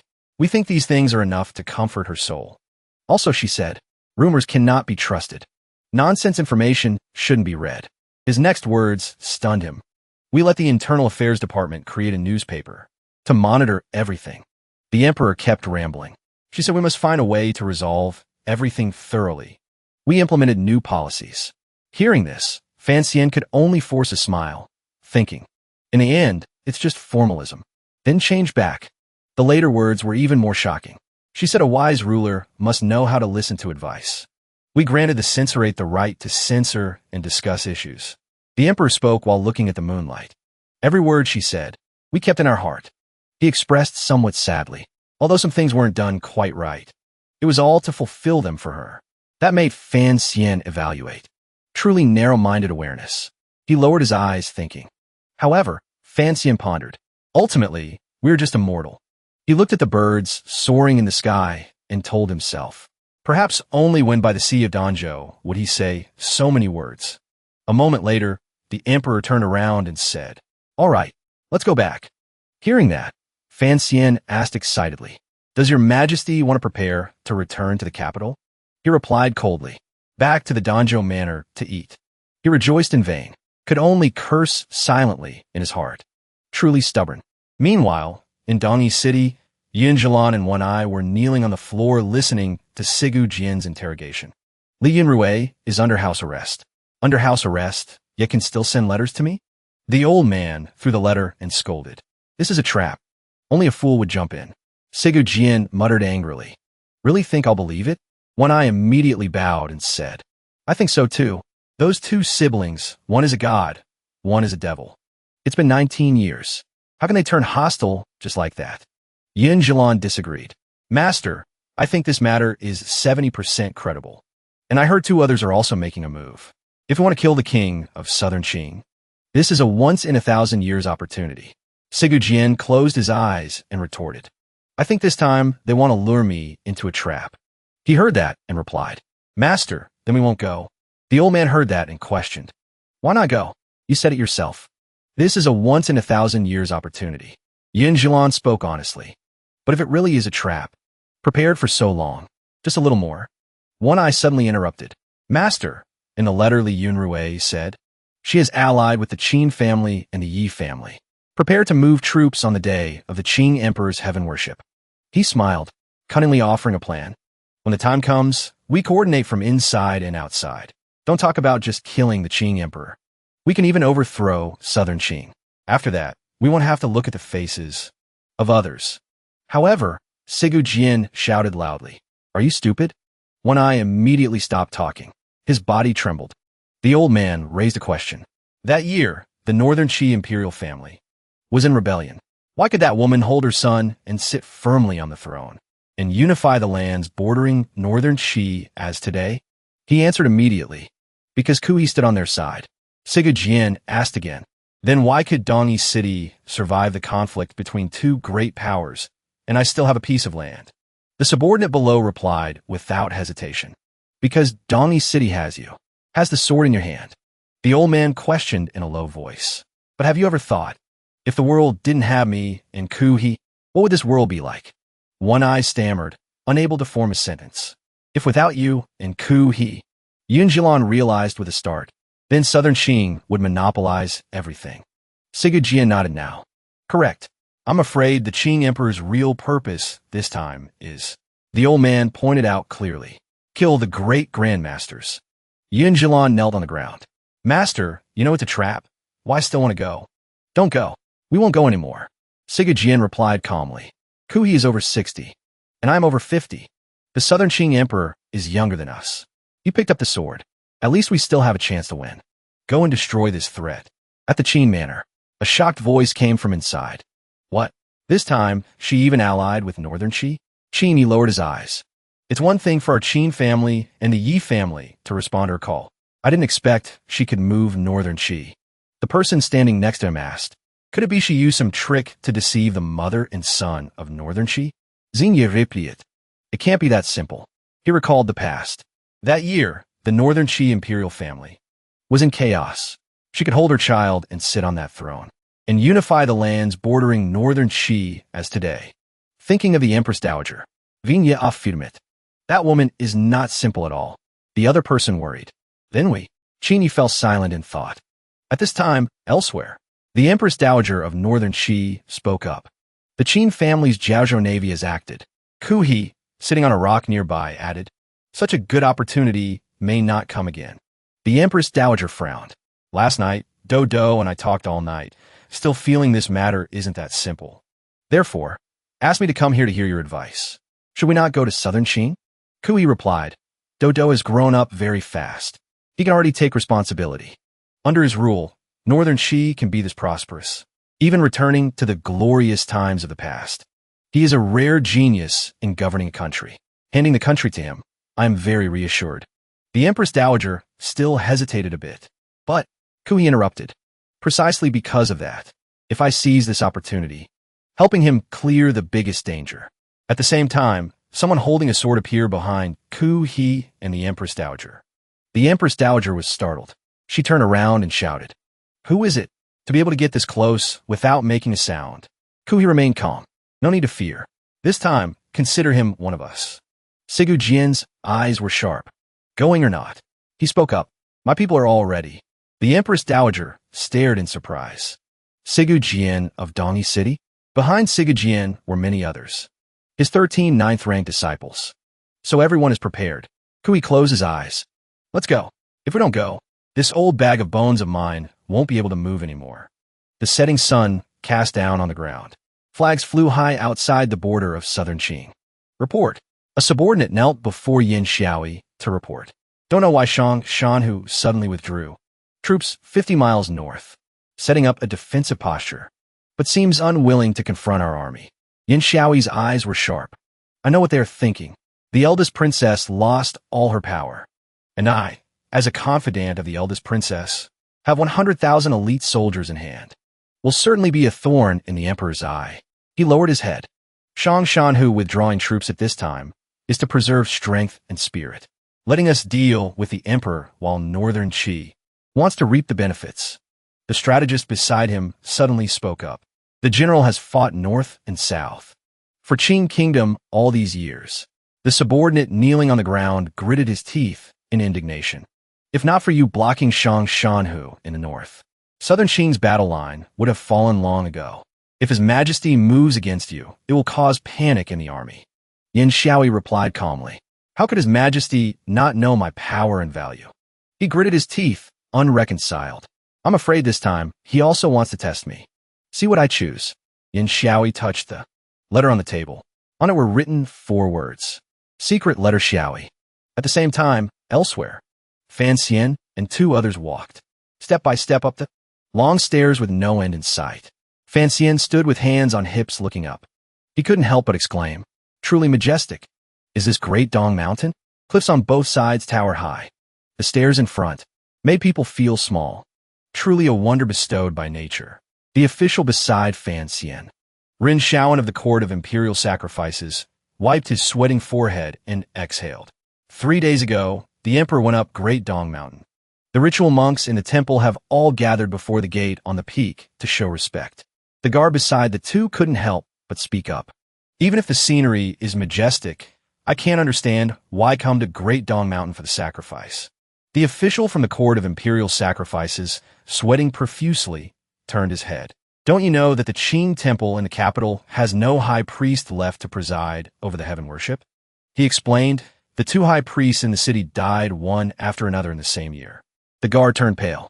The official continued, bodies abandoned in desolate places.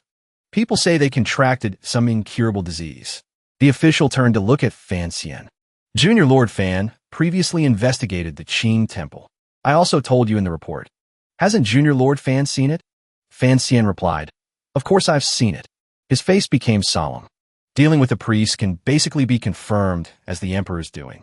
Just don't know if the person who attacked Uncle Wu Zhu is related to him. Fan Xian turned to ask the 2 people behind him. Do you feel anything? The official paused. What? Fan Xian narrowed his gloomy eyes. A suffocating atmosphere, enveloping heaven and earth. Behind them, not far away, a group of people holding ceremonial flags lined up below. Thousands of people silent on this lonely mountain. There were also many people bowing down in worship. All for one person. The person walked down the stairs. The ruler of the world. The emperor appeared. Everyone knelt down shouting, long life, long life, long live. On the road appeared a dry skeleton gnawed by rats. He calmly stepped over it and moved forward. In a desolate and deadly place, a somewhat luxurious carriage appeared, seemingly out of place. Outside, one could vaguely see white skulls. Li Chengxian leaned back in the carriage. Exhausted, he spoke up. The bumpy road is one thing, but this land is barren and full of disease. Now only the groom is left in the team. Relying on the few of us, we can't reach Nanzhao Kingdom. Li Chengxian's face was full of despair. Does Father Emperor want my life? Wang Qinian smiled and replied, Your Highness thinks too much. Am I not here to protect your safety? Li Shanqian smilat Leslie. Think too much. If the Eastern Palace hadn't burned that day, I would be dead by now. Wang Qinian was a bit regretful. It's just a pity that I can only protect your highness alone. For the others, I was powerless. Li Chengxian calmly accepted. You are the person Fanxian sent. Being willing to protect me can be considered loyal and righteous.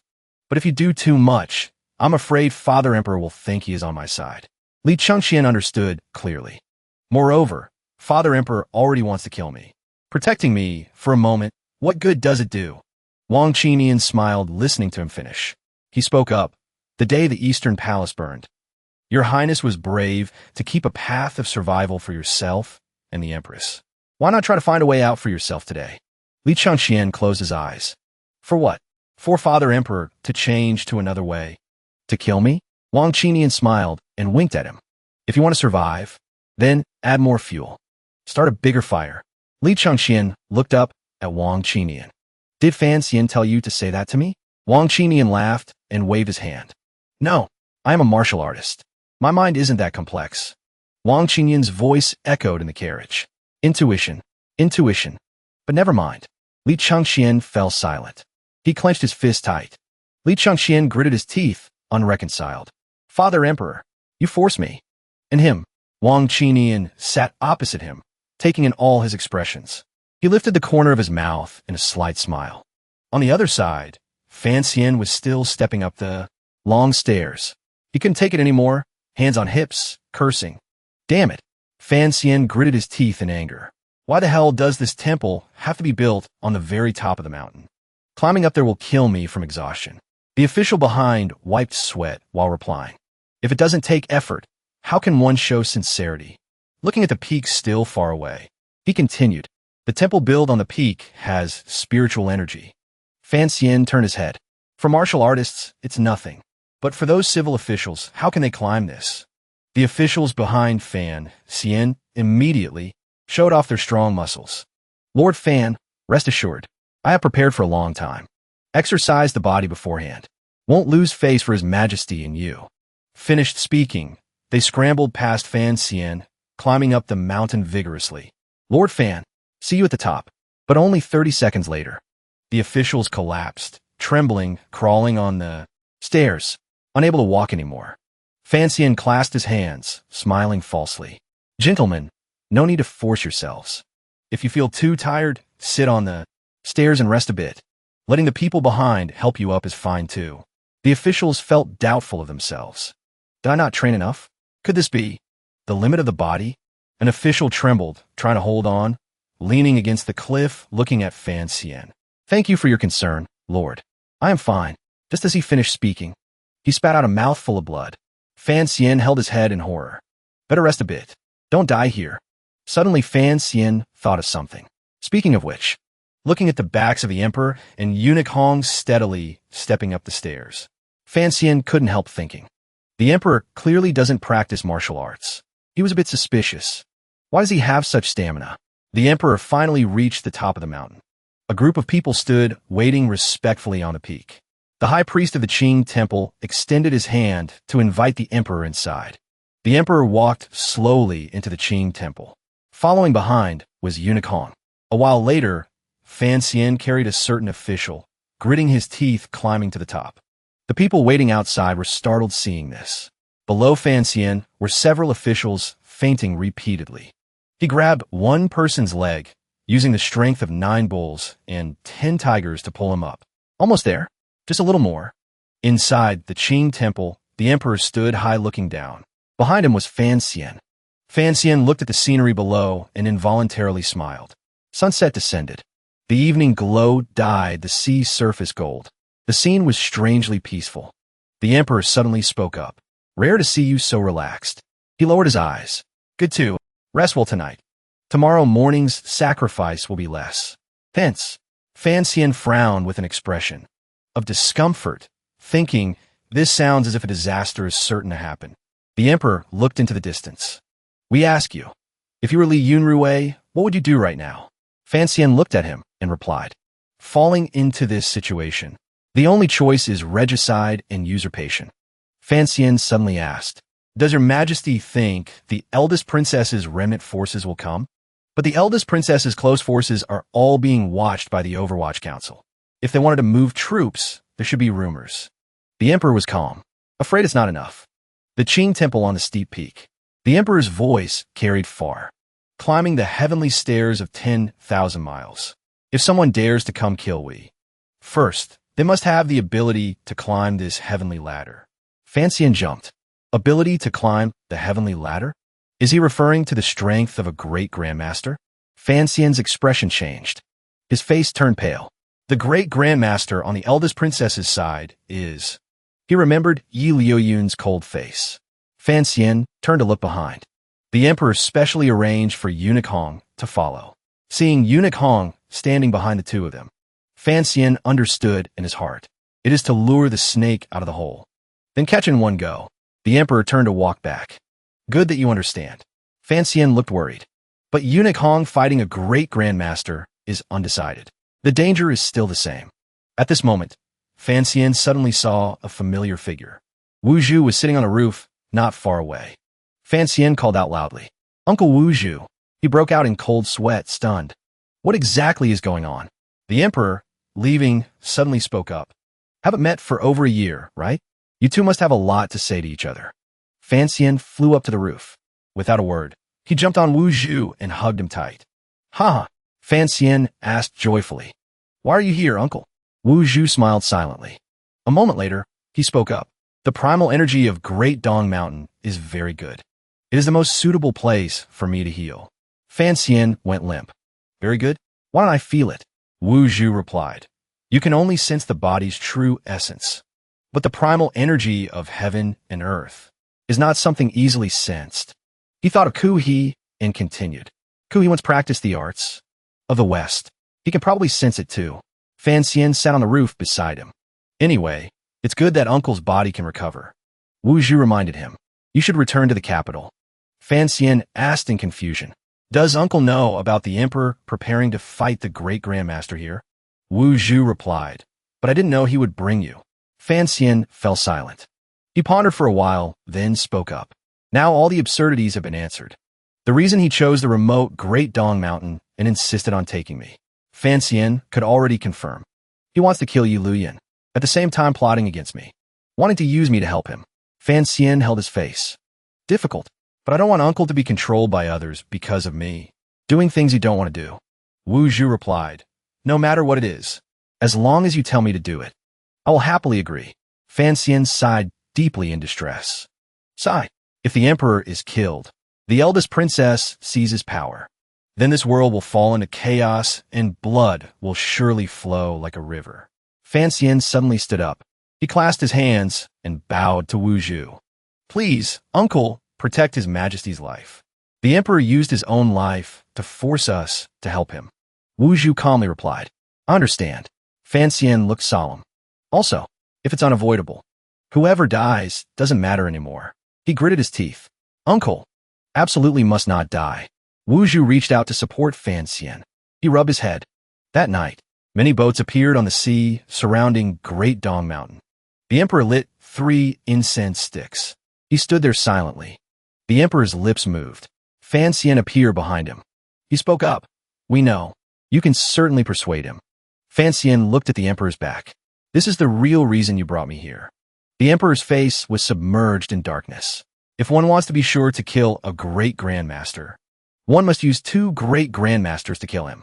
Fanxian replied. With Eunuch Hong and Uncle Wuju here, if Yi Luyun comes, it will truly be ill-fated for him. The emperor suddenly spoke up. However, he turned back to look at Fanxian meaningfully. We must also lure Yi Luyun here first. Fanxian was stunned. What does that mean? A signal flare was shot into the sky, shining brightly. Fanxian stared in shock. At the same time, a guard rushed in. Report. The person knelt before the emperor to report. Your Majesty, cavalry is approaching at the foot of the mountain. The emperor appeared calm. MHM. Execute defense and interception according to plan. The guard responded loudly. Fanxian turned back to look. Expression of disbelief. There really is an army coming here. Whose men? Troops from where? Looking at the towering mountain range in front, Fanxian couldn't help thinking. This is Great Dong Mountain, surrounded by the sea. Deep within the country's borders, enemy troops absolutely couldn't arrive silently at the foot of the mountain like this. At this moment, at the foot of the mountain, an army equipped with shields and full weapons was being surrounded by cavalry. Unless, Fancian suddenly thought of something. It's our southern Qing army. On the cliff, not far from the army protecting the emperor, a squad of archers lying in ambush raised their bows. Flaming arrows whizzed out. The army protecting the emperor caught off guard was scattered. Soldiers were hit by arrows. Smoke and fire rose blindingly. Someone shouted in panic. It's a trap. Ambush behind the mountain. Each flaming arrow carried power, no different from artillery, bombarding the army below, blowing away many elite soldiers. The guard quickly reported to the emperor. Report. Our army fell into an arrow formation trap. Casualties are severe. Fan Xian, standing not far away, heard every word of the report clearly. The cavalry was just a distraction. The opponent's real main force is archers. Fan Xian jumped. Archers? Below, the army was beaten until they couldn't fight back, running in chaos. Fan Xian thought to himself. Could it be? He thought of a person.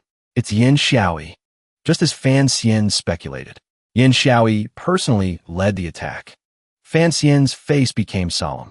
But clearly I had people watching him. If he had any unusual movement, I should have been the first to know. Could it be the Overwatch Council has a mole? If that's the case, then we can't estimate how many enemies there are. Fan Xian clasped his hands and bowed to the emperor's back. Your Majesty, please descend the mountain immediately. The emperor closed his eyes. He is indeed Yunrui's confidant. Striking first is also reasonable. The emperor's face darkened. On the contrary, it is you. Is this a satisfactory defense? He turned back to look at Fan Xian. If Yiluyan isn't caught, it is a failure. We will question you first. Fan Xian bowed low in silence. He gritted his teeth, sweating cold sweat, thinking, His Majesty said striking first, meaning this is just the beginning? He knows the person coming isn't just Yiluyan. Why does this person like to hide things so much? Can't he just say everything clearly at once? Looking at the emperor's back, Fan Xian worried endlessly. How many enemies are there this time? What exactly is the greatest danger? At the same time, elsewhere, Chen Pingping sat in his wheelchair looking at the moon outside. The officials attending the emperor were in panic. There is an army at the foot of the mountain. How is that possible? Where's the Overwatch Council? They started making a fuss. Why does the Overwatch Council have no information? Great Dong Mountain is in chaos. What the hell is the Overwatch Council doing? Meanwhile, at the Overwatch Council, Yin Bingyun shouted angrily. Why stop me from reporting to His Majesty? He couldn't control his anger. Do you know His Majesty's current situation is extremely dangerous? The person sitting opposite him calmly enjoyed tea. What's dangerous? Yin Bingyun glared and shouted. Yin Xiaoyi falsely reported military merits. A major event happened in Songzhou. He spoke clearly and distinctly. Yin Xiaoyi reported that 5,000 soldiers died in the battle against the Qi army, captured 8,000 enemies. Those 8,000 people were all beheaded. Yin Bingyun said all the information he held. But spies discovered the heads of those 8,000 troops were all elderly, women and children. Basically not Qi soldiers. The person still appeared calm, as if nothing happened. So what does that have to do with His Majesty's danger? Yin Bingyun tried to calm down. If those 5,000 people who supposedly died suddenly appeared at the foot of the mountain, then what should be done? The person narrowed his eyes. Bingyun, from where Yin Xiaoyi is stationed to Dong Mountain, one must go around Mount Hao, a distance of over 1,000 miles. How could they coincidentally arrive at the foot of Great Dong Mountain? Yin Bingyun replied, if Dongi City opened its gates to lend them passage, then it's possible. Yin Bingyun put forward a speculation. Yin Xiaoyi colluded with Northern Qi, hit over 5,000 troops, borrowed Dongi City's road to advance to Great Dong Mountain to assassinate His Majesty. The person didn't think so. Colluding with Northern Qi? Would Dongi City open its gates for the Qing army? That's a bit unreasonable. Yin Bingyun asked back. So what? The eldest princess wants to suppress all this information. The person sitting opposite him fell silent. Yin Bingyun frowned. Father, you finally realize something is wrong with this matter, right? The person sitting opposite Yin Bingyun irritably ordered his subordinate. The young master is not feeling well. Take him back to rest immediately. He is not to leave even a single step. Yin Bingyun shouted excitedly. Father. The person's subordinates quickly stopped him and took him away. A moment later, the person appeared behind Qin Pingping. Qin Pingping spoke up. Made it hard for you. The person was a bit curious. I don't understand why the information had to be suppressed. Qin Pingping remained silent. He turned his head to glance at the person and asked, You suspect me? The person bowed respectfully. Dare not. Qin Pingping looked straight ahead. Rest assured, His Majesty has long made arrangements. Not wanting to alert the snake. Naturally, the council couldn't take action to stop Yin Xiaoi. The person was still uneasy. But Qin Pingping suddenly covered his mouth and coughed. Cough, cough. He looked at his hand. On Qin Pingping's hand were patches of blood. The person stammered worriedly. Your body. He was silent for a moment, then continued. What exactly will happen on the mountain? Qin Pingping replied calmly. Something that might change the situation of this world. On Great Dong Mountain. The guard shouted anxiously. Many rebels. Please, Your Majesty, retreat to a safe place. Even Fan Xian was urgent. Your Majesty, I also think. The emperor turned to look at Fan Xian. What do you think? Fan Xian replied. Able to block all information, making me lose vigilance. It can only be Director Chun. The emperor still appeared calm. We will punish his crime. Fan Xian asked, What should the subject do now? The emperor looked straight ahead.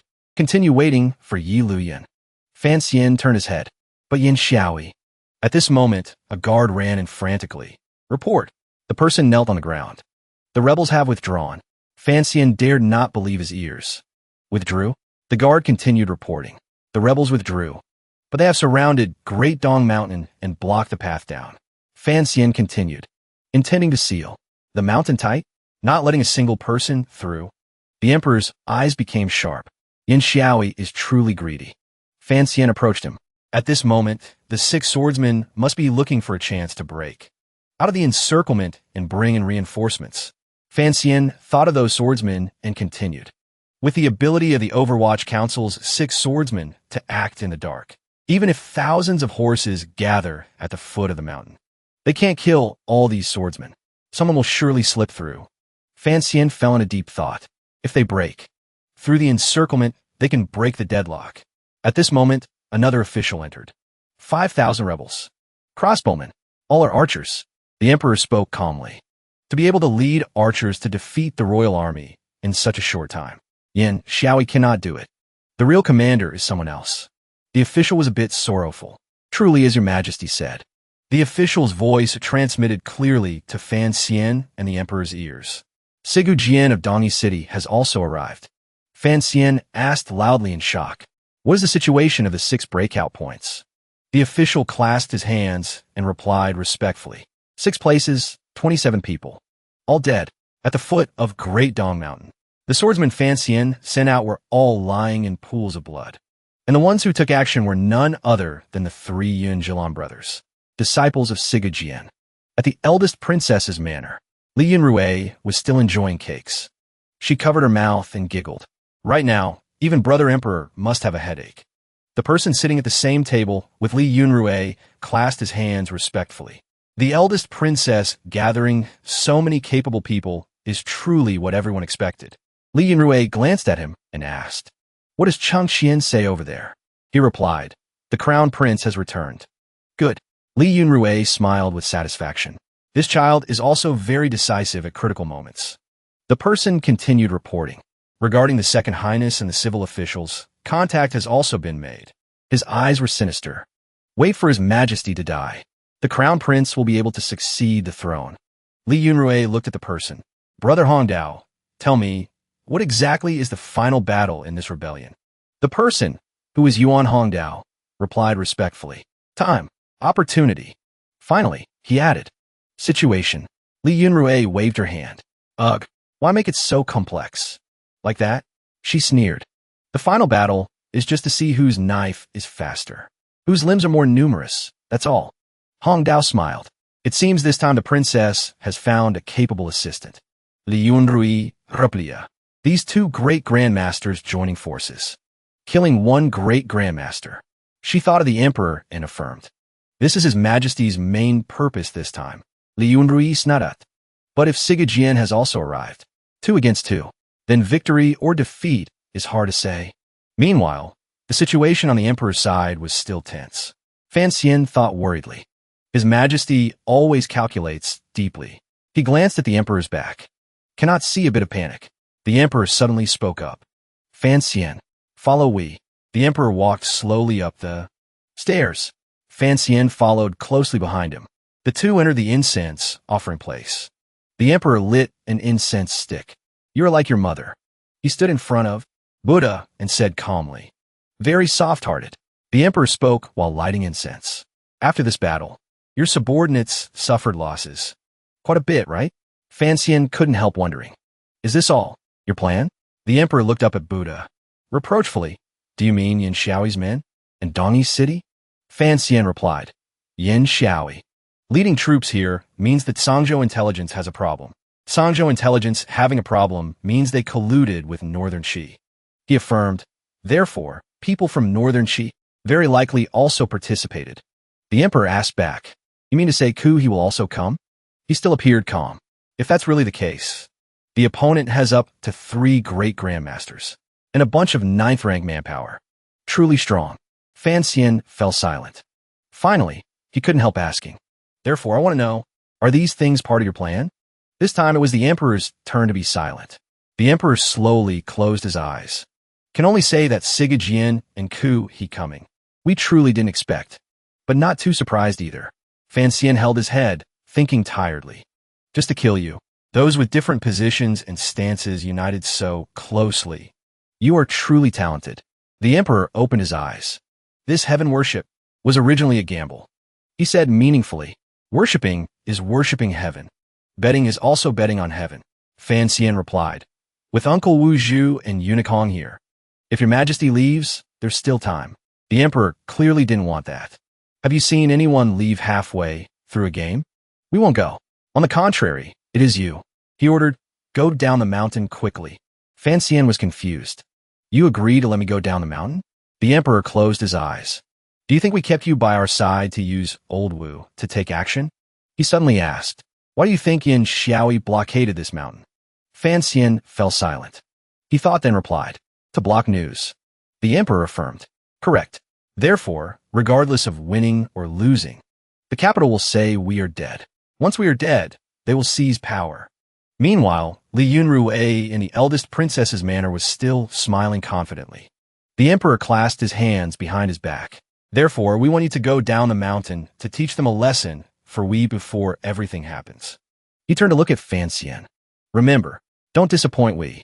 Fan Xian was urgent. But what about you? Sigu Lin, Ye Liuyun. You're all coming. Those are 3 great grandmasters. He worried. 3 great grandmasters. Can't beat them. The Emperor replied calmly. We want to try a bit. He looked at Fan Xian. You are still young. No need to die here with we. Saying that, the Emperor took out something and gave it to Fan Xian. If something happens to we, the matter of succession, you decide for yourself. Looking at the imperial seal in his hand, Fan Xian fell into silence. Finally, he clasped his hands and bowed respectfully. Your Majesty, rest assured, the capital will definitely not have any problems. The Emperor replied, what you need to think about now is how to get down the mountain. He turned to look at Fan Xian. Outside are 5,000 elite archers and over 10 9th rank experts. Fan Xian smiled confidently. Your Majesty letting me go down the mountain means you surely know I can do it. Thinking of the steep cliff, Fan Xian continued. Great Dong Mountain faces the sea on one side. Although ordinary people can't go down, I have practiced with Uncle Wu Zhu since childhood. This matter is not difficult for me at all. The Emperor looked at Fan Xian, his face darkening. Very good. So you had already thought of how to escape. Fan Xian hurriedly turned to run. I won't disturb your Majesty anymore. I'm going. The Emperor looked gloomily at Fan Xian's back. A moment later, he turned around. Facing the compassionate Buddha, he muttered softly, go, at the foot of the mountain. Imperial guards were hit by arrows and died in battle. Corpses piled up on each other. Although the royal guards were brave enough to fight 1 against 10, they didn't account for such an arrow rain attack. The Imperial guards were almost wiped out.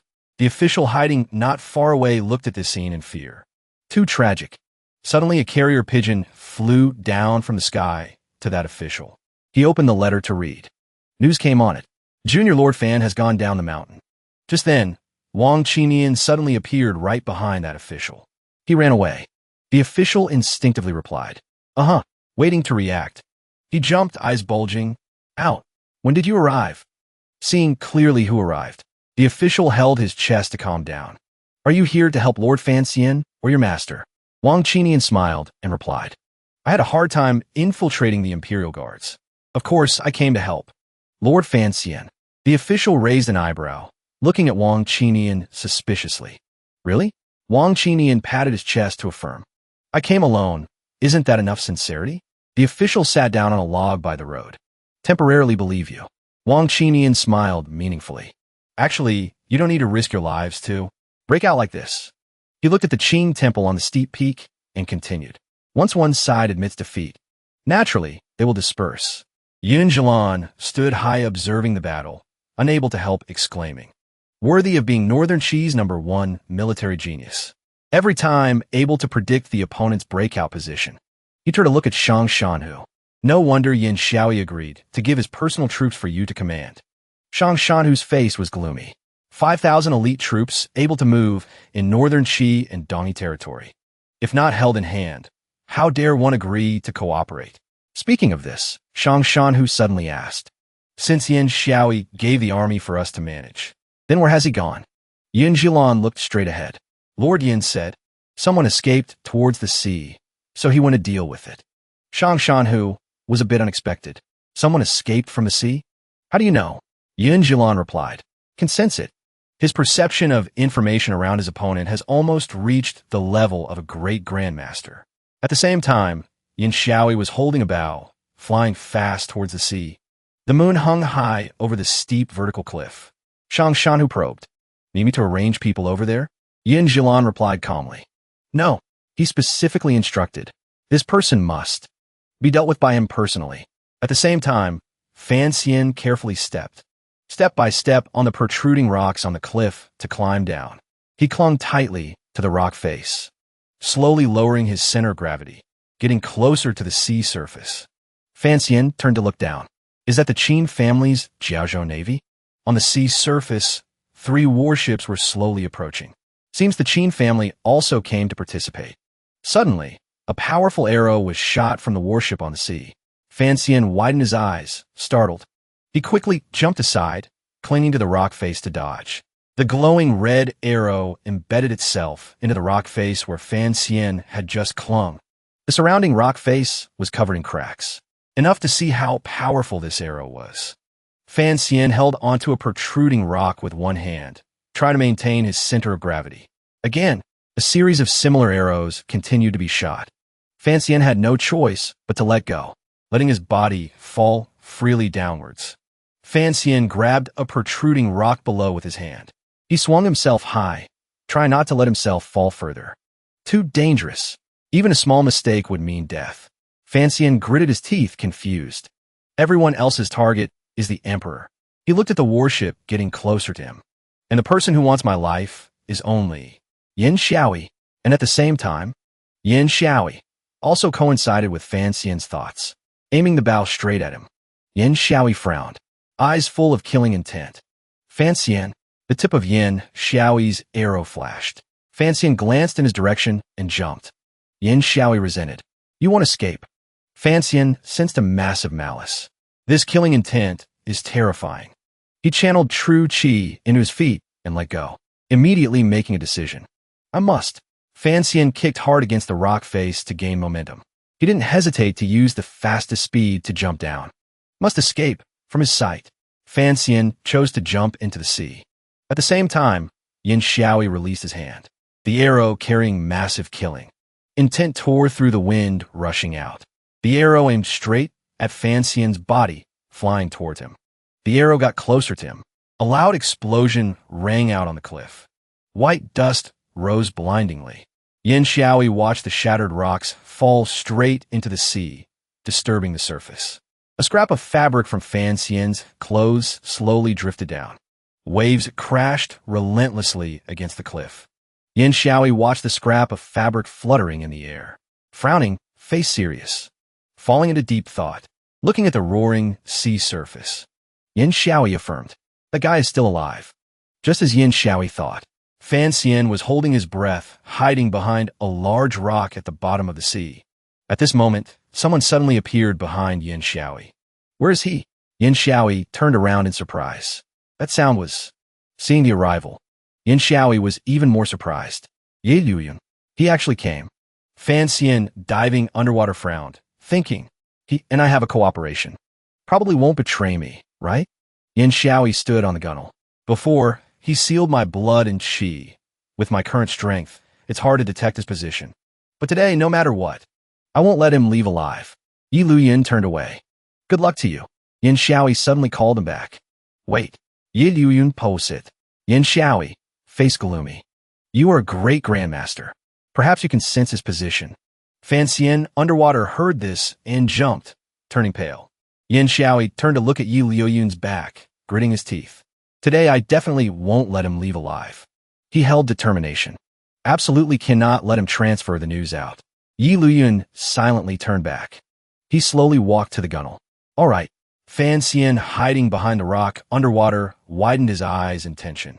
He looked up at the 3 warships floating on the sea surface in front of him with worry. Yi Luyun looked towards the sea. Everything submerged in pitch-black darkness. His white hair fluttered in the wind. He bowed slightly, clasping his hands together, powerfully creating a bright red aura surrounding himself. He replied, "I understand." Yi Luyun's hand gripped the sharp sword in his hand tightly. He swung a fierce slash down at the night sea. Fan Xian, underwater, covered his mouth tightly, eyes wide open. The night sky suddenly flashed with red light. Waves rose, making the boat rock. Fan Xian's hand clung tight to the rock. He shouted loudly, using full strength to cling to the large rock underwater so as not to be swept away. But in the end, he was still swept out by the waves. Fan Xian was slammed hard against a large rock.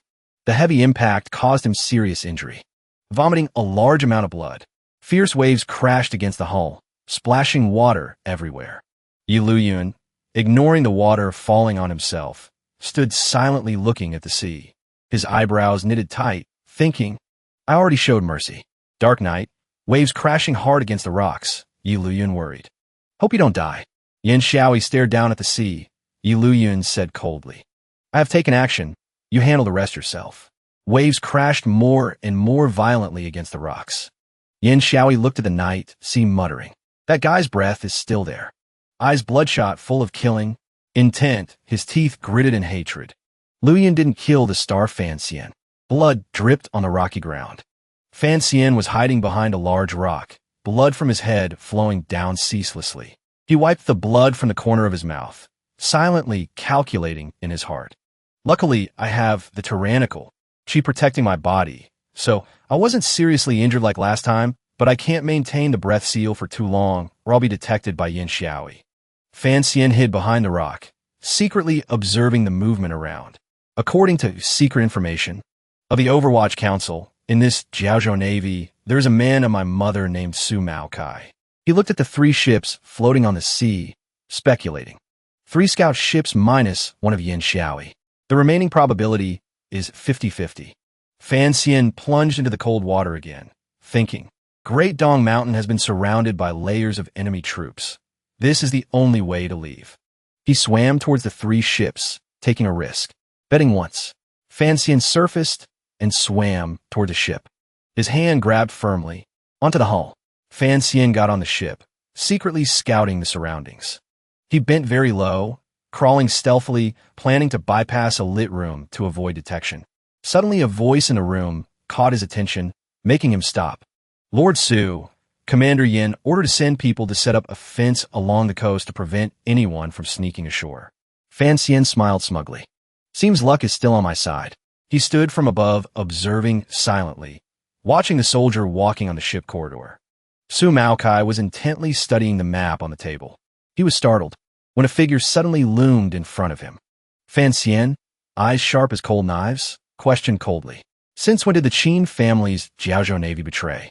Maokai recognized the acquaintance, shrugged helplessly, and replied, "Young master, the current situation isn't that the Jiaozhou Navy betrayed, but that you betrayed." Fan Xian was angered by his words, leaning close to his face, asking, "Who told you to talk nonsense?" Maokai panicked hurriedly. Saw thee. He kept questioning. The eldest princess is so unscrupulous, yet people still trust her? Why didn't the Overwatch Council Commissioner appear? Why is Yin Xiaoyi here? Maokai waved his hands to reassure him. Young master, don't ask me. Others don't know, but of course, I know young master is innocent. Fan Xian slammed his hand on the table facing Maokai, questioning. Then why didn't you tell me any news? He tried to explain. Currently, I am a man of the Qin family, the commander of the Jiaozhou Navy. How could I reveal secrets? Staring at Maokai, face serious, he continued questioning him. You used to follow my mother, surely a rare talent. Yet standing before today's events, you have no reaction whatsoever? Maokai, facing Fan Xian's gaze and the sentence. I need an explanation. Feeling the pressure, fell into deep thought. He put both hands on the table looking at the map, slowly explaining. To him, I was Miss Ye's man from beginning to end, inside out. After Miss left, naturally, I became young master's man. This time I came precisely to receive you. Maokai reasoned that. It's just that I also have some selfish motives. I thought if His Majesty met a little retribution, it would be a good thing. Fan Xian heard this, a bit confused, and asked, What dissatisfaction do you have with the Emperor? He still lowered his head, staring at the map, resentfully recounting the past. That year Miss Yi had an accident. The Emperor didn't vindicate Miss at all, even letting Miss bear the name of a demoness. Dividing forces. The crimes of the Empress Dowager, and Qin family were not dealt with. Instead, they lived for decades in glory and wealth. Mao Tsai's hand clenched tight in dissatisfaction. Yet he wants us to be loyal and sell our lives for him. Light shone, creating two silhouettes on the window frame. Fan Xian crossed his arms, shook his head, and said to Maokai, I want you to help me return to the capital.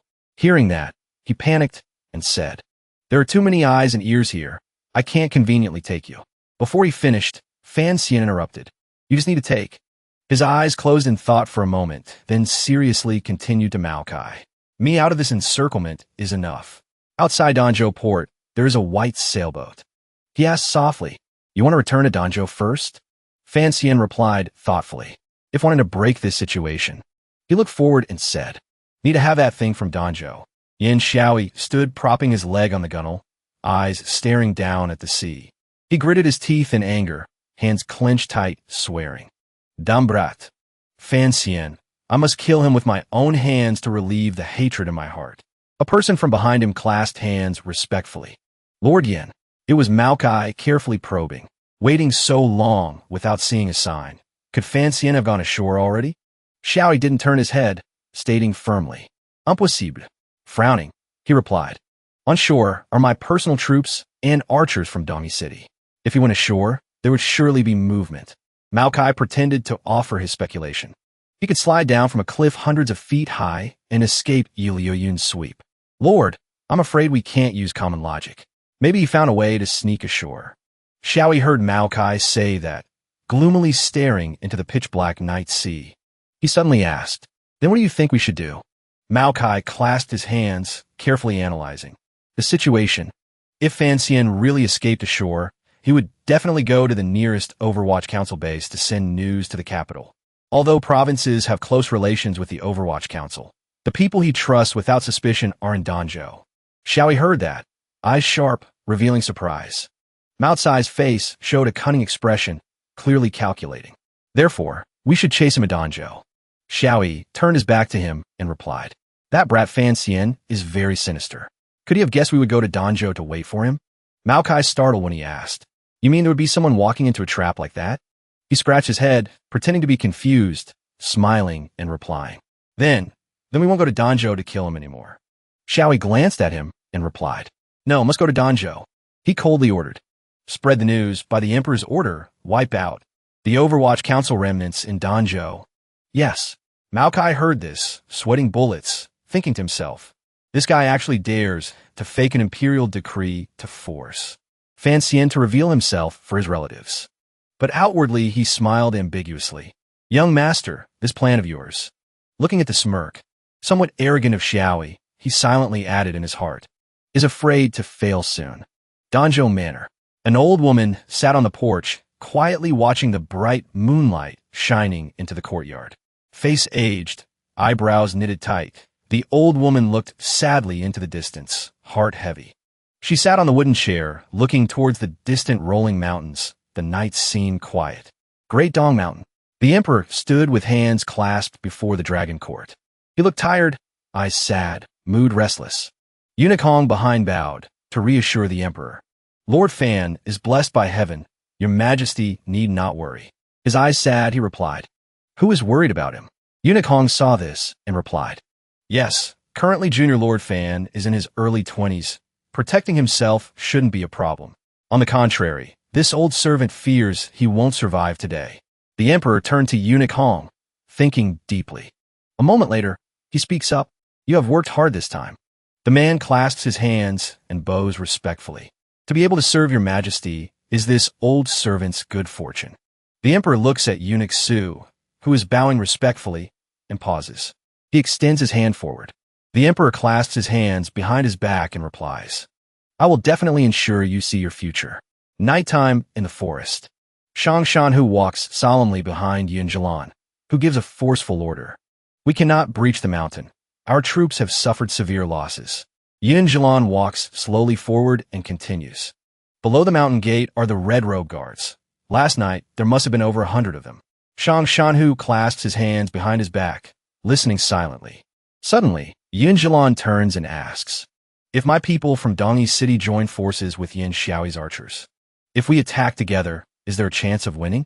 Shang Shanhu looks at the surrounding soldiers and carefully reports the situation. 100 elite guards with combat power equivalent to 9th rank experts, while you only have a little over 10 people of 9th rank. Although in an ambush, archers have a great advantage, but in a direct battle, their effect is limited. Yin Jilan listens silently to the situation. Shang Shanhu says helplessly, the power of the Overwatch Council's crossbows is far greater than these archers. I fear I cannot help you. Yin Jilan falls into deep thought, which means, currently, we cannot win. Shang Shanhu looks at him and replies, it is time for those people to take the field. The leader of the guards raises his sword high and shouts, we are the Saints' final line of defense. As long as we are here, the enemy cannot. Take another step forward. The guards' morale soars as they shout. Yes, yes. They fail to notice an old man with long white hair appearing behind them, watching them intently.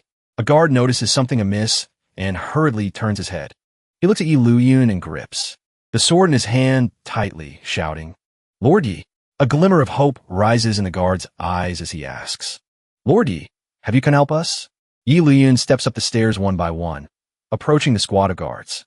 The captain of the guards bows respectfully and says, Lord Yi, the saint has spoken. A ceremony is being held on the mountain, and no one is permitted to ascend. I hope, Lord, you will stop here. Yi Luyun looks at them with murderous intent, surprising the guards. Could it be that the guardian deity of Qin Kingdom is rebelling? The captain of the guards senses the danger and screams, Intruder in the corridor. The archers nervously draw their bows with all their might. A loud shout echoes. Wind arrows. A barrage of arrows flies forward.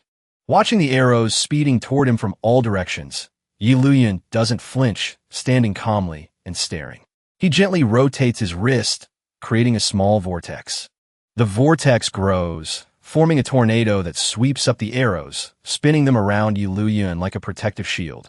The guards are stunned as the arrows are sucked toward Yi Luyun one by one. Shang Shanhu, watching this scene, frowns in worry. Too fast. I couldn't even see his hands move. Yin Jilan is also startled and panicked. It has no effect on him at all. It looks like a flowing cloud style. Yi Luyun continues to walk slowly toward the guards, who don't understand what's happening. Someone shouts, Throw the blades. A volley of blades is launched at the command. Yi Luyun walks forward calmly, ignoring the blades hurtling straight at him. Yin Jilan, looking down at the battle from above, speaks to Shang Shanhu behind him. That single move had the power of 29th rank experts. Even if 9 of us combined our strength, I fear you, and I cannot withstand it. Shang Shanhu asks with genuine concern, Is Grandmaster Yi preparing to counterattack? Yi Luyun, radiating murderous intent, flicks his finger lightly to unleash an attack. He unleashes a move, creating a violent red vortex, dragging debris and the volley of weapons back toward the guards. Shang Shanhu is so terrified by the scene he stammers, unable to speak clearly. How could he be so effortless? The injured guards are thrown to the ground. Someone hurriedly wipes blood from their face. This is Yi Luyun, his white hair flowing, slowly walks through the layer of dissipating smoke, approaching the battered guards lying scattered on the stairs. Is this the difference between man and God? A guard struggles to sit up, facing him through the dusty haze, and speaks. Quick, stop him. He leaps up from the pile of rubble. His eyes, he carries a red aura of killing intent, gliding through the smoke and dust. The guard freezes completely, stammering. My body won't move. Another guard, leaning against the cliff face, replies. In front of a great grandmaster, we can do nothing. Shang Shanhu whispers to Yun Jilan. Grandmaster Yi showed mercy. If he hadn't, these 100 guards would have lost their lives long ago. Yun Jilan smirks and replies. Compared to my master, he is still slightly inferior. Under the full moon, the bell tower is clearly visible. The wind causes the bell to sway slightly. The emperor stands under the eaves, observing in deep thought. His eyes are sorrowful, full of heavy thoughts. At the gate, a figure is slowly walking forward through the mist. Yi Luyun's eyes glow red with murderous intent as he emerges from the mist, his long white hair fluttering in the wind. Yi Luyun yalks li susuri into the wide courtyard, approaching the emperor. The emperor looks at Yi Luyun and speaks slowly. Uncle Luyun, you are late. Yi Luyun clasps his hands behind his back and smiles. Oh, why do I feel I arrived a bit early? Still slowly stepping forward, leisurely and carefree, Yi Luyun faced the emperor with regret. Today's situation was set up by your majesty, but I'm afraid the result isn't as you wished. The emperor spoke slowly. Why don't you meet an old acquaintance first, uncle? Yi Luyun was startled after the emperor spoke. Then conclude, someone was slowly approaching him. Wu Zhu's cloak fluttered in the wind, holding a sharp sword firmly in hand. Yi Luyun was startled by his appearance. Wu Zhu explained slowly to him. Fan Xian told me to protect the emperor. If you leave now, I won't take action. Yi Luyun smirked mysteriously and replied. Don't rush. A man holding a sword with majestic aura was staring at the guards and imperial guards standing in formation on the stone steps ready for battle. The imperial guard shouted, there are still enemies. Another continued, His Majesty ordered no one is allowed up the mountain. Xiao En, eyes sharp and cold, smiled strangely.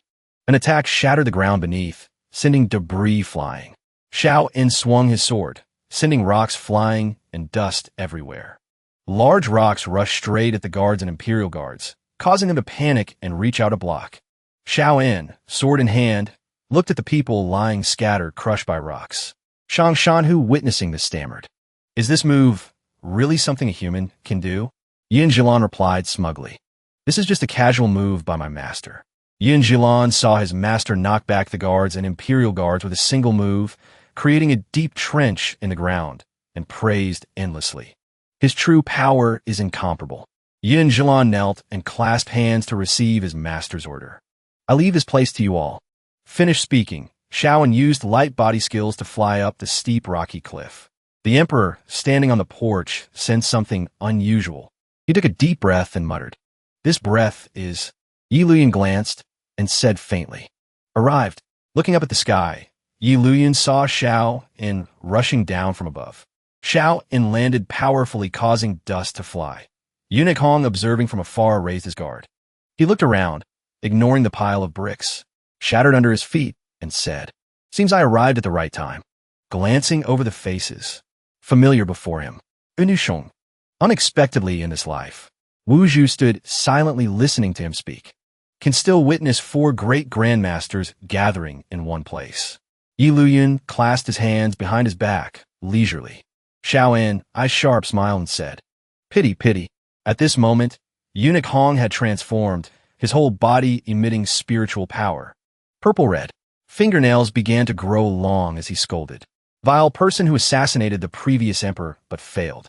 Eunuch Hong stood blocking in front of the emperor, body glowing, emitting powerful spiritual energy, ready for battle. He extended his sharp hand, eyes full of killing intent, angrily saying, Why dare to come offend the mandate of heaven today? Xiao In, seeing Unicorn like that, exclaimed in surprise. This aura is domineering. Seems the one I met in the palace last time was you. Today I must fight a proper battle with you. The emperor spoke up now. You tried to assassinate we 3 times, but retreated miserably without even seeing our face. Why? Speak such boastful words? The emperor scolded sternly. You people of the Dongi city lineage are truly stupid, wanting to fight, but speaking without measure. Shaoan was provoked, glared and scolded back. Great grandmasters are talking. Why do you jump in? The emperor looked at the group, eyeing him like tigers stalking prey, but clasped his hands behind his back and spoke calmly. This situation was initially built on Yunrui's desire, following her lead, intending to keep Uncle here forever. Unexpectedly, Yunrui's plan was this crazy, ignoring national safety to force Dongi City and northern Qi onto her chariot. Xiaowen, eyes, disdainful and mocking. Stop with the deceitful words. He stared at Wu Zhu and spoke mockingly. Even inviting a blind man like this, afraid you prepared long ago, right? Ye Liuyun Sipijulatit. When surrounding the mountain, Fancian was still on the mountain. I guess he came for Fancian. Xiao heard that and made a surprised sound. The emperor remained silent, hearing Xiao In criticize. So utilizing Fancian to force him to act. Truly shameful to use one's own children and relatives. Xiao called out scornfully. Hey, blind man. Looking towards where Wu Zhu stood, Xiao In made a request. Let's make a deal. Wu Zhu heard that and reacted with a start. Xiao In extended his hand towards Wu Zhu, offering a proposal. Blind man, don't interfere in this matter. Go down the mountain quickly. If you agree, we will ensure Fancian brings honor to his ancestors in this life. He negotiated loudly. As long as Fancian agrees, I can immediately let him be the lord of Dongi City. Everyone from Yi Luyan, Wu Zhu, Eunuch Hong, and even the emperor were stunned hearing this condition from Shaoan. Ye Luyun stedet Xiao In probing. This guy looks arrogant and unruly, but never jokes. Yi Liuyun's pupils turned blood red, silently evaluating the opponent. Actually willing to hand over Dongi City. Yi Luyun looked at the face, trying to hide the tension of Xiao In, speculating. Seems he is determined to win this battle. The emperor fell into deep thought, not knowing what to say. Wu Zhu just replied faintly. Fancian told me to protect the emperor's life. Yi Luyun seriously presented his terms again. If you all leave now, I will not make a move. The 5 of them looked at each other as the atmosphere grew tense. Shaoan coaxed in a gentle voice. Wu Zhu, we have a history together. If it weren't absolutely necessary, I wouldn't want to fight you. Wu Zhu tilted his head slightly, feigning a genuine lack of memory. A history? I don't remember. Shaoan pointed his sword at Wu Zhu, chiding him. How heartless. Suddenly, a dark figure slowly descended from the sky, speaking calmly. How could this humble monk miss such a lively occasion? A bare foot landed softly on the ground. It was Ku He, a grandmaster, wearing a wide-brimmed hat that shadowed his stern face. His sharp eyes glanced around as he raised a hand in salute. Ku He pays his respects to your majesty. The emperor raised both hands in a gesture of respectful concern. We haven't met in over half a year. Grand Preceptor, you seem to be in much better spirits. Ku He removed his hat and replied. Your majesty seems to be in good spirits as well. The emperor put a hand to his forehead, replying with a sense of helplessness. I truly don't understand. What benefits could Yunrui have possibly offered to sway all of you?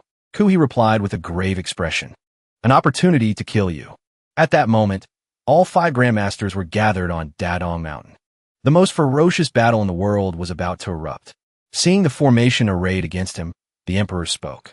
If everyone is here, then what are you waiting for? Make your move. Ku He turned to look at Shaoan, who was silently observing the situation. In the courtyard, everyone fell into a contemplative silence, sizing each other up. The emperor lowered his head and muttered. Why haven't they attacked yet? He suddenly stood up straight, hands clasped behind his back, and looked around provocatively. What are you waiting for? You are all mighty grandmasters. Are you actually afraid of me? Ku He immediately replied. Ultimately, it's because for the past few years, both Northern Qi and Dongi have suffered miserably at the hands of your majesty and the eldest princess. An opportunity this good makes one suspicious. Shaoan added. 3 against 2. Even I can do such simple math, let alone a peerless genius like your majesty. For you to be this calm, I fear this matter is not so simple. The emperor declared. You will never get a better opportunity than this. You have no choice. You can only gamble. Shaoan and Ku He formed a battle array against Unikong and Wuju. The clash of their true chi created a brilliant flash of light. Dark clouds swirled in the sky, heralding a great storm. Below, waves crashed violently against the rocky mountains. Crack! A heavy rain began to pour down. The emperor stood silently in the downpour. Ku He and Shao radiated an incredibly powerful true chi from their bodies. Shaoan spoke up. Let me deal with this blind man.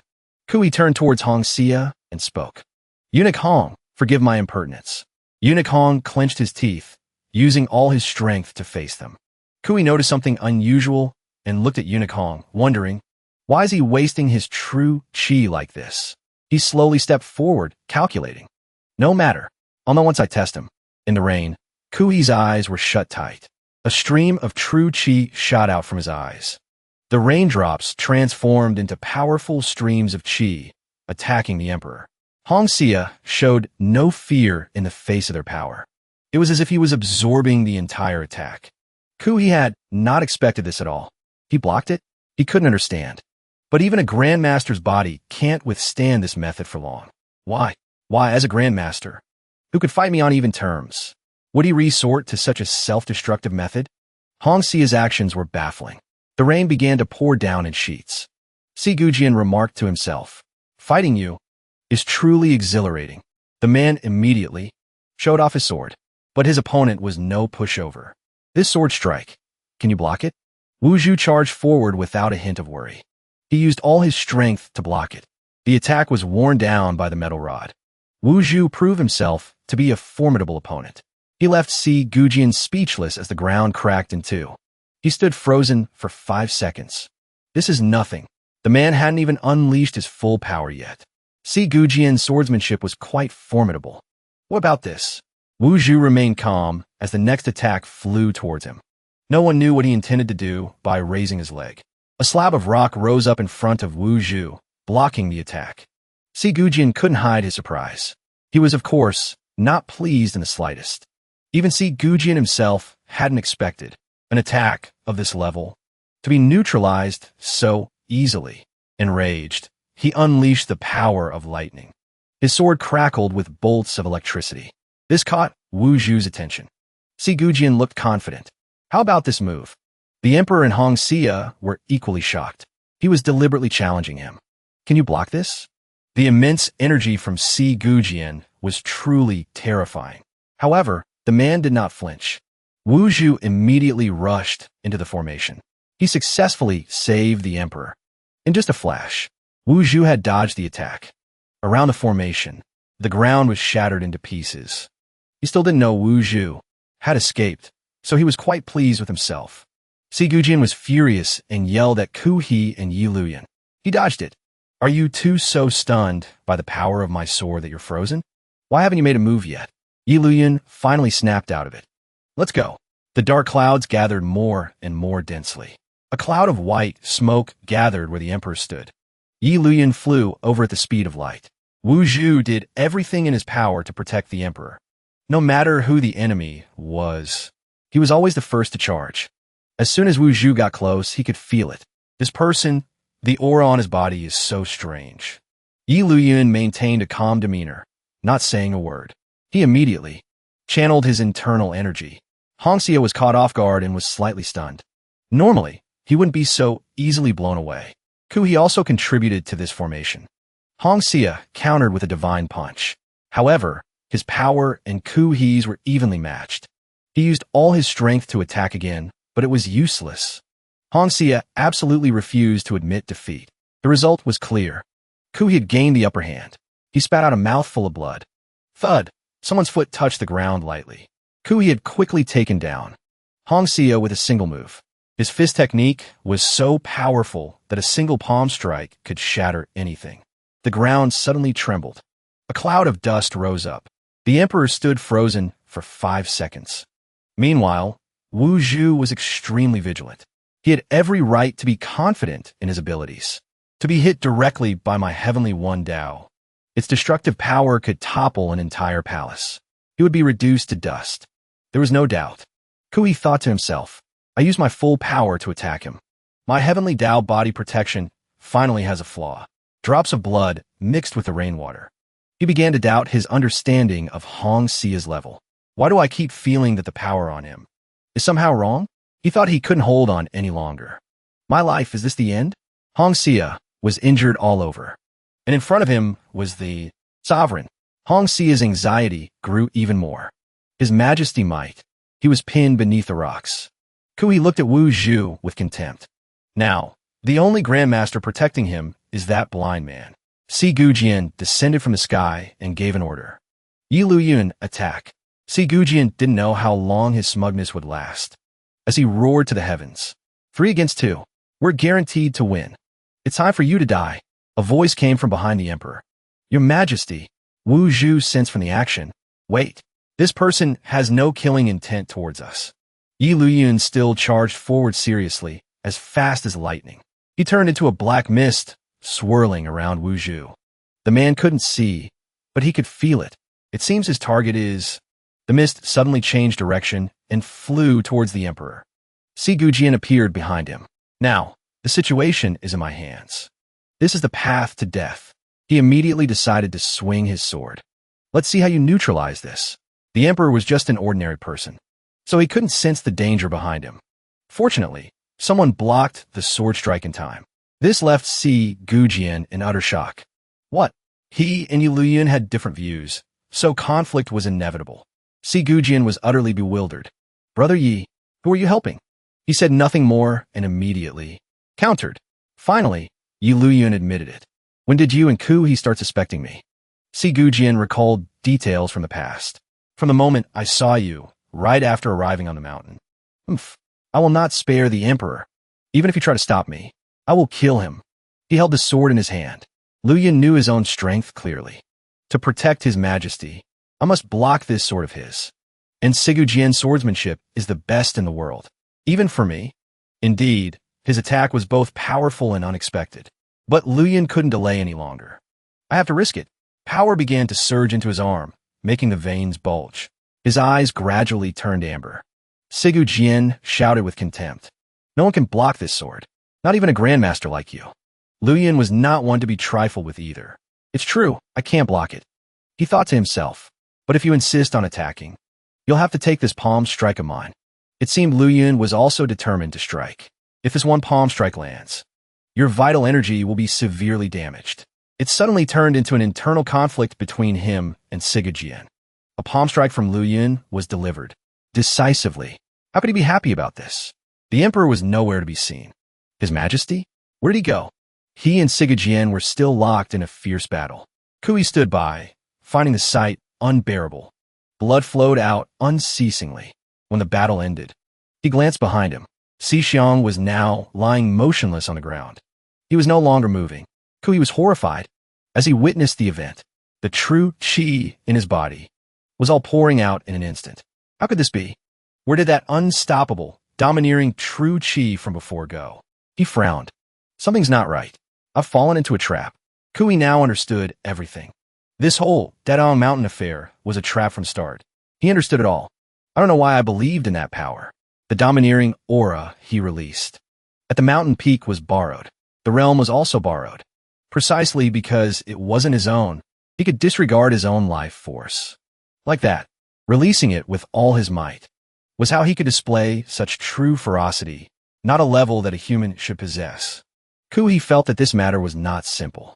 He had long harbored the will to die. Behind him, there was still a master. Only now was Kui stunned. Someone lent him that power. He suddenly realized someone wanted to use Si Gujian, to use him to weaken my heavenly Tao protection. A figure was staring at Kui. His face was unclear, and his intentions were unknown. He was worried and circulated his power. This is bad. A series of techniques were immediately reformed by Kui. Boom! Only flashes of green light were seen being absorbed. Kui proudly stated, "This is a magic art I learned from the West. It is also my ultimate trump card. It can absorb the vital energy of heaven and earth in an instant and restore my heavenly Tao protection." How could he accept being harmed by another to have his power taken? Restore. At the same time, in a short period, It boosts the true qi in my body to its absolute peak. A beam of light suddenly flashed. It was unclear which deity had appeared here. He was not afraid at all. It seemed he knew this person. You've hidden yourself well. Truly unbelievable. The person in front of Ku, he was the emperor. Your Majesty, he shouted as he was poked in the head. But you cannot break my complete and absolute heavenly Tao protection. Kui dared not imagine this scene. You've prepared a plan to capture us all in one fell swoop. He remained stubborn, despite the emperor not being an easy opponent. With me here, you won't be able to succeed. He took this as a challenge. Tiny golden particles were flying towards the emperor. For some reason, Kui just flinched but could do nothing. It was as if he was being controlled. His Majesty is pouring true qi into my body. Kui had only one thought in his mind. I'm done for. I had already absorbed the vital energy of heaven and earth. His heart was enveloped by power. Kui was about to be destroyed. If this continues, my heart will be torn into 100 pieces. Kui screamed in agony. The kingly path. True qi. Unfortunately, Wuhu could not directly see the enormous energy source. He had already moved to the roof to avoid danger. The power erupted from the mountaintop and shot straight into the sky. The scene returned to how it was at the beginning. Kui's hand was stained with his own blood. Only the emperor was unharmed. As expected, Grandmaster Kui's power is profound. He couldn't help but be surprised. Because Kui was gravely injured. To go through such an ordeal and still manage to preserve a sliver of his life force. Don't make the emperor angry. Otherwise, you'll end up as minced meat too. When water is full, it will overflow. When a string is too taut, it will break. You have lost. Only drops of blood remained on the ground. Someone was approaching, step by step. Si Gujian was still alive. It was as if he had just fallen from the sky. The result of Si Gujian's recklessness was having half his face disfigured. How can this be? Yi Luyun sat on the steps, unable to stand. Even though he was injured, he still had to make a sarcastic remark. Finally, the emperor stood amidst the dust and smoke. He controlled the power with one hand. Si Gujian's face went blank as one of his arms was restrained. It seems the emperor is no ordinary person at all. Unbelievable. His arm was actually being broken into pieces.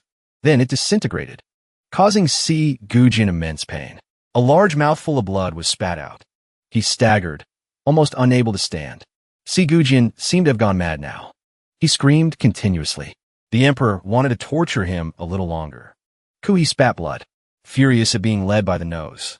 You used the old eunuch's death to lure me into absorbing the surrounding energy. Then you used the kingly path qi to detonate my meridians. He was furious but could do nothing. Such a vicious method. The emperor didn't want to waste words on traitors. The halo hanging over the mountaintop was like the future he possessed. The outcome is decided. Kui's anger was insignificant. The emperor only cared about himself. I have won. He had no way to deal with this. Such a deep and cunning scheme. Kui finally figured out the plan. For 20 years, you continuously transferred your tyrannical qi into the eunuch's body, making the world believe he was the Grandmaster. He could not accept this outcome. You even deceived me and Si Gujian. Now, Kui knew who the truly formidable one was. Who would have thought that an act could be kept up? For 20 years, he admitted to everything. For 20 years. In order to deceive you all, I didn't just put on one act. Kui was bitter for having been so naive. Your Majesty is referring to Li Yunrui, I presume? The performance of you Li's siblings was truly excellent. One the instigator, the other the mastermind. He still stubbornly refused to believe he had failed. I can only blame my old age for forcing me to take this gamble. That's how I fell for your Majesty's treacherous plan.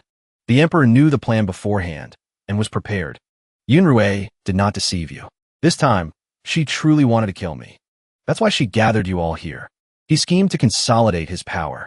He had no romantic feelings for Yunrui whatsoever. It's just that she didn't realize. For beginning to end, she was just a pawn on my chessboard. The Emperor's conspiracy was indeed profound. To tie the Yi family to Chengze. He explained the reasons that led to today's situation. Then I put pressure on Chengze and the Yi family to make her believe that Lord Yi would act against me for the sake of the Yi family, with her and Lord Yi as guarantees. Of course, you two old men couldn't resist making a move. Kui looked as if he was seeing this for the first time. The art of the emperor is so heartless, playing with others in the palm of your hand. He turned and began a tirade of blame. Yahello, you are a grandmaster, yet you are willing to be manipulated by others? I always thought you were a great master who roamed beyond the mortal world. I never expected you to be just a dog raised by Emperor Qing. Yahello had nothing to say, because that was the truth. Wuhu was trying to sow discord. Don't you realize? He deliberately didn't dodge. He forced you to face Si Gujian's ultimate killing sword technique head-on. He was still thinking and couldn't respond yet. Wuhu used his remaining strength to mock him. Then he easily reaped the rewards while both of you were injured. You've been used, Yahello. He also understood the state of his own internal power.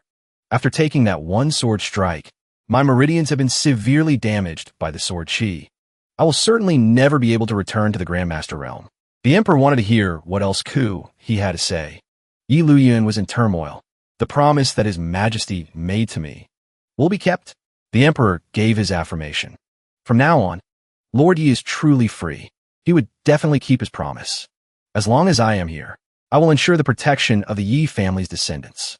Lord Yi, you may travel anywhere you wish in this world. You can do so to your heart's content. There is no need to worry about the future. This was all Yahello had ever wished for. Thank you, Your Majesty. Wuhu had been betrayed. His heartache was something he couldn't share with anyone. I can't believe you planned this far ahead. You didn't even spare your own ally. To the Emperor, this was all in the past. 20 years ago, Lord Yi and I had already reached an agreement.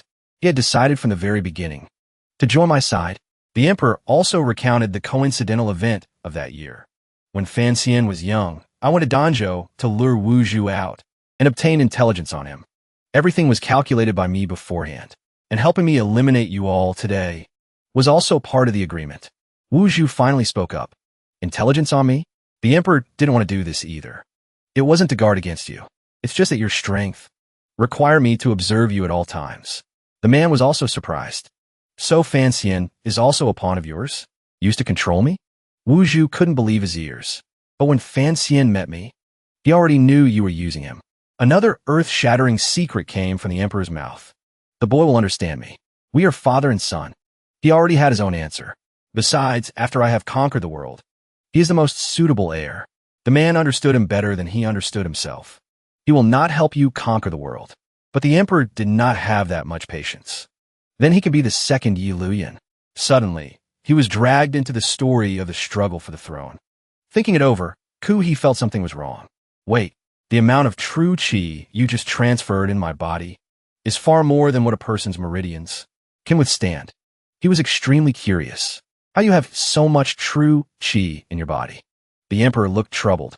Because I no longer have any meridians. He was adamant. No more meridians? How is that possible? The Emperor had nothing to hide. The nameless art is divided into two parts, upper and lower. The upper scroll is the tyrannical path.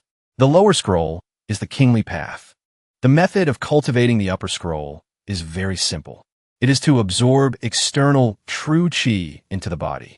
Then it is converted and released as martial techniques through one's own internal processing.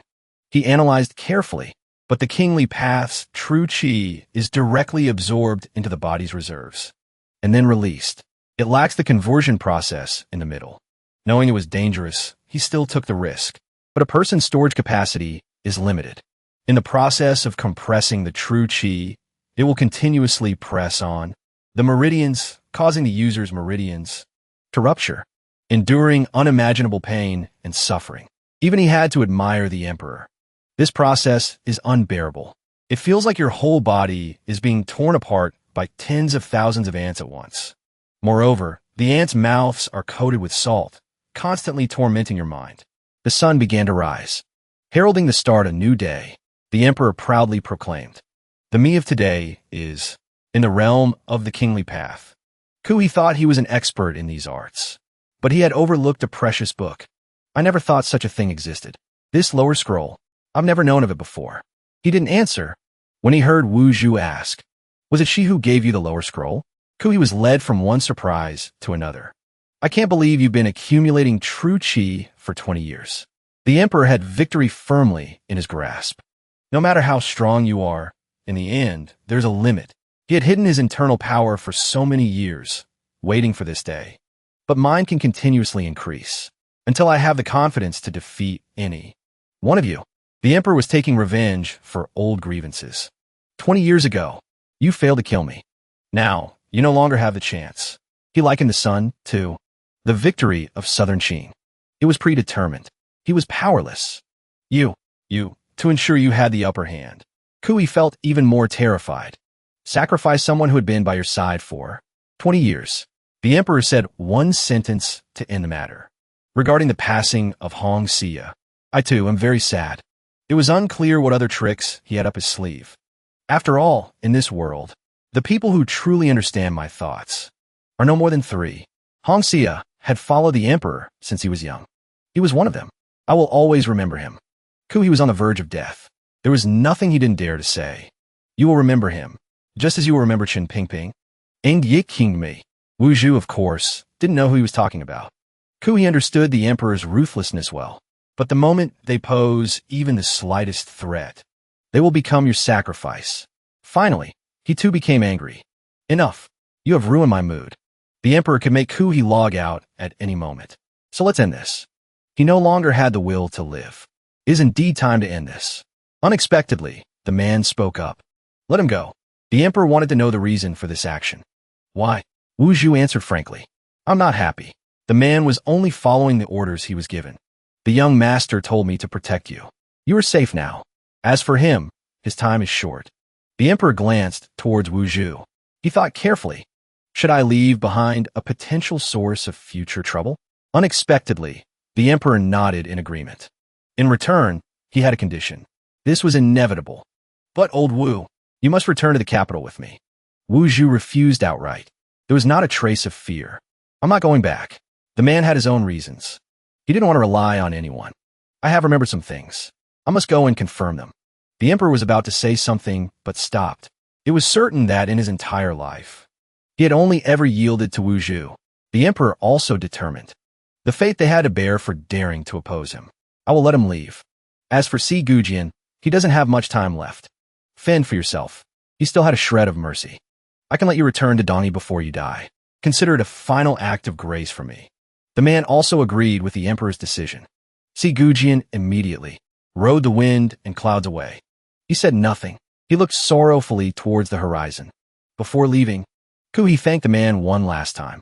This debt of gratitude to Lord Wu. I can only have my disciple, Haidang Duo, repay it. He was nearing the end of his life, so his words were filled with philosophy. In every era, talented individuals will emerge. Kui gently lay down. The Tao takes its turn. That is the will of heaven. He followed the Buddhist concept.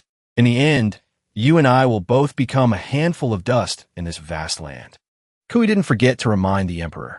Emperor Qing, I will wait for you in hell. Yi Luyan did not come to bid farewell. He sat silently, listening to him finish. The Emperor acted as if he didn't hear, but then he laughed contemptuously. The Emperor stood between heaven and earth. Long life. He heard the shouts from behind him. Long life. Long life. It turned out to be the sycophantic eunuchs. 10,000 years. They were nowhere to be found when needed. But after the work was done, they appeared like flies. Heaven bless great Qing. Heaven bless great Qing. Now, the Emperor displayed his authority. Inform those below the mountain. Begin the operation. Yin, Shaoyi's Northern Expedition Army. If they surrender, spare them. If they refuse, execute them. The eunuch followed his instructions. This servant obeys the imperial command. The Emperor suddenly looked towards the hat. The eunuch dared not leave yet. Does your majesty have any other instructions? Unexpectedly, the Emperor picked up the hat. Arrange for the owner of this hat. It seemed that in his heart, Hong Xia was also an important person. Posthumous title. The Emperor's life was truly worth 1,000 pieces of gold. Duke of the nation, Hong Xia. On a boat, floating on the water, a general had a question. Lord Fan, what exactly is in Danjo that you value so much? This was Fan Xian's private matter, so he wanted to keep it to himself. It's not convenient to tell you the specifics. I can only tell you. It's something my mother left for me. The man's thoughts went into overdrive. What? Something Miss Yi left behind? Then it must be a great weapon that can turn the tide of battle. It was as if he had found someone on the same wavelength. Fan Xian's excitement grew. That's right. If Yin Shaoyi wants to hunt us to the ends of the earth, then we must eliminate him first. Let's do it. Just hearing it was exciting. Time for action. Danjo port. A subordinate shouted. Sir, Danjo port is ahead. Qin, he ordered his men. Prepare to go ashore. They responded in unison. Suddenly, two ships collided on the vast sea. It was unclear whose fault it was, as the two ships were heading in different directions. Qin screamed as if a precious item had been stolen. Su Mao Gai, why are you blocking me?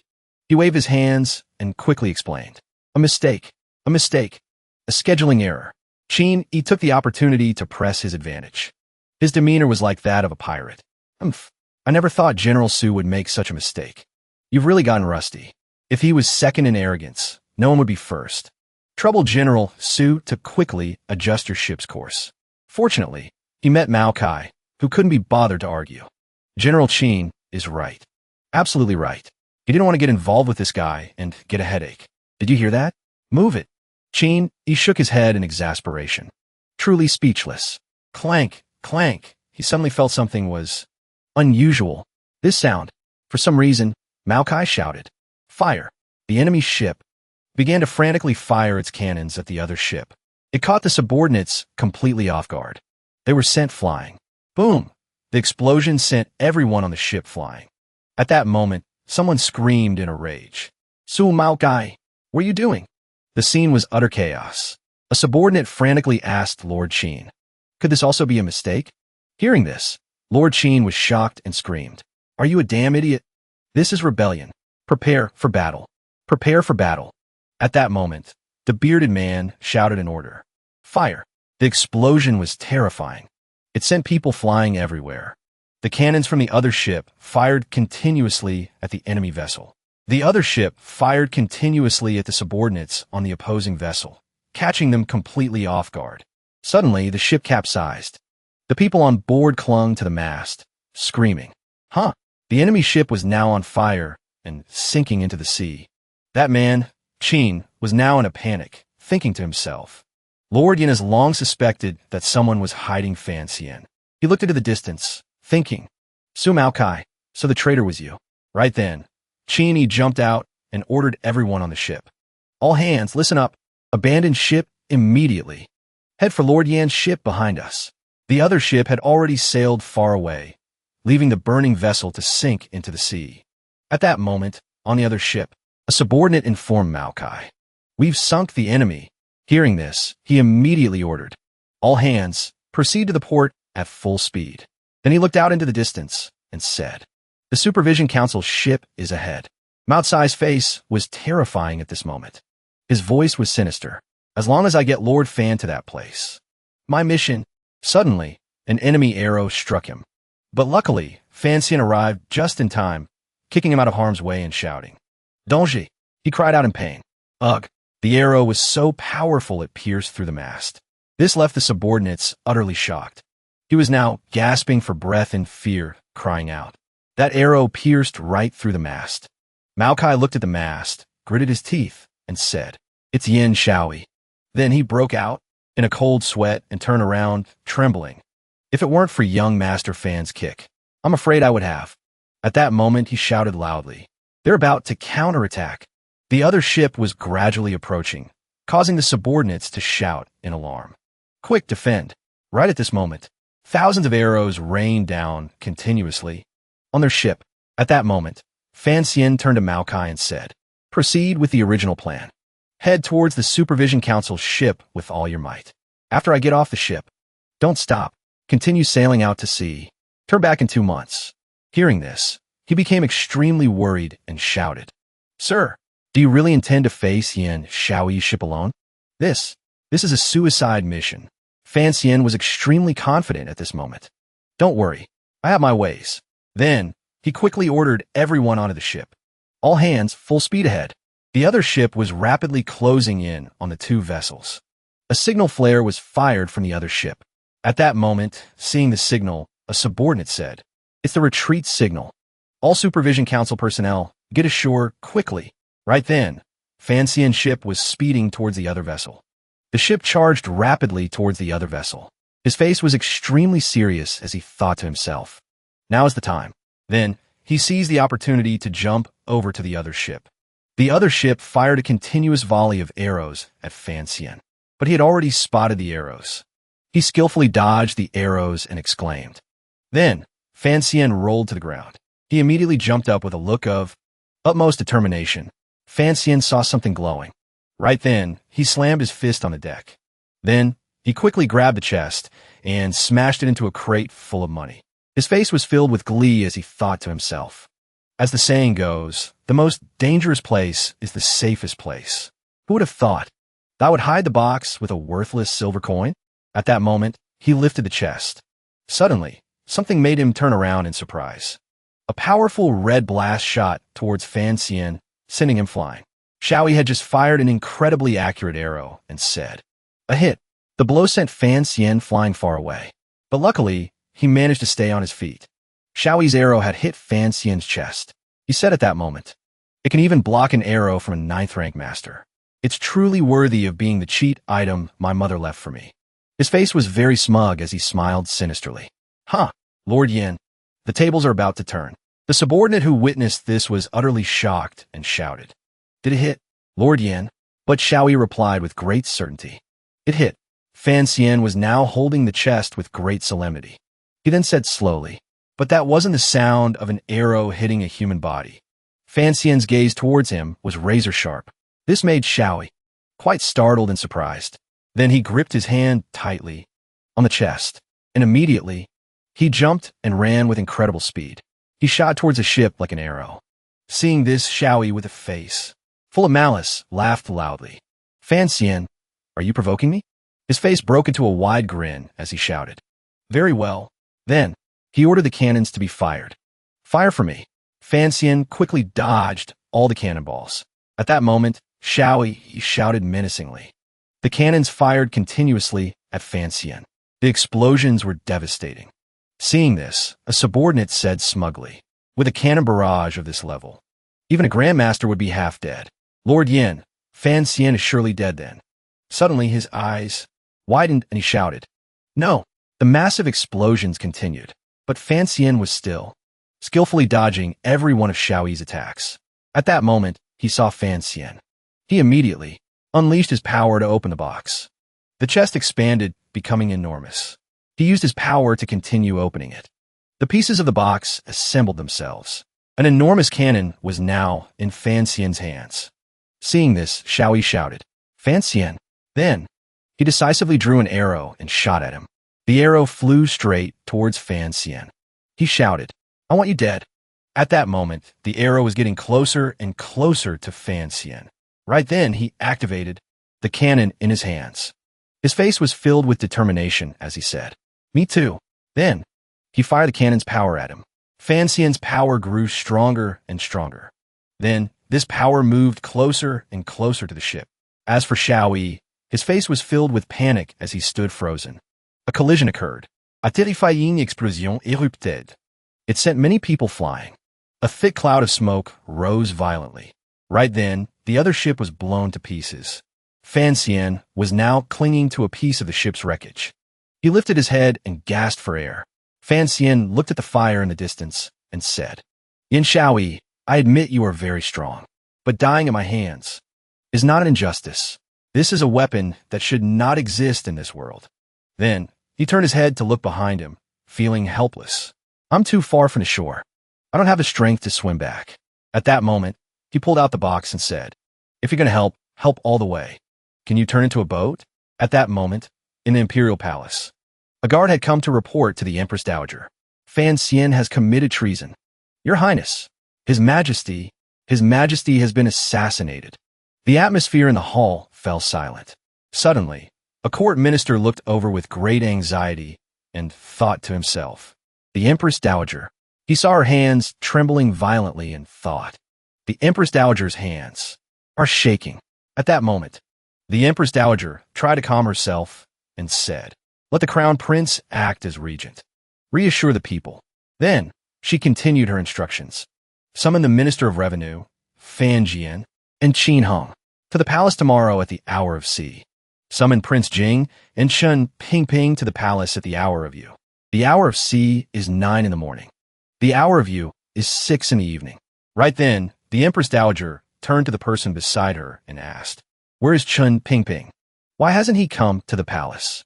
At that moment, the man explained, "After Director Chun was poisoned, he returned to Qin Manor and has been in seclusion for treatment. His current condition is unknown." Hearing this, she became furious and shouted, "Relay my decree to that old dog. If he still doesn't crawl to the palace, then his mother and son will all be slaughtered, and he can just wait to collect their corpses." Immediately, the man obeyed the order. Afterward, the man returned to inform Pingping. "What did the Empress Dowager say?" "Even so, you're still not going?" Pingping picked up his teacup and gave a sarcastic smile. His face was smug as he said, "Just wait a little longer." He thought of the emperor and mused. When the princes heard that his majesty had been assassinated, they began their schemes. Elsewhere, the crown prince had a dazed expression as he thought, "Father." Then, he lowered his head and thought, "It's not that your son is unfilial." Returning to the palace, he continued to think, "It's just that you have forced me into a corner." At that moment, a man entered the palace and announced, "By order of the Empress Dowager." He spoke slowly. "Everyone is to move to Hongguang Hall to escort the Empress. The Crown Prince is to depart." He watched them leave. Then, the Crown Prince turned to look at the Empress. She was still overcome with grief, crying incessantly. At that moment, he approached to comfort the Empress. "Mother, please restrain your grief." Her tears streamed down her face as she said sorrowfully, "Your father is dead." Hearing this, the Crown Prince replied with extreme calm, "I know." His face was completely emotionless. Sooner or later, everyone must die. Hearing this, the Empress was so shocked her face turned pale. Tears streamed from her eyes. "Chengqian, was it you?" At that moment, he said calmly, "The sacrificial rites to heaven are not yet complete. I will rightfully become the next emperor of the Qin kingdom. And you," he continued, "will be the Empress Dowager." Hearing this, she looked up bewildered. Then, she stood up and shouted, "That damn Fan Xian, I told you long ago. He is a demon. Our Li family will sooner or later be destroyed by him and his mother." Immediately after, she rushed outside, crying out in anguish. To Hongguang Hall, immediately request an edict from Her Majesty the Empress Dowager, confiscate their property, and execute the entire Fan family. Slaughter both the Fan and Lu families. And we must also kill that old dog Chun Pingping. Instantly, the Crown Prince grabbed her hand. He held her arm firmly. He pulled her close and whispered, "If you still want me to sit on that throne, then don't say another word." The Empress was utterly shocked. "Chengqian." Hearing this, he said, "Mother, you don't need to say anything. You just need to wait for me to ascend the throne." Hearing this, she was so shocked she thought to herself, "Chengqian." She looked at Chengqian's terrifying expression and thought, "How did you become like this?" The scene changes. He put on a white robe. In a room at the second prince's manor, the red-haired girl approached the second prince and asked, "Do you believe it, that this was Fan Xian's doing?" Hearing this, he replied, "I don't believe it. I quite like Fan Xian. He has no reason to do this." The girl asked him with great concern, "Then why? Are all the rumors saying so?" Hearing her words, he replied, "Rumors stop with the wise. Until there is evidence, I will not believe that Fan Xian would be so audacious." Then, he stood up to leave and answered slowly, "I won't hide it from you." His face was extremely sinister. "I suspect that the incident at Dongshan was the Crown Prince's doing."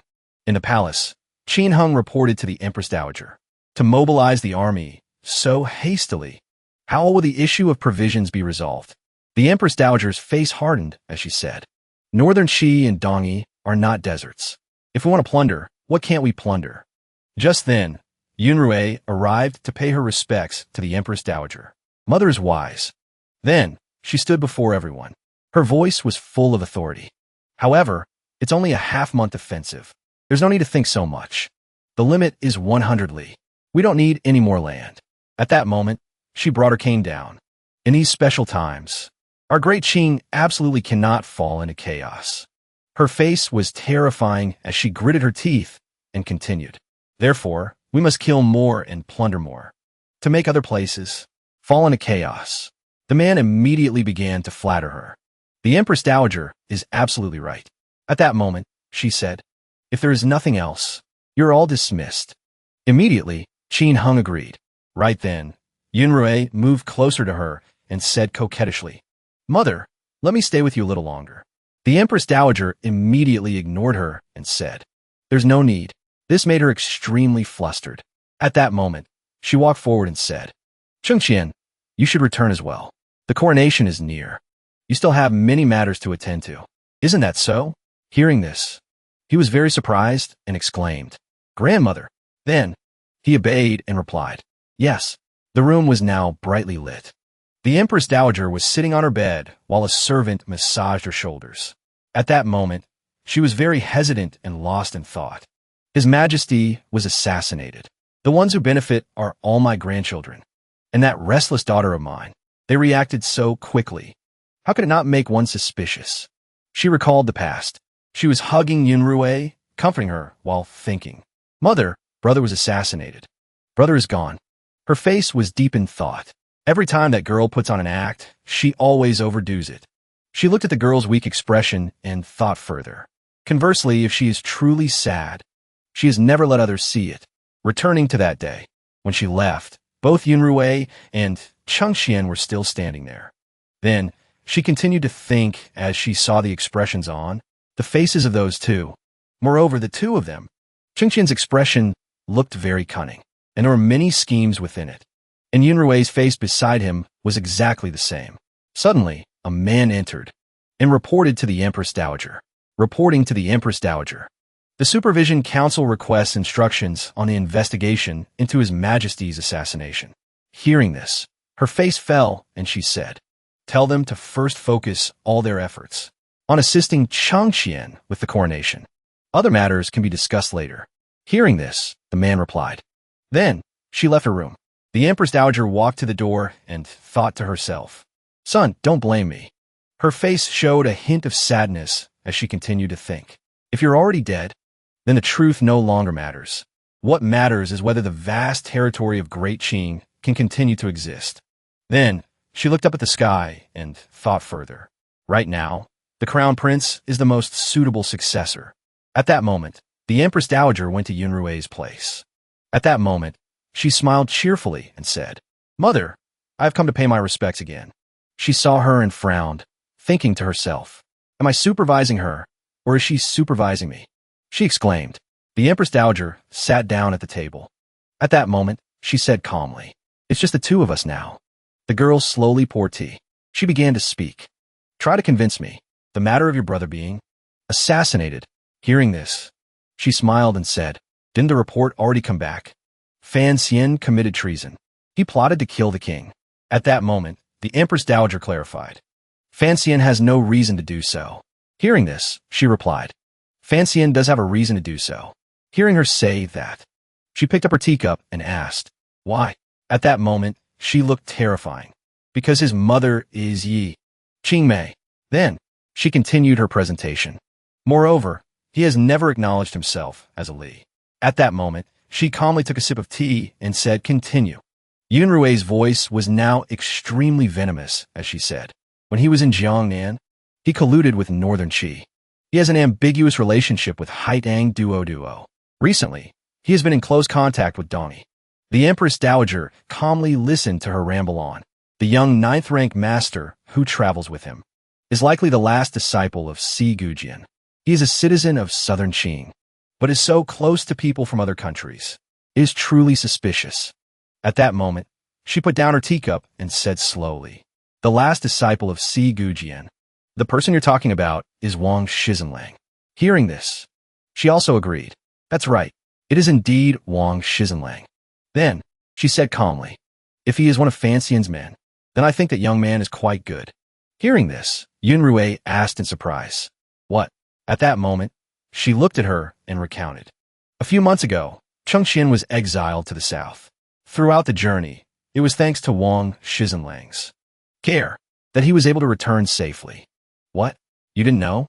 Yunrui was very surprised and asked, "Did Chengqian say this himself?" The Empress Dowager then recounted. "A few days ago, Chengqian was always speaking up for Fanxian. This alone shows that this child Chengqian is a good person." Hearing her say that, she was bewildered and thought to herself, "Chengqian never mentioned this to me." Seeing her surprised attitude, She picked up her teacup with a sarcastic tone. It seems you all are just a temporary alliance. Li Yunrui took a few steps forward and anxiously asked the Empress Dowager. Her tone held a hint of questioning. Did Chengxian really say this himself? But the Empress Dowager just calmly held her teacup and replied. These past few days, Chengxian has been doing his utmost to defend Fanxian. This alone is enough to show that Chengxian is a good child. This helped Yunrui confirm what Chengxian had told her. Chengxian never mentioned this to me. But right after, she spoke again with a calm expression, her words carrying a hidden meaning. It seems you all are only harmonious on the surface. Not stopping there, she continued, which only made Yunrui fall silent. Each of my grandchildren has their own good points. It's quite comforting.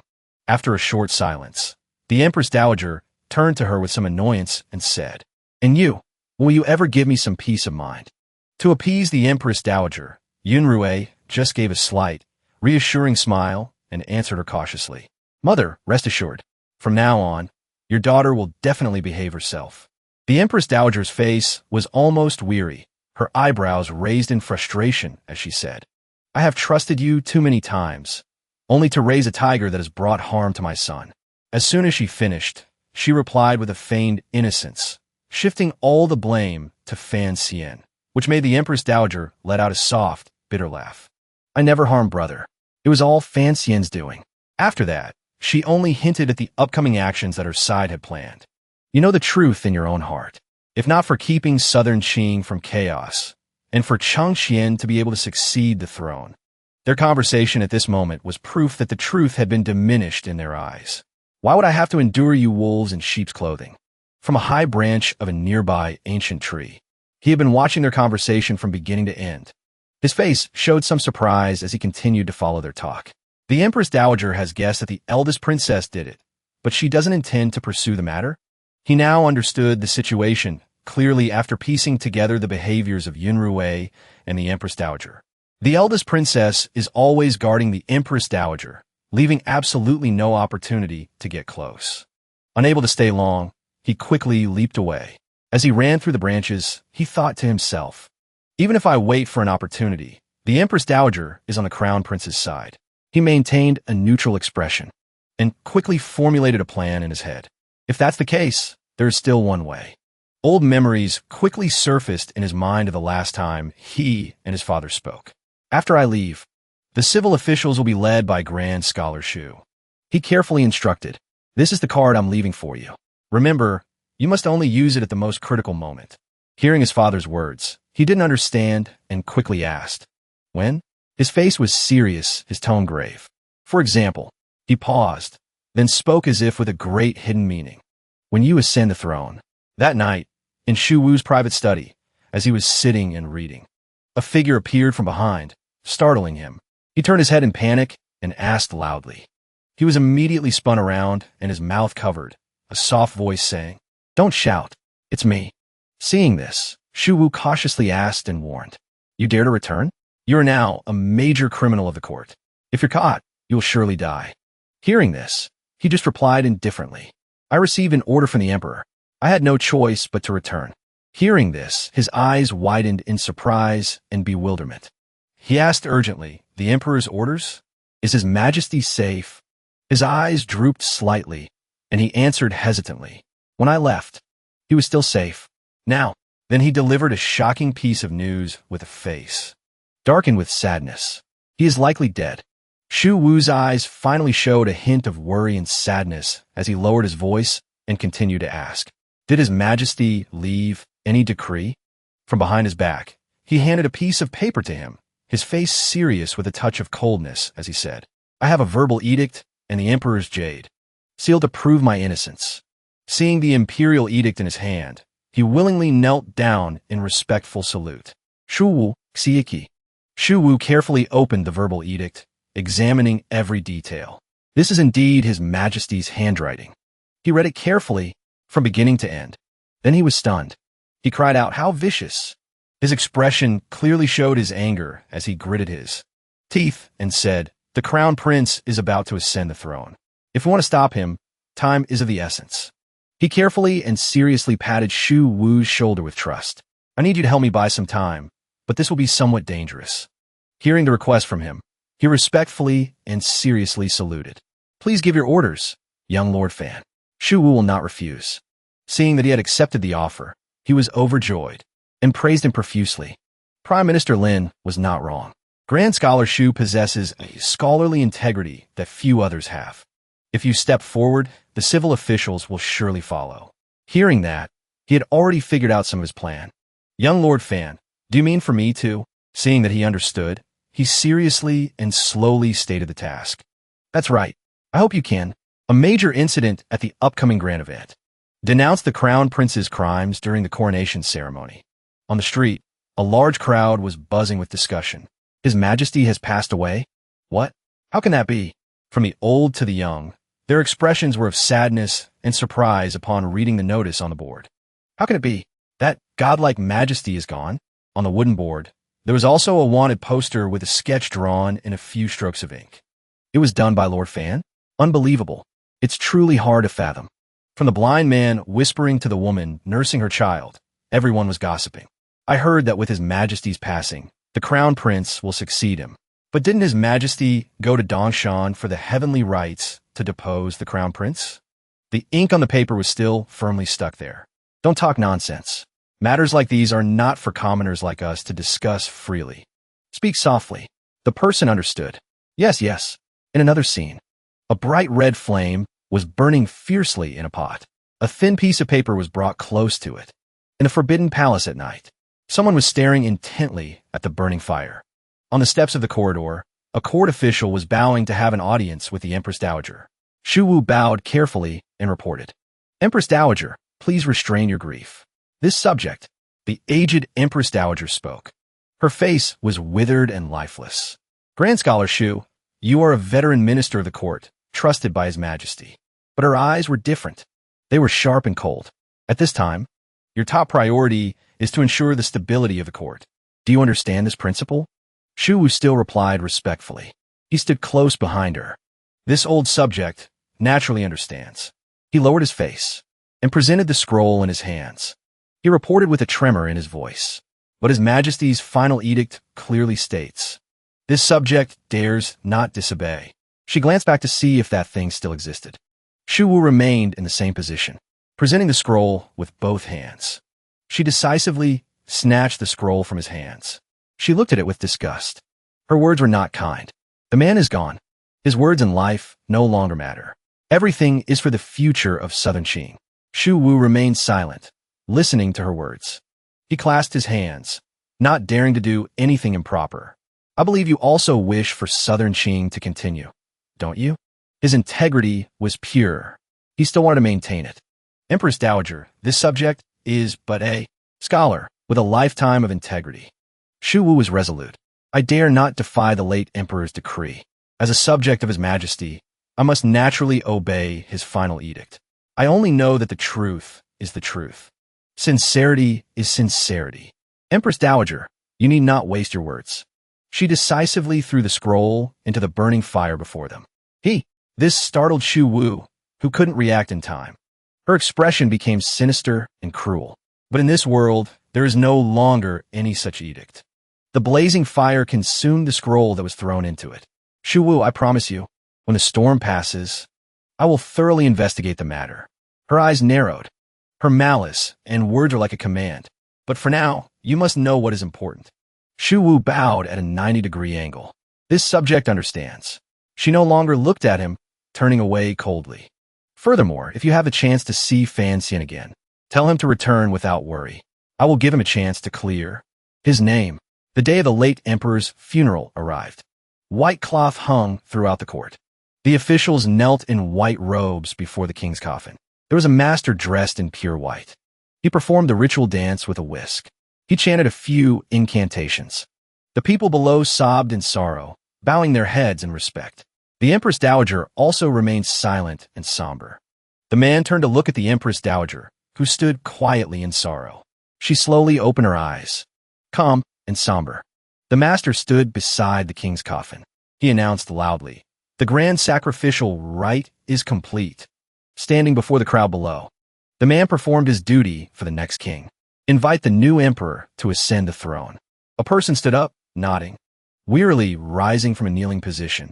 It was the crown prince, the king's son. He calmly walked up. His steps echoed as he ascended from his kneeling position. Clack, clack. Each footstep landed on the ground. He walked past the late emperor's coffin, towards the throne. The king's chair was illuminated by a faint light. It was empty, waiting for the succeeding king. But he suddenly stopped as a voice shattered the silent atmosphere. Wait. One of the court officials stood up. It was Shu Wu.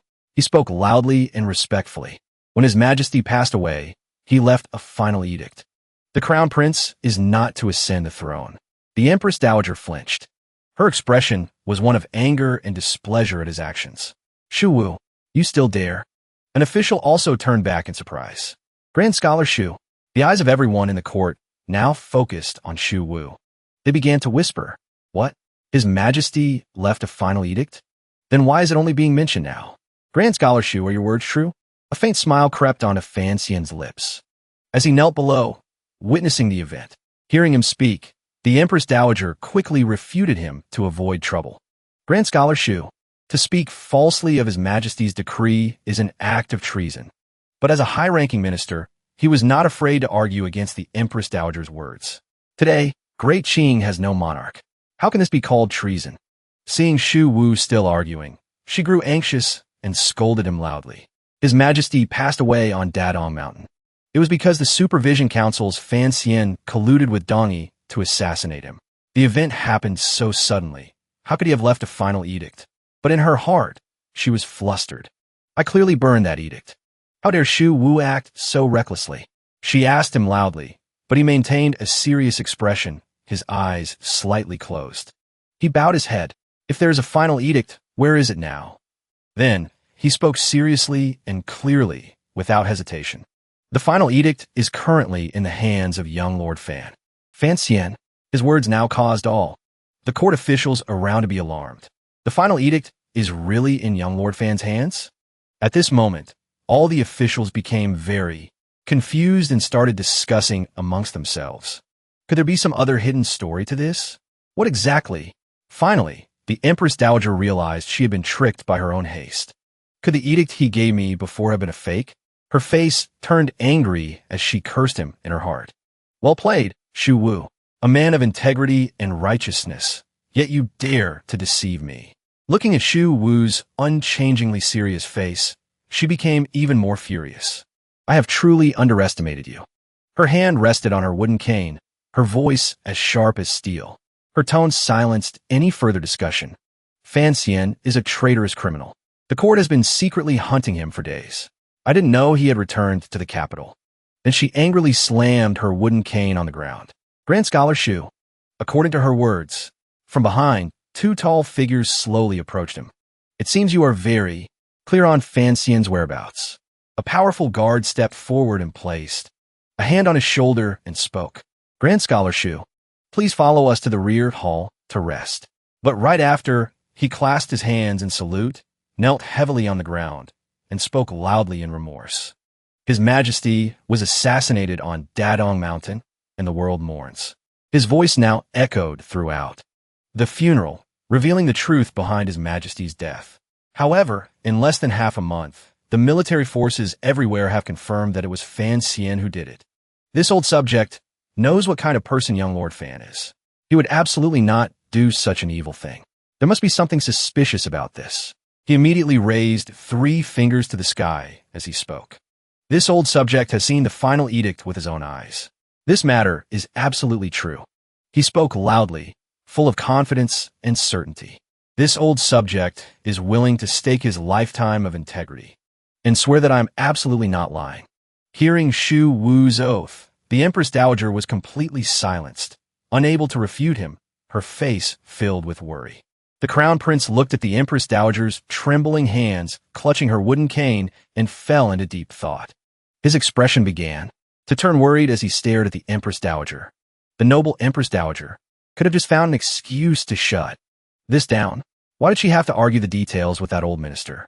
With the somber atmosphere around her, he further deluded himself with his own reasons. It must be that the stress of the past few days has exhausted grandmother's spirit to the extreme. Otherwise, she would never have handled it so poorly. From the side, A court official cautiously approached and said hesitantly, "If what Grand Scholar Shu says is true, we just need to find young Lord Fan and ask him to know if there is a final edict." But he was immediately stopped by Changqian. He shouted loudly, "Fan Xian colluded with Si Gujian and committed many evil deeds. It has truly angered both men and gods. The evidence from the military is clear. What more is there to discuss?" Shu Wu wanted to speak up and refute. Lord Fan, he harshly cut him off, not allowing him to say another word, and pinned all the blame on him. That Fan Xian has always been deceitful and treacherous. Grand Scholar Shu, don't be deceived by that villain. The Crown Prince Changqian's voice made the court officials' faces turn pale with fear as they thought to themselves. Is this still the same timid Crown Prince from before? So forceful, not giving Grand Scholar Shu any chance to refute. It wasn't just the two who intended to ask. Even the other high-ranking officials now understood what was happening. Not only is he condemning Fan Xian, but he's also turning Grand Scholar Shu into a deceived old man. Sitting alone in the crowd, Shu Wu was now in a panic, able to do nothing but close his eyes and await his fate, his sworn oaths nearly rendered useless. This way, Grand Scholar Shu's oath will have no value at all. Changqian lightly placed a hand on his chest, feigning grief and saying with a pained heart, "If my father truly had a final edict, as his son, I would naturally long to see my father's handwriting one last time." Then he clutched the lapel of his robe, letting false tears of sorrow roll down his face. But I know it's all just wishful thinking. Seeing this, the court officials approached and comforted him with loud, respectful voices. "His Majesty has passed away. Your Highness, please restrain your grief." Another leading official spoke up. "Your Highness, please restrain your grief."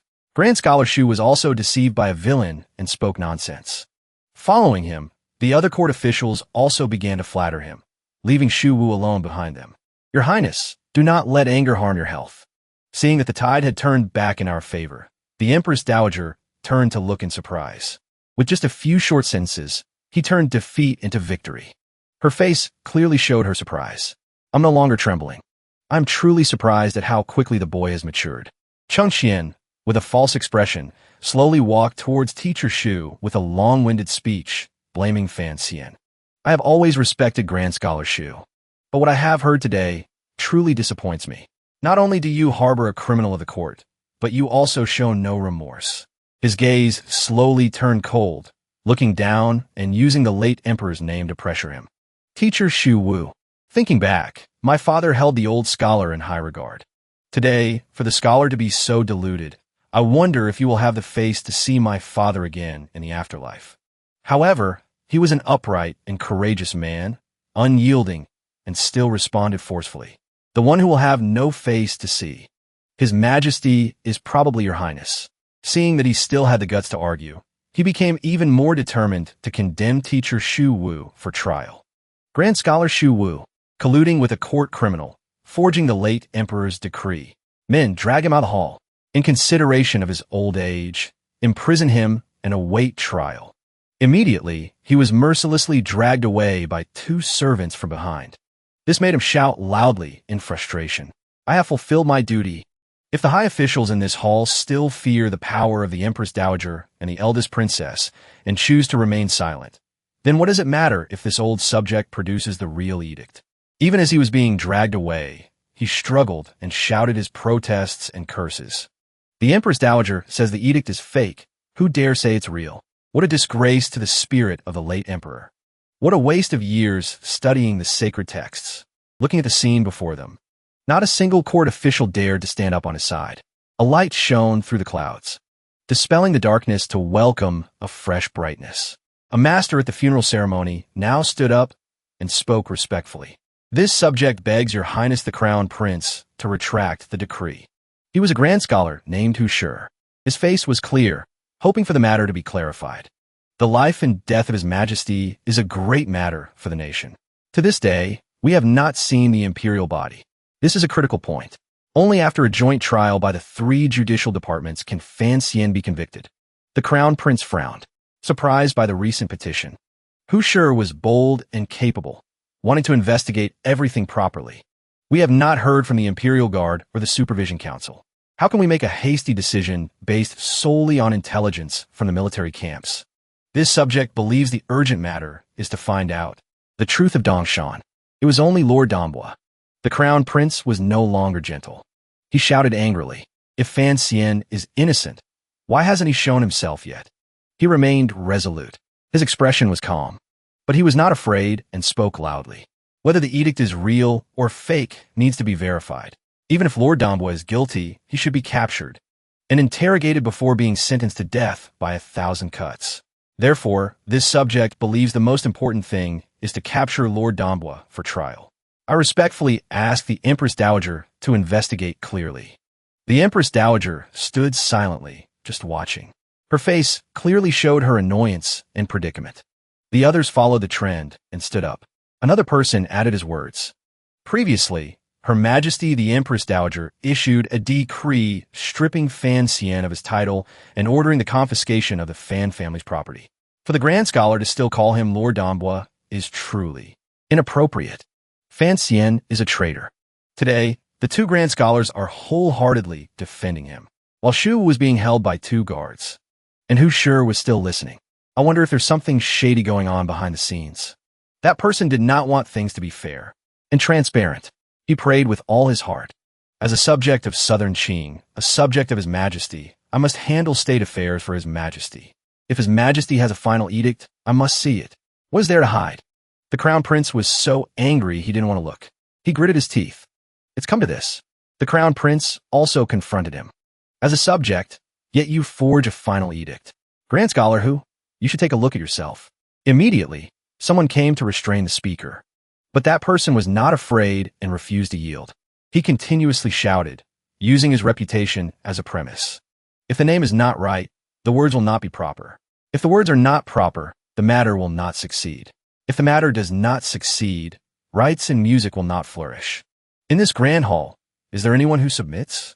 The Crown Prince's eyes turned red with anger. His pupils were cold and sharp as he looked down.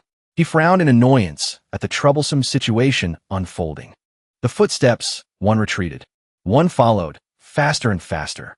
The Crown Prince was startled when he looked up at the crowd of court officials. Right before his feet, everyone was respectful. They spoke loudly in unison. We beg the Empress Dowager to reconsider. We beg your Highness to reconsider. The Crown Prince was caught off guard. He recoiled in reaction. You, all of you, they all cherished their integrity. Whether it's real or fake, they must see it with their own eyes and hear it with their own ears. Among them, they were still prostrated on the ground. No one stopped speaking up. Even the Empress Dowager was surprised. She didn't know what to say or what to do next in the face of the pressure from a large number of court officials. Anger enveloped the Crown Prince. His eyes were cold and sharp. Before the crowd, though trembling, they were still prostrated, pleading. Are they really not afraid of death? His face contorted. He pursed his lips and clenched his teeth. His pupils were frozen, not daring to move. Do I have to kill them all? But if I kill them all? The Empress Dowager, though displeased, still calmly called her son's name. Lin Ruofu. He was startled to hear his mother's aged voice calling his name from behind. His eyes began to widen. It was as if lightning struck his mind as he began to realize something. That's right. For the entire court of civil officials to dare to oppose the royal authority is not something Fan Xian could have instigated. The image of a middle-aged man, silent, his eyes, not leaving a steaming cup of hot tea. Could it be? I must decide immediately, standing before the court officials. He was struggling with 2 choices, to kill or not to kill. He was once again in a difficult position. He frowned and angrily clenched his teeth in frustration. Killing them would damage the foundation and lose the pillars of Great Qing. The Empress Dowager supports me for the stability of Southern Qing. If I want to kill them, she will surely object. His hand clenched into a fist. It trembled slightly with the anger in his heart. But if I don't kill them, I won't be able to ascend the throne smoothly. An official quietly glanced at the Crown Prince's contorted expression. Then, his eyes and even his expression vanished. His eyes were covered by his hair. His gaze suddenly shifted. The Crown Prince gave a meaningful smile. He lowered his head until his face was dark. He let out a soft sigh as if he was troubled. You all think we need to capture Fan Xian first to verify the edict? An official was suddenly surprised to hear the Crown Prince's agreement. I will follow your wishes. When they heard the decision, they all behaved in the same way. Thank you for your grace, Your Highness. Your Highness is wise. Then, Lin Ruofu's eyes widened terrifyingly. He clearly stated the crime. But you all disrupted the grand ceremony and disrespected the royal authority. You must be punished. All of you will be imprisoned in the great prison to await judgment after Fiancee is dealt with. The court officials were so worried they broke out in a cold sweat. They looked up at him with difficulty and fear. The crown prince wants to force us to choose. The sky over the imperial palace was still dark with black clouds. There were still footprints on the steps. Shu Wu looked up at the sky. He could only speak with bitterness. Young Lord Fan, Shu Wu has done his best. The sky will send his regards for him. The rest is up to you. The back of a man quickly entered room. The first prince's manor. The man's eyes darted back and forth, examining everything in the room. Then suddenly, when he stopped before a place, he spoke loudly, wanting to ask. Fan Xian turned his face.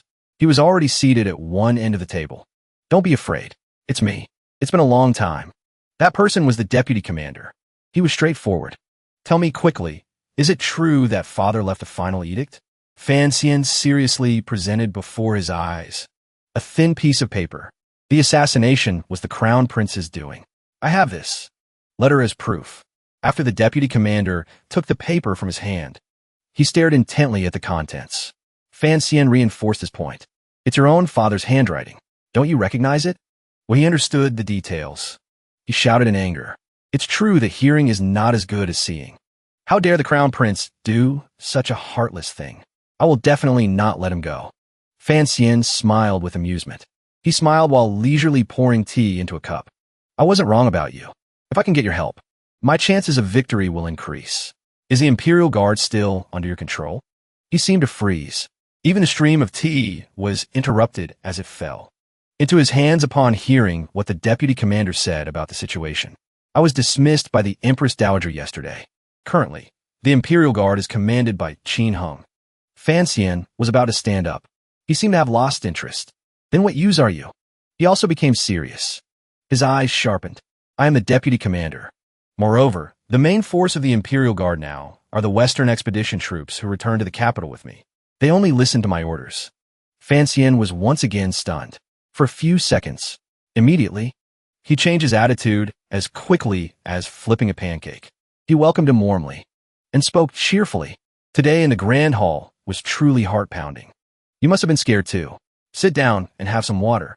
When both had sat down at the table to talk, the deputy commander seriously asked, why do you have the final edict but haven't announced it to the world to depose the crown prince?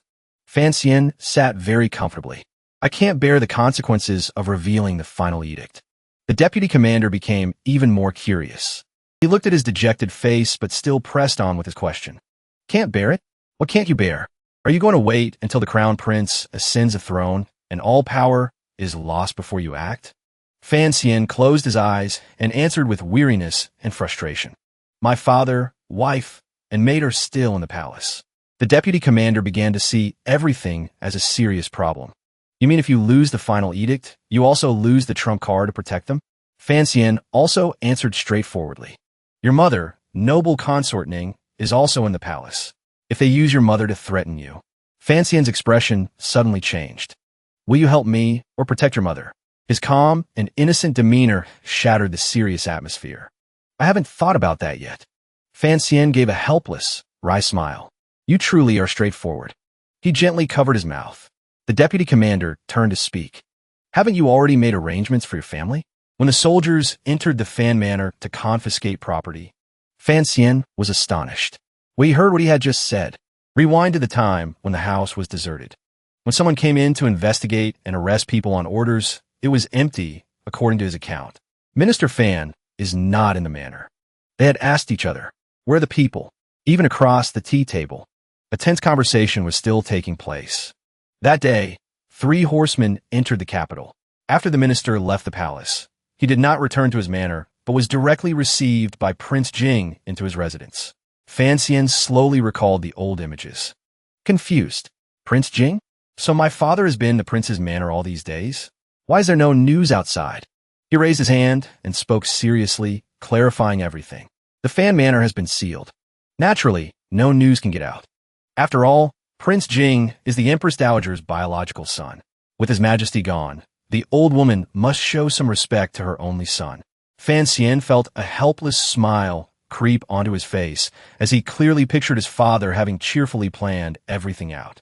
He probably foresaw the storm long ago and ran to someone else's house to hide.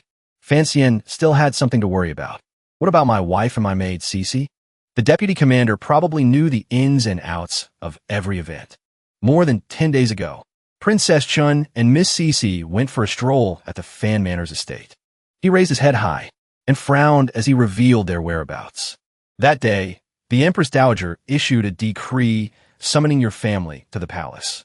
As a result, the eunuch who came to announce the decree found no one. Then he calmly analyzed every detail. He deduced the current situation of the two people he wanted to know about.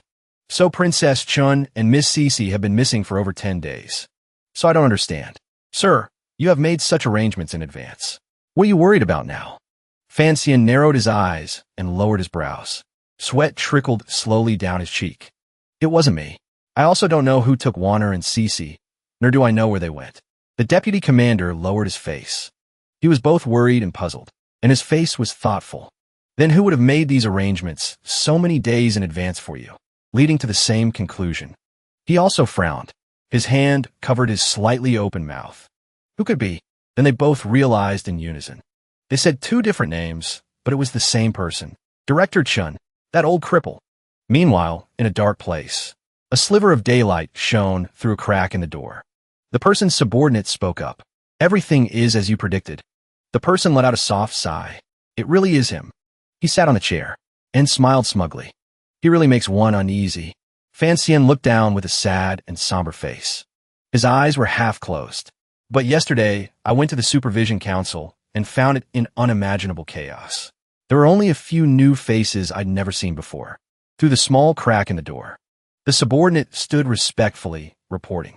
Even so, his speculation was clear. Neither Director Chun nor Yin Bingyan could have managed it into such a state. The deputy commander still hadn't left his seat. He continued to talk with him. The day we received news of my father's assassination, the Empress Dowager summoned Director Chun to the palace. His face was pale and sunken in one spot. His eyes were fixed. But a few days later, we learned that the Empress Dowager couldn't find Director Chun at all that day. There was no trace of where he went. The atmosphere around him suddenly became silent. His eyes and expression became sharper. It seems the director ran away long ago. Fan Xian looked at him, wanting to ask for some advice and strategy. So who is in charge of the Supervision Council now? The reply was as indifferent as a blank sheet of paper. I don't know. He stood up from his seat, as cold as if he were about to turn and leave. Regardless, we must act quickly. Wait until the armies of the Qin and Yi families enter the capital. With the city under siege, we will have no chance of victory. The deputy commander was surprised. Are you mistaken about something? One of his eyes was covered by his hair. The other, confused, was staring at him intently. What do you mean? He also had a heavy, murderous look on his face, as cold as if there were no blood left in him. I never said I would help you. The space suddenly froze. No one said anything more. It was so quiet there was no sound, as if everything had changed. Fan Xian let out a smirk. I understand now. I see. You have to save your mother first, right? His eyes also lit up. Right? In a noble house. 2 soldiers were standing guard. Yin Ruohai's residence. Something had just happened in a flash. The back of a person's neck was suddenly attacked. The master of this room sat staring at a newspaper, not glancing over as the soldier was knocked unconscious. Black Shoes walked past the body towards him. The person sighed. He closed his eyes, completely unfazed. You're finally back. Fan Xian stood at the door. He assessed him with a compliment. You're as sharp as ever. The person folded the book he was reading. He spoke to him bluntly. I have something to tell you. Fan Xian approached him. I also have something to tell you. The person got straight to the point. Whose matter is more important? He also quickly wanted to speak first. Probably mine. The person waved his hand nonchalantly. He calmly invited him to start the conversation. All right, you go first. He clenched his fist. He stated his intention decisively, without hesitation. I plan to lead troops into the palace to depose the crown prince and put Li Chengping on the throne. The person glanced over and judged him indifferently. I see. You're preparing to rebel. Fan Xian became flustered and looked quite comical. He hurriedly tried to clarify. I have the final edict. I have the final edict. It's not a rebellion. The person was both surprised and confused by what was mentioned in his words. You have the final edict? He affirmed it gently. Yes. The person nodded and lowered his head. I see. I'll find someone. Fan Xian looked at him with pleading eyes. He spoke freely. I need your help to mobilize all the available personnel of the Supervision Council, count their numbers, and be responsible for arranging them to be evenly distributed outside the palace. Fan Xian regained his composure. He was calm and serious about this matter. His eyes narrowed, his brows furrowed.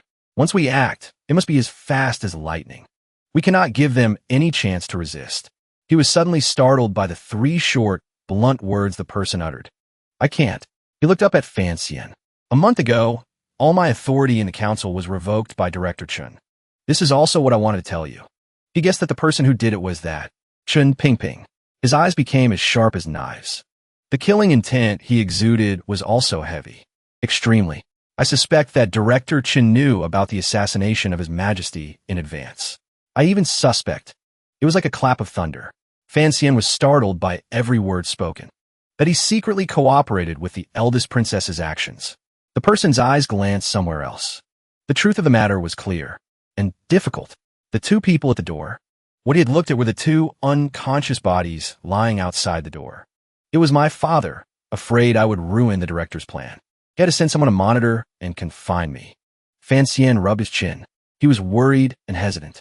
But the Qin family's troops have burned down Qin Manor. If it's not an act, the director and the eldest princess are definitely on opposing sides. The person knelt on the ground. He still held that book in his hand. I'm only telling you what I know to be true. That indifference and coldness were clearly visible on his face. His words were not soft either. I don't care what relationship you have with the director, but if you want to carry out the final edict on behalf of the emperor, you must pay attention to this matter. I don't want you to be outplayed before you even act. The room fell silent again. The 2 of them looked at each other in silence after those words were spoken. He nodded, not knowing what else to say. I see. I'll find someone. He reached into his robe, wanted to take something out. I don't know how many people in the council this can still mobilize. He slid the golden jade pendant across the table towards the person. Your authority has been revoked. To do this, you'll still have to try using this token. The person did not rush to take it. He wasn't too concerned. He looked at the thin piece of paper in his hand. I've already calculated it. In the capital, we can use 1,400 people from the council. Those outside the capital won't make it in time, so we'll count them as none. Fan Xian was a little surprised. He looked at him with a puzzled expression. He's even prepared for this? He trusts me this much? Seeing him silent for a while like that, he found it strange. Is something wrong? He lowered his head and sighed. It's nothing. The person returned to a respectful posture. What about your 500 Black Knights? Fan Xian also sat down at the other end of the table. He looked at him from across the table. They can't get in. They're hiding outside the capital. The person suddenly gave a smile, full of hidden meaning. His tone was as if he wanted to remind him. Don't forget, we in the Supervision Council have planted our people in various departments. The City Gate Command also has our people. Getting them in is not a difficult task. Fan Xian was also pleased. He held the precious documents in his hand and smiled with satisfaction. That's great. Including the First Prince's 3,000 Imperial Guards. This is the entire force we currently have. The important words gradually pushed the story to its climax. The person spoke at length. We must act before the Qin family gains control of the City Gate Command and launches a coup in the capital. Yes, but he suddenly stopped. His expression changed back to how it was initially. There's one more thing. There was something he had to make sure of. Is His Highness really dead? Fan Xian still felt a sense of regret. On all of Dadong Mountain, I was the only survivor. I managed to escape. Bingyan hadn't received any updates. What happened on Dadong Mountain? He was extremely worried. Kuhi Sigujian and Yi Luyan all came, and we only had Eunuch Hong to protect His Majesty. The room suddenly fell silent as Fan Xian said no more. He had already thought of a plan. Therefore, we must make a quick decision. Enter the palace and control the crown prince and the eldest princess.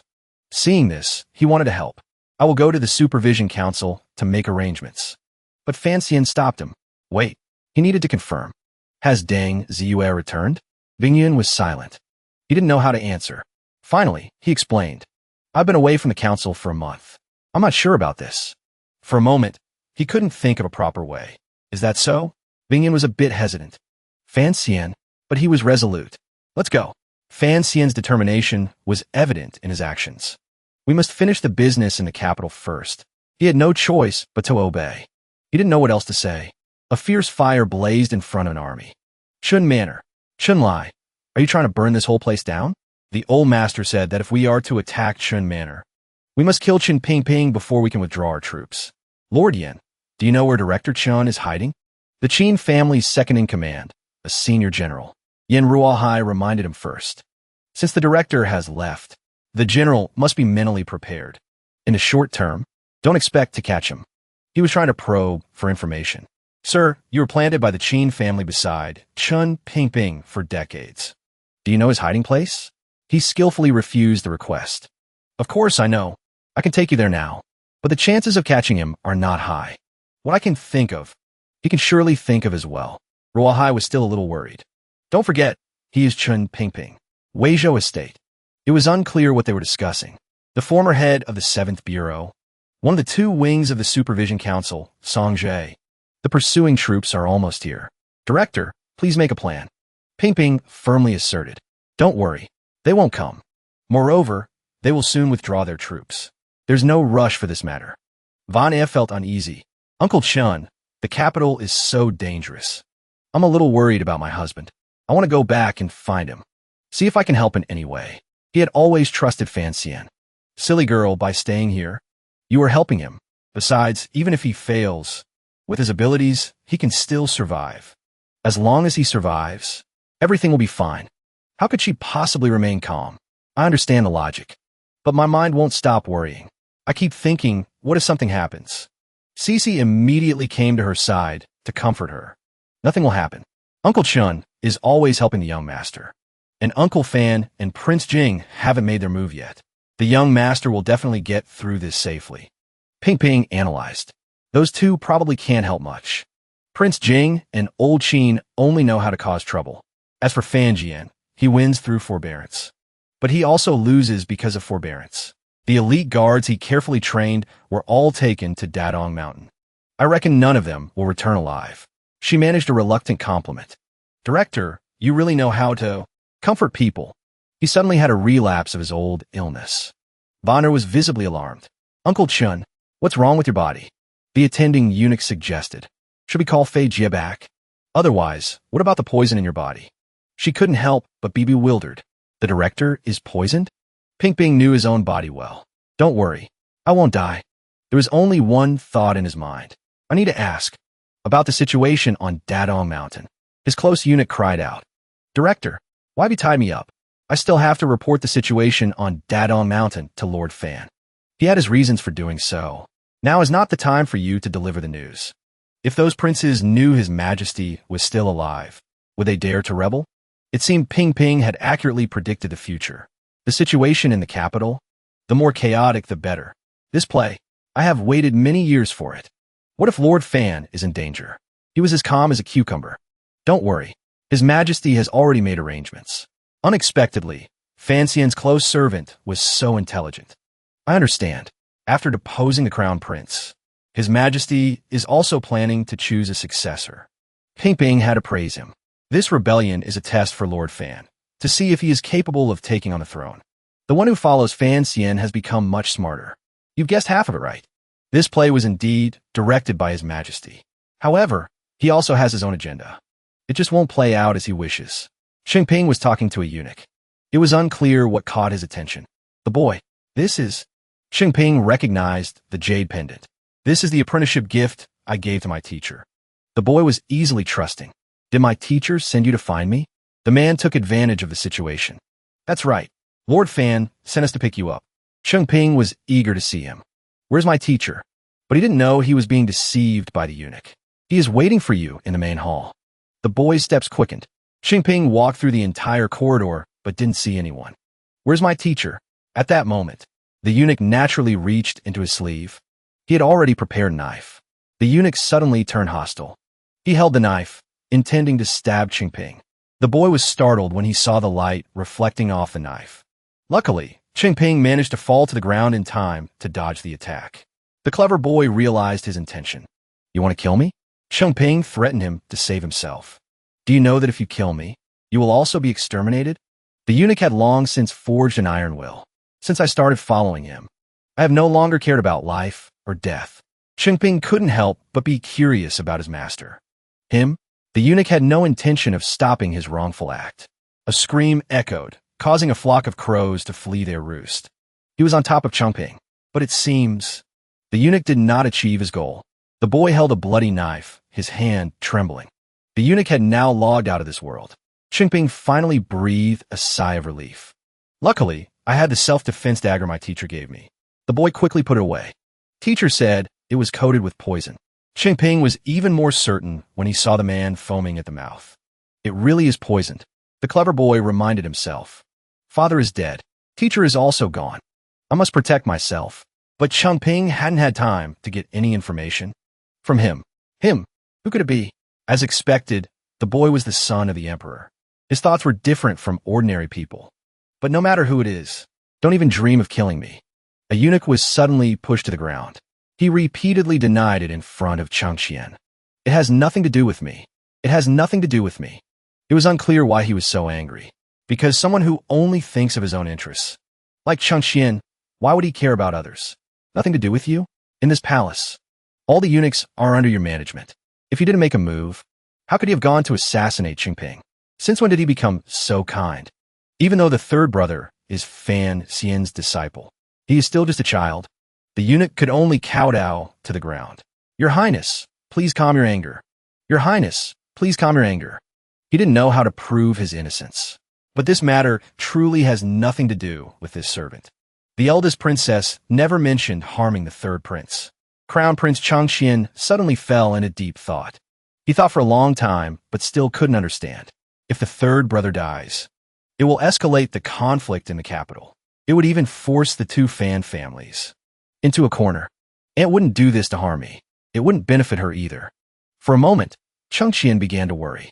Who would make a move against Qingping at this time? What was his purpose? The boy was resting in bed. He actually came to visit. Is Qingping all right? Qingping's mother was also surprised. It's just a superficial wound. It's not life-threatening. For Changqian to visit is very thoughtful. Changqian felt relieved. It's good that it's not life-threatening. The atmosphere suddenly fell silent. He firmly asserted, what happened today was absolutely not my doing. Qingping's mother could only bow her head. Of course, I believe you. There was no reason for you to do it anyway. Unexpectedly, he promised. I guarantee I will find a culprit. Changqian seemed to have become a different person and avenged Qingping. The curtain had fallen. Chen Manor. It was unclear why Wanner was sneaking around here. Cece had a question mark floating above her head. She went closer to see. Young mistress, what are you looking for? Cece can find it for you. It turned out she was suspicious. The jade pendant that the third prince gave to my husband is missing. I've looked everywhere, but can't find it. Seeing her master in difficulty, she offered, Cece will help you find it. It was unclear what Ping was doing hiding there. Fancian was quite calm. Have you confirmed everything? Bing Yun's initial investigation revealed. Yes, the eldest princess, the Empress Dowager, the Crown Prince, and noble consort Shu are all in the palace. He felt more at ease. Then let's proceed with the plan. But he was still hesitant. There's one more thing. Bing Yun announced a shocking piece of news. The third prince has been assassinated. Fancian couldn't help but shout. What? He immediately asked, anxiously. So how is the boy now? Bing Yun shook his head. I haven't been able to verify it yet. It was unclear what his intentions were. What's interesting is, based on Bing Yun's analysis, it is indeed strange. The target of the assassination was not the crown prince who is about to ascend the throne. It was not the first prince who has prestige in the military. Nor was it the second prince who is biding his time, but a young prince who posed no threat to the throne. According to what he said, suspicion will fall on Fancian. If the third prince meets with misfortune at this time, the reigning crown prince will surely become the target of everyone's criticism. The one who benefits the most from this is you. Even Bing Yun himself didn't expect his final answer to be Fancian. The consort sat on the bed, looking at her sleeping son. Qingping suddenly asked, Mother, are you suspecting my teacher? She was just an ordinary person, so her thoughts were simple. Fan Xian is using the so-called final edict and the banner of righteousness to attack the crown prince. If you were to really die in the imperial palace at this time, then no matter what, the crown prince would not be able to clear his name. He would face a storm of public opinion. It seems the consort doesn't trust him. Moreover, there is still one most important thing. In the imperial palace, she also began to think about the struggle. If he is truly certain he can overthrow the crown prince and sit on the throne himself and become the new emperor of Qing, then you children will only become a stumbling block for him. The boy still believed in him with all his heart. My teacher is not that kind of person. Not only did the consort not teach her son how to judge people, but she also added fuel to the fire. In this royal family, is there such a thing as brotherly affection or a teacher-student bond? You didn't tell the Empress Dowager and the Crown Prince before that the eunuch used the token to lure you to the main hall. She only saw what was on the surface. If it wasn't one of your teacher's people, then how could he have the token in his hand? It wasn't easy to fool Qingping. With my teacher's abilities, if he really wanted to kill me, he wouldn't have used the token. A method that so easily reveals a flaw is not in line with his style. After listening to her son's analysis for a while, she reconsidered. That's true. The boy already had the answer in his head. My teacher can use such a potent poison. He would absolutely not use such a crude method. Fan Xian smiled brightly. You suspect it was me? Even if I could replace the third prince, I wouldn't get to sit on the throne. Bingyan knew what kind of person he was. I thought so too, but I really can't think of anyone else right now. Fan Xian didn't care at all. If you can't figure it out, then don't think about it. He wanted to use his own methods to deal with it. Tonight, we enter the palace. After we catch all those rotten eggs, we'll beat them and interrogate them, and we'll find out who's behind this. He had also already prepared a plan. We have already split up to enter the palace. A total of 400 men. Tonight's operation in the Imperial Palace must be a clean sweep. Not a single one can be allowed to escape. Bingyan was quite confident. Currently, there are no signs that the eldest princess and the Empress Dowager have discovered our plan to storm the palace. He also felt at ease. Very good. Unbeknownst to him, Fan Xian had started speaking with hidden meanings. Those who were accustomed to the mind games of emperors often forget something like courage. He thought about the words of the ancients. To capture the bandits, first capture the king. Whether or not we can control the Empress Dowager will be the key to victory or defeat in this battle. He carefully instructed everyone the position of the key figure and the tasks assigned to each of you. Have you all remembered them clearly? The soldiers replied in unison. We have remembered everything. Fan Xian felt more at ease. Very good. Wait for the right moment, then launch the attack. A soldier asked, My lord, when will the right moment be? He was surprised. Are you new here? He answered honestly. This subordinate is from the First Bureau. Normally, I mainly write documents and analyze data. The soldier felt embarrassed and scratched his head, smiling. A real combat ambush. This is my first time. Thinking about it, I'm actually a little excited. Bingyan was also at a loss. He had no choice but to recruit such people. I told you before, we are really short on manpower. The lantern had a candle lit inside. For some reason, Chengza had come to see the Empress Dowager. She was extremely troubled by the recent events. I did not want to see you brothers fight amongst yourselves. That is why this old body of mine endures. To watch over everything. I can understand this principle. I am very comforted. He was just as curious as everyone else. It's a pity the assassin is already dead. The trail has gone cold. Otherwise, we could have investigated who exactly is trying to drive a wedge between us. The Empress Dowager was not worried at all. No matter who did it, she actually wanted to let go of the matter of the prince's assassination. The most important thing right now is not to find the culprit. The only thing on the Empress Dowager's mind was jealousy. But to eliminate Fan Xian. Just pin this crime on his head. Cheng Xian pretended to be a good person. But Fan Xian once saved my life. Although the situation has changed, I can't bear to wrongly accuse him. She only thought of the interests of the royal family. As a monarch, you must be decisive when necessary. You must be tolerant when necessary. To be merciful to the enemy is to be cruel to yourself. You must remember, Fan Xian is the villain who conspired to assassinate your father. If he regains power, you will die without a burial place. I knew the Empress Dowager would eliminate all who stood in her way. Besides, his surname is Fan, not Li. Why think so much about it? Cheng Xian now had a legitimate reason to punish him. Having received grandmother's teachings, Your grandson will remember them in his heart. The Empress Dowager was the one in power. Shu Wu and the other ministers. Where are they being held now? He replied, they are locked in the great prison of the Ministry of Justice. Chengqian didn't know why he wasn't trusted. Instead, he turned to blame others. It's just that these ministers, for some reason, seem to have been blinded by fiancee. They are deluded and refuse to awaken. No matter what, they refuse to submit. She could disregard everything to fulfill her own dream. Blinded? Aren't they just a bunch of rotten scholars who have read themselves to death? Only your father would tolerate such insolence from them. Perhaps they have already read the final edict in Fanxian's hands. That's why they are so unyielding. He also realized that everything was Fanxian's scheme, but there was nothing he could do. There is no final edict at all. The ministers are just distorting the truth to prevent the coronation ceremony. The Empress Dowager agreed with this view. That's right. She asked for Chengqian's opinion. So you think these ministers who speak so arrogantly and want to threaten this royal family, how should we deal with them? He said bluntly without hesitation. Those who must be killed must be killed. This was very much to the Empress Dowager's liking. Very good. The atmosphere suddenly fell silent. She wondered, why haven't you left yet? Is there something else? Chengqian finally dared to report. A group of people from the Supervision Council are completely disobeying royal orders. It's a bit difficult to handle. I am worried that if Fanxian rebels, I'm afraid the situation will be difficult to control. It turned out she had been involved in this plan for a long time. No need to worry. Your aunt has already discussed this with me. He couldn't believe what he had just heard.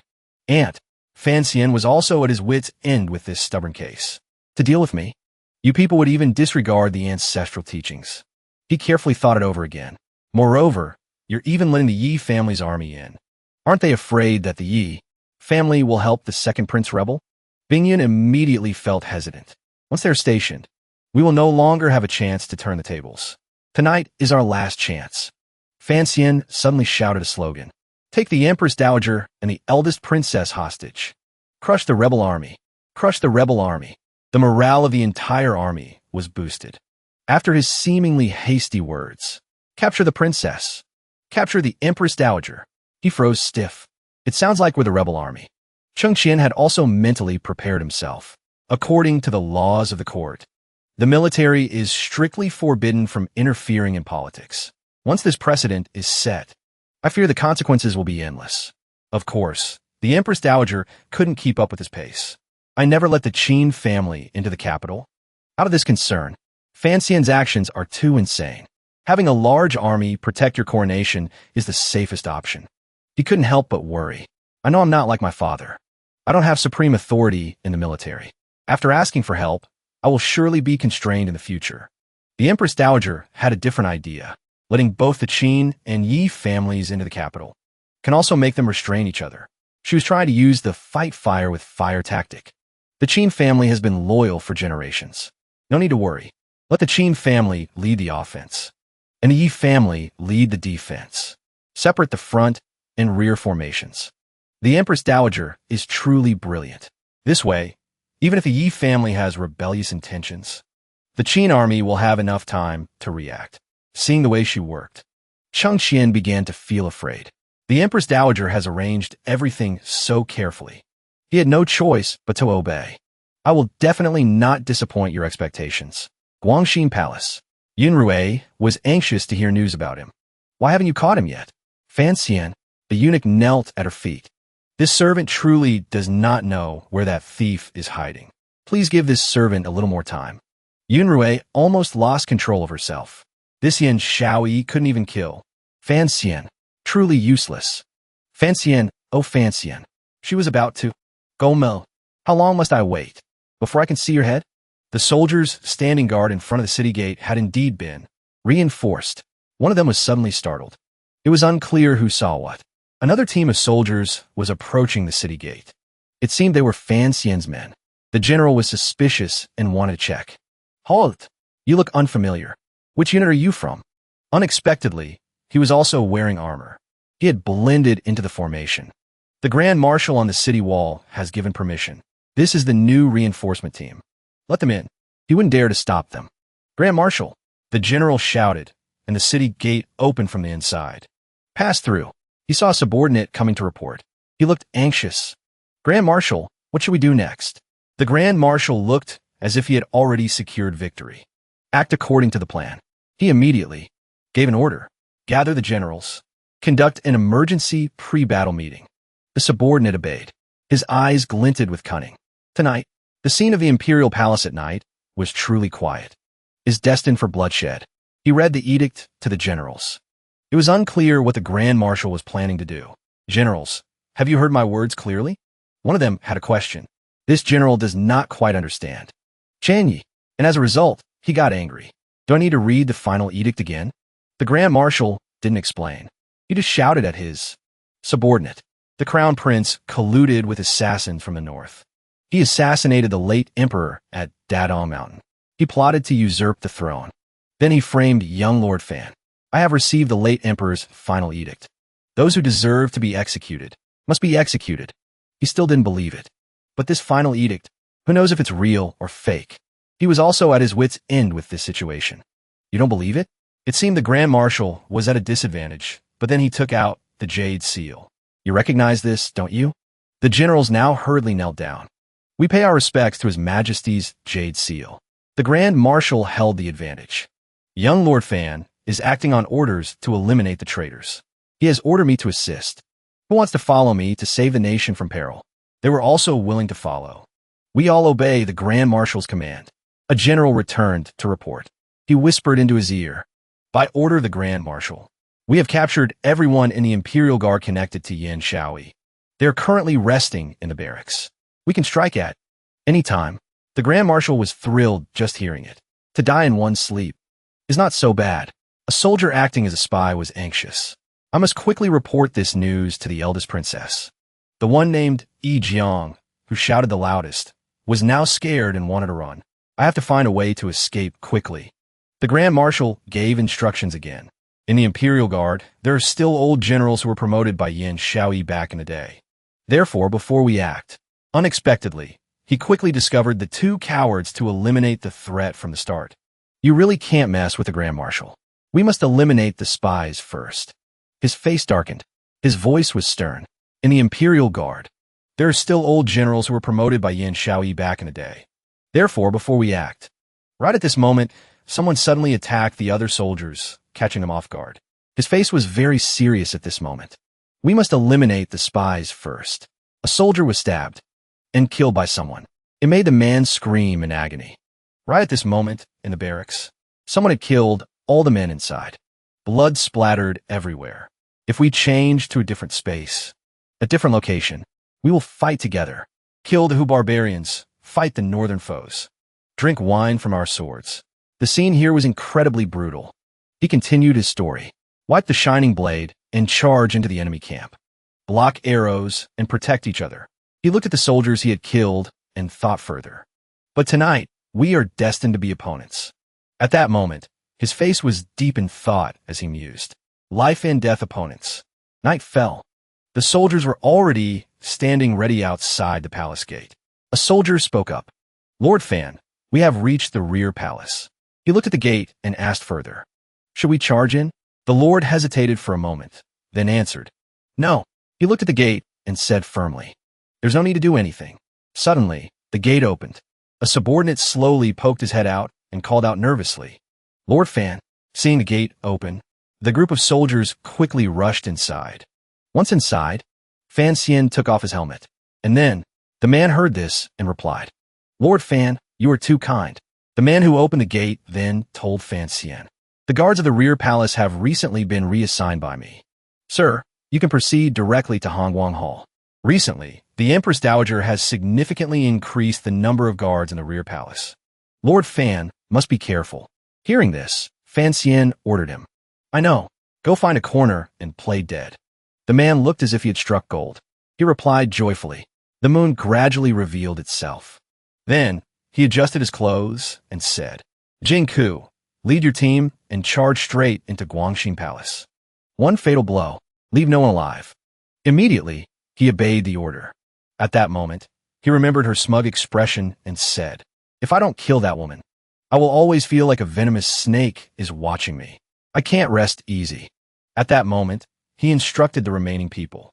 The rest of you, Follow me and charge straight into Hongguang Hall.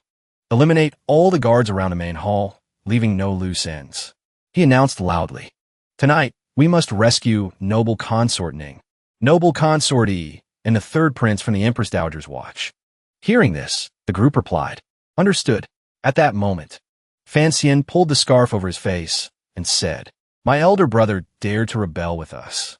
Because he trusts that I can rescue his mother. I cannot let him down. After that, the group moved out, exclaiming. The scene here was strangely quiet. The guards here were so bored they were sleeping on duty. Instantly, that guard was cut down by a soldier. The other guards on the roof suddenly heard noise. Hearing the noise, the soldier poked his head out to see what it was. In a flash, that soldier was killed. The other soldiers, holding their knives, quickly ran across the roof near the two guards. Right at this moment, one of the guards had a rope wrapped around his neck by a soldier.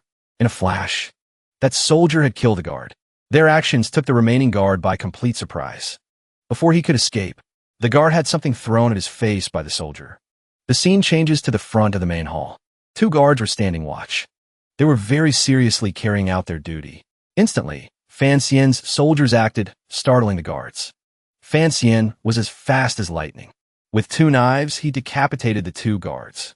Right at this moment, his subordinate reported, The northwest area has been cleared. Another one spoke up. The southeast area has been cleared. Fan Xian's face was thoughtful as he asked. Next? Then, he ordered the group. Attack Hongguang Hall. Suddenly, someone ambushed Fan Xian. The sword that was meant to ambush Fan Xian missed and struck a pillar. At that moment, the soldiers here quickly advanced towards Fan Xian, shouting, Get them! Seeing the soldiers attacking him, Fan Xian's comrades were very surprised and said, Where do these people come from? The surrounding area was already cleared. Fan Xian was also very surprised, his eyes wide. It's the Empress Dowager. She guessed. I would attack. Suddenly, the desperate voice of a comrade snapped Fan Xian out of his thoughts. Lord Fan, hurry, before they surround this place. Charge into Hongguang Hall and rescue the people.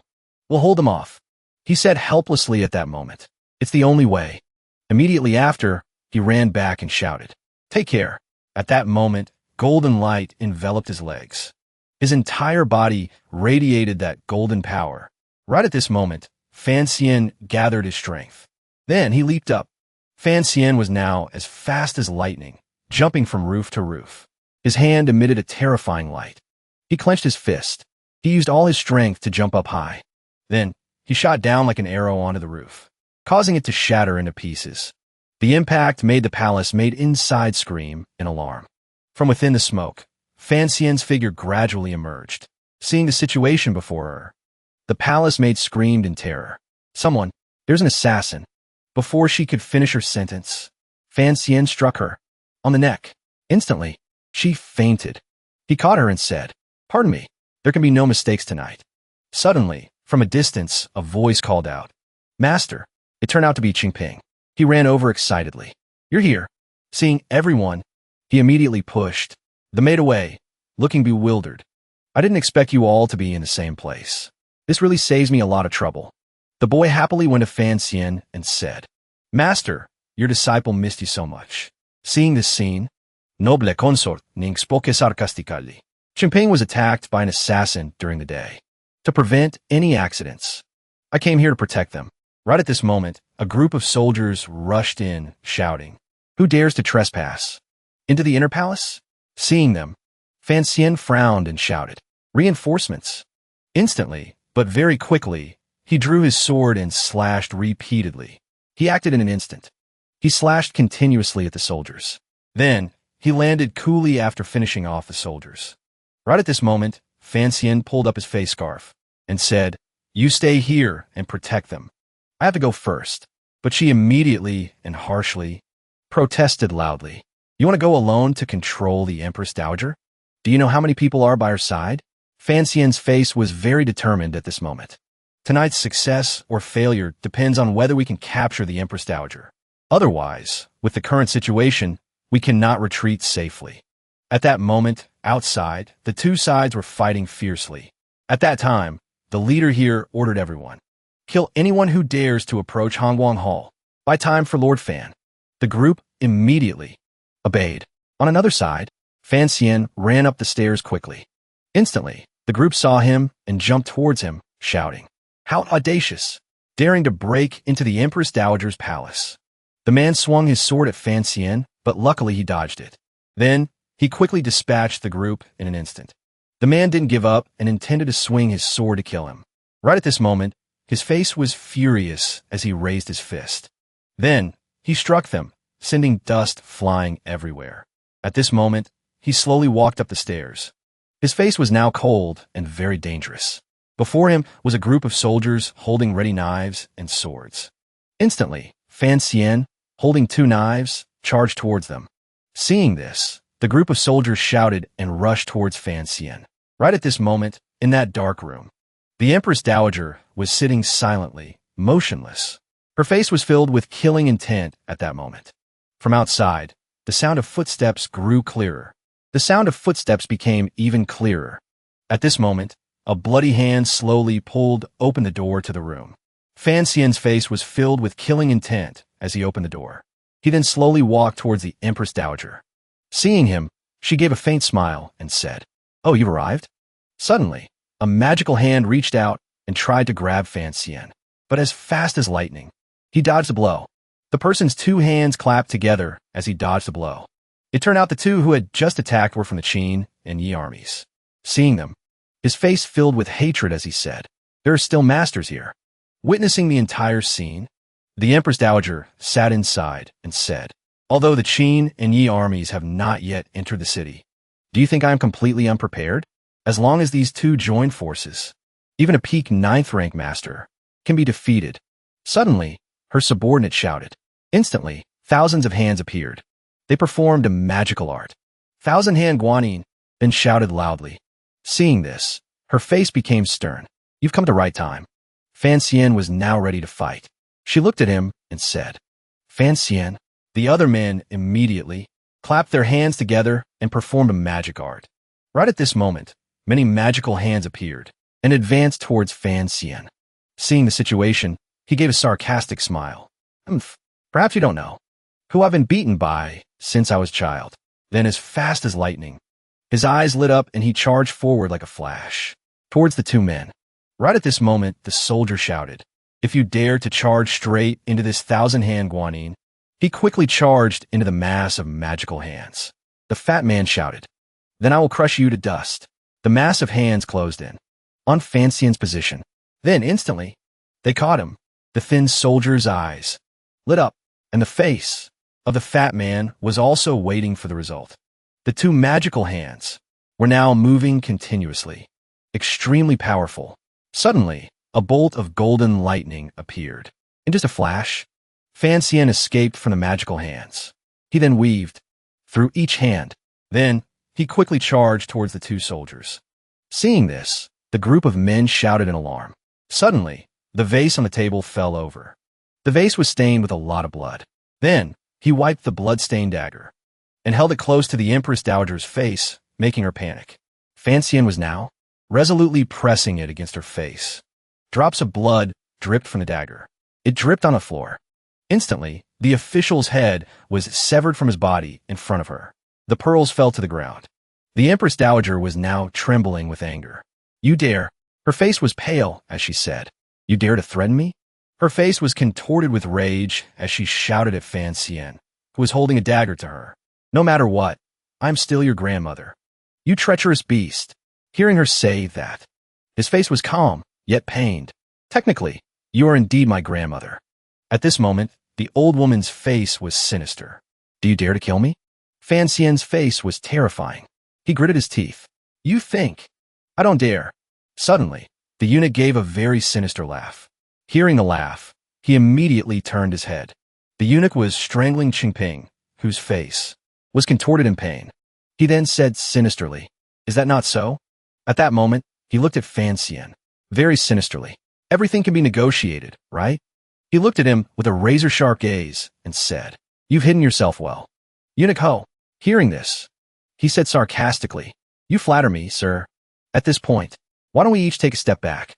Then, he turned to look at the remaining people and said, "You release the Empress Dowager, and you can take these 3 and leave the palace safely. How about it?" Fiancee looked at him with eyes full of hatred. Then he sighed. Immediately after, he raised both hands and let the two swords fall. The knives fell to the ground. Seeing his action, the eunuch gave a sinister smile. Very well. Do as I say. Suddenly, Fiancee raised his hand, then turned and slapped the Empress Dowager hard across the face. The slap caught her completely off guard. The eunuch was no less shocked. At this moment, she could only be furious. You, she said in a rage. Dare to hit me? Fiance's face was terrifying at this moment as he said, I can hit you, which means I dare to kill you. Fiancee stood before the Empress Dowager of Southern Qing. He was furious with her. Tell them to release him. The Empress Dowager of Southern Qing, despite being slapped, remained stubbornly silent. Fiancee angrily raised his fist and lunged towards her, threatening. I don't want to repeat myself. The Empress Dowager of Southern Qing, terrified, screamed for him to stop. Fiance's fist stopped right in front of her face. Do as he says. Seeing the Empress Dowager of Southern Qing speak softly, Fiancee roared. Speak up, so those servants outside can hear. Hearing this, she also shouted in fear. All of you stop. Do as Fiancee says. At that moment, a eunuch ran outside to where everyone was fighting and said, Stop. The Empress Dowager has ordered you to stop. They paused for a moment upon hearing this. Eunuch Ho shouted, How can I be controlled by a little brat like you? He strangled Qingping, threatening, Do not release him. The Empress Dowager of Southern Qing angrily shouted at Eunuch Ho. Eunuch Ho, did you not hear my words? Fiancee, seeing them argue like this, guessed the situation. It seems Eunuch Ho wants you dead. The Empress Dowager of Southern Qing angrily cursed him. Damn you. Do you want Fiancee to kill me? Eunuch Ho, hearing this, was not afraid and squeezed Qingping's neck. Suddenly, an arrow shot through his head. Eunuch Ho then fell, releasing his grip on Qingping's neck. At that moment, soldiers had also stormed in. They rushed in and killed all the traitors. The leader of the soldiers reported to Fiancee. Just now, with that arrow, this subordinate disregarded the safety of the third prince and took a risk. I hope young Lord Fan will forgive me. Fiancee told him, You were worried about the third prince's safety. In that moment, you acted decisively. Moreover, the hidden weapons of the 6th Bureau, once fired, never fail. The guard went to Qingping, knelt down, and said, I hope the third prince will forgive me.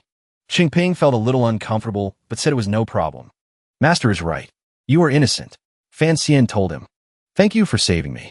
This eunuch was one of the eldest princess's people. The Empress Dowager of Southern Qing heard this and said nothing. Fiancee turned to look at her. He then ordered the soldiers to place a sword at her neck. Fiancee said coldly, If I wanted to kill you, there are countless ways. The Empress Dowager of Southern Qing was not grateful and retorted with contempt. You and your mother are the same. Worse than beasts. Fiancee didn't care and observed his surroundings, thinking, with Jing Ke's speed, he should have already killed everyone in Guangxin Palace. As long as we control the eldest princess, we've already won half the battle. But why is there still no news? My breakthrough into Hongguang Hall should have attracted most of the master eunuchs and the majority of the forces in the rear palace. Jing Ke and his team should have succeeded easily. The Empress Dowager of Southern Qing, seeing he didn't reply, continued to insult him. What problem does imprisoning me like this solve? You are already surrounded. Surrender is only a matter of time. Fiancee replied calmly. What's the hurry? There will be news soon. At that moment, in another place, someone kicked down a door. Fiance's subordinate saw something and was surprised. This is, on Fiance's side, he also received a report. He was surprised. What? The eldest princess is not in the palace. Rewind to one day before at Guangxin Palace. Yunrui lay on the bed and said to Eunuch Ho, Why haven't you caught him yet? Fiancee, there are so many masters in the palace. And with the support of the capital garrison, yet you all just tell me to wait. Eunuch Ho heard this and said nothing. She revealed a sinister face and said, Right now, it's either Fiance's head or yours. Eunuch Ho heard this and trembled, kneeling down. Please give me a little more time. This servant truly does not know where that thief is hiding. At that moment, a voice came from behind the curtain. There will be news soon. Yunrui sat up and said, This Guangxin Palace reeks of death. Elder Sister Empress's arrival makes even the night seem clearer. The Empress of Southern Qing stepped out and told her, Fiancee will attack the Imperial Palace tomorrow. Yunrui paid no mind to her words. I know Fancian too well. He is an assassin and a sneaky rat in the dark. He has never dared to face his enemies head-on, because he fears death more than anyone. Elder Sister Empress, where did you hear this news? The Empress of Southern Qing, seeing her so smug, threw cold water on her. You think you're so clever that you don't even know you've fallen into a trap. Have you never thought about how your affair with my son was exposed? Yunrui thought angrily. Chen Pingping, seeing her so angry, the Empress of Southern Qing also smiled inwardly, as if she had somewhat curbed Yunrui's arrogance. The Empress of Southern Qing remained calm and indifferent as she said, I never expected Hong Zhu to be a man of the Supervision Council. He came to inform me. He said I treated him very well and saved his life many times, so he couldn't bear to see me suffer. Yunrui replied, his words may not be trustworthy. The Empress of Southern Qing retorted, but if it's true, we can't just sit here and wait to die. Yunrui sat up, smiled, and said, the people Fancian can use are mostly from the Supervision Council. At most, only a few hundred. The Empress of Southern Qing still ignored what she said and continued. For him to act like this, he must have received the support of the First Prince and the Imperial Guard. We can use noble consort Ning to threaten him and counterattack Fancian. Yunrui challenged her. Do you think you can capture him with just the men of the Imperial Guard? Fancian, seeing her so aggressive, the Empress of Southern Qing glared at her. Yunrui stepped down from the bed and said, I have an idea. If he wants to occupy this Imperial Palace, then let's give this Imperial Palace to him. The scene changes back to Fancian. After hearing the report, he thought, they left the Imperial Palace yesterday? The guard then said to him, young Lord Fan, something is not right about this. We should retreat first and then make a plan. Fancian calculated. The news of the First Prince's betrayal must have been exposed. If we retreat, it will affect the positions and safety of the First and Third Princes. At this moment, the Empress Dowager of Southern Qing spoke, making him wonder about her intentions. She mocked him. It seems my daughter and grandson are still a step ahead of you. They calculated accurately. Once you team up with Chengze and Qingping, you have to consider their positions and safety. You're constrained by them. If you escape alone, you will be charged with suppressing a rebellion. You want to protect them. So you must stay in this Imperial Palace. My daughter's army has probably already surrounded the Imperial City. His subordinate was now standing on the city wall, observing the situation. Suddenly, he saw something and panicked. Quick, quick, report to Fancian. A soldier came in to report. Young Lord Fan, the Yi family's army has surrounded the capital. Fancian thought angrily. The Supervision Council would surely have received news of the army's movement. Twice now, at a critical moment, the Supervision Council's intelligence has had problems. What on earth is going on? The Empress Dowager of Southern Qing, in the current situation, mocked him. It may seem like you've raided the Imperial Palace, but in reality, they have trapped you in a cage. Fancian didn't back down and provoked her back. Your daughter and grandson knew I would attack tonight. But when they fled, they didn't even bother to take you with them. Then he teased her. I really don't know what you're so proud of. At this moment, the Empress Dowager of Southern Qing looked like a lonely old woman. She told him, Fancian, admit it. You've lost. Fancian smiled and said, not yet. The 13 city gates haven't been opened since last night. Even if the eldest princess and the empress escaped the Imperial Palace, they are definitely still within the capital city, and you hold control over the 13 city gates.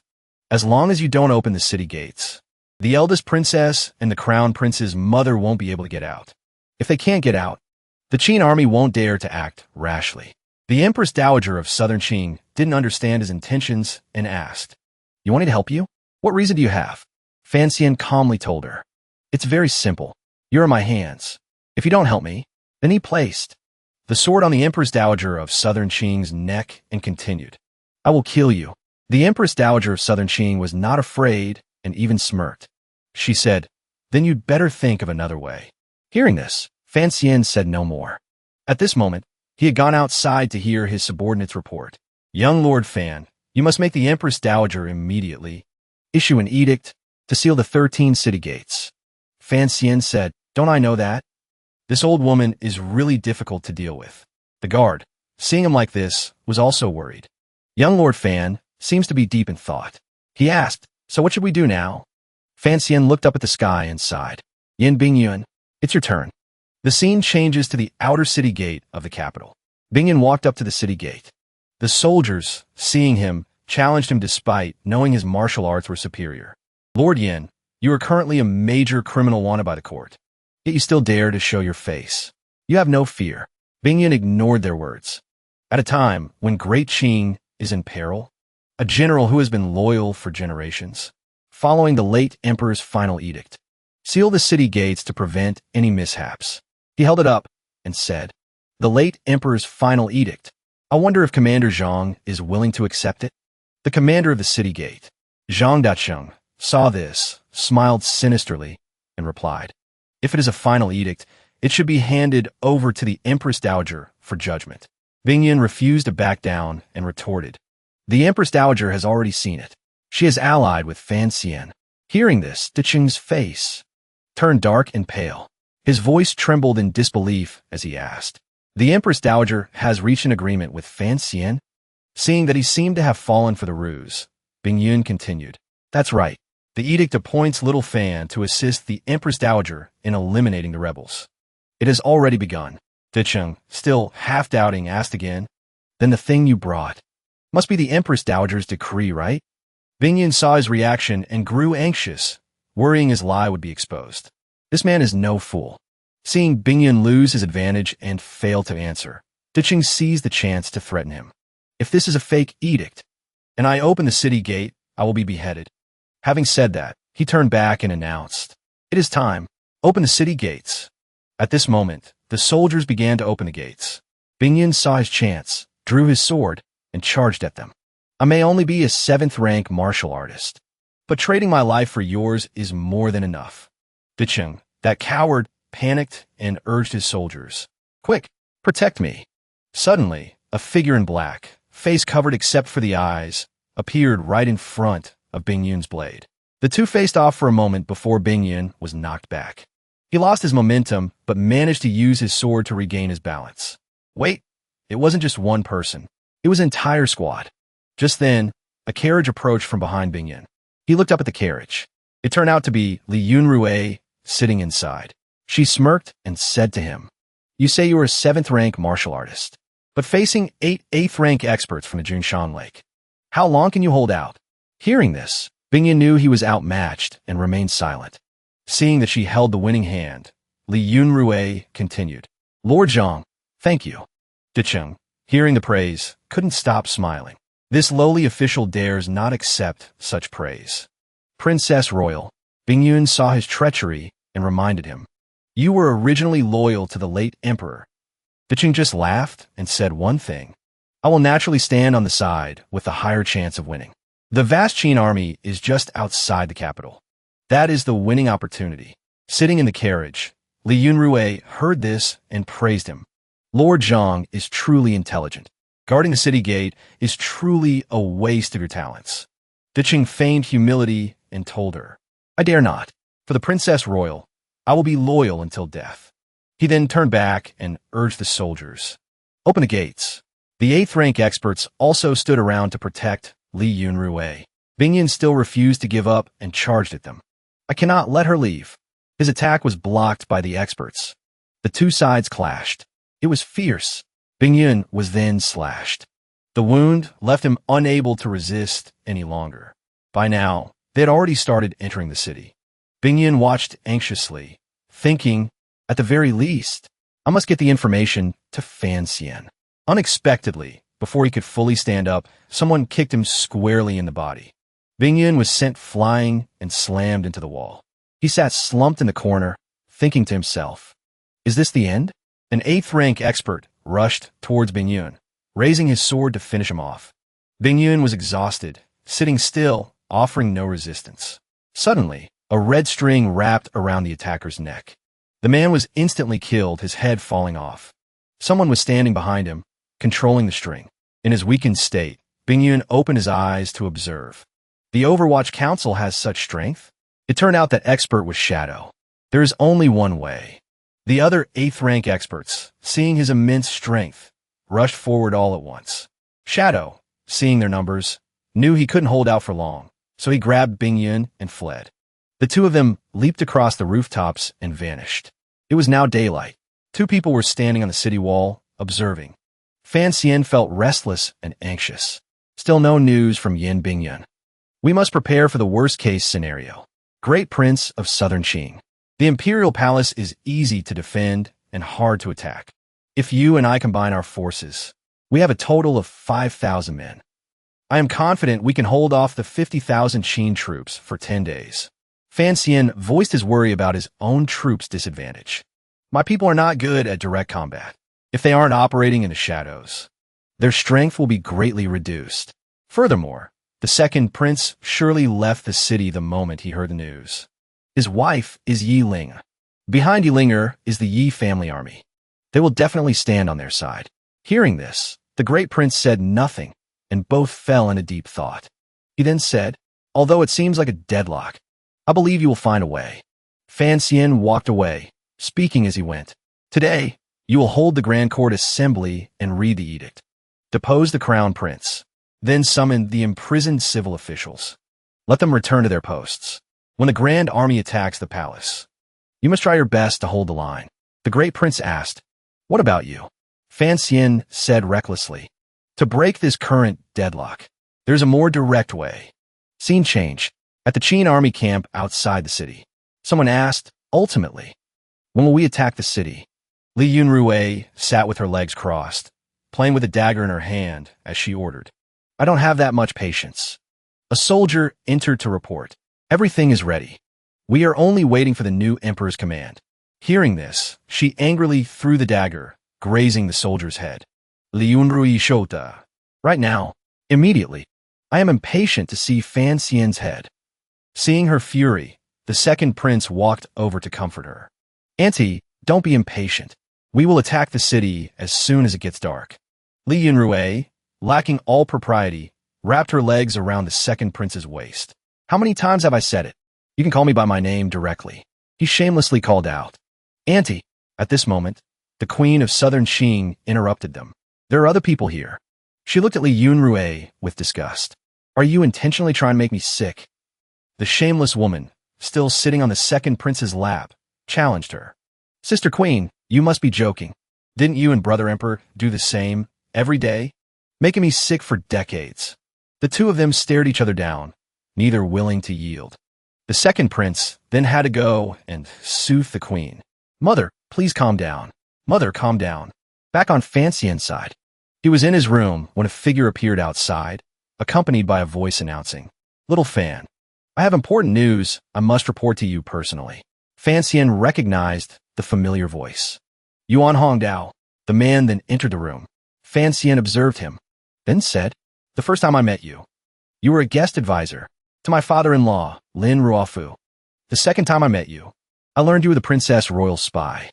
But when my father-in-law was impeached, you helped the emperor keep the secret of my father-in-law.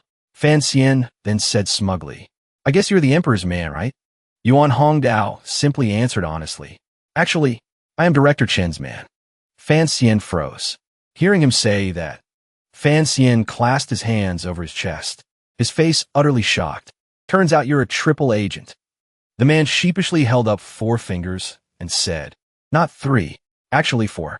The emperor also thinks I'm on his side. Hearing this, Fan Xian gave a thumbs up in admiration. Impressive. He sat on the bed and asked seriously, let's talk business. Where's Chen Pingping right now?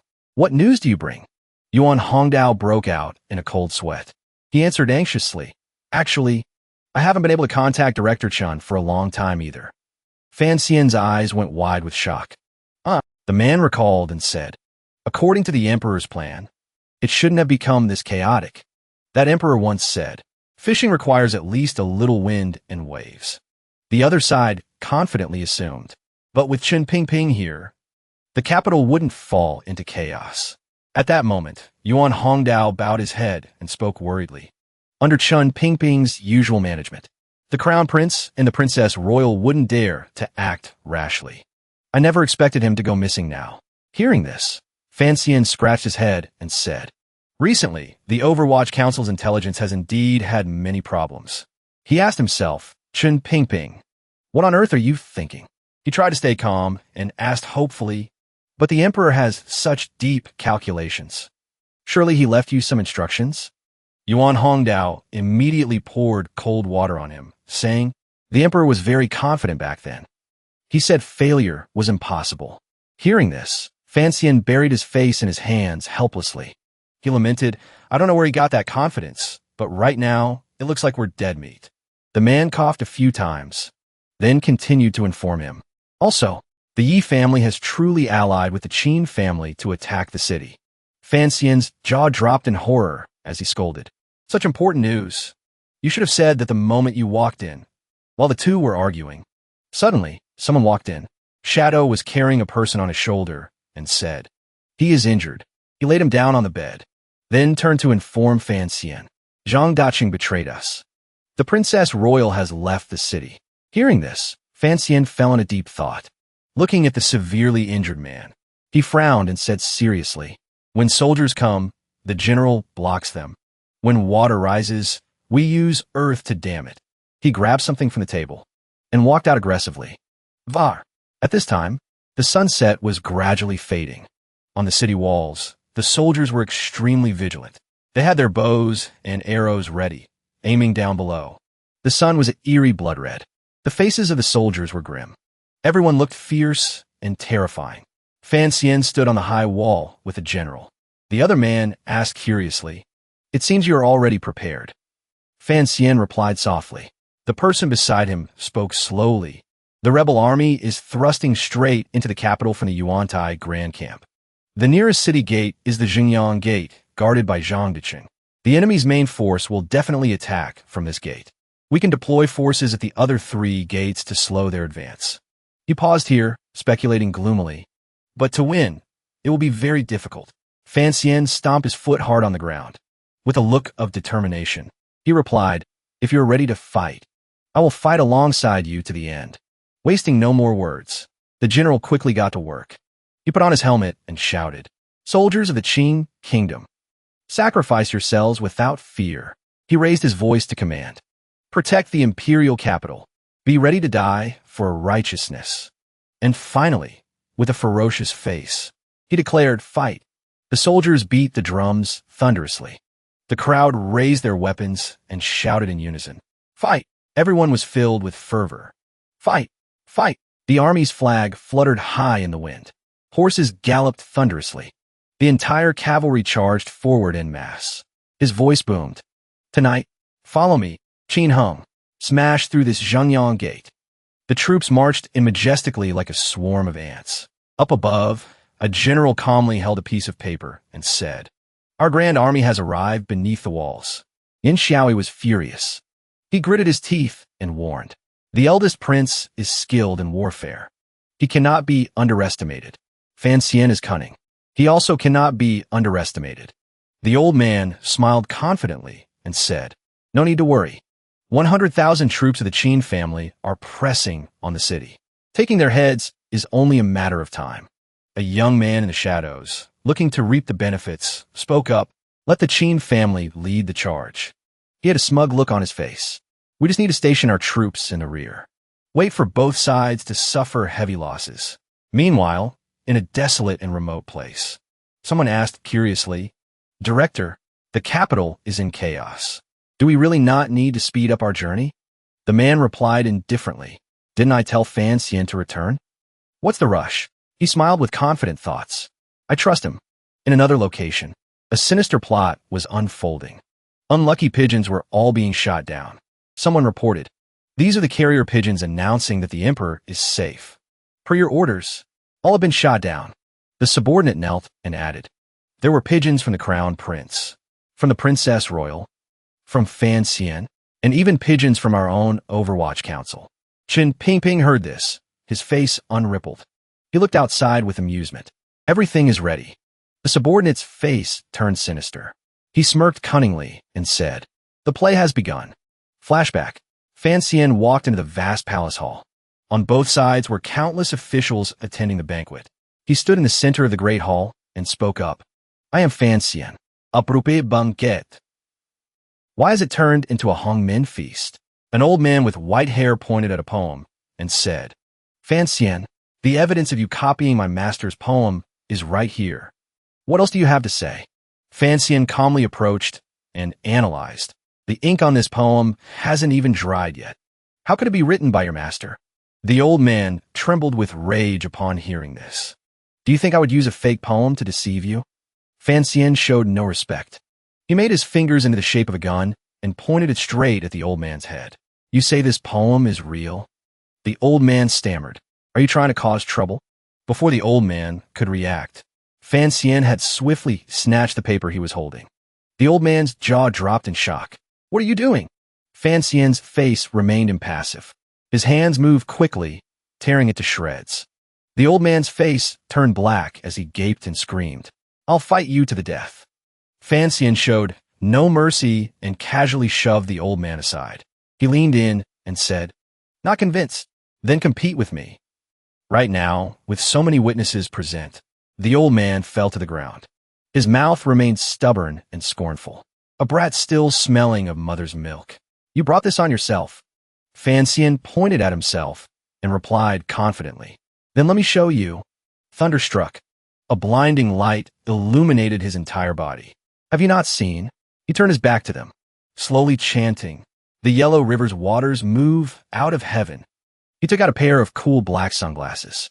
With a radiant face, he raised his voice, entering the ocean, never to return. In every line of his poetry, everything became vivid. He started dancing with wild, carefree moves. His outfit also changed into modern clothing. Have you not seen? The mirrors in the high hall are sad for white hair. He brushed his arm lightly. Another outfit gradually appeared. In the morning like green silk. In the evening turning to snow. A striking pink outfit made him look intoxicated. Life's triumph must be enjoyed to the fullest. With the glow of a superstar. An eccentric pink fashion. His voice still rang out clearly. Do not let the golden cup stand empty under the moon. He stepped forward, romantically stroking a girl's cheek. Heaven born me. I must be useful. He raised his hand high, dancing like a K-pop idol. He brushed his hand over his chest. Another appearance emerged. Wearing a tight yellow shirt, he confidently said, 1,000 gold scattered will come back again. Soft hands. Cook the sheep, slaughter the ox. He spun around, holding up 5 fingers.